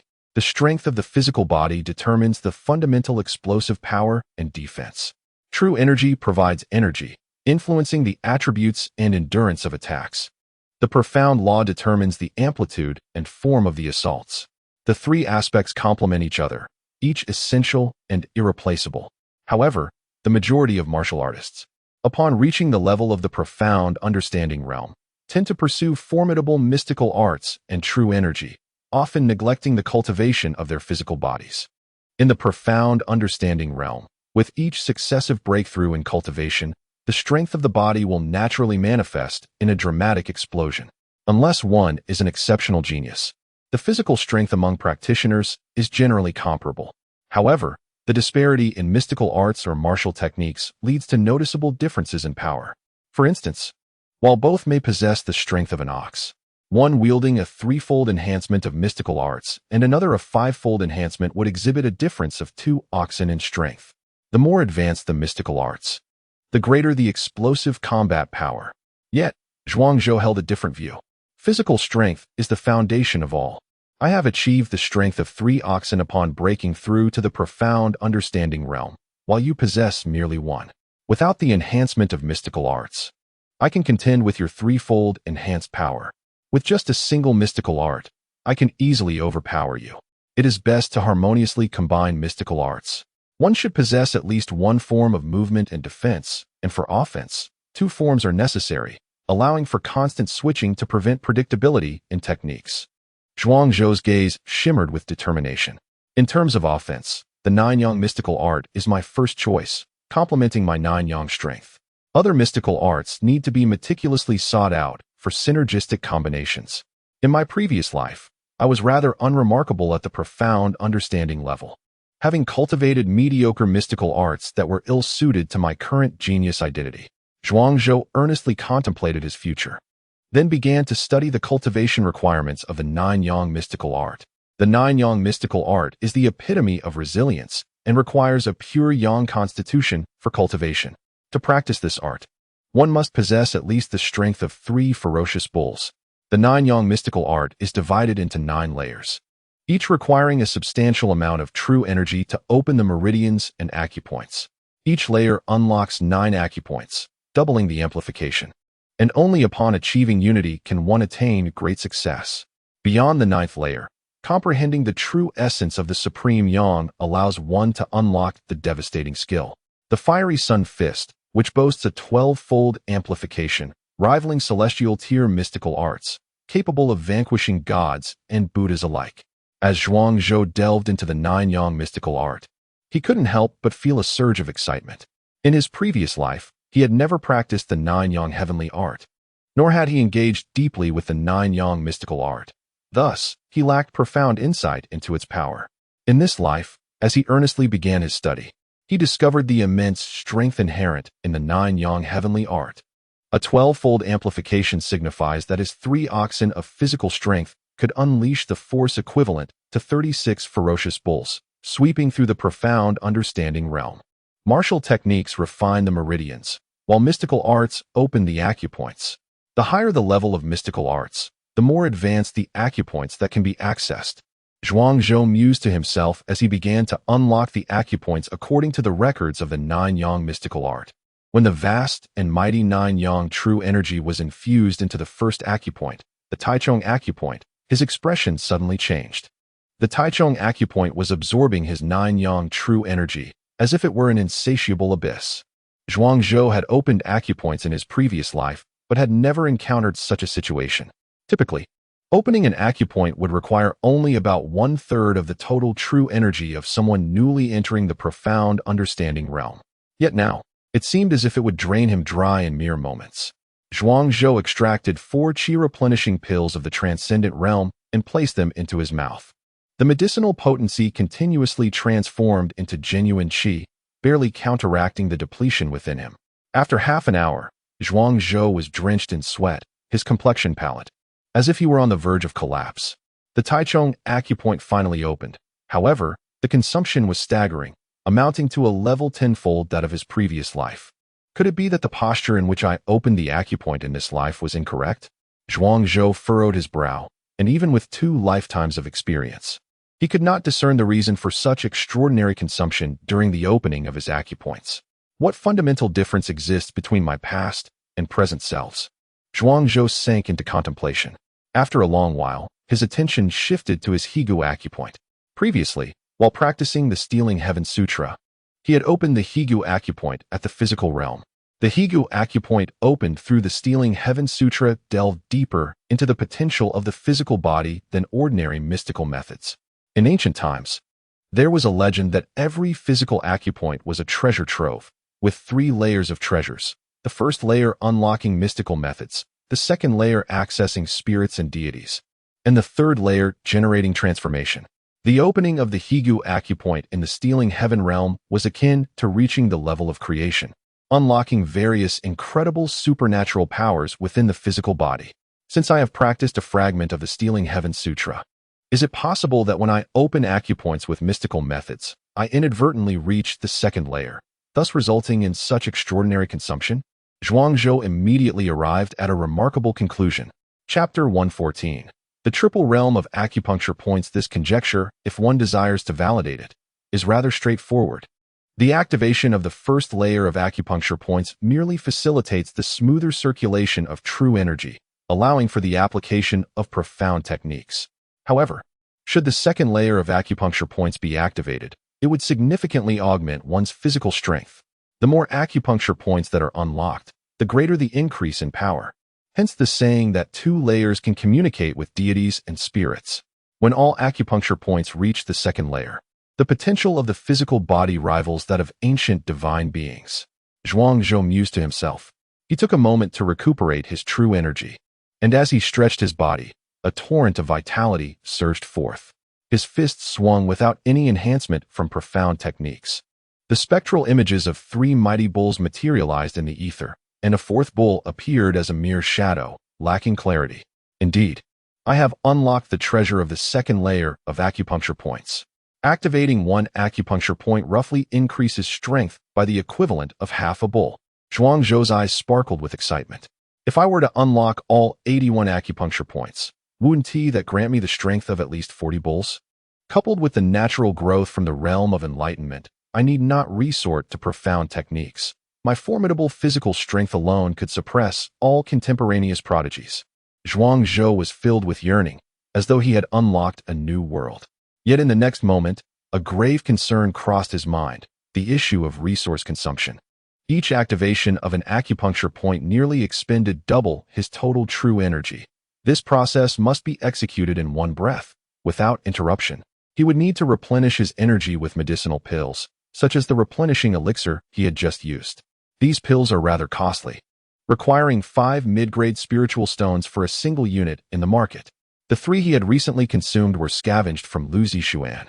Typically, replenishing pills are not consumed during regular training, but reserved for emergencies in battle. Activating 1 acupuncture point consumes 4 replenishing pills, equating to 20 mid-grade spiritual stones. Merely practicing the Nine-Yang profound art necessitates the unlocking of 81 acupuncture points, amounting to 1,620 mid-grade spiritual stones. I must also cultivate other profound techniques, including those from the witch and divine gates. Zhuangzhou had previously felt that the resources he had garnered were sufficient. Now, he perceived himself as impoverished, in dire need of accumulating a vast amount of spiritual stones to sustain his cultivation expenses. Blast it, I was careless. For the following half-month, Zhuangzhou resumed a typical life as a student at the academy. He attended classes daily, practiced, crafted enchanted talismans, read in the library, and worked part-time in the morgue in the evenings. On weekends, he conducted experiments with Zhang Zizai, and occasionally treated the injuries of officers from the Eagle Legion to earn some military merit as extra income. Under the admonition of the Grand Elder, Su Tieshue and Chun Guangming became significantly more subdued, ceasing their harassment of Zhuangzhou. However, Zhuangzhou discovered a more pressing issue. The resources at his disposal seemed insufficient to sustain his cultivation for an extended period. He had underestimated the complexity of activating the second layer of acupuncture points. The second level of enlightenment, akin to the divine, seems not merely a metaphor, but a genuine capability to rival the gods. He activated his second acupoint, expending a staggering 10 essence-replenishing pills of the transcendent realm. The activation of this second acupoint necessitated a far greater quantity of the 9-yang true qi. Indeed, it required threefold the capacity of his internal energy reserves. When his qi fell short, he turned to elixirs for sustenance. These 10 pills merely compensated for the considerable deficit. Naturally, such a significant expenditure brought substantial benefits. This recent unlocking amplified his physical strength to that of an entire bull. To unlock an acupoint and gain the strength of a bull, one would surely be met with incredulous laughter if spoken of by another. Yet, Zhuangzhou sensed the lurking peril within. Physical strength denotes explosive power. However, the growth rate of his true qi lagged far behind. It was akin to the fleeting vigor brought on by a stimulant, intense in the moment, but ultimately draining one's vitality over time. With each acupoint unlocked, consumption surged. The explosive power increased, but so did the depletion of true qi. 3 punches might not fell the adversary, yet he would exhaust himself first. Thus, he sought ways to augment his internal energy reserves. This back-and-forth motion, unlocking acupoints necessitating elixirs, while increasing true qi requiring various resources, left Zhuangzhou feeling that his limited resources were scarcely sufficient. In the span of 9 days, Zhuangzhou reached the 3rd acupoint, consuming an additional 15 essence-replenishing pills during this endeavor. His physical prowess surged, now amounting to the strength of 6 bulls. Yet, he dared not continue unlocking further acupoints. The rapid increase of his own power, outpacing the supply of true qi, threatened to render him a mere fleeting figure, an utter farce. He needed to seek elixirs or secret methods to elevate his true qi threshold, resolving the disparity between explosive power and enduring strength. Zhuangzhou swiftly delineated 2 viable solutions. The first involved continuing his training in the Stealing Heaven scripture, focusing on the Higu acupoint to open meridians and refine impurities. This approach would allow not only his dantian, but also the myriad meridians within to store true qi, potentially increasing his reserves to 5 times that of an ordinary individual. The second solution involved elevating his cultivation level. In the transcendent realm, each ascension would catalyze a qualitative transformation of his true qi. Initially akin to cotton thread, it would metamorphose into iron wire. When quantity could not increase, quality would undergo a significant change. However, the degree of transformation varied with the method of cultivation. Similar realms could yield vastly different combat potentials. The most basic yellow-level techniques were straightforward and easily mastered, typically enhancing the quality of true qi by around 30% with each transformation. In contrast, Xian-level techniques could improve by 60 to 90% with each minor breakthrough. Zhuangzhou's cultivation of the 9-yang mystical technique, a top-tier earth-level method, harmonized with his 9-yang physique, allowing him to double the quality of his true qi with each minor ascent, comparable to the capabilities of ordinary heavenly-level techniques. The first solution proved to be the most feasible. With the lowest cost, taking foundational pills could continuously open meridians and increase the threshold for true qi reserves. The resource consumption was minimal, with the sole drawback being the necessity of time. Zhuangzhou initially estimated that if he wished to master the essence of the Higu chapter from the Tao Te Ching and achieve the utmost in his cultivation, he would require at least 3 months. Although 3 months may seem a brief span, in the realm of cultivation, every moment is precious. And the competition is a relentless struggle against the very fabric of existence. His second strategy for enhancing his cultivation level entailed that, with the elevation of his realm, not only would his physical strength continuously augment, but the quality of his true energy would also undergo transformation, thereby remedying any deficiencies in his true energy reserves. However, to elevate his cultivation within the nine-yang mystical heaven technique during the Xian realm, it necessitated the absorption of the utmost yang essence as an aid. Yet, as of now, Zhuangzhou had yet to glean even the slightest hint regarding the legendary utmost yang essence. While a high-level technique undeniably offers a significant enhancement in combat prowess, the resources required are far beyond what an ordinary individual could bear. It appears that a dual approach is essential, simultaneously cultivating the stealing heaven realm to increase the upper limit of his true energy reserves while seeking the utmost yang essence in hopes of enabling an early breakthrough in the nine-yang mystical heaven technique. Zhuangzhou mused to himself.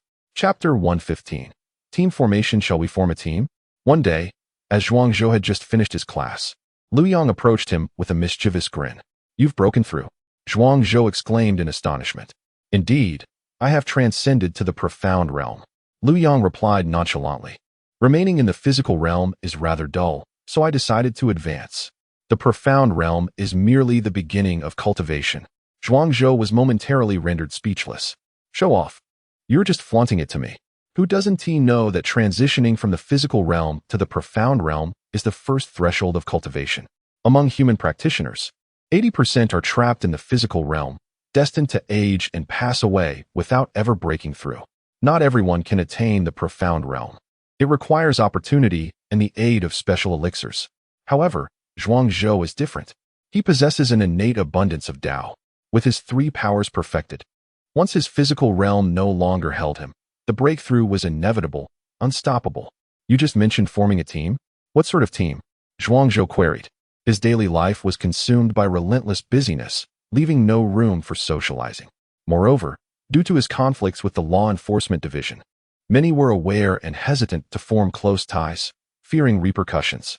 Consequently, there were few students at Baitian Academy with whom he shared a good rapport. Lu Yang was one, and Yang Chun was another. You've become so dull from your training. It's the trial in the dark forest.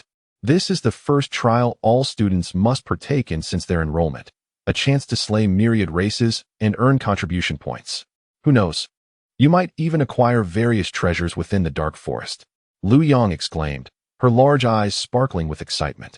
The trial in the dark forest represented the inaugural stage for most Baitian Academy students to combat the myriad races, a platform for glory and achievement. Although Lu Yang was a girl, she had long yearned for this opportunity. Zhuangzhou was taken aback. But I'm not ready yet. Fighting against the myriad races. What a daunting task. These students at Baitian Academy must have some misconceptions regarding the combat capabilities of the myriad races. The reason humanity has managed to persistently contend with the myriad races over the years lies in sheer numbers and a fearless spirit. If one cannot be vanquished, then I shall exchange 1 for 2, 3, or even 5 or 10. Moreover, humanity possesses various battle formations, secret treasures, and elixirs to bolster their strength, allowing them to hold their ground against the myriad races. In a true one-on-one duel, when encountering formidable early-stage races, humanity typically falters. In terms of foundational qualities within the same realm, humanity lags significantly behind the myriad races. At the pinnacle of the physical realm, a typical human boasts around 10 tons of physical strength. Any race that manages to enter the top 100 bloodlines boasts a peak physical realm strength of no less than 20 tons. When faced with the likes of the mighty races, those naturally adept in strength, a peak genius in the physical realm often possesses 40 tons of raw power with ease.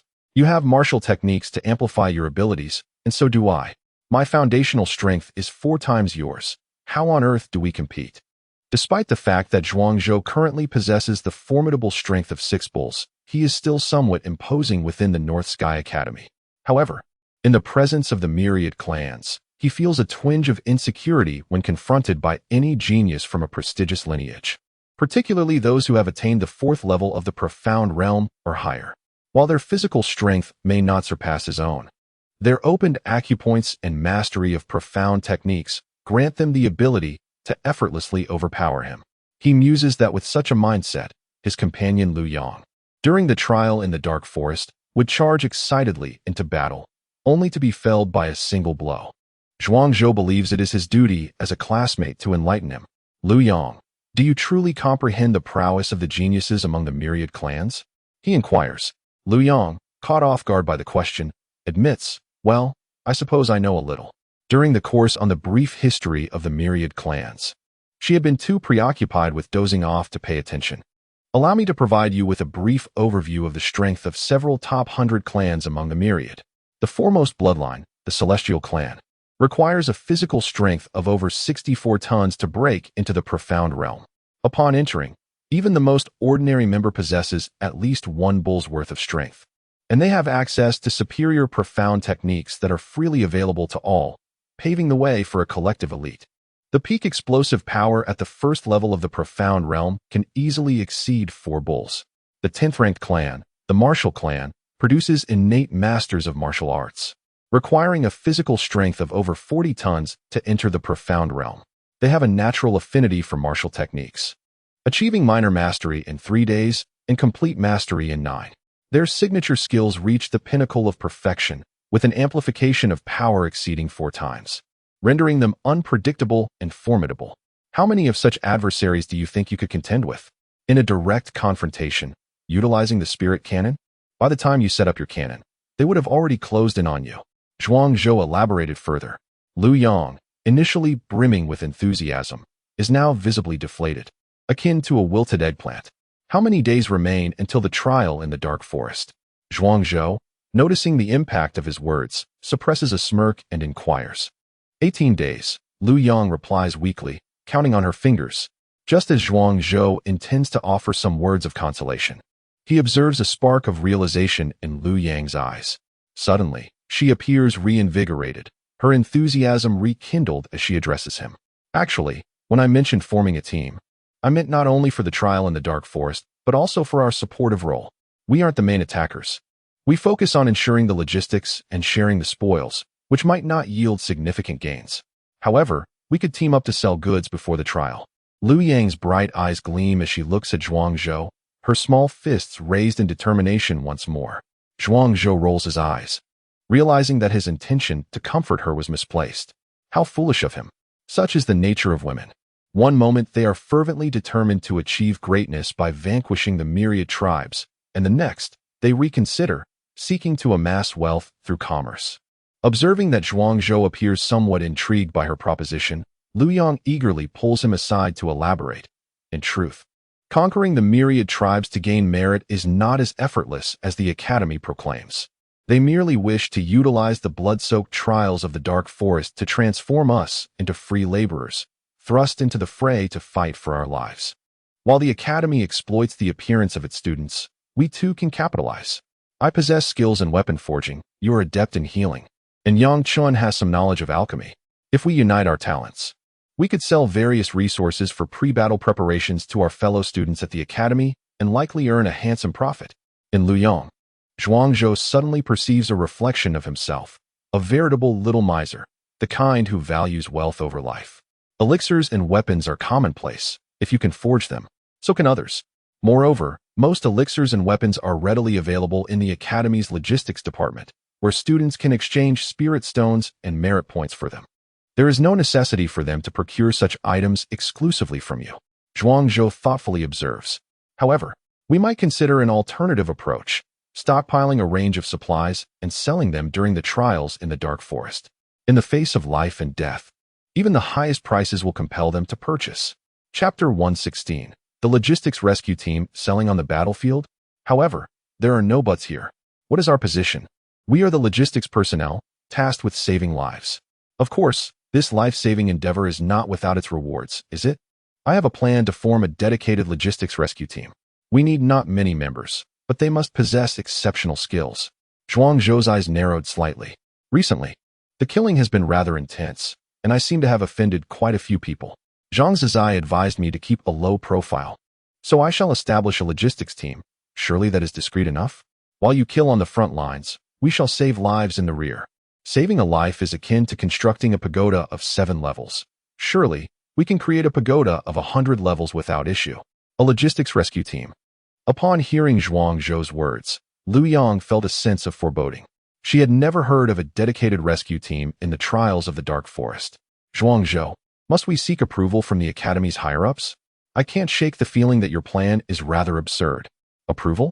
If we seek approval, this team may never come to fruition. One must dare to innovate, do you understand? History is carved by the courageous.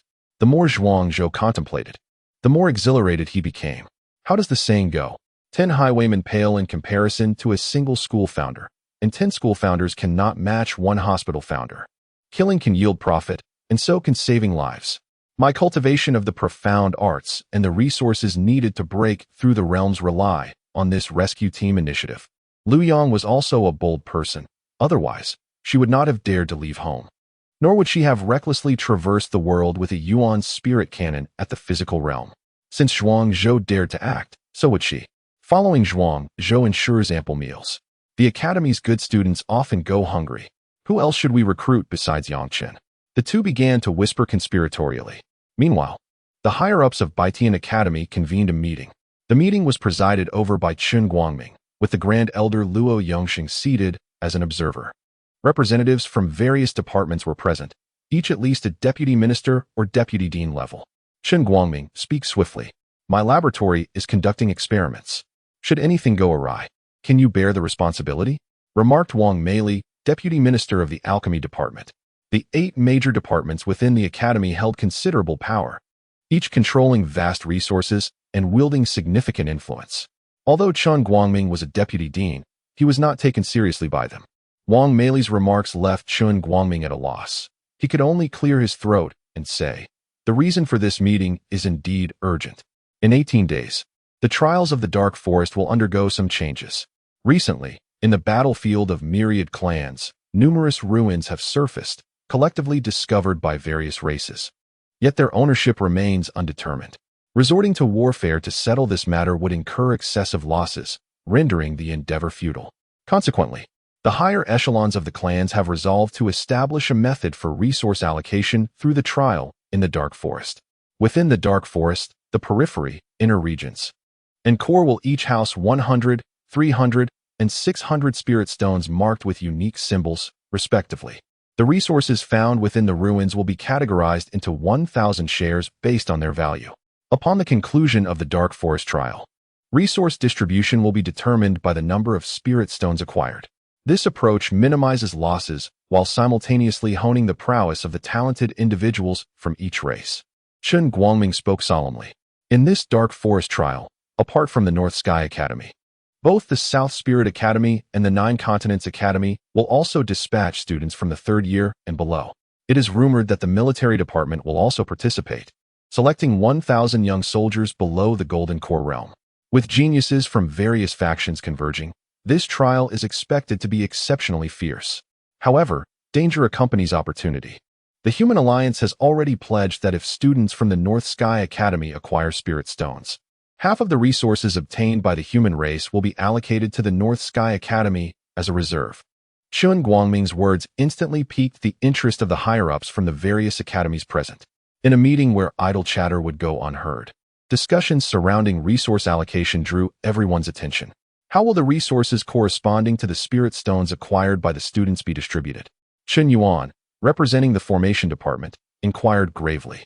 They, being too old, could no longer participate, but who among them did not have a talented student capable of engaging in battle? 10% of the resources corresponding to the spirit stones, Chun Guangming stated. Only 10%? Chen Yuan furrowed his brow. The Human Alliance grants the Academy 50%. The Academy allocates 10% to the students and retains 40% for itself. Such an arrangement seems rather unscrupulous. You are all aware of the Academy's circumstances. Significant resources have been expended in nurturing students, and the foundation built by some predecessors is gradually depleting. If we do not seize this opportunity to replenish our resources, the Academy may struggle to sustain itself. Chun Guangming declared from the Academy's perspective with righteous indignation. Nurturing students? More like nurturing your own kin. Genuine talents are denied resources. while the trials of comprehension are converted into opportunities for your disciple, Yin Zhanghe. The resources acquired through the trials ultimately end up lining the pockets of certain individuals. Zhang Zizai scoffed. The matter of Zhuang Zhou remains unresolved. Chen Guangming's actions are excessively avaricious. To enrich oneself while attempting to wield authority? Chen Guangming's expression darkened. I anticipated this outcome. I have already addressed the matter concerning Yin Zhanghe. He is the Academy's designated seed candidate, possessing the demon overlord body. Zhuang Zhou has also received appropriate compensation. Such occurrences will not repeat in subsequent assessments and resource distributions. Chen Guangming explained. This time, the Academy intends to include Zhuang Zhou among the ranks of seed contestants. His formidable combat prowess should contribute significantly to the institution. This is both an honorable and arduous task, reflecting the Academy's esteem for him. Upon hearing Chen Guangming's words, Zhang Zizai rolled his eyes in disbelief. Nonsense. Without any benefits. Merely imposing tasks and expecting Zhuang Zhou to excel in the trials of the Dark Forest? To bring glory to the Academy? To serve you? Zhuang Zhou is no fool. Once he takes action, he surpasses even the cleverest of monkeys. Presently, without resources, they might as well anticipate chaos during the trials in the Dark Forest. Zhang Zizai spoke up. With Chen Guangming invoking the honor of the Academy, what more could he say? Discussing anything else would simply betray their positions. Ahem. The senior management of the Academy has set a target of at least 200 pieces of the ancient spirit jade, with the acquired resources allocated at 10% to each department. Furthermore, the Academy hopes that various departments and faculties can prepare some strategies for the students to eliminate enemies and ensure their survival. This is the honor of the Academy, and likewise, the honor of each department. Chen Guangming concluded. If there is nothing else, I shall take my leave. What does the alchemy department have to do with the trials of the Dark Forest? Do you expect those alchemists to wield their cauldrons to shatter the skulls of myriad races? Absurd. Wang Meili, the deputy head of the alchemy department, grumbled and turned to leave. Indeed, as a subsidiary branch, the alchemy department excels in refining, yet placing them on the battlefield is akin to sending fledglings into combat. The meeting concluded.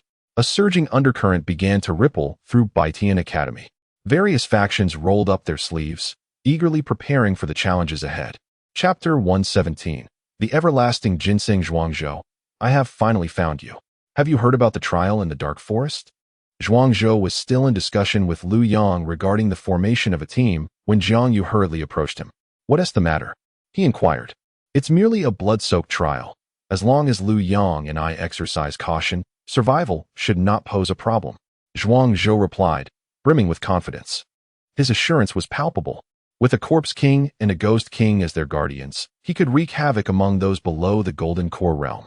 However, this trial was distinct. It attracted more prodigies, and the myriad clans would dispatch their young elites. As a senior member of the spiritual plant department, Jiang Yu was not qualified to attend the Academy's meeting, but she soon learned the details afterward. She recounted the changes regarding the Dark Forest trial to Zhuang Zhou in meticulous detail.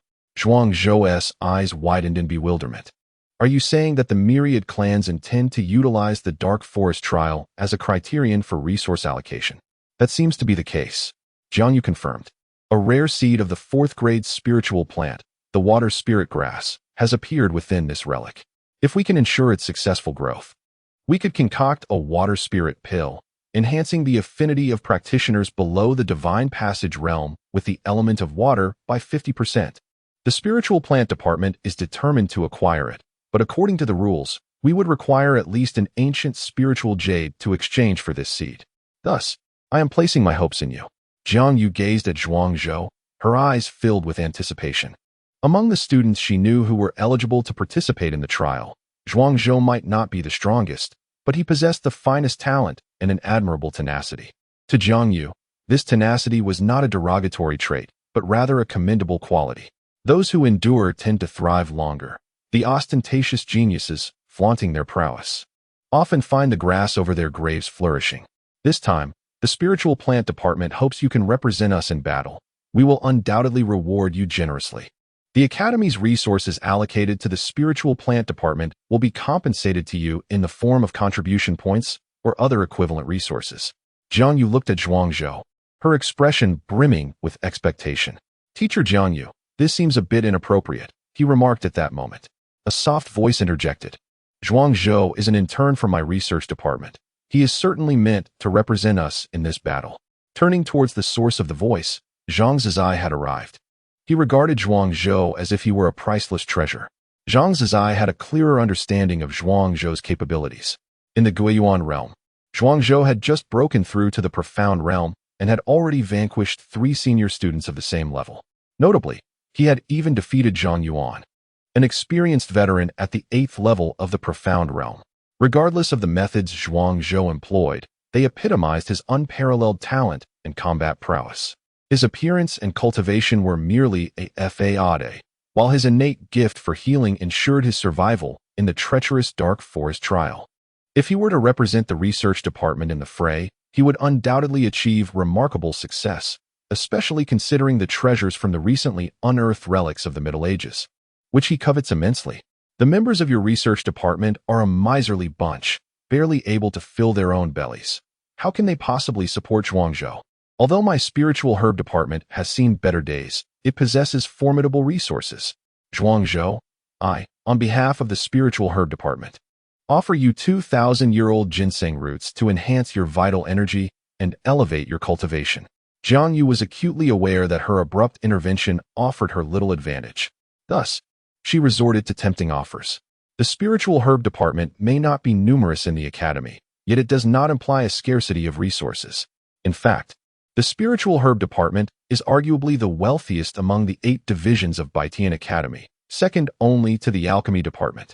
Daily, they cultivate various spiritual grains and herbs, with market prices soaring to exorbitant heights. For instance, while both ginseng roots are classified as second-tier spiritual herbs, their value nearly rivals that of third-tier ones.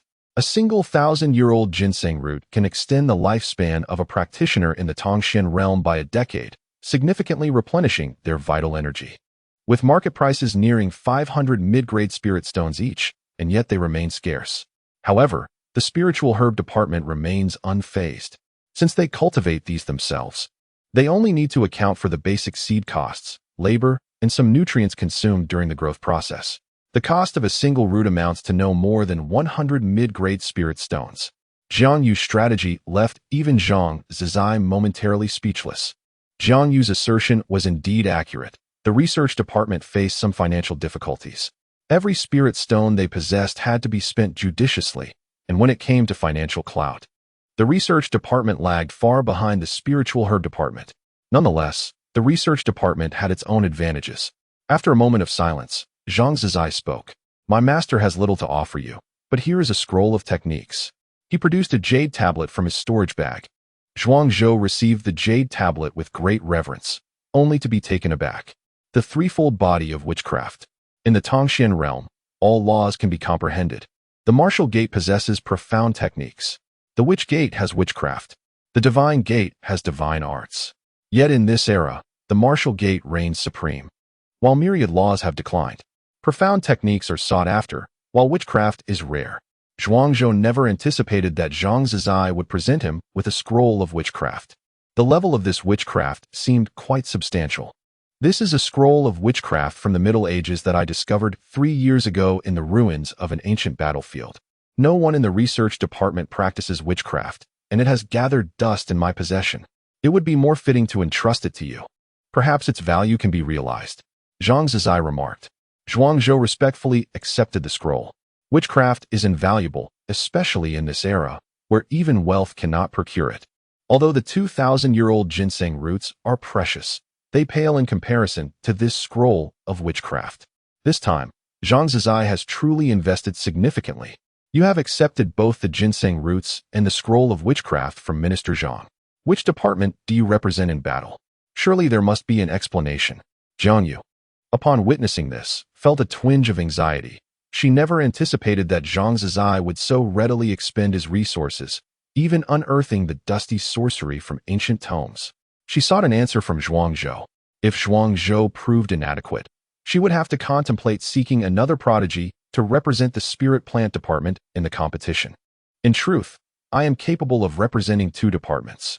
When I enrolled, I was assigned to the research department, and subsequently, I participated in the battle's servant-level assessment for the spirit plant lineage. I belong to the logistics personnel.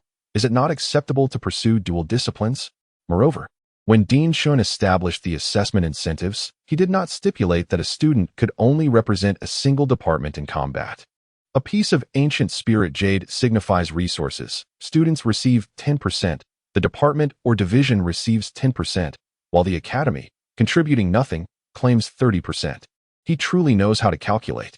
Since he shows no benevolence, why should we concern ourselves with camaraderie? Zhuangzhou remarked with a cold smile. Is that even permissible? Jiang Yu exclaimed in astonishment. Why not? The rules he established have loopholes. Does that mean we are forbidden from exploiting them? Zhang Zizai laughed heartily. The more he observed Zhuangzhou, his little disciple, the more he appreciated him. His cunning intellect, brimming with mischief, far surpassed that of his father. A fool ensnared by others without the slightest inclination to resist. Chapter 118. Resource allocation. A piece of ancient jade, representing spiritual communication, signifies a share of resources. The Human Alliance receives 50%, the Spiritual Plant Department takes 10%. The Research Department claims another 10%, and the Academy retains 20%. To leave them with 20% is, indeed, quite generous, Zhang Zizai remarked with a smile. Jiang Yu nodded in agreement, asserting that there was nothing wrong with this arrangement. Over the years, the Academy had frequently deprived her Spiritual Plant Department of resources. What was wrong with extracting some benefits from them? Jiang Yu recalled the suppression they had faced from factions led by Chen Guangming, who had exploited the guise of reform to undermine them, and her heart surged with indignation. This opportunity to seize resources from the Academy was not to be missed. With all races participating and the ancient jade in play, the formation of the logistics rescue team would undoubtedly require greater caution. Those of poor character and lacking in self-preservation skills must be excluded. Lu Yang frowned as he spoke. When it comes to brothers, clear accounts must be kept.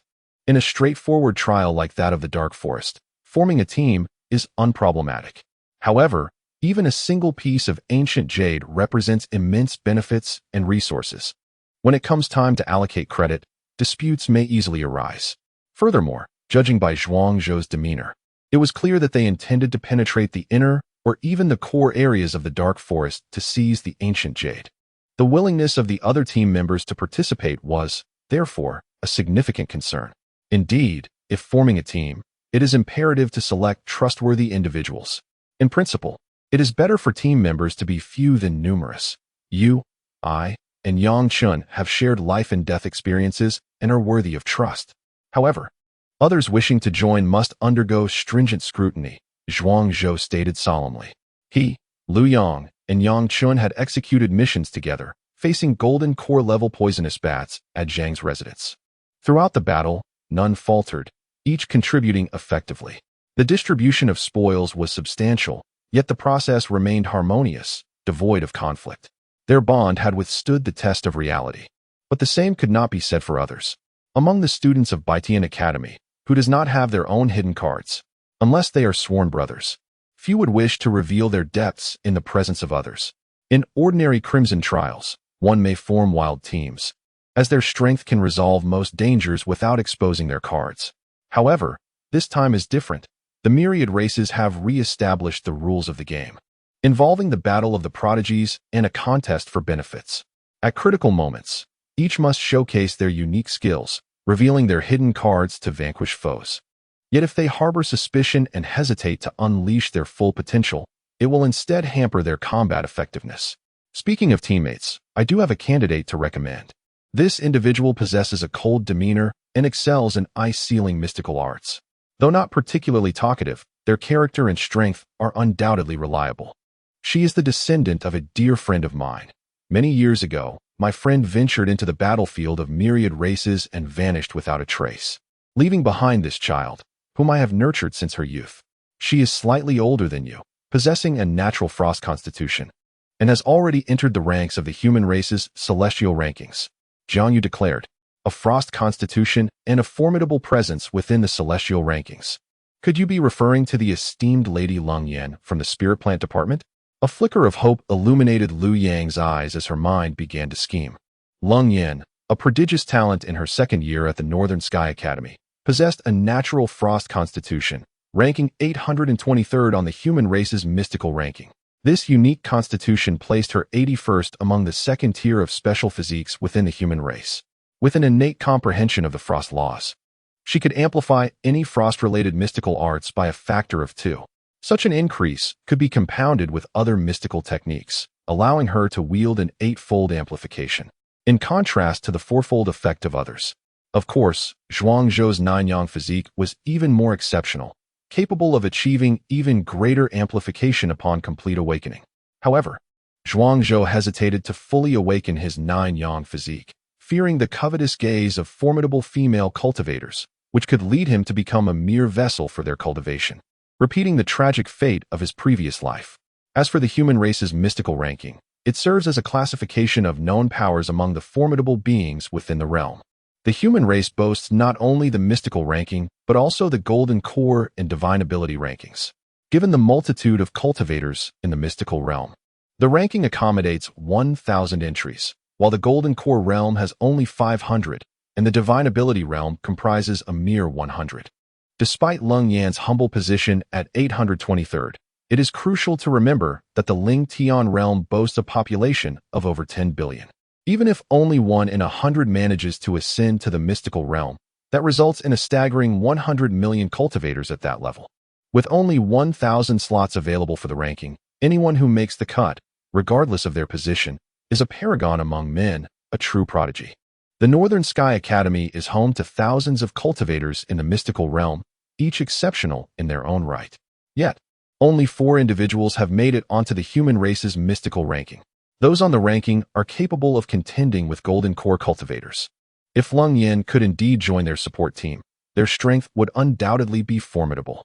I have no objections. Zhuangzhou readily agreed, recognizing the value of befriending those on the mystical ranking, as well as the favor owed to Jiangyu. Excellent. I shall inform Lung Yan, allowing her to join your team as the trials in the dark forest approach. Jiangyu continued, noting that Lung Yan, as a member of the spirit plant department, would also share in the resources derived from the ancient spiritual jade she had obtained. After offering Zhuangzhou a few words of caution, she took her leave. Jiangyu lectured the elective spirit plant course, ensuring there would be ample opportunities to foster camaraderie in the future. Lu Yang returned to her preparations, aware that only 18 days remained until the commencement of the Dark Forest trials. In this time, everyone would strive to enhance their strength and prepare their trump cards, aiming to make a remarkable impression during the trials. Meanwhile, in the mortuary ahead, Zhuangzhou balanced his work with the cultivation of the Heaven Sneak technique, specifically the Harmonious Valley chapter, to unblock his meridians and increase his internal energy reserves. Zhuangzhou, I hear you are to participate in the blood-soaked trials of the Dark Forest? He was queried, just as he entered a state of focused meditation. The corpse collector suddenly appeared behind him, startling Zhuangzhou. Senior, could you tread a bit more quietly? Don't just materialize out of nowhere. I am in the midst of my cultivation. If my vital energy goes awry, I could easily fall into madness and self-destruct. Zhuangzhou complained. The corpse collector chuckled. Do not feign fear. You possess numerous skills and are not so easily led astray. The foundational pills I provided you sold quite well. Oh, after all these years of alchemy, it is gratifying to finally gain recognition. The corpse collector sighed with reflection. Previously, his elixirs were so undesirable that even dogs turned them away, focusing on nurturing rather than mere combat prowess. His wares garnered little interest from the students of the Northern Sky Academy, who were solely fixated on enhancing their battle capabilities. However, Zhuangzhou's promotion transformed the foundational pills into exquisite treasures for enhancing physical realms and cultivation potential. Not only did students frantically purchase them, but even officials from the Ministry of War sought him out for bulk orders. The corpse collector had spent a lifetime among these corpses and vengeful spirits, steeped in solitude. Rarely had he felt such necessity from others, which brightened his spirits. With good elixirs, I will find the right audience, and I can undoubtedly command a handsome price. Senior, your alchemical prowess is unparalleled and truly admirable. Zhuangzhou flattered. Despite the corpse collector's low profile, he was undoubtedly a prominent figure within the academy. Having thoroughly offended Su Tieshue and Chen Guangming, he naturally required the protection of other influential individuals to ensure his safety. Well flattered. Next time, do indulge me further. I do enjoy such praise. The corpse collector laughed heartily. However, I summoned you for a matter of importance. It is said that the blood trial in the Dark Forest is about to commence. Within the inner realms of the Dark Forest lies a burial ground containing the remains of a celestial being from the divine clan, nourished by the earth and undying. Once you locate it, the body shall belong to me, while the wealth upon it shall be yours. I shall refine it into an external avatar. From now on, within the academy, I shall protect you. Those like Su Tieshue and Chun Guangming shall no longer dare to insult you. I will obliterate them without mercy. Chapter 119. The mighty corpse collector takes down Su Taishui and viciously assaults Chun Guangming. In Zhuangzhou's mind, a vivid scene unfolded of the corpse collector avenging him, filling his heart with unparalleled elation. Yet, he pondered whether this aged figure truly possessed the strength to confront such formidable opponents. Doubts clouded his thoughts, suspecting that the old man was merely boasting, painting illusions for himself, yet lacking any substantiation. Are you truly capable of defeating them, being of the same realm? Zhuangzhou timidly inquired. The corpse collector, upon hearing this, let out a derisive snort. Do you genuinely believe my prowess is confined to this level? The realm of divine abilities is but a trivial matter. Were it not for the necessity of suppressing the vile creatures within the corpse repository, I would have long since transcended into the realm of earthly desolation. The corpse collector subtly revealed his aura, unleashing torrents of violent, earthly desolation energy. Behind him, 72 black whirlpools materialized, slowly rotating as if they could engulf the entire cosmos. My word, this old man, who appears unassuming, is indeed a formidable being, standing at the precipice of the earthly desolation realm. No, he was not merely on the cusp. He had already stepped fully into that realm, leaving only a mere formality in the realm of divine abilities. Zhuangzhou, a sage in his previous life, comprehended the path to becoming a master of earthly desolation. To transition from divine abilities to earthly desolation, one must first condense 72 positions of earthly desolation. Once these positions are successfully consolidated, one merely needs to delve into the subterranean world, shatter an earthly desolation creature, absorb its essence, and commence filling the positions to achieve the breakthrough. The difficulty lies in the condensation of those 72 positions. Once they are all established, the breakthrough to earthly desolation is imminent. What a revelation! This corpse collector turned out to be an invaluable ally. Zhuangzhou's doubts evaporated, and he confidently declared, Senior, your affairs are my own. I shall return from the dark forest with the corpse of that divine being from the celestial clan. The corpse collector cast a glance at Zhuangzhou, remarking, I did not insist you must bring back the corpse. Let fate decide. Though that celestial being is undoubtedly deceased, the burial grounds harbor numerous dangers. Even a golden core realm expert could meet their demise within. Your soul lamp offers some protection, granting you a chance to retrieve that body. Zhuangzhou, upon hearing this, nodded fervently like a chick pecking at grain, displaying utmost obedience. Senior, it seems the oil in my soul lamp has been depleted. Could you kindly assist me in replenishing it?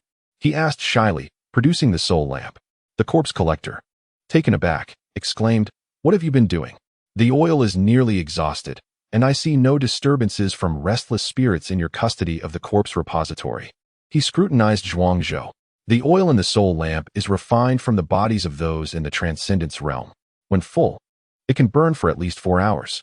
Could it be that this fellow has been frivolously using the lamp for illumination? While I was on a mission, the Zhang residents encountered a zombie and used some lamp oil, which was also employed in the Return to Origin realm. This soul lamp poses a formidable threat to undead creatures. Without the lamp oil, I doubt I would have returned. Zhuangzhou praised. I am aware of the situation at the Zhang residence. The Poison Bat clan has indeed infiltrated Southern City, becoming increasingly audacious. But what business do you have in the Return to Origin realm, a place littered with corpses and rampant energy? Is it not enough to face the remains of countless beings in the morgue daily? Have you gone there to indulge in ice romance? The corpse collector gazed at Zhuangzhou in astonishment. Zhuangzhou was taken aback and swallowed hard. Ice romance. Oh, your methods are truly wild, my friend. How adventurous. Zhuangzhou recounted how his extreme assessment was replaced by the Return to Origin realm due to Chun Guangming's interference. The corpse collector widened his eyes and sighed, stating, The North Sky Academy is in disarray. Those individuals are becoming increasingly outrageous, even daring to alter ancestral rules. It seems we old-timers are no longer held in high regard. Previously, I was only aware that Chun Guangming deprived you of the resources allocated for the top scorer in the entrance examination. But I had no idea he had orchestrated such a scene. Heavenly demon dominance? Huh. Does he truly believe that possessing a special constitution renders him invincible? Is there still a resource allocation for the top scorer in the entrance examination? Zhuangzhou expressed his astonishment. How come I was not aware of this? He truly had no knowledge of this matter. Chun Guangming has gone too far, not only for the first place, but for the entire top 10. New students at the academy are selected based on merit. The top 10 in the entrance examination not only receive opportunities for internships in the 8 major departments and corresponding martial arts rewards, but also enjoy a monthly resource allowance until the next assessment at the end of the academic year. I recall that the reward for the first-place candidate in previous years included a Dragon Tiger pill and a monthly allocation of resources valued at 300 contribution points. However, this time, Chun Guangming deliberately withheld your allocation. The corpse collector informed Zhuangzhou. Bang! Zhuangzhou furiously smashed the armrest of the chair. Is the North Sky Academy truly so lawless? The rewards for the entrance examination are being withheld, and the extreme assessment has been manipulated. Anger filled Zhuangzhou's eyes. No wonder he always felt something was amiss.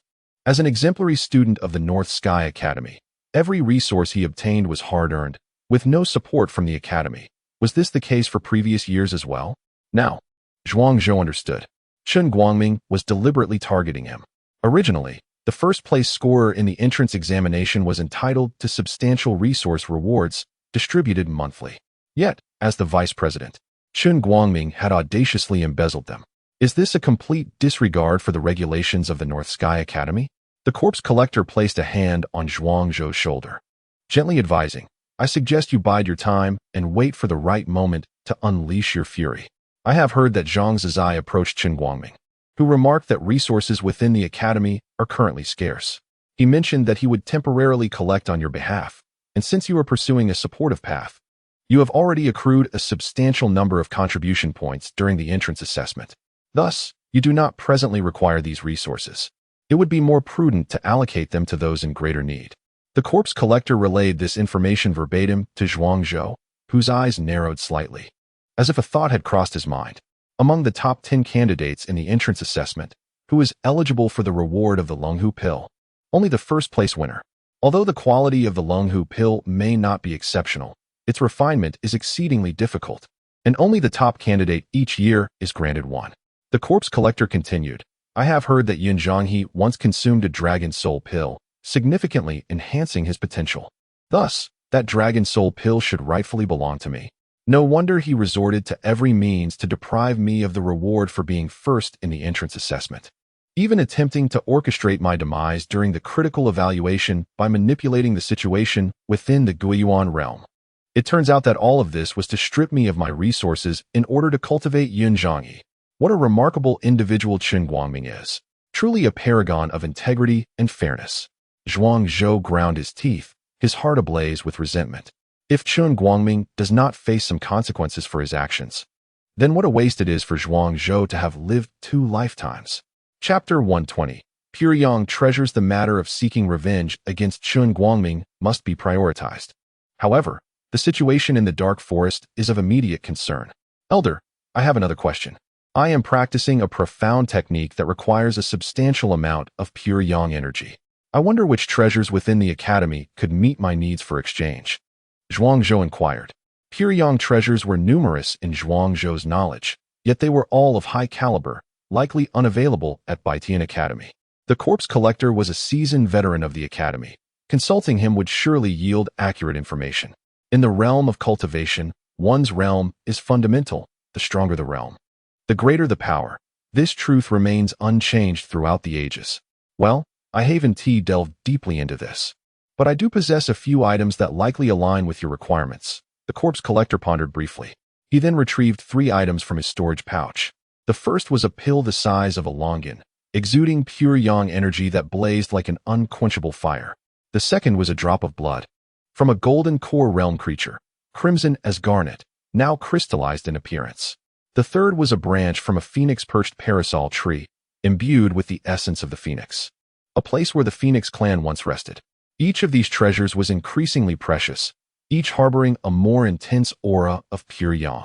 The pure yang pill, a common elixir at the golden core stage, was essential for replenishing the energy needed to stabilize the golden core. It contained the power of pure yang, nurturing the golden core to robust growth. The pure yang pill is crafted from 9 distinct spiritual herbs, requiring a meticulous 91 days to refine. At the Academy's logistics office, a single pure yang pill could be exchanged for approximately 100 contribution points, while the market value in the outside world, when converted into spirit stones, is considerably higher and less economical. The second item is the blood of a fire dragon at the golden core level, containing pure yang energy roughly equivalent to 3 pure yang pills. However, due to its volatile nature, it is difficult to absorb and cannot be ingested. It is primarily used for alchemy or artifact crafting, making it limited in application but high in cost-effectiveness, valued at 200 contribution points per drop. The third item is a branch from the fire parasol tree, once inhabited by phoenixes, infused with the essence of fire. These are not mass-produced and are occasionally available on the market. To exchange for one at the Academy requires 500 contribution points. The pure yang energy contained within is also exceptionally potent, alongside its fire essence. These are likely the only items I possess that pertain to pure yang energy, as my path has been one of extreme yin, making such pure yang items rather rare. If you are interested, I have 7 pure yang pills, 20 drops of fire dragon blood, and 2 branches of the fire parasol tree. I can offer you a discount, selling them as a package for 560 contribution points at an 8% markdown. Zhuang Zhou silently cursed. Seeing your generosity, I thought you were giving them to me. Instead, you are selling them. I regard you as a brother, yet you treat me like a cousin, he retorted, rolling his eyes. As a novice at the threshold of enlightenment, I find myself unable to accumulate such a substantial amount of contribution points. The corpse collector smacked his lips and remarked, if you cannot afford it now, fret not.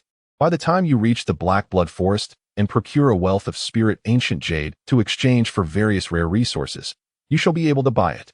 Furthermore, should you manage to acquire the corpse of a deity-level member of the Celestial Clan, I will purchase it at market value, 50 gold contribution points, alongside 2,000 ordinary contribution points. One single corpse could yield you a fortune. Are you not tempted? Tempted? Hardly. Such wealth requires a life to earn. The trials of the Dark Forest are fraught with peril. A moment's carelessness could lead to utter annihilation. Senior, what if we arrange this? You provide me the resources now, and I shall settle the account post-trial in the Dark Forest? Zhuang Zhou suggested with a charming smile. This is a small-scale transaction. No credit is permitted. If you cannot afford the full package, I can offer an 85% discount, or individual sales are also an option, the corpse collector replied with practiced ease, clearly accustomed to such dealings. How dare you offer an 85% discount after all the rapport we have built over these days? Zhuang Zhou retorted with indignation. 2 pure yang pills and 2 drops of fire dragon blood amount to a total of 510 contribution points. Let us settle this. Zhuang Zhou decided to first assess the quality of these 2 resources. He intended to exchange cash for goods. Initially, he felt quite affluent, but upon reviewing the prices of these resources, he realized with dismay that they were exorbitantly priced. Could it be that the Academy's resources are so costly? Zhuang Zhou mused. Expensive? Not at all. They are significantly cheaper than the market rate. You consider them pricey perhaps because you, a fledgling in the realm of enlightenment, require resources of the golden elixir level for your cultivation. Each realm has its challenges.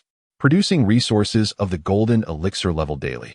Can you expect them to be inexpensive? The corpse collector scoffed. To be a genius equates to substantial expenditure. Mere talent is insufficient. Techniques, resources, secret arts, and equipment all demand a considerable investment. Upon hearing this, Zhuang Zhou fell silent. He then sat cross-legged and consumed a pure yang pill. An overwhelming surge of pure yang energy immediately radiated through his body, permeating every limb and sinew. He felt an inferno of vitality igniting within. As he activated the 9 yang mystical art, he swiftly refined this pure yang energy. However, an unexpected occurrence transpired. 30% of the pure yang energy was absorbed by the divine gate, and another 30% by the witch gate, leaving a meager 40% for the most formidable martial gate. How can this be? Am I to share my bounty with 3 parties? Is that truly fitting?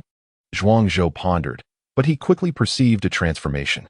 His sea of consciousness became more stable, and his mental prowess surged, escalating from 3 units of strength to 4. The celestial realm of meditation within the sea of consciousness has become even more magnificent and grandiose. The 10 suns and the golden crow are indeed scenes of utmost rigidity and vitality, absorbing pure yang energy to enhance oneself, which is quite reasonable. However, what business do you, from the witch sect, have in dabbling with curses and the dead? Do you still seek a third of pure yang energy? Zhuangzhou had just made a sarcastic remark when the witch sect within him immediately retaliated with tangible action. A low call echoed from the depths of Zhuangzhou's witch sect. Fiery flames surged forth, incinerating impurities within. Zhuangzhou's expression shifted slightly. The eternal flame? The South Spirit vermilion bird.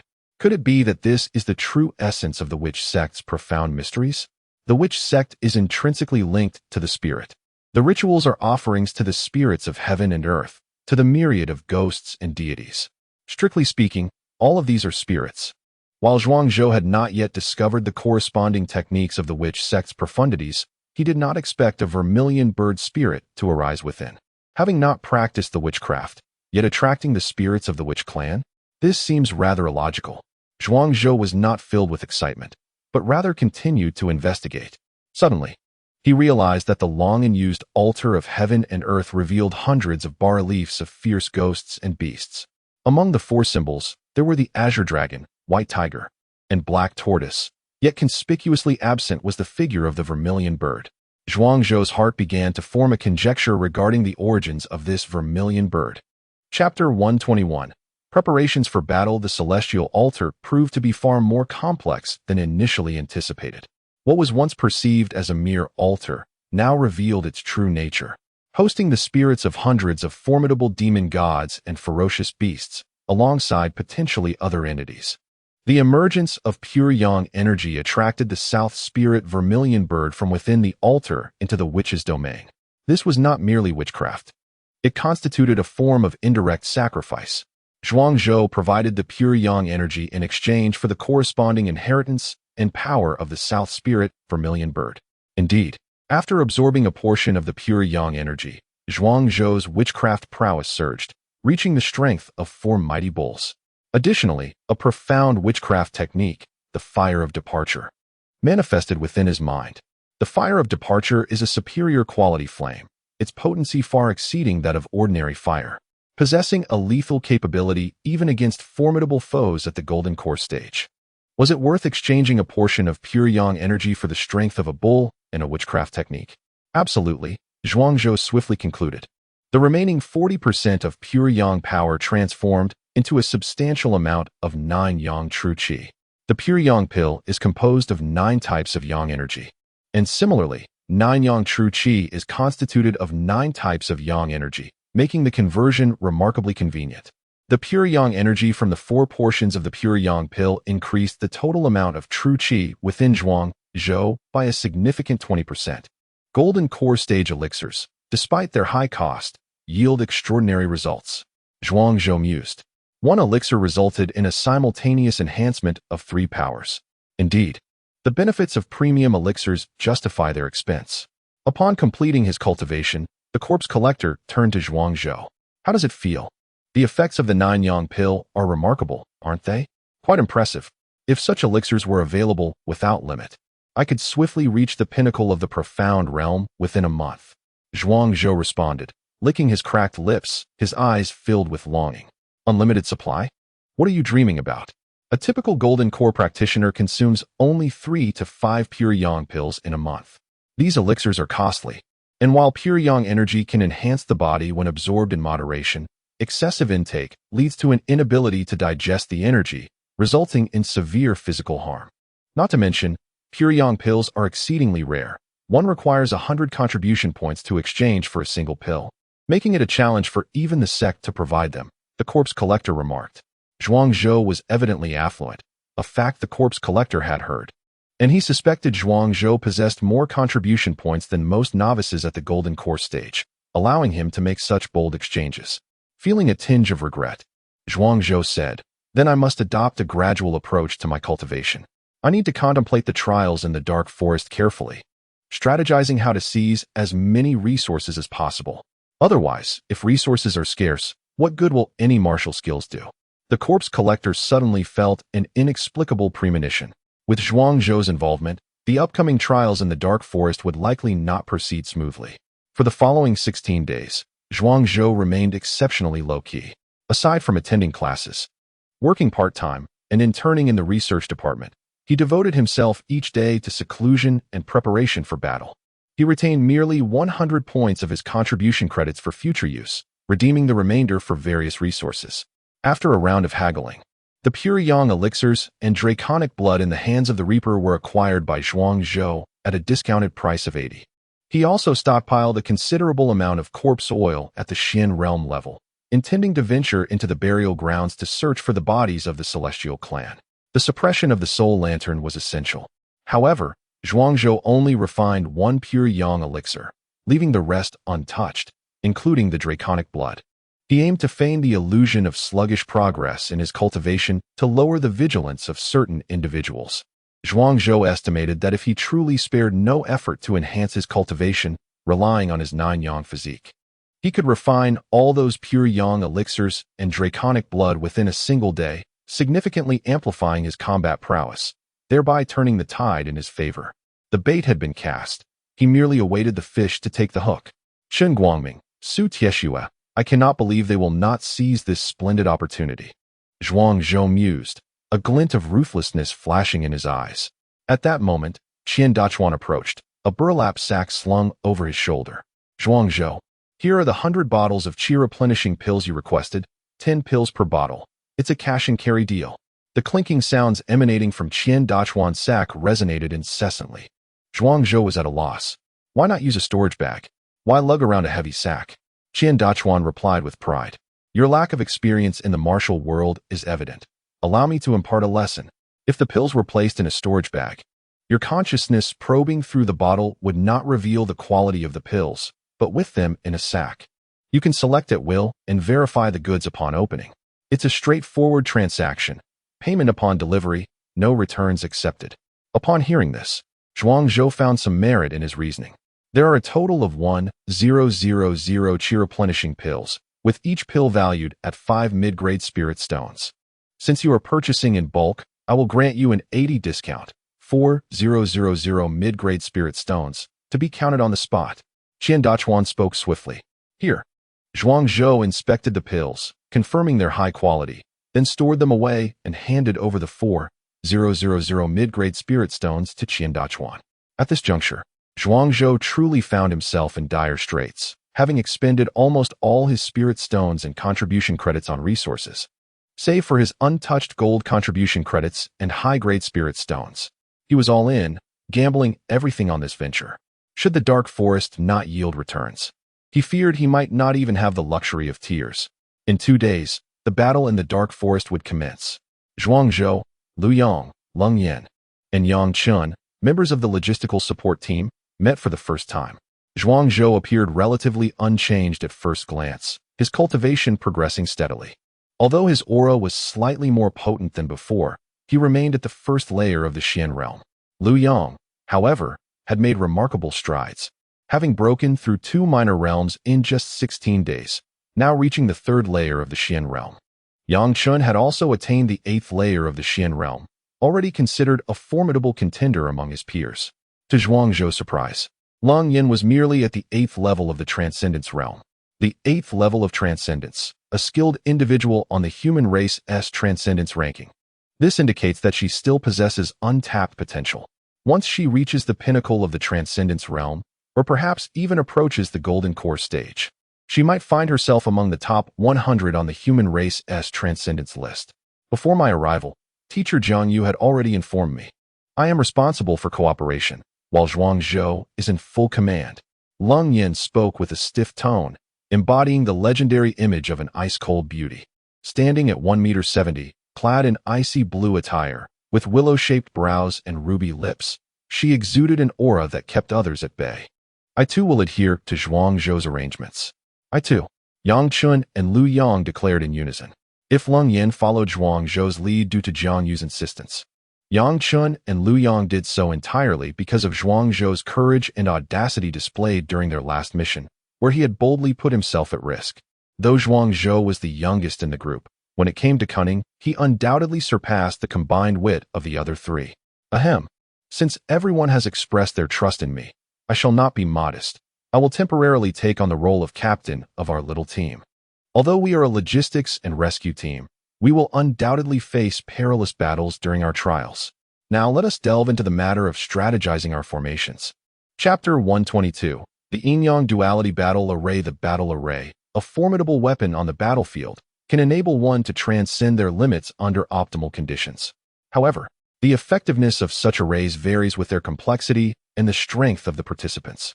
Generally, the greater the number of individuals involved, the higher the amplitude and the more formidable the power.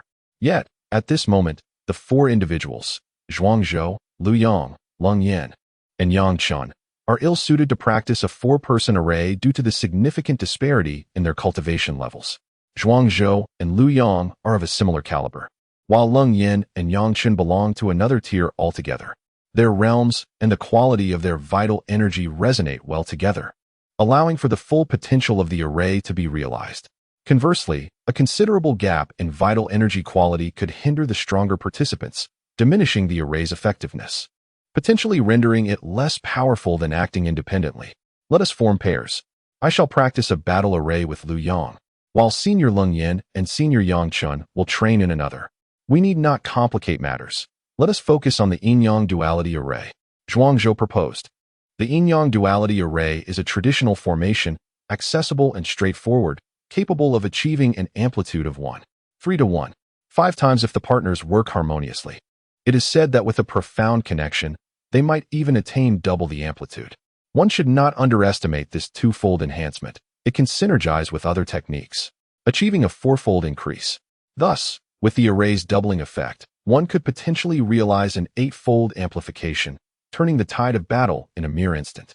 Isn't a twofold amplitude a bit insufficient? Yang Chun inquired hesitantly. For ordinary soldiers on the battlefield, a twofold increase suffices. Yet, as students of the North Sky Academy, exceptional talents among mortals, such a basic array seems somewhat beneath us. I have an optimized version that you may examine. It is for study purposes only and must not be shared.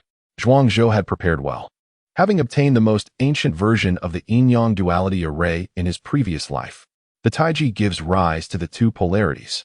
The two polarities give birth to Yin and Yang. Yin and Yang produce the four symbols. Although it is the same Yin-Yang Duality Array, its complexity is tenfold that of the current version, yet it can achieve an astonishing eightfold amplitude. However, the minimum number of practitioners required to invoke this array is 28. Eightfold amplitude. You cannot be serious. Yang Chen's eyes widened in disbelief, his heart racing as if it would leap from his chest. It was utterly astonishing. If the War Academy were to learn of this, they would surely mobilize their entire force. This is the most primitive version of the Yin-Yang Duality Array, complex and ever-changing. It is a challenge only for the most gifted practitioners. Although immensely powerful, its entry point is difficult to grasp. Subsequent generations have simplified and altered it into the present-day Yin-Yang Duality Array. Zhuang Zhou explained, recalling the numerous treasures he excavated from ancient ruins in his past life. During the ancient and medieval eras, the human race faced catastrophic calamities, resulting in the disruption of many civilizations and leaving humanity impoverished and weakened. The excavation of relics serves to resurrect the glory of the human race from days gone by. The so-called Golden Era signifies not merely an abundance of spiritual energy and the emergence of various treasures, but more importantly, the revival of civilizations among myriad races, alongside the rediscovery of once-lost techniques and secrets. The matter concerning the Yin-Yang Duality formation must not be disclosed to anyone. Initially, displaying an air of indifference, the cold demeanor of the individual swiftly turned stern. As a prodigy listed among the human race's elite, she instantly comprehended the true value of this formation. It is a trump card. This is not solely the secret weapon of individuals like Zhuang Zhou, but rather the ultimate asset of the entire human race on the battlefield against myriad races. In a battle formation, the greater the number, the mightier the power. Yet, increased numbers can also lead to unwieldiness. Should this formation become widespread within the human military, even if it circulates only among a select few geniuses, the strength of the human forces would undoubtedly surge, making victories and reversals only a matter of time. Cold Yin cast a complex gaze towards Zhuang Zhou. Is it truly worthwhile to employ this formation as a mere trump card for a minor trial in the Dark Forest? Cold Yin inquired. Such a grand resource for trivial use. The trial in the Dark Forest, while involving the allocation of certain relic resources, pales in comparison to the repeated victories of the human military on the battlefield against myriad races, rendering it a gross misallocation. I submitted this formation to the military department 10 days ago. They have already commenced drills, but they assured me that they would not utilize it prior to the commencement of the Dark Forest trial. Zhuang Zhou chuckled, as if I would be so naive. How could a shrewd businessman like me reduce the original version of the yin-yang duality formation to a mere tool for a trial in the Dark Forest? A single trump card, employed twice. This approach maximizes the potential of the original yin-yang duality formation. Upon receiving the original version, Li Changxing from the military department was utterly astonished, nearly dropping his jaw. He directly allocated 50 points of silver military merit as a partial reward for the original yin-yang duality formation.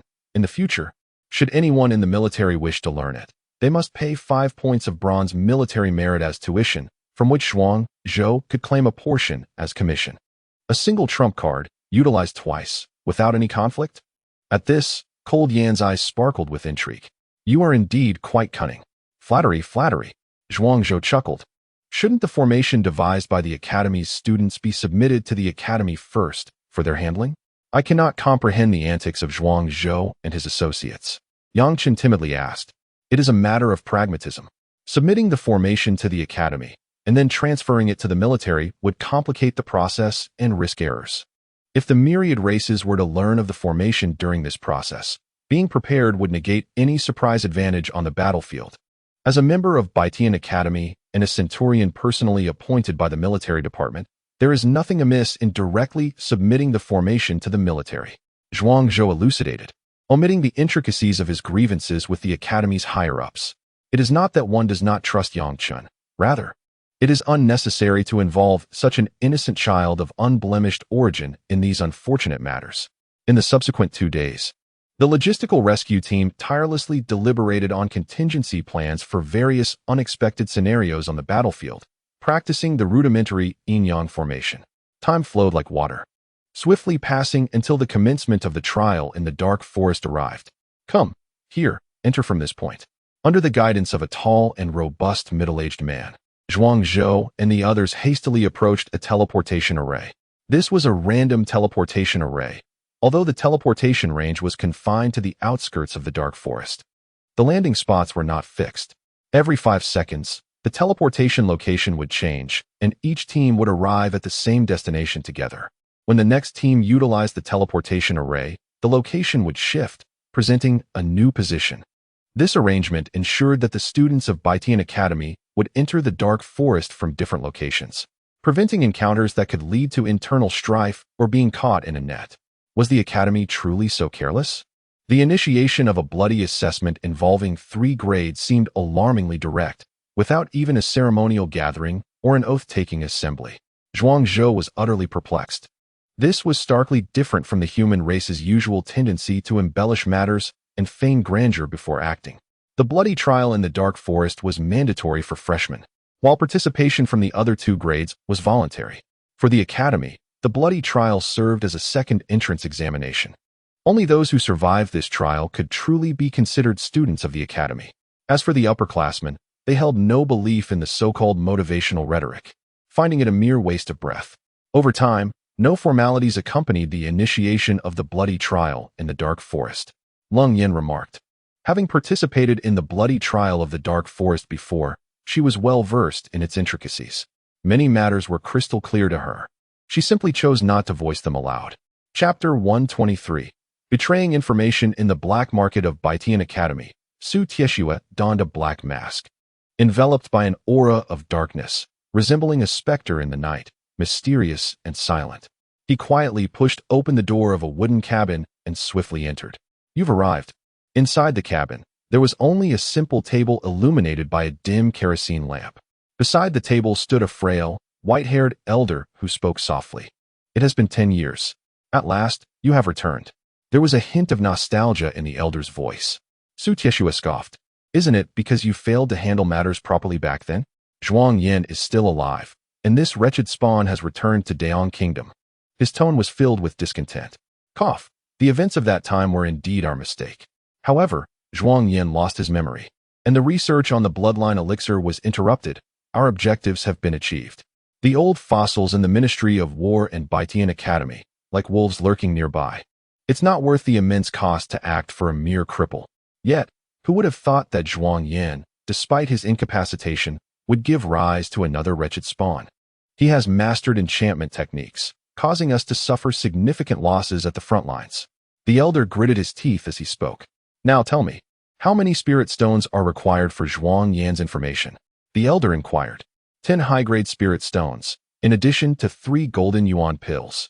I have reached a bottleneck in my cultivation. Without the golden yuan pills, I cannot break through. Su Tieshue stated his price. Golden yuan pills? The pinnacle elixir within the golden core realm. Do you truly believe that the information of a mere junior at the initial stage of the profound realm is worth such a price? The elder mocked. Along with the information on Lu Yang and Lung Yan, would that suffice? Let us not forget, Zhuang Zhou has achieved the ultimate breakthrough in the physical realm. And apart from enchantment techniques, his martial potential is also remarkable.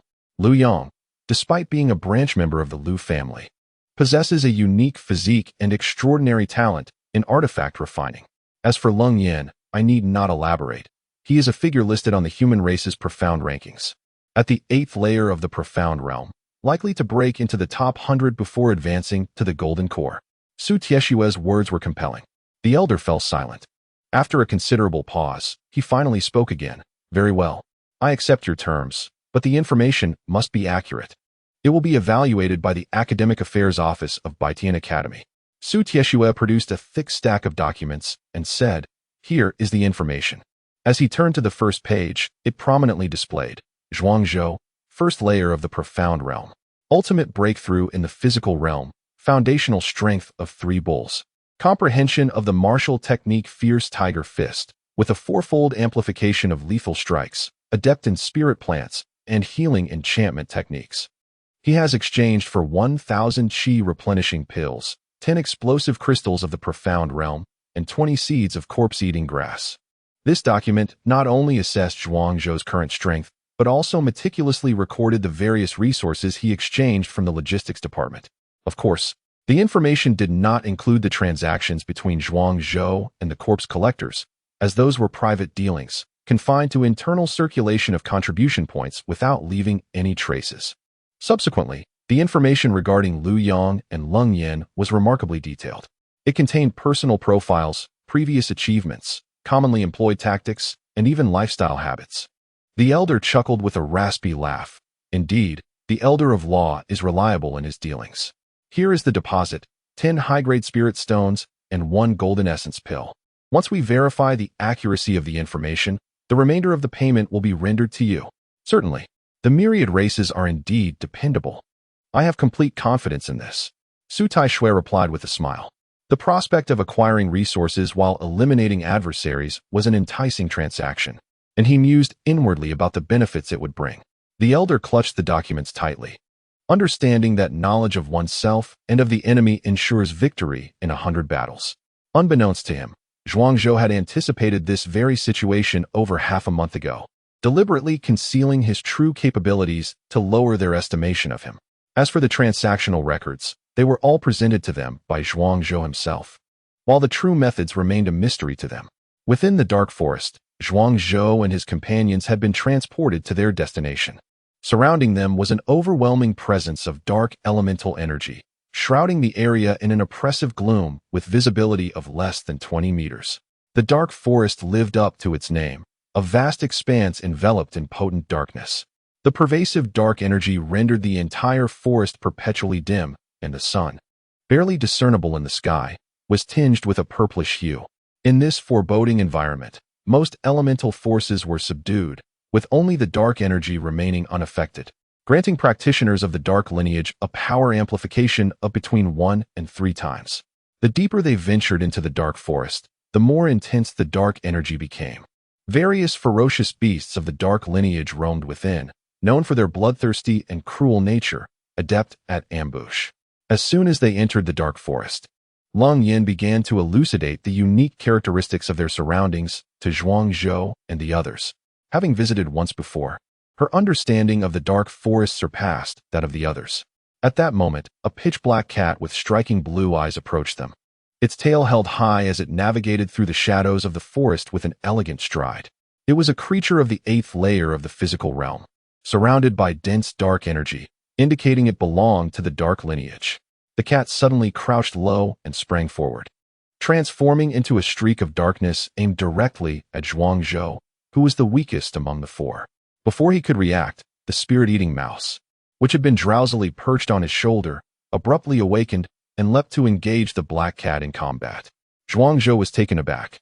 A mouse confronting a cat. The spirit-eating mouse's tiny claws traced a cross in the air, unleashing a burst of energy that collided with the black cat mid-leap.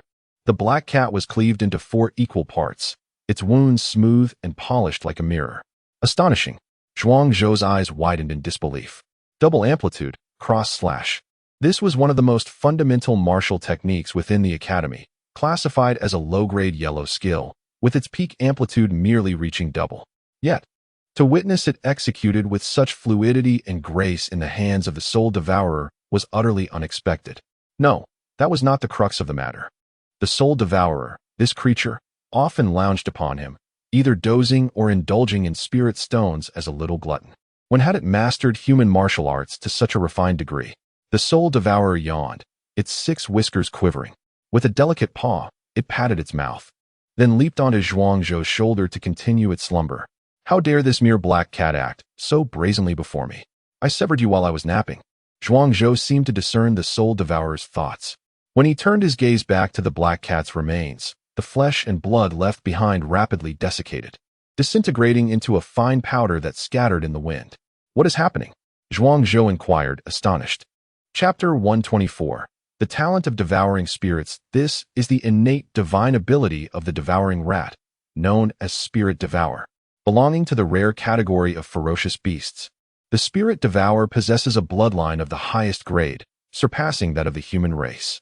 Its innate divine abilities are twofold: the art of treasure hunting and the act of spirit devouring. The Spirit Devourer rat possesses an extraordinarily keen sense of smell for various rare materials. Any presence within a 10-kilometer radius will be sensed by it. As for its ability to consume the spiritual energy and essence contained within all things to enrich itself, it is said that once the Spirit Devourer rat reaches adulthood, it can instantaneously devour the true energy and flesh essence of human beings of the same rank, turning them to dust.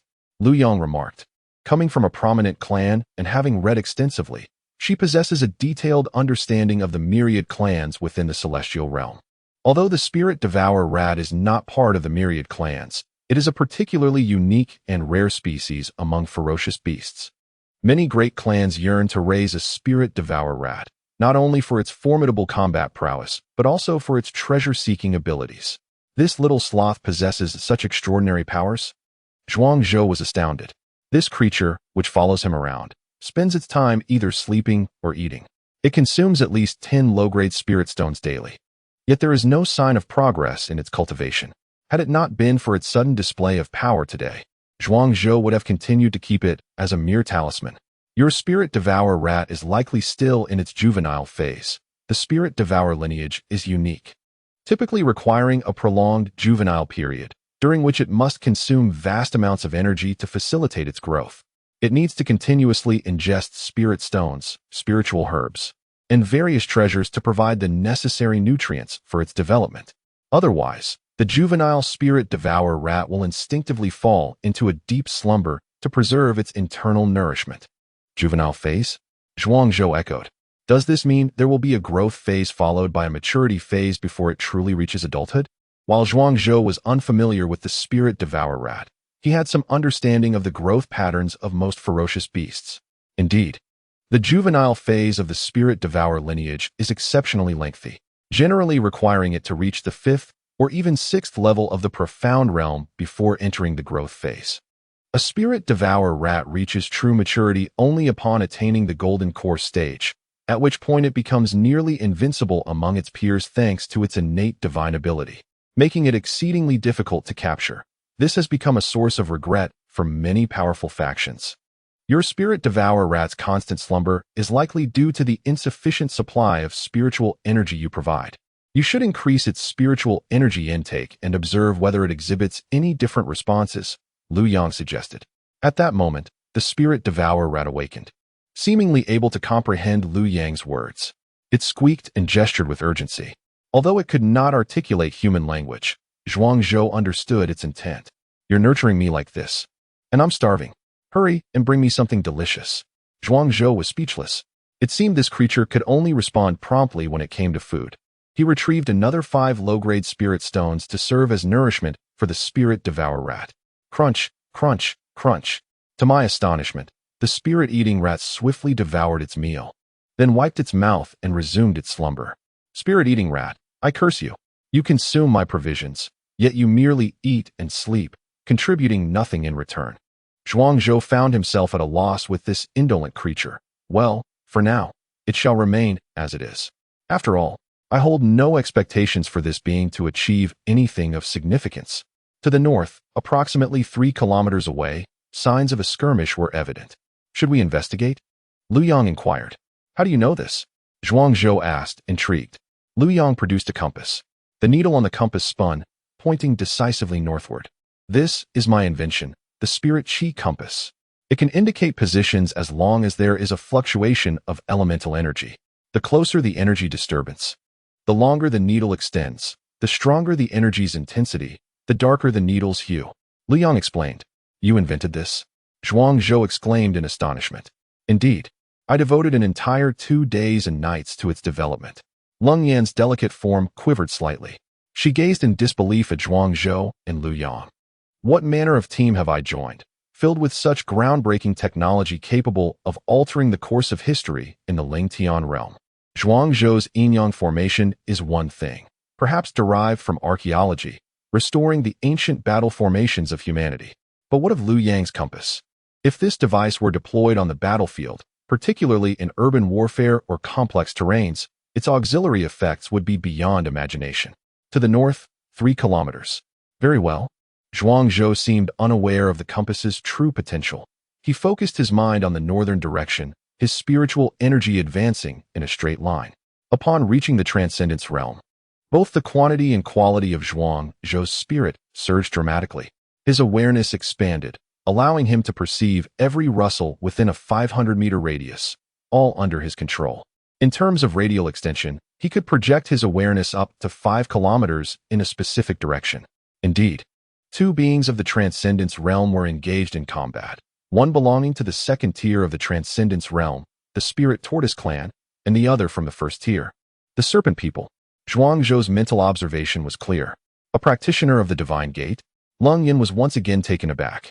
Only those of the Divine Gate can radiate their spiritual energy across several kilometers, perceiving all external occurrences with acute clarity. The dark elements of the dark forest posed no hindrance to the observation and propagation of spiritual energy. Isn't Zhuang Zhou a martial artist? When did he transition to the Divine Gate? Let us proceed to rescue the Spirit Tortoise clan. The Spirit Tortoise clan is an ally of humanity, ranked 372nd among the myriad of races, a relatively formidable group. They thrive in the ocean, possessing a wealth of marine treasures. The Serpent people, a treacherous offshoot of the Beast Men, excel in toxin-based attacks and ambushes, posing a grave threat to humanity. They could indeed wreak havoc. Lu Yang, brimming with excitement, revealed her small tiger-like teeth, her tiny fists clenched with fervor, embodying not the demeanor of a refined noblewoman, but rather that of a spirited little bandit. Action, Zhuang Zhou declared. The logistics support team swiftly approached. The battle between the Serpent clan and the Spirit Tortoise clan had reached a fever pitch.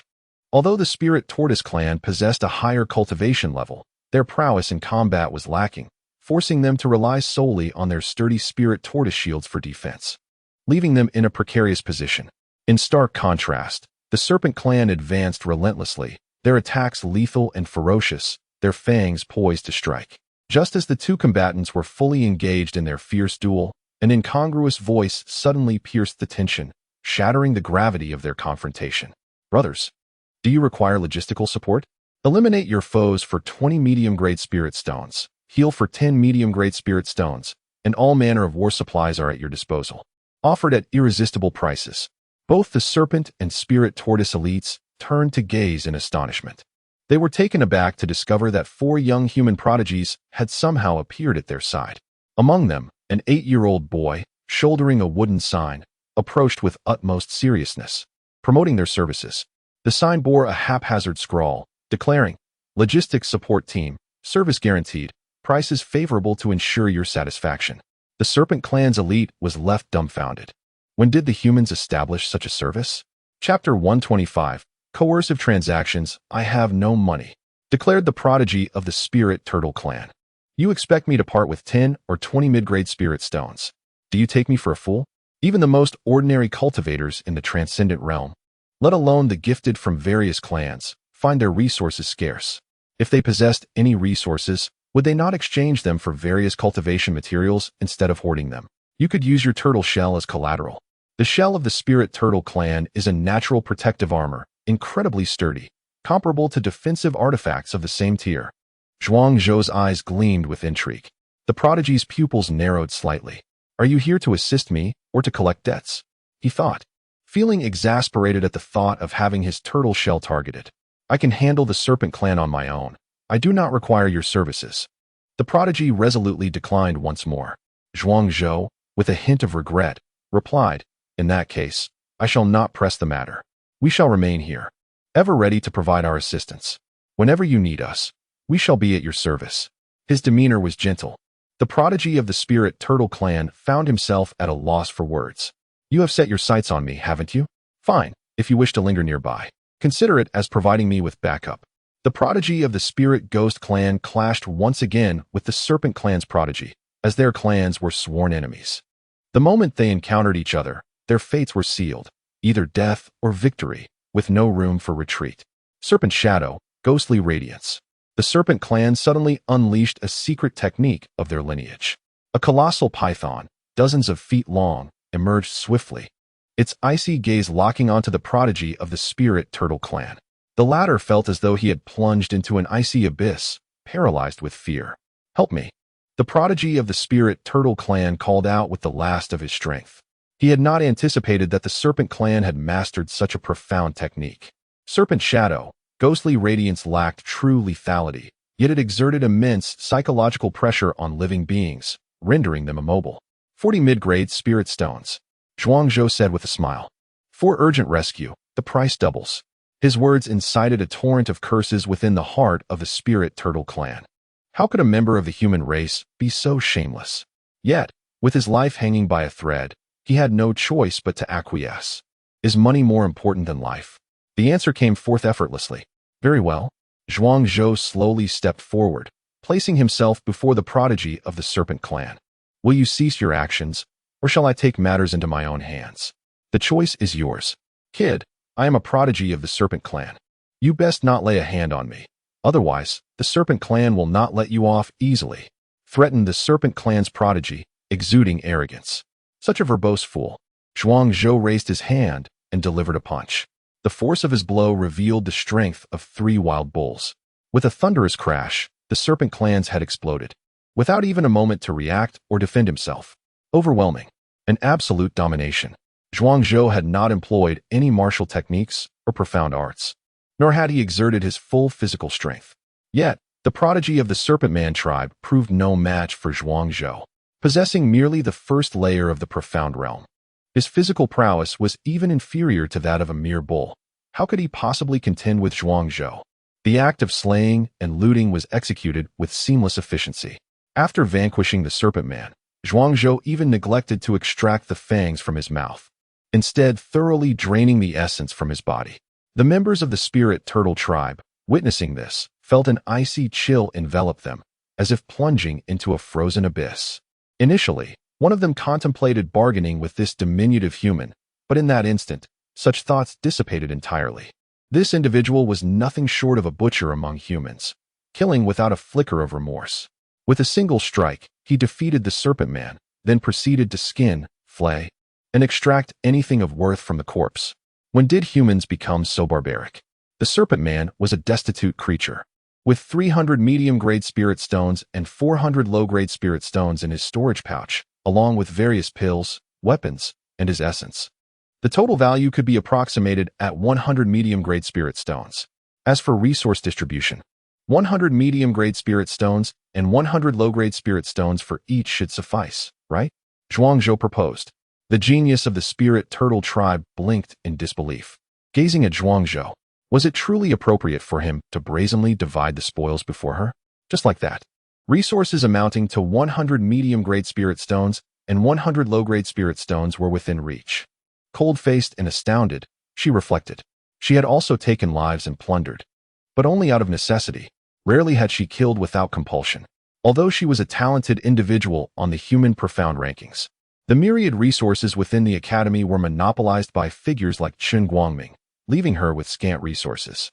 Consequently, her existence was rather frugal. Thus, 100 medium-grade spirit stones alongside 100 low-grade spirit stones represented a considerable fortune for her. Well, it's not too bad. Such a meager haul for the first venture. This fellow really is lacking. Next time, I shall target a more substantial prey to avoid a fruitless journey.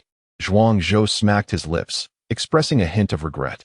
The resources he required for cultivation were akin to an ocean. This paltry sum was hardly sufficient. 40 medium-grade spirit stones, as promised. My deepest gratitude for your life-saving assistance. The genius of the spirit turtle tribe no longer lamented his financial woes. Refraining from mentioning his lack of spirit stones, he had come to understand that Zhuangzhou was of a ruthless disposition. Should he dare to claim a shortage of spirit stones and attempt to evade payment, Zhuangzhou might well strip him of his shell to sell for profit. Thank you for your patronage. Do come again. Zhuangzhou accepted the 40 medium-grade spirit stones, distributing 10 to each, and once more divided the spoils. Yang Chun watched as the translucent medium-grade spirit stones cascaded into his pocket, suddenly struck by an uncanny sensation. Following Zhuangzhou meant daily access to meat. He had yet to fully digest the benefits acquired from the Zhang residence, and now more resources were arriving. Coming from a humble clan with no formidable backing and facing scarcity, his journey at the Northern Sky Academy had been fraught with difficulty. Yet, since meeting Zhuangzhou, he found himself continuously blessed with a plethora of resources.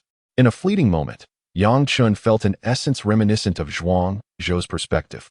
Although his realm surpassed that of Zhuangzhou and his years outweighed those of the philosopher, could he truly contend with Zhuangzhou in a duel? Perhaps not. In the dance of life and death, the outcome is not solely determined by sheer combat prowess.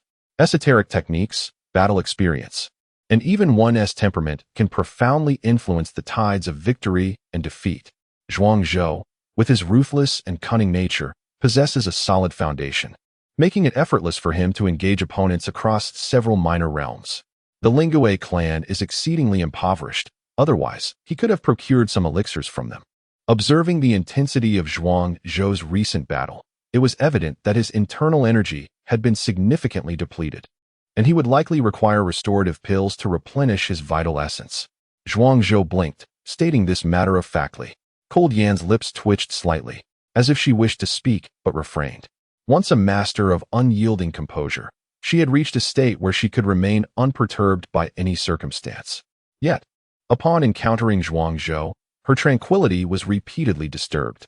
What she intended to convey was that one should not shear wool from a single sheep, as the Lingue clan and the human race are allies. Beware, lest you strip them bare, for the elders of the Lingue clan may seek retribution. Just as the four of them exuberantly divided their resources, a rustling sound suddenly emanated from the surroundings. The earth itself began to rise, morphing into humanoid forms. Armed with long blades in their left hands and tower shields in their right, surrounding the four like seasoned warriors prepared for battle.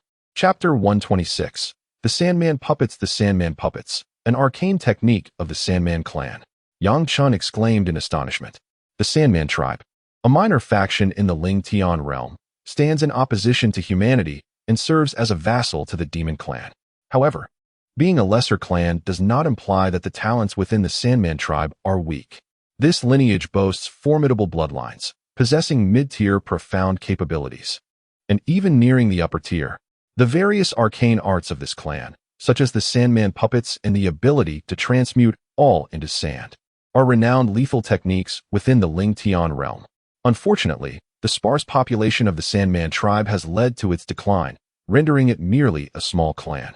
The Sandman puppets, crafted from the ethereal sands of the Heavenly River, each possess 50% of their original's combat prowess. 1, 2, 3, 12. 12 Sandman puppets. I wonder which prodigy from the Sandman clan has graced us with their presence, intent on launching an assault against our human race. Zhuangzhou counted the 12 Sandman puppets besieging them, each boasting at least the combat strength of the 6th layer of the Profound Realm. Although the Sandman puppets are a secret art of the Sandman clan, it is already quite remarkable for an ordinary member of the clan to forge 3 or 2 puppets.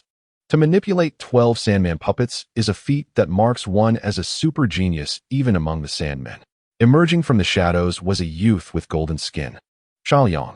He bore a long spear on his back, his left hand wrapped in white cloth. As a genius of the 7th layer of the Profound Realm, why do you linger here at the periphery instead of hastening to the inner sanctum or core of the dark forest to seek treasures and engage in battle? Yangchen questioned. Xiaoliang let out a cold laugh, his eyes gleaming with a chilling light. Our quarry is the ancient spiritual jade hidden within the dark forest, along with various opportunities, whereas my prey is you. He continued, in the battlefield of myriad clans, the human race has recently exhibited a stronger performance.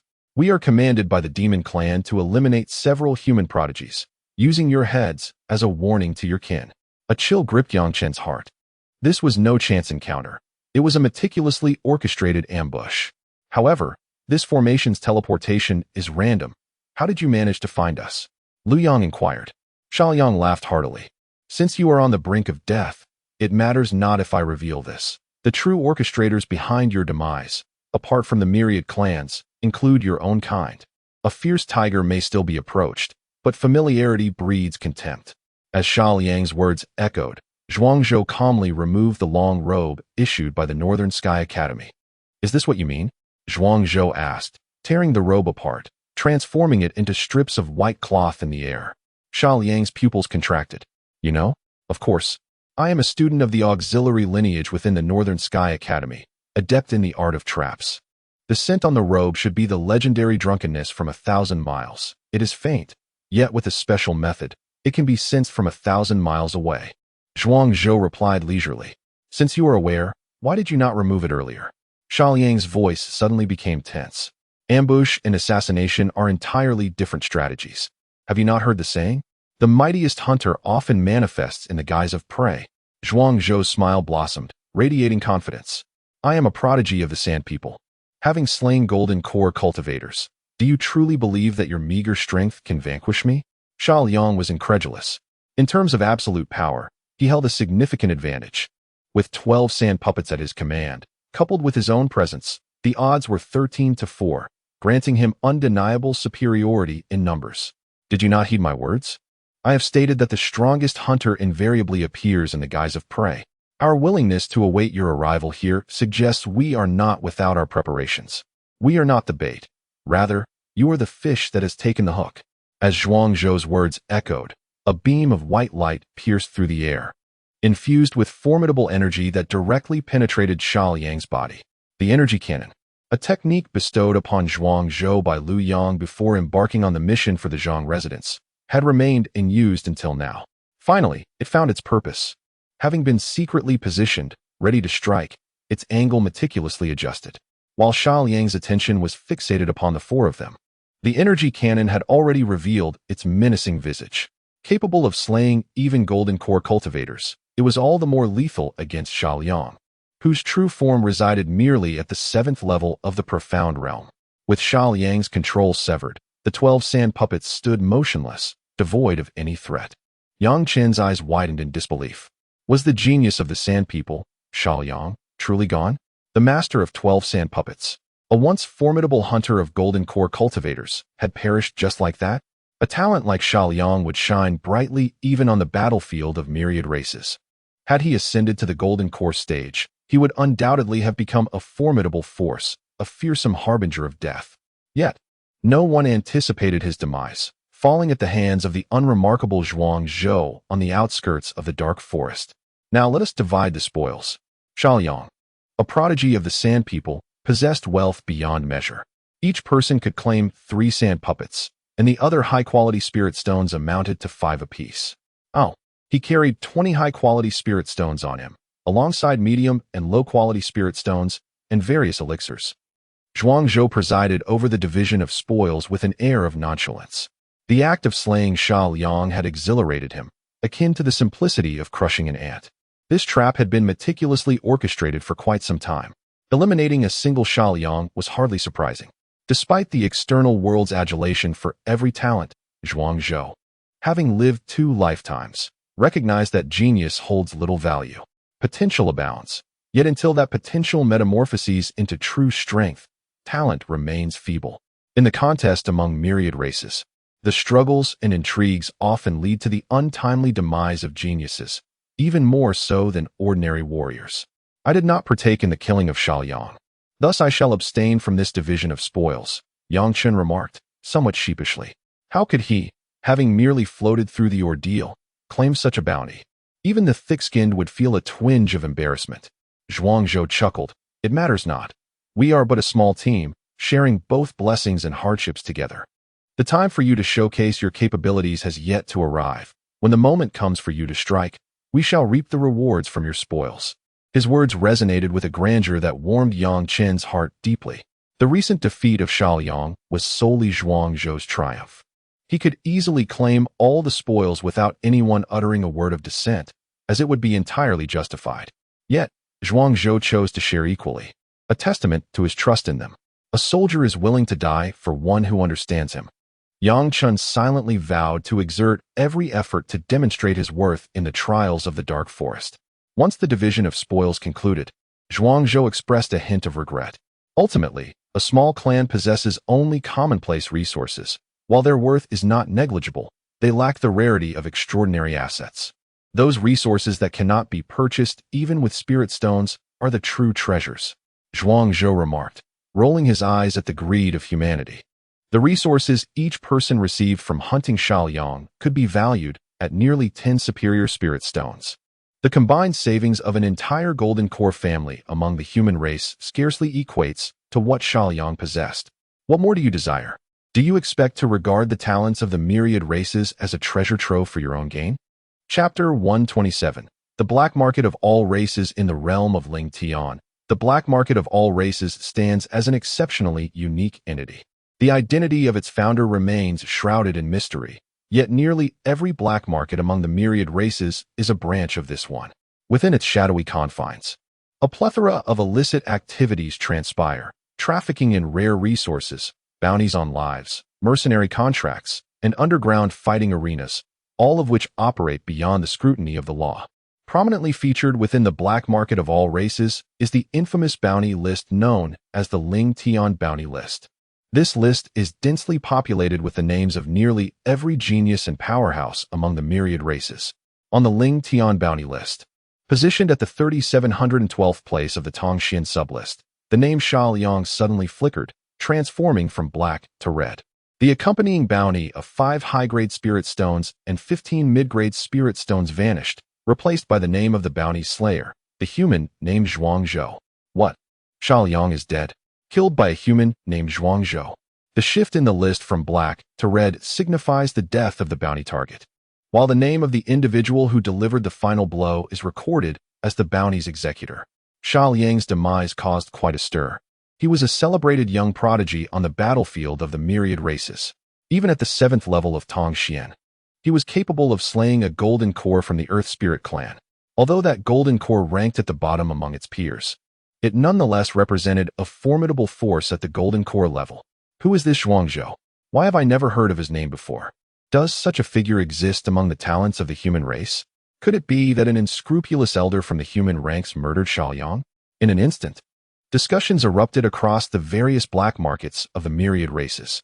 The Ling Tian bounty list exists in sublists within every black market, and any alteration therein attracts considerable attention. Substantial bounties and the fall of notable talents or powerhouses are often the subjects of fervent discourse in the realm of Ling Tian.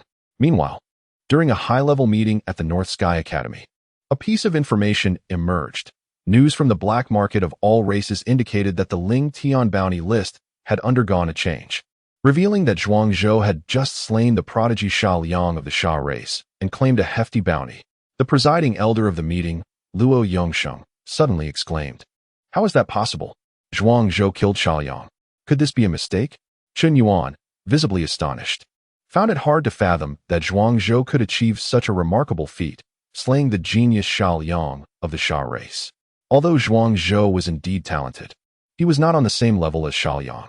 Just having recently broken through to the Tongxian realm, Zhuang Zhou likely had not even mastered the mystic arts. In contrast, Sha Liang had already made a name for himself within the Tongxian realm, commanding 12 Sha puppets and hunting golden cores, leaving the entire battlefield of the myriad races in awe. Even if Zhuang Zhou were exceptionally gifted, it seemed implausible that he could leap across such formidable tiers to claim a life.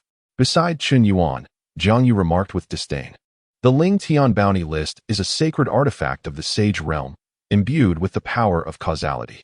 If you are mistaken, it is impossible for it to err.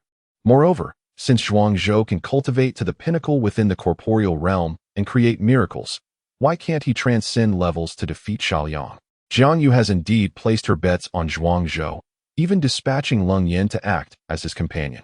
Deep within her heart, she naturally hopes for Zhuang Zhou to shine even brighter during this trial in the dark forest.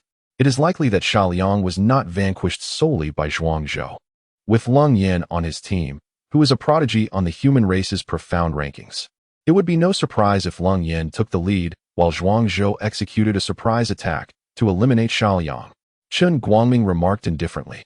His words significantly diminished Zhuang Zhou's impressive performance. Among those present, aside from Su Tieshue, he perhaps harbors the greatest reluctance to see Zhuang Zhou rise. With Zhuang Zhou's repeated disturbances, the minor schemes he had orchestrated against him had already become common knowledge among the Academy's higher-ups. Yun Zhanghe is a genius. It is entirely justifiable for Chen Guangming to allocate resources for support and focused training. However, Yun Zhanghe repeatedly overstepping the Academy's boundaries to suppress Zhuang Zhou, even reallocating Zhuang Zhou's resources to himself, is rather excessive. In this trial of blood in the dark forest, both Zhuang Zhou and Yun Zhanghe are participants. Their performances will be closely scrutinized. If Yun Zhanghe excels and outshines Zhuang Zhou, it would validate Chen Guangming's choices, silencing any further discussions. Conversely, if Zhuang Zhou proves to be more formidable, it will be a slap in the face for Chen Guangming. The trial of blood in the dark forest has only just commenced, and Yun Zhanghe remains relatively unknown. Yet, news of Zhuang Zhou slaying Sha Liang has already spread through the myriad races black market. Whether through a solitary kill or a coordinated assault, this greatly enhances the prestige of Baitian Academy and the human race. Merit brings reward, and transgressions incur punishment. This is the rule of Baitian Academy. What is the name of the team to which Zhuang Zhou belongs? Regardless of how Sha Liang met his demise, the credit can be attributed to their team.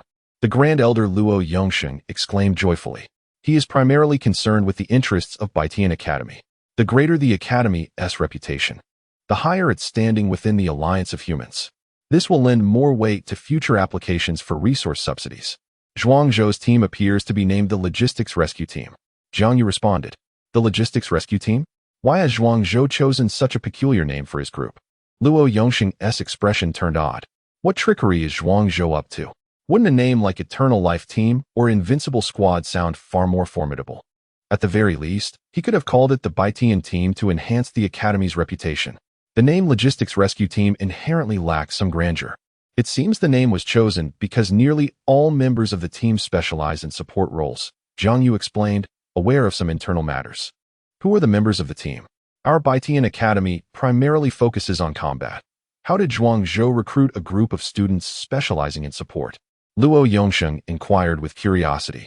The team comprises Zhuang Zhou, who specializes in scientific research and spiritual botany, Lu Yang, a prodigy in weapon forging, Yang Chun, who has returned from the battlefield of myriad races to join the Academy, relying on alchemy for sustenance due to inadequate cultivation resources. And finally, Lung Yin, who also majorly focuses on spiritual botany, are Zhuangzhou, Lu Yang, Yang Chun, and Lung Yin all auxiliary specialists. Chen Yuan was taken aback. What nonsense is this? Each of these four possesses extraordinary combat talents, especially Lung Yin, who has made it onto the human race's comprehensive rankings. Luo Yongsheng furrowed his brow. Is Lung Yin the one who entered the human race's comprehensive rankings? How could she possibly major in spiritual botany? It's utterly absurd. It is not absurd. It is a matter of necessity. As a prodigy, every step of cultivation requires immense resources, and Lung Yin has limited support from the academy. To continue her advancement, she must find ways to earn resources. Fortunately, Lung Yin possesses a unique physique that gives her an edge in cultivating third-tier spiritual plants such as the ice lotus and human snow. So she has focused on spiritual botany, growing rare herbs to sell for resources to sustain her cultivation, Jiang Yu asserted with conviction. At this moment, beads of sweat began to trickle down Chun Guangming's forehead. Is what Jiang Yu said the truth? You oversee academic affairs. Why not allocate more resources to Lung Yin? Luo Yongxing's expression darkened as he glared at Chen Guangming. In his heart, Chen Guangming cursed, Zhuangzhou, damn you. Even choosing a team name comes with so many pitfalls. Chapter 128, Challenging Chen Guangming Elder, allow me to elucidate. In recent years, the number of students admitted to the academy has been steadily increasing, yet the resources allocated to each individual remain limited. I cannot, due to disparities in talent, tip the scales too heavily. For such actions would surely incite discontent among the other students. Chen Guangming's explanation fell flat, as he had not anticipated that the issue of Lung Yin would arise during the meeting. Oh, the scales cannot be tipped too obviously. However, it is well known that Dean Shun has lavished attention upon Yun Zhanghe to an almost excessive degree. The resources he indulges in for his cultivation alone could suffice to nurture dozens, if not hundreds, of students. Any student who is close to Dean Shun has received his numerous favors, while those like Zhuangzhou and Lung Yin, who have little connection to Elder Chun, despite their immense talent, find it impossible to stand out in the academy. Chen Yuan interjected with a cold sneer. Over the years, the elder and the dean have secluded themselves, leaving Chen Guangming to monopolize the distribution of resources among the students. His inequitable and unjust allocation has reached a point of public outrage, and Zhuangzhou and Lung Yin are not isolated cases. Even his own students have suffered under Chen Guangming's oppressive hand. Upon hearing this, Luo Yongxing's expression darkened further. Chen Guangming, is this true? Elder, my loyalty to the academy is as clear as day. Do not heed the one-sided claims of these individuals. Chen Guangming responded, his voice tinged with desperation. Chen Guangming, I demand that you compose a detailed explanation for me, clarifying these matters thoroughly. Should you dare to deceive me in the slightest, you shall face dire consequences. Luo Yongxing admonished sharply, choosing not to elaborate further. He had long been aware of the turmoil within the academy, yet he had not anticipated it had escalated to such an extent. His silence did not indicate acquiescence. Rather, it planted a seed of concern within him, awaiting the tempest that would nurture its growth. In the depths of the dark forest, Zhuangzhou led the logistical rescue team as they scoured the perimeter for survivors. Naturally, their services came at a considerable cost, leaving a significant psychological impact on numerous prodigies from various races. It had already been half a day, and yet the ancient spirit jade had yet to make an appearance at the forest's edge. At this moment, Yang Chen's face reflected a hint of anxiety. To him, the primary objective of this trial in the dark forest was the collection of the ancient spirit jade to bring honor to the academy and to humanity. As for taking advantage of the situation, killing, looting, and schemes of greed, those were merely secondary pursuits. They could not linger too long on the periphery of the dark forest, as the ancient spirit jade was predominantly located in its inner sanctum and core. What is the rush? The ancient spirit jade will inevitably surface. However, given the nature of the myriad races, even when it does appear, they would certainly not allow it to be easily obtained. Zhuangzhou, having battled against the myriad races for decades in his past life, was keenly aware of their tendencies. He surmised that the ancient spirit jade in this dark forest was likely concealed by emissaries of several major clans from among the myriad races, each hiding it in different locations throughout the forest. As the myriad clans concealed the ancient spirit jade, Should they refrain from employing cunning tactics, creating obstacles, or even seizing the opportunity to eliminate some of the other race's prodigies, they would cease to be the myriad clans. The emergence of the ancient spirit Jade heralded the onset of peril. Help me.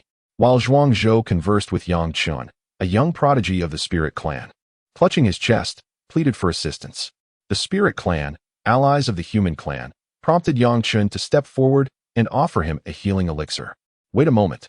Zhuangzhou sensed an unsettling disquiet, unable to pinpoint the exact source of his unease. He halted Yang Chun with one hand and performed a hand seal. Ghost Vine. Ensnare him. Zhuangzhou scattered a seed of the ghost vine and invoked the art of transformation to stimulate its growth. In the blink of an eye, the ghost vine burgeoned, resembling a robust python as it slithered towards the spirit clan prodigy. The young prodigy was taken aback. As the ally of the human clan, you stand idly by, witnessing my demise without intervention, and yet you dare to attempt my murder. If the higher-ups of the spirit clan were to learn of this, they would undoubtedly seek retribution, potentially severing their covenant with the human clan.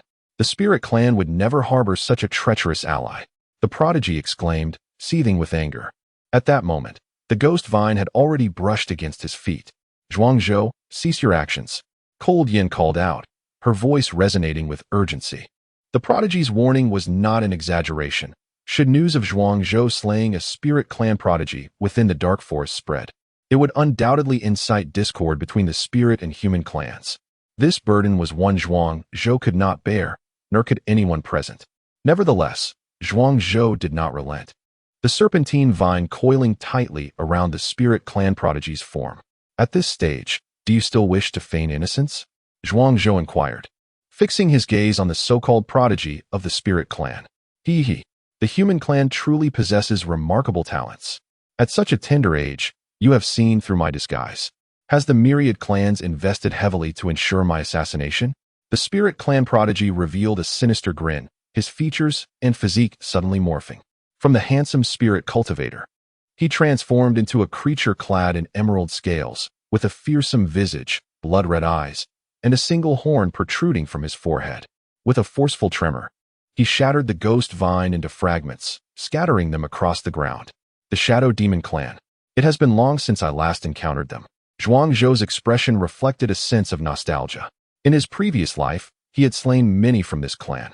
The Shadow Demon Clan, an ancient and formidable lineage, specialized in transformation, capable of devouring the shadows of the myriad clans and employing arcane techniques to assume their appearance. The transformations of the Shadow Demon Clan left nearly no flaws. Assassination, infiltration, and espionage were their frequent victories. Yet, Zhuangzhou was too familiar with the aura of this clan. So familiar, in fact, that even before the spirit clan youth could reveal any discrepancies, an instinctual tremor arose within him, leading him to discern the identity of his opponent. The Shadow Demon Clan, one of the 10 royal families of the Demon Clan. Liu Yang held his breath, his eyes widening in astonishment. In the Liu family, she had encountered descriptions of this clan within ancient texts. The Shadow Demon Clan, born from shadows, devours the shadows of myriad races and can transform its form. The Demon Clan, ruled by the celestial demon, boasts 10 noble royal families, each possessing extraordinary qualities, their innate abilities far surpassing those of the human race. The 10 royal families of the Demon Clan, proud of their noble lineage, seldom make appearances. Thus, it was unexpected for her to encounter a genuine member of the Shadow Demon Clan today. Who could have offered such a hefty price to compel a noble shadow demon to act against me? Zhuangzhou smiled at his opponent. Yet the undertones of murderous intent were unmistakable in his grin. This was not something he could disclose, as safeguarding the identity of our clients is our duty. Although you have discerned my identity, which is quite impressive, you are still destined to perish. Before your demise, you may utter your final words. This is my final courtesy to you. The Shadow Demon Clan spoke to Zhuangzhou with elegance. My last words are, you can go die? Zhuangzhou suddenly struck with his fist. The spectral forms of 5 mighty bulls appeared in an instant. The blood within him surged, and the bulls roared towards the heavens. The Shadow Demon, maintaining a smile, leisurely extended a hand. He effortlessly caught Zhuangzhou's fist, as simple as partaking in a meal or sipping water. Since you do not wish to leave your final words, Let us discuss them on the road to the underworld.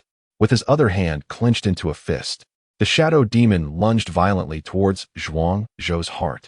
Chapter 129. A Perilous Crisis. Zhuang Zhou, have you ever inquired about my intentions? At this moment, Leng Yin made her move. A long spear, forged from the essence of ice, materialized in her grasp. The spear thrust forward, emanating an icy chill that was palpable. In an instant, it aimed directly at the brow of the shadow demon tribe's horned figure.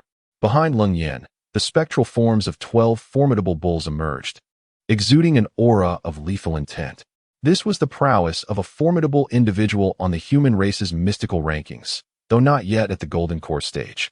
They possessed the strength to contend with one. Earth Demon Shield.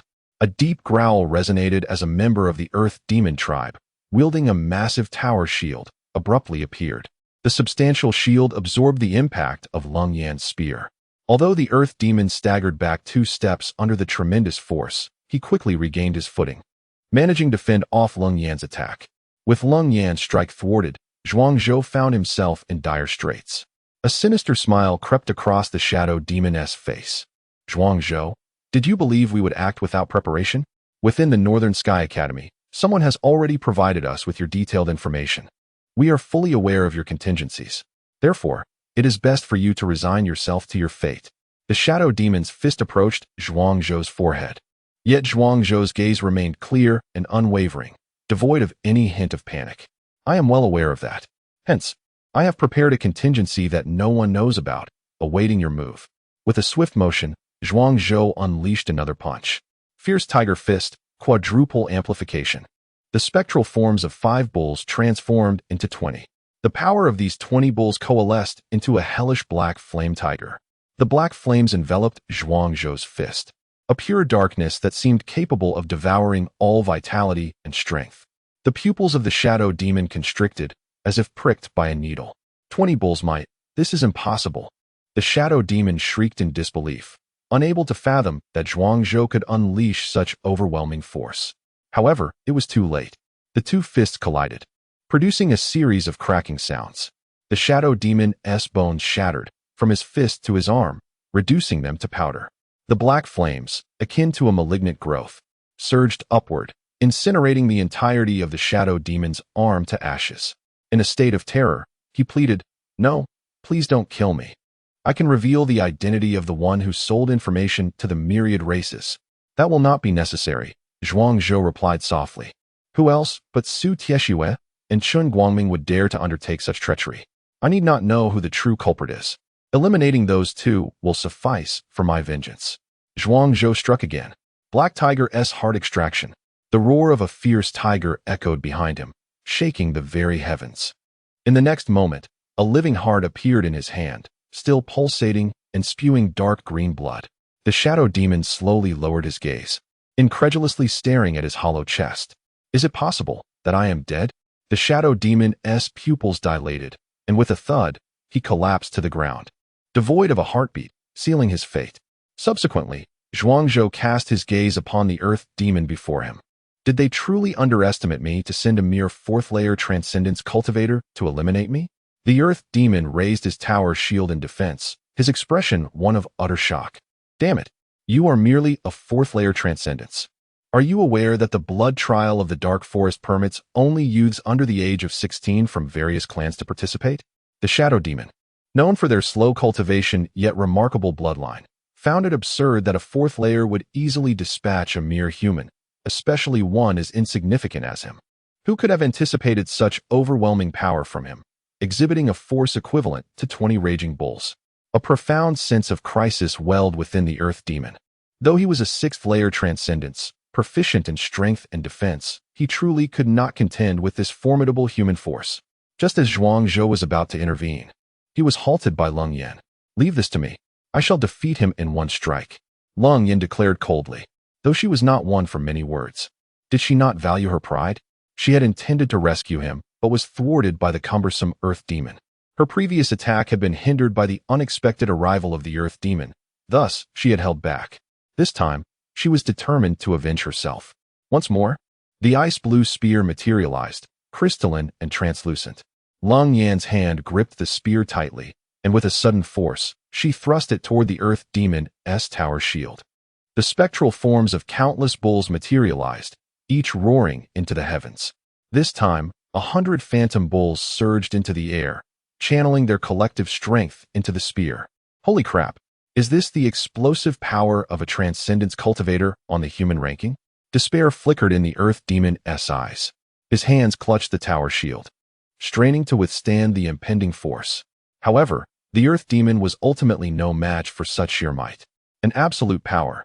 An overwhelming crush. The ice-blue spear descended, its intense icy energy permeating his body. The Earth Demon's form was encased in frost, inch by inch, until the next moment, his flesh shattered, reduced to dust and obliterated. The power of 100 bulls, a champion among the human transcendents. Zhuangzhou stared in astonishment. He had not anticipated such a staggering disparity in combat strength among those within the transcendence realm.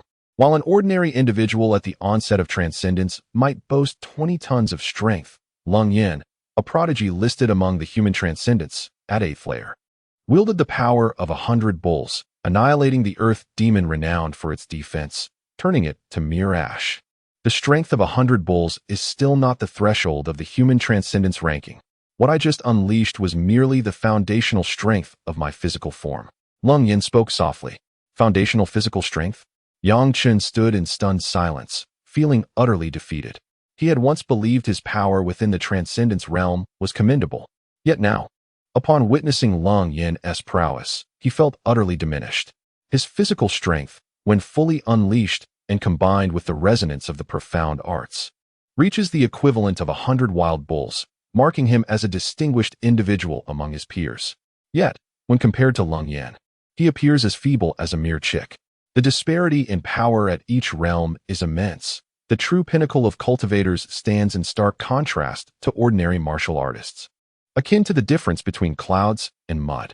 In the transcendence realm, any individual who enters the sect, barring exceptional circumstances, possesses a physical strength that surpasses 100 wild bulls.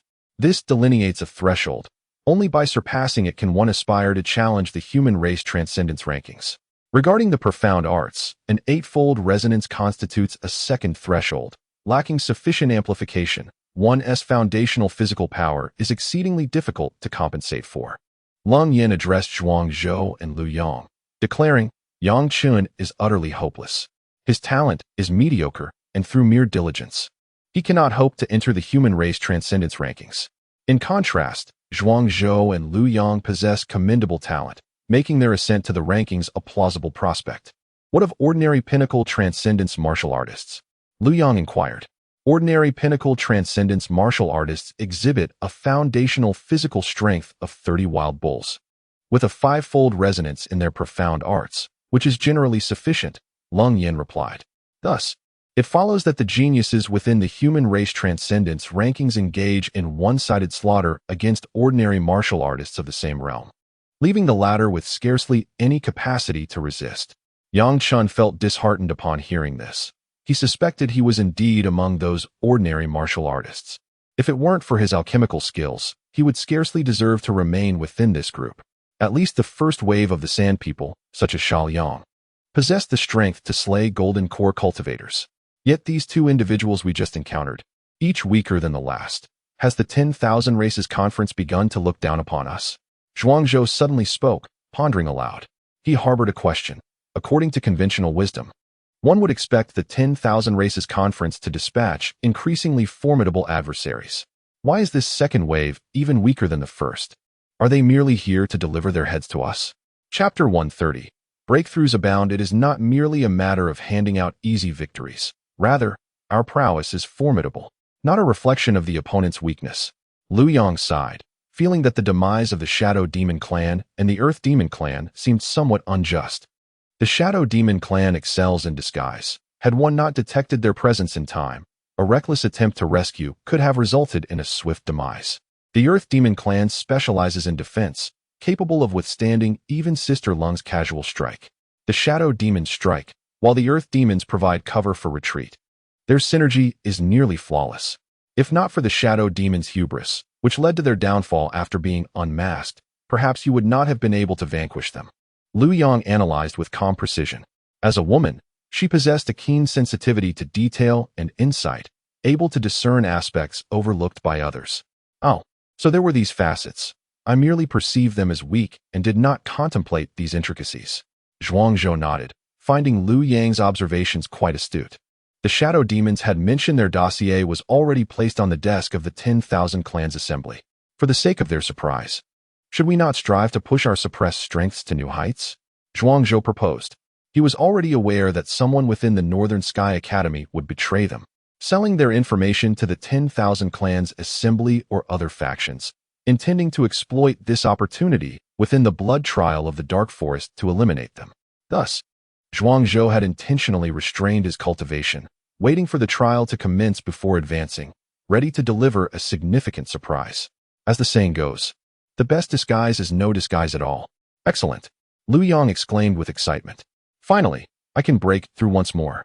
Liu Yang swiftly consumed a pill, her aura rapidly intensifying. Torrential flames erupted from within her, and she broke through, her vital energy transforming to reach the 4th level of the profound realm. The ethereal silhouettes of 16 wild bulls materialized, shattering the void as they arrived. Liu Yang, with her special physique and noble lineage, practiced high-ranking techniques, rendering her physical strength quite formidable. Yang Chen was taken aback. Liu Yang had just entered the 4th level of the profound realm, yet her physical strength equaled that of 16 wild bulls. This nearly matched his own. Moreover, Liu Yang possessed a unique constitution, her true trump card lying beyond mere strength. How could she attain such a level with seemingly casual training? It was truly disheartening. I shall also break through. Zhuangzhou swallowed a pure yang pill, the essence of the pill rapidly decomposing and expanding. The 3 gates absorbed its power. With a resounding boom, his martial gate was the first to break through. The vital energy from the 9-sun profound heavenly technique underwent a qualitative transformation, becoming more intense and ferocious. Behind him, the ethereal forms of 10 wild bulls soared into the air. The combination of the 9-sun profound heavenly technique and the 9-sun body in the profound realm resulted in a 3-fold enhancement in vital energy quality, increasing his physical strength by the equivalent of 5 wild bulls. The breakthrough of each minor realm within the transcendence realm is not merely a transformation of vital energy or a mere increase in quality. With every advancement, the physical strength undergoes a subtle yet significant leap. Incredible! Incredible! Achieving the strength of 10 raging bulls at merely the 2nd layer of the transcendence realm. Truly, one who has reached the pinnacle of physical cultivation is indeed a humanoid beast. Yang Chun could hardly contain his astonishment. What kind of formidable team has he infiltrated? Each member possesses astonishing talent, their combat prowess transcending description, their realms defying categorization. It is now my turn, Cold Yin stated with an air of calm detachment. Zhou had suppressed his cultivation to prevent the enemy from leaking information. He had discreetly informed others of this plan a fortnight prior to their entry into the Dark Forest. Cold Yin had likewise restrained her cultivation for an entire half-month, biding her time for a powerful emergence. With a sudden breakthrough, Cold Yin unleashed her strength, enveloping an area of 100 meters in frost, rendering the surroundings starkly white. The temperature plummeted to several degrees below zero. Zhou and the others felt the chilling wind and hurriedly retreated from the frigid domain of Cold Yan's frost. The ground beneath her feet cracked, frozen solid. Transcendence, 9th layer. To everyone's astonishment, what materialized behind Cold Yin was not the phantom of a raging bull, but an ice dragon soaring majestically. It measured a full 10 zhang in length, its cold gaze surveying the crowd with an air of disdain. Zhou estimated that the power concentrated within this ice dragon was at least equivalent to 150 raging bulls. Cold Yan's cultivation method was truly extraordinary. Upon her breakthrough to the next minor realm, her vital energy had mutated, and her strength had undeniably surged beyond that of 50 raging bulls. Were she to unleash her full potential, her rank on the human transcendence leaderboard could easily advance by 100 places. After several breaths, Cold Yin retracted her aura, the ice dragon retreating into her form, and the frost upon the ground gradually melted away. Yang Chen timidly remarked, "You are all so formidable. It makes me hesitant to break through." Zhou rolled his eyes. "You possess your own unique skills, albeit not in physical prowess. Poisoning golden cores is your specialty." Yang Chen chuckled. Well, I, too, have made a breakthrough. Yang Chen's cultivation ascended to the 9th layer of the Transcendence realm. His breakthrough was quite unique. Alongside him appeared two identical shadows. One exuded a misty gray aura, emanating an enigmatic and inscrutable vibe, while the other radiated a pure milky white, embodying sanctity. Alongside his true form, he now possessed 3 bodies. Indeed, the legends within the academy were true. The alchemy department had produced a genius who traverses the dual paths of poison and medicine, killing with venom and healing with elixirs. You must be that person, Cold Yin remarked. Gazing at Yang Chen grinned widely.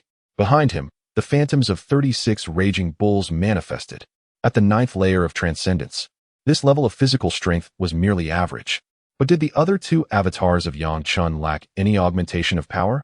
A faint glimmer of brilliance flickered in Zhou Zhou's eyes. Yang Chen certainly did not appear as feeble as he portrayed himself to be. In my early days at Baitian Academy, devoid of familial support and lacking in the institution's adequate resources, I faced significant challenges in establishing a solid foundation for my physical prowess, making it exceedingly difficult to enhance my strength later on. With a heavy sigh, Yang Chen lamented the misfortunes wrought by Chen Guangming, who had left behind a deeply aggrieved individual. As the overseer of the academy's academic affairs, Chen Guangming marginalized dissenters and filled his own coffers, neglecting countless talented students in the process. The consequences of his actions will inevitably demand retribution one day. Although the foundation of physical strength may be lacking, it can still be compensated for in later stages. Ordinary elixirs yield mediocre results. However, if one possesses the audacity, one might dare to consume the blood of a Tsanglong at the golden elixir stage. The Tsanglong, a branch of the dragon lineage famed for its immense power, is said to possess blood that can fortify and refine the body for warriors at the transcendent stage. In my family, I have a cousin who, at the 7th level of transcendence, partook of a vat of Tsanglong blood from the 3rd tier of the golden elixir stage, resulting in a remarkable increase of strength equivalent to 30 wild bulls, propelling him from an ordinary warrior to a prodigy within our clan, reportedly achieving a strength of 100 wild bulls before his breakthrough to the golden elixir stage. Lu Yang blinked her large eyes and remarked. In response, Zhuang Zhou rolled his eyes. Sister, could you possibly suggest a more sensible idea? Drinking Tsanglong blood is akin to gambling with one's life. The blood of a Tsanglong at the golden elixir stage is not so easily digested. Historically, among those who sought to consume Tsanglong blood to augment their strength, 9 out of 10 perished from bodily explosion. It would be far wiser for Yang Chen to diligently pursue the path of alchemy, Zhuang Zhou advised. If time permits, I would be willing to give it a try. Once I return to the battlefield of 10,000 races, I could slay a Tsanglong and drink its blood to see if my physical strength can ascend to new heights. Yang Chen had yet to respond, but the cold-faced Yin was already feeling somewhat intrigued. Chapter 131, Blood of the Azure Dragon Senior. Take it easy. Madman. They are all madmen. Is the blood of the Azure Dragon something anyone can consume at will?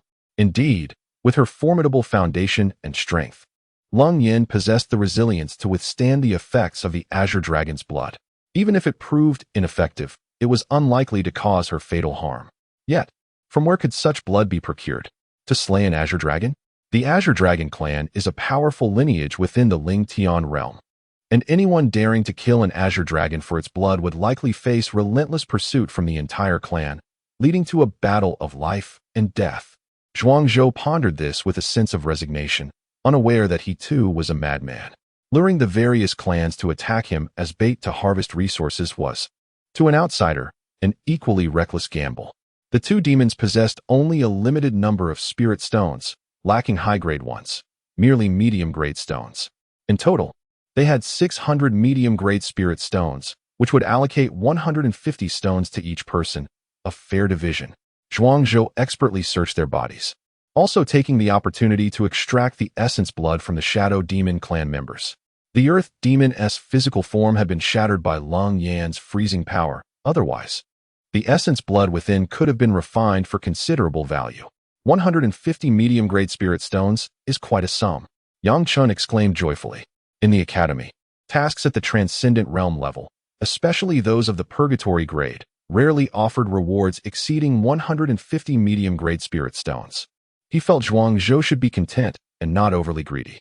However, before he could voice his thoughts, Zhuangzhou elongated his tone, saying, "But I discovered this from these two." Zhuangzhou produced an exquisite little porcelain vial, waving it before the trio. "What?" Yangchen inquired. "Enhancement pill," Zhuangzhou pronounced deliberately, reading from the label on the vial. Yang Chun was momentarily stunned, his eyes widening as his breath quickened. Could they really possess such a thing? "What is the enhancement pill?" Lu Yang asked, perplexed.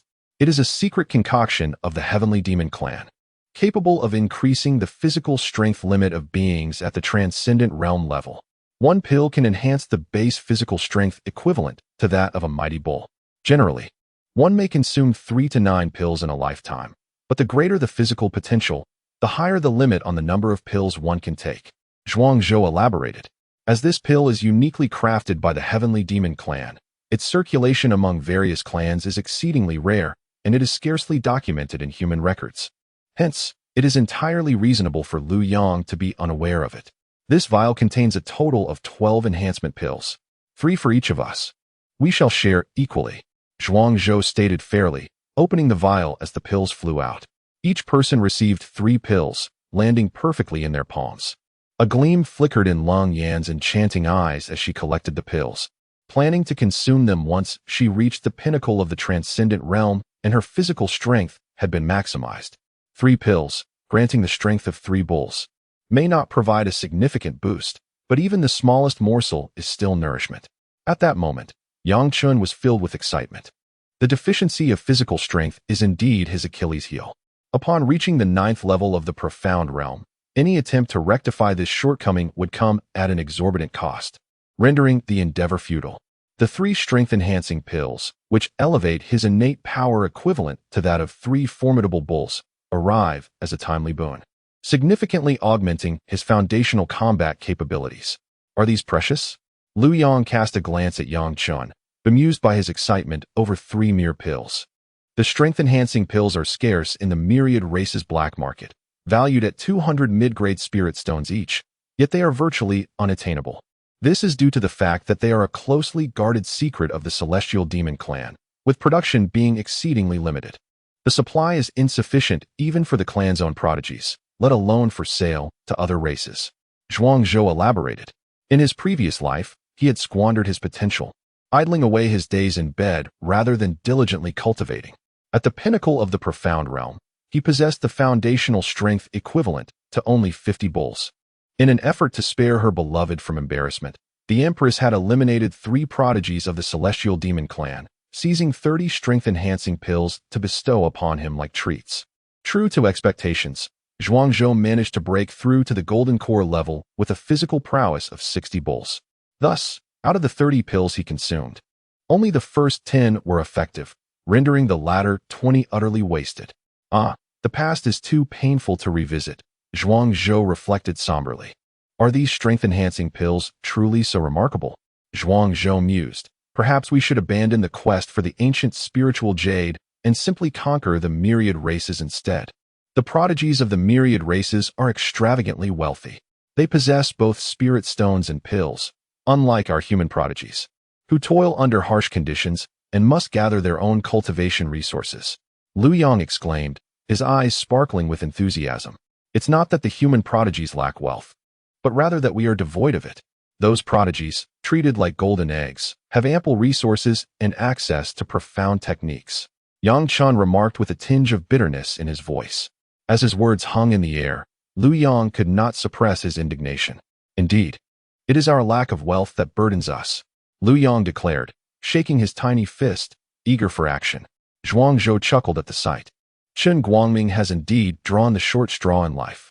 Once these students from the academy grow in strength, they will inevitably seek him out for retribution. While he may wield power and employ grandiloquent justifications to suppress these students temporarily, can he truly maintain such oppression indefinitely? Do not underestimate the impoverished youth. Perhaps Chen Guangming has grown complacent in his high position, viewing the academy's students as mere ants to be toyed with at will. Does he not realize that fortunes can shift, and that in 30 years, the tides may turn? Once these students rise to power, they will surely come to settle the score with him. Based on my conjecture, as long as we remain alive, The onslaught from the myriad races will not cease.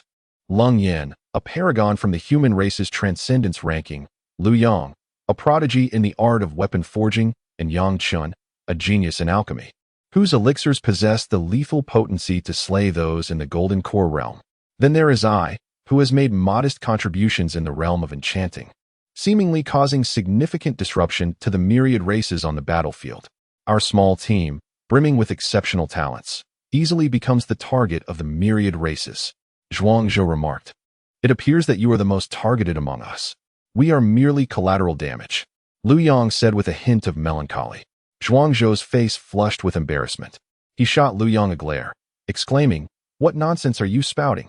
Laughter filled the air, transforming the atmosphere of the team into one of joy, even eliciting a faint smile from the usually stoic Lung Yan. As they collaborated in combat, sharing spoils, they gradually bonded, truly becoming partners and merging into a unified team. Zhuangzhou, do we really have to linger around the periphery of the dark forest for 7 days? Lu Yang suddenly inquired. The dark forest is indeed perilous, and while Zhuangzhou's demeanor may seem reckless, it is largely born of necessity. He is reluctant to take risks that might place everyone in jeopardy. However, danger often accompanies opportunity. If they merely hover at the outskirts, they may miss the fortunes hidden within the dark forest, including the ancient spiritual jade. That depends on your thoughts, Zhuangzhou replied. At the periphery of the dark forest, the strongest indigenous beings possess no greater power than that of the transcendence realm. With Lung Yan's presence, we can at least ensure our safety. As for the assassinations from the myriad races, they won't be too formidable. Their true targets lie within the dark forest, its opportunities in the ancient spiritual jade. However, venturing into the inner depths may lead to encounters with indigenous beings of the Golden Core realm, or even genuine paragons from the myriad races. This blood-soaked trial involves the division of relics, and it is likely that the myriad races will dispatch their own Golden Core paragons to contend for them. If we encounter them and eliminate them, it would merely be a matter of convenience. Zhuangzhou elucidated the pros and cons, inviting everyone to partake in the decision-making process. He is a democratic leader. Although they suggest he take command, he values the opinions of the group in strategic matters. Chapter 132. The Inner Circle. Let us venture into the inner circle. Though fraught with peril, it offers greater opportunities and rewards, Yang Chen declared. He understood that the other 3 members of the team, despite ostensibly pursuing supportive roles, were, in truth, remarkable warriors, exceptional among men. Their reluctance to enter the inner circle stemmed largely from a desire to safeguard their own sentiments. By expressing his willingness first, he sought to reassure the others. Into the inner circle. Seize, slay act, Lu Yang exclaimed, her tiny fists raised, revealing her glistening little tiger teeth, her face alight with excitement. Failing to enter the inner circle would ultimately yield nothing for them. As Lu Yang's voice faded, Zhuangzhou furrowed his brow in exasperation. This fellow was fast becoming a professional warmonger. With no regard for anything beyond combat, she hardly embodied any semblance of femininity. Let us enter the inner circle. I still possess a few aces up my sleeve, and even when confronted with a golden core, we may yet have the strength to fight. Cold Yin concurred. Very well. Let us heed the consensus and venture into the inner circle. However, before we do, I must discreetly procure one of the spirit-connecting ancient jades from this outer area. Zhuangzhou beamed, a charming expression adorning his face.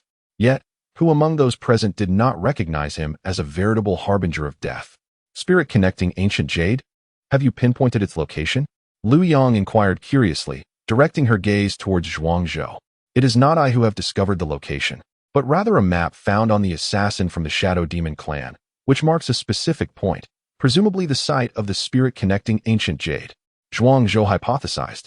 I surmise that, in addition to eliminating us, he possesses another crucial objective, to assist the Shadow Demon clan in acquiring a spirit-connecting ancient jade. They have never traversed the dark forest. How could they possibly have knowledge of the jade's burial site? Lu Yang expressed her astonishment. It is merely a case of guarding the hen while stealing the eggs. Zhuangzhou sighed lightly. The dark forest is vast, stretching thousands of kilometers, shrouded in darkness with limited visibility and rampant beasts. Do you truly believe that within a mere 7 days, anyone could locate all 1,000 spirit-connecting ancient jades? Do not be foolish.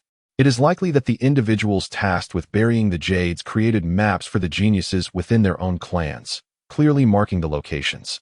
During the blood trial, one could merely follow the map to retrieve them. Zhuang Zhou's words left Lu Yang in a state of bewilderment. The despicable myriad clans resort to such tricks. She fumed, shaking her tiny fist. Zhuang Zhou chuckled coldly. The myriad clans? Do you think the human race is above such tactics? We simply have not engaged in them. But it does not mean that other talented individuals among the human race lack access to such maps. As his words lingered in the air, the atmosphere grew tense once more. It was a lamentable tale. Though each of them was endowed with exceptional talents, they remained unappreciated by the human race, or more specifically, by the North Sky Academy. Others possess maps, while we do not. Are we not at a significant disadvantage in our quest for the ancient jade of spiritual communication? Yang Chen hesitated momentarily before speaking. Hence, our pursuit of the ancient jade is not to locate its burial site, but rather to find those who carry it. Zhuang Zhou remarked with a cold smirk. Searching for those who possess the ancient jade. Yang Chen was momentarily taken aback by Zhuang Zhou's words, detecting a strong scent of blood therein. To kill and seize the treasure. This was indeed Zhuang Zhou's intention. Could it be that he had never been in a hurry to find the ancient jade, but rather intended to wait until the prodigies of various clans had gathered all the jade, and then strike fiercely to kill and plunder? Originally, the quest for the ancient jade was not urgent, but since everyone aimed to breach the inner circle, there was no need to leave this piece of jade on the periphery. One piece of ancient jade corresponds to considerable resources. Upon finishing his statement, Zhuang Zhou began to search for the location of the ancient jade according to the map. What a coincidence! The ancient jade is surprisingly close by. According to the markings on the map, we need only walk 20 kilometers east to reach the burial site of the ancient jade. Zhuang Zhou's eyes brightened, and he exclaimed with joy, "Let us proceed." The group quickly arrived at the site where the ancient jade was buried. It was a marshland, shrouded in thick darkness mixed with a palpable aura of death. Within the marsh, numerous skeletons floated, still remarkably fresh. This place is perilous. Zhuang Zhou could not help but wear a solemn expression. These corpses must have been left by the talented individuals of various clans. It seems that others were aware of the ancient jade's presence in this marsh as well. Yet, they had perished here forever. At that moment, a decayed and cold hand slowly emerged from the marsh. "Save me! Save me!" The ancient voice was filled with pain and struggle. It was a corpse. Eliminate it. Lu Yang prepared to unleash her mystical powers, gathering flames to destroy the corpse. Suddenly, Zhuang Zhou intervened. "Do not act. Allow me to think." A glimmer of light flickered in Zhuang Zhou's eyes. "We surely are not the first to witness this corpse begging for salvation. And those who have seen it before us are most likely already deceased. Those who can enter the dark forest and participate in the bloody trial are certainly not virtuous souls, even if they see their kin in distress. They would likely strike to eliminate the threat without a second thought." Zhuang Zhou calmly analyzed and boldly contemplated. To annihilate or to ignore the corpse's plea would likely invite danger. Thus, we shall take the opposite approach and see what unfolds if we attempt to rescue it. Zhuang Zhou's unconventional reasoning left the others momentarily stunned. Reverse thinking can be applied in such a manner, but who will go to rescue it? Lu Yang expressed her disdain. "I will," Zhuang Zhou replied. He wandered about, and suddenly caught sight of a broken wooden stick nearby. With a flick of his mental prowess, he manipulated the stick, guiding it into the hands of the decayed corpse. "Seize it, and I shall pull you out." The corpse in the swamp stood momentarily stunned. "Goodness, you are not adhering to the script. What shall unfold next?" The script offers no guidance. Originally, according to the norms of the undead, it was a drowned soul, having succumbed to despair due to the inaction of its companions, lying in silence within the mire. It would beseech every passerby for rescue. Should they choose to ignore its plight or exacerbate its suffering, its rage would intensify, erupting in fury as it leapt from the swamp to exact vengeance. Conversely, if someone were to assist, it would grasp their hand, pulling them into the depths to share eternal rest. Yet, Zhuang Zhou, with his mental mastery, had provided a mere stick.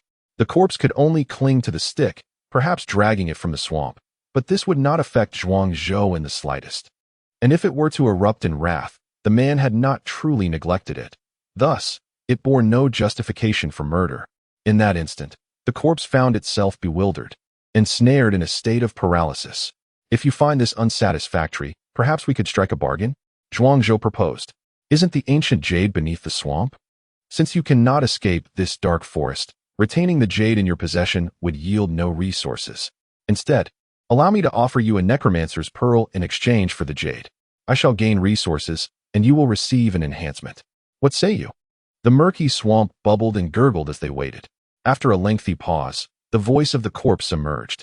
I shall grant you 4 pieces of ancient jade and the remnants left behind by these invaders, in return for one of your 5 necromancer's pearls. How does that sound? The words of the corpse left the onlookers in astonishment. What? You possess more than 1 piece of ancient jade? Lu Yang exclaimed in disbelief. Chapter 133. The exchange of the ancient spirit jade. Initially, there was but a single piece, yet as certain individuals arrived with the ancient spirit jade, intent on coveting my own within the swamp, my solitary jade transformed into 4. The decaying corpse spoke, still refusing to reveal itself. This marsh is its sanctuary, where it can hide with greater security. Very well. 5 death orbs in exchange for 4 pieces of ancient spirit jade, along with the intruder's storage bags. Zhuangzhou's eyes sparkled with intrigue as he readily acquiesced. He had not anticipated the profound allure that the death orbs held for the undead. A transaction was set in motion, payment and delivery in tandem. Once more, a pallid hand emerged from the swamp, cradling within its palm the 4 pieces of ancient spirit jade and 8 storage bags. Indeed, these were genuine ancient spirit jades. The corpse had not lied. Lu Yang discerned the truth with certainty. The ancient spirit jade possessed a distinctive aura and mark, one that could not be fabricated. With a flick of his mental energy, Zhuangzhou commanded the objects to follow him. The 5 death orbs flew from his storage bag into the grasp of the corpse. The exchange transpired swiftly. Zhuangzhou opened the storage bags. Although the exteriors bore the taint of decayed darkness, the contents remained intact. Within lay 30 high-quality spirit stones, 2,500 medium-quality spirit stones, along with various elixirs, arcane methods, and an assortment of sundry materials and herbs. Zhuangzhou's eyes widened in delight as he discovered a small vial of pure yang pills among the contents. Upon opening it, he found 10 of the precious pills, worth their weight in gold. Such a bounty was bestowed upon him. Zhuangzhou swallowed hard. These were acquired through the exchange of death orbs, not spoils of war. Thus he need not share. All were his to keep. All yours. The possessions of the living are of no use to a dead man like me. For me, the worth of a single death orb surpasses the sum of these treasures. The corpse muttered in a low tone. In the next moment, waves of deathly energy surged within the marsh as the corpse promptly refined the death orbs. Its power surged, and the expression of Lung Yin shifted slightly as he cautioned in a hushed voice. Zhuangzhou, be wary. This corpse's aura is formidable, likely rivaling my own. Fear not. I am benevolent. The benefits of consuming your flesh and blood are limited, far inferior to the assistance a death orb can provide me. Within the swamp, a figure materialized, cloaked in a gray robe and adorned with a silver mask. A miasma of decay and darkness emanated from its being, and upon its back rested a scythe, the blade glinting ominously with a chilling light. Lung Yan's expression shifted, betraying a sense of impending danger. Though this corpse possessed merely the cultivation of the profound realm, the aura it exuded was undeniably akin to that of an ordinary golden core. Do not be alarmed. Though I am bloodthirsty, I possess my wits. There are those I can slay, and those I cannot. I can discern the difference. The gaze of the decaying corpse fell upon Zhuangzhou. Within that frail body, he sensed a chilling aura. He had an ominous premonition. If he dared to make a move, it would undoubtedly be his own demise rather than Zhuangzhou's. Do you still possess the soul pearl? I am willing to continue our transaction. The corpse's eyes fixated on Zhuangzhou, its objective clear, the coveted soul pearl. As an undead being, although unaffected by the constraints of lifespan, the duration of its cultivation was exceedingly prolonged. However, the pace of its advancement was correspondingly slow. The soul pearl, a valuable currency among the undead, could significantly reduce its training time. Just 1 soul pearl was roughly equivalent to 5 years of arduous cultivation. In this world, no treasure could surpass the enhancement of one's own strength. Zhuangzhou was momentarily taken aback by the proposition. You wish to trade with me? What valuable items do you possess? Seizing the initiative, Zhuangzhou's eyes flicked with cunning as an idea dawned upon him. a long sword at the pinnacle of the Transcendence realm, etched with 6 sharp runes, capable of slicing through iron as if it were mud, an instrument potent enough to slay golden elixir experts. The corpse produced a longsword. The blade was an obsidian hue, adorned with intricate silver patterns. Weapons, I do not comprehend. Lu Yang, is this item worth anything? Zhuangzhou directed a glance at Lu Yang. It is a fine weapon, but regrettably corroded by the essence of death and darkness. At its peak, it might have reached the upper echelon of the Transcendence realm, but now it barely qualifies as a mid-tier weapon within the same realm. On the black market, it might fetch a mere 100 mid-grade spirit stones. If anyone is even willing to pay that. Lu Yang assessed. Cold Yin was taken aback. 6 sharp runes, and it only sells for 100 mid-grade spirit stones? Surely, these merchants cannot be so unscrupulous. Although Cold Yin lacked expertise in weaponry, her daily practice with arms allowed her to discern that while the long sword had suffered damage from the corruption of death and darkness, it was certainly not as dire as Lu Yang suggested. Put on the black market, it would undoubtedly incite a frenzy at a price of 500 mid-grade spirit stones. If sold without haste, 700 mid-grade spirit stones would be entirely feasible. The two of them, in a duet of persuasion, audaciously diminished the value of the longsword to a mere 1/7 of its worth. Can you both exhibit some integrity? Look at how honest this corpse appears. Is it truly fair to treat it this way? The corpse hesitated, its confidence gradually waning. Having been reborn as an undead creature, much of its former memories had dissipated.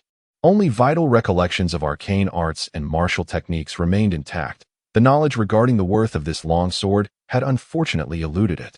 Then, what about this and this? And this? The corpse, eager to secure the soul pearl from Zhuangzhou, became increasingly anxious. Opportunities like this were exceedingly rare.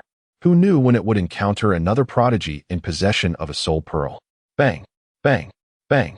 3 weapons were placed before Zhuangzhou, leaving him astonished and bewildered. The Golden Dragon Shield, a weapon of the Golden Core realm. The Wind Treading Shoes, a peak artifact of the Profound Understanding realm. And a modestly sized wooden box inscribed with the words Heavenly Demon Blood Box, which sent shivers down the spines of Zhuangzhou and his companions. My brother, how many thousands of talented beings have you ensnared with this? The value of these treasures, if converted into high-quality spirit stones, could fund a murderous plot capable of eliminating a Golden Core expert. The Golden Dragon Shield, a weapon of the Golden Core level, could, when infused with true energy, render the wielder immune to the vast majority of attacks from the Profound Understanding realm. The Wind Treading Shoes, a pinnacle artifact, could enhance speed to the extraordinary measure of traveling 8,000 miles in a day. Such a treasure is priceless and exceedingly rare, even for those with spirit stones. As for the Heavenly Demon Blood Box, it appeared to be merely a box, yet it concealed an endless aura of malice, sealing within it a blood curse of the Heavenly Demon. Once the box is opened, the curse would unleash, and even a Golden Core powerhouse struck by it would face a 90% chance of instant demise, reduced to mere blood. Could these items together be exchanged for 2 necromancer orbs? The corpse, filled with anticipation, gazed at Zhuangzhou. Lung Yin felt her mouth grow dry. Although she had no idea what a necromancer orb was, she was certain that 2 of them could not possibly equate to such a plethora of treasures. Foolish child, you have been deceived by Zhuangzhou, do you not realize? Lung Yin cast a sympathetic glance at the corpse. Alas, these items have been tainted by death and darkness, losing much of their value. However, considering your earnest desire to trade, I shall oblige, Zhuangzhou proclaimed with a benevolent demeanor. Thank you, thank you. The corpse grinned.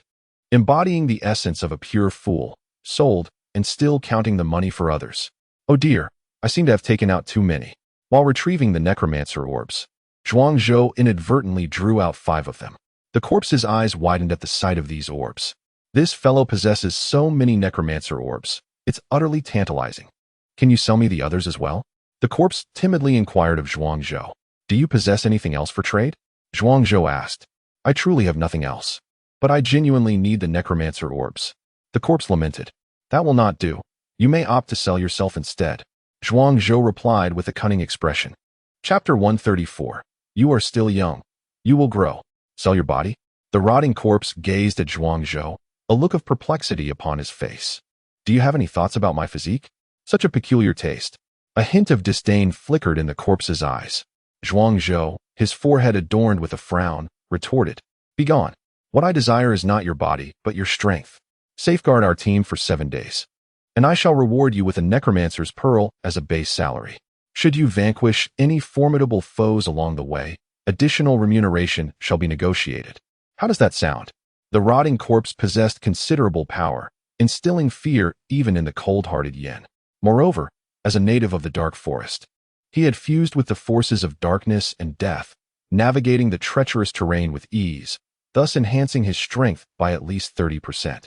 To protect you for 7 days and receive another necromancer's pearl? This deal sounds splendid. It's a bargain. The corpse exclaimed with enthusiasm. I have not roamed outside for quite some time. These old limbs of mine are nearly withered. As he spoke, the corpse waved his hand, and the swamp within a radius of hundreds of meters transformed into a muddy sphere, which he tucked into his black robe. You can carry the swamp with you? Zhuangzhou marveled at this sight. Impressive. A mobile home, an essential tool for travel. The stench of decay emanating from you. Lu Yang expressed a hint of distaste. Oh, you mean this? I can change that in an instant. In a blink, the rotting corpse transformed, a cascade of iridescent light flowing from him. Astonishingly, he became a breathtakingly beautiful maiden, with exquisite makeup, large expressive eyes, and a curvaceous figure. She embodied the idealized goddess of countless men's dreams. A delicate aroma of roses wafted from her, refreshing the air. Lu Yang's eyes widened in disbelief, swallowing hard. This transformation is even more feminine than I am. Those prominent curves must be at least an E-cup. Lowering her gaze to her own unremarkable form, a wave of insecurity washed over her. You are still young. You will grow. Cold Yin approached slowly, offering words of comfort. Understanding women better than anyone. She may not have been eloquent, but she recognized the turmoil within Lu Yang's heart. Zhuangzhou, upon hearing this, could not help but smile wryly. What were these women thinking? Shouldn't they be more concerned about the nature of the corpse's transformation abilities? Can you perform such transformations as well? Zhuangzhou inquired. The rotting corpse shook his head. This is a technique from my memories. In life, I wielded true energy and practiced profound arts. In death, I utilized deathly energy. And it seems I can similarly employ profound arts, transforming in myriad ways. Zhuangzhou nodded in understanding. I see. Your past must be quite extraordinary. Otherwise, mastering such rare transformation arts would be improbable. Now, you are a member of our logistics and rescue team. By the way, do you have a name?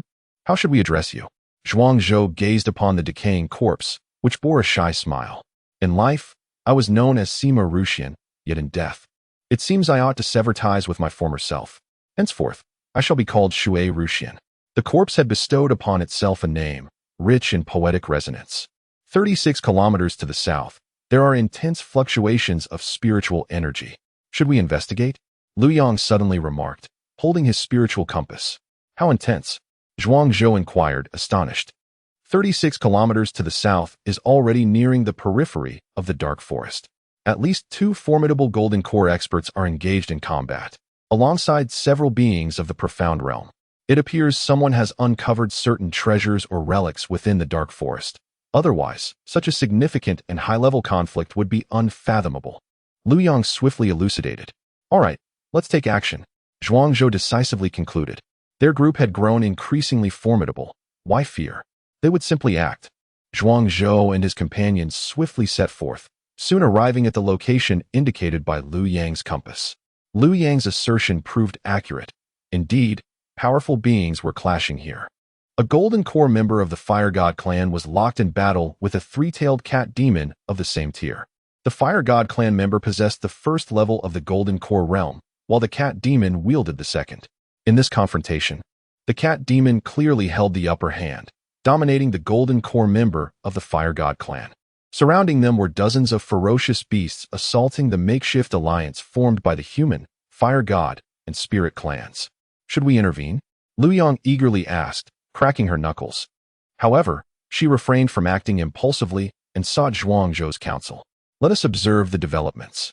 Zhuangzhou replied solemnly.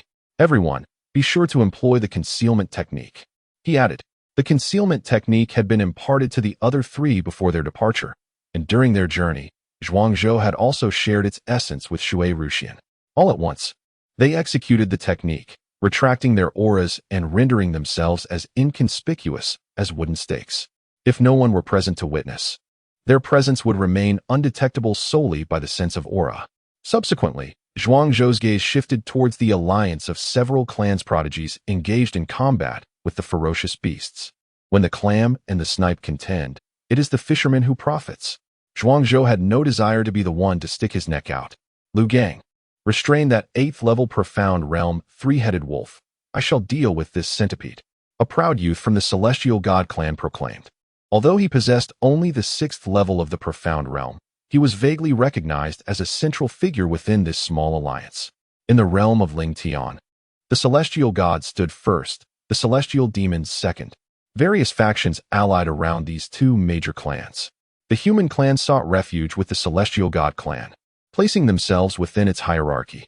Thus, while the celestial god clan did not boast the highest cultivation, they occupied a core position within the alliance. Understood.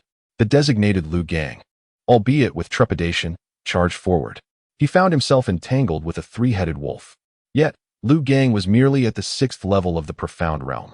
Despite his exquisite armor, he was no match for the three-headed beast. With a low growl, the creature caused the very earth and sky to tremble. Lu Gang stood frozen in place, as if ensnared by a spell, paralyzed with fear gleaming in his eyes. The wolf lunged ferociously, its central head opening a gaping maw, intent on severing Lu Gang's head. Help! Lu Gang cried out desperately. However, the youth of the celestial clan remained unmoved, a look of indifference and disdain flickering in his gaze. Useless. You cannot even restrain a three-headed wolf at the 8th level of the profound realm. What good are you? The youth of the celestial clan proclaimed imperiously. Lu Yong, filled with agitation, was about to intervene but was halted by Zhuang Zhou. Now is not the time to act. Zhuang Zhou slowly shook his head. But he is of the human race. Lu Yang's voice grew more fervent, even trembling slightly. The human race? There are many of your kind in this Ling Tian realm. Are they all your allies? Zhuang Zhou retorted mockingly. I allow you to observe to impart a crucial lesson. While the human race may follow in the footsteps of the celestial clan, they do not necessarily hold us in regard. In their eyes, we are mere pawns, cannon fodder. If the human race wishes to rise, it cannot rely on anyone. It must strive for strength on its own, Zhuang Zhou declared. At that moment, memories surged in Zhuang Zhou's mind of the battlefield in his previous life, where the human race was ruthlessly abandoned by the celestial clan. A searing pain pierced his heart. On that occasion, a dear friend had fallen, trampled into the mud right under the indifferent gaze of the celestial clan. The human race had no allies, no support. To rise, the only path was one of self-reliance. Chapter 135. The Hand of Redemption. The gaping maw of the three-headed wolf descended upon Lu Gang, a prodigy of the human race, severing his head in a single fatal bite. Crimson blood pooled upon the ground. As the three-headed wolf feasted upon Lu Gang, a young member of the celestial clan suddenly struck. He extended his 5 fingers, and a beam of pure, radiant light erupted from his palm. This sanctified radiance pierced through all, tearing apart the void. In an instant, the heart of the three-headed wolf was penetrated. The Hand of Redemption. Zhuang Zhou recognized this arcane technique of the celestial clan. The art of redemption is a common practice among the celestials, capable of both saving and annihilating.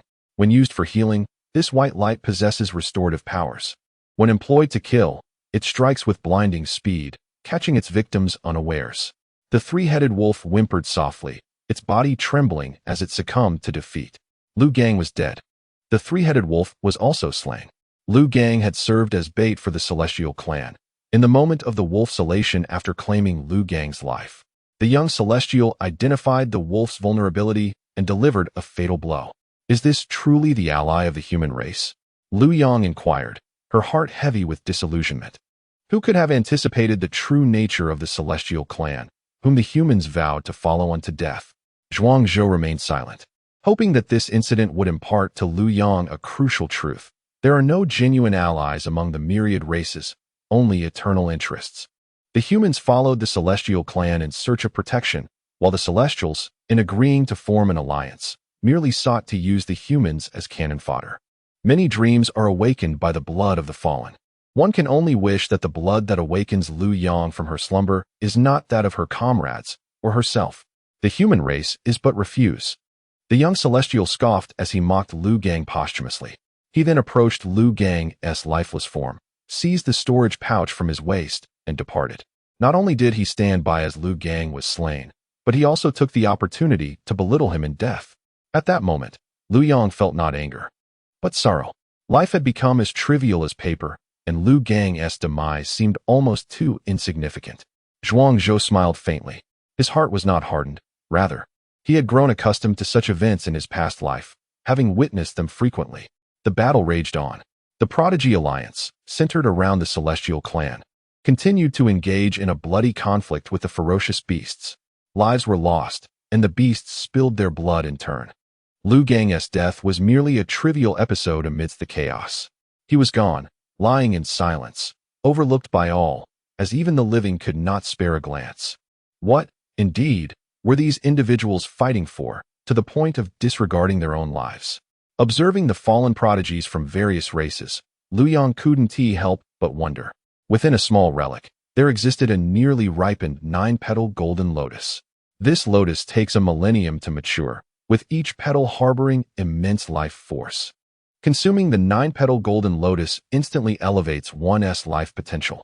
And it is said that if a being at the transcendental realm were to partake of even a single petal, their life would undergo a transformative leap, resulting in a remarkable mutation of their vital energy, as if they had spontaneously ascended an entire minor realm. Alas, the unfortunate reality is that most beings can only consume the 9-petal golden lotus once in their lifetime. Otherwise, a single plant could create an unparalleled genius. Shui Ruxian remarked. One petal of the golden lotus can indeed facilitate a leap in life's tier and alter one's vital energy. Upon hearing this, even Zhuang Zhou was momentarily taken aback, his eyes igniting with fervor. In the transcendental realm, each minor elevation results in a small leap in life tier, while each major elevation signifies a significant leap. Consuming a petal of the 9-petal golden lotus allows for a minor leap in life tier, effectively granting an additional minor realm. At the pinnacle of the transcendental realm, you stand at the 9th layer, while my consumption of the 9-petal golden lotus elevates me to the 10th layer. This discrepancy is indeed monumental. How did you come to know this? Zhuang Zhou inquired, directing his gaze toward Shui Ruxian. Shui Ruxian shrugged. Being a native of this dark forest, I may be somewhat reclusive, yet I occasionally venture out to explore. While I may be unfamiliar with some recent happenings, I possess intimate knowledge of matters pertaining to the 9-petal golden lotus. With Shui Ruxian's words, Zhuang Zhou understood. His wisdom shone through. He had cunningly ensnared Shui Ruxian into his burgeoning faction. And what of these ferocious beasts?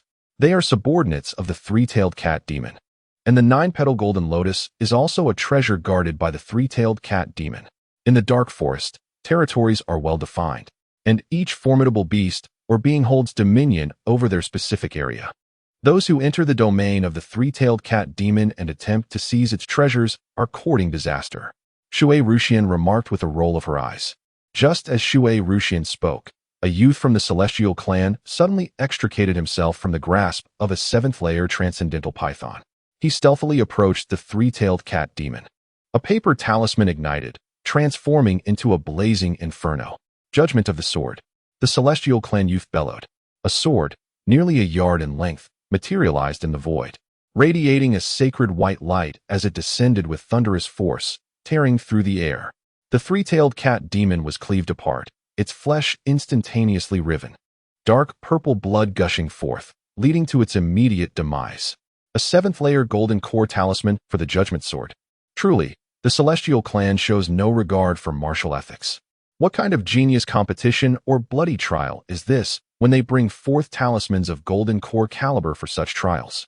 Zhuang Zhou, well versed in the art of runes, recognized the level of the talisman wielded by the Celestial Clan youth at a glance.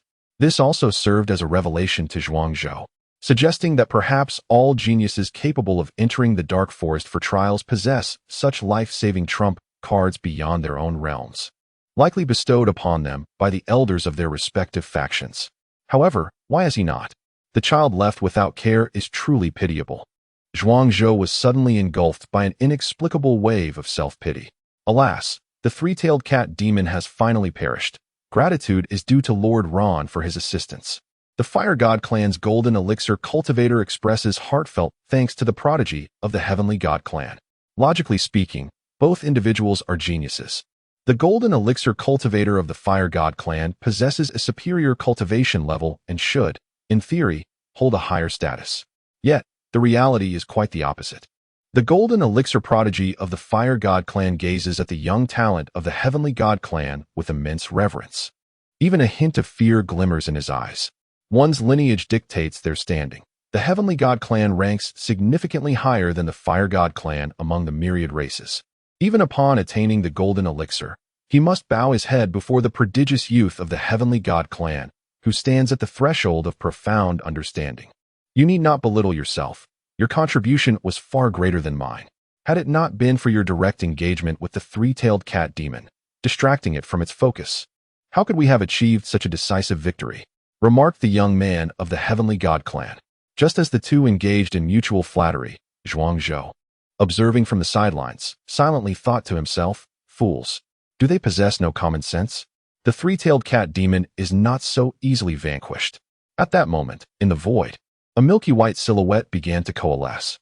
Zhuang Zhou's heart raced in alarm. The three-tailed cat demon had transformed into a two-tailed form and was resurrecting in the ether. Meow! A fierce and malevolent feline cry resounded through the surroundings. Chapter 136. The cat demon. As the cat demon was reborn, the corpses on the ground immediately vanished. The powerful cultivators of the Fire God clan, at the sound of the cat's cry, returned to their senses, prepared to confront the impending threat. However, what awaited them was a swift, sharp claw. Caught off guard, the cultivator from the Fire God clan found his chest torn open by the cat demon, which extracted a still-beating heart. The clash between the two sides was swift and decisive. Zhuang Zhou displayed a look of exasperation, muttering under his breath, "Fools." He had hoped that the alliance with the Celestial clan would engage these fierce beasts in prolonged combat, thereby exhausting their strength, allowing him to reap the benefits. Yet, what transpired? After taking the life of the cat demon, they began to indulge in mutual flattery, lowering their guard, only to be met with a devastating claw strike that shattered their defenses and claimed a heart. It was likely that the cultivator from the Fire God clan would not survive. Without the heart to sustain him, even a formidable being at the Golden Core stage could not endure for long. The Golden Core fell. The Celestial clan's alliance was but a flock of fledglings, destined to be slaughtered. Indeed, the Golden Core of the Fire God clan staggered twice before collapsing to the ground. The young prodigies of the Celestial clan were stripped of all arrogance and composure. Their status may intimidate myriad races, but it held no sway over the indigenous cat demons of the dark forest. Meow! The cat demon leapt into the air, claws poised to strike at the Celestial clan's youth. A fire dragon sword. The young man from the Celestial clan hastily produced a paper talisman from his storage pouch, infusing it with his vital energy. The talisman ignited, conjuring a fire dragon several yards long, which opened its maw to devour the cat demon. The cat demon, agile and swift, maneuvered in the air, narrowly avoiding the fire dragon, and once again lunged at the Celestial youth. Another paper talisman of Golden Core caliber was unleashed. Zhuang Zhou felt a pang of envy. Just look at them, then look at myself. Is this the difference between being favored and being overlooked? No. The Celestial youth could only watch in horror as the cat demon approached, with no time left to retaliate or defend himself. Claws tore through flesh. The cat demon rent the Celestial prodigy's head into 8 pieces, blood splattering. He was as good as dead. Zhuang Zhou stood in silence. How brutal. He had long known that beasts such as cats, snakes, and foxes, once transformed into demons, were not to be trifled with. Their strength far exceeded ordinary expectations. Yet, witnessing it firsthand was far more exhilarating and shocking than mere hearsay. The other prodigies at the Profound Realm, witnessing the slaughter of the powerful from the Fire and Celestial clans, felt their hearts become a tangled mess. It was time to flee. The group of Profound Realm prodigies scattered like frightened birds. Yet, the cat demon was not inclined to let them escape. You little ones, kill. Slay these intruders. The cat demon roared. The fierce beasts surrounded them. Seize the moment. Strike first to eliminate the beasts at the Profound Realm, then deal with the cat demon. Zhuang Zhou whispered urgently. However, the cat demon was not so easily vanquished. In the realm of the transcendent, the ferocious beasts were eradicated. And only after vanquishing the cat demon could one focus entirely on the task at hand. Kill. Lu Yang was the first to charge forth, her great sword yearning for battle, a quintessential embodiment of violence. Had it not been for Zhuang Zhou's relentless restraint, she would have struck down her foes long ago. Blades of silver light fell like rain, and a leopard-like beast closest to her was swiftly dismembered. This creature, a fourth-tier transcendent beast, fell as easily as one would chop vegetables in her hands. The blade sparkled with starlight, revealing its splendor. This was Lu Yang's Starblade, a supreme weapon among the transcendent realm, harnessing the power of the stars, sharp beyond measure, capable of slicing through iron like clay. Are there humans lying in ambush? Slay them all. The cat demon, having just lost one of its lives, felt irritable upon witnessing Zhuang Zhou and his companions. It immediately harbored murderous intent. Yet, Zhuang Zhou's team was not like the ragtag alliance of the Celestial clan from earlier, rife with suspicion and deceit. Though few in number, each member was an elite warrior. A seventh-tier black-skinned bull charged towards Yang Chun, its hooves pounding the ground. Yang Chun smiled and met its gaze. A faint gray mist appeared, and the bull collapsed. Frothing at the mouth, Yang Chun wielded poison. Even a golden core could be slain, let alone a seventh-tier beast. Terrifying. The cat demon's wariness toward Lu Yang and Yang Chun intensified. Though the second wave of human warriors appeared less formidable than the previous alliance of the Celestial clan, their combat prowess was undeniably superior. Help! Help! We are allies. We are allies. A spirit clan warrior of the transcendent realm, upon spotting Zhuang Zhou's group, brightened with hope and sprinted toward them, pursued by 3 ferocious beasts less than 10 meters behind. This spirit clan was genuine, not a guise of the shadow demons. Yet, what of it? The spirit clan were allies of humanity, but not of Zhuang Zhou. As he neared Zhuang Zhou, the spirit warrior's expression suddenly shifted. A cold glint flickered in his eyes as he seized Zhuang Zhou, intending to use him as a shield against the pursuing beasts. However, he miscalculated. While Zhuang Zhou was indeed a second-tier transcendent warrior, he was no ordinary one. The spirit's grasp found only air, for Zhuang Zhou had already shifted several dozen meters away. In that moment, a mighty iron-clawed eagle descended from the sky, seizing the spirit warrior's shoulder. "Save me! Save me!" The spirit's prodigy cried in terror. Yet, Zhuang Zhou merely scoffed. "You just attempted to harm me, and now you seek my aid?" His distrust of supposed allies had only solidified with the recent actions of the spirit clan. The eagle soared high into the heavens, releasing its grip at a height of 1,000 meters. "Ah!" The cry echoed, followed by a resounding thud. A formidable being of the spirit clan, at the profound level of enlightenment, met a gruesome end, crushed to a pulp. Deservedly so, Zhuang Zhou remarked with a cold sneer. At this moment, a golden-threaded snake, a creature of the second layer of enlightenment, stealthily approached him. Measuring merely a few dozen centimeters in length and possessing a slender form, it resembled a golden thread. Hence its name. However, this fierce beast excelled in ambush. Once it struck, its taut body was unstoppable, capable of piercing through the strongest armor and breaking skulls, claiming lives with terrifying swiftness. From the grass, the golden-threaded snake coiled itself and leapt towards Zhuang Zhou, intent on delivering a lethal blow.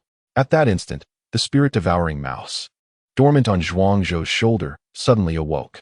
With a couple of squeaks, its whiskers quivered as it unleashed its innate ability, the spirit devour. The air trembled. The vital energy within the golden-threaded snake swiftly diminished and dissipated. By the time it reached Zhuang Zhou, it was left with less than half of its original strength. Without Zhuang Zhou needing to intervene, the spirit-devouring mouse opened its mouth wide and swallowed the golden-threaded snake whole. It smacked its lips and resumed its slumber on Zhuang Zhou's shoulder. A creature of the 9th layer devoured one of the 2nd layer. This was a classic case of overcoming levels to vanquish a foe. Yet, the spirit-devouring mouse appeared utterly unfazed, as if this were an everyday occurrence. Suddenly, a profound doubt arose within Zhuang Zhou. Was this truly an ordinary spirit-devouring mouse? Could it be that all spirit-devouring mice in the world possessed such formidable strength? How could other fierce beasts survive in such a world? There was something peculiar about this mouse. Eliminate it! Eliminate it! The cat demon shrieked suddenly. The enmity between mice and cats was ingrained in their very blood, an instinct that could not be altered. This spirit-devouring mouse attracted more hatred than Zhuangzhou himself. In the blink of an eye, a massive ape approached, an ominous black magic ape, at the 6th layer of enlightenment. Zhuangzhou recognized this fierce beast, famed for its superior bloodline and strength, to deal with a spirit-devouring mouse and himself, one at the 2nd layer and the other at the 9th layer. The cat demon had clearly set its murderous intentions. Zhuangzhou, do you require our assistance? Leng Yin inquired with concern. Not for now. Zhuangzhou shook his head. I shall handle this black magic ape. I wish to gauge the disparity between myself and a beast of the 6th layer of enlightenment. Chapter 137. The unmasking. How dare the humble human race provoke my majesty? Witness as I obliterate you with a single blow. The voice of the black magic ape reverberated, shaking the very air around. Upon hearing the threat in its voice, Zhuangzhou was momentarily taken aback. You can actually speak? Curiosity piqued. Zhuangzhou reflected on the notion that typically only fierce beasts of the Golden Core realm possess the ability to articulate. Could it be that the black magic ape is exceptionally gifted in language? It is common knowledge that fierce beasts awaken their intelligence upon reaching the Transcendence realm, with 30% of those at this level capable of human speech. The remaining 70% usually gain this ability upon reaching the Golden Core realm. The black magic ape, unable to endure Zhuangzhou's inquisitive gaze, could not help but retort. Who do you look down upon? What is so remarkable about speaking? At this revelation, Zhuangzhou was struck dumb. Ah, so that is how it is. In his past life, as an imperial consort, he merely needed to consume resources, cultivate, and quietly maintain his handsome visage, without ever needing to confront fierce beasts. By the time the first Empress he served perished, he had already ascended to the level of a formidable entity.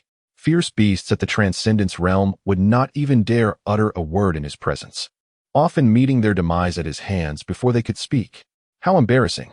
A shy smile crept across Zhuangzhou's face. Shall you strike first, or shall I? He inquired of the black magic ape. You are feeble. I shall grant you 3 moves. I fear that should I act, I might end your existence before you even have the chance to retaliate. The black magic ape scoffed. A mere lackey of the 2nd layer of the Transcendence realm dares to challenge me? Have the humans lost their minds? How utterly embarrassing. Though Zhuangzhou spoke thus, he had already begun to act. With a step forward, he surged forth like a raging tiger. The phantom of 5 mighty bulls flickered into existence. The black magic ape's mouth fell agape. When did a human of the 2nd layer of the Transcendence realm possess the strength of 5 bulls? Are they not supposed to be frail, with even 1 bull's strength being considered exceptional? The shadow of his fist charged forward. It was devoid of any embellishments, lacking both techniques and arcane arts.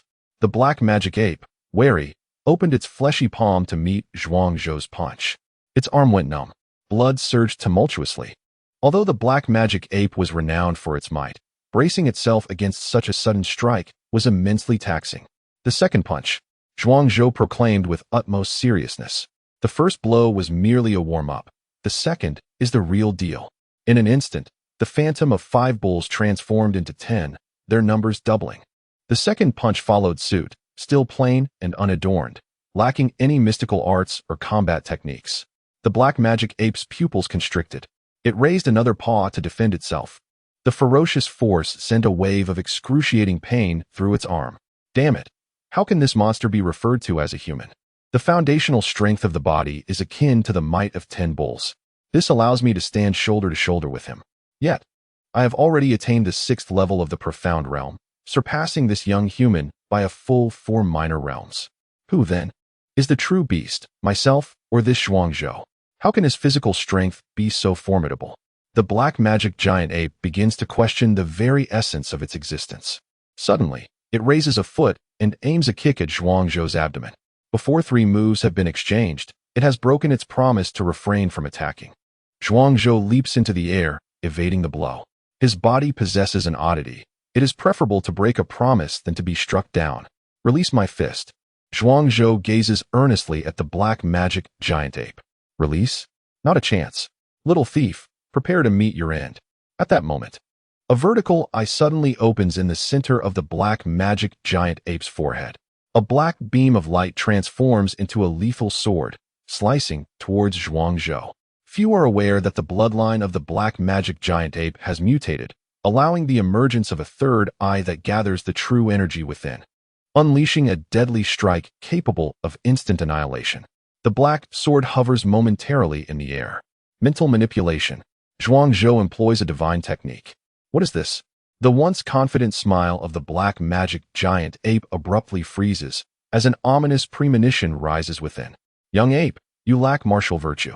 I initially aimed for an honorable duel, but since you have broken the rules, I shall show no mercy.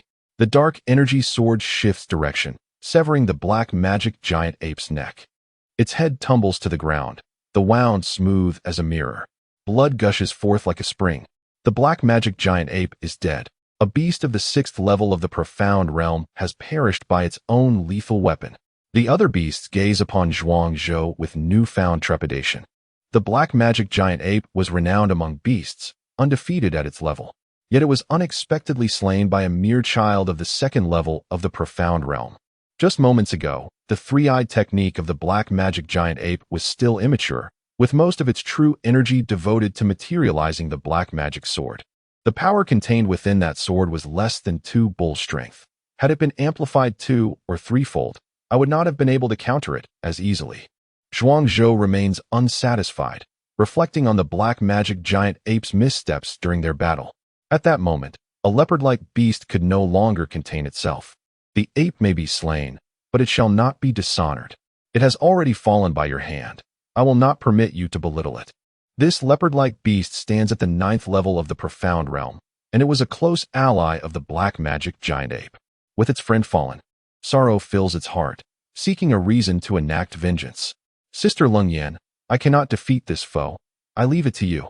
Zhuangzhou takes a step back, allowing Leng Yan to take the lead. Leng Yan does not hesitate, stepping forward to stand protectively in front of Zhuangzhou. Weapons against weapons. Generals against generals. Though Zhuangzhou possesses unparalleled talent, he ultimately remains at a lower realm. The individual I seek to eliminate is of no concern to you. Kindly step aside. The beast resembling a leopard rebuked coldly. Cold Yin furrowed her brow slightly, responding with indifference, annoying. In the next moment, she stamped her foot upon the ground. A wave of frigid energy surged forth, instantly infiltrating the leopard-like beast's body. In an instant, the beast was encased in ice, with a crisp crackling sound echoing as its flesh froze, rendering it a mere statue. In a confrontation of equal ranks, the dominance was absolute. The slaughter was relentless. The prowess of the powerful beings on the human race's profound list was indeed terrifying. The other beasts stood in astonishment. This leopard-like creature was their second in command, the mightiest in this region, save for the cat demon. Yet, it had failed to withstand even a single strike from this exquisite woman. The cat demon narrowed its eyes, gracefully approaching Cold Yin. A formidable member of the human race, you are a true genius. I grant you permission to depart now and forgive your offense against me. The cat demon proclaimed, exuding an air of great magnanimity. Hand over the 9-petal golden lotus, and we shall leave at once. Zhuangzhou stepped forward, addressing the cat demon. Having entered a treasure trove, he had no desire to leave empty-handed. The 9-petal golden lotus was an object of his deepest yearning. Desire the 9-petal golden lotus? Dream on. The cat demon retorted immediately, its tone icy and resolute. If you are unwilling to part with it, then we shall have no choice but to take it ourselves. Zhuangzhou replied leisurely. The absurdity of someone at the 2nd level of the profound realm threatening a beast of the 2nd level of the golden core realm left everyone with a sense of incredulity. Chapter 138. The demise of the cat demon. Meow, you seek death. The cat demon, unable to endure any longer, transformed into a streak of light and charged towards Zhuangzhou. At that moment, he shouted, Lu Yang, fire at will. The cat demon instantly sensed an overwhelming sense of peril. A Yuan spirit cannon, with its black hole barrel already aimed in that direction, was prepared. Zhuangzhou had deliberately provoked it, intending to lure it into a direct assault, only to obliterate it with the Yuan spirit cannon. A beam of light, as thick as a bowl, surged forth in an instant. The cat demon, feeling the intense threat, twisted and turned in midair, leaping to evade the cannon's strike. The cannon possessed tremendous power, but its sole flaw lay in its weak attack mode, making it relatively easy to dodge. Those at the golden core stage were exceptionally agile. Who would foolishly stand still to be struck? Icicle spear. Lung Yin made her move once more. With a flourish of her sleeve, a frost-laden spear, a foot in length, materialized from the void and hurtled towards the cat demon, tearing through the heavens and earth. The cat demon slashed with its claws, rending the frost spear from the air. The ferocious beasts of the Golden Core realm were indeed formidable. Although Lung Yin was a strong contender on the human race's mystic rankings, she could at best match the cat demon. Annihilation was still beyond her reach. Fierce Tiger Fist. Zhuangzhou struck decisively. His blood surged within, condensing into a point. Behind him, the ethereal image of a tiger, engulfed in black flames, manifested. With a fourfold amplification, he unleashed a tremendous blow. This punch represented the culmination of Zhuangzhou's strength, equivalent to that of 40 mighty bulls. The cat demon, suspended in midair without a means to gain leverage, maneuvered once to utilize its secret technique against the spear. When it encountered Zhuangzhou's fist, evasion was no longer an option. Since dodging was futile, it braced itself for impact. What did a mere 40 bulls worth of power mean to one at the Golden Core level? The cat demon extended its claws to clash with Zhuangzhou's strike. You've fallen for it. Zhuangzhou's voice echoed in the cat demon's ears, causing it to instinctively retract its claws, but it was too late. Unbeknownst to the cat demon, Zhuangzhou had donned a spiked gauntlet on his fist. The spikes were excruciatingly sharp. If they were merely spikes, the cat demon would not have felt fear. The crucial factor was the curse imbued within them, subtly rippling with power. While observing the battle, Zhuangzhou had anticipated a direct confrontation with the cat demon. He had equipped a spiked gauntlet exchanged from the Academy's logistics. A mid-grade mystical artifact with a singular function. It granted a 20% power amplification to the user against forces below 100 bulls. Furthermore, he had secretly cast a curse to enhance damage, utilizing the essence of his blood from the 8th level of the mystic realm, augmenting his strength by an additional 10 bulls. The gauntlet amplified his force by 8 bulls, while the curse enhanced it by 10 bulls. Zhuangzhou infused both his spiritual and mystic powers into this punch, adding yet another 10 bulls worth of strength. The force of a single punch, equivalent to that of 40 wild bulls, suddenly surged to an astonishing 68 bulls. In the duel of masters, the gravest error lies in miscalculating one's strength. What one perceives as the might of 40 bulls may, in truth, be a formidable 68. The claws of the feline demon were pierced, blood flowing profusely. Its diminutive form was sent hurtling backward. Moments ago, it had only mustered the strength of 50 bulls to defend itself, but in the clash, it found itself at a distinct disadvantage. Despicable. The feline demon reversed mid-air, landing lightly, its gaze filled with resentment as it glared at Zhuangzhou. The victor claims the throne, by any means necessary. Zhuangzhou replied with a tone of nonchalance. I will kill you. The feline demon snarled, baring its teeth at Zhuangzhou. Yet in the next instant, its fur turned jet black, a pallor of death enveloping it. The poison gauntlet could slay even those of the Golden Core stage. This was Yang Chen's venom, brutal and unyielding. The feline demon, begrudgingly, trembled twice before crashing to the ground, lifeless. One life remains, Zhuangzhou uttered, not lowering his guard, but speaking in a somber tone. The three-tailed feline demon, one tail, one life. The prodigy of the celestial clan has claimed one, and I have poisoned another. This demon still possesses one final life. Indeed, a white light materialized in the void. The body of the feline demon dissipated, the white light transforming into its new form. Strike now, Zhuangzhou bellowed decisively, seizing the moment before the new body was fully formed. Take advantage of its weakness. The ice spear. Lung Yin summoned another frost spear, hurling it at the feline demon. Meow. The feline demon attempted to evade. Zhuangzhou murmured, Ghost Vine. In the void, tendrils of bluish-purple vines emerged, ensnaring the demon's limbs. The feline demon tore at the vines, but in that fleeting moment, the frost spear struck true, piercing its body. Meow. The demon let out a woeful cry as its flesh was breached, leading to its utter demise.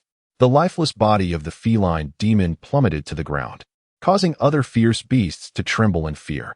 How terrifying. These 4 humans had completely annihilated their leader and second-in-command. Moreover, within this group, a beauty had not even lifted a finger. Once we slay these beasts, the 9-petal golden lotus shall be divided among us. An exuberant youth of the myriad races proclaimed. The tide had turned, and hope had resurfaced. They had all thought their end was nigh, only to witness the unexpected emergence of a hero who vanquished the feline demon. "Did I ever promise to share the 9-petal golden lotus with you?" Zhuangzhou remarked enigmatically. The prodigy of the myriad races threatened sinisterly. "We are allies with the human race. If you refuse to share the 9-petal golden lotus with us, once you leave the dark forest, I shall inform the celestial clan that your inaction led to their prodigy's demise at the hands of the feline demon." The prodigy wore a smug expression, believing he had Zhuangzhou in a bind. "Fool, who declared that you could escape the dark forest unscathed? The 9-petal golden lotus is our spoils, and so are you." As Zhuangzhou's words echoed, Lu Yang and the others took action simultaneously. Their deeds this time were indeed unscrupulous.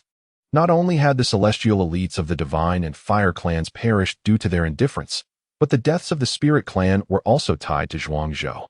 The only way to ensure the secrets endure is through silencing the witnesses. Only the dead remain voiceless.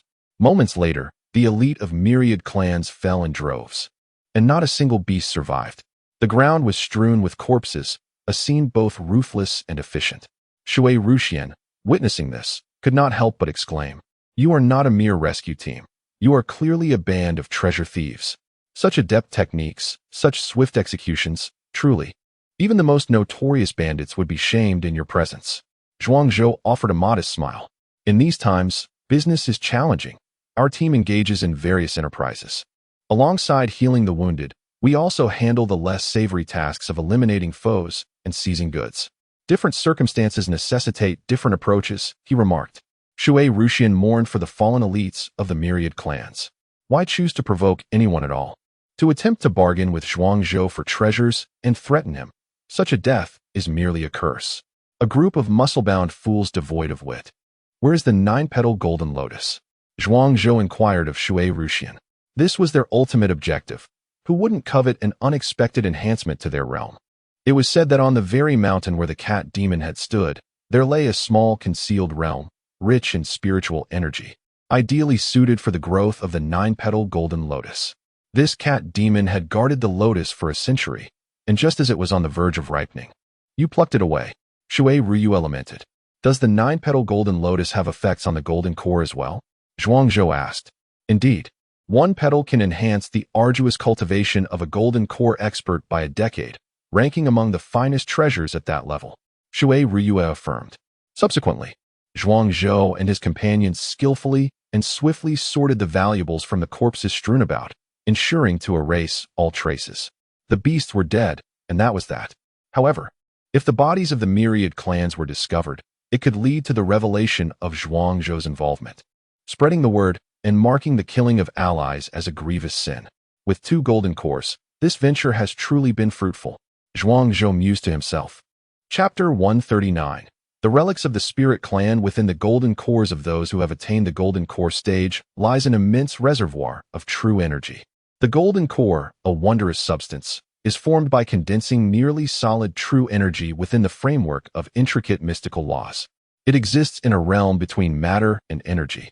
Each type of golden core possesses its own unique applications, and the greater the quantity of true energy contained within, the higher its value. For instance, the golden core of the Fire God clan, when utilized in the forging of weapons predominantly imbued with fire attributes, can elevate a peak-level mystical blade to the quality of a golden core weapon instantaneously. Similarly, the golden core of the 3-tailed cat demon, when employed in alchemy, harbors a vast essence of life, significantly enhancing the quality of the concocted elixirs. If these 2 golden cores were to be auctioned on the black market, each could fetch a staggering price ranging from 20 to 50 high-grade spirit stones. After all, it is exceedingly challenging to hunt down a powerhouse at the golden core level.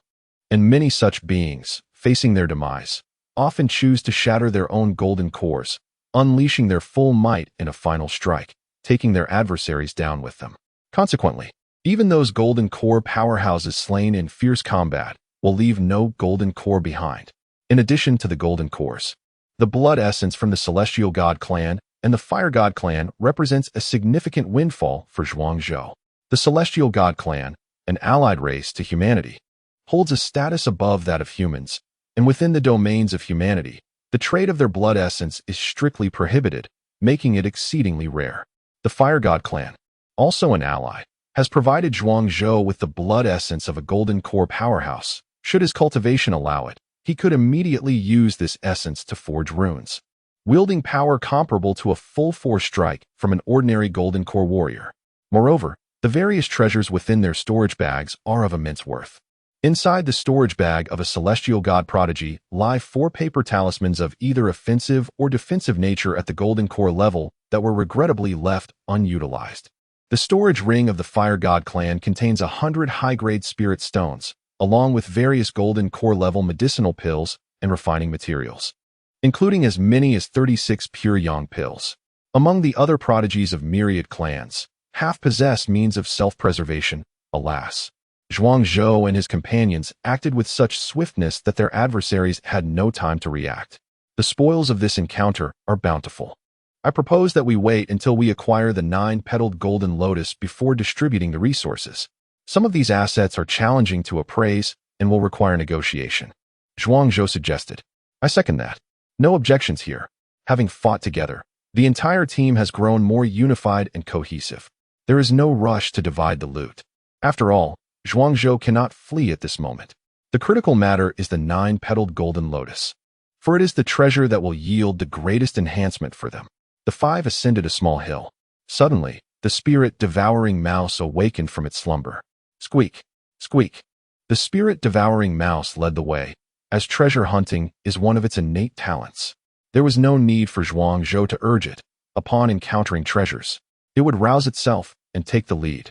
After several breaths, Zhuangzhou and the others arrived before a stone tablet, which was obscured by a tangle of overgrown weeds. The stone tablet bore ancient and intricate inscriptions. Zhuangzhou and his companions exchanged glances, utterly unable to decipher a single character. Surely, this cannot be the script of the human race, Zhuangzhou remarked. Illiterates. This is the script of the spirit clan. You have not even grasped the writings of the myriad races. It is truly perplexing how your instructors teach you in the academy. Shui Ruxian exclaimed with evident disdain. Zhuangzhou and the others felt a sense of embarrassment. The script of the myriad races was an elective course, typically introduced only in the 3rd year. The 1st and 2nd years primarily focused on foundational studies. The academy would not permit distractions with such trivial matters. What do these inscriptions signify? Zhuangzhou inquired.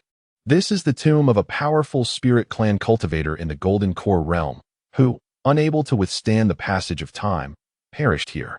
In their final moments, they discovered this 9-petaled golden lotus and, utilizing the power of their golden core, fashioned a barrier to gather spiritual energy, thus nurturing the growth of the lotus.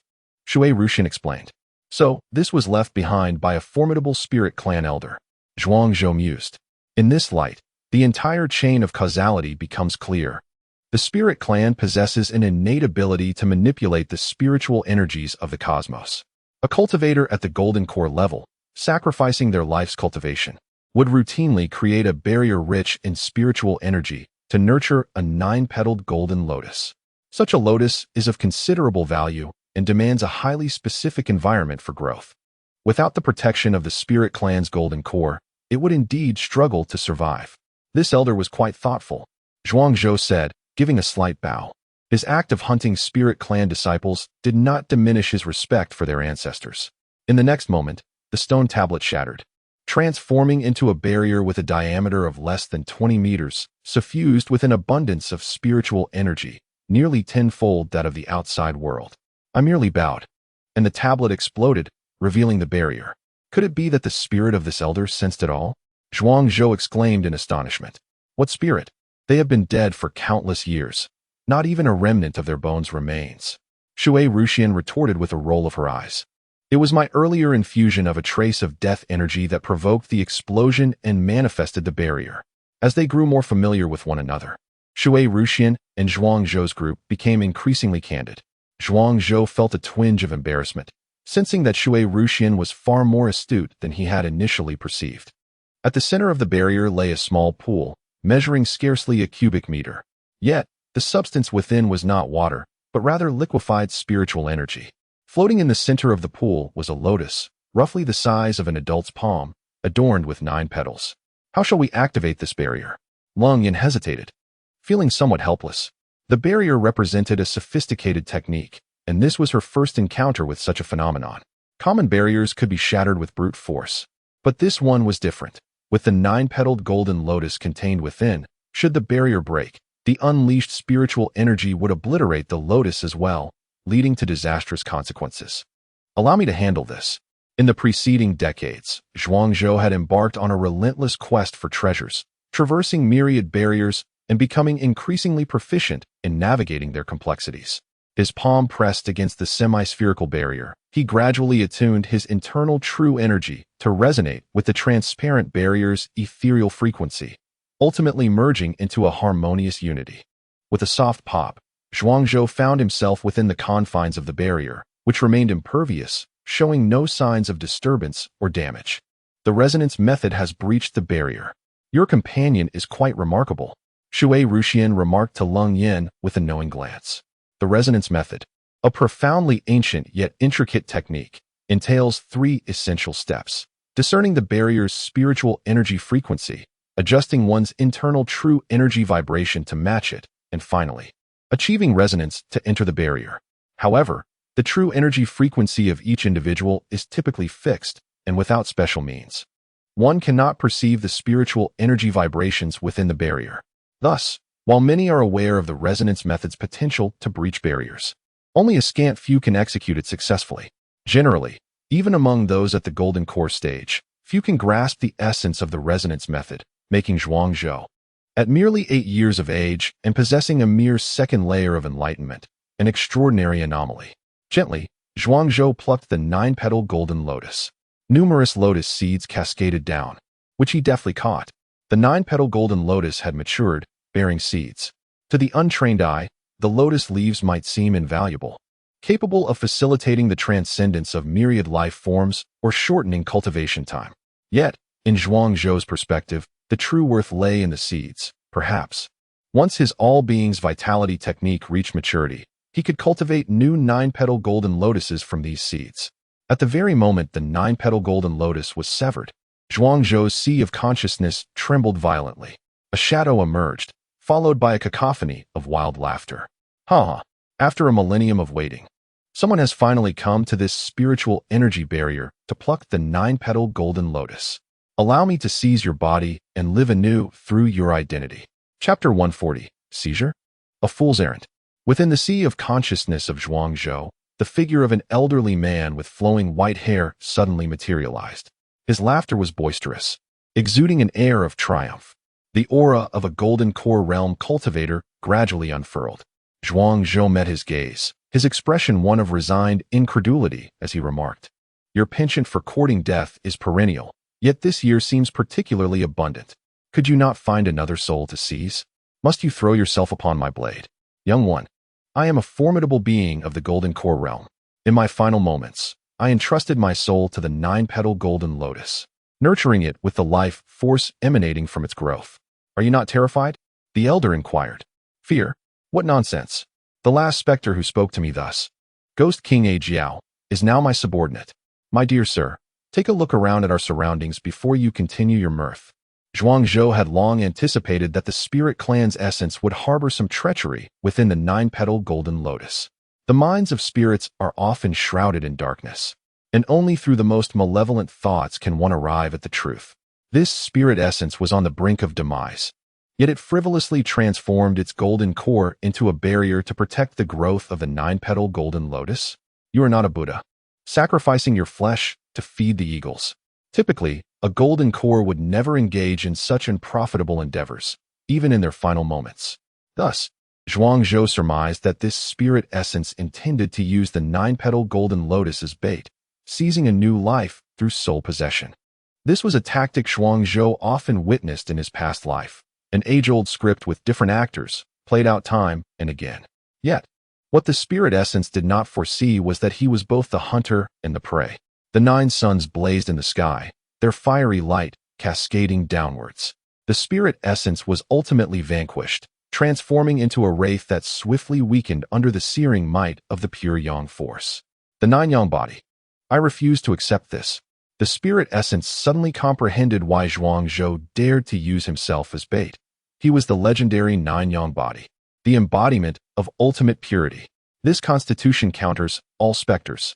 The realm of Zhuang Zhou's consciousness was a veritable purgatory for any wraith. Yet the spirit essence was oblivious to the peril he had willingly entered. This was a case of self-sabotage. No one could save him. A faint smile graced Zhuang Zhou's face. Embrace your fate. You have delivered yourself to me. I shall thoroughly assimilate the spiritual energy you leave behind. Zhuang Zhou gazed at the spirit essence as if it were a treasure of the cosmos, the soul of a golden core realm cultivator. Nurtured for a millennium by the 9-petal golden lotus, was a prize indeed. I shall take you down with me. The spirit essence realized that Zhuang Zhou no longer wished for negotiation. He intended to consume his soul.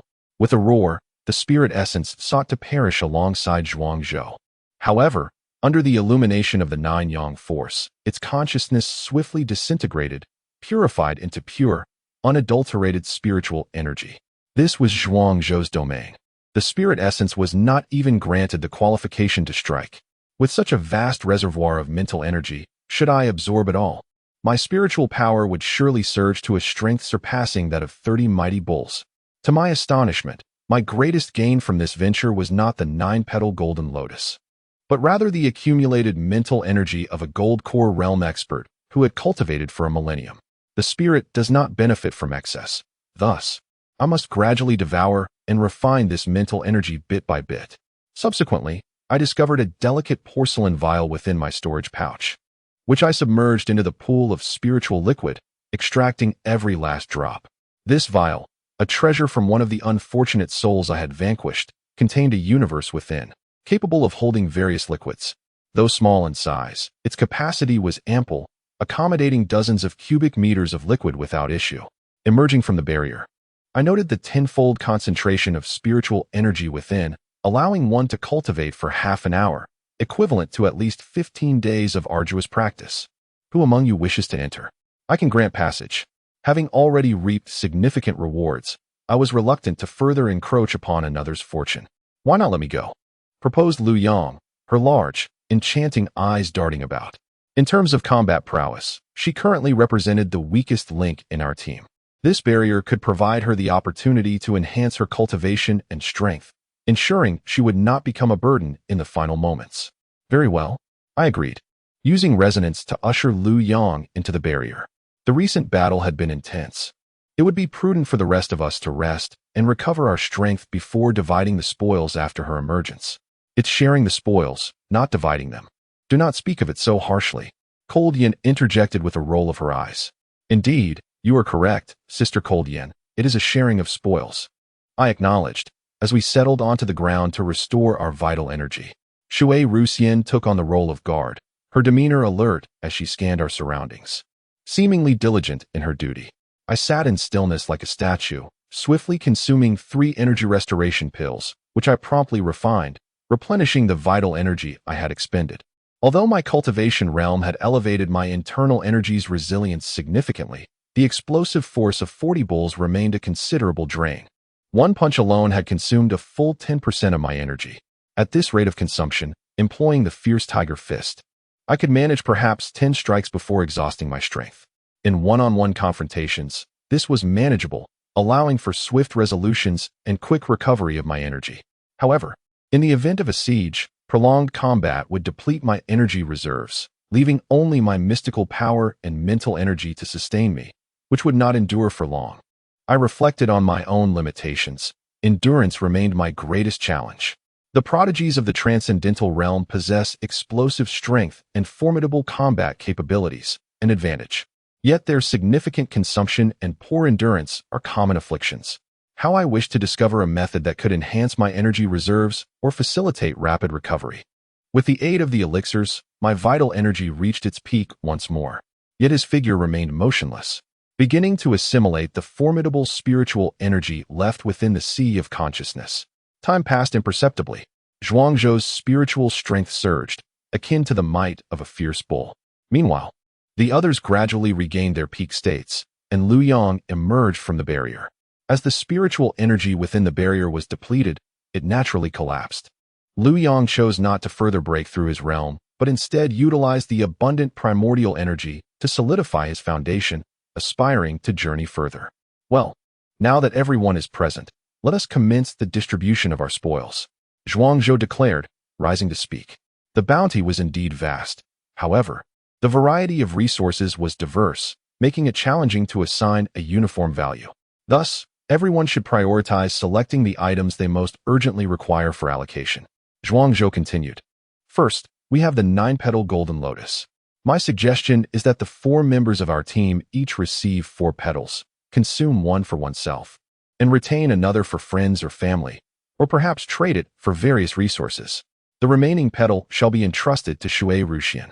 Although she did not directly contribute in this battle, she provided us with valuable informational support. Since she has temporarily joined our team, I believe she is entitled to share in some of the benefits. Me? Shui Ruxian exclaimed, astonished. She had not anticipated that the spoils division within Zhuangzhou's team would include a share for her. It is worth noting that this was the 9-petal golden lotus, a resource that is exceedingly rare. For some prominent clans, the desire to cultivate their prodigies and enhance their potential drives them to exchange even rare treasures for a 9-petal golden lotus. The fact that Zhuangzhou was willing to share it with her, a newcomer to the team, stirred a tempest of emotions within Shui Ruxian. Chapter 141. No reward without effort. The notion of receiving rewards without merit seemed rather unsettling to Shui Ruxian, who delicately declined. She did not wish to owe anything to Zhuangzhou. Please accept it. As a member of our team, you are entitled to a share of the spoils. If you truly feel indebted, you can exert yourself more in our next battle. Zhuangzhou insisted as he placed a petal of the golden lotus into Shui Ruxian's embrace. Upon hearing his words, the others echoed in agreement. Indeed, Sister Shui Ruxian, you should accept it. Lu Yang chimed in. Her radiant smile resembled a blossoming flower, and her eyes sparkled like crescent moons, exuding sweetness.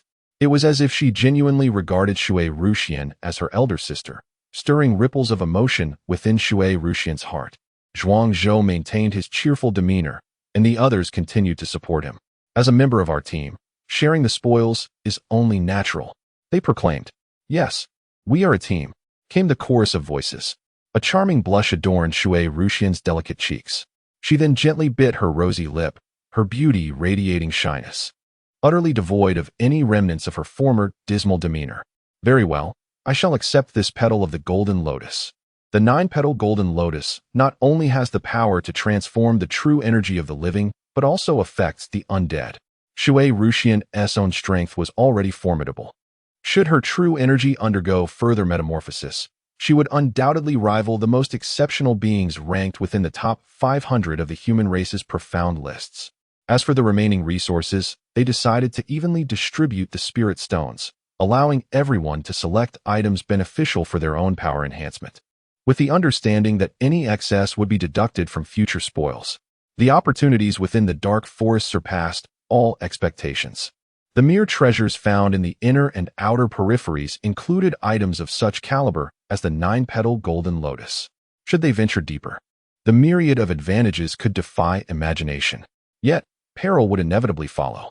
Where treasures lie, extraordinary beings are sure to exist, not to mention the competing prodigies from myriad races. Thus, every increment in strength would amplify their chances of success in future treasure hunts. Zhuangzhou articulated with reason and conviction. With his words, the group nodded in agreement as they began to divide the spoils. Zhuangzhou carefully selected all the pure yang pills, as they would significantly aid in his swift ascension. The higher his realm, the greater his need for pure yang energy. Among the other treasures, he also claimed a thunder symbol of the golden core realm. This paper talisman, when ignited, could summon a thunderbolt comparable to the full force strike of a 5th-layer golden core expert, making it an excellent choice for self-defense. Yang Chun, proficient in alchemy, chose some rare herbs along with 2 tomes belonging to prodigies of the celestial race. The writings within these tomes were inscribed with spiritual energy, allowing one to comprehend their contents through resonance, without needing to understand the myriad languages. Lung Yin sought 5 ice spirit pills, and she was pleasantly surprised to discover such treasures among the spoils. The ice spirit pill is a medicinal elixir of the golden core realm, imbued with a faint essence of the frost law. Consuming the ice spirit pill not only enhances the practitioner's internal frost power, but also offers a chance to comprehend the frost law. Should one grasp the essence of the law in the transcendence realm, it would yield immense benefits during the forging of the golden core. Liu Yang, driven by ambition, seized all the materials related to weapon forging, even going so far as to collect discarded weapons and armor. As a skilled blacksmith, she requires a vast array of materials for her craft. Those weapons could be melted down and reforged. She felt a surge of excitement as she filled 2 storage bags with these resources. The materials included both Transcendence and Golden Core level items, which would normally require considerable contribution points to acquire at the Academy.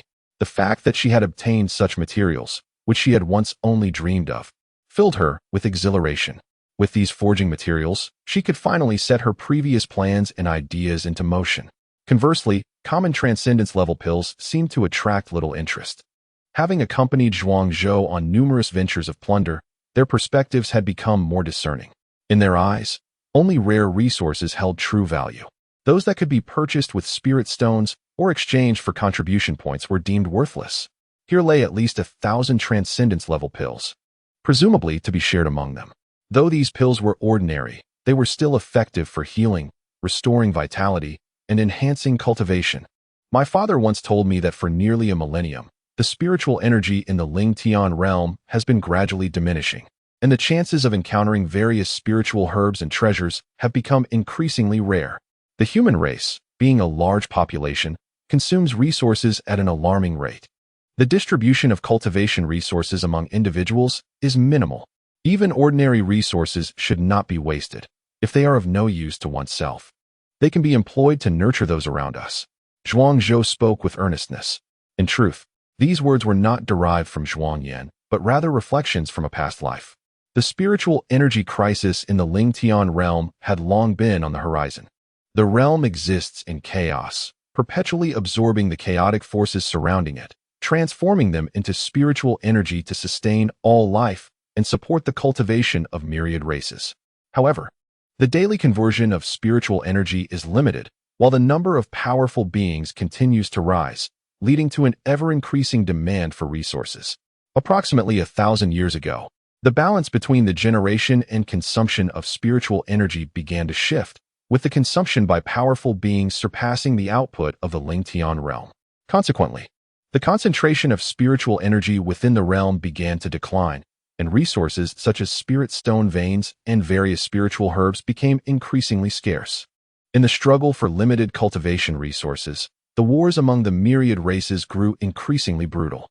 The fall of many powerful beings has, to some extent, reduced the rate of spiritual energy consumption within the Ling Tian realm. Yet, the demand has consistently outstripped the production of spiritual resources, leading to a gradual desolation of the Ling Tian realm's resources. In a desperate bid for self-preservation, the Ling Tian realm initiated the so-called Golden Era, harnessing the celestial fortune to guide myriad races in gradually unearthing the treasures and resources left behind from ancient times. This Golden Era, however, serves merely as a prelude. A decade after its commencement, rifts in time and space manifested, connecting the Ling Tian realm with 3 surrounding lesser realms. Thus, the Ling Tian realm officially entered an age of warfare, embarking on a campaign of conquest across dimensions.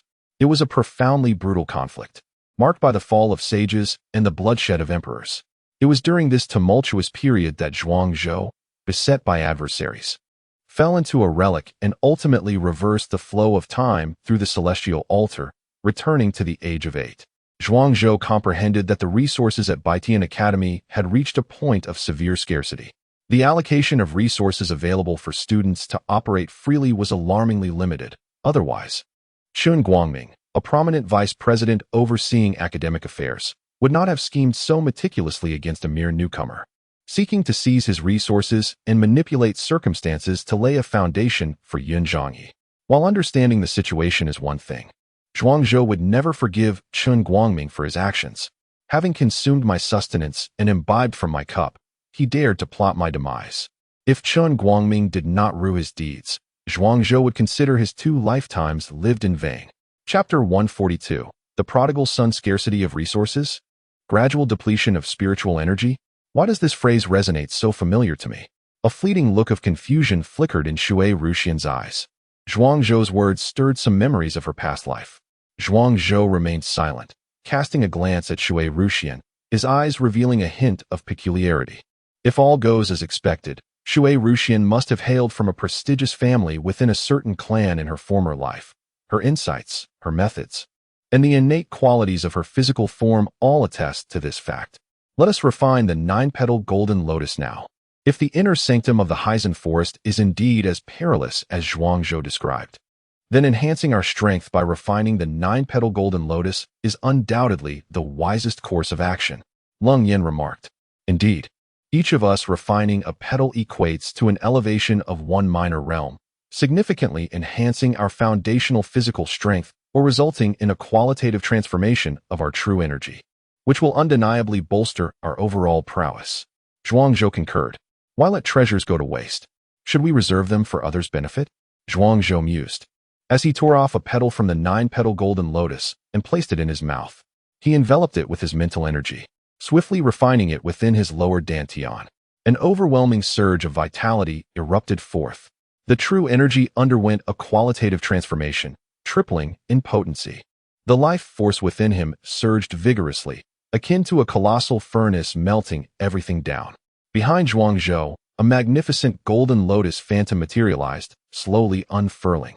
The foundational physical strength equivalent to that of 10 ferocious bulls swiftly doubled to that of 20. In the realm of Tongxian, with each level attained, the enhancement of foundational physical strength escalates. Previously, it had increased by 5 bulls, and now it surged directly by 20. The most crucial aspect is the further refinement of true energy, resulting in another qualitative leap, equivalent to triple the quality of the previous realm. A joyful smile graced Zhuangzhou's face. As the true energy became increasingly refined, his dantian felt empty. Previously, his meridians and dantian brimmed with true energy. But after 2 consecutive qualitative transformations, only a fraction remained, leaving him in need of large quantities of medicinal pills or the absorption of vast amounts of spiritual energy to replenish his meridians and restore them to their full capacity. How amusing, Zhuangzhou mused inwardly. He produced a medicinal pill known as Jinyuan Dan, designed for the Tongxian realm to augment true energy. Casually tossing one into his mouth and crunching it like a peanut, chewing and swallowing with abandon. What a wasteful prodigal, Leng Yin exclaimed, rolling her eyes at Zhuangzhou's reckless extravagance with the medicinal pills. The Jinyuan Dan is a high-grade pill within the Tongxian realm, fetching a price of 10 mid-grade spirit stones on the black market. 1 Jinyuan Dan is worth the true energy enhancement that a typical practitioner of the Tongxian realm could achieve through arduous meditation over half a month. Most individuals would seek a secluded spot to consume such a pill, diligently refining it to avoid wasting even a fraction of its potency. Yet, Zhuangzhou, without a care, devoured it whole, oblivious to the potential loss of efficacy. After all, it was a gift, and he still had plenty stashed away in the storage bags of myriad clans. Shall I provide you with 2 pills to augment your internal vitality? Cold Yin shook her head. At this level of cultivation, the essence of qi is as solid as iron. A single true essence pill would equate to merely a day's worth of arduous training for me. Its efficacy is trivial, and rather than allowing it to be squandered, it would be far more beneficial for you to consume it and enhance your qi reserves. As the two conversed, Lu Yang, Yang Chun, and Shui Ruxian had already refined a petal of the golden lotus, thus elevating their prowess by a small degree. Indeed, without the nightshade, a horse cannot thrive. And without unexpected fortune, a person cannot prosper. My martial arts cultivation was relatively modest at the 9th layer of the Transcendence realm, with a physical strength equivalent to 36 bulls worth. However, the strength-enhancing pill augmented my physical power by an additional 3 bulls. And after consuming a petal of the golden lotus, not only did my qi undergo a qualitative transformation, becoming even more refined and pure, but my physical strength also reached the level of 45 bulls, making me a distinguished figure within the Transcendence realm. Perhaps before I ascend to the Golden Core realm, I shall possess the strength of 50 bulls. With a punch unleashed, my vitality surged forth, shattering mountains and stones with unyielding force. Yang Chun expressed his profound sentiments. 50 bulls of strength are still merely a novice. Well, perhaps a rather formidable novice. Shui Ruxian retorted mercilessly. Yang Chen's elation was swiftly dispelled. Do not heed her words. She is an anomaly and cannot be measured by conventional standards. Zhuangzhou consoled Yang Chen. Shui Ruxian turned to Zhuangzhou. What is your current foundational strength? Only 20 bulls of strength, Zhuangzhou replied bashfully. Yang Chen's body stiffened. What the heck? Are you comforting me or mocking me? You think you're not an anomaly like Shui Ruxian? At the second layer of the Transcendence realm, with 20 bulls of foundational strength, will you surpass me once you reach the fourth layer of physical cultivation? I might as well give up. Yang Chen lamented, feeling the unfairness of the world. Squeak, squeak, squeak. At that moment, the devouring spirit rat seemed to sense something, squeaking wildly as it dashed towards the inner depths of the dark forest. The devouring spirit rat must have discovered some treasure. Follow closely. There may be a trove ahead, Zhuangzhou urged. The group trailed the devouring spirit rat into the heart of the dark forest. Meanwhile, within the North Sky Academy, Chun Guangming's countenance was as dark as ink. Is this the student you have nurtured? Luo Yongxing questioned, suppressing his seething anger. Each student is discreetly imbued with a trace of their essence upon enrollment, which is then placed within the life and death token. When one dies, the token shatters, resonating regardless of distance. During each trial in the dark forest, the North Sky Academy suffers numerous student casualties. After all, this is a brutal elimination contest. Fatalities are commonplace. Yet this time, the number of students lost from the North Sky Academy seems excessively high. Merely half a day into the trials, the life and death tokens have already begun to shatter like firecrackers. In this trial, a total of 2,520 students from Baitian Academy participated. In just one morning, a staggering 340 of them perished. Is this how you, Chun Guangming, the academic supervisor, instruct your students? Have they not even mastered the basic skills of survival and self-preservation on the battlefield? Luo Yongxing chided darkly. The fact that so many students have fallen at the very onset of the Dark Forest trial is indeed an ominous sign. Each student is a carefully selected gem from Baitian Academy, all exceptional talents. The loss of even one is a significant blow. If casualties exceed 40%, I will have to represent Baitian Academy to issue a self-reflection to the Human Alliance. This trial of blood is unlike any before. The number of participating factions has surged, and the quantity of prodigies has also skyrocketed. It is only natural for the casualty rate to be higher than usual. The Grand Elder should not place the blame squarely on my shoulders, Chun Guangming retorted, attempting to deflect responsibility. This burden is one I cannot bear. Admitting fault could jeopardize my position as vice president and invite retribution from the Human Alliance, along with severe penalties. Director Chen, your assertion is flawed, Zhang Zizai interjected. The Dark Forest trial employs random teleportation, and initially, everyone is dispersed at the forest's periphery. The danger level there is relatively low. Students at the body realm, if cautious, should be able to survive. In such an expansive dark forest, even the exceptional talents of myriad races would find it akin to searching for a needle in a haystack if they sought to deliberately hunt humans. Given that the trial has only just commenced, such a high number of casualties among Baitian Academy students suggests that someone may have secretly marked them, intentionally attracting the pursuit of the prodigies from the various races. Zhuangzhou had already discerned the mark on his body before the trial began in the dark forest. However, he remained discreet, directly informing Zhang Zizai of the situation. Zhuangzhou cautioned Zhang Zizai to expose this if a significant number of casualties among Baitian Academy students occurred during the trial, making it public. At a critical juncture, striking a blow could inflict serious damage, whether upon Chun Guangming or Su Tieshue. Although Zhuangzhou was within the dark forest, he was subtly orchestrating the struggle at Baitian Academy from a distance of 1,000 miles. Upon hearing this, Luo Yongxing's expression darkened further. What is happening with Chun Guangming? Chapter 143. The Revelation of the Hidden Dagger. I truly know nothing about this. Chun Guangming was on the verge of tears. Did he know that some students bore marks that could attract the myriad clans? Yes, he was aware. The students of the North Sky Academy have complex backgrounds. Some hail from noble families whose ancestors have fought on the battlefield against the myriad clans, incurring enmity that has made them targets. Substantial sums were spent to have teachers at the North Sky Academy mark these students, enabling covert hunts in the dark forest. Others were warriors who achieved great feats on the battlefield and entered the academy as a result, now feared by the myriad clans, who resort to any means to eliminate them. As the vice president responsible for academic affairs, Chun Guangming was privy to all these matters.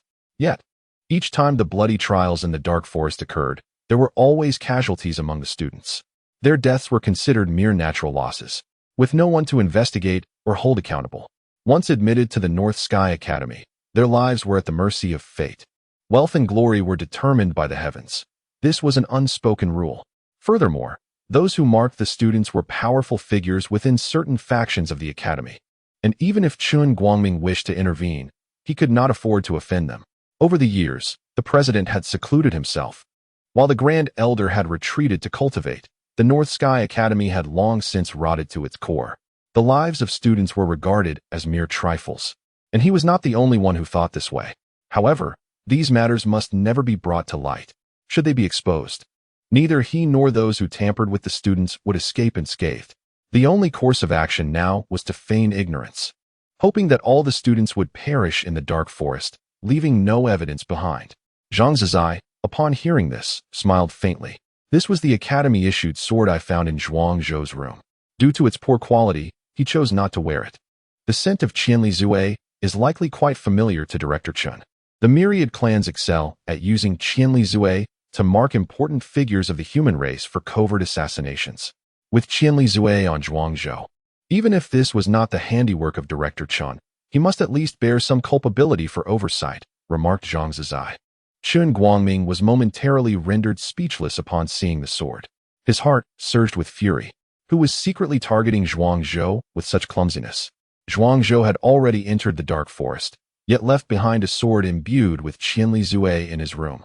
Qianli Zue, Chun Guangming, this is all you're doing. Regardless of whether you are the architect of this incident, your guilt is inescapable. Stay here and reflect on your actions. I shall personally investigate this matter. If it is ultimately discovered that you were behind this, you may as well relinquish your position as vice president and venture to the battlefield to slay the myriad clan's warriors to atone for your sins, declared Luo Yongsheng with a cold snort. With the evidence in hand, what could Chun Guangming possibly say? He opened his mouth, but was left utterly speechless. He had never anticipated that this fire would ultimately burn him. At the North Sky Academy, Chun Guangming was placed under house arrest. Zhuang Zhou's plan had achieved initial success. However, the pivotal moment still rests upon Zhuang Zhou. In order to employ the rules to eliminate Chun Guangming and Su Tieshue, he must showcase sufficient value and establish remarkable achievements to highlight their conspiracy against him, accusing them of stifling genius and committing heinous acts. For an ordinary student of the profound Enlightenment realm, the human alliance would undoubtedly refrain from imposing severe punishment on the two lofty figures of the divine power realm. However, should it be a prodigy who has rendered significant contributions to humanity, the human alliance would certainly take notice and conduct thorough investigations. If Zhuang Zhou were to demonstrate his indispensable talent for humankind, the alliance would undoubtedly exact harsh retribution on the two and strive to protect him at all costs. In this world, it ultimately boils down to a balance of interests. Fairness and justice are but illusions. Squeak, squeak. The spirit-eating mouse suddenly halted its steps, keenly surveying its surroundings with its small, bean-sized eyes darting about. What is here? Why can I sense not a trace of treasure? Lu Yang searched the area, yet found no remnants or rare artifacts. As they ventured deeper into the dark forest, the dark energy thickened, coalescing into a mist, occasionally pierced by a bone-chilling wind that compelled them to circulate their true energy to fend off the encroaching darkness. Squeak, squeak. The spirit-eating mouse was also quite anxious.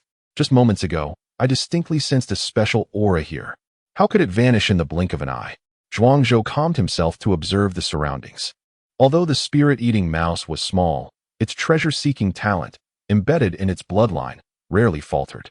If there were no issue with the mouse, then the problem must lie within this place itself.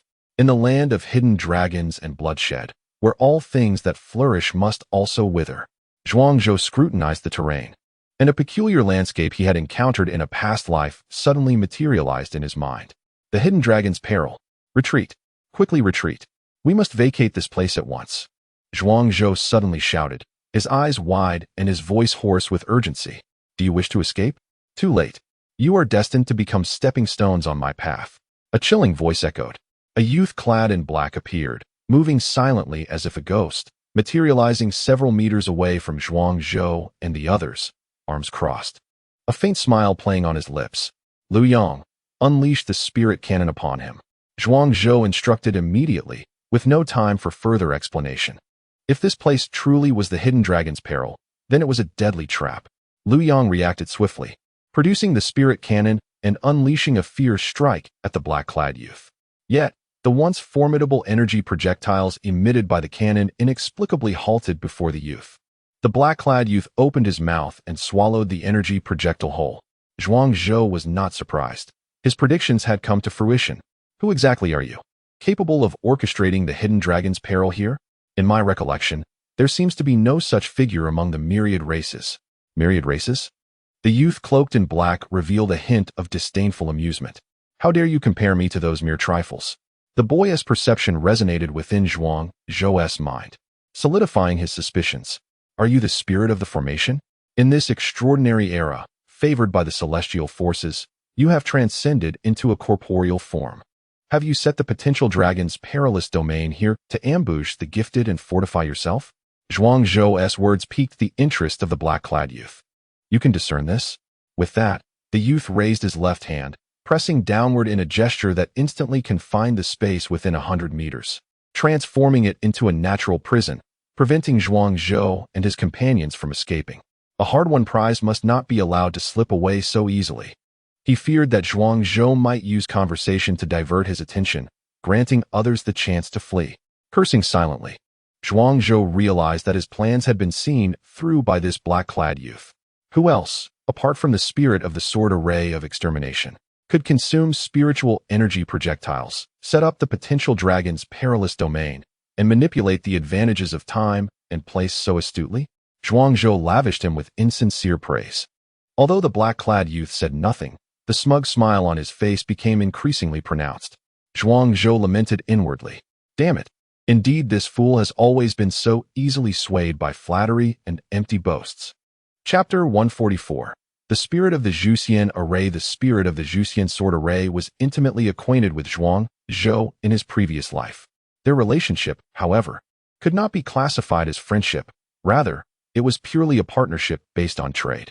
In Zhuang Zhou's memories, the spirit of the Zhuxian sword array was undeniably a prominent figure, having achieved remarkable feats in battle by employing numerous treacherous traps and formations to vanquish 3 sages who emerged from the small realms. The spirit of the Zhuxian sword array possessed 3 distinct characteristics. Firstly, it was a master of formations, a born adept in the art of array, particularly in crafting lethal traps, reigning supreme in the Ling Tian realm. Secondly, it was indestructible and immortal.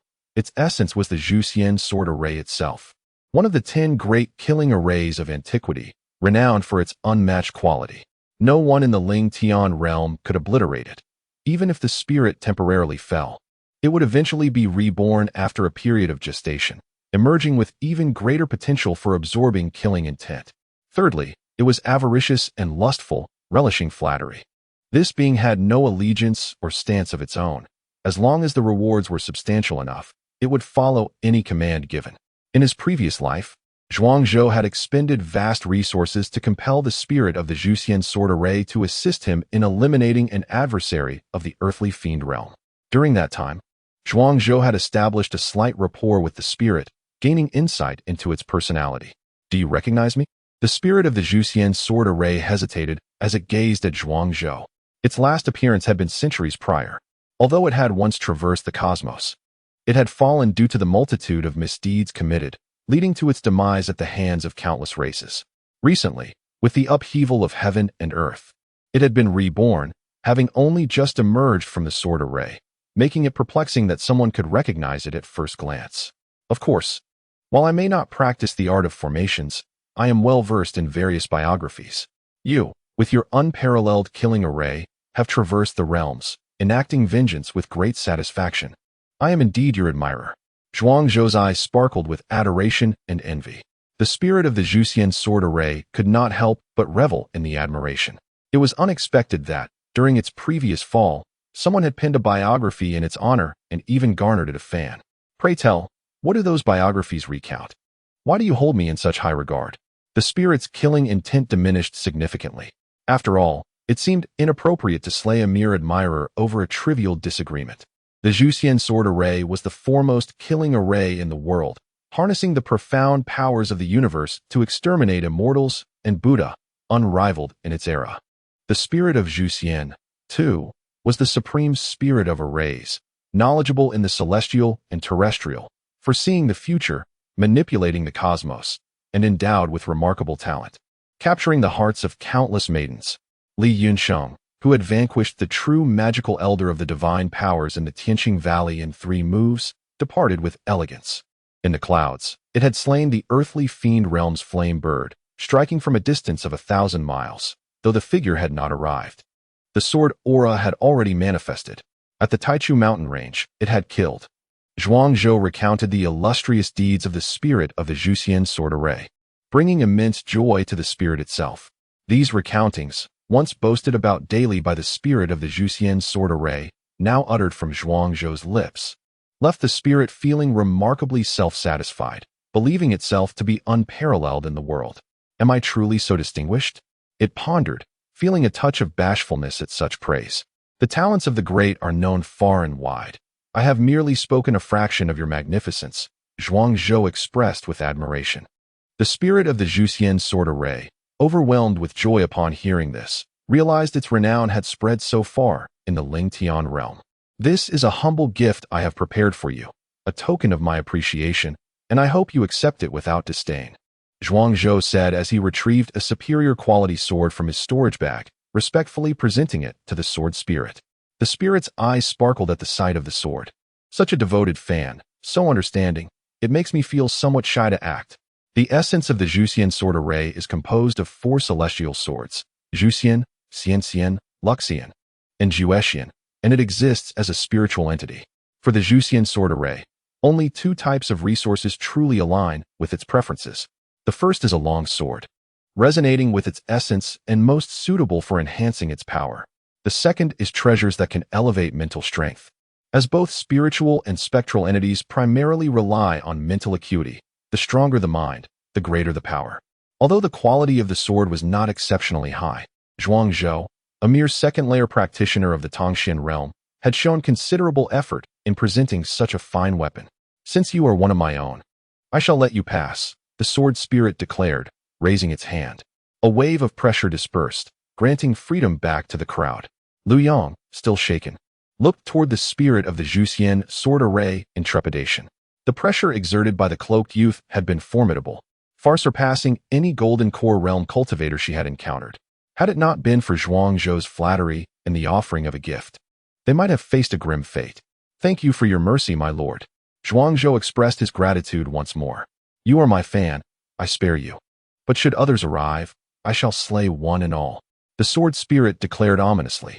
Its essence as the Zhuxian sword array was rooted in the path of slaying. The more it killed, the stronger its cultivation became. Moreover, the intricacies of the potential dragon's perilous domain were profound. In this domain, where blood is shed, everything that flourishes must eventually wither. The perilous realm does not generate treasures on its own. However, if powerful beings are ensnared and killed within, their life essence will merge into the formation, giving birth to corresponding treasures. The stronger the trapped beings, the higher their talents, the finer the treasures born from their essence. Just moments ago, the soul-eating rat had sensed the presence of treasures, yet ultimately found nothing. It is likely that the recent extermination of several intruding prodigies from myriad clans within the perilous realm of the hidden dragon has given rise to certain spiritual treasures, which in turn triggered a response from the soul-devouring rat. Subsequently, these treasures were collected by the spirit of the extermination sword array, resulting in the rat losing its sense of direction for treasure hunting. Once the formation of the hidden dragon's perilous realm is established, it becomes immovable. In the future, should formidable foes arise, they can be lured into this treacherous domain for a collective ambush. Zhuangzhou mused, his eyes shimmering with glimmers of light. My lord, we could indeed collaborate. I shall entice the outstanding talents of the myriad clans into the hidden dragon's predicament, and you shall strike to refine them. With the resources obtained shared in an 80-20 split, 80 for you and 20 for me. What say you? Zhuangzhou's proposal stirred the spirit of the extermination sword array. Although immensely powerful, his prowess was limited by the constraints of the formation. Without its support, he possessed only the cultivation level of the profound realm. comparable in combat strength to the likes of Long Yin and Shui Ruxian. After all, he had just awakened and required substantial resources to fully restore his cultivation. However, with the enhancement of the Hidden Dragon's perilous realm, he could slaughter those beneath the divine ability realm with ease. Thus, remaining passive would yield limited gains. If Zhuangzhou could attract a multitude of prodigies for sacrifice, sharing some benefits with him would not be an unwise course of action. Chapter 145, Conspiracy. Ruins. Your notion is commendable. I share the same sentiment. In this vast and ominous dark forest, I have orchestrated perilous traps that hinder mobility. If my sole purpose is to ensnare a few exceptional individuals, then these traps would be utterly futile. Only by luring you into the snare, allowing a multitude of powerful beings to enter, can I refine them, acquire treasures, and swiftly elevate my cultivation. Thus spoke the spirit of the extermination sword array. Its admiration for Zhuangzhou grew ever stronger. This young lad is quite perceptive. Not only is he a loyal admirer, but he also contemplates his own interests and offers strategic advice. As for the 2/10 of the benefits Zhuangzhou wishes to share, the spirit of the extermination sword array remains indifferent. Zhuangzhou is one of us, yet also a cultivator, in a world where everyone seeks gain. It is only natural for him to desire a share of the rewards for his efforts. Should Zhuangzhou truly be selfless and sacrifice everything, it would indeed provoke concern within the spirit of the extermination sword array, leading it to suspect ulterior motives and grander schemes. Honesty, sincerity, such is the evaluation the spirit of the extermination sword array holds for Zhuangzhou. Proceeding westward, crossing a gorge, one shall find a relic of the earthly fiend realm poised to awaken, approximately 50 kilometers hence. Within this relic lies an abundance of treasures, lineages, arcane methods, martial techniques, elixirs, and even weaponry. None are lacking. If you wish to entice and eliminate the prodigies of myriad races, this could be your opportunity. The relic is divided into 3 layers, each treasure more precious than the last. However, each time it awakens, a torrent of spiritual energy surges forth, attracting a multitude of ferocious beasts from the dark forest, as well as drawing the attention of numerous prodigies. The relic is fraught with peril, yet danger often coexists with opportunity. Whether to seize this chance or not rests solely upon your judgment. The spirit of the extermination sword array advised Zhuangzhou with an air of sagacity, akin to an elder guiding a younger kin, which is indeed fitting given its vast age. The spirit has existed for countless eons within the Ling Tian realm, undergoing cycles of life and death, accumulating lifetimes beyond measure. As a seasoned entity advising an 8-year-old child, the tone is entirely appropriate. Zhuangzhou realized that his persuasion had succeeded. The spirit of the extermination sword array truly regarded him as a devoted acolyte. Otherwise, such crucial information would not have been divulged so readily. Please await my good news in silence, Zhuangzhou exclaimed, his eyes gleaming with determination. Excellent. Your courage is commendable. I have not misjudged you. Praised the spirit of the extermination sword array. After their exchange, Zhuangzhou and his companions hastened towards the direction of the relic. On the journey, Long Yin suddenly spoke up. This earthly fiend realm relic is likely not to be trifled with. Zhuangzhou, you must exercise caution. Within the relic, there are undoubtedly traps commensurate with the treasures. A moment's carelessness could lead to our demise. Sister Long Yin, do you perceive any changes in this foray into the dark forest compared to our previous venture? Zhuangzhou countered, evading her inquiry with a question of his own. Long Yin hesitated briefly before responding. The situation has grown increasingly perilous, yet treasures abound. When I last visited the periphery of the dark forest, as long as one exercised caution and refrained from provoking formidable foes, even those at the pinnacle of the corporeal realm could emerge unscathed. However, this time, the dark energy saturating the outskirts of the dark forest has intensified. Without appropriate protective measures, even the mere encroachment of this dark force could prevent those at the corporeal realm from enduring until the trial's conclusion. Moreover, the 9-petal golden lotus, a treasure of such caliber, could not possibly be found within the inner confines of the dark forest, at least not without venturing into its very core.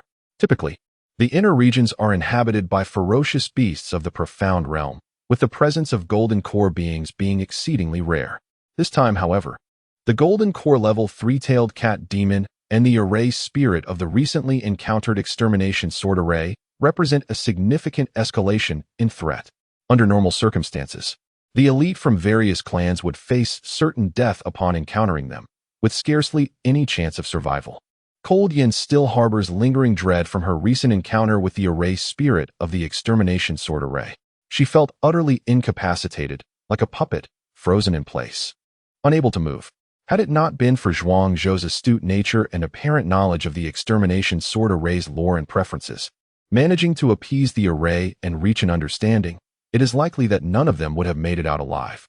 Thus, this trial in the dark forest differs markedly from previous ones, with a significant increase in danger and opportunity alike. Even if we were to remain uncontentious, we would inevitably face life and death crises while enduring the assessment in the dark forest. Rather than cowering in fear, it may be wiser to take bold risks. Perhaps one could turn a bicycle into a motorcycle, Zhuang Zhou remarked. As he spoke, his gaze shimmered. The scene before him felt all too familiar. In his past life, when the Golden Era commenced, the heavenly fate surged with unprecedented intensity, transforming once benign locales into treacherous realms rife with peril. The emergence of various ferocious beasts and the ensuing chaos rendered every corner of the Ling Tian realm devoid of a safe haven. Yet, danger coexists with opportunity. Chances that were unattainable in peaceful times now present themselves abundantly, rewarding the audacious while punishing the timid. Some ordinary individuals have achieved success through seizing opportunities, while others, despite extraordinary talent, falter and fall behind due to their reluctance to take risks, ultimately succumbing to mediocrity. The dark forest before us serves merely as a prelude to that transformative era. If one fails to grasp these fleeting opportunities, even geniuses like him and Cold Yin risk falling from grace, unable to keep pace and ultimately being left far behind, descending into obscurity. Upon hearing this, Cold Yin felt a stirring in her heart. Yet, as she glanced at Lu Yang and Yang Chun, her expression wavered with uncertainty. She did not fear death, but her team comprised more than just Zhuang Zhou and herself. Lu Yang and Yang Chun excelled in the arts of weapon forging and alchemy, and their paths to establishing themselves in the Ling Tian realm might not necessarily require a focus on combat. If they were to be forcibly dragged into danger, the risk of downfall would be immense. Lu Yang stepped forward, speaking with unwavering determination. Sister Lung Yin, worry not for me. As a disciple of the Lu family, though I may be temporarily away, I shall ultimately return to my roots. I am acutely aware of the harsh realities of a prominent clan. If I were to only master the art of crafting, I would inevitably become a mere tool for forging within the Lu household. To wield influence within the family, one must possess exceptional combat talent. The greater the fist, the greater the authority. This is a fundamental rule among noble clans. In pursuit of a promising future, I must continually embrace risks, seize opportunities, enhance my strength, and fortify myself. I desire to take control of my own destiny, even if it means facing death along the way. Rarely, Lu Yang repressed her radiant smile, adopting a serious demeanor. Beneath her joyful laughter lay burdensome thoughts that perhaps only she could comprehend. I am a man, and I require strength to protect the woman I envision for my future. Every man yearns for formidable power and the admiration and respect of others. I aspire to be introduced as a powerful warrior, rather than a feeble alchemist, Yang Chun said with a shy smile. Though he spoke with mirth, both Zhuang Zhou and Lung Yin felt a tremor in their hearts. In comparison to the extraordinary talents of Lung Yin, Lu Yang, and Zhuang Zhou, Yang Chun was merely an ordinary individual. Yet even the ordinary harbors aspirations, unwilling to resign to obscurity, striving to forge a brilliant life of their own. Chapter 146. The opening of the ruins. Upon hearing these words, Lung Yin felt a tremor within her heart. She had not anticipated that each individual bore such immense expectations and burdens. In light of this, she resolved to refrain from further commentary, hoping only that everyone would exercise utmost caution upon entering the ruins. The Disha realm stands as a dominant force within the Ling Tian realm. In the celestial battlefield, divine abilities may serve as generals, while the Disha realm assumes the role of a commanding marshal. The relics left behind are undoubtedly abundant, yet the corresponding perils are equally formidable. Lung Yin reiterated her warnings. Her mission was not to seek great fortunes alongside Zhuang Zhou and others. but rather to ensure their safe passage through the blood-red trials as dictated by Jiangyu. However, could her strength truly safeguard Zhuangzhou and the others? With unwavering confidence, she had entered, considering herself a formidable being on the human race's profound ranking. Yet upon entering the dark forest, her power had indeed increased, but her confidence had waned. The dark forest had transformed into a stark contrast from her recollections, fraught with dangers. It was perilous even for beings of the golden core level to survive its embrace. Zhuangzhou and his companions moved swiftly, traversing the canyon until they soon arrived before the so-called ruins. The ruins lay sealed, manifesting as a towering stone door. This door rose 10 zhang high, starkly standing amidst the shadows of the dark forest. Upon its frame were intricately carved runes, each bearing the marks of time. Surrounding the stone door was nothing but towering trees, their canopies dense enough to obscure the sun. Is this the place? Zhuangzhou pondered. The stone door, aside from its imposing stature, bore no distinguishing features. The runes etched upon its frame seemed dormant, appearing merely as ornamental embellishments devoid of any discernible effect. The door remained shut, flanked by flora, resembling a warehouse door carelessly discarded within the dark forest. Were it not for the assurances of the formation spirit of the Zhu Xian sword array, affirming that this location corresponded precisely with the one described, Zhuangzhou would have thought nothing of its hidden mysteries. As Zhuangzhou passed by, he would scarcely believe that the stone door concealed any profound secrets. The ancient runes upon it seemed to bear a connection to flames. At that moment, Lu Yang stepped forth, her lively eyes shimmering with insight. Possessing a unique physique, she had a keen sensitivity to the power of fire. You should give it a try? Nodding, Lu Yang gently placed her delicate hand upon the stone door. Gradually, the runes began to awaken, flickering with sparks of flame. Each rune contained a thread of Tao essence, and when united, they appeared to converge into a singular pathway of fiery principles. Lu Yang sensed the transformation of the runes, murmuring to herself. She resonated with the inscriptions, and her aura unexpectedly grew stronger. This stone door, in essence, was a fortuitous opportunity. The combination of runes upon the door has inscribed a series of rules. Should Lu Yang truly decipher them, he may ascend to great heights and enter the realm of Tao in the Xianjing stage. Leng Yan murmured. Indeed, the dark forest of today is vastly different from the one she recalls. The previous forest she encountered offered no opportunity for such enlightenment. Entering the Tao, Yang Chen's eyes widened. If we consider the Xianjing stage as a means to comprehend the transformations of the cosmos through the mystic arts, then the Jindan stage is defined by the attainment of the golden core and the comprehension of the forces of Tao. In the Jindan stage, one's strength is measured by the depth and breadth of their understanding of the Tao. Those who have not comprehended the Tao are deemed false Jindan. Only a select few can enter the Tao from the Xianjing stage, gaining insight into the forces of Tao. Such individuals, upon grasping the Tao, become nearly invincible within the Xianjing stage. Entering the Tao is no simple feat.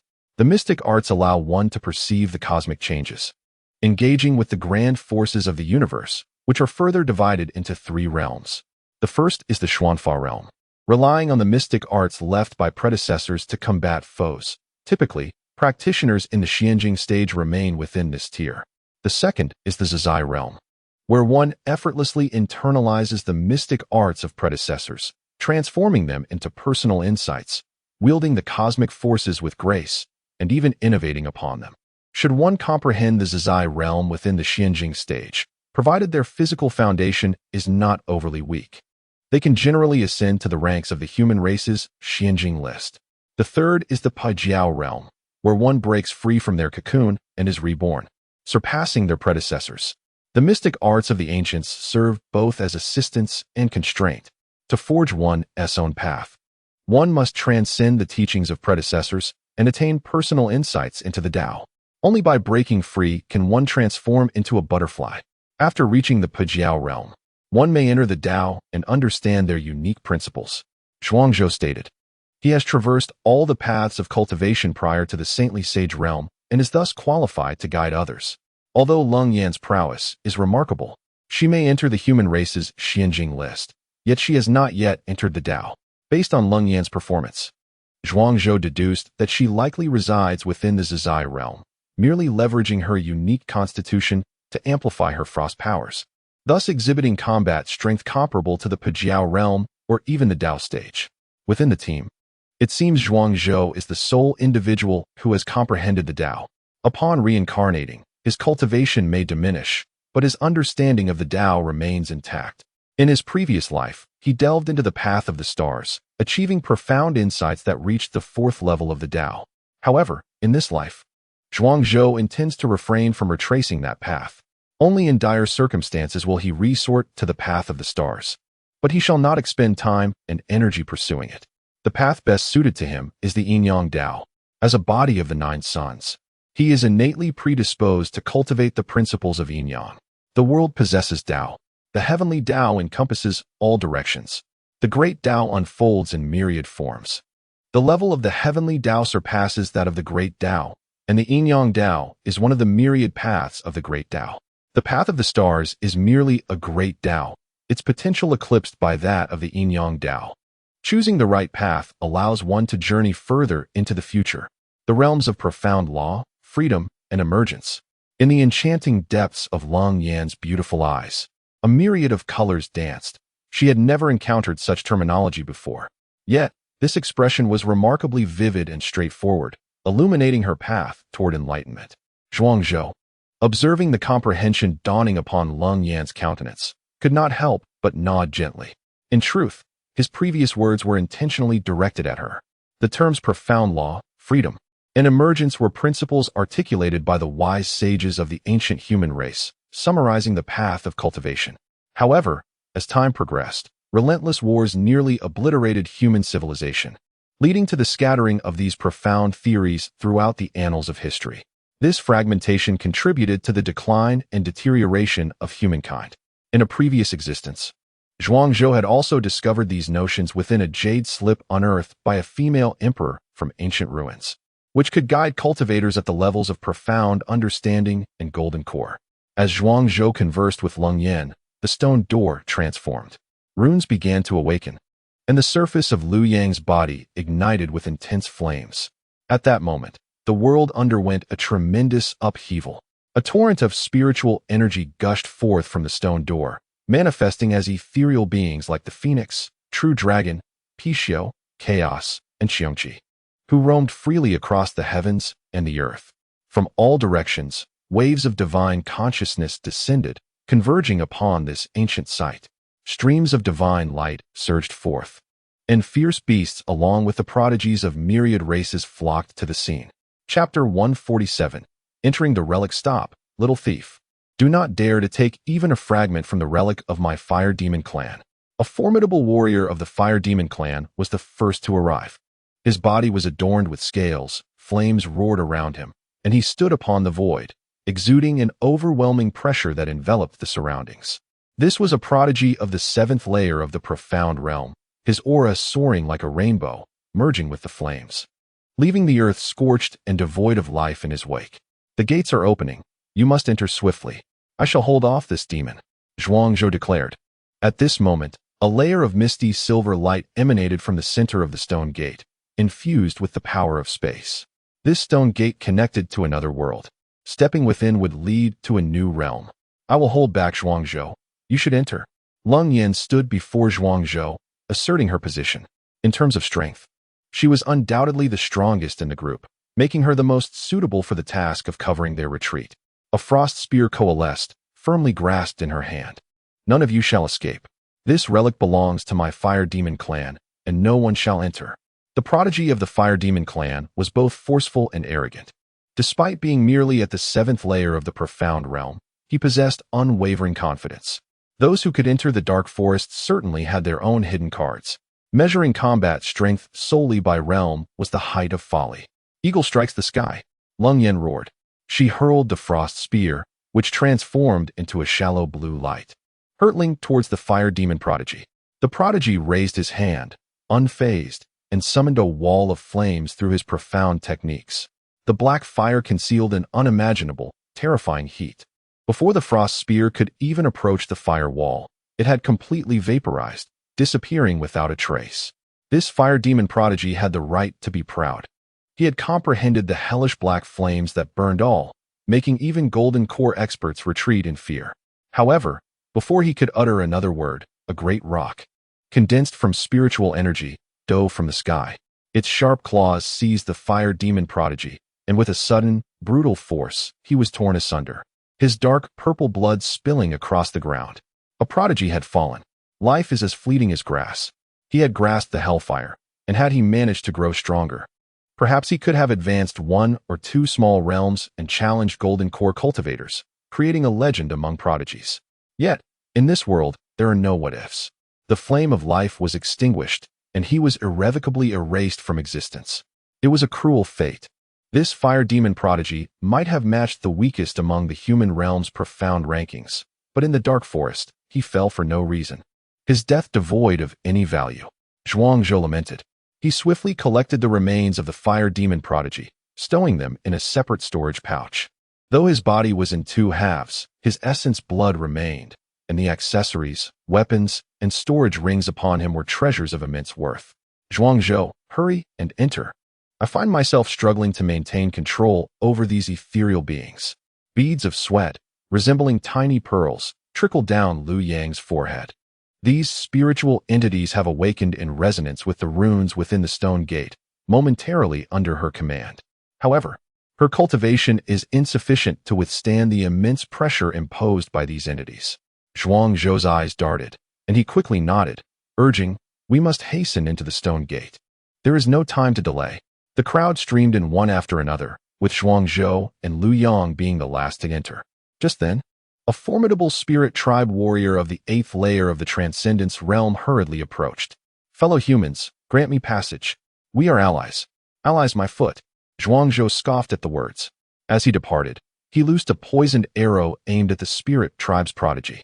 The latter swiftly evaded the arrow but arrived too late. After Zhuangzhou and Lu Yang entered the stone gate, the radiant light within dissipated, and even the ethereal beings outside vanished in tandem. Cursed humans, betraying our alliance at such a critical moment. Once I escape this place, I shall ensure that the celestial tribe is informed of humanity's treachery. The expression of the spirit tribe prodigy darkened. He had intended to leverage the alliance to enter the ruins and reap the associated benefits. Little did he expect Zhuangzhou to dismiss his claims entirely and retaliate before departing, inciting his ire and indignation.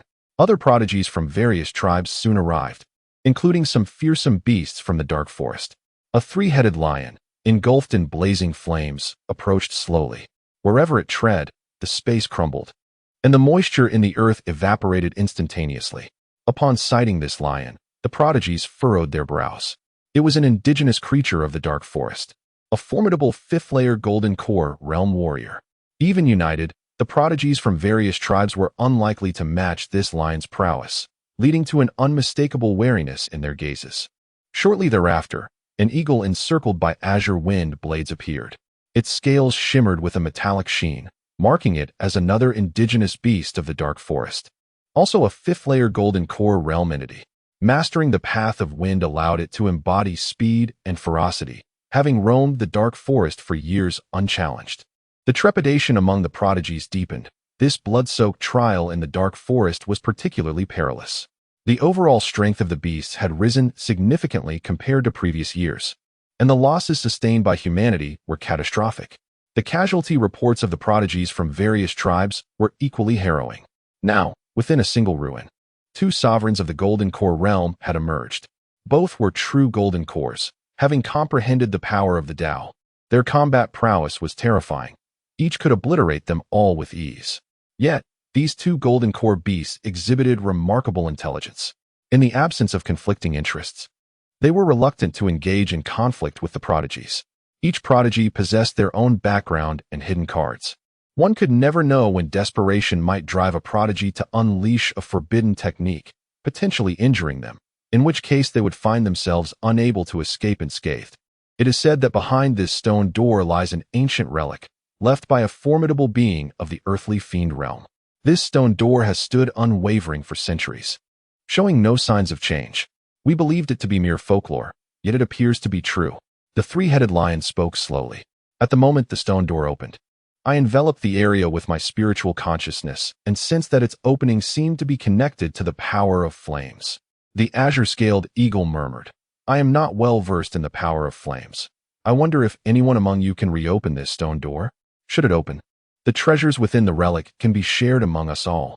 The azure-scaled eagle and the three-headed lion harmonized in their discourse, and indeed, the prideful elites of myriad races were stirred. What brought them into the dark forest? Was it not the pursuit of resources to soar to great heights? An earthly fiend realm relic, brimming with treasures and opportunities, is likely worth far more than dozens or even hundreds of ancient spiritual jades exchanged for resources. Let it be.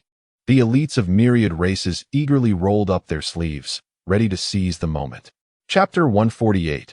Prey and Hunter. Zhuang Zhou and his companions ventured into the ruins. A long, pitch-black corridor awaited them. Unperturbed, Zhuang Zhou retrieved a torch and ignited it. The flickering amber light illuminated their surroundings. Why do you carry such an item? Shui Ruxian inquired, astonished. Most martial artists, when embarking on expeditions, prioritize various concealed weapons, elixirs, blades, and talismans, often neglecting essentials for illumination and warmth. Only those seasoned in wilderness survival would thoughtfully bring along these seemingly trivial items, which, in critical moments, could alleviate significant troubles. With so many storage bags, one tends to accumulate a hodgepodge of items, Zhuang Zhou replied, lifting his garment to reveal a plethora of colorful storage pouches hanging from his waist, an astonishing 20 or more. His 10 plump fingers were adorned with an array of storage rings. Shui Ruxian was rendered speechless. It seemed as though he had packed his entire household onto his person. This little fellow shared her proclivity for such habits. The storage bags and rings varied in design and quality, still faintly tinged with the scent of blood. Clearly, they were not acquired through purchase, but rather through the gruesome act of murder and plunder. This seemingly harmless little boy must have killed countless individuals to amass such a collection of storage items, Shui Ruxian pondered, momentarily lost in thought. She envisioned a shadow of a devilish grin lurking behind Zhuang Zhou, a demon, thirsting for blood, concealed within this innocent facade. What do these carvings on the stone wall represent? Lu Yang, accustomed to Zhuang Zhou's predilection for bloodshed and looting, glanced around at the stone walls. With the dim glow of the torch, she discerned ancient patterns, sacrificing fierce bulls as offerings, gaining strength through sacrifice, offering the living as tributes, beseeching divine favor for bountiful harvests in the coming year. These appear to be the markings of shamanic practices, Lu Yang murmured. Shamanic practices? Zhuang Zhou was momentarily taken aback. He turned his gaze to the reliefs on the wall. Indeed, they depicted scenes of shamanic sacrifices. The first 3 illustrations portrayed the slaughter of 9 bulls and 2 tigers, illustrating the process of tempering the bodies of martial artists in the corporeal realm. The subsequent 6 paintings illustrated the offering of grains and livestock, praying for divine protection. As they proceeded down the corridor, they discovered additional murals and reliefs. Among them was engraved the image of shamans sacrificing 9 beings of the transcendental realm, transforming them into blood spears that pierced a fearsome beast of the golden core realm. A living sacrifice? Zhuang Zhou murmured to himself. He recalled that his inheritance of shamanic knowledge contained no mention of such sacrifices, yet the murals provided an exceedingly detailed account. In the realm of the 9th layer of the profound realm, the myriad tribes engage in a macabre ritual, offering their souls and flesh as sacrifices to the god of blood and slaughter, beseeching the divine projection of this deity to descend and smite their foes with bloodied spears. Yet, the mural conveys no words nor incantations. It merely indicates that the offerings consist of beings from the 9th layer of the profound realm, rendering the ritual ultimately unachievable. For a sacrifice to be valid, 2 essential elements are required: a prayer or incantation that resonates with the rhythm of the cosmos to communicate with the receiving deity, and the actual offering itself. In the absence of an incantation, there exists no connection to the recipient of the sacrifice. Thus, no matter how many offerings one presents, they would be in vain. Zhuang Zhou acquired the legacy of shamanic practices, predominantly focused on communion with the heavens, offering sacrifices to the celestial realm or even higher celestial mandates to receive appropriate recompense.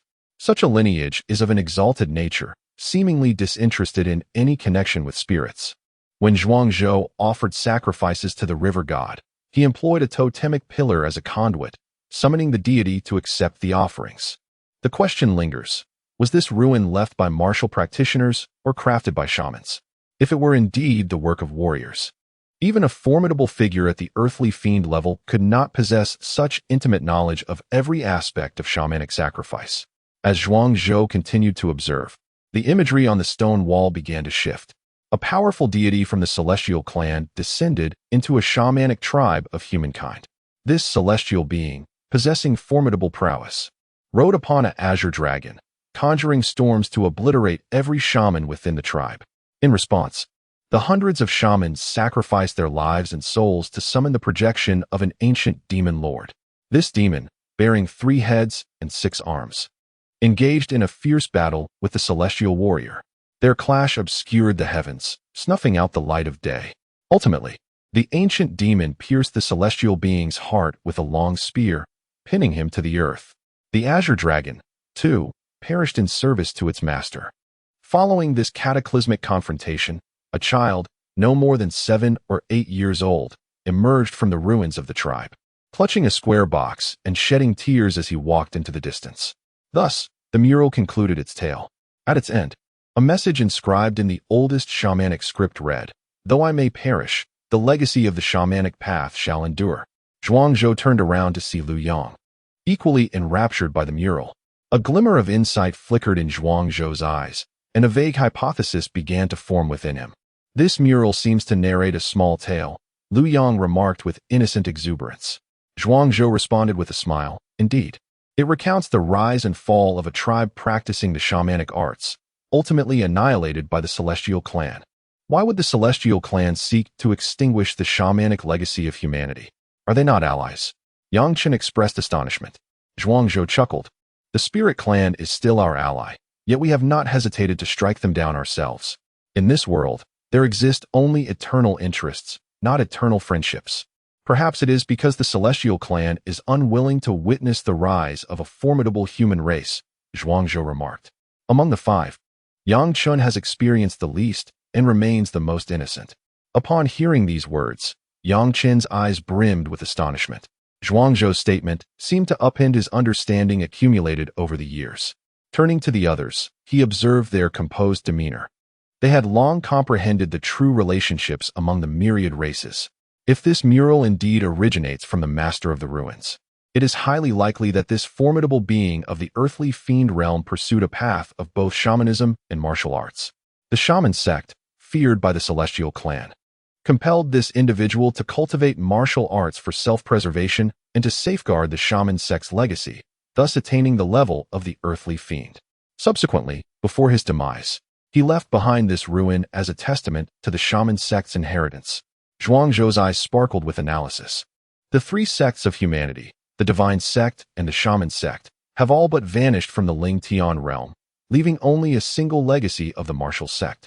The entanglements of fate therein are far from simplistic. They are certainly not merely a consequence of the ancient or medieval eras, nor simply a result of the myriad races' conflicts and the interruption of human civilization's legacy.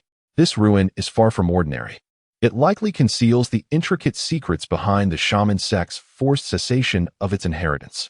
Chapter 149. The Genius of the Jiang Family. Let us proceed further. This mural merely recounts a bygone era, the legacy of the witch sect has long since perished and holds little value, Cold Yin remarked, her indifference towards the witch sect palpable. The sect's zenith was a distant memory, and following the Middle Ages, the transmission of its knowledge among the human race had nearly ceased, giving way to the flourishing of martial sects, which became the prevailing force. Indeed, Zhuang Zhou and his companions continued onward, reaching the end of the corridor where a stone door awaited. With a gentle push, Zhuang Zhou opened the door, releasing a cascade of dust. Before them lay a secret chamber, modest in size, measuring no more than 30 square meters. At its center stood a stone table, adorned with a small jar of tea leaves, a teapot, and 4 teacups. The arrangement suggested that this was once a sanctuary for the relic's owner to rest and enjoy tea. Approaching the stone jar, Zhuang Zhou lifted its lid, and a faint, ethereal fragrance enveloped him. It was yuan qi tea, known to release strands of vital energy when steeped. This energy surpassed spiritual essence and quality and was immensely beneficial to cultivators at the Golden Core stage and beyond. Yuan Ling tea leaves were typically reserved for the elite among powerful clans, with a mere ounce valued at 10 superior spirit stones. The jar contained at least a kilogram of these precious leaves, potentially equivalent to a century's worth of savings for a golden core family. The disparity between human joy and sorrow is profound, Zhuangzhou mused. A golden core family, within the realm of the Ling Tian world, was considered a prominent clan. Yet, in the context of an ordinary kingdom, such a family would be deemed a flourishing aristocracy, basking in glory. Nonetheless, even a century's worth of their accumulation could scarcely match the worth of this small jar of tea leaves. Moreover, the teapot was no ordinary vessel. It bore engravings of a spirit-gathering formation. Even common tea, when brewed within, would imbue the liquid with a subtle essence over the course of an hour. With regular consumption, one could silently enhance their cultivation and refine their physical form. The teacups, too, were artifacts of the profound realm, imbued with sacred light runes, capable of purifying the body and eliminating impurities when used for drinking. Zhuangzhou's previous life, spent in the service of the Empress, had rendered him well acquainted with such luxuries. The chamber may have seemed austere, yet its treasures were invaluable. If sold to a great clan, they would undoubtedly fetch at least 400 superior spirit stones. Gulp. Yang Chen swallowed hard. Are the experts of the Earth Fiend realm truly this extravagant? Such a plethora of treasures in a mere tea room. He considered that selling this entire tea set along with the leaves would alleviate his concerns regarding cultivation resources within the Golden Core realm. Zhuangzhou, you should stow these items for now. We will distribute them later. Who knows how long the entrance to this relic can contain those prodigies? Once they breach it, our tranquil exploration will be no more. Cold Yin felt a flutter of excitement, yet her inherently composed demeanor ensured she remained steadfast and unimpulsive. Upon hearing her words, Zhuangzhou nodded in agreement. This secret chamber featured 4 doors, each leading in a different direction. Now, we must choose a direction to proceed, to explore the ruins. Zhuangzhou turned to the crowd, seeking their opinions. I feel that by selecting the eastern gate, we shall encounter the treasures I desire. Lu Yang suddenly interjected. Very well. Zhuangzhou pushed open the stone door to the east. A chilling aura rushed forth to greet them. Ahead lay a long corridor, where the eyes of a stone sculpture guarding the entrance suddenly flashed with a crimson light. The statue stirred to life and began to approach Zhuangzhou and his companions. Towering at 2 meters, it was robust, with a visage reminiscent of a primate, and a long tail swaying at its rear. It is a stone demon sculpture. Who would have thought such a creature would inhabit these ruins? Zhuangzhou's expression darkened. He too was taken aback by the presence of the stone demon sculpture. This rare mechanical puppet possessed combat prowess surpassing the Golden Core realm, forged from mysterious iron stone, enhanced with runes, rendering its form impervious to blades and flames, and endowed with boundless strength and extensive combat experience. Common Golden Core experts would find themselves outmatched by the stone demon sculpture. Zhuangzhou and his companions felt the gravity of the situation. However, after scanning Lu Yang and Zhuangzhou with its gaze, the statue's demeanor shifted, becoming tranquil as its murderous intent diminished. It then returned to its original position, reverting to a mere sculpture as if nothing had transpired. What is going on? Why did the stone demon sculpture refrain from attacking us? Yang Chun inquired in astonishment. Zhuangzhou replied with a smile. Perhaps the age of this ruin has rendered the energy within the stone demon sculpture depleted, leaving it incapable of battle. Zhuangzhou surmised that the sculpture had detected the inheritance of the witch path within him, prompting it to forego an assault. After all, if the murals indeed depicted the youthful exploits of the ruin's master, it was plausible that a rule existed, forbidding harm against the inheritors of the witch path. However, explaining such matters to Yang Chun would be precarious. His inheritance from the witch path was not to be flaunted. The altar of heaven and earth was his most profound secret. Although his current cultivation was still shallow, limiting his ability to wield it extensively, it was an exceedingly rare treasure within the Ling Tian realm. Should it come to light, even the mightiest beings atop the food chain would harbor covetous desires. With the stone demon sculpture no longer obstructing their path, Zhuangzhou and his companions swiftly traversed the corridor, arriving at the second stone chamber.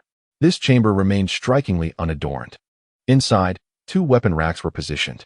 The first rack held a long sword, approximately 10 feet in length, entirely black, with a sprinkle of shimmering starlight upon its blade. A long sword forged from starstone. Lu Yang's voice trembled with excitement. Her large eyes sparkled with fervor. Starstone, a divine mineral of the earthly fiend realm, only manifested below the 18th layer of the earthly fiend world, making it exceedingly precious. Starstone possesses the ability to absorb boundless stellar energy, allowing it to be forged into weapons that continuously ascend under the refinement of this cosmic power. This longsword bears no rank. It is merely a half-finished artifact. Yet, in terms of its rarity, it is sufficient to drive even the mightiest beings of the divine passage realm into a frenzy. Lu Yong marveled. Subsequently, her gaze shifted to another weapon displayed upon a different rack. Her expression grew even more animated. The Blade of Immortality, though merely a replica, undoubtedly qualifies as a genuine weapon of the divine passage realm. The Blade of Immortality is a curved sword, adorned with shimmering strands of water-like light that flow gracefully upon its surface. It ranks among the top 10 divine armaments of the Ling Tian realm. The true Blade of Immortality is renowned for its ability to continuously absorb the opponent's dispersed vital energy during combat, channeling it back to its wielder. As the battle prolongs, the ebb and flow of energy ensures that the user of the Blade of Immortality swiftly gains the upper hand, ultimately vanquishing their foes.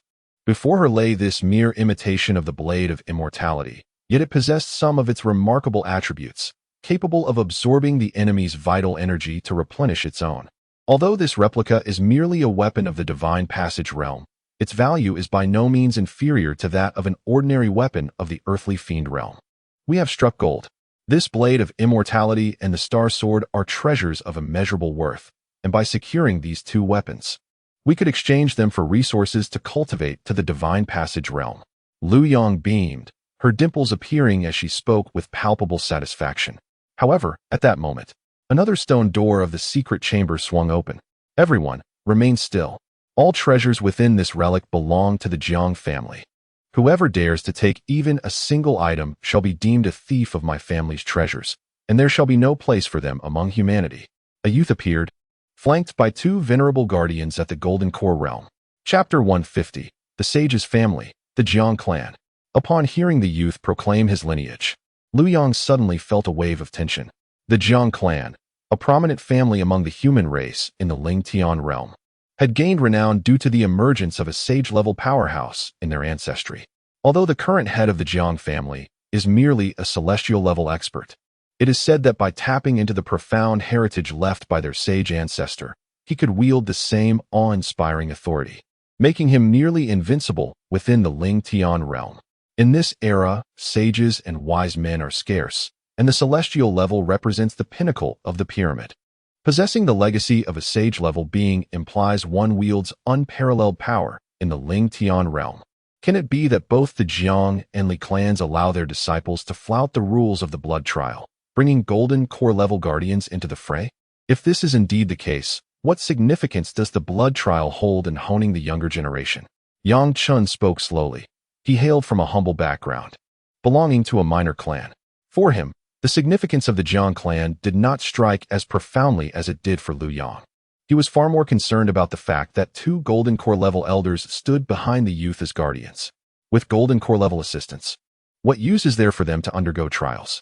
Although they were his guardians, they were not genuine beings, but rather sentient combat puppets. The rules of the blood trial merely stated that beings over the age of 16 from all races could not intervene. Without mentioning any restrictions on combat puppets at the Golden Core level, the youth spoke with pride, lifting his chin high, his gaze filled with disdain. You country bumpkin, you've never encountered such powerful puppets, have you? As the words fell, Yang Chun found himself momentarily speechless. Observing closely, he discerned that the eyes of the two elders were dim and lifeless, indicating they were likely Golden Core beings who had been refined into combat puppets. This relic belongs to me, Jiang Yu. You are to relinquish everything in your possession. Without my permission, not a single item is to be taken, declared Jiang Yu, a youth from the Jiang family. His tone was domineering, imbued with an air of unreasonable arrogance. Upon hearing this, Zhuangzhou could not help but furrow his brow slightly.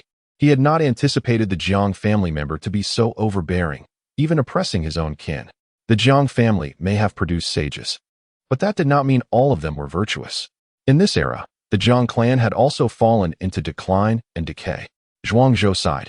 In his past life, he had encountered many prodigies from ancient families.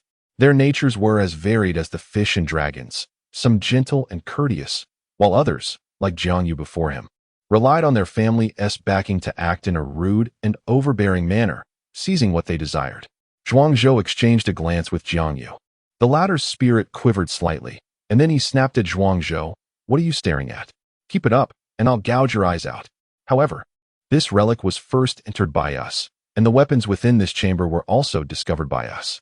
When it comes to treasure hunting in ancient ruins, these are unclaimed objects, and there should be a certain etiquette regarding priority. Lu Yang was unwilling to concede. Behind her, the Lu clan hailed from a lineage of sages.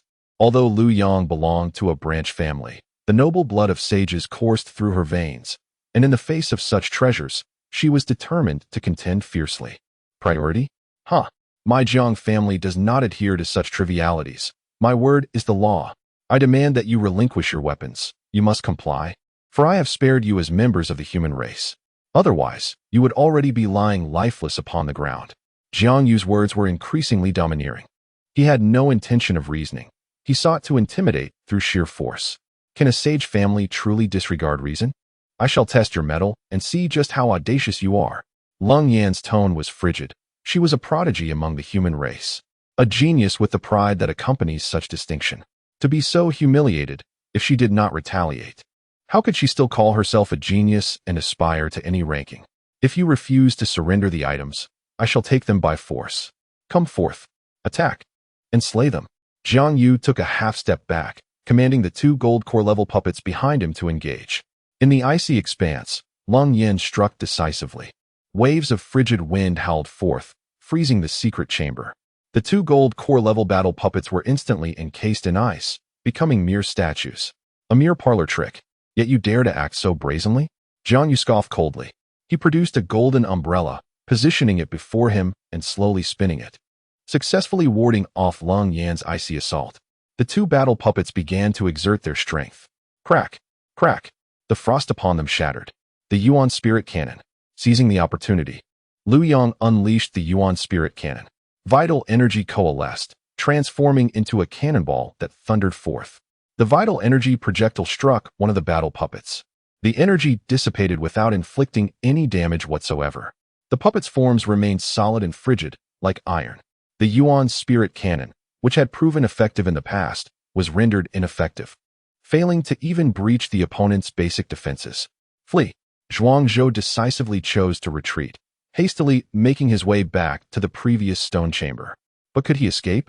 Jiang Yu sneered, poised to give chase. Suddenly, Zhuangzhou's voice rang out. Bright grass. A multitude of bright grass spread forth. Blinding light emanated from the grass, engulfing the entire chamber in a brilliant white glow. Jiang Yu instinctively raised his arm to shield his eyes. Moments later, as the radiance dimmed, Zhuangzhou's figure had vanished without a trace. Dreadful. Pursue him. Jiang Yu ground his teeth in frustration. This wretched individual was a spirit plant master, using second-grade spirit plant bright grass to obscure his vision and hinder his escape. The 2 battle puppets pursued Zhuangzhou with remarkable speed, swiftly closing the distance between them. You shall perish. Jiang Yu bellowed. One of the puppets drew its sword, gripping the hilt with both hands, and with a thunderous slash, aimed at Zhuangzhou. Stone demon sculpture, save me. Zhuangzhou cried out. The stone demon sculpture at the entrance of the chamber came to life, standing before Zhuangzhou and his companions, its iron-like body resolutely blocking the blade's gleam. Subsequently, it unleashed a powerful punch, a surge of true energy erupting forth, causing the surrounding spiritual energy to tremble. The battle puppet was sent flying. Spirit Cannon. Lu Yang seized the opportunity, delivering a decisive strike. A spiritual energy cannonball erupted, coalescing the radiance of heaven and earth, dazzling like a miniature sun. At the moment the cannonball was discharged at maximum power, the cannon itself displayed mottled cracks, its body fracturing. Lu Yang was undeterred. As expected, the spirit cannonball struck the battle puppet, which, even at the golden core level, could not withstand such a frenzied assault. Its chest exploded, dark blood splattering forth. In its transformation into a puppet, it had lost most of its former abilities, including defensive mystical arts, aside from its solid physique. The battle puppet lay in ruins. A look of horror crossed Jiang Yu's face. How can this be? This is the life-preserving artifact left to me by my great-aunt. It should not have shattered in midair. Seize the moment. Take his life. Kill him. A grim killing intent flickered in Zhuangzhou's eyes. What could the Jiang family disciples do? Anyone daring to strike at him would not survive. Dozens of ghostly vines emerged from all directions, each as thick as an infant's arm. During his escape, he had sown the seeds of the ghostly vines in the corridor, and now he summoned them with all his might. Unprepared, Jiang Yu found himself ensnared by the ghostly vines, which wrapped around his limbs and neck. At that moment, a frost-laden spear shot forth from the void.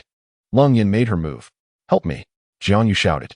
The golden core puppet suddenly turned, charging at Lung Yin.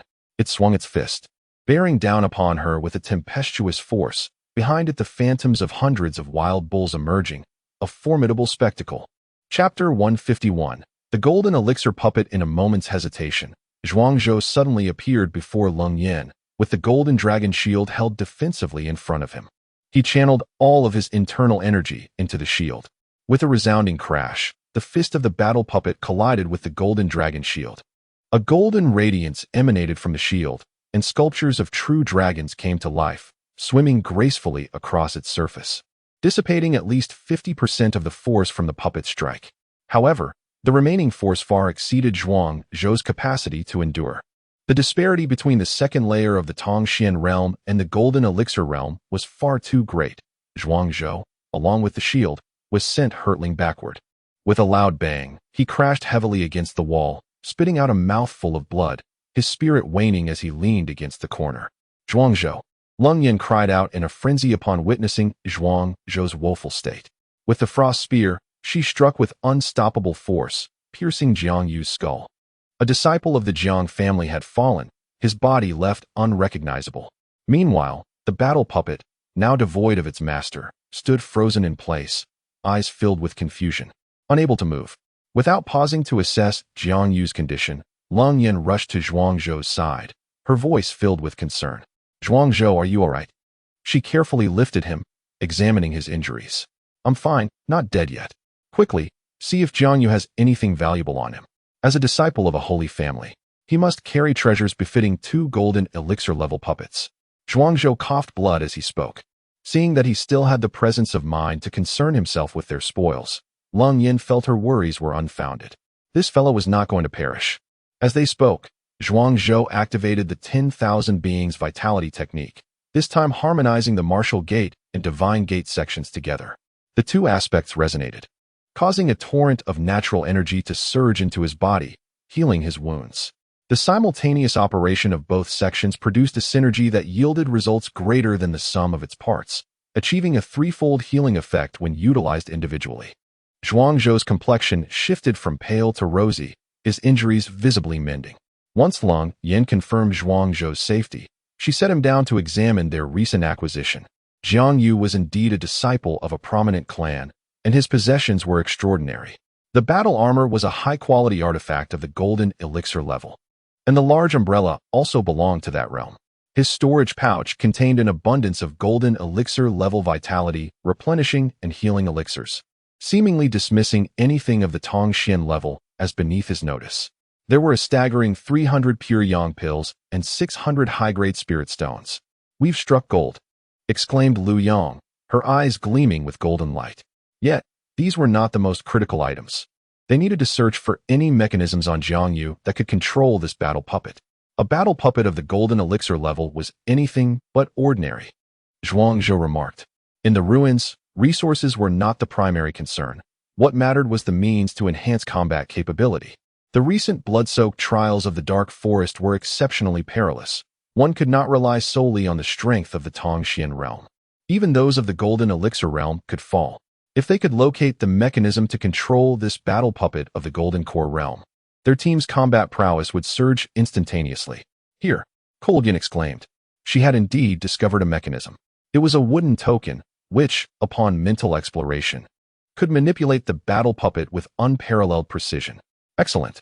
Zhuangzhou laughed heartily. With this golden core level battle puppet, they had essentially gained an invaluable safeguard for their lives. "Let us temporarily store this battle puppet in the storage bag and deploy it when the moment is critical," Zhuangzhou suggested. "Can I control this battle puppet?" Lu Yang inquired. I possess experience in manipulating battle puppets within my clan. Although not at the golden core level, the principles remain the same. Furthermore, I can enhance this puppet. Refining battle puppets is a primary focus in the crafting discipline. No problem. Zhuangzhou generously allocated the battle puppet to Lu Yang. As for the golden core level armor, let it be bestowed upon Yang Chun. It bears an inscribed formation that augments strength, enhancing the power equivalent to 20 ferocious bulls, though it cannot amplify martial techniques.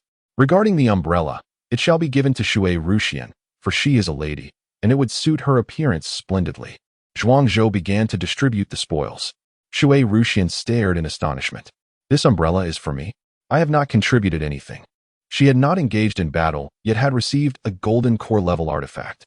Were the Northern Sky Academy to learn of this, they would surely chastise Zhuangzhou for his extravagance. The Northern Sky Academy also lacked golden core artifacts. Many of the recently ascended teachers and talented students still utilized artifacts of the profound realm, having neither materials nor resources to forge golden core level artifacts.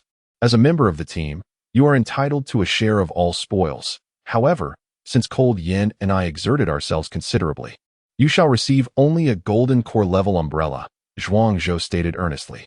I shall take these pure yang pills, for they are effective in enhancing my cultivation.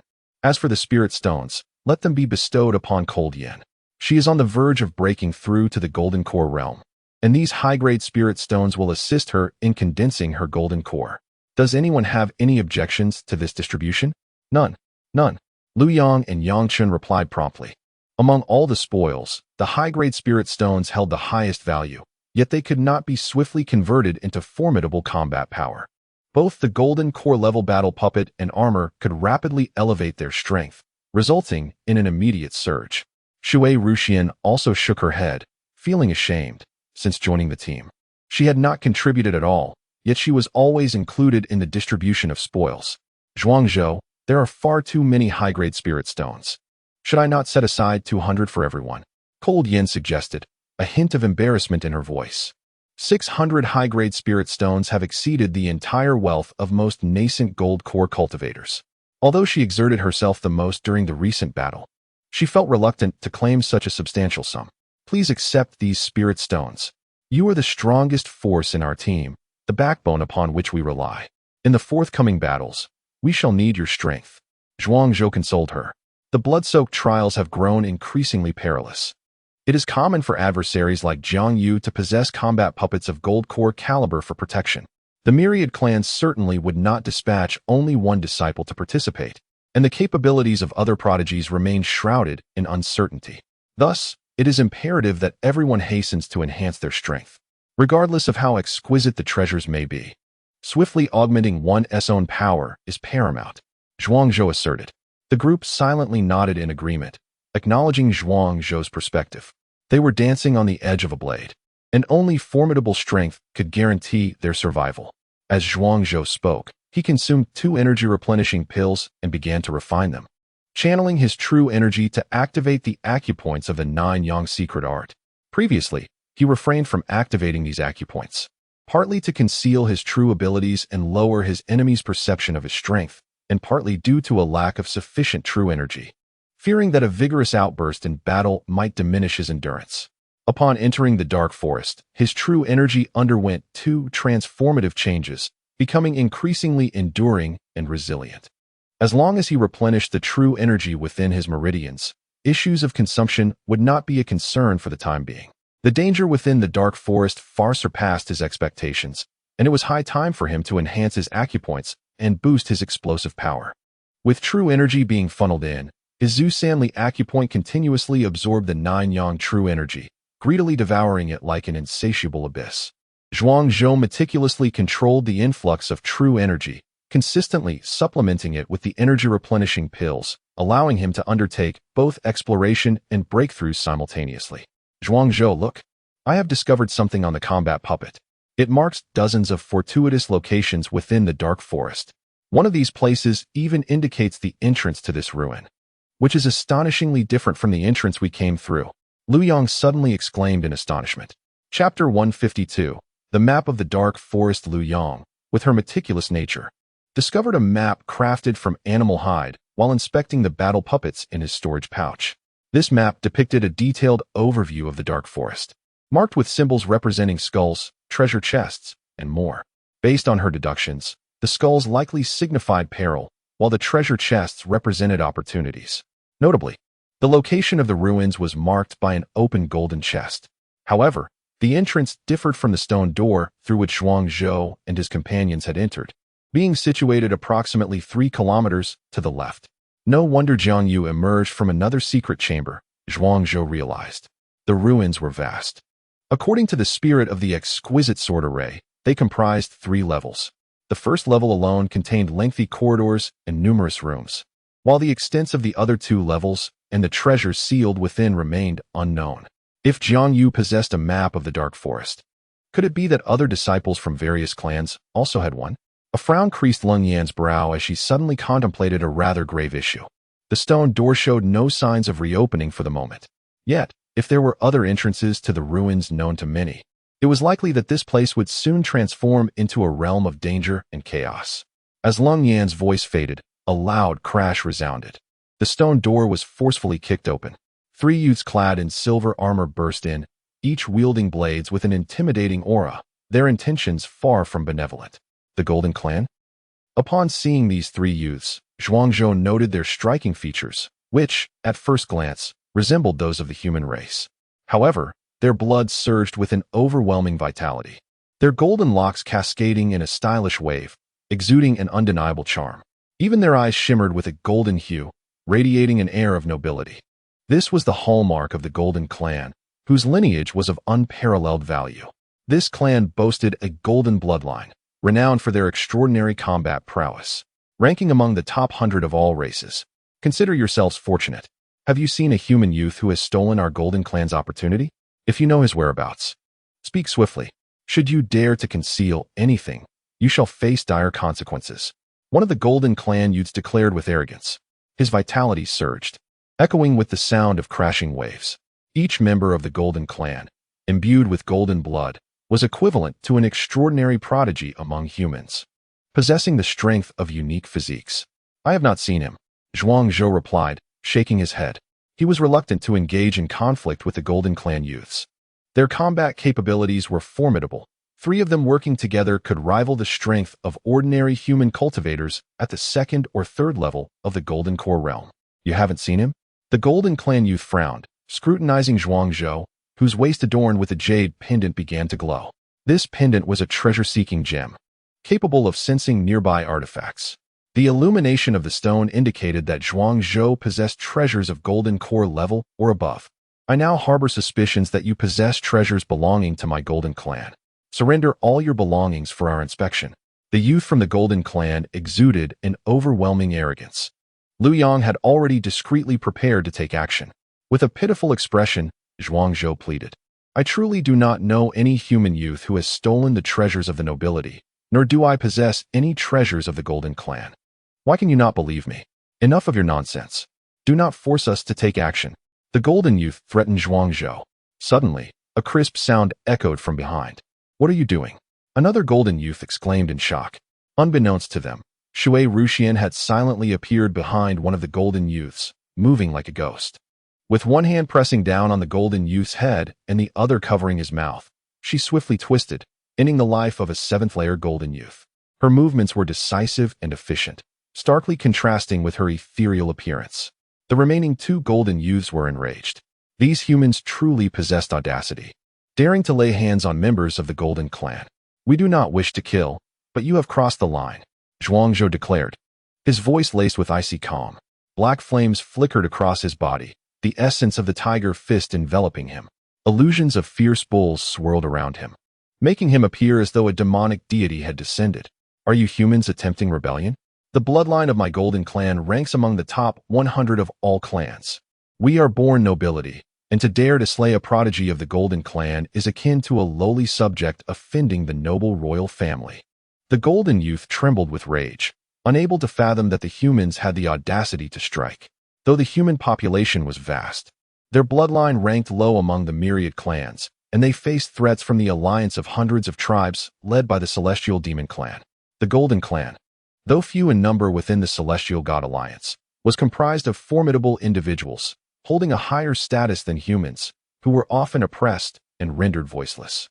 The audacity of these humans to assassinate a prodigy of the Golden Clan struck a profound blow to his spirit, igniting an uncontrollable fury within him. For years, the humans had endured humiliation, biding their time in the Celestial God Alliance, acting low-key, which had emboldened their oppressors to the point of forgetting the dignity of humanity. Humans are not to be humiliated, especially within this relic. What if I kill you? In this blood-soaked trial, life and death are determined by fate. Wealth and honor are bestowed by the heavens. If you perish, who would know it was I who killed you?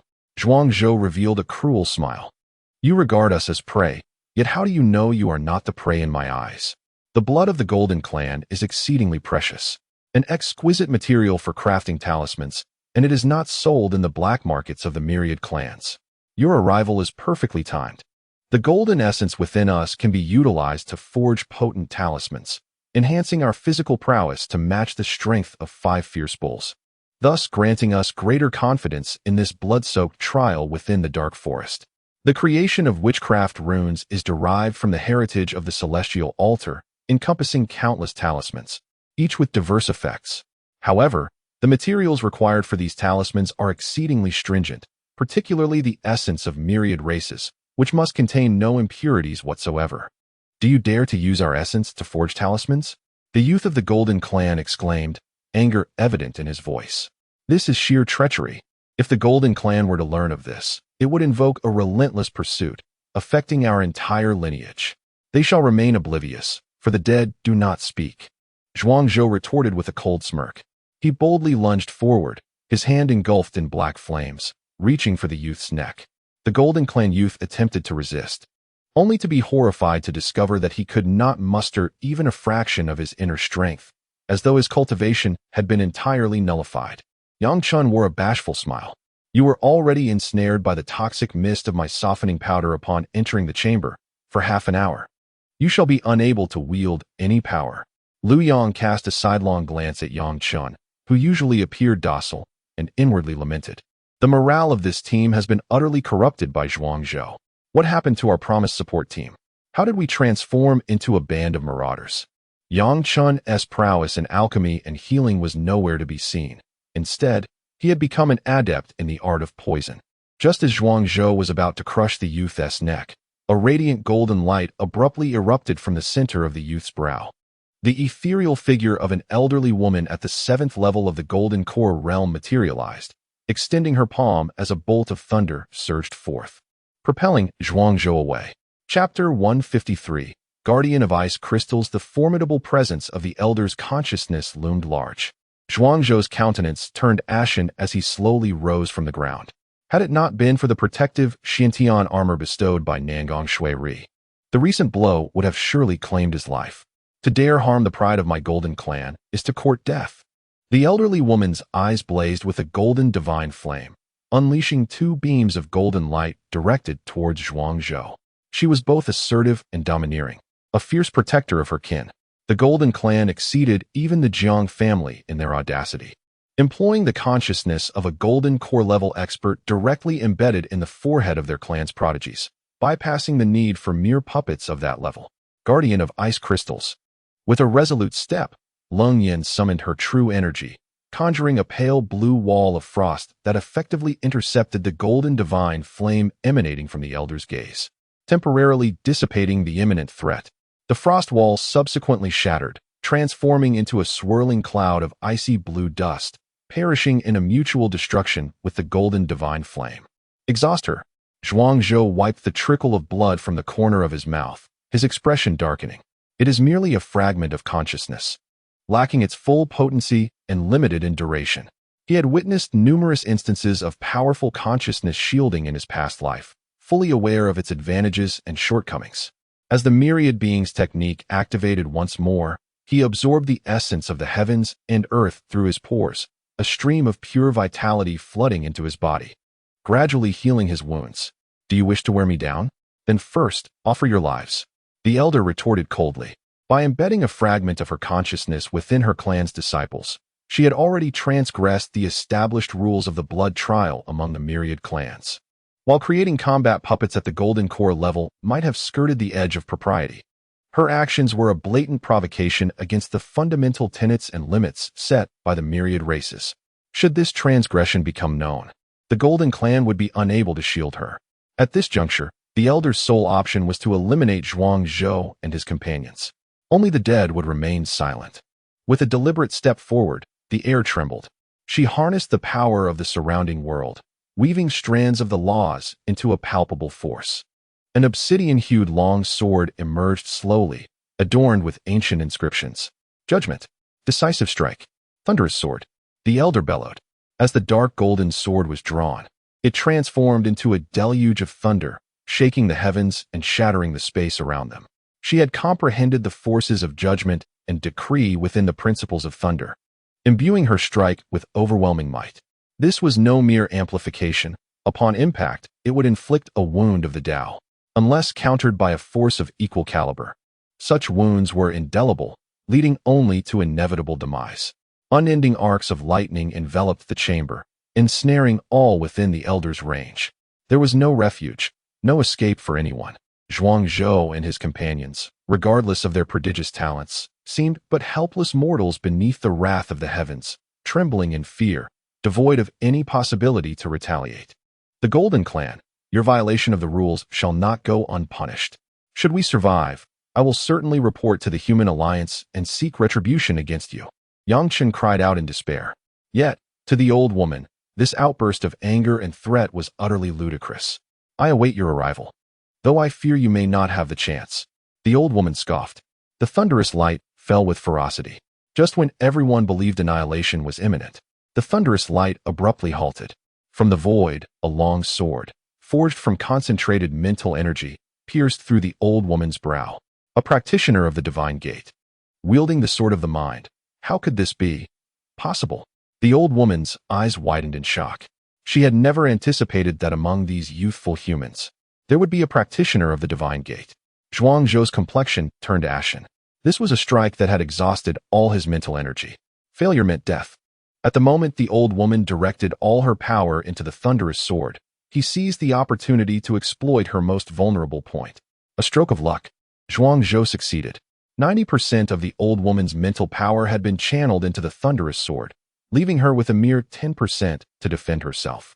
As her brow was pierced, her mental form began to dissipate. The thunderous sword, deprived of its source of energy, ultimately faltered and began to fade away. Strike the horse before the rider, capture the king before the thieves. Zhuang Zhou spoke weakly. He swallowed 2 spirit-nourishing herbs in haste. The expenditure of mental energy had been immense. He had indeed given his all. The divine gate lay empty, devoid of any remaining strength. Fortunately, a portion of mental energy left by the benevolent Ling Yuan still resided in his consciousness. He quickly refined this energy to replenish the divine gate's deficit. Despicable humans. May you meet a wretched end. The final card for survival had been rendered useless. The 2 prodigies of the Golden Clan were engulfed in despair. He shouted vehemently, yet his strength waned further. Are we truly the despicable ones, or are you even more base? Even the older generation of strong beings has entered the fray. I have recorded the preceding events, and once the blood trial concludes, I will present it to the Human Alliance to seek justice against the Golden Clan. Zhuang Zhou gradually regained his composure, speaking coldly. Had he not pursued the path of the divine gate, excelling in the subjugation and annihilation of mental forms, that old woman's appearance alone would have been sufficient to obliterate them all here. The prodigies of the Golden Clan were left in utter despair. Soon after, Shui Rushin struck down the 2 Golden Clan youths. Zhuang Zhou, with great effort, rose to extract the golden essence from the bodies of the 3 prodigies, yielding a total of 52 drops, before sitting down to meditate, striving to restore his expended mental energy as swiftly as possible. The task of searching the bodies of the Golden Clan fell to Lu Yang. She thoroughly stripped the 3 prodigies of their possessions. Indeed, these 3 prodigies of the Golden Clan did not disappoint. With a total of 800 superior spirit stones and 20 pills of the Golden Core realm, in addition to a complete set of 3 talismans or ray flags suitable for the Golden Core stage, which, when deployed, could effectively ensnare and eliminate a typical Golden Core powerhouse. Moreover, There were 43 ancient jade talismans, a testament to the remarkable killings carried out by the prodigies of the Golden Clan. Liu Yang sighed, reflecting on the fact that the primary treasure and opportunity upon entering the Dark Forest was indeed the ancient jade talismans, each symbolizing immense wealth and resources. However, it now appeared that the modest amount of ancient jade talismans did not necessarily compare favorably with their gains within the ruins. Let us set them aside for distribution upon our exit from the Dark Forest. While Zhuangzhou meditates, we should all take the opportunity to restore our strength. In pursuit of breakthrough opportunities, the prodigies of myriad races are not so particular. The involvement of the elder generation of powerhouses foreshadows that we will soon face successive fierce battles. Cold Yin spoke, her demeanor as frosty as the winter's chill. From the battle puppets of the Golden Core realm to the remnants of a Golden Core powerhouse's consciousness residing in the brow of some individuals. The actions of certain individuals continuously redefined her understanding of the limits of cognition. The disciples of the great clans were already poised to trample upon the rules of the blood trial. The current blood trial had ceased to be a contest among the younger generation, transforming instead into a clash of backgrounds. The demise of the elders' consciousness and the deaths of 3 prodigies from the Golden Clan had immediately stirred considerable unrest within the clan. Kong Lan and others had perished. The protective consciousness of the elder was rendered futile. Within a shrine of the Golden Clan, an elderly woman of the 7th layer of the Golden Core realm suddenly turned pale, spewing forth a mouthful of black blood. With her consciousness extinguished, her physical form also sustained grievous injuries. Subsequently, 2 soul jade tablets within the Golden Clan shrine shattered, signifying the fall of 2 prodigies from the clan. Along with the recent destruction of another, it perfectly represented the complete annihilation of the 3 prodigies from their lineage who had entered the Dark Forest for the blood trial. Cursed be this fate. 3 prodigies of the Golden Clan. Their total extinction implies that our lineage will gain nothing from this blood trial. A furious middle-aged man of the Golden Clan, at the level of divine ability, erupted with rage. They were merely a third-rate family within the Golden Clan. And as each powerhouse emerged, the resources of their family had been nearly depleted. They had pinned their hopes on this blood trial, wishing for the 3 prodigies to seize the ancient jade talismans to exchange for resources to sustain their home's development, only to find that all 3 had perished, never to return. Fear not, for I have inscribed a golden curse upon the murderer. Should they dare to step out of the Dark Forest, I shall instantly seize their body and slay them. The elderly woman chuckled sinisterly. Chapter 154. The Abyssal Blade Demon. Half an hour had elapsed. Within the ruins, Zhuangzhou's mental strength had been wholly restored, and through the refinement of spiritual essence, he felt an augmentation akin to the might of a powerful bull. Concurrently, the opening of the 3-foot meridian further enhanced Zhuangzhou's physical prowess by the strength of 2 additional bulls. Each meridian unsealed signified a tremendous release of potential. In consequence, Zhuangzhou had expended 20 chi restoring pills as a price. The 9-yang profound art achieves perfection only upon the opening of 81 meridians. Each meridian unlocked would yield an increase in the strength comparable to several bulls. One could only ponder the spectacle that would unfold upon the unlocking of all 81 meridians. Perhaps he could rival the formidable practitioners of the Golden Elixir realm without resorting to any profound techniques. Zhuangzhou mused. With each meridian he opened, his physical strength surged. And notably, the increment in strength was progressively escalating. By the time he reached the 81st meridian, it was conceivable that each meridian could yield an increase of dozens, if not nearly 100, bulls worth of strength, making the prospect of surpassing 1,000 in foundational physical power not mere fantasy. Zhuangzhou, has your physical strength increased once more? Asked Ling Yan. Her sensitivity to spiritual energy allowed her to perceive the fluctuations emanating from Zhuangzhou as he broke through beside her. His aura was slightly uncontrolled, leading to a leakage of vital energy, which she naturally sensed. Having stood firm post-breakthrough, my foundational physical strength has indeed seen some augmentation. Zhuangzhou replied with a modest smile. Yang Chun, standing nearby, was left astonished, feeling that the resources he had just acquired paled in comparison. Was this the chasm that lay between mortals and prodigies? He toiled diligently for a gradual enhancement of his physical strength, while Zhuangzhou, with mere meditation, could continually amplify his foundational prowess. Even Leng Yin was able to sense the magnitude of Zhuang Zhou's recent enhancement, which undoubtedly exceeded the modest increments he had described. The ruins are becoming increasingly perilous. Although the stone door has not reopened, prodigies nurtured by various factions are entering through other entrances. According to the Golden Clan, there is still at least one human prodigy within the ruins. Leng Yin remarked, her face betraying a hint of anxiety. While you were meditating, I explored 2 more stone chambers. Both had been completely looted, and signs of fierce combat were evident. I came across the corpse of a prodigy from the Black Demon clan, who had achieved the 8th level of the Profound Realm during his lifetime, a considerable feat among his contemporaries, but he was slain with a single strike, without even a chance to retaliate. Did you bring the body back? Zhuang Zhou inquired. Yes, Leng Yin responded, retrieving the corpse of the Black Demon prodigy from her storage pouch. A deep gash marred his neck, severe enough to reveal bone. The dark blood had dried and congealed at the wound. This bears the hallmark of the Abyssal Blade Demon clan, Zhuang Zhou analyzed. The Abyssal Blade demons are masters of the blade, possessing sharp spikes on their elbows, knees, and foreheads. This lineage is naturally endowed with unparalleled swordsmanship, and each member is a virtuoso in the art of the blade. Should you encounter them again, Senior Yang Chun, I urge you to resort to poison without hesitation. Do not confront them directly. In my previous life, Zhuang Zhou had extensive combat experience with the myriad races. The Abyssal Blade demons frequently clash with humanity. Their numbers are vast, and they are fiercely reckless in battle, exhibiting high offense but low defense, making them particularly vulnerable to poison. Zhuang Zhou, your understanding of the myriad races is indeed profound. Some instructors in the academies may not possess such breadth of knowledge. Liu Yang remarked with a smile.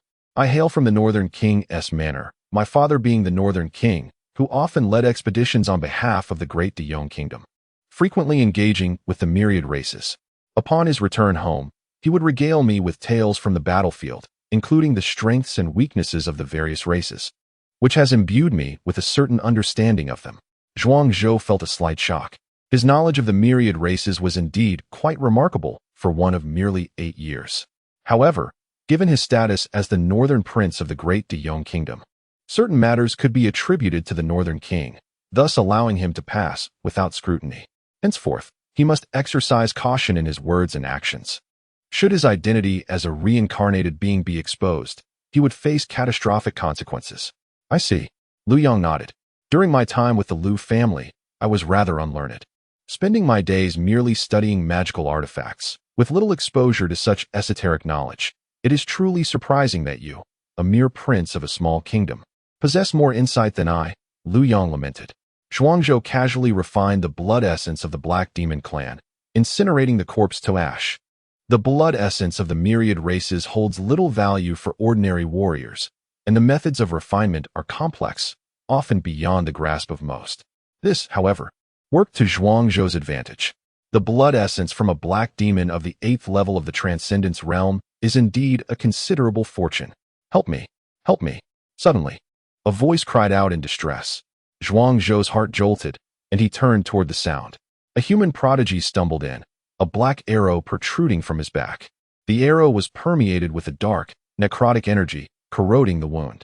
Trailing behind him were 2 skeletal archers of the 5th level of the Transcendence realm. They leisurely drew arrows from their quivers, knocking them to their bows, which resembled full moons, and swiftly loosed them. Damn it, brother, you should have come alone. Zhuang Zhou's expression changed dramatically. He leapt forth, seizing the 2 arrows mid-air. With great force, he hurled them back along their original path. Both skeletal archers had their skulls pierced, exploding into a shower of shattered bones that fell to the ground. Zhuang Zhou recognized that this was undoubtedly a necromancer's doing, summoning various undead to guard the ruins. Thank you, the human weakly uttered, wiping the cold sweat from his brow, finally exhaling in relief. The perilous situation had been exceedingly grave. Had it not been for this young lad's chivalrous intervention, he would have met his demise. However, just as gratitude began to swell within the human's heart, it was ruthlessly extinguished by Zhuang Zhou. Rubbing his hands together, Zhuang Zhou addressed the human, stating, "For your assistance in vanquishing 2 skeletal archers, a fee of 200 medium-grade spirit stones is required." His large eyes narrowed slightly, resembling a shrewd merchant. His expression one of cunning. The human's demeanor stiffened. This is utterly absurd. Shouldn't you be proclaiming that aiding a fellow clansman in times of peril is our duty? Why now, when I am saved, do you demand payment? The young human, a paragon of his race, was still grappling with his ordeal. He had ventured into the dark forest to partake in the perilous trial, and had reaped little reward. To think I must compensate for being rescued. This is outrageous. Zhuang Zhou insisted. This is a modest transaction. Credit is not an option. The human noble reluctantly reached into his storage pouch to procure the spirit stones. Brother, while we may jest, could you kindly lower the blade at my throat? It instills fear within me. The noble trembled, feeling as though he had narrowly escaped the tiger's den only to stumble into a wolf's lair. Zhuang Zhou chuckled. A miscalculation, a miscalculation. I believe in winning hearts. Under reasonable circumstances, I would never resort to force. His words only heightened the noble's trepidation. Is this truly how a person speaks? Once the 200 medium-grade spirit stones were secured, Zhuang Zhou stowed them away. Do your injuries require treatment? Removing the arrowhead will cost 100 medium-grade spirit stones. Purifying the death energy another 100, and a swift healing of your wounds will require 200. Zhuang Zhou said with a smile. Is there a fee for every service? This is extortion. The noble exclaimed. I can handle the arrowhead removal myself. He grasped the shaft of the arrow and pulled with all his might. With a sickening sound, black blood gushed forth, leaving the noble pale, blood streaming uncontrollably. Help me, he cried, having underestimated the consequences of his actions. To staunch the bleeding, 150 medium-grade spirit stones. Zhuang Zhou stated impassively. Curse you. The noble shouted in fury. My father suffers from hemorrhoids, and even that is no laughing matter. With a splatter, the noble coughed up blood. This fellow was shamelessly demanding payment, even dragging his father into the mockery. Chapter 155. Exorbitant fees stop the bleeding quickly. 150 medium-grade spirit stones. I will give them to you. The human prodigy could no longer endure. Blood was seeping profusely from his back, and if he lingered any longer, he would surely perish. Understood. Logistics support team, let us act swiftly and with integrity. Zhuang Zhou retrieved a bleeding-stopping pill from his storage bag, crushed it between his fingers, and evenly applied it to the prodigy's back. Indeed, the flow of blood was immediately halted. Would you like additional services, such as expelling the deathly aura and healing your wounds? Zhuang Zhou inquired. The human prodigy gritted his teeth and replied, yes.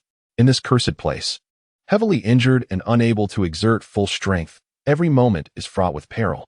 Very well, Zhuang Zhou said, accepting the payment. A drop of heavenly dew was smeared onto the prodigy's back, releasing hissing black smoke as the deathly aura was swiftly purified. Following this, he executed the transformation seal, infusing a spark of life essence into the wound. The prodigy's injury rapidly healed, revealing tender new skin. All done. As long as you do not exert excessive force during battle, this wound will not tear open again. Zhuang Zhou proclaimed. Is that it? My 450 medium-grade spirit stones are gone just like that? The human prodigy seemed disoriented. Indeed, just like that. Did you expect it to be more complicated? Zhuang Zhou replied nonchalantly. Damn it. You make money so easily. I toil tirelessly for just a few spirit stones, yet you casually take away hundreds of mine. The human prodigy cursed, feeling a sense of injustice. That can be arranged. 100 medium-grade spirit stones per session. I can handle it with my mother. Splitting half should pose no problem. Zhuang Zhou said with a serious expression. What do you mean by 100 medium-grade spirit stones? The human prodigy was momentarily taken aback. Damn it, Zhuang Zhou remarked matter-of-factly. The human prodigy was utterly defeated. Nearby, Liu Yang was laughing so hard, he could barely catch his breath. Allow me to formally introduce myself. I am Ji Xiaoxiao of the Ji family. The human prodigy stated earnestly. As a prodigy, he cherished forming connections with others of his caliber. Those who could enter the Crimson Trial were all promising talents. Ji Xiaoxiao. Zhuang Zhou was taken aback. Get lost. Ji Xiaoxiao suddenly regretted his choice. With so many human prodigies around, why did he have to befriend such an individual? Zhuang Zhou chuckled. I am Zhuang Zhou from the Northern Sky Academy. He extended his hand for a handshake. The Ji family, a noble clan of the humans. This family, like the Jiang family, is among the oldest clans of our kind, boasting a legacy left by sages that can awaken in critical moments to suppress all enemies in the world.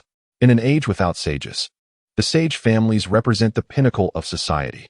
Liu Yang, disciple of the Liu family. Liu Yang stepped forward to introduce himself. The Liu family of the Sage clan? Upon hearing Liu Yang's introduction, Ji Xiaoxiao's thoughts were stirred. The Liu family was not a family of saints, but a branch. Liu Yang's gaze appeared somewhat dim. Yang Chun, Leng Yan, and Shui Ruxian were introduced in rather simple terms. Ji Xiaoxiao could discern that this team was quite extraordinary.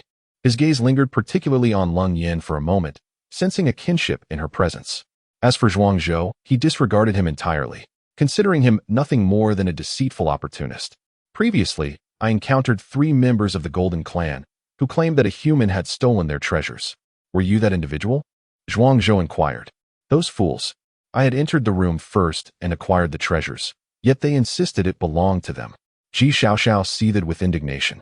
So it was indeed you. Zhuang Zhou nodded, confirming their suspicions. Did you encounter any other illustrious figures from different clans within the ruins? Zhuang Zhou continued to ask. They are all congregating at the entrance of the second level. The first level of this ruin is actually square-shaped, comprising 25 rooms. The central room is where the true treasures reside, containing a total of 36 artifacts, all at the level of divine powers. But it is also beset by numerous undead creatures. To seize the treasures, one must endure the relentless pursuit of these beings. Ji Xiaoxiao remarked with a sense of lament. 36 artifacts at the level of divine powers. Zhuang Zhou was momentarily taken aback. Artifacts of such caliber are exceedingly precious, especially in this age of dwindling spiritual energy. The emergence of a single divine artifact could instigate a brutal war among the myriad clans. How did you ascertain that the central room is the entrance to the next level of the ruins? Zhuang Zhou pressed on. There is a silver door in the center of the room, beside which are inscribed the 7 characters indicating the entrance to the second level of the ruins. Ji Xiaoxiao replied matter-of-factly. That silver door has been sealed. It will not open unless all 36 artifacts have been claimed, and all the undead creatures have been vanquished. Ji Xiaoxiao added. Ah, I see. Zhuang Zhou nodded in understanding. As for the nature of the treasures Ji Xiaoxiao had acquired that led to his encounters with the undead, Zhuang Zhou refrained from asking. Such matters were Ji Xiaoxiao's secret, and avoiding the inquiry preserved the possibility of collaboration. To pry would jeopardize their friendship. Shall I lead the way and show you those treasures? There is a rule regarding the claiming of these 36 artifacts. Each person may only take one. Among the myriad clans, the true prodigies have already secured their treasures. It would be relatively safe to go now, at least temporarily free from the competition of those prodigies. Ji Xiaoxiao proposed. What do you think? Shall we take a look? Zhuang Zhou turned to the remaining 4, seeking their opinions. Let us take a look. Perhaps we might acquire a treasure of the level of divine prowess. He mused. What is the origin of the master of this relic? It is said that in life he was a formidable figure of the terrestrial realm. Yet he left behind such an abundance of treasures in the first layer of the ruins. Liu Yang remarked with a sense of wonder. Even within the earthly fiend realm, there exists a spectrum of strength. Take Zhang Zizai, for instance. He is on the verge of the earthly fiend. Yet he only left behind a mere fragment of his essence in the realm of divine prowess. His status as an earthly fiend is at the lowest tier, and gathering 3 to 5 divine-grade weapons and armors is no small feat, let alone leaving behind 36 treasures of such caliber. Moreover, the military leaders and even the rulers of some moderate nations also belong to the earthly fiend tier. Those in the earthly fiend realm, wielding significant power, can command wealth and resources to acquire 30 to 50 divine-grade treasures, which is not merely a fantasy. Within the same realm, the disparity in strength and wealth can be staggering. Perhaps the master of this relic was an exceptional figure among the earthly fiends, one with considerable riches. Liu Yang pondered quietly. Since we have entered the ruins, it is to seek opportunities.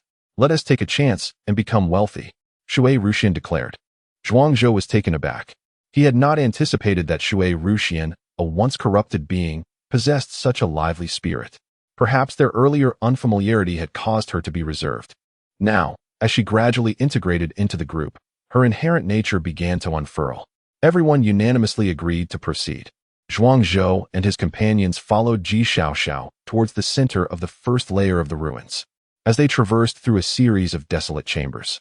Within just a few breaths, they found themselves before a vast stone chamber, hundreds of square meters in size, surrounded by the elite of myriad races.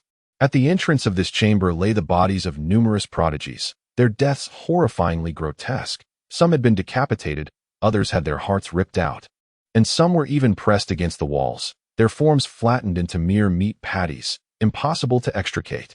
Ji Xiao, you're still alive? You've even brought newcomers, intending to use them as cannon fodder to deplete the strength of the undead guardians? A chilling voice suddenly echoed. Upon hearing this, Zhuang Zhou felt a shiver run down his spine. What did you say? Chapter 156. Disciple of the Cloud Clan, do you not understand? The pale-faced youth spoke ominously. The number of undead beings in the first layer of this ruin is limited. As soon as someone touches a treasure, they will attract the relentless pursuit of these undead. Even if you are slain by them, the treasures will return to their rightful places, making it impossible to claim them. However, if any of these undead are separated from their ranks, we can easily vanquish them. Upon hearing these words, Zhuang Zhou's expression darkened immediately. Do not slander us with such baseless accusations. They are kin of the human race. How could I deceive them and use them as bait? He retorted sharply to the pale youth. Are you of the Cloud Clan? Zhuang Zhou suddenly inquired, fixing his gaze on the youth. You have heard of the Cloud Clan?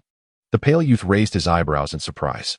The Cloud Clan is a minor tribe within the Ling Tian realm, often remaining in their territory and seldom venturing out. Their reputation in the myriad realms is obscure, and most cannot even identify their members' features. Members of the Cloud Clan are most adept at twisting the truth and sowing discord. We are confident in our ability to slay the undead and seize treasures. Why would we resort to being mere cannon fodder? Zhuang Zhou asserted. In his previous life, Zhuang Zhou had numerous encounters with the Cloud Clan. He had once followed the second Empress, only to fall into an enemy's trap due to the deceitful words of a strategist from the Cloud Clan, resulting in his untimely demise. Although the Empress had taken control of Zhuang Zhou's body, her character remained intact. Following her fall, he had even guarded her tomb for 3 days before being captured by the next Empress. Our Cloud Clan conducts affairs with integrity and transparency. We are not those who spread rumors. The Cloud Clan youth countered vehemently, his face filled with indignation. Zhuang Zhou chose to disregard the youth. I have enmity with the Cloud Clan, so refrain from provoking me. I fear I might lose control and strike you down. I trust in my own kin, not in you. If you seek treasures but lack strength and are killed by the undead, that is your own misfortune, not blame upon others. People die for wealth, just as birds perish for food. How can you speak of deceit to serve as cannon fodder? Zhuang Zhou spoke with righteous conviction. The Ji family was a formidable ally, and he needed to cling to them tightly to secure his standing among the human race. Having already offended the Jiang family, he found himself in a precarious position at Baitian Academy. Should he also turn against the Ji family, he would indeed become an enemy of the world. Before he had the means to confront the entire world, Zhuang Zhou resolved to tread cautiously. Upon hearing Zhuang Zhou's unwavering faith in her, Ji Xiao felt a surge of deep emotion. Though Zhuang Zhou's heart may be somewhat dark, his eyes remained clear and discerning. The youth of the Cloud Clan glared at Zhuang Zhou with malice, while Zhuang Zhou chose to ignore him. Seize the treasures. Let us focus on the task at hand, Zhuang Zhou declared as he stepped forward. To his astonishment, he beheld 18 treasures of the divine power realm suspended in midair. Among these treasures, there were elixirs, secret artifacts, profound techniques, and a singular silver seed. The moment Zhuang Zhou laid eyes on that silver seed, an inexplicable thrill surged within his heart. It was as if a resonance had blossomed between him and the seed. A voice echoed within his mind, fervently proclaiming, "It is it, indeed." A voice belonging to a seasoned youth with a third eye in the center of his forehead spoke slowly. "Newcomer, feel free to select one item. Each person may claim only one. To take more would invoke the wrath of this relic, leading to immediate demise and eternal damnation."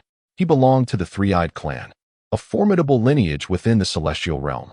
Zhuang Zhou inhaled deeply, extending his hand toward the array of floating treasures. In the next moment, his fingers spread wide. The myriad beings technique within him suddenly activated autonomously. The silver seed, seemingly endowed with sentience, flew willingly into the palm of his hand. The onlookers from various races were left astounded, gazing at Zhuang Zhou in disbelief.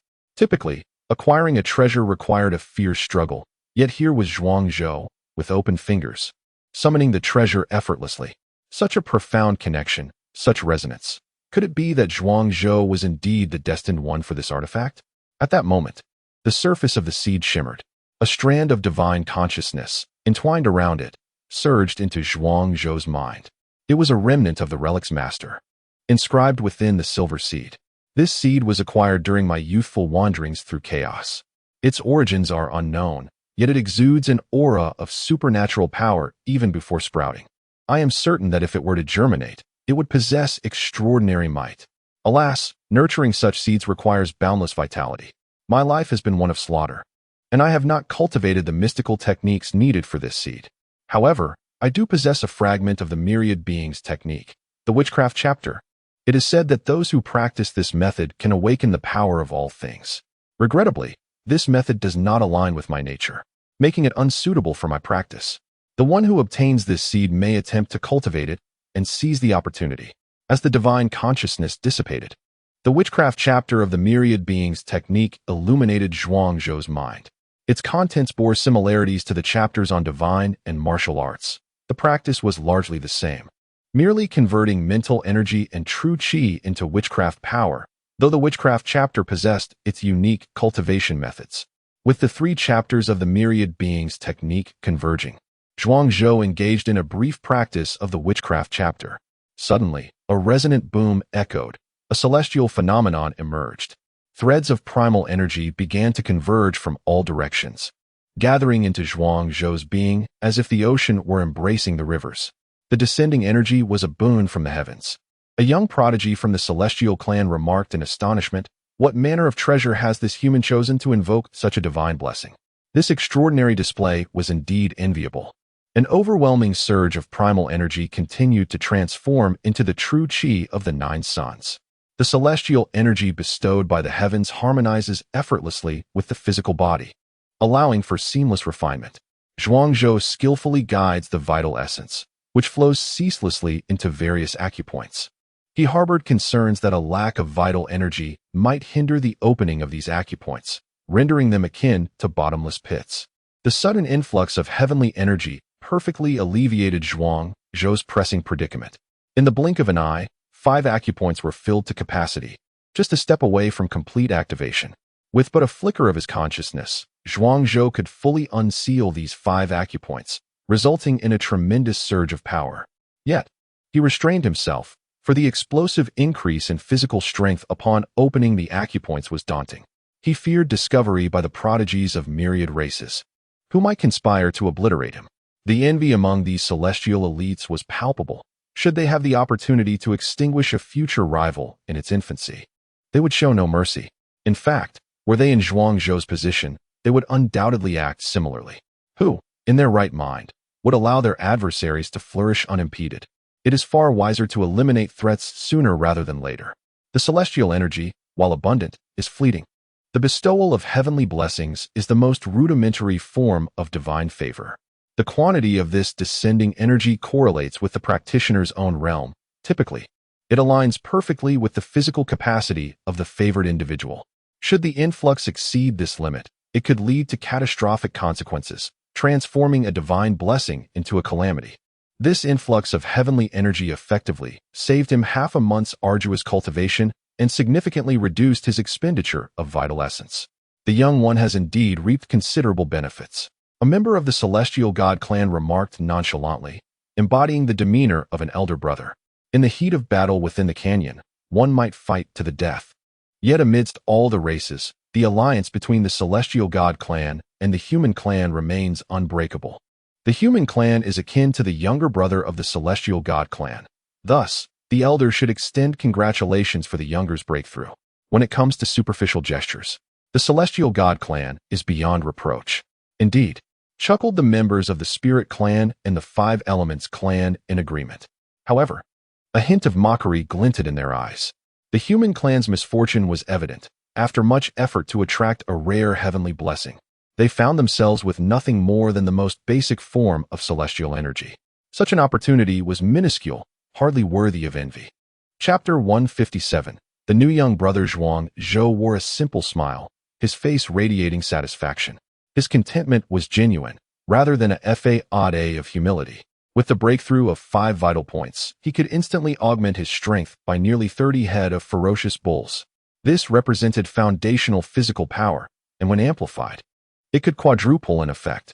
He would be capable of unleashing an overwhelming force equivalent to more than 200 head of ferocious bulls. Any ordinary martial artist at the 8th or 9th layer of the profound realm would find themselves utterly obliterated by a single punch from him. Of course, most present were prodigies, possessing strength far exceeding that of their peers, along with their own life-preserving trump cards. Nevertheless, Zhuangzhou was now more than capable of competing with them on equal footing. In the ruins, nothing was more tangible than the blessings that enhanced one's power. Moreover, Zhuangzhou nurtured a speculation.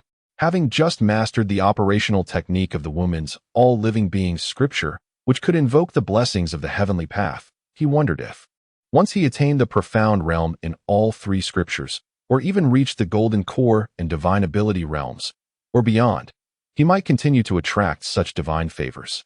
If that were the case, he would truly prosper. Even the most meager blessings from the heavenly path would significantly elevate his prowess in an instant. Zhuangzhou carefully stored away the silver seed. At that moment, within the stone chamber, a contingent of skeletal soldiers stationed in the corner stirred to life. Leading them was a skeletal soldier of the golden core level, accompanied by 12 sixth-layer profound realm skeletons. In the chaotic battlefield of myriad races, this would be deemed an elite squad. The legion of skeletal soldiers advanced towards Zhuangzhou with lethal intent. It was customary. Whoever claimed the treasure would invariably face the wrath of the undead, without exception. The onlookers from various races relished the spectacle. Zhuangzhou, possessing only the second layer of the profound realm, stood no chance against these skeletal warriors. Like a monkey, he leapt and scurried out of the secret chamber. As he fled, he telepathically cautioned the others not to follow, assuring them he was in no danger. Though his cultivation was modest, his speed was commendable. Yet, the first level of the ruins comprised only 25 chambers, a confined space where he could not escape for long. The youth from the Cloud clan reveled in his misfortune. Suddenly, Shui Ruxian struck him with a resounding slap. The youth from the Cloud clan stared in disbelief. "Why do you strike me when it is the skeletal soldiers pursuing your companion?" He protested, his insolence evident. "Watch your tongue," Shui Ruxian admonished softly. The youth raised his hand, intent on retaliating, but Shui Ruxian swiftly seized his wrist. "What? Does a mere 7th-layer profound realm wretch dare to lay hands on me?" With a sharp crack, the youth's wrist snapped under her fierce grip. "Ah, you've killed me. Help!" he cried out.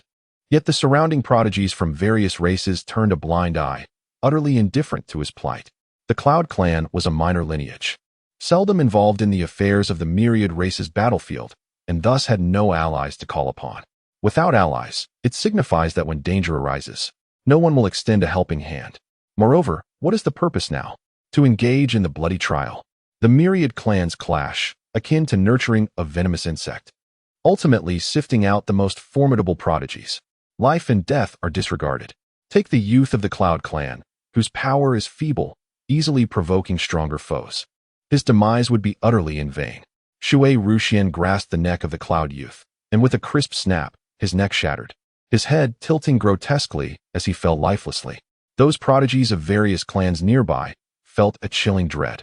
Although the youth's words were sharp, he was indeed a prodigy, boasting a cultivation level of the 7th layer of the profound realm, capable of contending with the pinnacle of humanity's experts. Yet, in the hands of this beautiful woman, he was as defenseless as a mere mouse, crushed effortlessly. This underscored a stark disparity in power. When did the human race give rise to such a formidable being? They were certain that this woman had no place on the human profound rankings.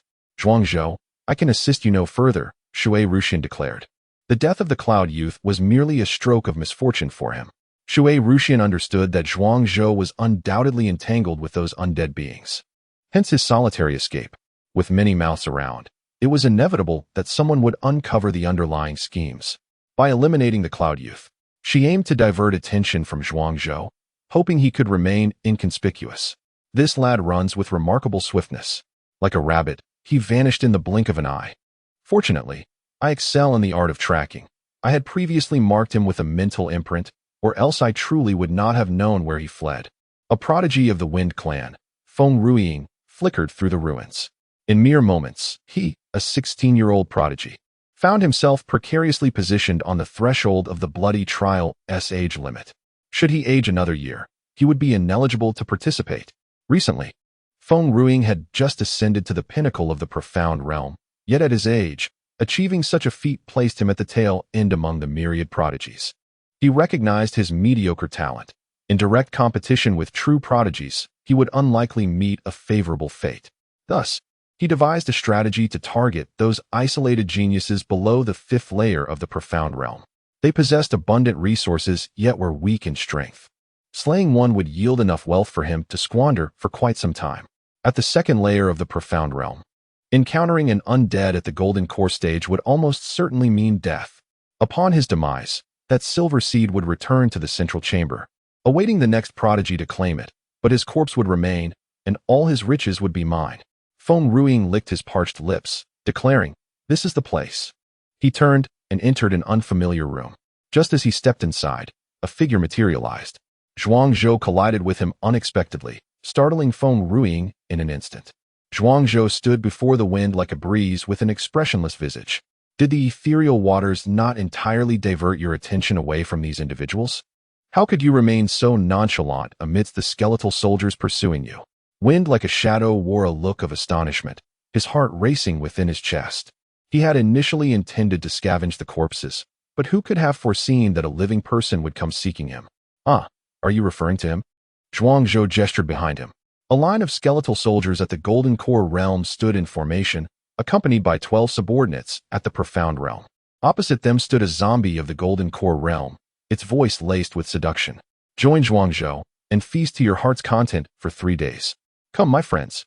Embrace us and feel the warmth of our care. Sokka exuded a fervent generosity, the overwhelming aura of death intimidating the skeletal warriors. In midair, a Jiao floated gracefully, her dagger poised against the neck of the Golden Core skeletal captain, rendering it immobile. My heavens! Wind like a shadow was dumbfounded. Where had this human child procured 2 Golden Core level necromancers? The hollow eye sockets of the Golden Core skeletal soldiers flickered with a fiery spirit. As fellow undead, we are ashamed of you. What? Speak again. Sokka's expression shifted slightly. You may slander me, but not in front of my woman. Am I, the illustrious zombie king Sokka, to lose face? As fellow undead, we are ashamed of you. The Golden Core skeletal soldier reiterated. With a resounding thud, Sokka struck it down, his foot pressing upon its skull. The Golden Core skeletal soldier attempted to resist, only to find a Jiao's ghostly presence sealing away its necromantic power, leaving it utterly powerless to fight back. Shall I take your submission? Sokka, having lost patience with subtlety, opted for a more forceful resolution. The Golden Core skeletal soldier sneered defiantly. A soldier may be slain, but not humiliated. I would rather die than yield. Hee hee, master, your methods are lacking. Allow me to handle this. A Jiao chuckled. She suddenly turned to Zhuangzhou and said, Little master, let us forge a master-servant contract. Very well, Zhuangzhou replied, biting his fingertip. A contract was instantly inscribed into the void. A Jiao possessed the Golden Core skeletal soldier, channeling a cluster of soul flames to imprint upon the contract. The life and death pact transformed into a resplendent purple lotus, branded upon the skeletal soldier's forehead. The contract was complete, and thus, the Golden Core skeletal soldier became Zhuangzhou's newest subordinate. Chapter 158. Silencing witnesses. Feng Ruing stood in stunned silence, a cascade of exclamations flooding his mind. To think this young human was accompanied by 2 skeletal warriors of the Golden Core realm. Who could possibly contend with that? It was no wonder he dared to provoke a legion of skeleton soldiers. He was evidently harboring secrets he wished to keep hidden. Master. Upon the establishment of the master-servant contract, the Golden Core skeletal soldier immediately adopted a submissive demeanor, addressing Zhuangzhou with utmost reverence as he spoke in a low voice. His physique was indeed somewhat frail, suggesting he was merely at the second layer of the Golden Core realm, lacking comprehension of the laws. He was but a false Golden Core. Nevertheless, under these extraordinary circumstances, Zhuangzhou thought it prudent to allow him to remain by his side. Seeing this, Feng Ruing felt an urge to tear Zhuangzhou apart. What audacity! How could a mere second-layer practitioner of the Profound realm disdain a formidable master of the Golden Core realm? A false Golden Core is still a Golden Core. In the battlefield of myriad races, he would be regarded as a powerhouse. If only he could subdue such a formidable ally, he would feel elated beyond measure. How could Zhuang Zhou wear such a disdainful expression? It was truly infuriating. The 12 skeletal soldiers at the profound realm level observed their leader's capitulation with no resistance, readily accepting their new status as Zhuang Zhou's subordinates. They understood their own limitations. Should they persist in their defiance, Zhuang Zhou would undoubtedly eliminate them all. I had intended to covertly subdue these undead to serve as my secret weapon, but here you are, chasing me down. Should I eliminate you? Or perhaps eliminate you? Zhuang Zhou turned his gaze toward Feng Ruiying, a smile gracing his face. Feng Ruiying retreated step by step, feeling like a lamb caught in the gaze of a tiger. With 3 golden core level undead by his side, he knew he stood no chance against Zhuang Zhou. I concede. I surrender. I am willing to acknowledge you as my master and shall obey your every command. Faced with the choice between life and dignity, Feng Ruiying decisively chose the former. The reality was undeniable. He was simply outmatched. Do you possess any exceptional talents? Zhuang Zhou inquired. No, Feng Ruiying replied. And do you have a powerful background? Zhuang Zhou continued. None. Their exchange deepened Feng Ruiying's despair, a bitter taste rising in his mouth. He comprehended that if he could not prove his worth, Zhuang Zhou might very well silence him permanently. I have here a life and death contract. As long as I sign my name, my life will henceforth be in your hands. You command me east, and I shall not dare to venture west. After all, I am a prodigy of the Wind Clan. In the battlefield of myriad races, I can serve as your insider. Feng Ruiying, in a desperate bid for survival, presented a contract to Zhuang Zhou with both hands, his demeanor reduced to the utmost humility. Zhuang Zhou was taken aback. To think that even the prodigies of myriad races could be so subservient. He realized he could not even find an excuse to eliminate him now. Zhuang Zhou contemplated that if the wind were to strike like a shadow, he could easily eliminate it. Those not of my kind must have different intentions. He was disinclined to engage in mind games with such individuals. A swift and decisive strike was his style. The contract was signed. Half of the resources in your storage pouch in exchange, and let us pretend we have never met. Here, accept this communication talisman. It will resonate within 1,000 miles. Should any unforeseen events arise in the dark forest, notify me immediately. If you perform well, I may lift the restrictions of this contract before I depart from the dark forest. Zhuang Zhou hesitated before refraining from making a move, allowing himself a line of sight amidst the prodigies of myriad clans. Feng Ruiying exhaled deeply.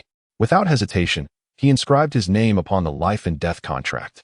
Subsequently, he rummaged through his storage pouch for quite a while. He produced 50 high-grade spirit stones and a crimson metal longevity talisman. This is half of my fortune, Feng Ruiying declared. Zhuang Zhou accepted the spirit stones, playing with the crimson metal talisman. Where did you acquire this? Zhuang Zhou inquired. The longevity talisman was extraordinary. Inscribed within it was a formation that, when activated with true energy, could potentially withstand a full-force strike from a third-tier golden core cultivator. I took it from a corpse, Feng Ruiying replied.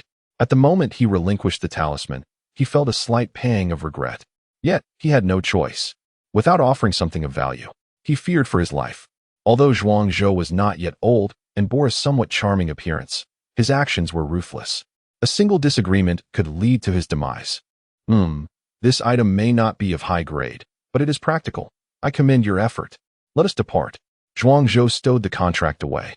Feng Ruiying made a hasty exit. The blood-red trial in the dark forest was truly terrifying, far beyond what ordinary prodigies could endure. Without the combat prowess of the Golden Core realm, one would merely be fodder in this trial. Feng Ruiying intended to find a place to endure the remaining time of the blood-red trial, returning to his clan to cultivate diligently, avoiding further encounters with such trials. Zhuang Zhou sent 3 golden core level ghost kings, accompanied by 12 skeletal warriors, into the 9 netherworld. They were his trump cards, not to be revealed unless absolutely necessary. Watching the specters depart, Zhuang Zhou sighed with relief. He murmured to himself, a fine shaman, and yet I have nearly transformed him into a summoner. Subsequently, Zhuang Zhou swiftly opened 5 acupoints. A torrent of vigorous blood energy surged forth, manifesting the spectral forms of fierce bulls, 60 in total, shattering the void. The simultaneous breakthrough of the 5 acupoints granted Zhuang Zhou an astounding increase of 35 bull-like strengths. With the foundational strength of 60 fierce bulls, Zhuangzhou has already surpassed the average peak practitioners of the profound realm among the human race. However, when compared to the true prodigies within the profound realm, he still finds himself at a considerable disadvantage. It is only when his physical strength reaches the equivalent of 200 bulls that he can be deemed to have made a genuine entry into this realm. Zhuangzhou estimates that within the myriad races of the profound realm, there are some who, blessed with unique bloodlines, might attain foundational strengths of 500 or even 800 bulls. The disparity in power between ordinary cultivators and true prodigies within the same realm is indeed monumental. The genuine top-tier warriors of the profound realm possess combat capabilities that are undoubtedly on par with those who have comprehended the power of the laws, akin to true golden elixirs. With an enhancement in explosive strength, the vital energy within his meridians had also reached a state of fullness. Zhuangzhou consumed 10 yuan yang pills simultaneously, refining them with fervor. A torrent of vital energy surged through his meridians, instantly filling them to the brim and propelling him to the pinnacle of the second layer of the profound realm. A twinge of pain flashed across Zhuangzhou's face. Here he was, at merely the second layer of the profound realm, consuming yuan yang pills that even those of the golden elixir realm would hesitate to use. What kind of resources would he require to assist his cultivation upon breaking through to even higher realms? Cultivation is a costly endeavor, and to grow stronger swiftly, one must amass a wealth of resources. This is merely within the martial gate. Other divine doors and shamanic gates also require the pure yang energy contained within yuan yang pills. If he wished to elevate all three gates to the pinnacle of the profound realm, it would be prudent to estimate that he would need at least 3,000 yuan yang pills filled with pure yang energy. Zhuangzhou mused to himself. To his surprise, the young man of the human race had not fallen to the hands of the undead. Truly fortunate. I wish to collaborate with the young man. I wonder if he would be interested?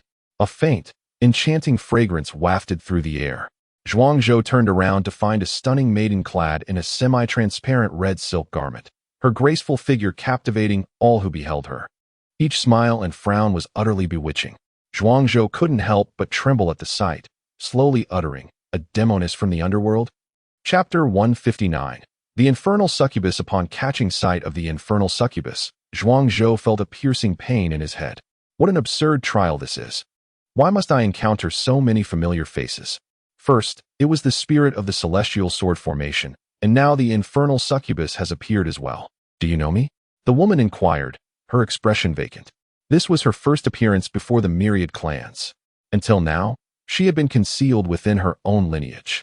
Although the infernal clan ranked among the top 100 tribes, it remained a mere afterthought, garnering little attention from the multitude of clans.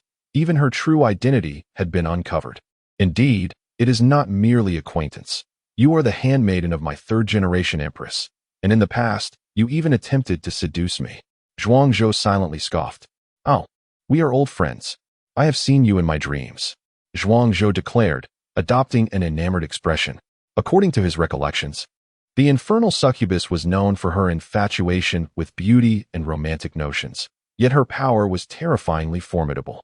Among her contemporaries, her talent undoubtedly ranked within the top 100. The eruption of her infernal bloodline could summon an entire projection of power. Had it not been for the Empress's intervention back then, no one could have subdued this infernal succubus. Seen me in dreams. Who are you trying to fool? In our clan, anyone with a modicum of talent is referred to as an infernal succubus.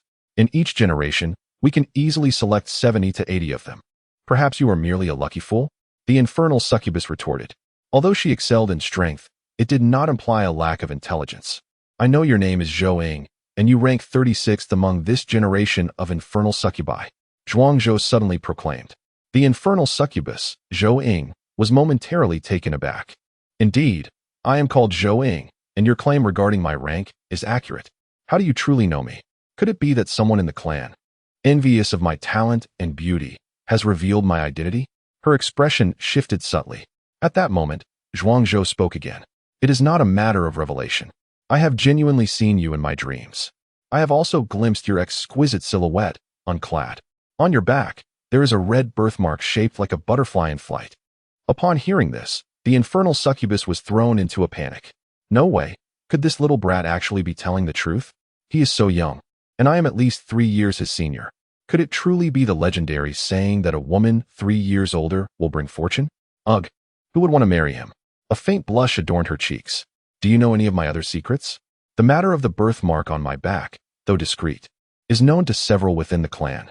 The infernal succubus had begun to trust him, her confidence swelling to 80%.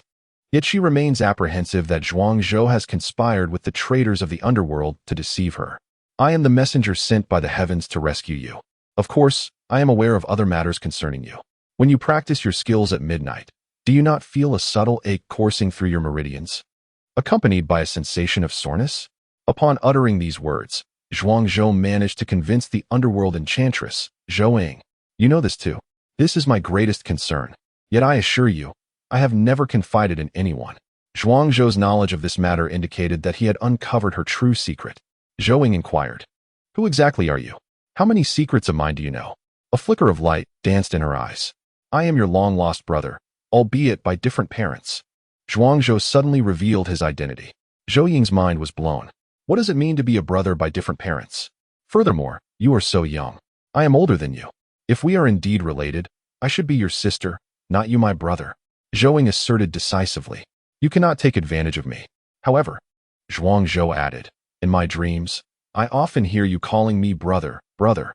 I suspect that perhaps in a past life, I truly was your brother. And you were taken first, reincarnating while I arrived 3 years later, which is why I am younger than you. Zhuangzhou's ramblings left Zhou Ying momentarily stunned. Is that even possible? Never mind, never mind. Regardless of whether you are my brother by different parents, if you can resolve the peril in my meridians, I shall acknowledge you. If you cannot, I shall end your life to silence you. Zhou Ying threatened, her aura brimming with hostility. She remained, as Zhuangzhou recalled, fiercely violent. One misstep, and she would call for blood. The issue with Zhou Ying's meridians was a long-standing ailment. In her previous life, it had persisted until she reached the level of the earthly fiend, and only the Empress herself had managed to remedy it. However, this issue was one that worsened with delay. Presently, Zhou Ying had only attained the 8th level of the profound realm, and Zhuangzhou estimated a 70 to 80% chance of successful treatment. If my conjecture is correct, the technique you practice must be one of extreme ferocity. Yet you are a woman, dwelling in pure yin. At midnight, when the heavens are in utmost yin, the clash of extreme yin and extreme yang will naturally lead to issues within your body. Zhuangzhou elucidated the problem with clarity. Then why is it affecting my meridians and not other areas? Zhou Ying, now believing in Zhuangzhou's explanation to a great extent, recalled that the hellfire technique she practiced indeed belonged to the realm of extreme yang. A renowned figure from the underworld had once cautioned her that this technique was ill-suited for girls. The meridians are frail and easily compromised under the impact of yin and yang energies. In truth, there are two solutions to your current predicament. One is a temporary relief strategy, which strengthens the meridians, ensuring that until you reach the golden core stage, your combat prowess and cultivation will not be adversely affected by the clashes of yin and yang. The second approach is a comprehensive solution, seeking the elusive yin-yang transformation herb. Upon consumption, it harmonizes the forces of yin and yang, ensuring that these two distinct energies do not clash. Zhuangzhou presented two potential remedies. The yin-yang transformation herb. I have heard of this rare and precious herb before. Zhou Ying felt a sense of trepidation. The Purgatory clan is one of the more diminished families among the great clans, with limited resources at their disposal. It would be impossible for them to invest in such a valuable herb for her. If consumed now, a 500-year-old yin-yang transformation herb could completely harmonize the yin and yang, fundamentally resolving the issue. However, if one were to reach the golden core level, an herb aged between 800 to 1,000 years would be required. The 500-year-old herb is classified as a spiritual medicine of the golden core level, while the 800 to 1,000-year-old herb belongs to the transcendental realm, making it even more precious. Zhuangzhou explained, I think I shall opt for the first strategy to strengthen my meridians. Zhou Ying gently bit her lip. Her purpose for venturing into the dark forest for the trial was to gather essential resources for her younger siblings within the clan. As of now, she had not found many resources, and she dared not hope for the yin-yang transformation herb. Zhuangzhou sighed softly. In her past life, he understood that while Zhou Ying appeared carefree, she bore immense stress and lived a difficult life. Do as you wish. Here are 5 foundation-strengthening pills that can enhance your meridians. You may refine them yourself or choose to have me assist you in the process. My intervention may yield better efficacy. Zhuangzhou offered. How many spirit stones? Zhou Ying hesitated, refraining from taking the spirit stones from Zhuangzhou's hand. When confronting villains, she could assertively strike back, yet when faced with kindness, Zhou Ying would never allow herself to owe anyone anything. I have stated that you are my half-sister. As your elder brother, how could I possibly take your money? Zhuangzhou said with a smile. That gentle expression instantly touched a soft spot within Zhou Ying's heart. Chapter 160. For wealth, one may perish. For food, a bird may die. Perhaps you could assist me in healing, Zhou Ying suggested, placing her trust in Zhuangzhou. She recognized that certain individuals possess unique skills and talents in the realm of healing. Since Zhuangzhou could articulate the issues plaguing her and propose a remedy, it was evident that he understood her condition more profoundly than she did herself.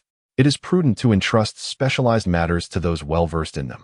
Zhuangzhou administered the medicinal pills to Zhou Ying one by one, enveloping them with his spiritual energy to deliver the foundational strengthening elixirs precisely to the vulnerable points in her meridians. Gradually, he dissolved the essence of the medicine, enveloping its potency to reinforce and mend her internal channels. Years of conflict between yin and yang had left Zhou Ying's meridians frail, reduced to but a mere whisper of their former strength. Yet, with the aid of the elixirs, she swiftly regained her vigor, even becoming more resilient than before. Zhuangzhou silently lamented that the corpse collector was undoubtedly a genius alchemist whose talents had been squandered by his profession. The efficacy of the foundational strengthening elixir was formidable. Most warriors, driven by a fierce and combative nature, often find their vital energies clashing during training and battle, resulting in injuries to their meridians. This elixir could heal such wounds, preventing minor injuries from evolving into hidden ailments that might later pose a grave threat. In no time, 5 pills were completely assimilated, and Zhou Ying's meridians began to flourish. She gazed at Zhuangzhou, her large eyes shimmering with gratitude. Regardless of whether Zhuangzhou's dreams were real or mere illusions, she was certain of his genuine concern for her well-being. Thank you, she expressed sincerely. This relic harbors dangers. Should the situation turn dire, you must depart swiftly, Zhuangzhou cautioned her, perhaps influenced by a lingering bond from a past life or his rare display of kindness. Zhou Ying managed a wry smile. I am aware that this relic is fraught with peril, as most are. However, for the sake of wealth, one may perish. For food, a bird may die. If I were alone, I could indeed abandon everything and flee quickly. Yet, I bear the hopes of my clan upon my shoulders. Some of my kin depend on me to bring back sufficient resources for cultivation. The spiritual energy in the Lingtian realm was gradually dwindling, with most resources concentrated in the hands of a few powerful families. Without additional avenues for resource acquisition, the talents and strong figures within smaller clans might diminish, leading to a catastrophic decline in their lineage and heritage. In that eventuality, we would become eternal sinners. Upon hearing this, Zhuangzhou's lips moved slightly, yet he ultimately refrained from uttering further words. Everyone carries their own burdens. Zhou Ying bore the hopes of her clan, while he too harbored the desire to protect his loved ones. Once you leave this room, we may never meet again, Zhuangzhou remarked swiftly. Why? Zhou Ying's delicate form trembled slightly, revealing her confusion. Is it that you disdain me for being a member of the Purgatory clan? Some matters, when laid bare, inevitably attract the scrutiny of the wary. Discreet collaboration may yield greater efficiency, Zhuangzhou elucidated. Zhou Ying let out a slight sigh of relief, realizing the situation at hand. Rest assured, I am quite adept at acting, she quipped playfully. I trust you not at all, Zhuangzhou thought to himself with a roll of his eyes. Subsequently, Zhuangzhou and Zhou Ying departed from the stone chamber, parting ways, while Zhuangzhou returned alone to the central stone chamber. To his astonishment, only 5 treasures remained within. Where are the others? Zhuangzhou surveyed the surroundings, but saw neither Shui Ruxian nor Lu Yang. I took one, and Long Yin helped me fend off the undead. Then she took one for herself. Lu Yang and Shui Ruxian each secured a treasure and fled for their lives. Yangshan explained, a sense of inexplicable sorrow settling within him. It seemed that everyone in this group harbored secrets, except for him. After grabbing their treasures, they fled faster than rabbits. Claiming everything was fine was merely a ruse. Shui Ruxian, Lu Yang, Zhuangzhou murmured to himself. Shui Ruxian, being a corpse, belonged to the undead. Luring and subjugating such beings was commonplace. But Lu Yang? Could it be that his suspicions were correct? She too was. Zhuangzhou had no time to ponder further when Lu Yang returned, bouncing with joy. She had donned a lovely Lolita princess dress, exuding an air of childlike innocence. Even her hairstyle had undergone a subtle transformation, the ends curling into soft waves, resembling that of a doll. How frivolous of her to concern herself with her appearance at such a time. Zhuangzhou scoffed inwardly. Lu Yang glanced at Zhuangzhou, a hint of pride shining in her eyes. I have returned as well. At that moment, Shui Ruxian approached gracefully, her demeanor poised and calm. Are you all unharmed? An astonishing expression crossed the face of a prodigy from the spirit clan among the myriad races. Initially, he had presumed their human team to be weak, with significant disparities in strength. Surely, at least one or two would have perished. Yet here they were, for individuals having seized 4 treasures of transcendent quality. Was this not fortuitous? Once they exited the ruins, the treasures they had claimed would belong to them. A youth of the Fire Dragon clan unabashedly declared, his greedy gaze sweeping over Zhuangzhou and the others. Zhuangzhou smiled innocently, seemingly oblivious to the avarice. Lu Yang narrowed her large eyes into a mere slit. Who could say who would be the hunter and who the prey once they left the ruins? Ji Xiaoxiao remained silent. Given his understanding of Zhuangzhou, this shrewd merchant was far more intimidating in silence than in speech. With 5 treasures remaining, the prodigies of the myriad races soon shifted their focus to the last 5 artifacts. The first layer of the ruins bore such riches. What might the second and third layers hold? Sister Leng Yan, come here for a moment. Zhuangzhou suddenly beckoned to Leng Yan. Leng Yan approached, her face a mask of curiosity as she looked at Zhuangzhou. Let me examine if there is anything malevolent within you. Zhuangzhou's delicate hand gently pressed against Leng Yan's chest. Oh, how soft and ample. Alas, women are the source of calamity. They merely hinder your ability to draw your sword. What are you pondering? Zhuangzhou mused inwardly. Subsequently, a black hexagram seal was extracted from Leng Yan's body by Zhuangzhou. Leng Yan was taken aback. What is this? The death sacrifice technique. A form of sorcery that, upon slaying a Wraith Guardian, one becomes tainted by its curse. If the master of this sorcery invokes it, the person afflicted shall be instantaneously sacrificed. A cold glint flashed in Zhuangzhou's eyes.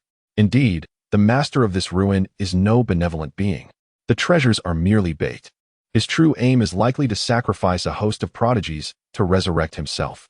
The lineage of sorcerers typically lacks in direct confrontation prowess. However, their myriad of insidious methods reign supreme among the 3 factions. Ancient texts describe them thus: the sorcerers, the pinnacle of the 3,000 sinister paths. Initially, Zhuangzhou was unaware of the sorcery residing within the Wraith Guardian. Yet, he had subdued the leader of the skeletal soldiers of the Golden Core realm. After signing the pact, the skeletal leader divulged every detail, even the number of hairs before his wife's water curtain cave. This sorcery is so terrifying, you must destroy it. Upon hearing of the sorcery's dreadful effects, Leng Yan felt a chill run down her spine, her hair standing on end. She had thought herself sufficiently cautious, only to discover that the master of this ruin was ensnaring her in layers of deception. The conclusion that people envision is merely the commencement of his schemes. Why destroy it? It can be used to ensnare others. Zhuangzhou's eyes narrowed. Enveloping the dark hexagram representing the sorcery with his sorcerous power, he carefully stored it away.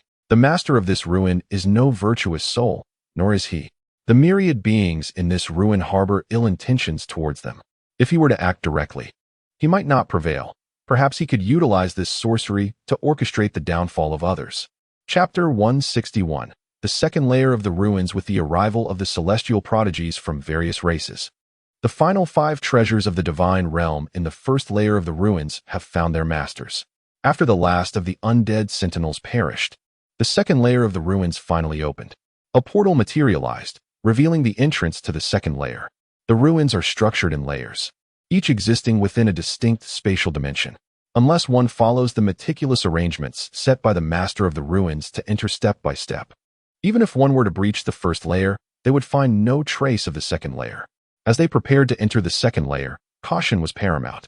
I suspect that the second layer of the ruins is merely a bait, It is the true danger that lies within, Lu Yang remarked, his gaze flickering, hinting at knowledge unknown to others. Zhuangzhou drew closer, observing that neither Lu Yang nor Shui Ruxian exhibited any signs of the death sacrificial art. As for Yang Chen, he had been fortunate. His undead Sentinel's assault had been thwarted by Long Yin, leaving him unharmed. However, Ji Xiaoxiao bore the aura of the death sacrificial art. Yet he remained under observation, as Zhuangzhou would determine whether to assist him in shedding this art based on his performance. Zhuangzhou felt a twinge of concern for Zhou Ying. Where could that foolish girl be? Did she, too, carry the mark of the death sacrificial art?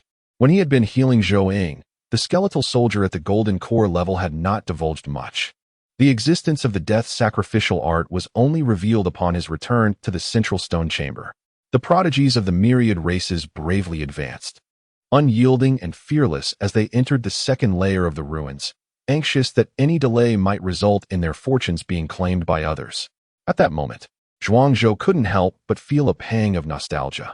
These individuals were still too young. Had the older generation of powerful beings been present, they would surely have sent others to act as scouts. One by one, they filed through the portal, and as soon as Zhuangzhou and his companions stepped inside, the portal vanished behind them, leaving no avenue for retreat. Zhuangzhou was overcome by a sensation akin to being trapped in a net. Welcome to the second layer of the Tianling ruins. A voice proclaimed, this ruin has been transformed from the three-tiered underground palace of the Tianling tribe. The first layer serves as an introductory trial, where most treasures are derived from external forces, enhancing your combat prowess but offering little assistance in your cultivation. The second layer constitutes an intermediate trial, comprising 108 chambers, each containing a crystal ball. By shattering these crystal balls, you can partake in the assessment trials. Defeating the guardians will grant you a drop of Tianling essence, the benefits of which I presume do not require elaboration. 82 prodigies have entered the second layer. Should you move swiftly, you may even complete the trials twice and obtain 2 drops of Tianling essence. Ha! A wild and unrestrained laughter echoed above the ruins. A remnant of the master who had once orchestrated this place. It is likely that by now, the grass atop his grave has grown a foot high. Before his demise, he must have been engulfed by an overwhelming sense of despair, which compelled him to leave behind this relic. It is to be expected that a blend of madness and hopelessness resides within him. Zhuangzhou's expression shifted slightly. The celestial essence. How could such a substance manifest within these ruins? Could it be that the upheaval of the cosmos has arrived prematurely? Has the Golden Age already commenced?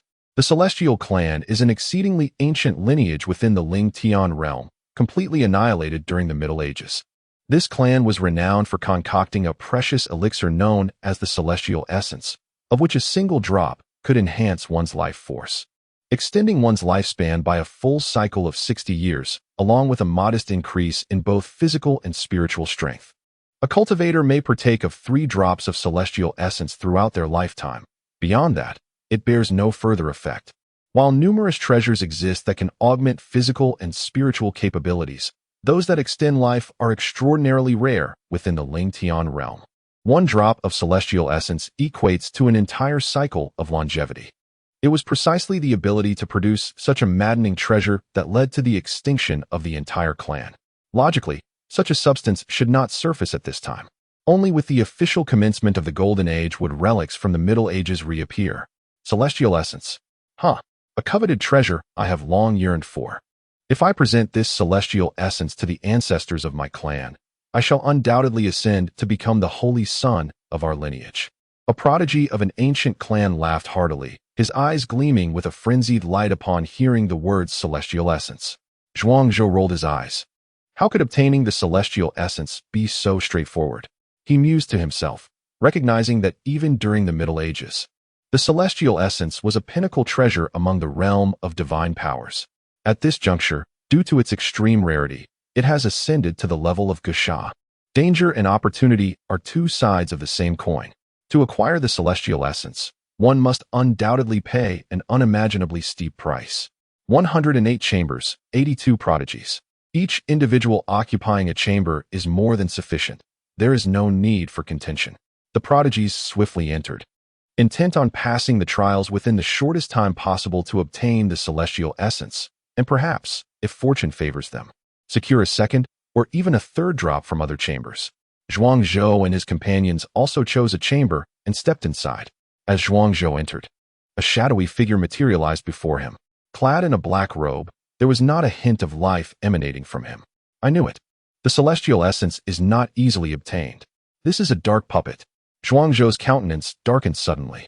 From beneath the black robe, a hoarse voice emerged. Heh, I never expected that remnants of our dark puppets would still be recognized in this era, to become the sacrificial offering for the resurrection of a master. That is the ultimate significance of life.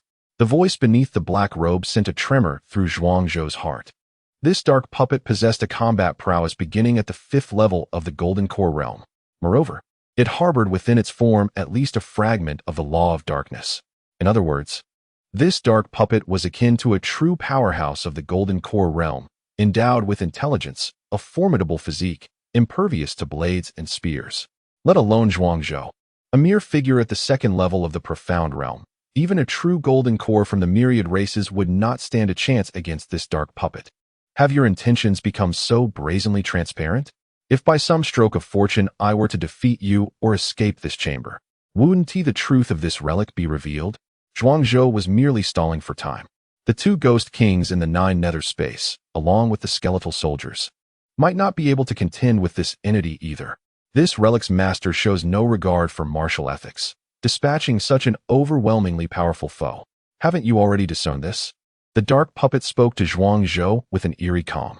Do not tell me that the death sacrifice technique you wield was not personally acquired from another. Zhuang Zhou was taken aback. The dark puppet's perception was astoundingly keen. Not only that, it could engage in reasoning. Was this not the most terrifying aspect? May I inquire your name, esteemed one? Sherlock Holmes, Li Yuanfang, Conan, replied the dark puppet. Are you jesting? Zhuang Zhou rolled his eyes. If that is indeed your name, then I shall take your surname. Dark puppet, Left Guardian, Nether Walker. This is not my true form. I merely find myself intrigued by you and have temporarily seized this puppet's body. How many years have passed? We had thought that the witch cultivators had been entirely extinguished in the Ling Tian realm, yet to our surprise, there are still those who tread this path and have even entered the relic. Spoke the Nether Walker. Chapter 162. The Spectre Walker. The Spectre Walker was undoubtedly a figure shrouded in ambiguity. I am the heir of the witchcraft lineage. Surely, you would spare me. Simply bestow upon me the rewards from the ruins, and we shall remain at peace, as a family. Zhuang Zhou chuckled slyly. Absolutely not. The Spectre Walker replied resolutely. Those of our kin must be subjected to stringent assessments. The inheritance of witchcraft must not falter, nor should it fall into the hands of the inept. Others face the trial of confronting a dark puppet at the true Golden Core stage, enduring 3 strikes without succumbing to claim the rewards within the chamber. However, should one wish to attain rewards in the 2nd chamber, they must withstand 9 strikes without perishing. As the heir of the witchcraft lineage, you will face 3 tiers of challenges. The first challenge entails battling me, during which I shall suppress my cultivation to the 2nd tier of the profound realm. Should you triumph, you shall earn a drop of celestial essence. The 2nd challenge will see my power reduced to the 5th tier of the profound realm. And if you conquer me then, you shall receive 3 drops of celestial essence. The final challenge will have me restrain my strength to the 9th tier of the profound realm. If you prevail, you will earn 9 drops of celestial essence, along with an additional martial technique of 5-fold amplification. The Spectre Walker spoke solemnly. And what if I fail? Zhuang Zhou was not blinded by the allure of immense rewards. You may lower your realm, but your physical form is remarkably resilient. I could hardly land a blow. Moreover, lowering one's realm does not preclude the application of certain techniques, such as the power of the Tao. The power of the Tao begins at a 10-fold amplification. It is like an unstoppable tide, carving rivers from mountains. I merely wish to remain inconspicuous. Otherwise, should the stellar laws manifest, they would identify the stars, causing the sun and moon to plummet, obliterating this ruin in an instant. Failure equates to death. However, upon completing the 1st and 2nd challenges, you will have 2 opportunities to forfeit, preserving your life and opting out of the subsequent trials. Yet, as an heir of the witchcraft lineage, to lack the courage to challenge the strong will earn my disdain. The Spectre Walker addressed Zhuang Zhou. Zhuang Zhou rolled his eyes. You are not my wife. Does your opinion of me truly matter? One final inquiry. I entered this chamber alongside the outstanding talents of myriad races. If they emerge while I remain inside, will it not raise suspicions? The 3 tiers of challenges will undoubtedly consume more time than merely enduring 3 strikes. This chamber is imbued with a formation that slows the flow of time. Within it, 10 hours equate to just 1 hour outside. A time dilation ratio of 10 to 1 grants you ample opportunity for your endeavors. The Spectre Walker's words astonished Zhuangzhou. Such a formation exists here? This is surely not a ruin of the earthly fiend level. The manipulation of time is beyond even the sages. Who claims this place was constructed by its master? This is a palace of the Celestial Spirit clan, transformed into a sanctuary. The Tianling clan, once a renowned lineage among the myriad races of the medieval era, tragically fell victim to its own brilliance, having invented something that should never have existed in this world, leading to their forced extermination. Nonetheless, these matters are beyond your current purview. The trial begins. Success means life, failure means death. Zhuangzhou yearned to hear more gossip from the medieval times, but the Shadow Walker abruptly halted, leaving him somewhat disappointed. Why have you stopped? I haven't heard enough. The first layer of the assessment commences. The Shadow Walker suddenly declared. No longer engaging in idle chatter, he unleashed a punch, the force of which reverberated with the might of 12 raging bulls. He roared to the heavens. Goodness! Are you truly certain that you have suppressed your cultivation level to the 2nd layer of the profound realm? My classmates at that level possess foundational strength akin to 1 or 2 bulls. Zhuangzhou hesitated. Enough of your prattle. When I was at the 2nd layer of the profound realm, I wielded the strength of 12 bulls. Do not compare me to those inept mediocrities, the Shadow Walker retorted. The force of Zhuangzhou's punch collided with that of the Shadow Walker, both parties staggering back several steps. Zhuangzhou also exhibited the strength of 12 bulls. Cautious not to reveal his full potential for fear that the Shadow Walker might retract his suppression of realm and power. The air surged with energy, creating ripples in the surrounding space. Both Zhuangzhou and the Shadow Walker were forced back a few paces. The Shadow Walker laughed heartily. Not bad. Your physical prowess can indeed contend with mine. It does not tarnish the reputation of the inheritors of the witch sect. A glimmer of admiration flashed in the Shadow Walker's eyes. Once more, he called, launching another punch. Xian Fa Wu Gui. The essence of the Shadow Walker's punch conveyed a sentiment of undying resolve. With a single strike, 100 punches would be extinguished. The essence of the no-return fist, devoid of retreat. A 4-fold amplification manifested, and the ethereal forms of 12 bulls transformed into 48 in an instant. This technique was gleaned during a life-and-death confrontation with 8 prodigies of the Black Demon clan, who surpassed me by 3 or 4 minor realms. While I was at the 2nd layer of the profound realm, the Shadow Walker proclaimed with pride, "This is my ultimate strike. If you can withstand it, you shall pass this 1st layer of the assessment." Upon hearing this, Zhuangzhou's eyes sparkled with determination. The shadows of their fists intertwined, and a surge of vitality erupted. Zhuangzhou unleashed his fierce tiger fist, enveloped in black flames, with the same 4-fold amplification and strength of 12 bulls. The martial technique was a lethal strike. The Shadow Walker's eyes widened, the grin on his face gradually solidifying. Fist met fist, and the black flames surged forth with greater intensity. Beyond mere true energy, it also entwined elements of witchcraft and spiritual power. The forces of the two were equal, leading to a mutual cancellation. However, the black flames of Zhuangzhou coiled around the wrist of the Netherwalker like a venomous serpent. A hissing sound resonated, releasing a cloud of white smoke accompanied by a charred aroma. The flames were relentless. The amalgamation of 3 distinct powers birthed a fire of an extraordinary caliber, beyond the imagination of ordinary beings. Was it the true fire of Samadhi? The voice of the Netherwalker quivered. It is said that the fusion of the 3 forces gives rise to the true fire of Samadhi. This flame, when cultivated to its pinnacle, can refine all things and even melt the void. Clearly, Zhuangzhou's true fire of Samadhi had not yet reached such heights. Yet, the nascent form of this fire still bore the essence of true fire. Evidently, this power could not be contained by the Netherwalker, who was constrained to the 2nd level of the profound realm. Dark erosion, the Netherwalker murmured. A surge of law-infused energy emanated forth, enveloping and refining the true fire. At that moment, the Netherwalker finally exhaled deeply.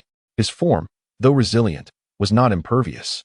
Confronted with a force as extraordinary as the true fire of Samadhi, he too could be reduced to ash if left unchecked.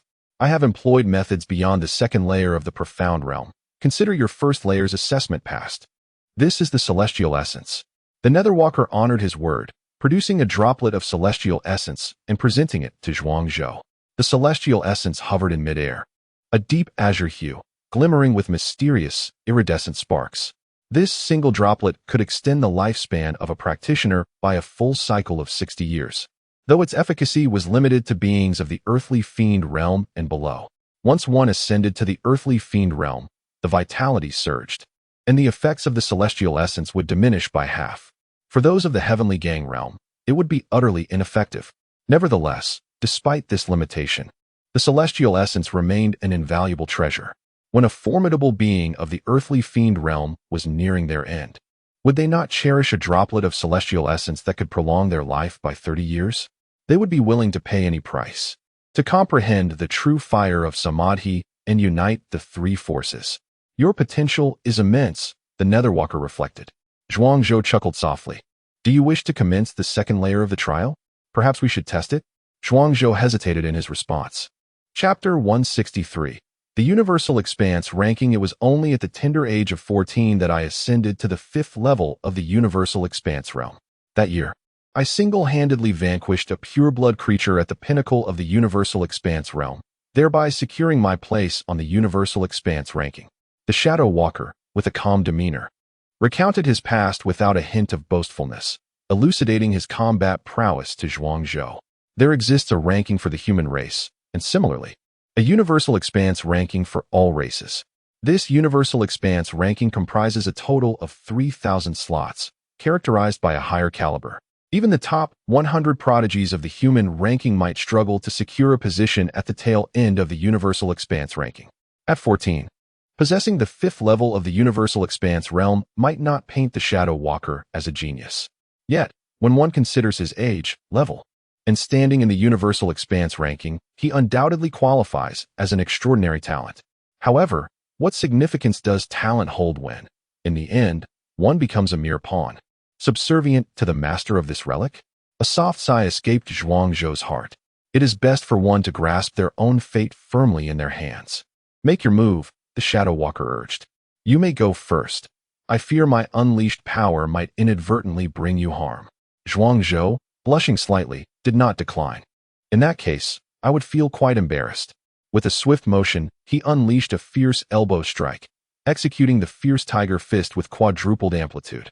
The phantom of 200 wild bulls suddenly materialized, shattering into a hellish black flame tiger engulfed in dark flames. The surrounding void warped, transforming into an inferno of raging flames. The Shadow Walker's eyes widened in terror as a flicker of fear coursed through him. No, this cannot be. He crossed his arms, forming a diagonal cross, a defensive technique known as the cross seal. Zhuangzhou's fist collided precisely at the center of this cross seal, which was swiftly consumed by the black flames, turning to ash in an instant. With a thunderous crash, the Shadow Walker was propelled into the wall of the chamber, unable to extricate himself. I was careless, he exclaimed, exhaling plumes of black smoke. Damn it, this kid is no ordinary person. Your physical strength is astonishing. Why didn't you reveal it earlier? I thought you only possessed the strength of 12 wild bulls. I even held back a little. In the end, he faced utter defeat from a single strike. Caught off guard by Zhuangzhou's sudden assault, the hastily conjured cross seal had failed to materialize fully. In the final moment, he had forcibly undone his self-imposed seal, elevating his cultivation to the peak of the Universal Expanse realm just to dissipate the true fire contained within the fierce tiger fist. The instant he released the seal signified that Zhuangzhou had triumphed in the second challenge. In a head-on confrontation, merely 200 wild bulls worth of strength would not pose a challenge for me. The Shadow Walker descended from the wall, addressing Zhuangzhou. In those days, he was a prodigy on the Universal Enlightenment rankings, having reached the 5th level of enlightenment, with a physical strength equivalent to 150 wild bulls. Simultaneously, he had mastered the laws of the universe, amplifying his power tenfold. In a direct confrontation, even Zhuangzhou would not suffice to challenge him. If this were a battlefield, you would already be dead. No one here is inclined to listen to your incessant prattle, Zhuangzhou remarked with a somber tone. In the arena of battle, underestimating the enemy and holding back are grave taboos. You have underestimated me when confronted with my recent full-force strike. You relied solely on a foundational strength of 150 wild bulls, rendering your laws, mystical techniques, and martial skills utterly ineffective. Had it been a life-and-death struggle on the battlefield, I would have delivered a final blow to send you to the afterlife. Zhuangzhou's words left the Netherwalker momentarily stunned. He suddenly felt that Zhuangzhou resembled a mentor rather than an 8-year-old child. Haha, you are not wrong. I accept my defeat willingly. I underestimated you, and you, of course, played your part deliberately. From the moment we entered the secret chamber, you began to feign weakness, lowering my expectations. I concede this round. 3 drops of heavenly essence are your reward. The Netherwalker was gracious in defeat. Strategy is also a manifestation of strength.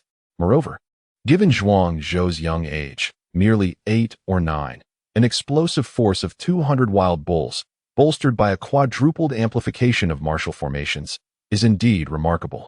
Do you wish to proceed with the 3rd level's assessment? When I was at the 9th level of the Enlightenment realm, I ranked among the top 10 on the universal rankings, having slain over 100 golden core beings. My foundational physical strength surpasses 800 wild bulls, an absolute power that cannot be rivaled by mere schemes. The Netherwalker declared with pride, having been outmaneuvered by Zhuangzhou. He felt a lingering dissatisfaction and sought to intimidate Zhuangzhou into voluntarily conceding the 3rd level assessment by revealing his own strength. Whether we fight or not is your decision. Behind Zhuangzhou, the 9 underworld space opened. Saka Jiao and the skeletal warriors of the Golden Core realm emerged one by one. The appearance of 3 Golden Core beings immediately intensified the pressure on the Netherwalker. Furthermore, Zhuangzhou produced a heavenly thunder talisman of the Golden Core level from his hand. As the talisman ignited, it could summon a force equivalent to a full power strike from a 7th level Golden Core expert, capable of shattering mountains and stones. The Netherwalker's smile faltered, and his eyes widened in disbelief. With such a magnificent lineup, defeating an ordinary Golden Core being was no longer a concern. How could Zhuangzhou possibly possess 2 Ghost Kings as his subordinates? Still wish to fight? Seeing the smile fade from the Netherwalker's face, Zhuangzhou could not help but break into a radiant laugh. Fight! A rabble of inconsequential beings, akin to mere chickens and dogs. The Netherwalker scoffed. 3 Golden Cores. Not even a genuine Golden Core among them. Even if they are kings among the undead, what can they do? They will be reduced to nothing. And with this, Zhuangzhou produced the totem pillar of Chuanjiang Tian, placing it before the Netherwalker. The Netherwalker was utterly dumbfounded. The totem pillar of the Grand Sorcerer? This artifact, when presented to others, may not be easily recognized. However, the Phantom Walker has followed the master of this relic for many years, and the master is a formidable sorcerer. How could he possibly fail to recognize this totem pillar? Any sorcerer capable of transforming into a totem must be a great sorcerer, beginning their life at the level of a sage. Do you know how I subdued the king among these 2 undead beings? It was the master of this totem pillar who intervened to assist me. Now, tell me, if I were to summon the master of this totem pillar, would he not be your equal? Zhuangzhou inquired. Every formidable individual possesses a courageous heart that advances without reliance on external aids. Zhuangzhou is testing you. Should you break the impasse through external means, it may not bode well for you. The Phantom Walker sought to convince Zhuangzhou with grand philosophies. At the age of 8, I reached the 2nd layer of the profound realm. You are attempting to engage me with your comprehension of the laws at the 9th layer of the profound realm. Does this not seem somewhat excessive when discussing the heart of a true warrior? What I desire is the heart of a true warrior, not that of a fool. I seek the rewards for passing the 3 layers of trials, not your so-called heart of a warrior. Zhuangzhou was not swayed by such words. He once excelled at deceiving others daily. How could he possibly believe such nonsense? Zhuangzhou raised the totem pillar. You have 2 choices. Continue the trial, and I shall summon the master of the totem pillar to strike you down. Alternatively, acknowledge my strength, declare my success in the 3-layer assessment, and grant me the rewards to our mutual satisfaction. The Phantom Walker's face flushed with anger. Throughout his life, he had never been inferior to others. After his demise, he transformed into a puppet, and yet he found himself subjected to such threats. If you remain silent, I will summon the master of the totem pillar. Zhuangzhou pressed. Wait, I declare that you have successfully passed the third trial. Here, take 12 drops of heavenly spirit liquid. Furthermore, I shall also bestow upon you a scroll of the demonic ape annihilation technique. Though the Phantom Walker felt humiliated, he recognized that enduring humiliation was far better than facing death. This Zhuangzhou is truly monstrous. Could the great beings of the myriad races possibly be aware of such capabilities at the second layer of the profound realm? The Phantom Walker pondered deeply. Subsequently, he handed a fragment of a shattered bone armor to Zhuangzhou. The demonic ape annihilation technique is a renowned sorcerous martial art from the Middle Ages, once mastered. It can manipulate the laws of heaven and earth, aspiring to pluck stars and seize the moon, rendering one invincible. You must train diligently and not squander the legacy of the sorcerer clan that you carry. The Phantom Walker admonished. At that moment, within Zhuangzhou's storage bag, the millennium-still altar of heaven and earth suddenly stirred. An ancient voice emanated from within. Offer 9 golden elixirs, and I shall complete this fragment of the scroll. Chapter 164. Completing the fragmented scroll to offer 9 gold elixirs as a sacrifice to complete the fragmented scroll. 9 gold elixirs? How do I resemble a gold elixir? Upon hearing this, Zhuangzhou was rendered speechless. Could the heavenly altar present a more reasonable request? At this moment, I am merely at the second level of the profound realm. Without summoning any allies, encountering a gold elixir level opponent would undoubtedly send me fleeing. Are you out of your mind, or simply overestimating my capabilities by asking me to sacrifice 9 gold elixirs to mend the scroll? Zhuangzhou sighed in frustration. Wait a moment. Is this indeed a fragmented scroll? Zhuangzhou narrowed his eyes, casting a scrutinizing gaze at the Netherwalker. The intensity of Zhuangzhou's stare made the Netherwalker feel quite uneasy. Zhuangzhou, why are you looking at me like that? I have already presented you with the rewards you were due. What more do you desire? The Netherwalker inquired. I have successfully passed the 3 trials.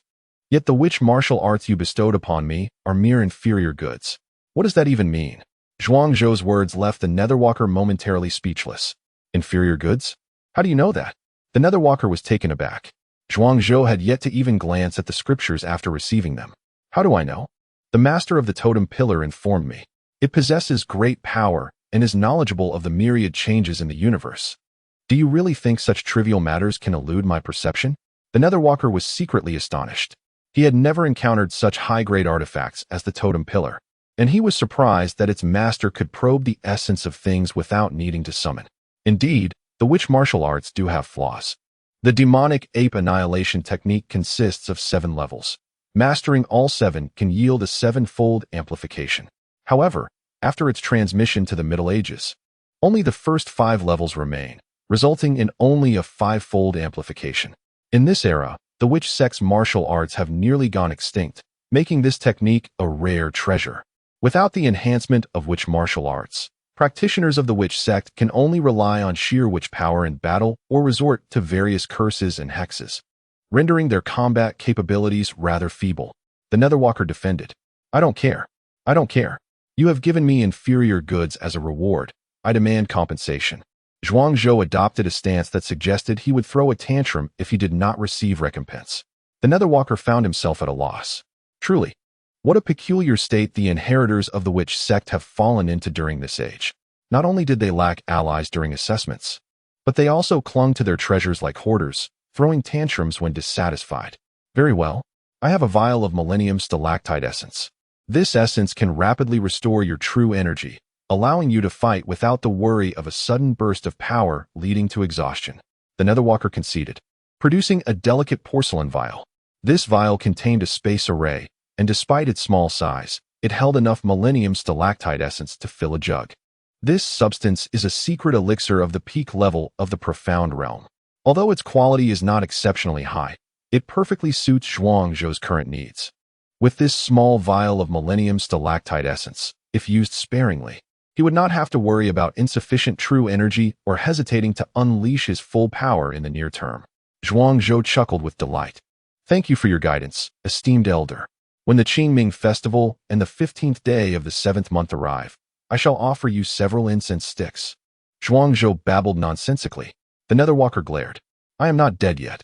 Not dead. Not dead, he chuckled. Zhuangzhou's eyes twinkled. The Netherwalker, realizing his own slip of the tongue, acknowledged the audacity of this insufferable little fellow for turning his words against him. "I have a small favor to ask of you, esteemed elder," Zhuangzhou said once more. "Speak." The Netherwalker replied gruffly. "Here, the flow of time is relatively slow. I hope you can assist me in guarding this space while I cultivate for a brief moment, breaking through 2 acupoints to enter the realm of a profound method," Zhuangzhou stated. "You have already reached the second layer of the profound realm, yet you have not grasped any profound methods?" The Netherwalker frowned. "Although I have inherited some techniques from the shamanic arts, my primary focus remains on cultivating the shamanic path.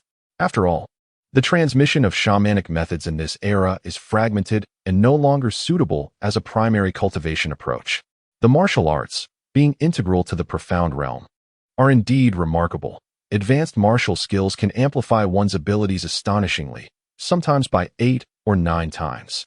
However, martial techniques refine the meridians and unlock the potential of the physical body, making them suitable for combat, but not for understanding the Tao. To comprehend the Tao, one must primarily rely on profound methods, which connect with the acupoints, harness the forces of heaven and earth, and embody the natural laws, thus aligning with the grand design of the cosmos. The Netherwalker admonished Zhuangzhou, resembling a venerable elder. Despite Zhuangzhou's shamelessness, his antics of soliciting help and playing tricks, in the eyes of the Netherwalker, he is the heir of the shamanic lineage, akin to a child of his own family. Even if he errs, it is merely mischief, endearing in its own way. "I understand." Zhuangzhou did not refute. He recognized that in this era, the 3 lineages face considerable issues. The martial lineage is the sole remnant among the 3. Yet, even the martial lineage has its distortions. There are branches within the martial arts, including body refiners and qi cultivators.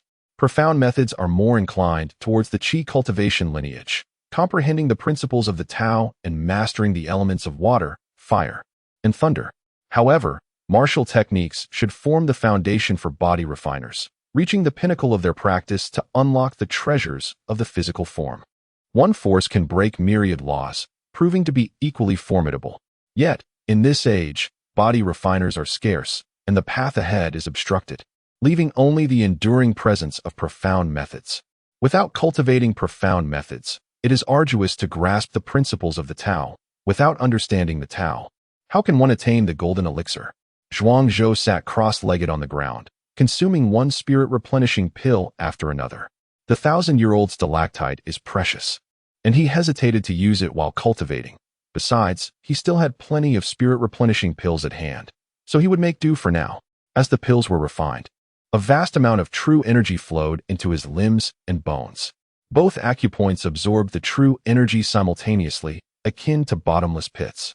Zhuangzhou remained unhurried, continuously refining the pills and unlocking the acupoints. What kind of profound method is this little fellow cultivating that requires such an immense quantity of true energy to open just 2 acupoints? The Netherwalker was astonished. In his recollection, cultivating profound methods and unlocking acupoints did not demand such extensive resources. The unlocking of acupoints is not a daunting task. The challenge lies in interlinking the various acupoints to establish a continuous pathway for the flow of true energy. Zhuangzhou's method appears to diverge significantly from the esoteric practices he had previously encountered. In the span of a tea brew, with a resounding boom, 2 acupoints were simultaneously activated. The surge of vital energy behind Zhuangzhou intensified his physical prowess once more. The ethereal silhouettes of 80 ferocious bulls materialized thunderously behind him.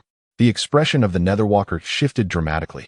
The amplification of physical strength from the activation of 2 acupoints was astonishing. Cultivating esoteric arts and unlocking acupoints is a standard procedure. However, the activation of 2 acupoints resulting in an increase of 20 bull strength is nothing short of extraordinary. Typically, the activation of a single acupoint can augment one's physical power by several tons or even hundreds of tons, which is considered normal. To gain the strength of 1 bull from a single acupoint is a mark of genius. But to activate 2 acupoints and acquire the strength of 20 bulls, averaging 10 bull strength per acupoint, can only be described as abnormal. At the second level of the profound realm, with the foundational strength of 80 bulls, should you venture out, it would be astonishing to witness you obliterating a peak beast of the profound realm. No wonder this young individual exhibits such a notorious character. He has become the heir of the witch lineage of this generation. With such remarkable talent for cultivation, were I in a position of choice, I too would select him. The Netherwalker observed Zhuang Zhou's breakthrough without a trace of jealousy, only a sense of fondness.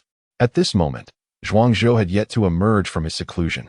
He aimed to thoroughly connect the 9 acupoints he had opened and completely unlock the first layer of the 9 Suns' profound art. To others, the most challenging aspect of cultivating esoteric arts is the interconnection of acupoints, yet to Zhuang Zhou, it appeared to be the simplest step. The acupoints are interconnected through meridians. To achieve this connection, one must cleanse the impurities within the meridians, guiding true energy to flow through the various acupoints. Zhuang Zhou, having practiced the He Gu chapter of the Stealing Heaven Sutra, had already purged the impurities from his meridians. With his divine consciousness as a guide, the 9 Suns' true energy traversed through the 9 acupoints, culminating in the successful completion of the first layer of the 9 Suns' profound art. First acupoint, second acupoint, third acupoint, up to the 8th acupoint. The moment Zhuang Zhou's true energy reached the 9th acupoint, an explosive roar erupted, unleashing an inferno from within him. The secret chamber transformed dramatically. 10 blazing suns hung in the air, their solar might incinerating the void, as the golden crow's cries echoed. The earth was scorched, and even the Netherwalker's expression shifted abruptly, revealing a look of incredulity. Chapter 165. The transformation of the 9 Suns' profound art, the 9 orifices uniting, the 9 Suns reviving. Zhuang Zhou's expression shifted dramatically. He had not anticipated such a transformation upon perfecting the first layer of the 9 Suns' profound art. A torrent of pure yang energy erupted from within him, causing his true energy to undergo a profound metamorphosis, tripling in potency. Yet, his realm remained unchanged, still at the second layer of the transcendent realm. This was merely the initial revival of the 9 Suns' physique, leading to an autonomous transformation. Simultaneously, Zhuang Zhou's physical strength surged, reaching the foundational power of 100 ferocious bulls. Zhuang Zhou, quickly retract your manifestation. I can hardly contain it, urged the Netherwalker. He continuously enacted seals to prevent the phenomenon from leaking. However, the sheer ferocity of the 9 Suns' power was so formidable that even he struggled to maintain control. Upon hearing this, Zhuang Zhou gradually reigned in the manifestation accompanying his 9 Suns' physique. Only then did the Netherwalker breathe a sigh of relief. You possess the 9 Suns' physique? The Netherwalker inquired, his expression a mix of envy and resentment. Indeed, Zhuang Zhou replied, his countenance betraying no emotion, as though the 9 Suns' physique were anything but extraordinary. The essence of the 9 Suns embodies the pinnacle of yang energy. It is said that this physique, akin to the 9 Yin physique, can awaken repeatedly. With each awakening, one's innate aptitude grows stronger. Historical records recount a prodigy from ancient times who awakened his 9 Suns' physique 9 times, with the myriad celestial suns within his manifestation transforming into blazing golden crows capable of vanquishing sages. Suddenly, the Netherwalker found Zhuang Zhou's calm demeanor rather irksome. Do you even comprehend the terror of such a physique? I have only just awakened the first time. 9 awakenings seem an insurmountable distance away. Even if I were to manifest my powers now, I would only achieve a mere 50% enhancement of my special physique. Zhuang Zhou perceived himself as still weak, relatively mediocre compared to other special physiques. Moreover, a rather grave concern arose. Should a powerful female cultivator sense the uniqueness of his 9 Suns' physique, she might irresistibly fall for him, viewing him as an elixir for dual cultivation. Oh, the agony of incessant cultivation in bed. Zhuang Zhou thought in despair. Had he known, he would not have rushed to traverse the 9 major orifices. With the first layer of the 9 Suns' profound art reaching great success, the operation of the arcane method did not confer any tangible increase in strength. It merely enhanced the lethality of his fiery powers. For instance, if Zhuang Zhou were to unleash the true fire of Samadhi again, it would cling to his foes like a relentless curse, nearly impossible to extinguish unless faced with pure law suppression. Otherwise, I cannot be slain. I can incinerate you. However, this modest enhancement in power held little value for Zhuang Zhou, especially in light of the potential exposure of his 9 Suns' physique. Was a 50% enhancement not formidable? This was an augmentation that could synergize with arcane methods and martial techniques. For example, if your fierce tiger fist boasts a 4-fold amplification, then when combined with the manifestation of the 9 Suns' physique, it would achieve a 6-fold enhancement. A fourfold amplification is considered an intermediate martial technique of the arcane level, while a sixfold amplification would elevate it to the pinnacle of the arcane tier. The Netherwalker could hardly contain his frustration towards this insufferable individual. Are you, perchance, indulging in ostentation? Merely by casually penetrating 2 acupoints, you have astonishingly awakened the 9-yang body, experiencing an additional metamorphosis in your realm, augmenting your strength by the might of 40 wild bulls. The 9-yang body is marked by an innate phenomenon, bestowing an enhancement of 50% to one's power. Were it another individual, they would surely leap with joy to the heavens. Zhuangzhou consumed 3 drops of celestial essence, with his mental prowess guiding it. The essence dispersed throughout his limbs and bones. The awakening of the 9-yang body instilled in him an indescribable urgency. He must elevate himself with utmost swiftness to ensure he does not repeat the missteps of his past life. The 3 drops of celestial essence merged within him, each being divided among 3 factions, seamlessly integrating into his being. Zhuangzhou instantly felt a significant increase in his life force. 1 drop of celestial essence extends one's lifespan by an entire cycle of 60 years. 3 drops translate to 3 cycles. The path of cultivation is a contest against the heavens for renown. Gaining an additional 3 cycles of life will yield boundless benefits. The specter of the underworld spoke slowly. Yet, in the next moment, he was taken aback. Zhuangzhou had astonishingly produced another 3 drops of celestial essence to consume. Wait, one can only ingest 3 drops of this essence. Any excess bears no effect. Before the specter could finish his thought, the 3 drops had been completely refined by Zhuangzhou. His life force surged once more, defying all reason. Then, he consumed yet another 3 drops, as if drinking water. Zhuangzhou's life force surged dramatically. 9 drops of celestial essence had extended his lifespan by 9 cycles. Simultaneously, the celestial essence also provided a modicum of nourishment to his mental and physical strength. Each of his physical and mental powers increased by the might of 10 wild bulls. Gulp! The specter of the underworld swallowed hard. Goodness! Zhuangzhou had refined a total of 9 drops of celestial essence, extending his lifespan by 9 cycles. It is known that ordinary cultivators are only able to increase their lifespan upon reaching the golden core stage. As the saying goes, with a golden core ingested, my fate is mine to command. A typical golden core bestows an extension of 300 years, equating to 5 cycles at most. For prodigies, the increment may be somewhat greater. However, upon entering the golden core stage, the maximum lifespan increase is 360 years, which corresponds to 6 cycles. Yet Zhuangzhou, having consumed 9 drops of celestial essence, has gained 9 cycles. In other words, Zhuangzhou now possesses a lifespan surpassing that of even the golden core level experts. Is there any justice left in this world?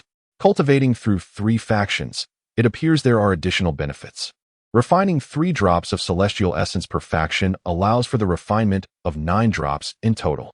The strength of the 3 factions has increased by the power of 10 wild bulls. Zhuangzhou remarked, slightly exhilarated. The celestial essence has not only enhanced his physical strength and mental prowess, but even his shamanic power has received nourishment. The specter of the underworld was rendered speechless. Is this fellow a monster? He reaps 3-fold the rewards of the same opportunity as others. How is one to survive in such conditions? Oh, the breath concealment technique, playing the fool to deceive the wise. In the second layer of the transcendence realm, I must not appear overly formidable. To outsiders, the fluctuations of my physical strength, akin to that of 15 mighty bulls, may seem impressive, genius, perhaps, but not monstrous. Should I strike unexpectedly, I might even eliminate a golden core practitioner. Zhuangzhou's words prompted the underworld walker to glance at him with a look of suspicion. You are quite devious. Are your parents aware of your cunning? You are already so powerful, yet you still ponder how to deceive others. The underworld walker silently mourned for Zhuangzhou's adversaries. Nearly all the prodigies of various races had completed their trials, with half meeting their demise. Shouldn't you also be preparing to leave? The underworld walker remarked with a hint of melancholy. He had grown weary of being in this fellow's company. This little rascal was insufferable. The underworld walker feared he might involuntarily strike Zhuangzhou, thereby jeopardizing the lineage of witchcraft, an outcome he would find difficult to explain to the relic's master. Wait, the final challenge, Zhuangzhou exclaimed, retrieving a small vial from his storage bag. With a pop, the cork was released, and he poured out some dove's blood. He applied it to the corners of his lips, then dusted his face with flour, rendering himself pale with blood trickling from his mouth, a sight both tragic and pitiable. "You are fishing for sympathy," the underworld walker remarked. "Not fishing, but feigning weakness," Zhuang Zhou insisted. Suddenly, the underworld walker recalled how he had been bested by Zhuang Zhou during the second trial. Damn it, had he been deceived by this very tactic? Feigning weakness, very well. I have mastered that. Open the door to the room. I wish to exit.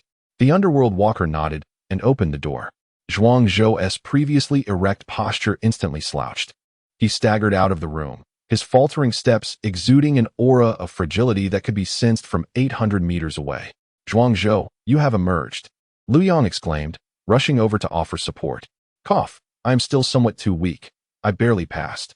Yet, I have sustained severe injuries." Zhuang Zhou's voice was intermittent. Lu Yang comforted him. "Given that you are merely at the second layer of the Transcendence realm, your ability to pass the trial is commendable.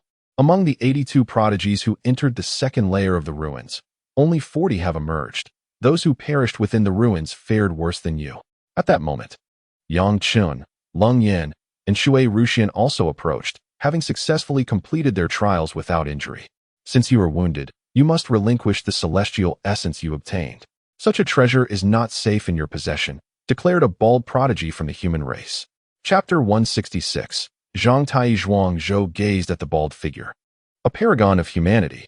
In his recollection, he did not recognize this individual. "Do you know me?" Zhuang Zhou inquired. "The new student of Baitian Academy, the top scorer of this year's entrance examination. Alas, your first place was achieved through cunning and deceit. The Academy upholds principles of fairness and justice and has not granted you any preferential resources or advantages," declared the bald genius. "Oh, you seem to know quite a lot about me. Are you also a student of Baitian Academy?" Zhuang Zhou responded with genuine interest, unfazed by the critique. "Indeed, I entered a year earlier than you. I am a meticulously nurtured seed of celestial talent, an elite disciple. I now command you, in my capacity as an elite disciple of Baitian Academy, to relinquish the celestial essence you have acquired for safekeeping, lest it be seized by the myriad races, resulting in a loss for our academy. Who can enlighten me as to the identity of this bald individual? And what exactly is this so-called seed of celestial talent?" Zhuang Zhou turned to Lu Yang and the others. Lu Yang shook her head slightly, having entered the academy at the same time as Zhuang Zhou. She spent her days in the refining chamber, immersed in the study of various chaotic artifacts, leaving little time for gossip about the academy. Lung Yan, a reclusive girl with few interests, was equally unfamiliar with this person, as she dedicated her time to researching spirit plants and the power of frost or attending classes, preferring solitude. Yang Chun, however, recognized the individual. If my memory serves me correctly, he should be Zhang Tai, 12 years old, a prodigy at the 8th level of the profound realm, with the Qian bloodline. He is a seed of celestial talent handpicked by Chen Guangming, receiving focused cultivation from the academy, with resource allocation 10 times that of ordinary students and priority access to rare resources. Yang Chen explained to Zhuang Zhou. As for the celestial talent seed, it refers to prodigious disciples who have the potential to become celestial talents at Baitian Academy. Each cohort designates 1 celestial talent and 8 seeds of celestial talent for intensive training. The celestial talent receives the most resources, followed by the seeds. These seeds have 2 opportunities each year to challenge the celestial talent. If they can defeat them, they may take their place.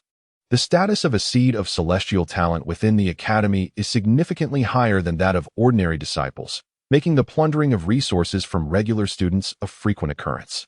At this point, Yang Chen clenched his fist, his face a mask of anger, as if he too had suffered such indignities. The Qian bloodline? A worthless thing. At only 12 years old, reaching the 8th level of the profound realm, and you dare to call yourself a seed of celestial talent at Baitian Academy? Zhuang Zhou scoffed, realizing this fellow was an ally of Chen Guangming. Zhuang Zhou, how dare you insult a seed of celestial talent? Do you wish to rebel? Zhang Tai's expression shifted, his voice icy. Insult a seed of celestial talent? Not at all. Do not cast aspersions upon me. I am merely insulting you. What are you? You dare demand I surrender the celestial essence? Take a moment to reflect on your own appearance. No dog would deign to take notice. Zhuang Zhou was unafraid of anyone. Having been reborn into this life, he would not tolerate indignities from such a person. Better to find a slab of tofu and end it all. After all, we are all from the same academy. What prevents us from sitting down and discussing matters amicably? Why engage in such fierce confrontation here? Only to provide the myriad races with a spectacle of mockery? At this moment, a senior from the North Sky Academy, older than Zhang Tai, spoke up. He was tall and possessed a peak mastery of the profound, surpassing Zhang Tai in cultivation level, yet he appeared to be a mere attendant to Zhang Tai, as though he were assigned by the academy to serve as his protector. Zhuang Zhou sneered, "And who might you be? When Zhang Tai was seizing the heavenly spirit liquid from me just now, were you not concerned about the myriad races witnessing this farce? Now that I retaliate, I become your target." His words were like a Gatling gun, firing indiscriminately at anyone who displeased him. He bore no fear of offending others. At worst, he could eliminate them all within this ruin. The dead would not lodge complaints. "Zhuang Zhou, we are your seniors. Do not overstep your bounds." The tall senior from North Sky Academy's expression shifted, taken aback by Zhuang Zhou's audacity. He reprimanded Zhuang Zhou angrily. Zhuang Zhou retorted coldly, "Now you recognize your position as a senior? Is it the role of a senior to forcibly seize the belongings of a junior? To lack virtue, yet still demand respect based on your seniority? How naive you are." The tall senior opened his mouth to respond. But even Leng Yin could no longer tolerate the situation. "Wu Di, do not involve yourself in this matter. You remain blissfully unaware of your impending doom." Leng Yin interjected. Although she did not know Zhang Tai, she was familiar with Wu Di. They were classmates, yet Wu Di's combat prowess paled in comparison to Leng Yan's. "Leng Yan." Wu Di glanced at her, his expression somewhat complex. Among their peers, while Leng Yan was not a prodigy, nor even a seed of one, she was nonetheless a remarkable figure within this cohort, a powerhouse on the human race's profound rankings, having unleashed a phenomenon and slain a golden core. "Leng Yan, do you dare threaten Senior Wu Di? Do not think your talent grants you the right to act recklessly. Those so-called geniuses, strong in the early stages, require vast resources to sustain their cultivation beyond the golden core realm. Without a supportive background, you will either fade into obscurity or become a mere plaything or servant to some wealthy scion. Do you understand why Dean Shun withholds the identities of the seed and prodigy from you? Because a prominent figure among the alliance has already set sights on you, intending to claim you as a slave after your breakthrough to golden core." "Huh?" Zhang Tai laughed wildly. Upon hearing this, Zhuang Zhou's heart sank. He had not anticipated that Senior Leng Yin bore such a burden. "Enough with the prattle. Speak another word, and I shall end you. Do not think that your status as a disciple of the Zhang family intimidates me. North Sky Academy will not mourn the loss of a wastrel for the sake of a genius on the human race's profound rankings." Leng Yin scoffed, blocking Zhuang Zhou's path. "It was they who first took action against me. Sister Leng Yin, allow me to handle this matter." Zhuang Zhou shook his head. He understood that Leng Yin, though cold in demeanor, was kind-hearted and wished to take the initiative, shouldering this burden of fate on his behalf. However, Zhuang Zhou would not permit Leng Yin to bear these consequences for him. If there was to be any confrontation, let it be directed at me. If they hesitated, then I shall seize my own opportunities. Zhuang Zhou declared resolutely. If Zhang Tai and the others were to strike first, their actions would be deemed justifiable self-defense, and it would not be excessive to eliminate them entirely. Yet, should they initiate the conflict, word would surely spread, and Chun Guangming would seize the opportunity to make things difficult. Zhang Tai snorted coldly. "You all wait. The duration of this blood trial is still quite lengthy, and there will come a time for your regret." Having uttered this ominous warning, Zhang Tai dared not make a move. With Leng Yin present, he and Wu Di combined were no match for her alone. In this moment of pause, a second-rate prodigy from the myriad clans was unceremoniously kicked out of the chamber. His chest had been pierced by a single foot, and he appeared on the brink of death. How is this possible? The eyes of a young genius from the demon clan narrowed slightly. The prodigy whose heart had been pierced was his companion, a talent of the demon clan, at the 8th level of the Transcendence realm, who had previously achieved a notable victory over a human golden elixir warrior. During his first entry into the chamber, he had effortlessly withstood 3 strikes from the dark puppet. He had aimed to re-enter the deserted chamber, seeking another drop of celestial essence. Yet, he met his demise, his chest brutally pierced, dying in a most tragic manner. A young man from the divine clan scoffed. Greed exacts a toll. One may enter the chamber multiple times. Yet the challenges within will undoubtedly vary with each attempt. To secure opportunities within the ruins, one must possess not only formidable strength, but also the wisdom to strategize. As the words of the divine clan youth echoed, the crowd fell silent, none daring to attempt a second entry into the chamber. At that moment, the ancient voice within the ruins resounded once more. The trials of the second level of the ruins have concluded. The prodigies who have obtained the celestial essence may now proceed to the third level of the ruins. No sooner had the voice finished speaking than beams of white light enveloped the crowd, and they vanished from their location, transported to the third level of the ruins. Chapter 167: Bewitchment and Temporal Transitions. In the blink of an eye, Zhuangzhou found himself before an ancient altar. "Speak your desires, and I shall fulfill your wishes." The venerable voice echoed once more. Zhuangzhou glanced around, discovering he was utterly alone. This was an isolated space, a cavernous hall with only him within. Before him stood an ancient altar, a circular platform with a radius of 3 meters, adorned with archaic runes. Dried purple blood stained the altar, exuding an aura of antiquity and eeriness. "What is the cost?" Zhuangzhou inquired, blinking in confusion regarding his current predicament. "What cost?" The ancient voice reverberated again. "The rights of the sorceress order demand an equitable exchange. To obtain something, one must offer an equivalent price." "Oh, the act of sacrifice." Zhuangzhou was well aware of its implications. "No cost is necessary," asserted the ancient voice. "I trust you not." Zhuangzhou scoffed. "There is no such thing as a free lunch. A lack of cost implies an unimaginable price. Every gift bestowed by fate has already been marked with a value. This is your reward for entering the third layer of the ruins." The ancient voice resounded once more. "Then I desire nothing. Grant me passage away." Zhuangzhou's eyes darted about with suspicion.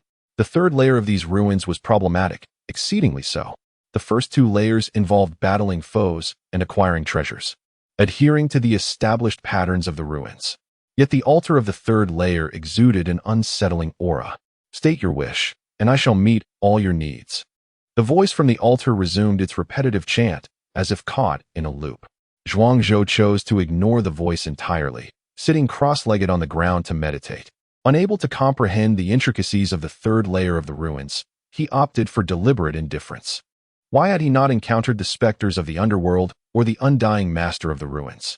As he filled his mouth with pure yang pills, he sought to replenish his internal energy.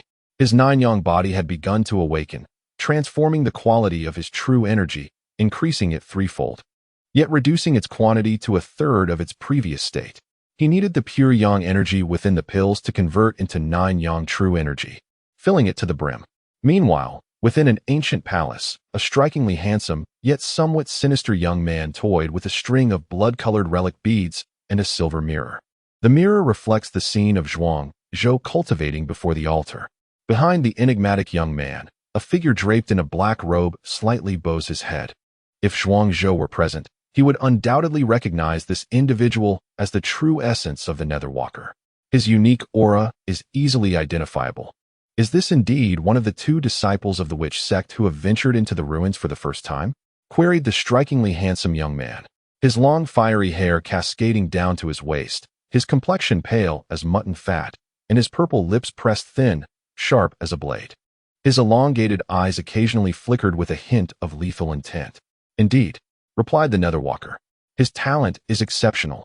Not only does he possess the inheritance of the witch sect, but he has also inherited the powers of both the martial and divine sects. Each of the 3 sects has refined 3 drops of celestial essence, significantly extending his lifespan by 9 cycles of the zodiac. He has promising aptitude, yet his youth is a limitation. He lacks the years of cultivation. With the arrival of the Golden Age, some ancient beings like myself, who have slumbered for many years, are about to awaken and emerge into the world. He may not stand a chance." The strikingly handsome young man lamented. "However, should he manage to break through this elusive illusion, I would be willing to lend him a hand. Do we still have the witch pills that we brought from the tribe? If he can overcome this elusive environment, grant him 3. What if he cannot break through?" inquired the Netherwalker. "Then the fortune he expends will lead him to fade into obscurity and leave the ruins. We of the witch sect have no need for the worthless." "Very well," the Netherwalker observed in silence. The elusive illusion is a manifestation of divine powers, reflecting the desires within one's heart. What one perceives is not reality, but rather an evolution of the desires of the beings within the illusion. What Zhuangzhou sees at the altar may appear as a treasure trove or something else entirely to others. However, upon interacting with the illusion, the beings within may experience a fleeting satisfaction, yet their fortune will be absorbed by the master of the illusion, the enigmatic young man. Now let us turn our gaze to another disciple of the witch sect. The strikingly handsome young man proclaimed. In the silver mirror, the scene shifted instantaneously, revealing Lu Yang in a study, quietly reading. This is not right. I already know the contents of these books. There is nothing fresh here. I wish to see the methods of array transformation from the medieval era. There is none of that here.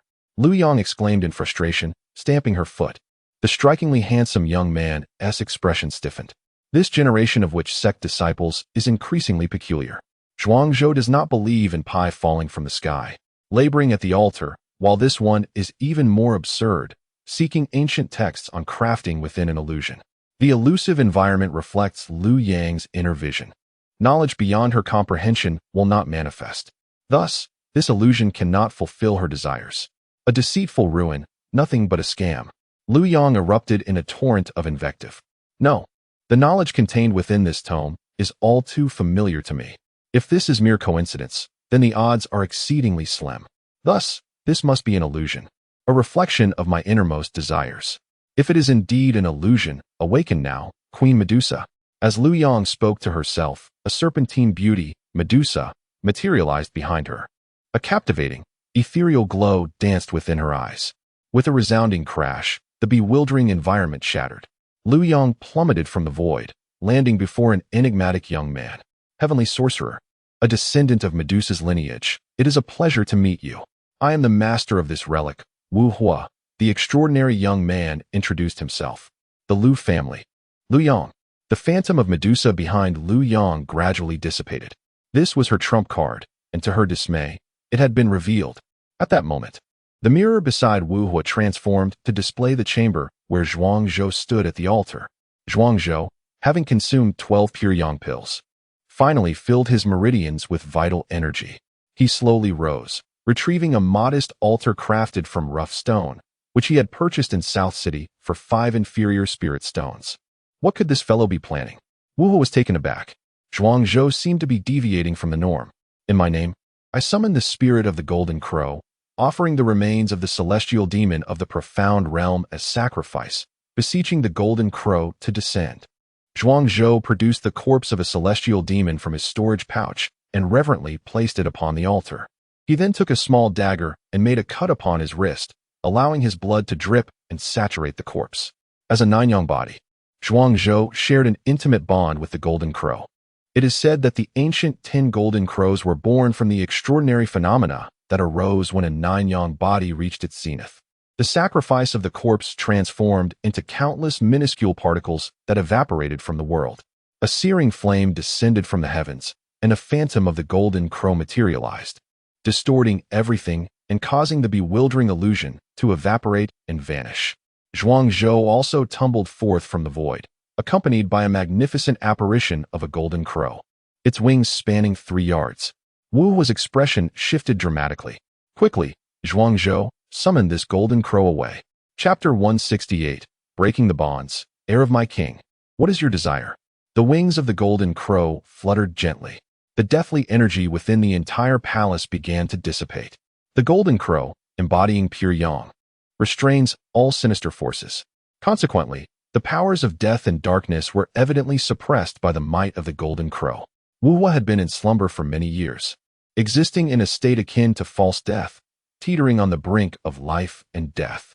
He relied on the dense death energy within the palace and the vitality absorbed from the fallen prodigies to maintain this delicate balance between life and death.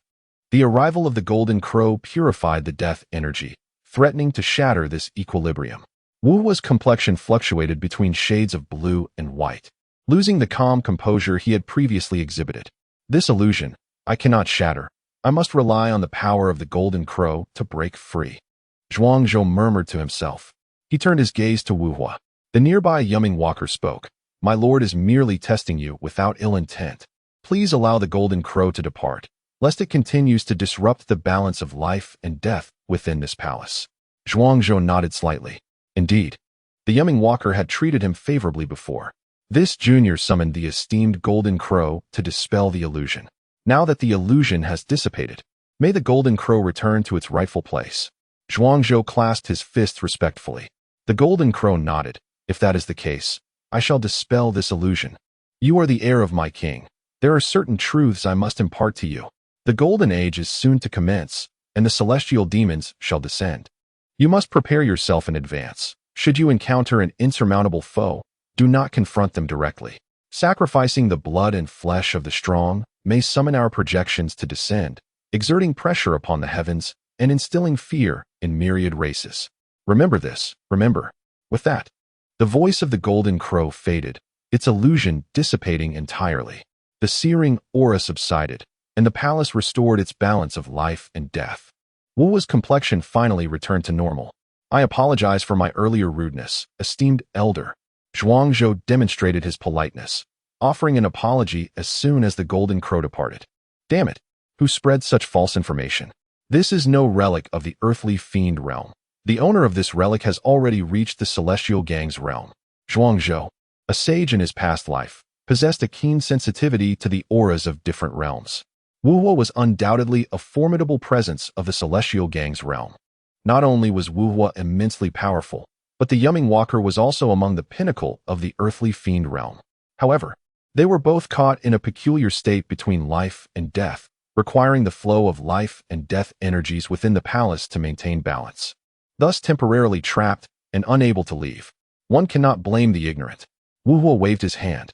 You too summoned the golden crow's projection to break the enchanting illusion. Such a method is remarkable. You are indeed worthy of being the heir of the witch sect. In this generation, having two heirs of the witch sect traversing the Ling Tian realm is a portent of our sect's resurgence. I hope you both will cultivate the witch sect's teachings with great skill, furthering our legacy within the Ling Tian realm. As Wu's voice fell, Zhuangzhou could not help but glance at Lu Yang. Indeed, you are a practitioner of the witch arts. Lu Yang smiled and said, You must have harbored suspicions when I opened the gate of the ruins. Lu Yang did not deny this. From a certain perspective, she and Zhuangzhou were kindred spirits. Moreover, they were now teammates and partners. At that moment, I merely suspected, for the stone door awakened, and the spiritual energy transformed into hundreds of divine beasts. Such a method should belong to the witch sect, hence the power to open the stone door must stem from witchcraft. However, when I opened the stone door, I dared not confirm whether my conjecture was true. It was only when you observed the mural in the corridor that I became more certain that you are indeed a practitioner of witchcraft. Zhuangzhou remarked. Since you had already concluded that I am a witch practitioner, why did you not expose me? Lu Yang was taken aback, surprised at Zhuangzhou's meticulous thoughts and his discernment of so many clues. Every prodigy has their own secrets. You have yours, and I have mine. I shall not press you on matters you prefer to keep hidden, Zhuangzhou generously replied. Young one, though you are still quite young, your magnanimity is commendable. Many friendships have been severed due to mutual suspicions. Had they possessed your level of tolerance, perhaps they would not have reached such a point. Zhuangzhou's words resonated deeply with Wu Hua, prompting him to reflect on events from years past. Zhuangzhou, your words make me feel somewhat embarrassed. You have not concealed the truth about your witchcraft from me, yet I have concealed it from you. However, there is something I must tell you. The methods of a witch practitioner should not be revealed unless absolutely necessary.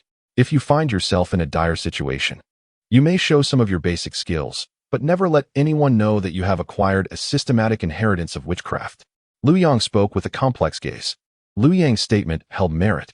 Indeed, the methods of a witch practitioner should remain hidden unless one is left with no choice. Wu Hun nodded in agreement. In the past, I showcased my witchcraft and was hunted down by countless races, nearly perishing. I ultimately fell into a state of feigned death, spending thousands of years in recovery before regaining my peak, now existing in this half-human, half-ghost form. Among humanity, the 3 gates and 9 paths, the witch sect was the most feared by myriad races, for although they were not adept at head-on confrontations, their myriad of strange methods were ever present. Curses, sacrifices, and the resurrection of the undead have left indelible shadows on the strong among the myriad races. Can you imagine? In the ancient era, at the height of the witch sect's power, there was a celestial witch who, with merely a strand of hair, cursed a sage of the celestial god race to death. Can you fathom that in the medieval era, a witch king sacrificed 12 strong warriors of the demon race at the earthly fiend level, summoning the primordial beast Tao, which devoured an entire city and millions of its citizens? Can you believe that, in the twilight of the Witch Gate, just before its imminent demise, 12 great witches sacrificed themselves to open the gate of the netherworld, summoning an endless horde of the undead, thereby triggering the infamous calamity of the undead throughout history? The words of Wu Hua left Zhuang Zhou astounded.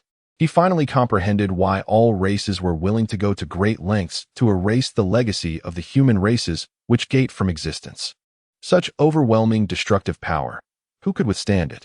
I may not excel in direct combat, but I can strike without face-to-face confrontation. The Witch Gate was once the most illustrious lineage of the human race. Although it has been obliterated from the Ling Tian realm, remnants of ancient legacies still endure. The scattered techniques are not greatly feared by the myriad races, yet should a systematic inheritance truly emerge, they would undoubtedly spare no effort to eradicate it in its infancy. If my conjecture is correct, Liu Yang has acquired the lineage of Medusa? Wu Hua gazed at Liu Yang. Liu Yang nodded slightly, her cheeks tinged with a faint blush. As for Zhuang Zhou's inheritance, I cannot discern its roots. He possesses the lineage of the undead, curses, and sacrificial arts. Though seemingly proficient in all, they lack coherence and are rather insipid. However, this may be advantageous. The scattered techniques you exhibit from the witch lineage are chaotic, making it less likely to provoke the ire of gods and demons. Wu Hua stated. Despite his words, it was evident that he held Liu Yang's Medusa lineage in higher regard, for its systematic inheritance is robust, and if perfected, it would far surpass Zhuang Zhou's scattered techniques. Zhuang Zhou remained silent. His inheritance from the witch lineage stems from the altar of heaven and earth. However, this altar is exceedingly proud, deeming Zhuang Zhou inadequate, and has yet to formally initiate him. Chu Jiangtian, also a great witch, certainly possesses a systematic inheritance. Yet, he too believes Zhuang Zhou to be too weak, teaching him only fragmented techniques without starting from the basics. Here are 6 human witch pills. Each of you shall receive 3. As the witch gate declines, the corresponding elixirs have become scarce. These human witch pills are used within the realm of witch cultivation and, upon ingestion, can increase one's limit of witch power to the strength of 10 ferocious bulls. This is your reward for breaking through the illusion. And I hope that as your strength grows, you will gain further abilities for self-preservation. This so-called ruin is not a place of fortune, but rather a trap I have set. Since you two are practitioners of the witch arts, I shall not make things difficult for you. However, for the others, they shall become offerings to be resurrected in this world. Wu Hua proclaimed with unparalleled dominance. Chapter 169. The reasons for not killing, are they to become sacrifices? That cannot be. Our companions are still within. Zhuang Zhou exclaimed, a shiver running down his spine. Leng Yan, Yang Chun, Shui Ruxian, and even Ji Xiao Xiao, none of them can come to harm. Oh, and let's not forget about the purgatory demoness, Zhou Ying. She is also one of my allies. This sorcerer, Wu Hua, was indeed a harbinger of death.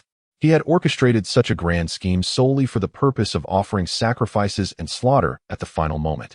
There was no way he could maintain this half-human, half-demon state indefinitely. He yearned to break free from all constraints and return to the Ling Tian realm for vengeance. Why should I heed your words? Wu Hua coldly regarded Zhuang Zhou.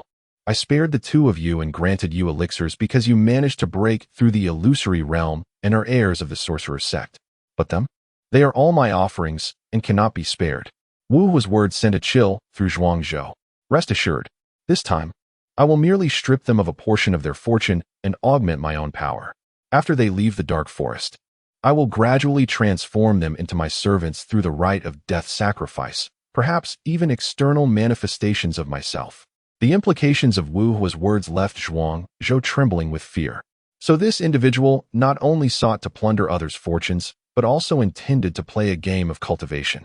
Aside from Zhou Ying, they were all prodigies of the human race, the future of humanity. It would be a travesty for them to perish here. Zhuang Zhou steeled himself to speak. Wu Hua, your cultivation is far too advanced, and your temperament is capricious. To kill you would be as easy as crushing an ant. I have said too much. should I provoke your displeasure? You might disregard my identity as a disciple of the sorcerer's sect and end me with a mere swipe of your hand. Yet certain truths must be voiced, and some actions must be taken. As Zhuang Zhou's words fell, Wu Hua cackled ominously. The human race? Huh. It was the humans who orchestrated my downfall. They birthed me, nurtured me, and educated me. I concede, but not all humans are my kin or comrades. Kinship and bloodline, these innate traits signify nothing. If you truly wish to persuade me, I suggest you find a more credible reason. Zhuang Zhou sighed deeply. Indeed, this fellow shared the same sentiments as he did.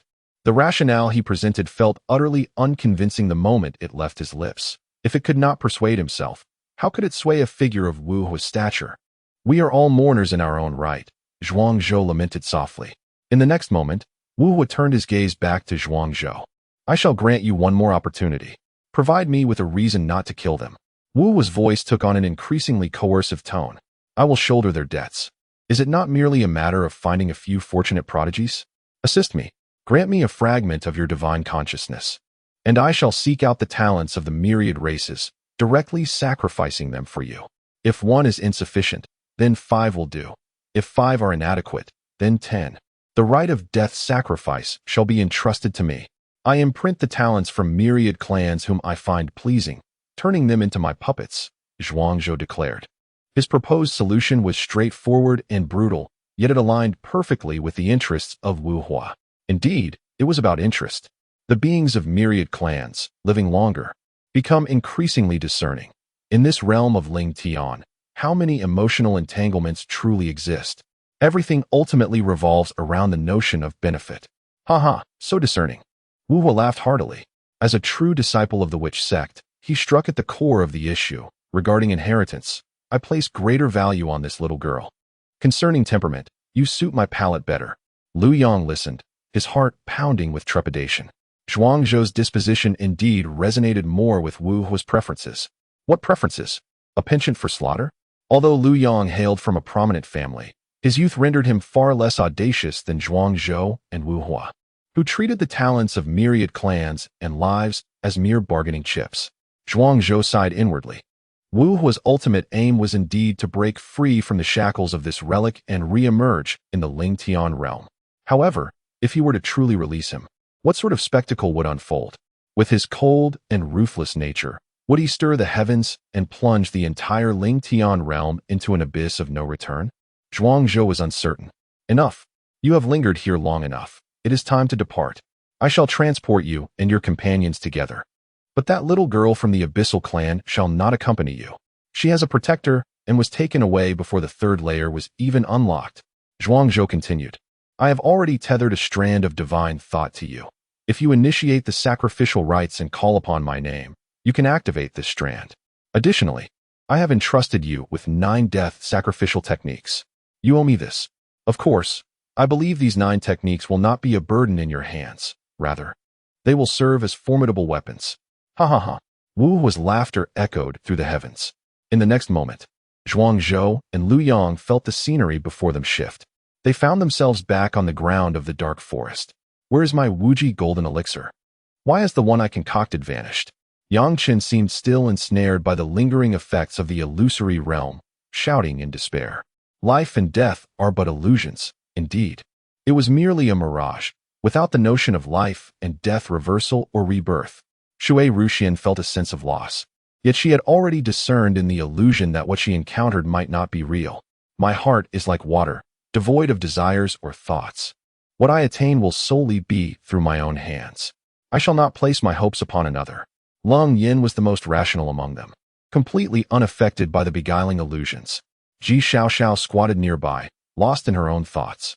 At that moment, Lu Yang suddenly turned to Zhuang Zhou with a mischievous grin and said, Oh, Zhuang Zhou, who is this abyssal enchantress? Are there dogs outside? Zhuang Zhou trembled at Lu Yang's words. The envious gaze ignited within Zhuang Zhou an impulsive urge to flee. Indeed, women are akin to devils, inherently jealous beings. Sister, we are not romantically involved. One of us is 8 years old, the other 10. I am not yours. And it seems a bit premature for you to dictate the presence of other women around me. The trials of the dark forest evidently harbored grave issues. News emerged from outside that a significant upheaval had occurred within the dark forest. Savage beasts rampaged, slaughtering hundreds of prodigies from myriad clans. Beasts of the divine transformation level manifested, shattering even the consciousness of a peak golden elixir realm expert affiliated with the Fire Demon clan. 3 individuals had already perished in the dark forest according to the rankings of the myriad clans. Disciples from several prominent clans were also mercilessly slain. The upper echelons of the myriad clans were increasingly restless, deliberating whether to terminate this bloody trial and dispatch seasoned experts into the dark forest to rescue the talents within. Ji Xiaoxiao spoke with a trembling voice. Zhuangzhou was momentarily taken aback upon hearing this. Was it truly possible to intervene in such a manner? If the dark forest was terrifying, Zhuangzhou was unperturbed. His primary concern was the potential arrival of powerful figures from the myriad clans to rescue the prodigies within the dark forest. Although they claimed to be rescuers, they would undoubtedly target the talents of other clans. Their arrival would only escalate the dangers within the dark forest rather than alleviate them. The crux of the matter remained that Zhuangzhou and his companions were alone outside. Would the instructors from the Baitian Academy come to their aid during such a time?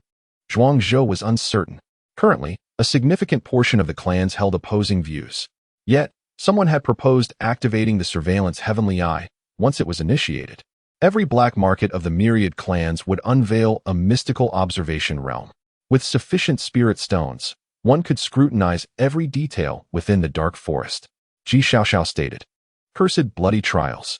Had he known of the multitude of complications within, he would never have come.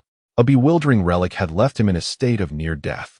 Now, even divine transformation-level beasts had appeared, and the powerful figures of the myriad clans were intent on intervening.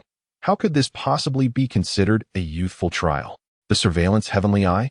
Once activated, the secrets of the prodigies within the bloody forest would be laid bare, and even the opportunities we seized would become known, rendering our departure from the dark forest all the more perilous. Zhuangzhou murmured, his heart trembling.